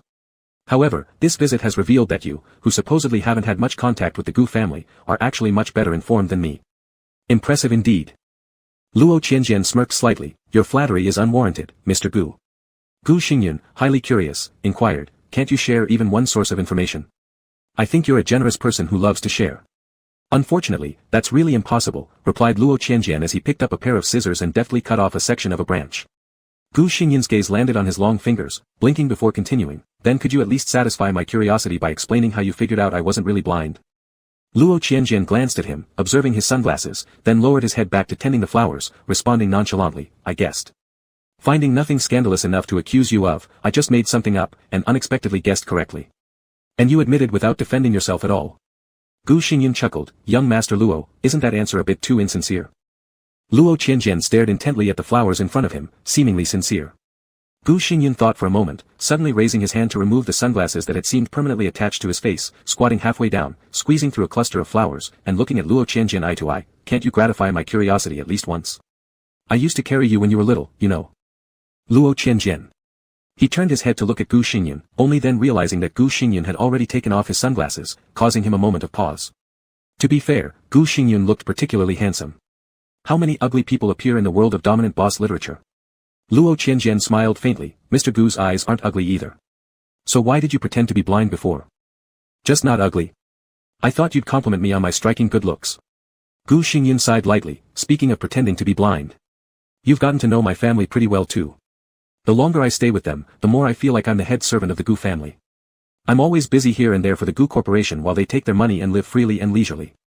When it comes to competing for the family business, they shout loudly but in reality, they just want to spend money. If I actually assign them jobs at Gu Corporation, none of them can handle serious work. They're like ancestors who are hard to please, and I don't even know what I'm working so hard for. Gu Xingyan paused, glancing around again but still didn't find a place to sit, so he simply pulled over Luo Qianjian's toolbox where gardening scissors and other tools were placed. He didn't mind the discomfort and sat down as best he could. Then, while putting away the cane, he watched Luo Qianjian's calm hand trimming flower branches and continued, so I thought, out of sight, out of mind. I would stop working, hold on to shares and collect dividends. Others can worry about all other things. Worst case scenario is that the Gu Corporation shrinks a bit, but it won't get to the point where we can't afford food and drink. Sure enough, after I went blind, my second younger brother and third younger sister, who previously shouted the loudest, couldn't take over. My parents had no choice but to go back to work at Gu Corporation. But I'm not returning my shares. Now it's their turn to work for me, and I feel much more comfortable. Luo third young master, since I've been so candid with you, can't you be straightforward with me as well? Luo Qianjian stopped the scissors in his hands and leisurely said sideways, all right. Mr. Gu, I seem to have been plotting against your family for a long time because I know everything about your family. However, today I disclosed everything so easily, as if I didn't plan to use these matters to secretly harm your family. Are you curious about my motivations? Gu Xingyan showed interest, I really am curious. Luo Qianjian calmly continued, because I want your Gu family to be cautious and stay away from me. My information channels are reliable, I know quite a lot, but I haven't planned to meddle in your family affairs. As long as you don't bother me, I'm not that idle. They should indeed dare not to think of scheming against you anymore. Right now, the entire Gu family, except me, has their own troubles. Gu Xingyan replied carelessly. Luo Qianjian slightly raised his eyebrows, Mr. Gu, does this mean you're still trying to scheme against me? Gu Xingyan laughed, how could that be? I've never had any intention to bother you. Luo Qianjian glanced towards the direction of the main gate of the Luo's house, your family has left. Why do you stay here? It's because of my heavy curiosity, Gu Xingyan admitted helplessly, but Luo third young master is too tight-lipped. My curiosity hasn't been satisfied at all. Still, I should thank you. Luo Qianjian was interested, thank me? Gu Xingyan nodded, yes. To be honest, my previous thoughts were that since I hate the people around me, I keep my distance from them, making them lose interest in staring at me. But due to reluctance over years of hard work, I stayed in the Gu family awkwardly. But thanks to Luo third young master, during our prolonged absence from each other, I heard quite a bit about your deeds. Now learning from you, I realized something. If I hate the people around me, then let them stay away from me. Let them no longer have the ability to disturb me. After saying this, Gu Xingyan bid farewell to Luo Qianjian that day. Since nothing could be coaxed out of Luo Qianjian, Gu Xingyan simply lost his curiosity and returned home to clean up his affairs. Luo Qianjian regained peace for 2 days, then heard news of the commotion in the Gu family.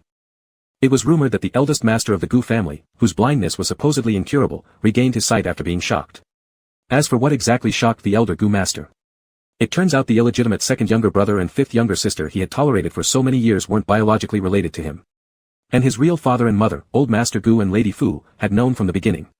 Yet they still brought these children unrelated by blood back home, recognized them, and allowed them to compete with elder Master Gu for so many years.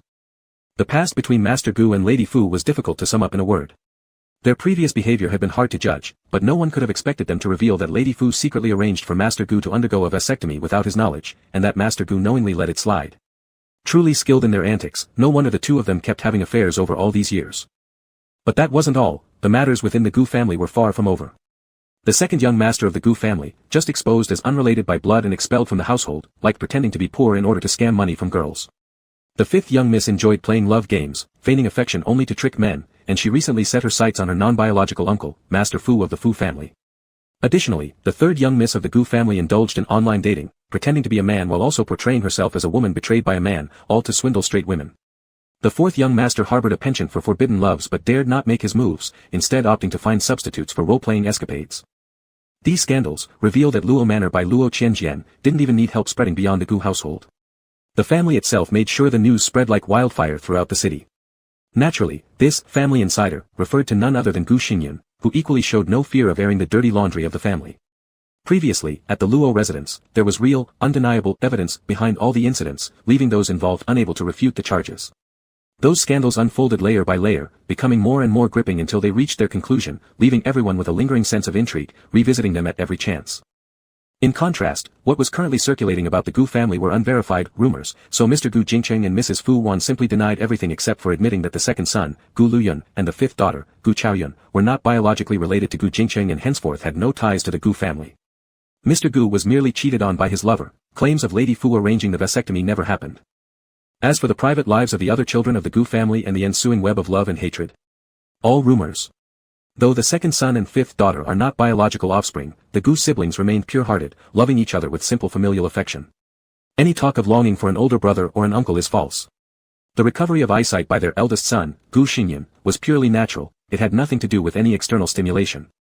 Anyway, whether to believe it or not depends on individual interpretation, but it's certain that people within their circle are gorging themselves on the juicy drama, remarking how all members of the Gu family loved pretense.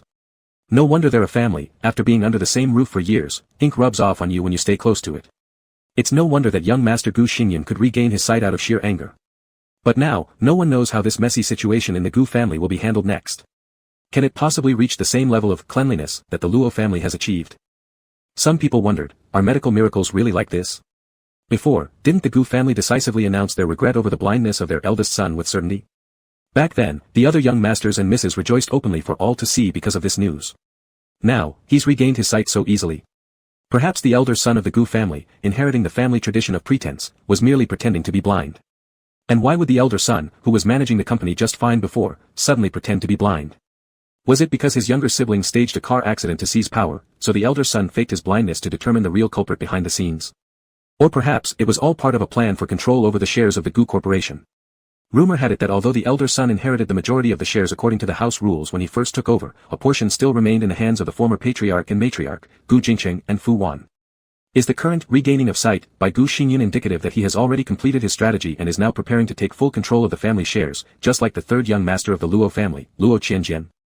This marks the younger generation pushing aside the older ones, aiming to leave them washed up on the beach.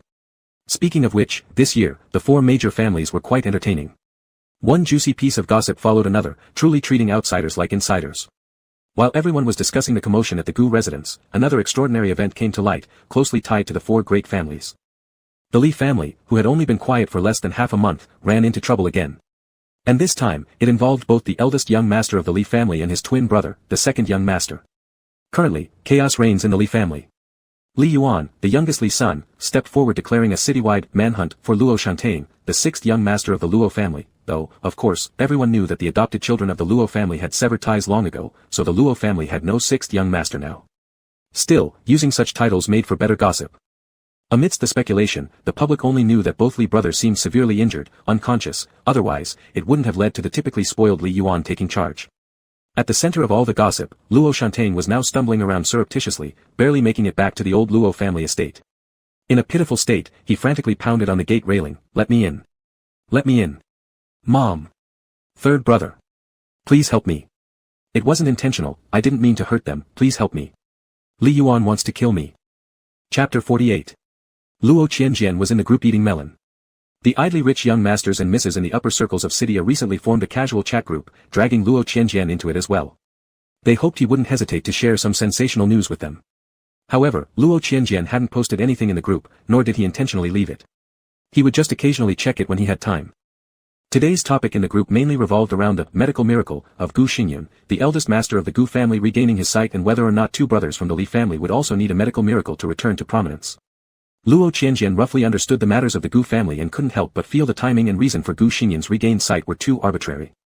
Regarding the situation between the two brothers from the Li family and Luo Shantang, as it deviated significantly from what happened in his past life, Luo Qianjian didn't have people watching them closely. Thus, at this point, he was just as much in the dark as everyone else in the group, relying on hearsay.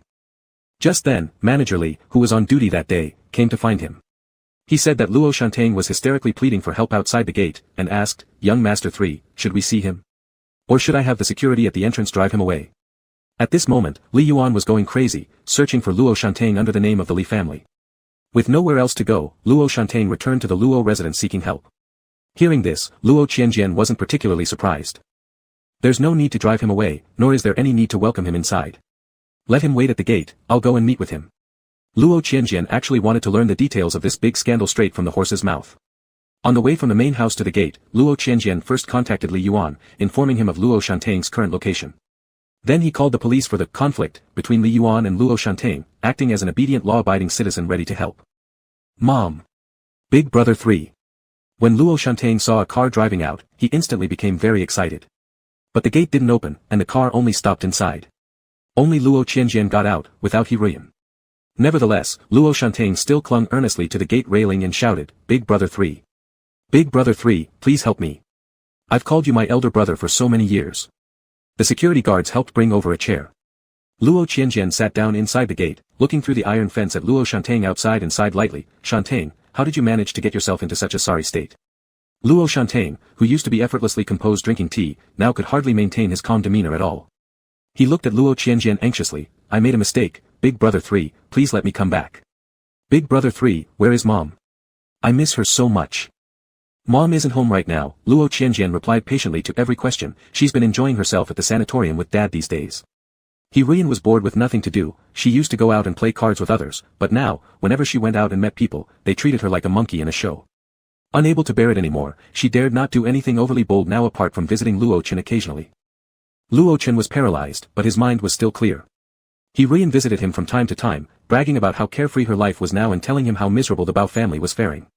After chasing the Bao family out of the house assigned by Luo Chen, Hiruyan didn't stop there. Instead, she hired a private detective to keep track of Bao Ruoxuan.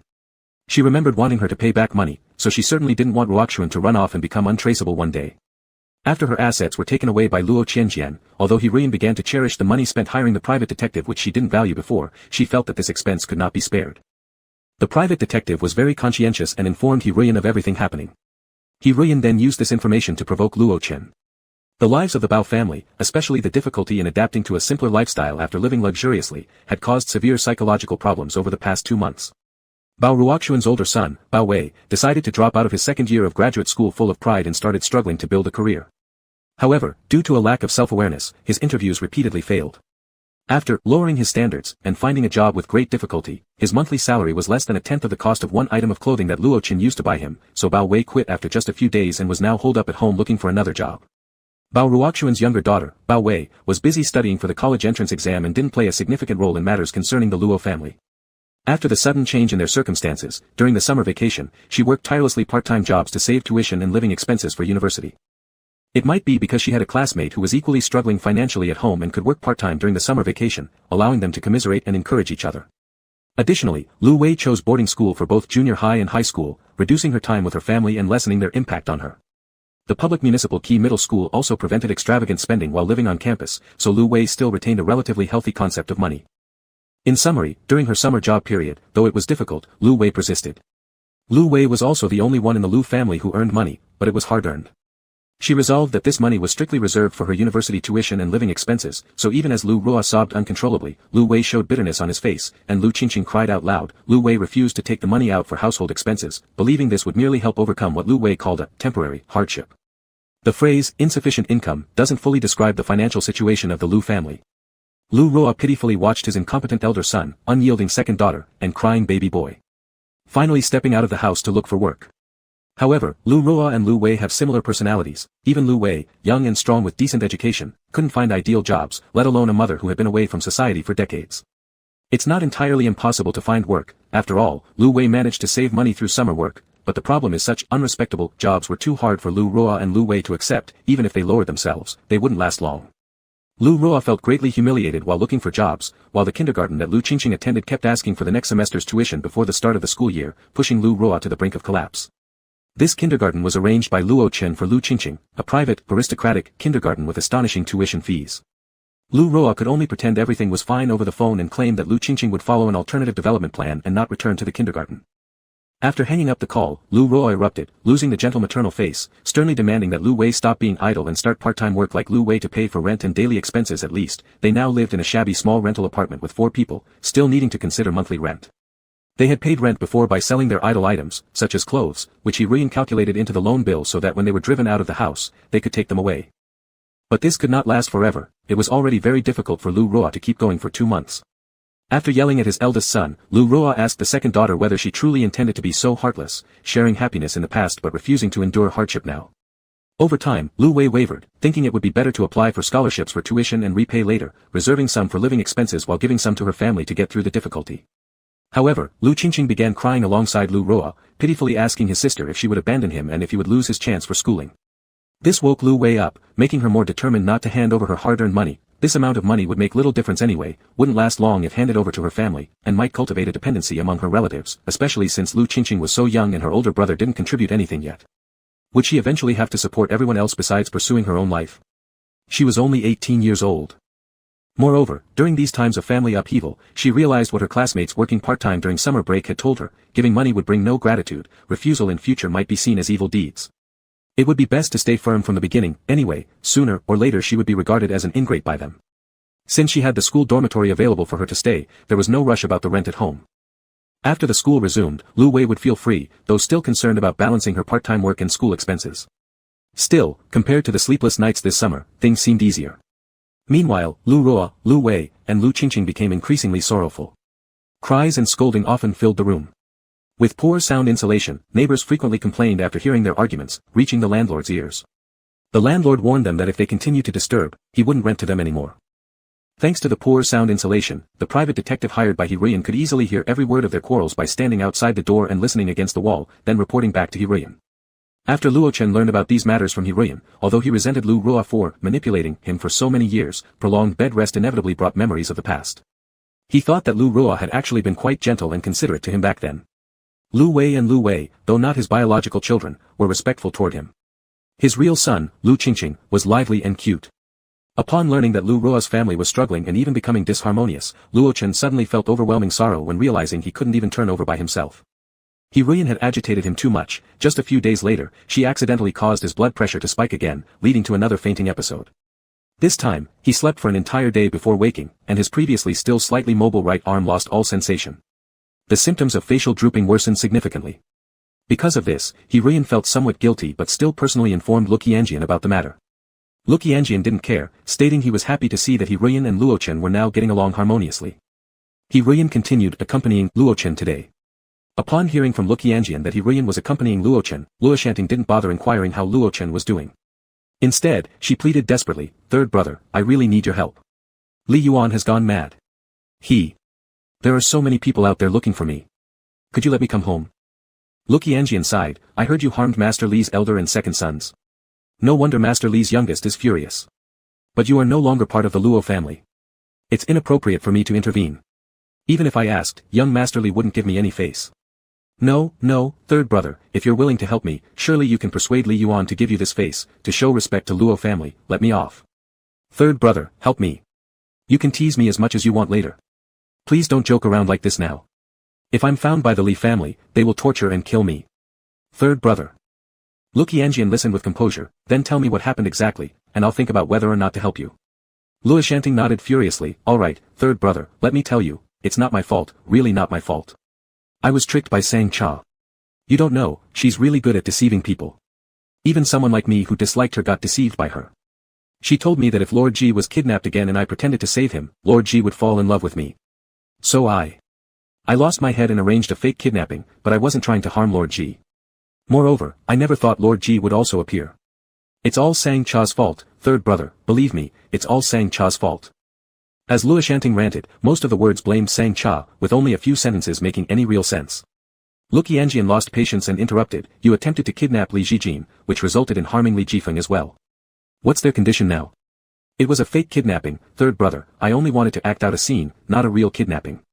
I hired some strong extras, but I didn't expect it, I didn't want it. I didn't expect Lord Ji to escape by jumping from the second floor. How could I have known there would be a bear trap on the ground of such a remote shabby house? I was so scared. Lord Ji bled so much, I was very afraid. Luoshanting became increasingly panicked and incoherent. Look, Yanjian grew tired of listening and somewhat regretted making this special trip to the gate. Fortunately, Li Yuan soon arrived with his people, immediately apprehending Luoshanting, who tried to flee once more in a panic. Luoshanting shouted, third brother, save me. Li Yuan glared viciously at him, save you? It was Look Yanjian who tipped me off to come arrest you. Luoshanting widened his eyes in shock, third brother, how could you? Look Yanjian laughed from inside the doorway, sorry, Shantain, one must bear one's own consequences. Moreover, you're no longer part of the Luo family, how could we Luo take responsibility for your actions? Still, Master Li, since I've helped you, could you explain to me exactly what happened? Li Yuan gave a brief explanation. Lo and behold, Luoshanting had plotted the kidnapping of Li Jijin, involving Li Jifeng, who intervened during the rescue. Now, Li Jijin faced amputation due to a leg wound infection, while Li Jifeng suffered severe damage to his waist and might end up paralyzed. If not for the severed ties between the Luo family and Luoshanting, plus Look Yanjian alerting them with his location data, the Li family certainly wouldn't have shown such virtue and leniency toward the Luo family. During Li Yuan's account, Luoshanting tried several times to interject and defend herself but was repeatedly silenced with stares. After Li Yuan finished speaking, he intended to take Luoshanting away. However, at this moment, the police also arrived. Seeing this, Luoshanting hurriedly sought help from the police. He truly believed that Li Yuan could kill him, or if not kill him, it would cost him half his life. Moreover, since Li Jijin and Li Jifeng were still alive, they would never let him go. It was better to be arrested by the police than to be taken away by the Li family. Li Yuan furrowed his brows tightly and looked at Look Yanjian, did you call the police? Look Yanjian lightly smiled and repeated what he had just said to Luoshanting, sorry, Mr. Li Yuan, I believe you shouldn't mete out private justice. Once the police got involved, naturally the Li family couldn't take Luoshanting away anymore. They all had to go back to the police station to give statements. The originally unreported case of kidnapping was also filed for investigation by the police. Soon, a reliable detailed account spread within their circle regarding the incident involving Luoshanting and the two brothers from the Li family. A few days ago, Luoshanting hired several professional actors specializing in playing bandits, thugs, and underworld hooligans at high prices. He claimed he quarreled with his fiancée and was somewhat upset, so he wanted to teach him a lesson, scare him a bit, and play a joke while giving him a surprise. After going through a kidnapping ordeal and surviving together, he planned to propose to his fiancée. The extras were quite enticed by the high pay. And since Luoshanting wanted them to kidnap him too, why would a normal person kidnap themselves? So, the extras trusted Luoshanting and rehearsed the process of the kidnapping show. Yesterday, it officially started filming. Yesterday evening, Luoshanting first lured Li Jijin out. Unable to reach Li Jijin, he gritted his teeth and reached out to Sang Cha, who everyone knew Li Jijin cared deeply about, asking her to pass on the message, which resulted in Li Jijin agreeing to have one last, farewell dinner. They agreed to meet in a parking lot. When Li Jijin joined Luoshanting, the kidnappers rushed out, tying both Luoshanting and Li Jijin up and bringing them to a secluded old house Luoshanting had carefully selected beforehand. The kidnappers claimed that their target was Li Jijin, and Luoshanting was merely an innocent victim caught up in this. Satisfied, Luoshanting envisioned how much Li Jijin's opinion of him would change after this kidnapping experience. But what Luoshanting didn't expect was that even before he began to exert any force, Li Jijin had already broken free of his bonds. After all, it wasn't a professional kidnapping, and the extras feared causing real harm, so they hadn't tied the ropes properly. After breaking free, Li Jijin didn't care about the innocent Luoshanting and quietly attempted to escape under cover of night. The dilapidated house had 2 floors. Both Luoshanting and Li Jijin had been tied upstairs while the kidnappers were downstairs. Originally, it was meant to give the employer Luoshanting and the fiancé Li Jijin some private space, but when escaping, Li Jijin dared not use the stairs, so he jumped down from the 2nd floor instead. Li Jijin chose a spot near the wall where things were stacked, thinking it was slightly lower, only to accidentally step on a long-forgotten bear trap placed there. Li Jijin's piercing screams drew the attention of the extra kidnappers. Startled, they quickly untied Luoshanting upstairs and prepared to send Li Jijin to the hospital with him. However, seeing so much blood and the hateful gaze of Li Jijin as he lost consciousness due to pain, Luoshanting thought that if this kidnapping ended here, then all his effort wouldn't win Li Jijin's affection but instead made things worse. So Luoshanting rejected the idea of sending Li Jijin to the hospital. He actually didn't know what to do, but he felt that this kidnapping shouldn't end like this, otherwise everything would be ruined. Seeing the situation, the kidnapper extras realized something wasn't right and tried to withdraw. But the remote location of the abandoned house, coupled with the fact that Luoshanting had grabbed the car keys and thrown them into the nearby mud pit during deep night, made it impossible for the extras to leave. Not daring to continue helping Luoshanting, the best they could do was help carry Li Zhijin indoors. Without a first aid kit, Luoshanting bound up Li Zhijin's wound with a towel to stop the bleeding. Li Zhijin began running a fever in the middle of the night, and Luoshanting anxiously cooled him down with cool water. Regardless of previous intentions, at least this part achieved the effect Luoshanting initially wanted, shared adversity leading to Li Zhijin's gratitude toward him. As soon as it turned bright outside on the morning of the next day, the extras who found Luoshanting disturbing left on foot as soon as possible. They debated whether or not to report the incident to the police, but feared being implicated. As they walked along, they happened upon Li Jifeng's and his fellow Li family bodyguard's car. Li Zhijin had been away all night, which was not a major issue under normal circumstances. However, when Li Jifeng heard Sang Cha's concerns early in the morning that Li Zhijin went to meet Luoshanting last night and hasn't been reachable since then, he also started to feel uneasy. Although there were no surveillance cameras at the parking lot where Luoshanting and Li Zhijin met, after Li Jifeng issued an order, his people still managed to find clues of kidnapping from nearby surveillance records. Then, Li Jifeng brought his people along the traces. As they advanced, the place became increasingly remote, with no surveillance coverage, so they began to be uncertain about the next route. However, they coincidentally encountered the extras who walked out themselves. The extras didn't want to bear the responsibility for any potential deaths, so they confessed everything once questioned. Upon hearing that Li Zhijin was injured and hadn't received treatment yet, Li Jifeng ordered the driver to speed up and quickly found the dilapidated house. The surrounding area of the house was quiet, so any noise would be very noticeable. Since Luoshanting was already on edge due to the escape of the extras he hired, he immediately noticed the approaching vehicle outside. In his panic, Luoshanting simply used the unconscious Li Zhijin as a hostage, considering Li Zhijin's weakened state due to fever and infection, unable to resist.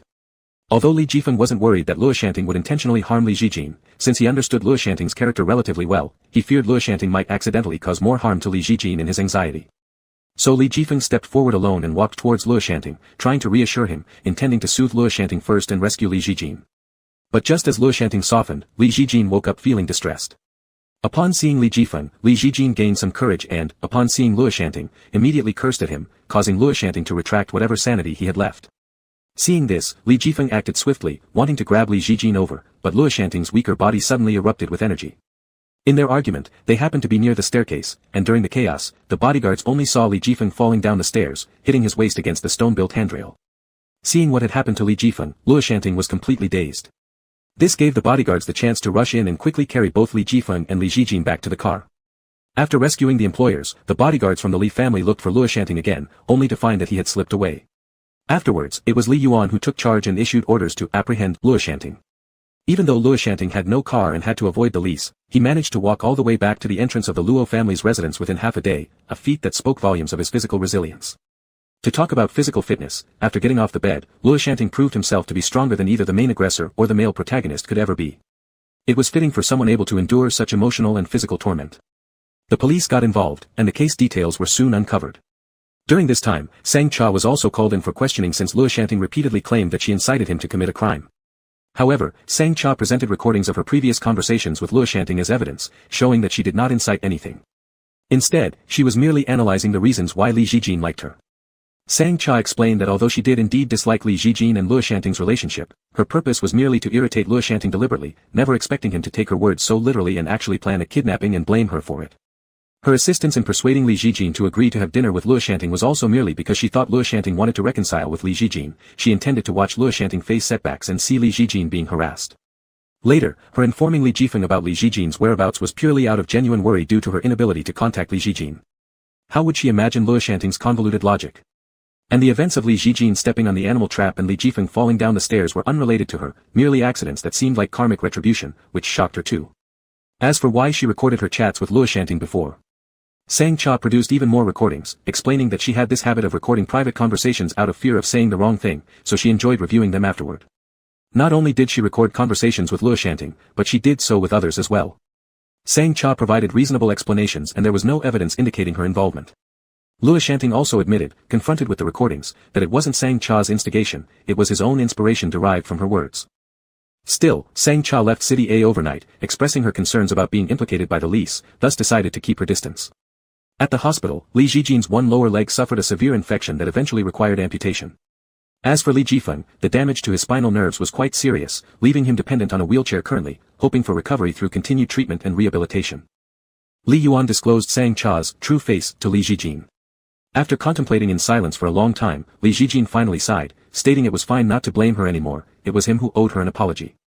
This love guru pose left Li Yuan speechlessly angry, and he also felt too lazy to bother with more trouble, lest he ended up being ungrateful and bringing difficulties to Sang Cha, only to be blamed by Li Jijin later.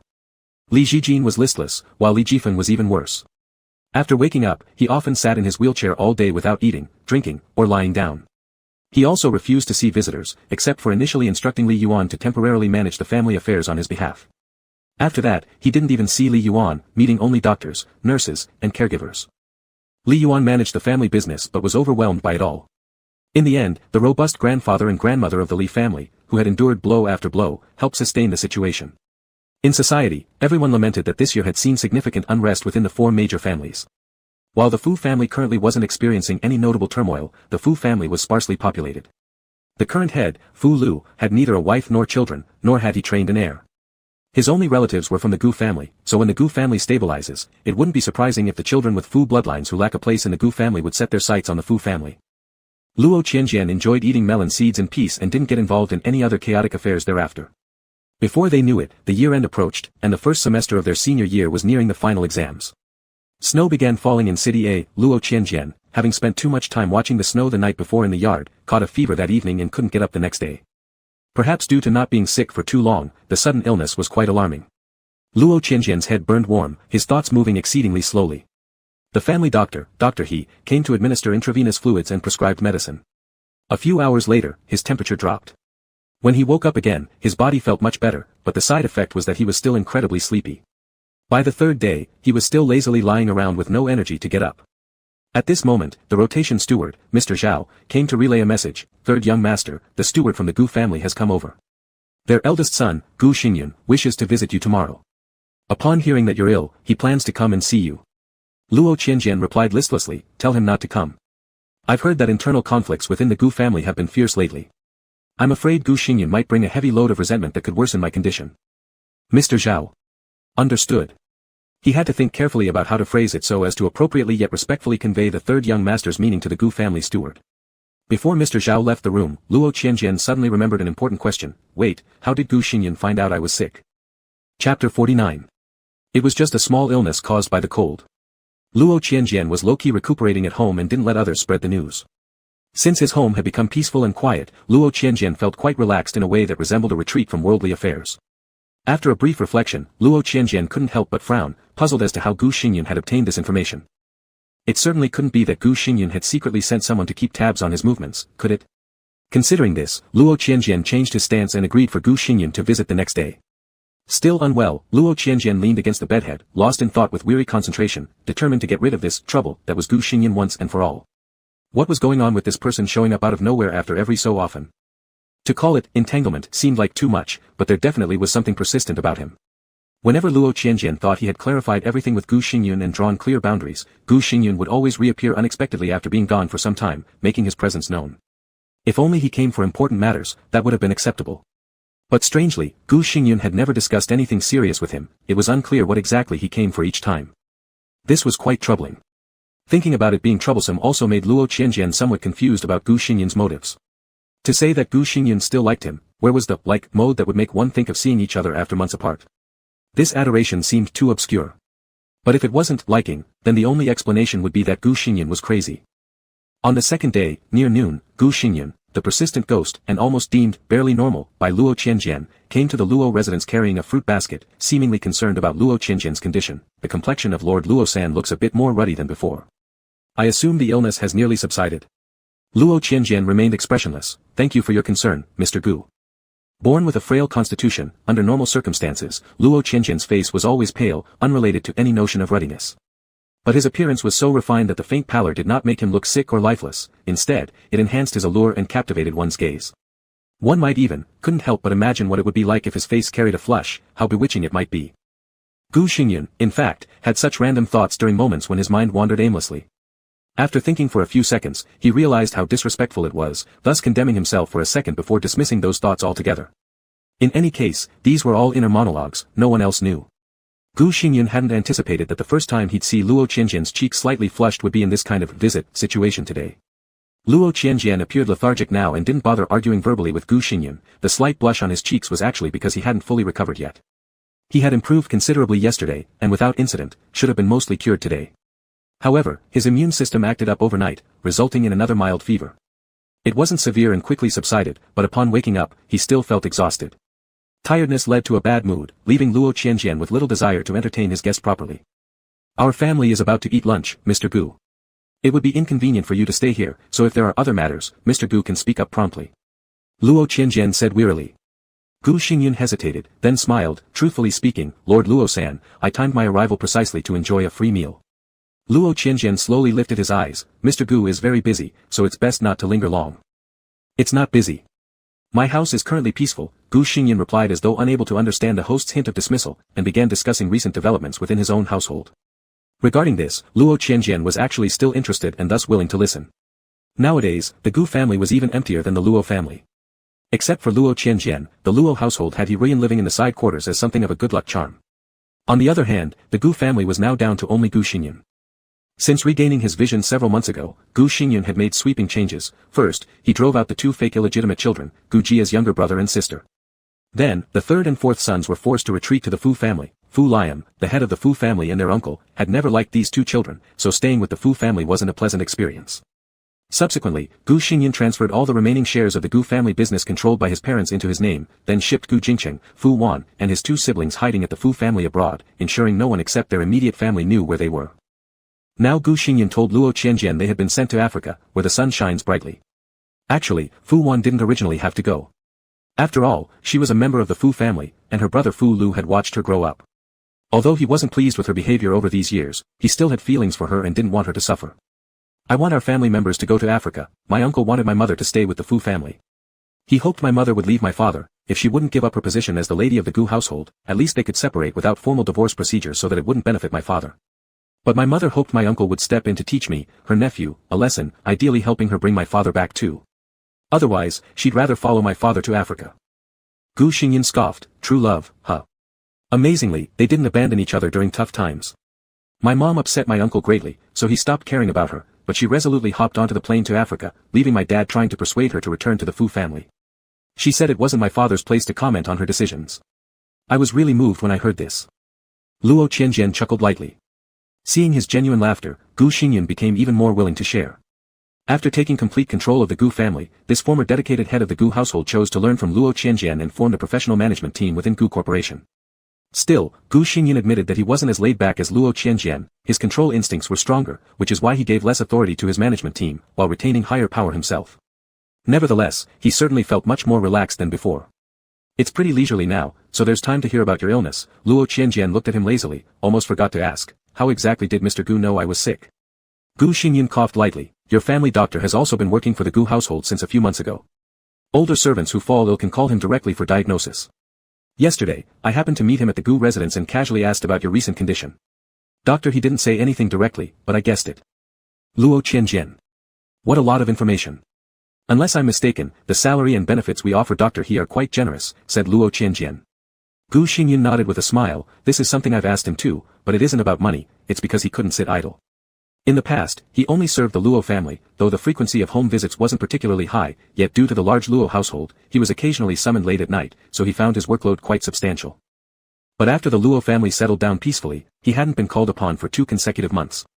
Despite the continued salary payments, he grew anxious with idleness and decided to take on part-time work. Yet, he didn't want to lose the Luo family as a client, so rather than complicating things, he didn't tell you about this side job. Luo Qianjian raised an eyebrow. So now Mr. Gu has helped expose this secret. Gu Xingyan smiled. Anyway, I don't think Lord Luo-san will mind Dr. He working part-time for the Gu household. Looking at Gu Xingyan's grin, Luo Qianjian suddenly found it grating and thus opted for directness, saying bluntly, Gu Xingyan, I rejected you before. Gu Xingyan was stunned for a moment, then laughed. Weren't we talking about the family doctor? That topic changed fast. Anyway, hearing you call my name directly feels better than politely calling me Mr. Gu. Luo Qianjian calmly observed him. Gu Xingyan then went on to say philosophically, as for what you mentioned, that you rejected me, actually, I've wanted to clarify this before. You've misunderstood me, Qianjian. The truth is, I probably don't like you romantically. Unable to hold back his laughter, Luo Qianjian retorted, oh, then I must apologize for misunderstanding. Don't address me just by my first name, we aren't close enough for that. Use either my full name, Lord Luo-san, or President Luo. Ignoring the issue of addressing names, Gu Xingyan explained calmly, it's not your self-overestimation, but rather my misjudgment that caused the misunderstanding, for which I apologize. Please believe me, I harbor no ill intentions towards you. Luo Qianjian nodded indifferently, then why are you here today? Truly just bringing fruit baskets for visitation? After thinking for a moment, Gu Xingyan said, visiting is indeed one reason, though not the most important one. I actually came today for another purpose. Before you lose patience and kick me out, let me just be straightforward. Qianjian, I want to make a deal with you. Barely interested, Luo Qianjian replied, for business deals, find my managerial team at Luo Enterprises. Smiling faintly, Gu Xingyan responded, this isn't about business. I am willing to give you 10% of Gu Corporation's shares in exchange for your agreement to have dinner with me 10 times over the next month. Would that be alright? Luo Qianjian. Skeptical of what he just heard, Luo Qianjian erased his smile, expressionless. Say that again. Gu Xingyan paused for a moment, seemingly realizing there was an issue with his wording, so he changed his phrasing. What I mean is, if you accompany me for 10 meals, I will offer you 10% of Gu Corporation's shares as a token of gratitude. Luo Qianjian was speechless. Was this really just about rephrasing? He sincerely couldn't understand, feeling 120% confused. Gu Xingyan, up until now, I've thought you were barely a normal person. Gu Xingyan blinked. Luo Qianjian continued, but now I can't help but suspect that you're the most peculiarly sick individual. However, Gu Xingyan's condition was different from his family members who were overly enthusiastic about matters of love and romance. Moreover, the original storyline gave scarce description of Gu Xingyan, and Luo Qianjian had very little interaction with him in their past life. So his understanding of Gu Xingyan was quite superficial, which explained why he was shocked by the reality that even Gu Xingyan wasn't entirely normal. Gu Xingyan. Silent for a moment, Gu Xingyan helplessly nodded. To be honest, I often doubt whether my brain functions properly. But please give me a little more time to finish what I want to say. Speechless, Luo Qianjian stared at him. Here's the thing, Gu Xingyan attempted to make his statement sound less alarming. I admit I have a certain inexplicable interest in you, which has made me follow your activities from the shadows. Luo Qianjian interrupted, following someone from the shadows is called stalking. Gu Xingyan, Qianjian, don't be so pessimistic. I think I'm still a ways off from stalking. Luo Qianjian responded with an almost mocking smile. Gu Xingyan cleared his throat lightly. In any case, this problem of mine wasn't originally serious, so it never bothered you before. And I believed it didn't affect my normal life either.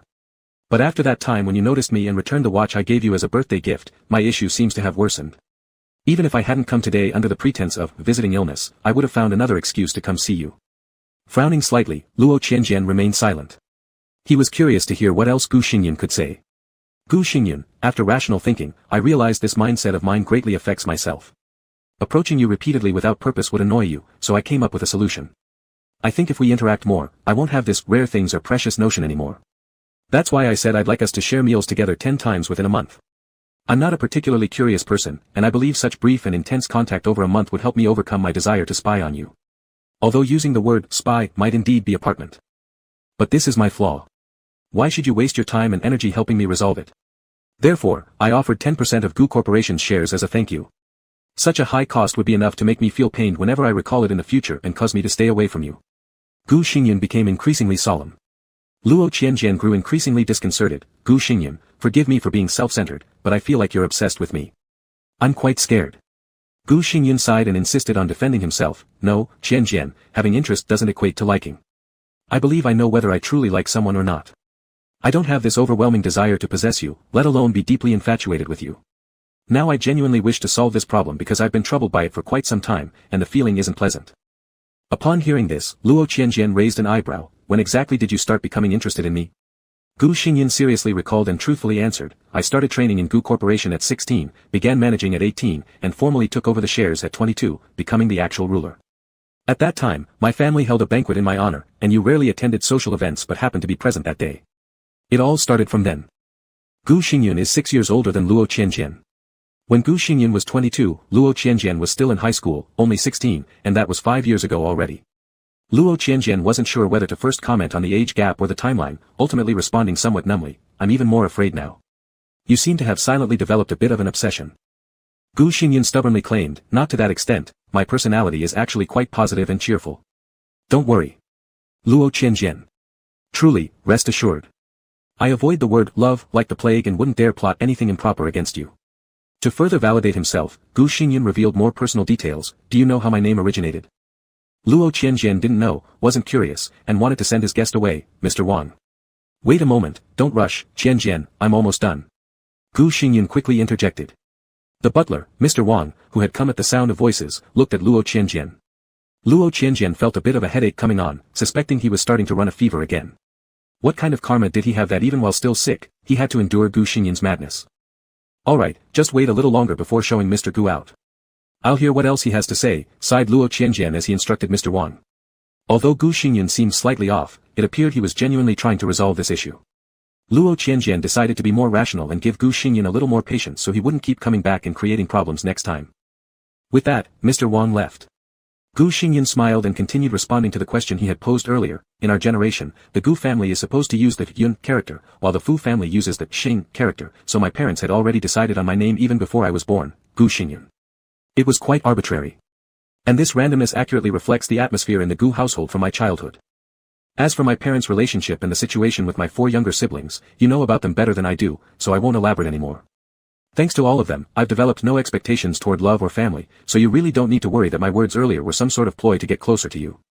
Luo Qianjian leaned against the sofa, fidgeting with the tassels of a throw pillow. Even though your words earlier were wild, they didn't feel like excuses. But what you're saying now does feel like an excuse. Gu Xingyan chuckled. It seems there's no way for me to explain myself properly. Luo Qianjian nodded. Gu Xingyan, so, would you take that 10% stake in the Gu Corporation? Luo Qianjian thought for a moment, a freebie falling from the sky. A bit tempting, but also worrying it might choke me. So never mind, I'll be content with the Luo Corporation. Though rejected, Gu Xingyan didn't give up, but if this problem of mine isn't properly resolved, I may disturb you again in the future, which will bother you greatly. Luo Qianjian looked confused. If I accompany you for 10 meals, this problem of yours will go away. The logic here doesn't make sense, and I don't want to play along. As for your continuing disturbances later, it's fine. Next time, you won't even be able to step foot inside the Luo household. Up until now, Luo Qianjian hadn't understood Gu Xingyan's motives and objectives. Now he understood somewhat, realizing that talk therapy wouldn't work on Gu Xingyan's obsession. Besides, Luo Qianjian indeed lacked any incriminating information about Gu Xingyan that could force his hand through such methods.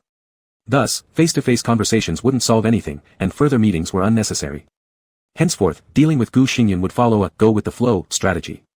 Looking at Luo Qianjian, whose cheeks were flushed but exuded extraordinary laziness, Gu Xingyan recalled that banquet years ago which had sparked his interest in Luo Qianjian. At 16, Luo Qianjian happened to attend the Gu family banquet during school vacation, after being forcibly ordered by his parents. However, he didn't particularly enjoy the event, he simply attended to avoid conflicts with his family, as he'd turned down numerous other banquets before. So, this time, he went to the Gu residence. Despite attending, once unnoticed, Luo Qianjian quietly slipped out of the circle of socializing guests. He didn't wander aimlessly but merely sat in a corner of the banquet hall daydreaming. Gu Xingyan, being a key figure at the event, was suffocated by the constant social exchanges, wanting nothing more than a quiet spot to breathe. As he searched for one, he noticed Luo Qianjian. Surrounded by lavish opulence, only he stood out like someone sculpted entirely from snow, existing solely within fairy tales. Although he didn't quite fit the surroundings, he managed to hide it subtly unless one observed him closely, in which case the feeling of his inappropriateness was undeniable. Gu Xingyan couldn't help but think at the time what had gone through his mind when instead of greeting this unusual guest, he chose to stand nearby silently watching Luo Qianjian, marveling how someone could look so composed while daydreaming, not dull in the slightest. He was much like a gentle breeze lost in its own wandering, yet his presence alone brought calmness and comfort. Amazingly, the stifling sensation Gu Xingyan had felt during the banquet dissipated at that moment. However, right as he intended to approach and greet Luo Qianjian, a servant called him, saying Gu Jingcheng and Fu Wan were looking for him. After dealing with his parents and the guests they wished him to meet, when he returned to that corner, the person was already gone. Later, upon inquiry, Gu Xingyan learned of Luo Qianjian's name. Thereafter, without any other encounters, it wasn't until Luo Qianjian's coming-of-age banquet that they met face-to-face again. Breaking from his reminiscence, Gu Xingyan looked toward Luo Qianjian, who was sitting not far away. Luo Qianjian's long, slender fingers were idly toying with the tassel of a throw pillow. His tone carried a mix of confusion, helplessness, and natural indifference as he said, "Mr. Gu, please don't keep thinking about your younger generations. It's improper for an elder." Gu Xingyan, who had yet to turn 28, paused for a moment before bursting into laughter. "It seems you really are quite frightened by me if you're willing to call me uncle now." Luo Qianjian. What an odd and misplaced focus. Chapter 50. Although from the transaction stake of 10% of Gu family's shares, it seemed that Gu Xingyan was genuinely troubled and sincerely wanted to resolve the issue. But unfortunately, Luo Qianjian was indifferent to fame and fortune, and did not agree to this deal. Thus, Gu Xingyan ate an apple from the fruit basket he had brought, then returned home with his troubles still lingering. After having lunch, Luo Qianjian planned to take a walk outside the house, then return to his room for a nap to continue recuperating. Master 3, this. The servant intended to tidy up the fruit basket Gu Xingyan had brought. During the process, they noticed the watch box placed inside, quickly showing it to Luo Qianjian. The watch box was familiar. It was the same one sent by Gu Xingyan for Luo Qianjian's coming-of-age ceremony, which was then returned 6 months ago. Luo Qianjian took the watch box from the servant, opened it, and found the expensive watch still inside. While taking a stroll holding the watch box to aid digestion, upon returning indoors, Luo Qianjian was pondering how to handle the situation when his phone suddenly received a WeChat message from Gu Xingyan. This was the first time in over 3 years since they added each other as friends that their chat interface was updated. Gu Xingyan, I forgot something. Inside the fruit basket is the wristwatch you returned to me before. You can handle it however you want if it irritates you. I feel uneasy looking at it, it's a waste to throw it away, and keeping it pierces my heart. After reading, Luo Qianjian couldn't help but laugh. He thought for a moment, didn't reply to Gu Xingyan's message, but kept the watch, placing it back in the storage room where it originally resided. After recovering from this small illness, it happened to be the final exam week at school. Luo Qianjian, being in his senior year, only had one exam this semester. Upon finishing the exam in the afternoon, Luo Qianjian ran into Gu Xingyan again on campus. However, this encounter was different from the last one last semester. This time, it was clear that Gu Xingyan had been intentionally waiting for Luo Qianjian. Before Luo Qianjian arrived, Gu Xingyan had been teasing the registered cat alumni at the school. Upon spotting Luo Qianjian, he stood up, smiling gently and saying, "Qianjian, are you done with your exams?" Luo Qianjian could only look at him speechlessly. Gu Xingyan sighed lightly, "Don't ask. I'll explain it slowly myself. The reason I waited here for you is because I know you never let your driver bring the car into the school, instead, it is parked outside the south gate. And from the teaching building where you took your exam today to the south gate, this would be the only route taken without any mistakes. As for why I knew where your family's car was parked and in which building you had your exam today, I believe hearing the answer wouldn't make you happy, and it might worsen your impression of me, so I won't explain it. Sorry." Luo Qianjian was momentarily stunned. "I actually have some desire to compliment you for being honest." Gu Xingyan laughed, "Compliment me? I don't get arrogant." Luo Qianjian walked around Gu Xingyan who blocked the way, continuing ahead. Gu Xingyan followed closely behind, saying, "I wasn't like this before. At most, I casually listened to things related to you, unlike this deliberate investigation this time. So, if you bear grudges, please don't go too far, Qianjian." Luo Qianjian couldn't help feeling helpless. "Allow me to be frank. I barely even had an impression of you in the past. Why do you like me so much?" Gu Xingyan denied it instantly without any hesitation. "I don't like." "Fine, you don't like me," Luo Qianjian interrupted decisively, asking again, "Then what are you doing here today?" Luo Qianjian felt this topic somewhat amusing. Even though his combined 2 lifetimes were still a year shorter than the present Gu Xingyan's, making him seem inexperienced, regarding the matter of Gu Xingyan liking him, Luo Qianjian truly did not think it was all in his imagination. Yet Gu Xingyan always claimed what he was doing resembled confession and pursuit, while verbally denying it as merely curiosity. It left Luo Qianjian unable to formally refuse him due to the lack of a proper rationale. Gu Xingyan paused for a moment. "To put it nicely, I came here to invite you for dinner. To put it less nicely, I'm here to pester you." "Luo Qianjian, I already refused you last time about the dinner." Gu Xingyan nodded, "Yes, but I want to try again. Wanting yet failing leads to more obsession. Your affairs are increasingly troubling me, it's quite troublesome, so I've come to see you face to face." Luo Qianjian felt calm. He believed he had reached an epiphany, wouldn't be easily amused or angered by Gu Xingyan's odd logic anymore, nor wished to entangle with Gu Xingyan further over his self-unaware affections. "I think you might have too much free time. How about disbanding the managerial team of Gu's corporation? Go back to working yourself, Mr. Gu. Once you're busy, you'll no longer have time to wander aimlessly in your thoughts." Luo Qianjian kindly suggested. Gu Xingyan helplessly said, "Though the team hasn't been disbanded, I've already tried going back to work myself for 2 days and it didn't really help. Instead, I was even more tired. So could you please have dinner with me a few times?" Luo Qianjian also felt quite helpless. "Frankly speaking, I'm actually a pretty friendly person." Hearing this, Gu Xingyan nodded, "I think so too." Luo Qianjian paused for a moment, then continued, "If having dinner with you a few times can solve this issue of yours, I wouldn't mind spending some time on it to avoid you disturbing me every now and then. But the problem is, your issue cannot be solved just by eating a few dinners together." As he spoke, Luo Qianjian suddenly came up with an idea. "How about this? You go home and copy scriptures, the Diamond Sutra. After every 100 copies, if you still want to have dinner with me, I will join you for one meal." Gu Xingyan was surprised. "Will that work?" Luo Qianjian nodded, "I keep my word." Luo Qianjian had recited Buddhist scriptures in his previous life, though it may not have been effective due to his immature mindset at the time, he still remembered that the full text of the Diamond Sutra contained thousands of characters. What kind of person would waste their time copying the Diamond Sutra 100 times just to eat a single meal? Luo Qianjian estimated that Gu Xingyan would give up before completing the 100 copies. If not, perhaps he would gain enlightenment through the scripture's message, all phenomena are impermanent, as if a dream or an illusion, like dew or lightning, they should be regarded thus. If after finishing the 100 copies, Gu Xingyun still wanted to have dinner with him, Luo Qianjian wouldn't mind joining him. However, that would have to wait until the winter break was over, after the spring festival.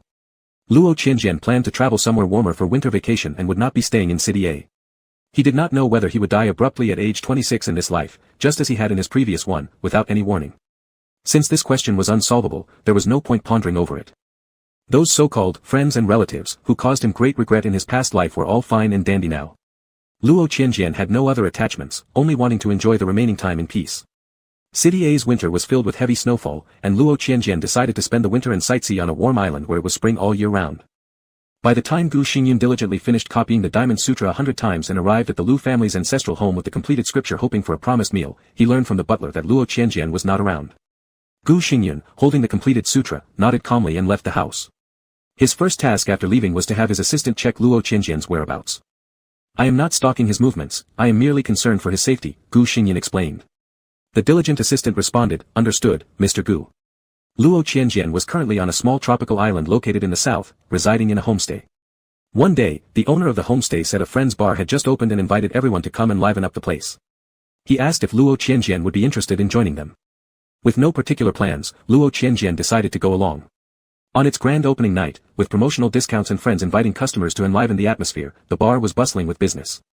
Luo Qianjian, who did not particularly like drinking alcohol, rarely drank it in the past, nor did he hate it. However, health reasons made excessive drinking inadvisable. After taking his seat in a booth, he ordered a drink with a low alcohol content, sipping it slowly in his hand. Another guest staying at the homestay sat beside him. Amidst the loud chatter and music, the guest laughed and loudly said, "We were just betting earlier whether the boss could get you here too. Didn't expect you to show up." Luo Qianjian smiled, just to add some fun. "But last time we had a barbecue in the inn's courtyard, you didn't join, which was a pity. We heard there was a new guest arriving at the homestay who looked super handsome, we were all so excited about it." At this point, the homestay owner and several long-term residents familiarized with each other invited Luo Qianjian to play games together. Luo Qianjian didn't ruin the fun and joined in. The bar was noisy and crowded, with dim flashing lights. The sound was annoying to Luo Qianjian's ears and eyes, but since he hadn't been to a bar before and wanted to experience the excitement, he decided to return home after finishing his drink, but playing games with others in the meantime was acceptable. The game was the ordinary truth or dare. The homestay owner took a deck of cards from the bartender and picked out 10 cards. There were exactly 10 people, and those who drew identical numbers on their respective cards would play a game in each round. Heart 7 and Spade 7. Heart 7 chooses truth or dare. Spade 7 poses the question. If Heart 7 cannot complete the dare, they must drink, not too much, just a beer, okay? No objections, right?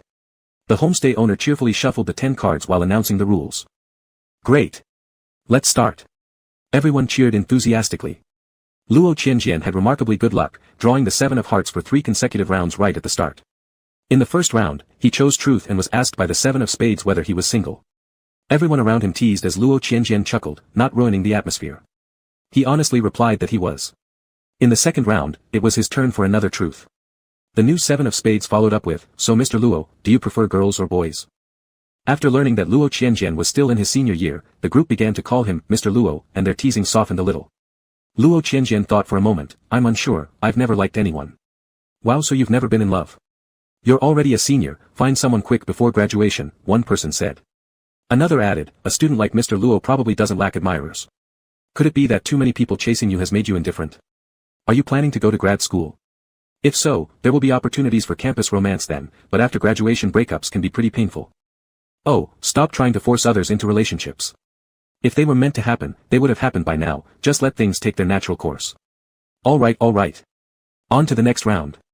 And yet again, Luo Qianjian drew the 7 of hearts. Looking at the card, he couldn't help but ask the person dealing the cards, "Is my seat positioned at a bad feng shui point?" Everyone burst into laughter, and the dealer raised a hand in earnest, "I assure you, I haven't rigged this.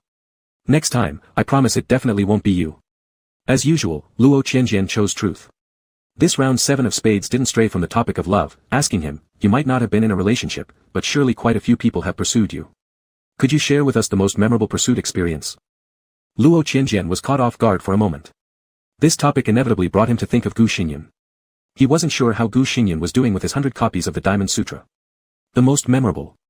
There was someone who tried to trade something worth nearly $1 trillion market value for me to have dinner 10 times with him. Does that count? Luo Qianjian smiled faintly. His tone was casual while his words seemed exaggerated, so everyone assumed he was joking. They humorously responded, "Wow, our little Luo is really impressive. We've got a billionaire sitting right beside us." Haha, seems like all the pursuers are using similar tactics, nothing particularly memorable to make an impression on Mr. Luo. Didn't know Mr. Luo appears so genteel but turns out to have such a great sense of humor too. Although everyone felt Luo Qianjian was joking, it allowed him to pass this round without punishment. On to the next round. Finally it wasn't Luo Qianjian who drew the 7 of hearts. After a few more rounds, Luo Qianjian slowly sipped and finished the drink he had ordered at the start, planning to leave after 2 more rounds. During the deal for the new round, someone near Luo Qianjian called his name and pointed him towards a certain direction. "Hey, Mr. Luo, that handsome guy over there's been staring at you for a while now. He really is quite handsome, isn't he? Check him out." Luo Qianjian didn't think much of it. He glanced casually in that direction and abruptly froze. Gu Xingyun stood by the bar counter holding a file bag, his eyes soft yet slightly melancholic under the colored lights, gazing at him for who knows how long. After their eyes met, Gu Xingyun momentarily froze too, then gave him a pleasant smile. "Huh.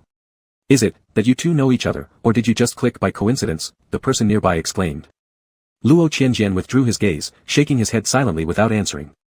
The person didn't pursue further questions, but the rest of the table had noticed the situation. Then, when this round also saw Luo Qianjian draw the 7 of hearts, everyone spontaneously laughed. "Who got the 7 of spades? Hurry up, let our little Luo go ask that handsome man for his phone number." The person who drew the 7 of spades was a gentle, easygoing type who, upon hearing, anxiously scratched their head. "Mr. Luo hasn't chosen between truth or dare yet." Luo Qianjian chuckled lightly. "Then I'll choose dare this time. All my previous choices have been truth, so let's change it up." Someone even blew the whistle given by the bar. Seeing Luo Qianjian didn't mind, the 7 of spades nodded. "Well then, let Mr. Luo go get that gentleman's phone number." Luo Qianjian set down the empty glass in his hand and got up, walking from the booth toward the bar where Gu Xingyun was. Gu Xingyun's throat moved slightly, handing over the file bag amidst the bustling crowd, saying, 100 copies, I've completed them. You may check and verify my handwriting. I came here seeking alms, this time, you must not refuse me again. As the surroundings were too noisy, Gu Xingyun raised his voice while worrying that Luo Qianjian still wouldn't hear clearly, so he unconsciously moved closer to Luo Qianjian's ear. Luo Qianjian blinked, looked down at the document bag for a few seconds, then couldn't help but look up with a chuckle. "What brings you here from so far away?" "To beg." Gu Xingyun repeated the phrase, then realized that the 2-character word really did sound like someone seeking alms, which made him smile as he restated, "To ask you to honor your promise and have dinner with me." Luo Qianjian stared into his eyes, suddenly realizing he might not be able to hold his liquor well. That glass of alcohol earlier was now making him feel slightly tipsy. Chapter 51. As Luo Qianjian was leaving the bar to have dinner with Gu Xingyun, he returned to the lounge area and said that he was about to exit the game. Regarding this development, although the inn owner and guests who were with them teased a bit, they didn't think anything too improper. After all, they had just witnessed how as soon as Luo Qianjian approached, that handsome man handed him a file bag, clearly indicating that they already knew each other. It likely had nothing to do with a chance romantic encounter. Still, someone couldn't help but ask, "Little Luo, is that your boyfriend?" Luo Qianjian chuckled and shook his head. "Didn't I already answer this? I'm not in a relationship. We might call him a friend. I'll leave first. Have fun, guys." As he and Gu Xingyun walked out of the bar, the noise inside finally disappeared from his ears. The air became much fresher, and Luo Qianjian let out a sigh of relief. "Since you don't like it inside, why did you stay so long?" Gu Xingyun asked upon noticing. Luo Qianjian looked down at the shadow while walking. "I've never been to a bar before, thought I'd gain some knowledge.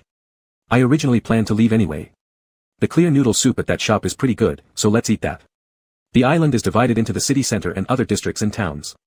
Luo Qianjian had arrived at this small town roughly a week ago, and he had tried quite a few well-reviewed restaurants in town. Gu Xingyun paused momentarily, then glanced at the noodle shop. The menu and price list were hung outside. "Is it my first time treating you to a meal, and it's only 15 yuan for a bowl of clear noodle soup?" Gu Xingyun almost couldn't say it aloud. Luo Qianjian casually nodded, then added, "Let's also grab a bottle of mineral water. I drank a glass of wine at the bar earlier and now feel a bit thirsty. Gu Xingyun, or maybe this time, you treat me, and when we return to a city, I'll invite you to somewhere decent enough for me to take pride in." Luo Qianjian glanced at the file bag in Gu Xingyun's hand. "Sure, but next time remember to bring another 100 copies of the Diamond Sutra in exchange. These you have with you this time. I find carrying them troublesome, but don't expect to reuse them. When that happens, I want 200 copies." Upon hearing this, Gu Xingyun laughed and replied, "All right." His quick agreement made Luo Qianjian feel a bit helpless. What do you really want? Hasn't copying the Buddhist sutras so many times made you realize the emptiness of the material world? After thinking about the question, Gu Xingyun answered, "Maybe I just haven't copied enough yet. Anyway, I'll copy a little more." Luo Qianjian. Thus, what was supposed to be a dinner hosted by Gu Xingyun turned into one paid for by Luo Qianjian. Luo Qianjian only ordered a plain clear noodle soup and a bottle of water, but Gu Xingyun insisted on ordering a meat-enhanced version for their first meal together since he wouldn't accept being treated so simply. Luo Qianjian admired Gu Xingyun's logical thinking process. After finishing the supper, Gu Xingyun somewhat looked down on. Luo Qianjian slowly strolled back toward the inn, Gu Xingyun walking beside him, striking up casual conversation. It's been too long since I last picked up a pen to write something. Copying the Diamond Sutra wasn't exactly easy at first, but after writing for a while, I found it rather interesting. Gu Xingyun remarked, it's just that my wrist got a bit sore. Luo Qianjian became curious, did you consider giving up halfway through? Gu Xingyun hesitated, not really, probably because I didn't want my efforts to go to waste. After all, I've started copying, there's no reason to quit halfway. And I don't particularly feel repelled, I rather enjoy it. Hearing him explain this so naturally, Luo Qianjian couldn't resist raising his gaze to study Gu Xingyun's expression intently for a few seconds. Gu Xingyun, puzzled, asked, do I have something on my face? Luo Qianjian averted his gaze, wanting to say something but stopped, ultimately shaking his head, never mind, forget it. Saying it would make him seem overly presumptuous, given Gu Xingyun's persistent denial. Arriving at the entrance of the inn where Luo Qianjian currently resided, Luo Qianjian halted and said, see you. Gu Xingyun, however, hesitated slightly in his steps, I came here hastily, without booking a place to stay. Luo Qianjian's expression instantly turned blank, then what? Gu Xingyun coughed lightly, it's getting late, hailing a taxi to the city center isn't convenient, and I haven't seen any hotels along the way either, so it would be hard to find a last-minute accommodation in this small town. Therefore, if you don't mind, could I stay with you tonight?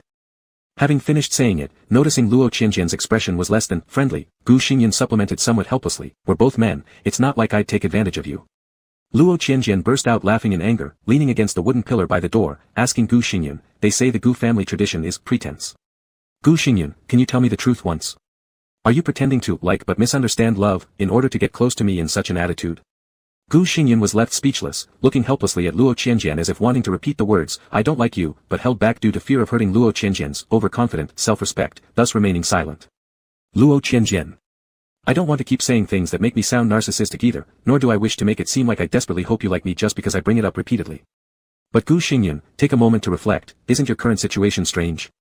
After seriously reflecting on this, Gu Xingyun chose to apologize, it's true I've been overly persistent with you. However, Qianjian, I really don't have any ulterior motives, Luo Qianjian finished for him. Then nodding, he composedly reviewed the situation for Gu Xingyun, you claim not to like me, yet years ago, you were able to give a priceless gift at my coming-of-age ceremony and let it sit unused. Now, just to share a meal with me, you can even offer shares in the Gu family business, up to 10%, copying the Diamond Sutra 100 times with joy. As soon as you finish, you immediately travel far away to seek me out to honor our agreement. And now, despite clearly knowing my habit of misplaced affection, you still ask to stay over. As Luo Qianjian spoke, he slightly altered his posture of leaning against the pillar. He straightened up and moved closer to Gu Xingyun, whose expression was growing increasingly solemn, his tone turning light-hearted. Gu Xingyun, you previously mentioned avoiding the concept of love due to the shadow of your upbringing, fearing becoming as neurotic as the rest of the Gu family. But judging from the trouble you're causing me right now, I'd say you've become quite peculiar already. Gu Xingyun froze. Luo Qianjian softened his tone and leaned back against the doorpost, calmly saying, the reason I'm pointing all this out is not because I'm angered by having my misplaced affection denied or am making wild claims to attack you. It also doesn't mean I have feelings for you and hence expect you to return them. I simply aim to present these facts and hope you realize them so you can approach this more rationally and think of a solution rather than deceitfully denying liking me while continuously drawing near. You feel troubled, and so do I. Understood? Gu Xingyun remained silent for a long time before finally nodding. All right. I understand. I will think it over. I'm sorry, Qianjian, and thank you for taking the time to discuss this with me. I'll stand here for a bit longer and then find accommodation myself. You should go back and rest. Good night. Luo Qianjian gave a slight nod and turned to enter the inn. Given that Gu Xingyun was a grown man, Luo Qianjian didn't believe he would truly be unable to secure a place to stay. Even the very inn in front of them still had vacant rooms, there was no need for him to insist on staying over. Chapter 52. Gu Xingyun watched Luo Qianjian enter the homestay courtyard, then stood in a trance at the gate for a long time. So long that the homestay owner and other guests had already returned from the bar, and he was still standing by the pillar like a stone sculpture, more dedicated than the stone lions guarding the door. Hello, I am the boss here. Is there anything you need? The homestay owner saw his back from afar and thought it was a passerby with some needs or a potential guest who wanted to stay. However, upon coming closer, the owner squinted and remembered, oh, aren't you that handsome guy who left with little Luo earlier? What are you doing here? Gu Xingyun snapped back to reality and asked politely, excuse me, is there an available room here? I would like to check in. The homestay owner, who was a little drunk, nodded after a delayed reaction. Empty room, we have one. But there is a guest who has booked online in advance and will be arriving in a few days. Can you confirm how long you will be staying now? I need to make sure whether the schedule fits later. Gu Xingyan glanced inside the homestay and replied, I will stay as long as Luo Qianjian does. Other guests who came together also drank quite a bit. At this point, many of them were swaying drunkenly, and they spoke particularly freely, without the usual distance between strangers. One person, hearing Gu Xingyan's words, chuckled directly and said, I get it. You're probably Luo's admirer, right? You must have just sent him back and got rejected outside, so now you want to take advantage of your proximity. Gu Xingyan paused for a moment and then remained silent without denying it. Seeing this, everyone became even more enthusiastic and began chiming in noisily. Don't lose heart, handsome. I think you stand a pretty good chance. How do you know? It sounds like you're pretty familiar with Luo. Tisk, isn't it obvious? If little Luo was annoyed by this handsome guy, would he let him know he's here? Clearly, he doesn't mind being pursued. Upon hearing this, the emotion stirred up within Gu Xingyan calmed down slightly. He thought it wasn't because Luo Qianjian was happy to tell him, but rather his assistant had stalked him in a stalker-like manner and found out about his whereabouts.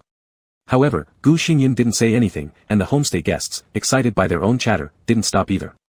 In this way, it does make sense. Right. Oh, and earlier at the bar when Luo said he wanted to leave, didn't he refer to this handsome guy as a friend? Normally, wouldn't someone dislike referring to their unwanted pursuers as friends? And yet, he willingly ate with him. In that case, handsome, you really do have a great chance. Come on, you all should cut it out. Xiao Luo hasn't even mentioned tonight whether he likes guys or girls, don't create false hope for this handsome man. What if he gets disappointed later? You see how badly phrased that is. The handsome man is standing right here. Oh, forgot. Haha, drank too much. Go inside first, the handsome man still needs to check in. Oh, you don't have any luggage, do you? Gu Xingyan embarked on this spontaneous journey from City A only bringing along a file bag filled with his handwritten copies of the Diamond Sutra, 100 times over, to present for Luo Qianjian's review. Indeed, he was traveling light. However, his phone, ID, and bank card were all with him, so nothing was delayed. After completing the check-in under the homestay owner's guidance, Gu Xingyan went to buy some daily necessities from a nearby supermarket as a temporary solution. When returning with the daily necessities, one of the couples among the drunken guests was sitting on the roof stargazing. Upon hearing the commotion, they looked down and cheerfully told Gu Xingyan, the boss seems quite fond of you, handsome. Your next-door neighbor is Xiao Luo. Gu Xingyan slightly hesitated. His room was adjacent to a wall, leaving no need to guess whether Luo Qianjian resided to his left or right since the next-door option was fixed. He glanced at the neighboring door. The homestay was built in a wooden, Chinese ancient style, 2 small floors high. The windows and doors were hollowed-out carvings covered inside with xian paper. Without malicious intentions to tear through the paper, one couldn't see what was going on inside, but the presence or absence of light was clearly noticeable. Luo Qianjian should already be asleep, as no light leaked out of his room. Good night, Qianjian, Gu Xingyan whispered softly before returning to his own room. That drink at the bar made Luo Qianjian sleep unusually soundly that night, and he woke up later the next morning than usual. After getting up and finishing his morning routine, he descended downstairs and spotted Gu Xingyan in the public area of the yard, which didn't surprise him much. Good morning. Gu Xingyan greeted calmly and cheerfully. If you didn't scrutinize him closely, you wouldn't notice he had been in deep contemplation all night without sleep, lying down for only 2 hours just before dawn. Luo Qianjian nodded, glancing at the pen in Gu Xingyan's hand. You're already copying the Diamond Sutra this early in the morning? Gu Xingyan twirled the pen in his fingers with a smile. To be precise, I've been copying it all night. I couldn't sleep, so I thought about things while I copied to avoid wasting time. Luo Qianjian. He was impressed. And also felt helpless.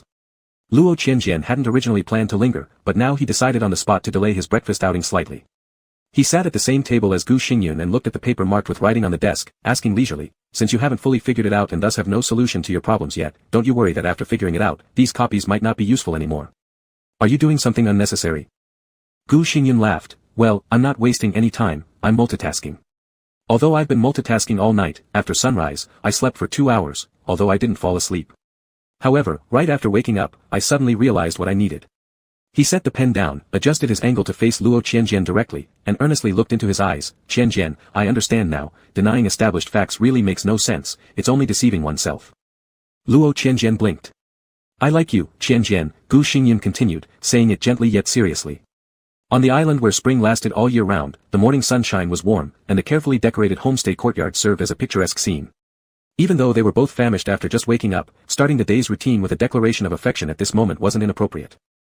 Luo Qianjian paused for a moment and then smiled faintly. I am quite surprised that you figured it out after one night and immediately declared your feelings so quickly. As something we both know, if I have figured it out, why would I hesitate to be honest, unnecessarily adding obstacles to my pursuit of you? It's indeed a bit hasty though, I don't even have flowers, which shows a lack of sincerity. The florist in the small town opens late. I checked earlier, it's still closed, Gu Xingyan admitted guiltily. Regarding whether or not my conclusion after just one night could potentially lead to me later changing my mind inconsistently, you needn't worry, Qianjian. I've thoroughly analyzed myself several times and realized the error of my previous mindset. Luo Qianjian didn't inquire about the specific misperception but raised an eyebrow first. Wait, path of pursuit. I assumed that after you figured it out, you'd think of ways to cut off this emotion. Based on my prior logic, yes, indeed, Gu Xingyan said. Due to my family background, I avoided love and believed I wouldn't fall into such a foolish state. If I unfortunately did fall in, I should sever it promptly to avoid becoming crazy like other members of my family. But after much reflection last night, you're right, what I've done toward you can't merely be explained by interest. In the past, I thought love was absurd and highly likely to make people insane, so I refused to admit that there would ever come a day when I'd fall for someone. More importantly, I never wanted to acknowledge that I've been infatuated with you at first sight.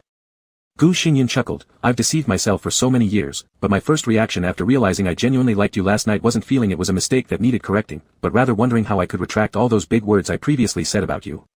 Time has already been wasted in the past, and I don't want to waste any more. Therefore, I must expedite copying a new 100 versions so I can exchange them for eating a New Year's Eve dinner with you in a few days. Qianjian, you promised before that every 100 versions exchanged for one meal, and now you won't change your mind because of my change in attitude, will you? There were only 5 days until the Lunar New Year. Luo Qianjian. Another question remained unanswered by Gu Xingyan, making Luo Qianjian feel puzzled. Even though your previous actions were pretty crazy already, weren't you afraid of being contaminated by love and becoming a lunatic like the other GUs? Why aren't you scared anymore? Gu Xingyan sighed lightly, then admitted that error, as a matter of course, this is what I mentioned earlier as my previous misunderstanding. Qianjian, those people, the other GUs, and also others from your family in the past, our parents, those brothers and sisters, they were so messed up because of who they are, not because talking about love made them that way. The so-called love they experienced, I think, was actually tarnishing the true meaning of love. Luo Qianjian gave a thoughtful look and raised an eyebrow. You've been awake all night, so now you're turning into a philosopher first thing in the morning. Gu Xingyan chuckled. Luo Qianjian reminded him again, although I'm being relatively kind to you, it doesn't mean that you'll accept my pursuit. I know, Gu Xingyan interjected. It's just because of your good temper. Luo Qianjian, this sounds like sarcasm. Gu Xingyan felt wronged. I swear I'm not, I'm being quite sincere. And, to be honest, I'm pretty confident about pursuing you. Luo Qianjian had already planned to end the conversation and go out for breakfast. Hearing this, he postponed the plan, furrowed his brow slightly, and continued talking with Gu Xingyan. Being too confident isn't a good thing. But my confidence has its roots. Gu Xingyan picked up the pen again for copying scriptures and leisurely twirled it between his fingers. Qianjian, you don't care much about falling in love or even getting married, do you? Luo Qianjian calmly watched Gu Xingyan, listening to the newly turned philosopher interpret him. Gu Xingyan continued, this lack of care means you won't take the initiative to pursue anyone, but if someone pursues you and as long as they don't act excessively or repulsively, you wouldn't mind being entangled either. You found me annoying before when I kept finding you, first because you didn't know my purpose, then because you realized I wasn't clear myself on what exactly I was doing. You dislike such confusion, but it doesn't mean you hate or loathe my liking for you, because even though I was stupid back then, the feelings I showed were still sincere. You've seen many insincere people and things around you, but these experiences haven't turned you into a paranoid skeptic. Instead, they've made you particularly tolerant of truly genuine emotions. So you're still willing to sit down and talk to me, which is why I say, Qianjian, you really have a great temper. Luo Qianjian was speechless, silent for a moment and for some reason couldn't help smiling a little at this. He looked at the sleep-deprived Gu Xingyan and commented, you were pretty efficient last night. He was multitasking, while copying the scripture, he analyzed people thoroughly. I guess I'll continue copying then, I'm going out for breakfast. Luo Qianjian stood up. Upon hearing this, Gu Xingyan sighed dramatically. I thought my sincere feelings would move you enough to let me join your meals by saying, you don't need to copy anymore, I'm being compassionate and will allow you to share my 3 meals. Luo Qianjian lightly arched an eyebrow, eating with me is not that easy, keep copying, Mr. Gu. Could General Manager Luo bring me back a breakfast? Gu Xingyan grinned. Luo Qianjian thought for a few seconds, then graciously nodded, alright, what would you like? In short, Gu Xingyan stayed behind and continued copying the Diamond Sutra every day, sometimes in his own room, sometimes sitting in the yard waiting for Luo Qianjian to appear, and then taking walks together outside whenever it was convenient. Back at the homestay, he would continue copying the sutra. During this time, Gu Xingyan's assistant specially came over to deliver luggage for this boss who left without hesitation. Everyone in the homestay knew Gu Xingyan was pursuing Luo Qianjian, and they also knew Luo Qianjian seemed to not be refusing this pursuit, and they knew how hard Gu Xingyan was working on his copying, all for the sake of sharing a New Year's Eve dinner with Luo Qianjian. On the evening before New Year's Eve, Gu Xingyan finally finished the second 100 copies, rubbing his wrist and calling Luo Qianjian over to see. Luo Qianjian was playing with the cat that the innkeeper raised, flipped through Gu Xingyan's completed copies, and asked, "Where do you plan to eat tomorrow night? Not another impromptu one where I end up paying the bill, right?" "No, I've already chosen the place. I rented a car. Tomorrow at dusk we'll go downtown for dinner, eat, and then drive back to avoid the inconvenience of hailing a taxi," Gu Xingyan said. Luo Qianjian smiled faintly, renting a car. "Given your demeanor that disdains 15 yuan clear soup noodles, shouldn't you directly buy a car? This is quite unjust. I don't disdain 15 yuan nor clear soup noodles. It's just that as the first meal I treat you to, it simply doesn't feel appropriate to serve that level of quality," Gu Xingyan argued. Luo Qianjian then offered a rather insincere apology. "I'm really sorry for treating you to such an embarrassing dinner." Gu Xingyan wasn't the least bit tense and replied with a smile, "As long as it's a meal treated by you, I don't care." Luo Qianjian ignored him, noticing that this person had become increasingly casual in speech ever since he confessed a few days ago. He rubbed the cat's head beneath his hand, slightly moving his fingers to gently scratch under its chin. The cat, lying contentedly on Luo Qianjian's lap, was thoroughly enjoying the attention. Gu Xingyan watched Luo Qianjian play with the cat for a while before turning back to pick up his pen, planning to continue copying the Diamond Sutra. Seeing this, Luo Qianjian furrowed his brows. "Are you still copying? Don't you care about your wrist? Anyway, there's nothing else to do now. I have to prepare for our next meal after the New Year's Eve dinner, right?" Gu Xingyan responded quite cheerfully. Luo Qianjian was momentarily at a loss. "Didn't I say you were obsessive earlier, but you wouldn't admit it?"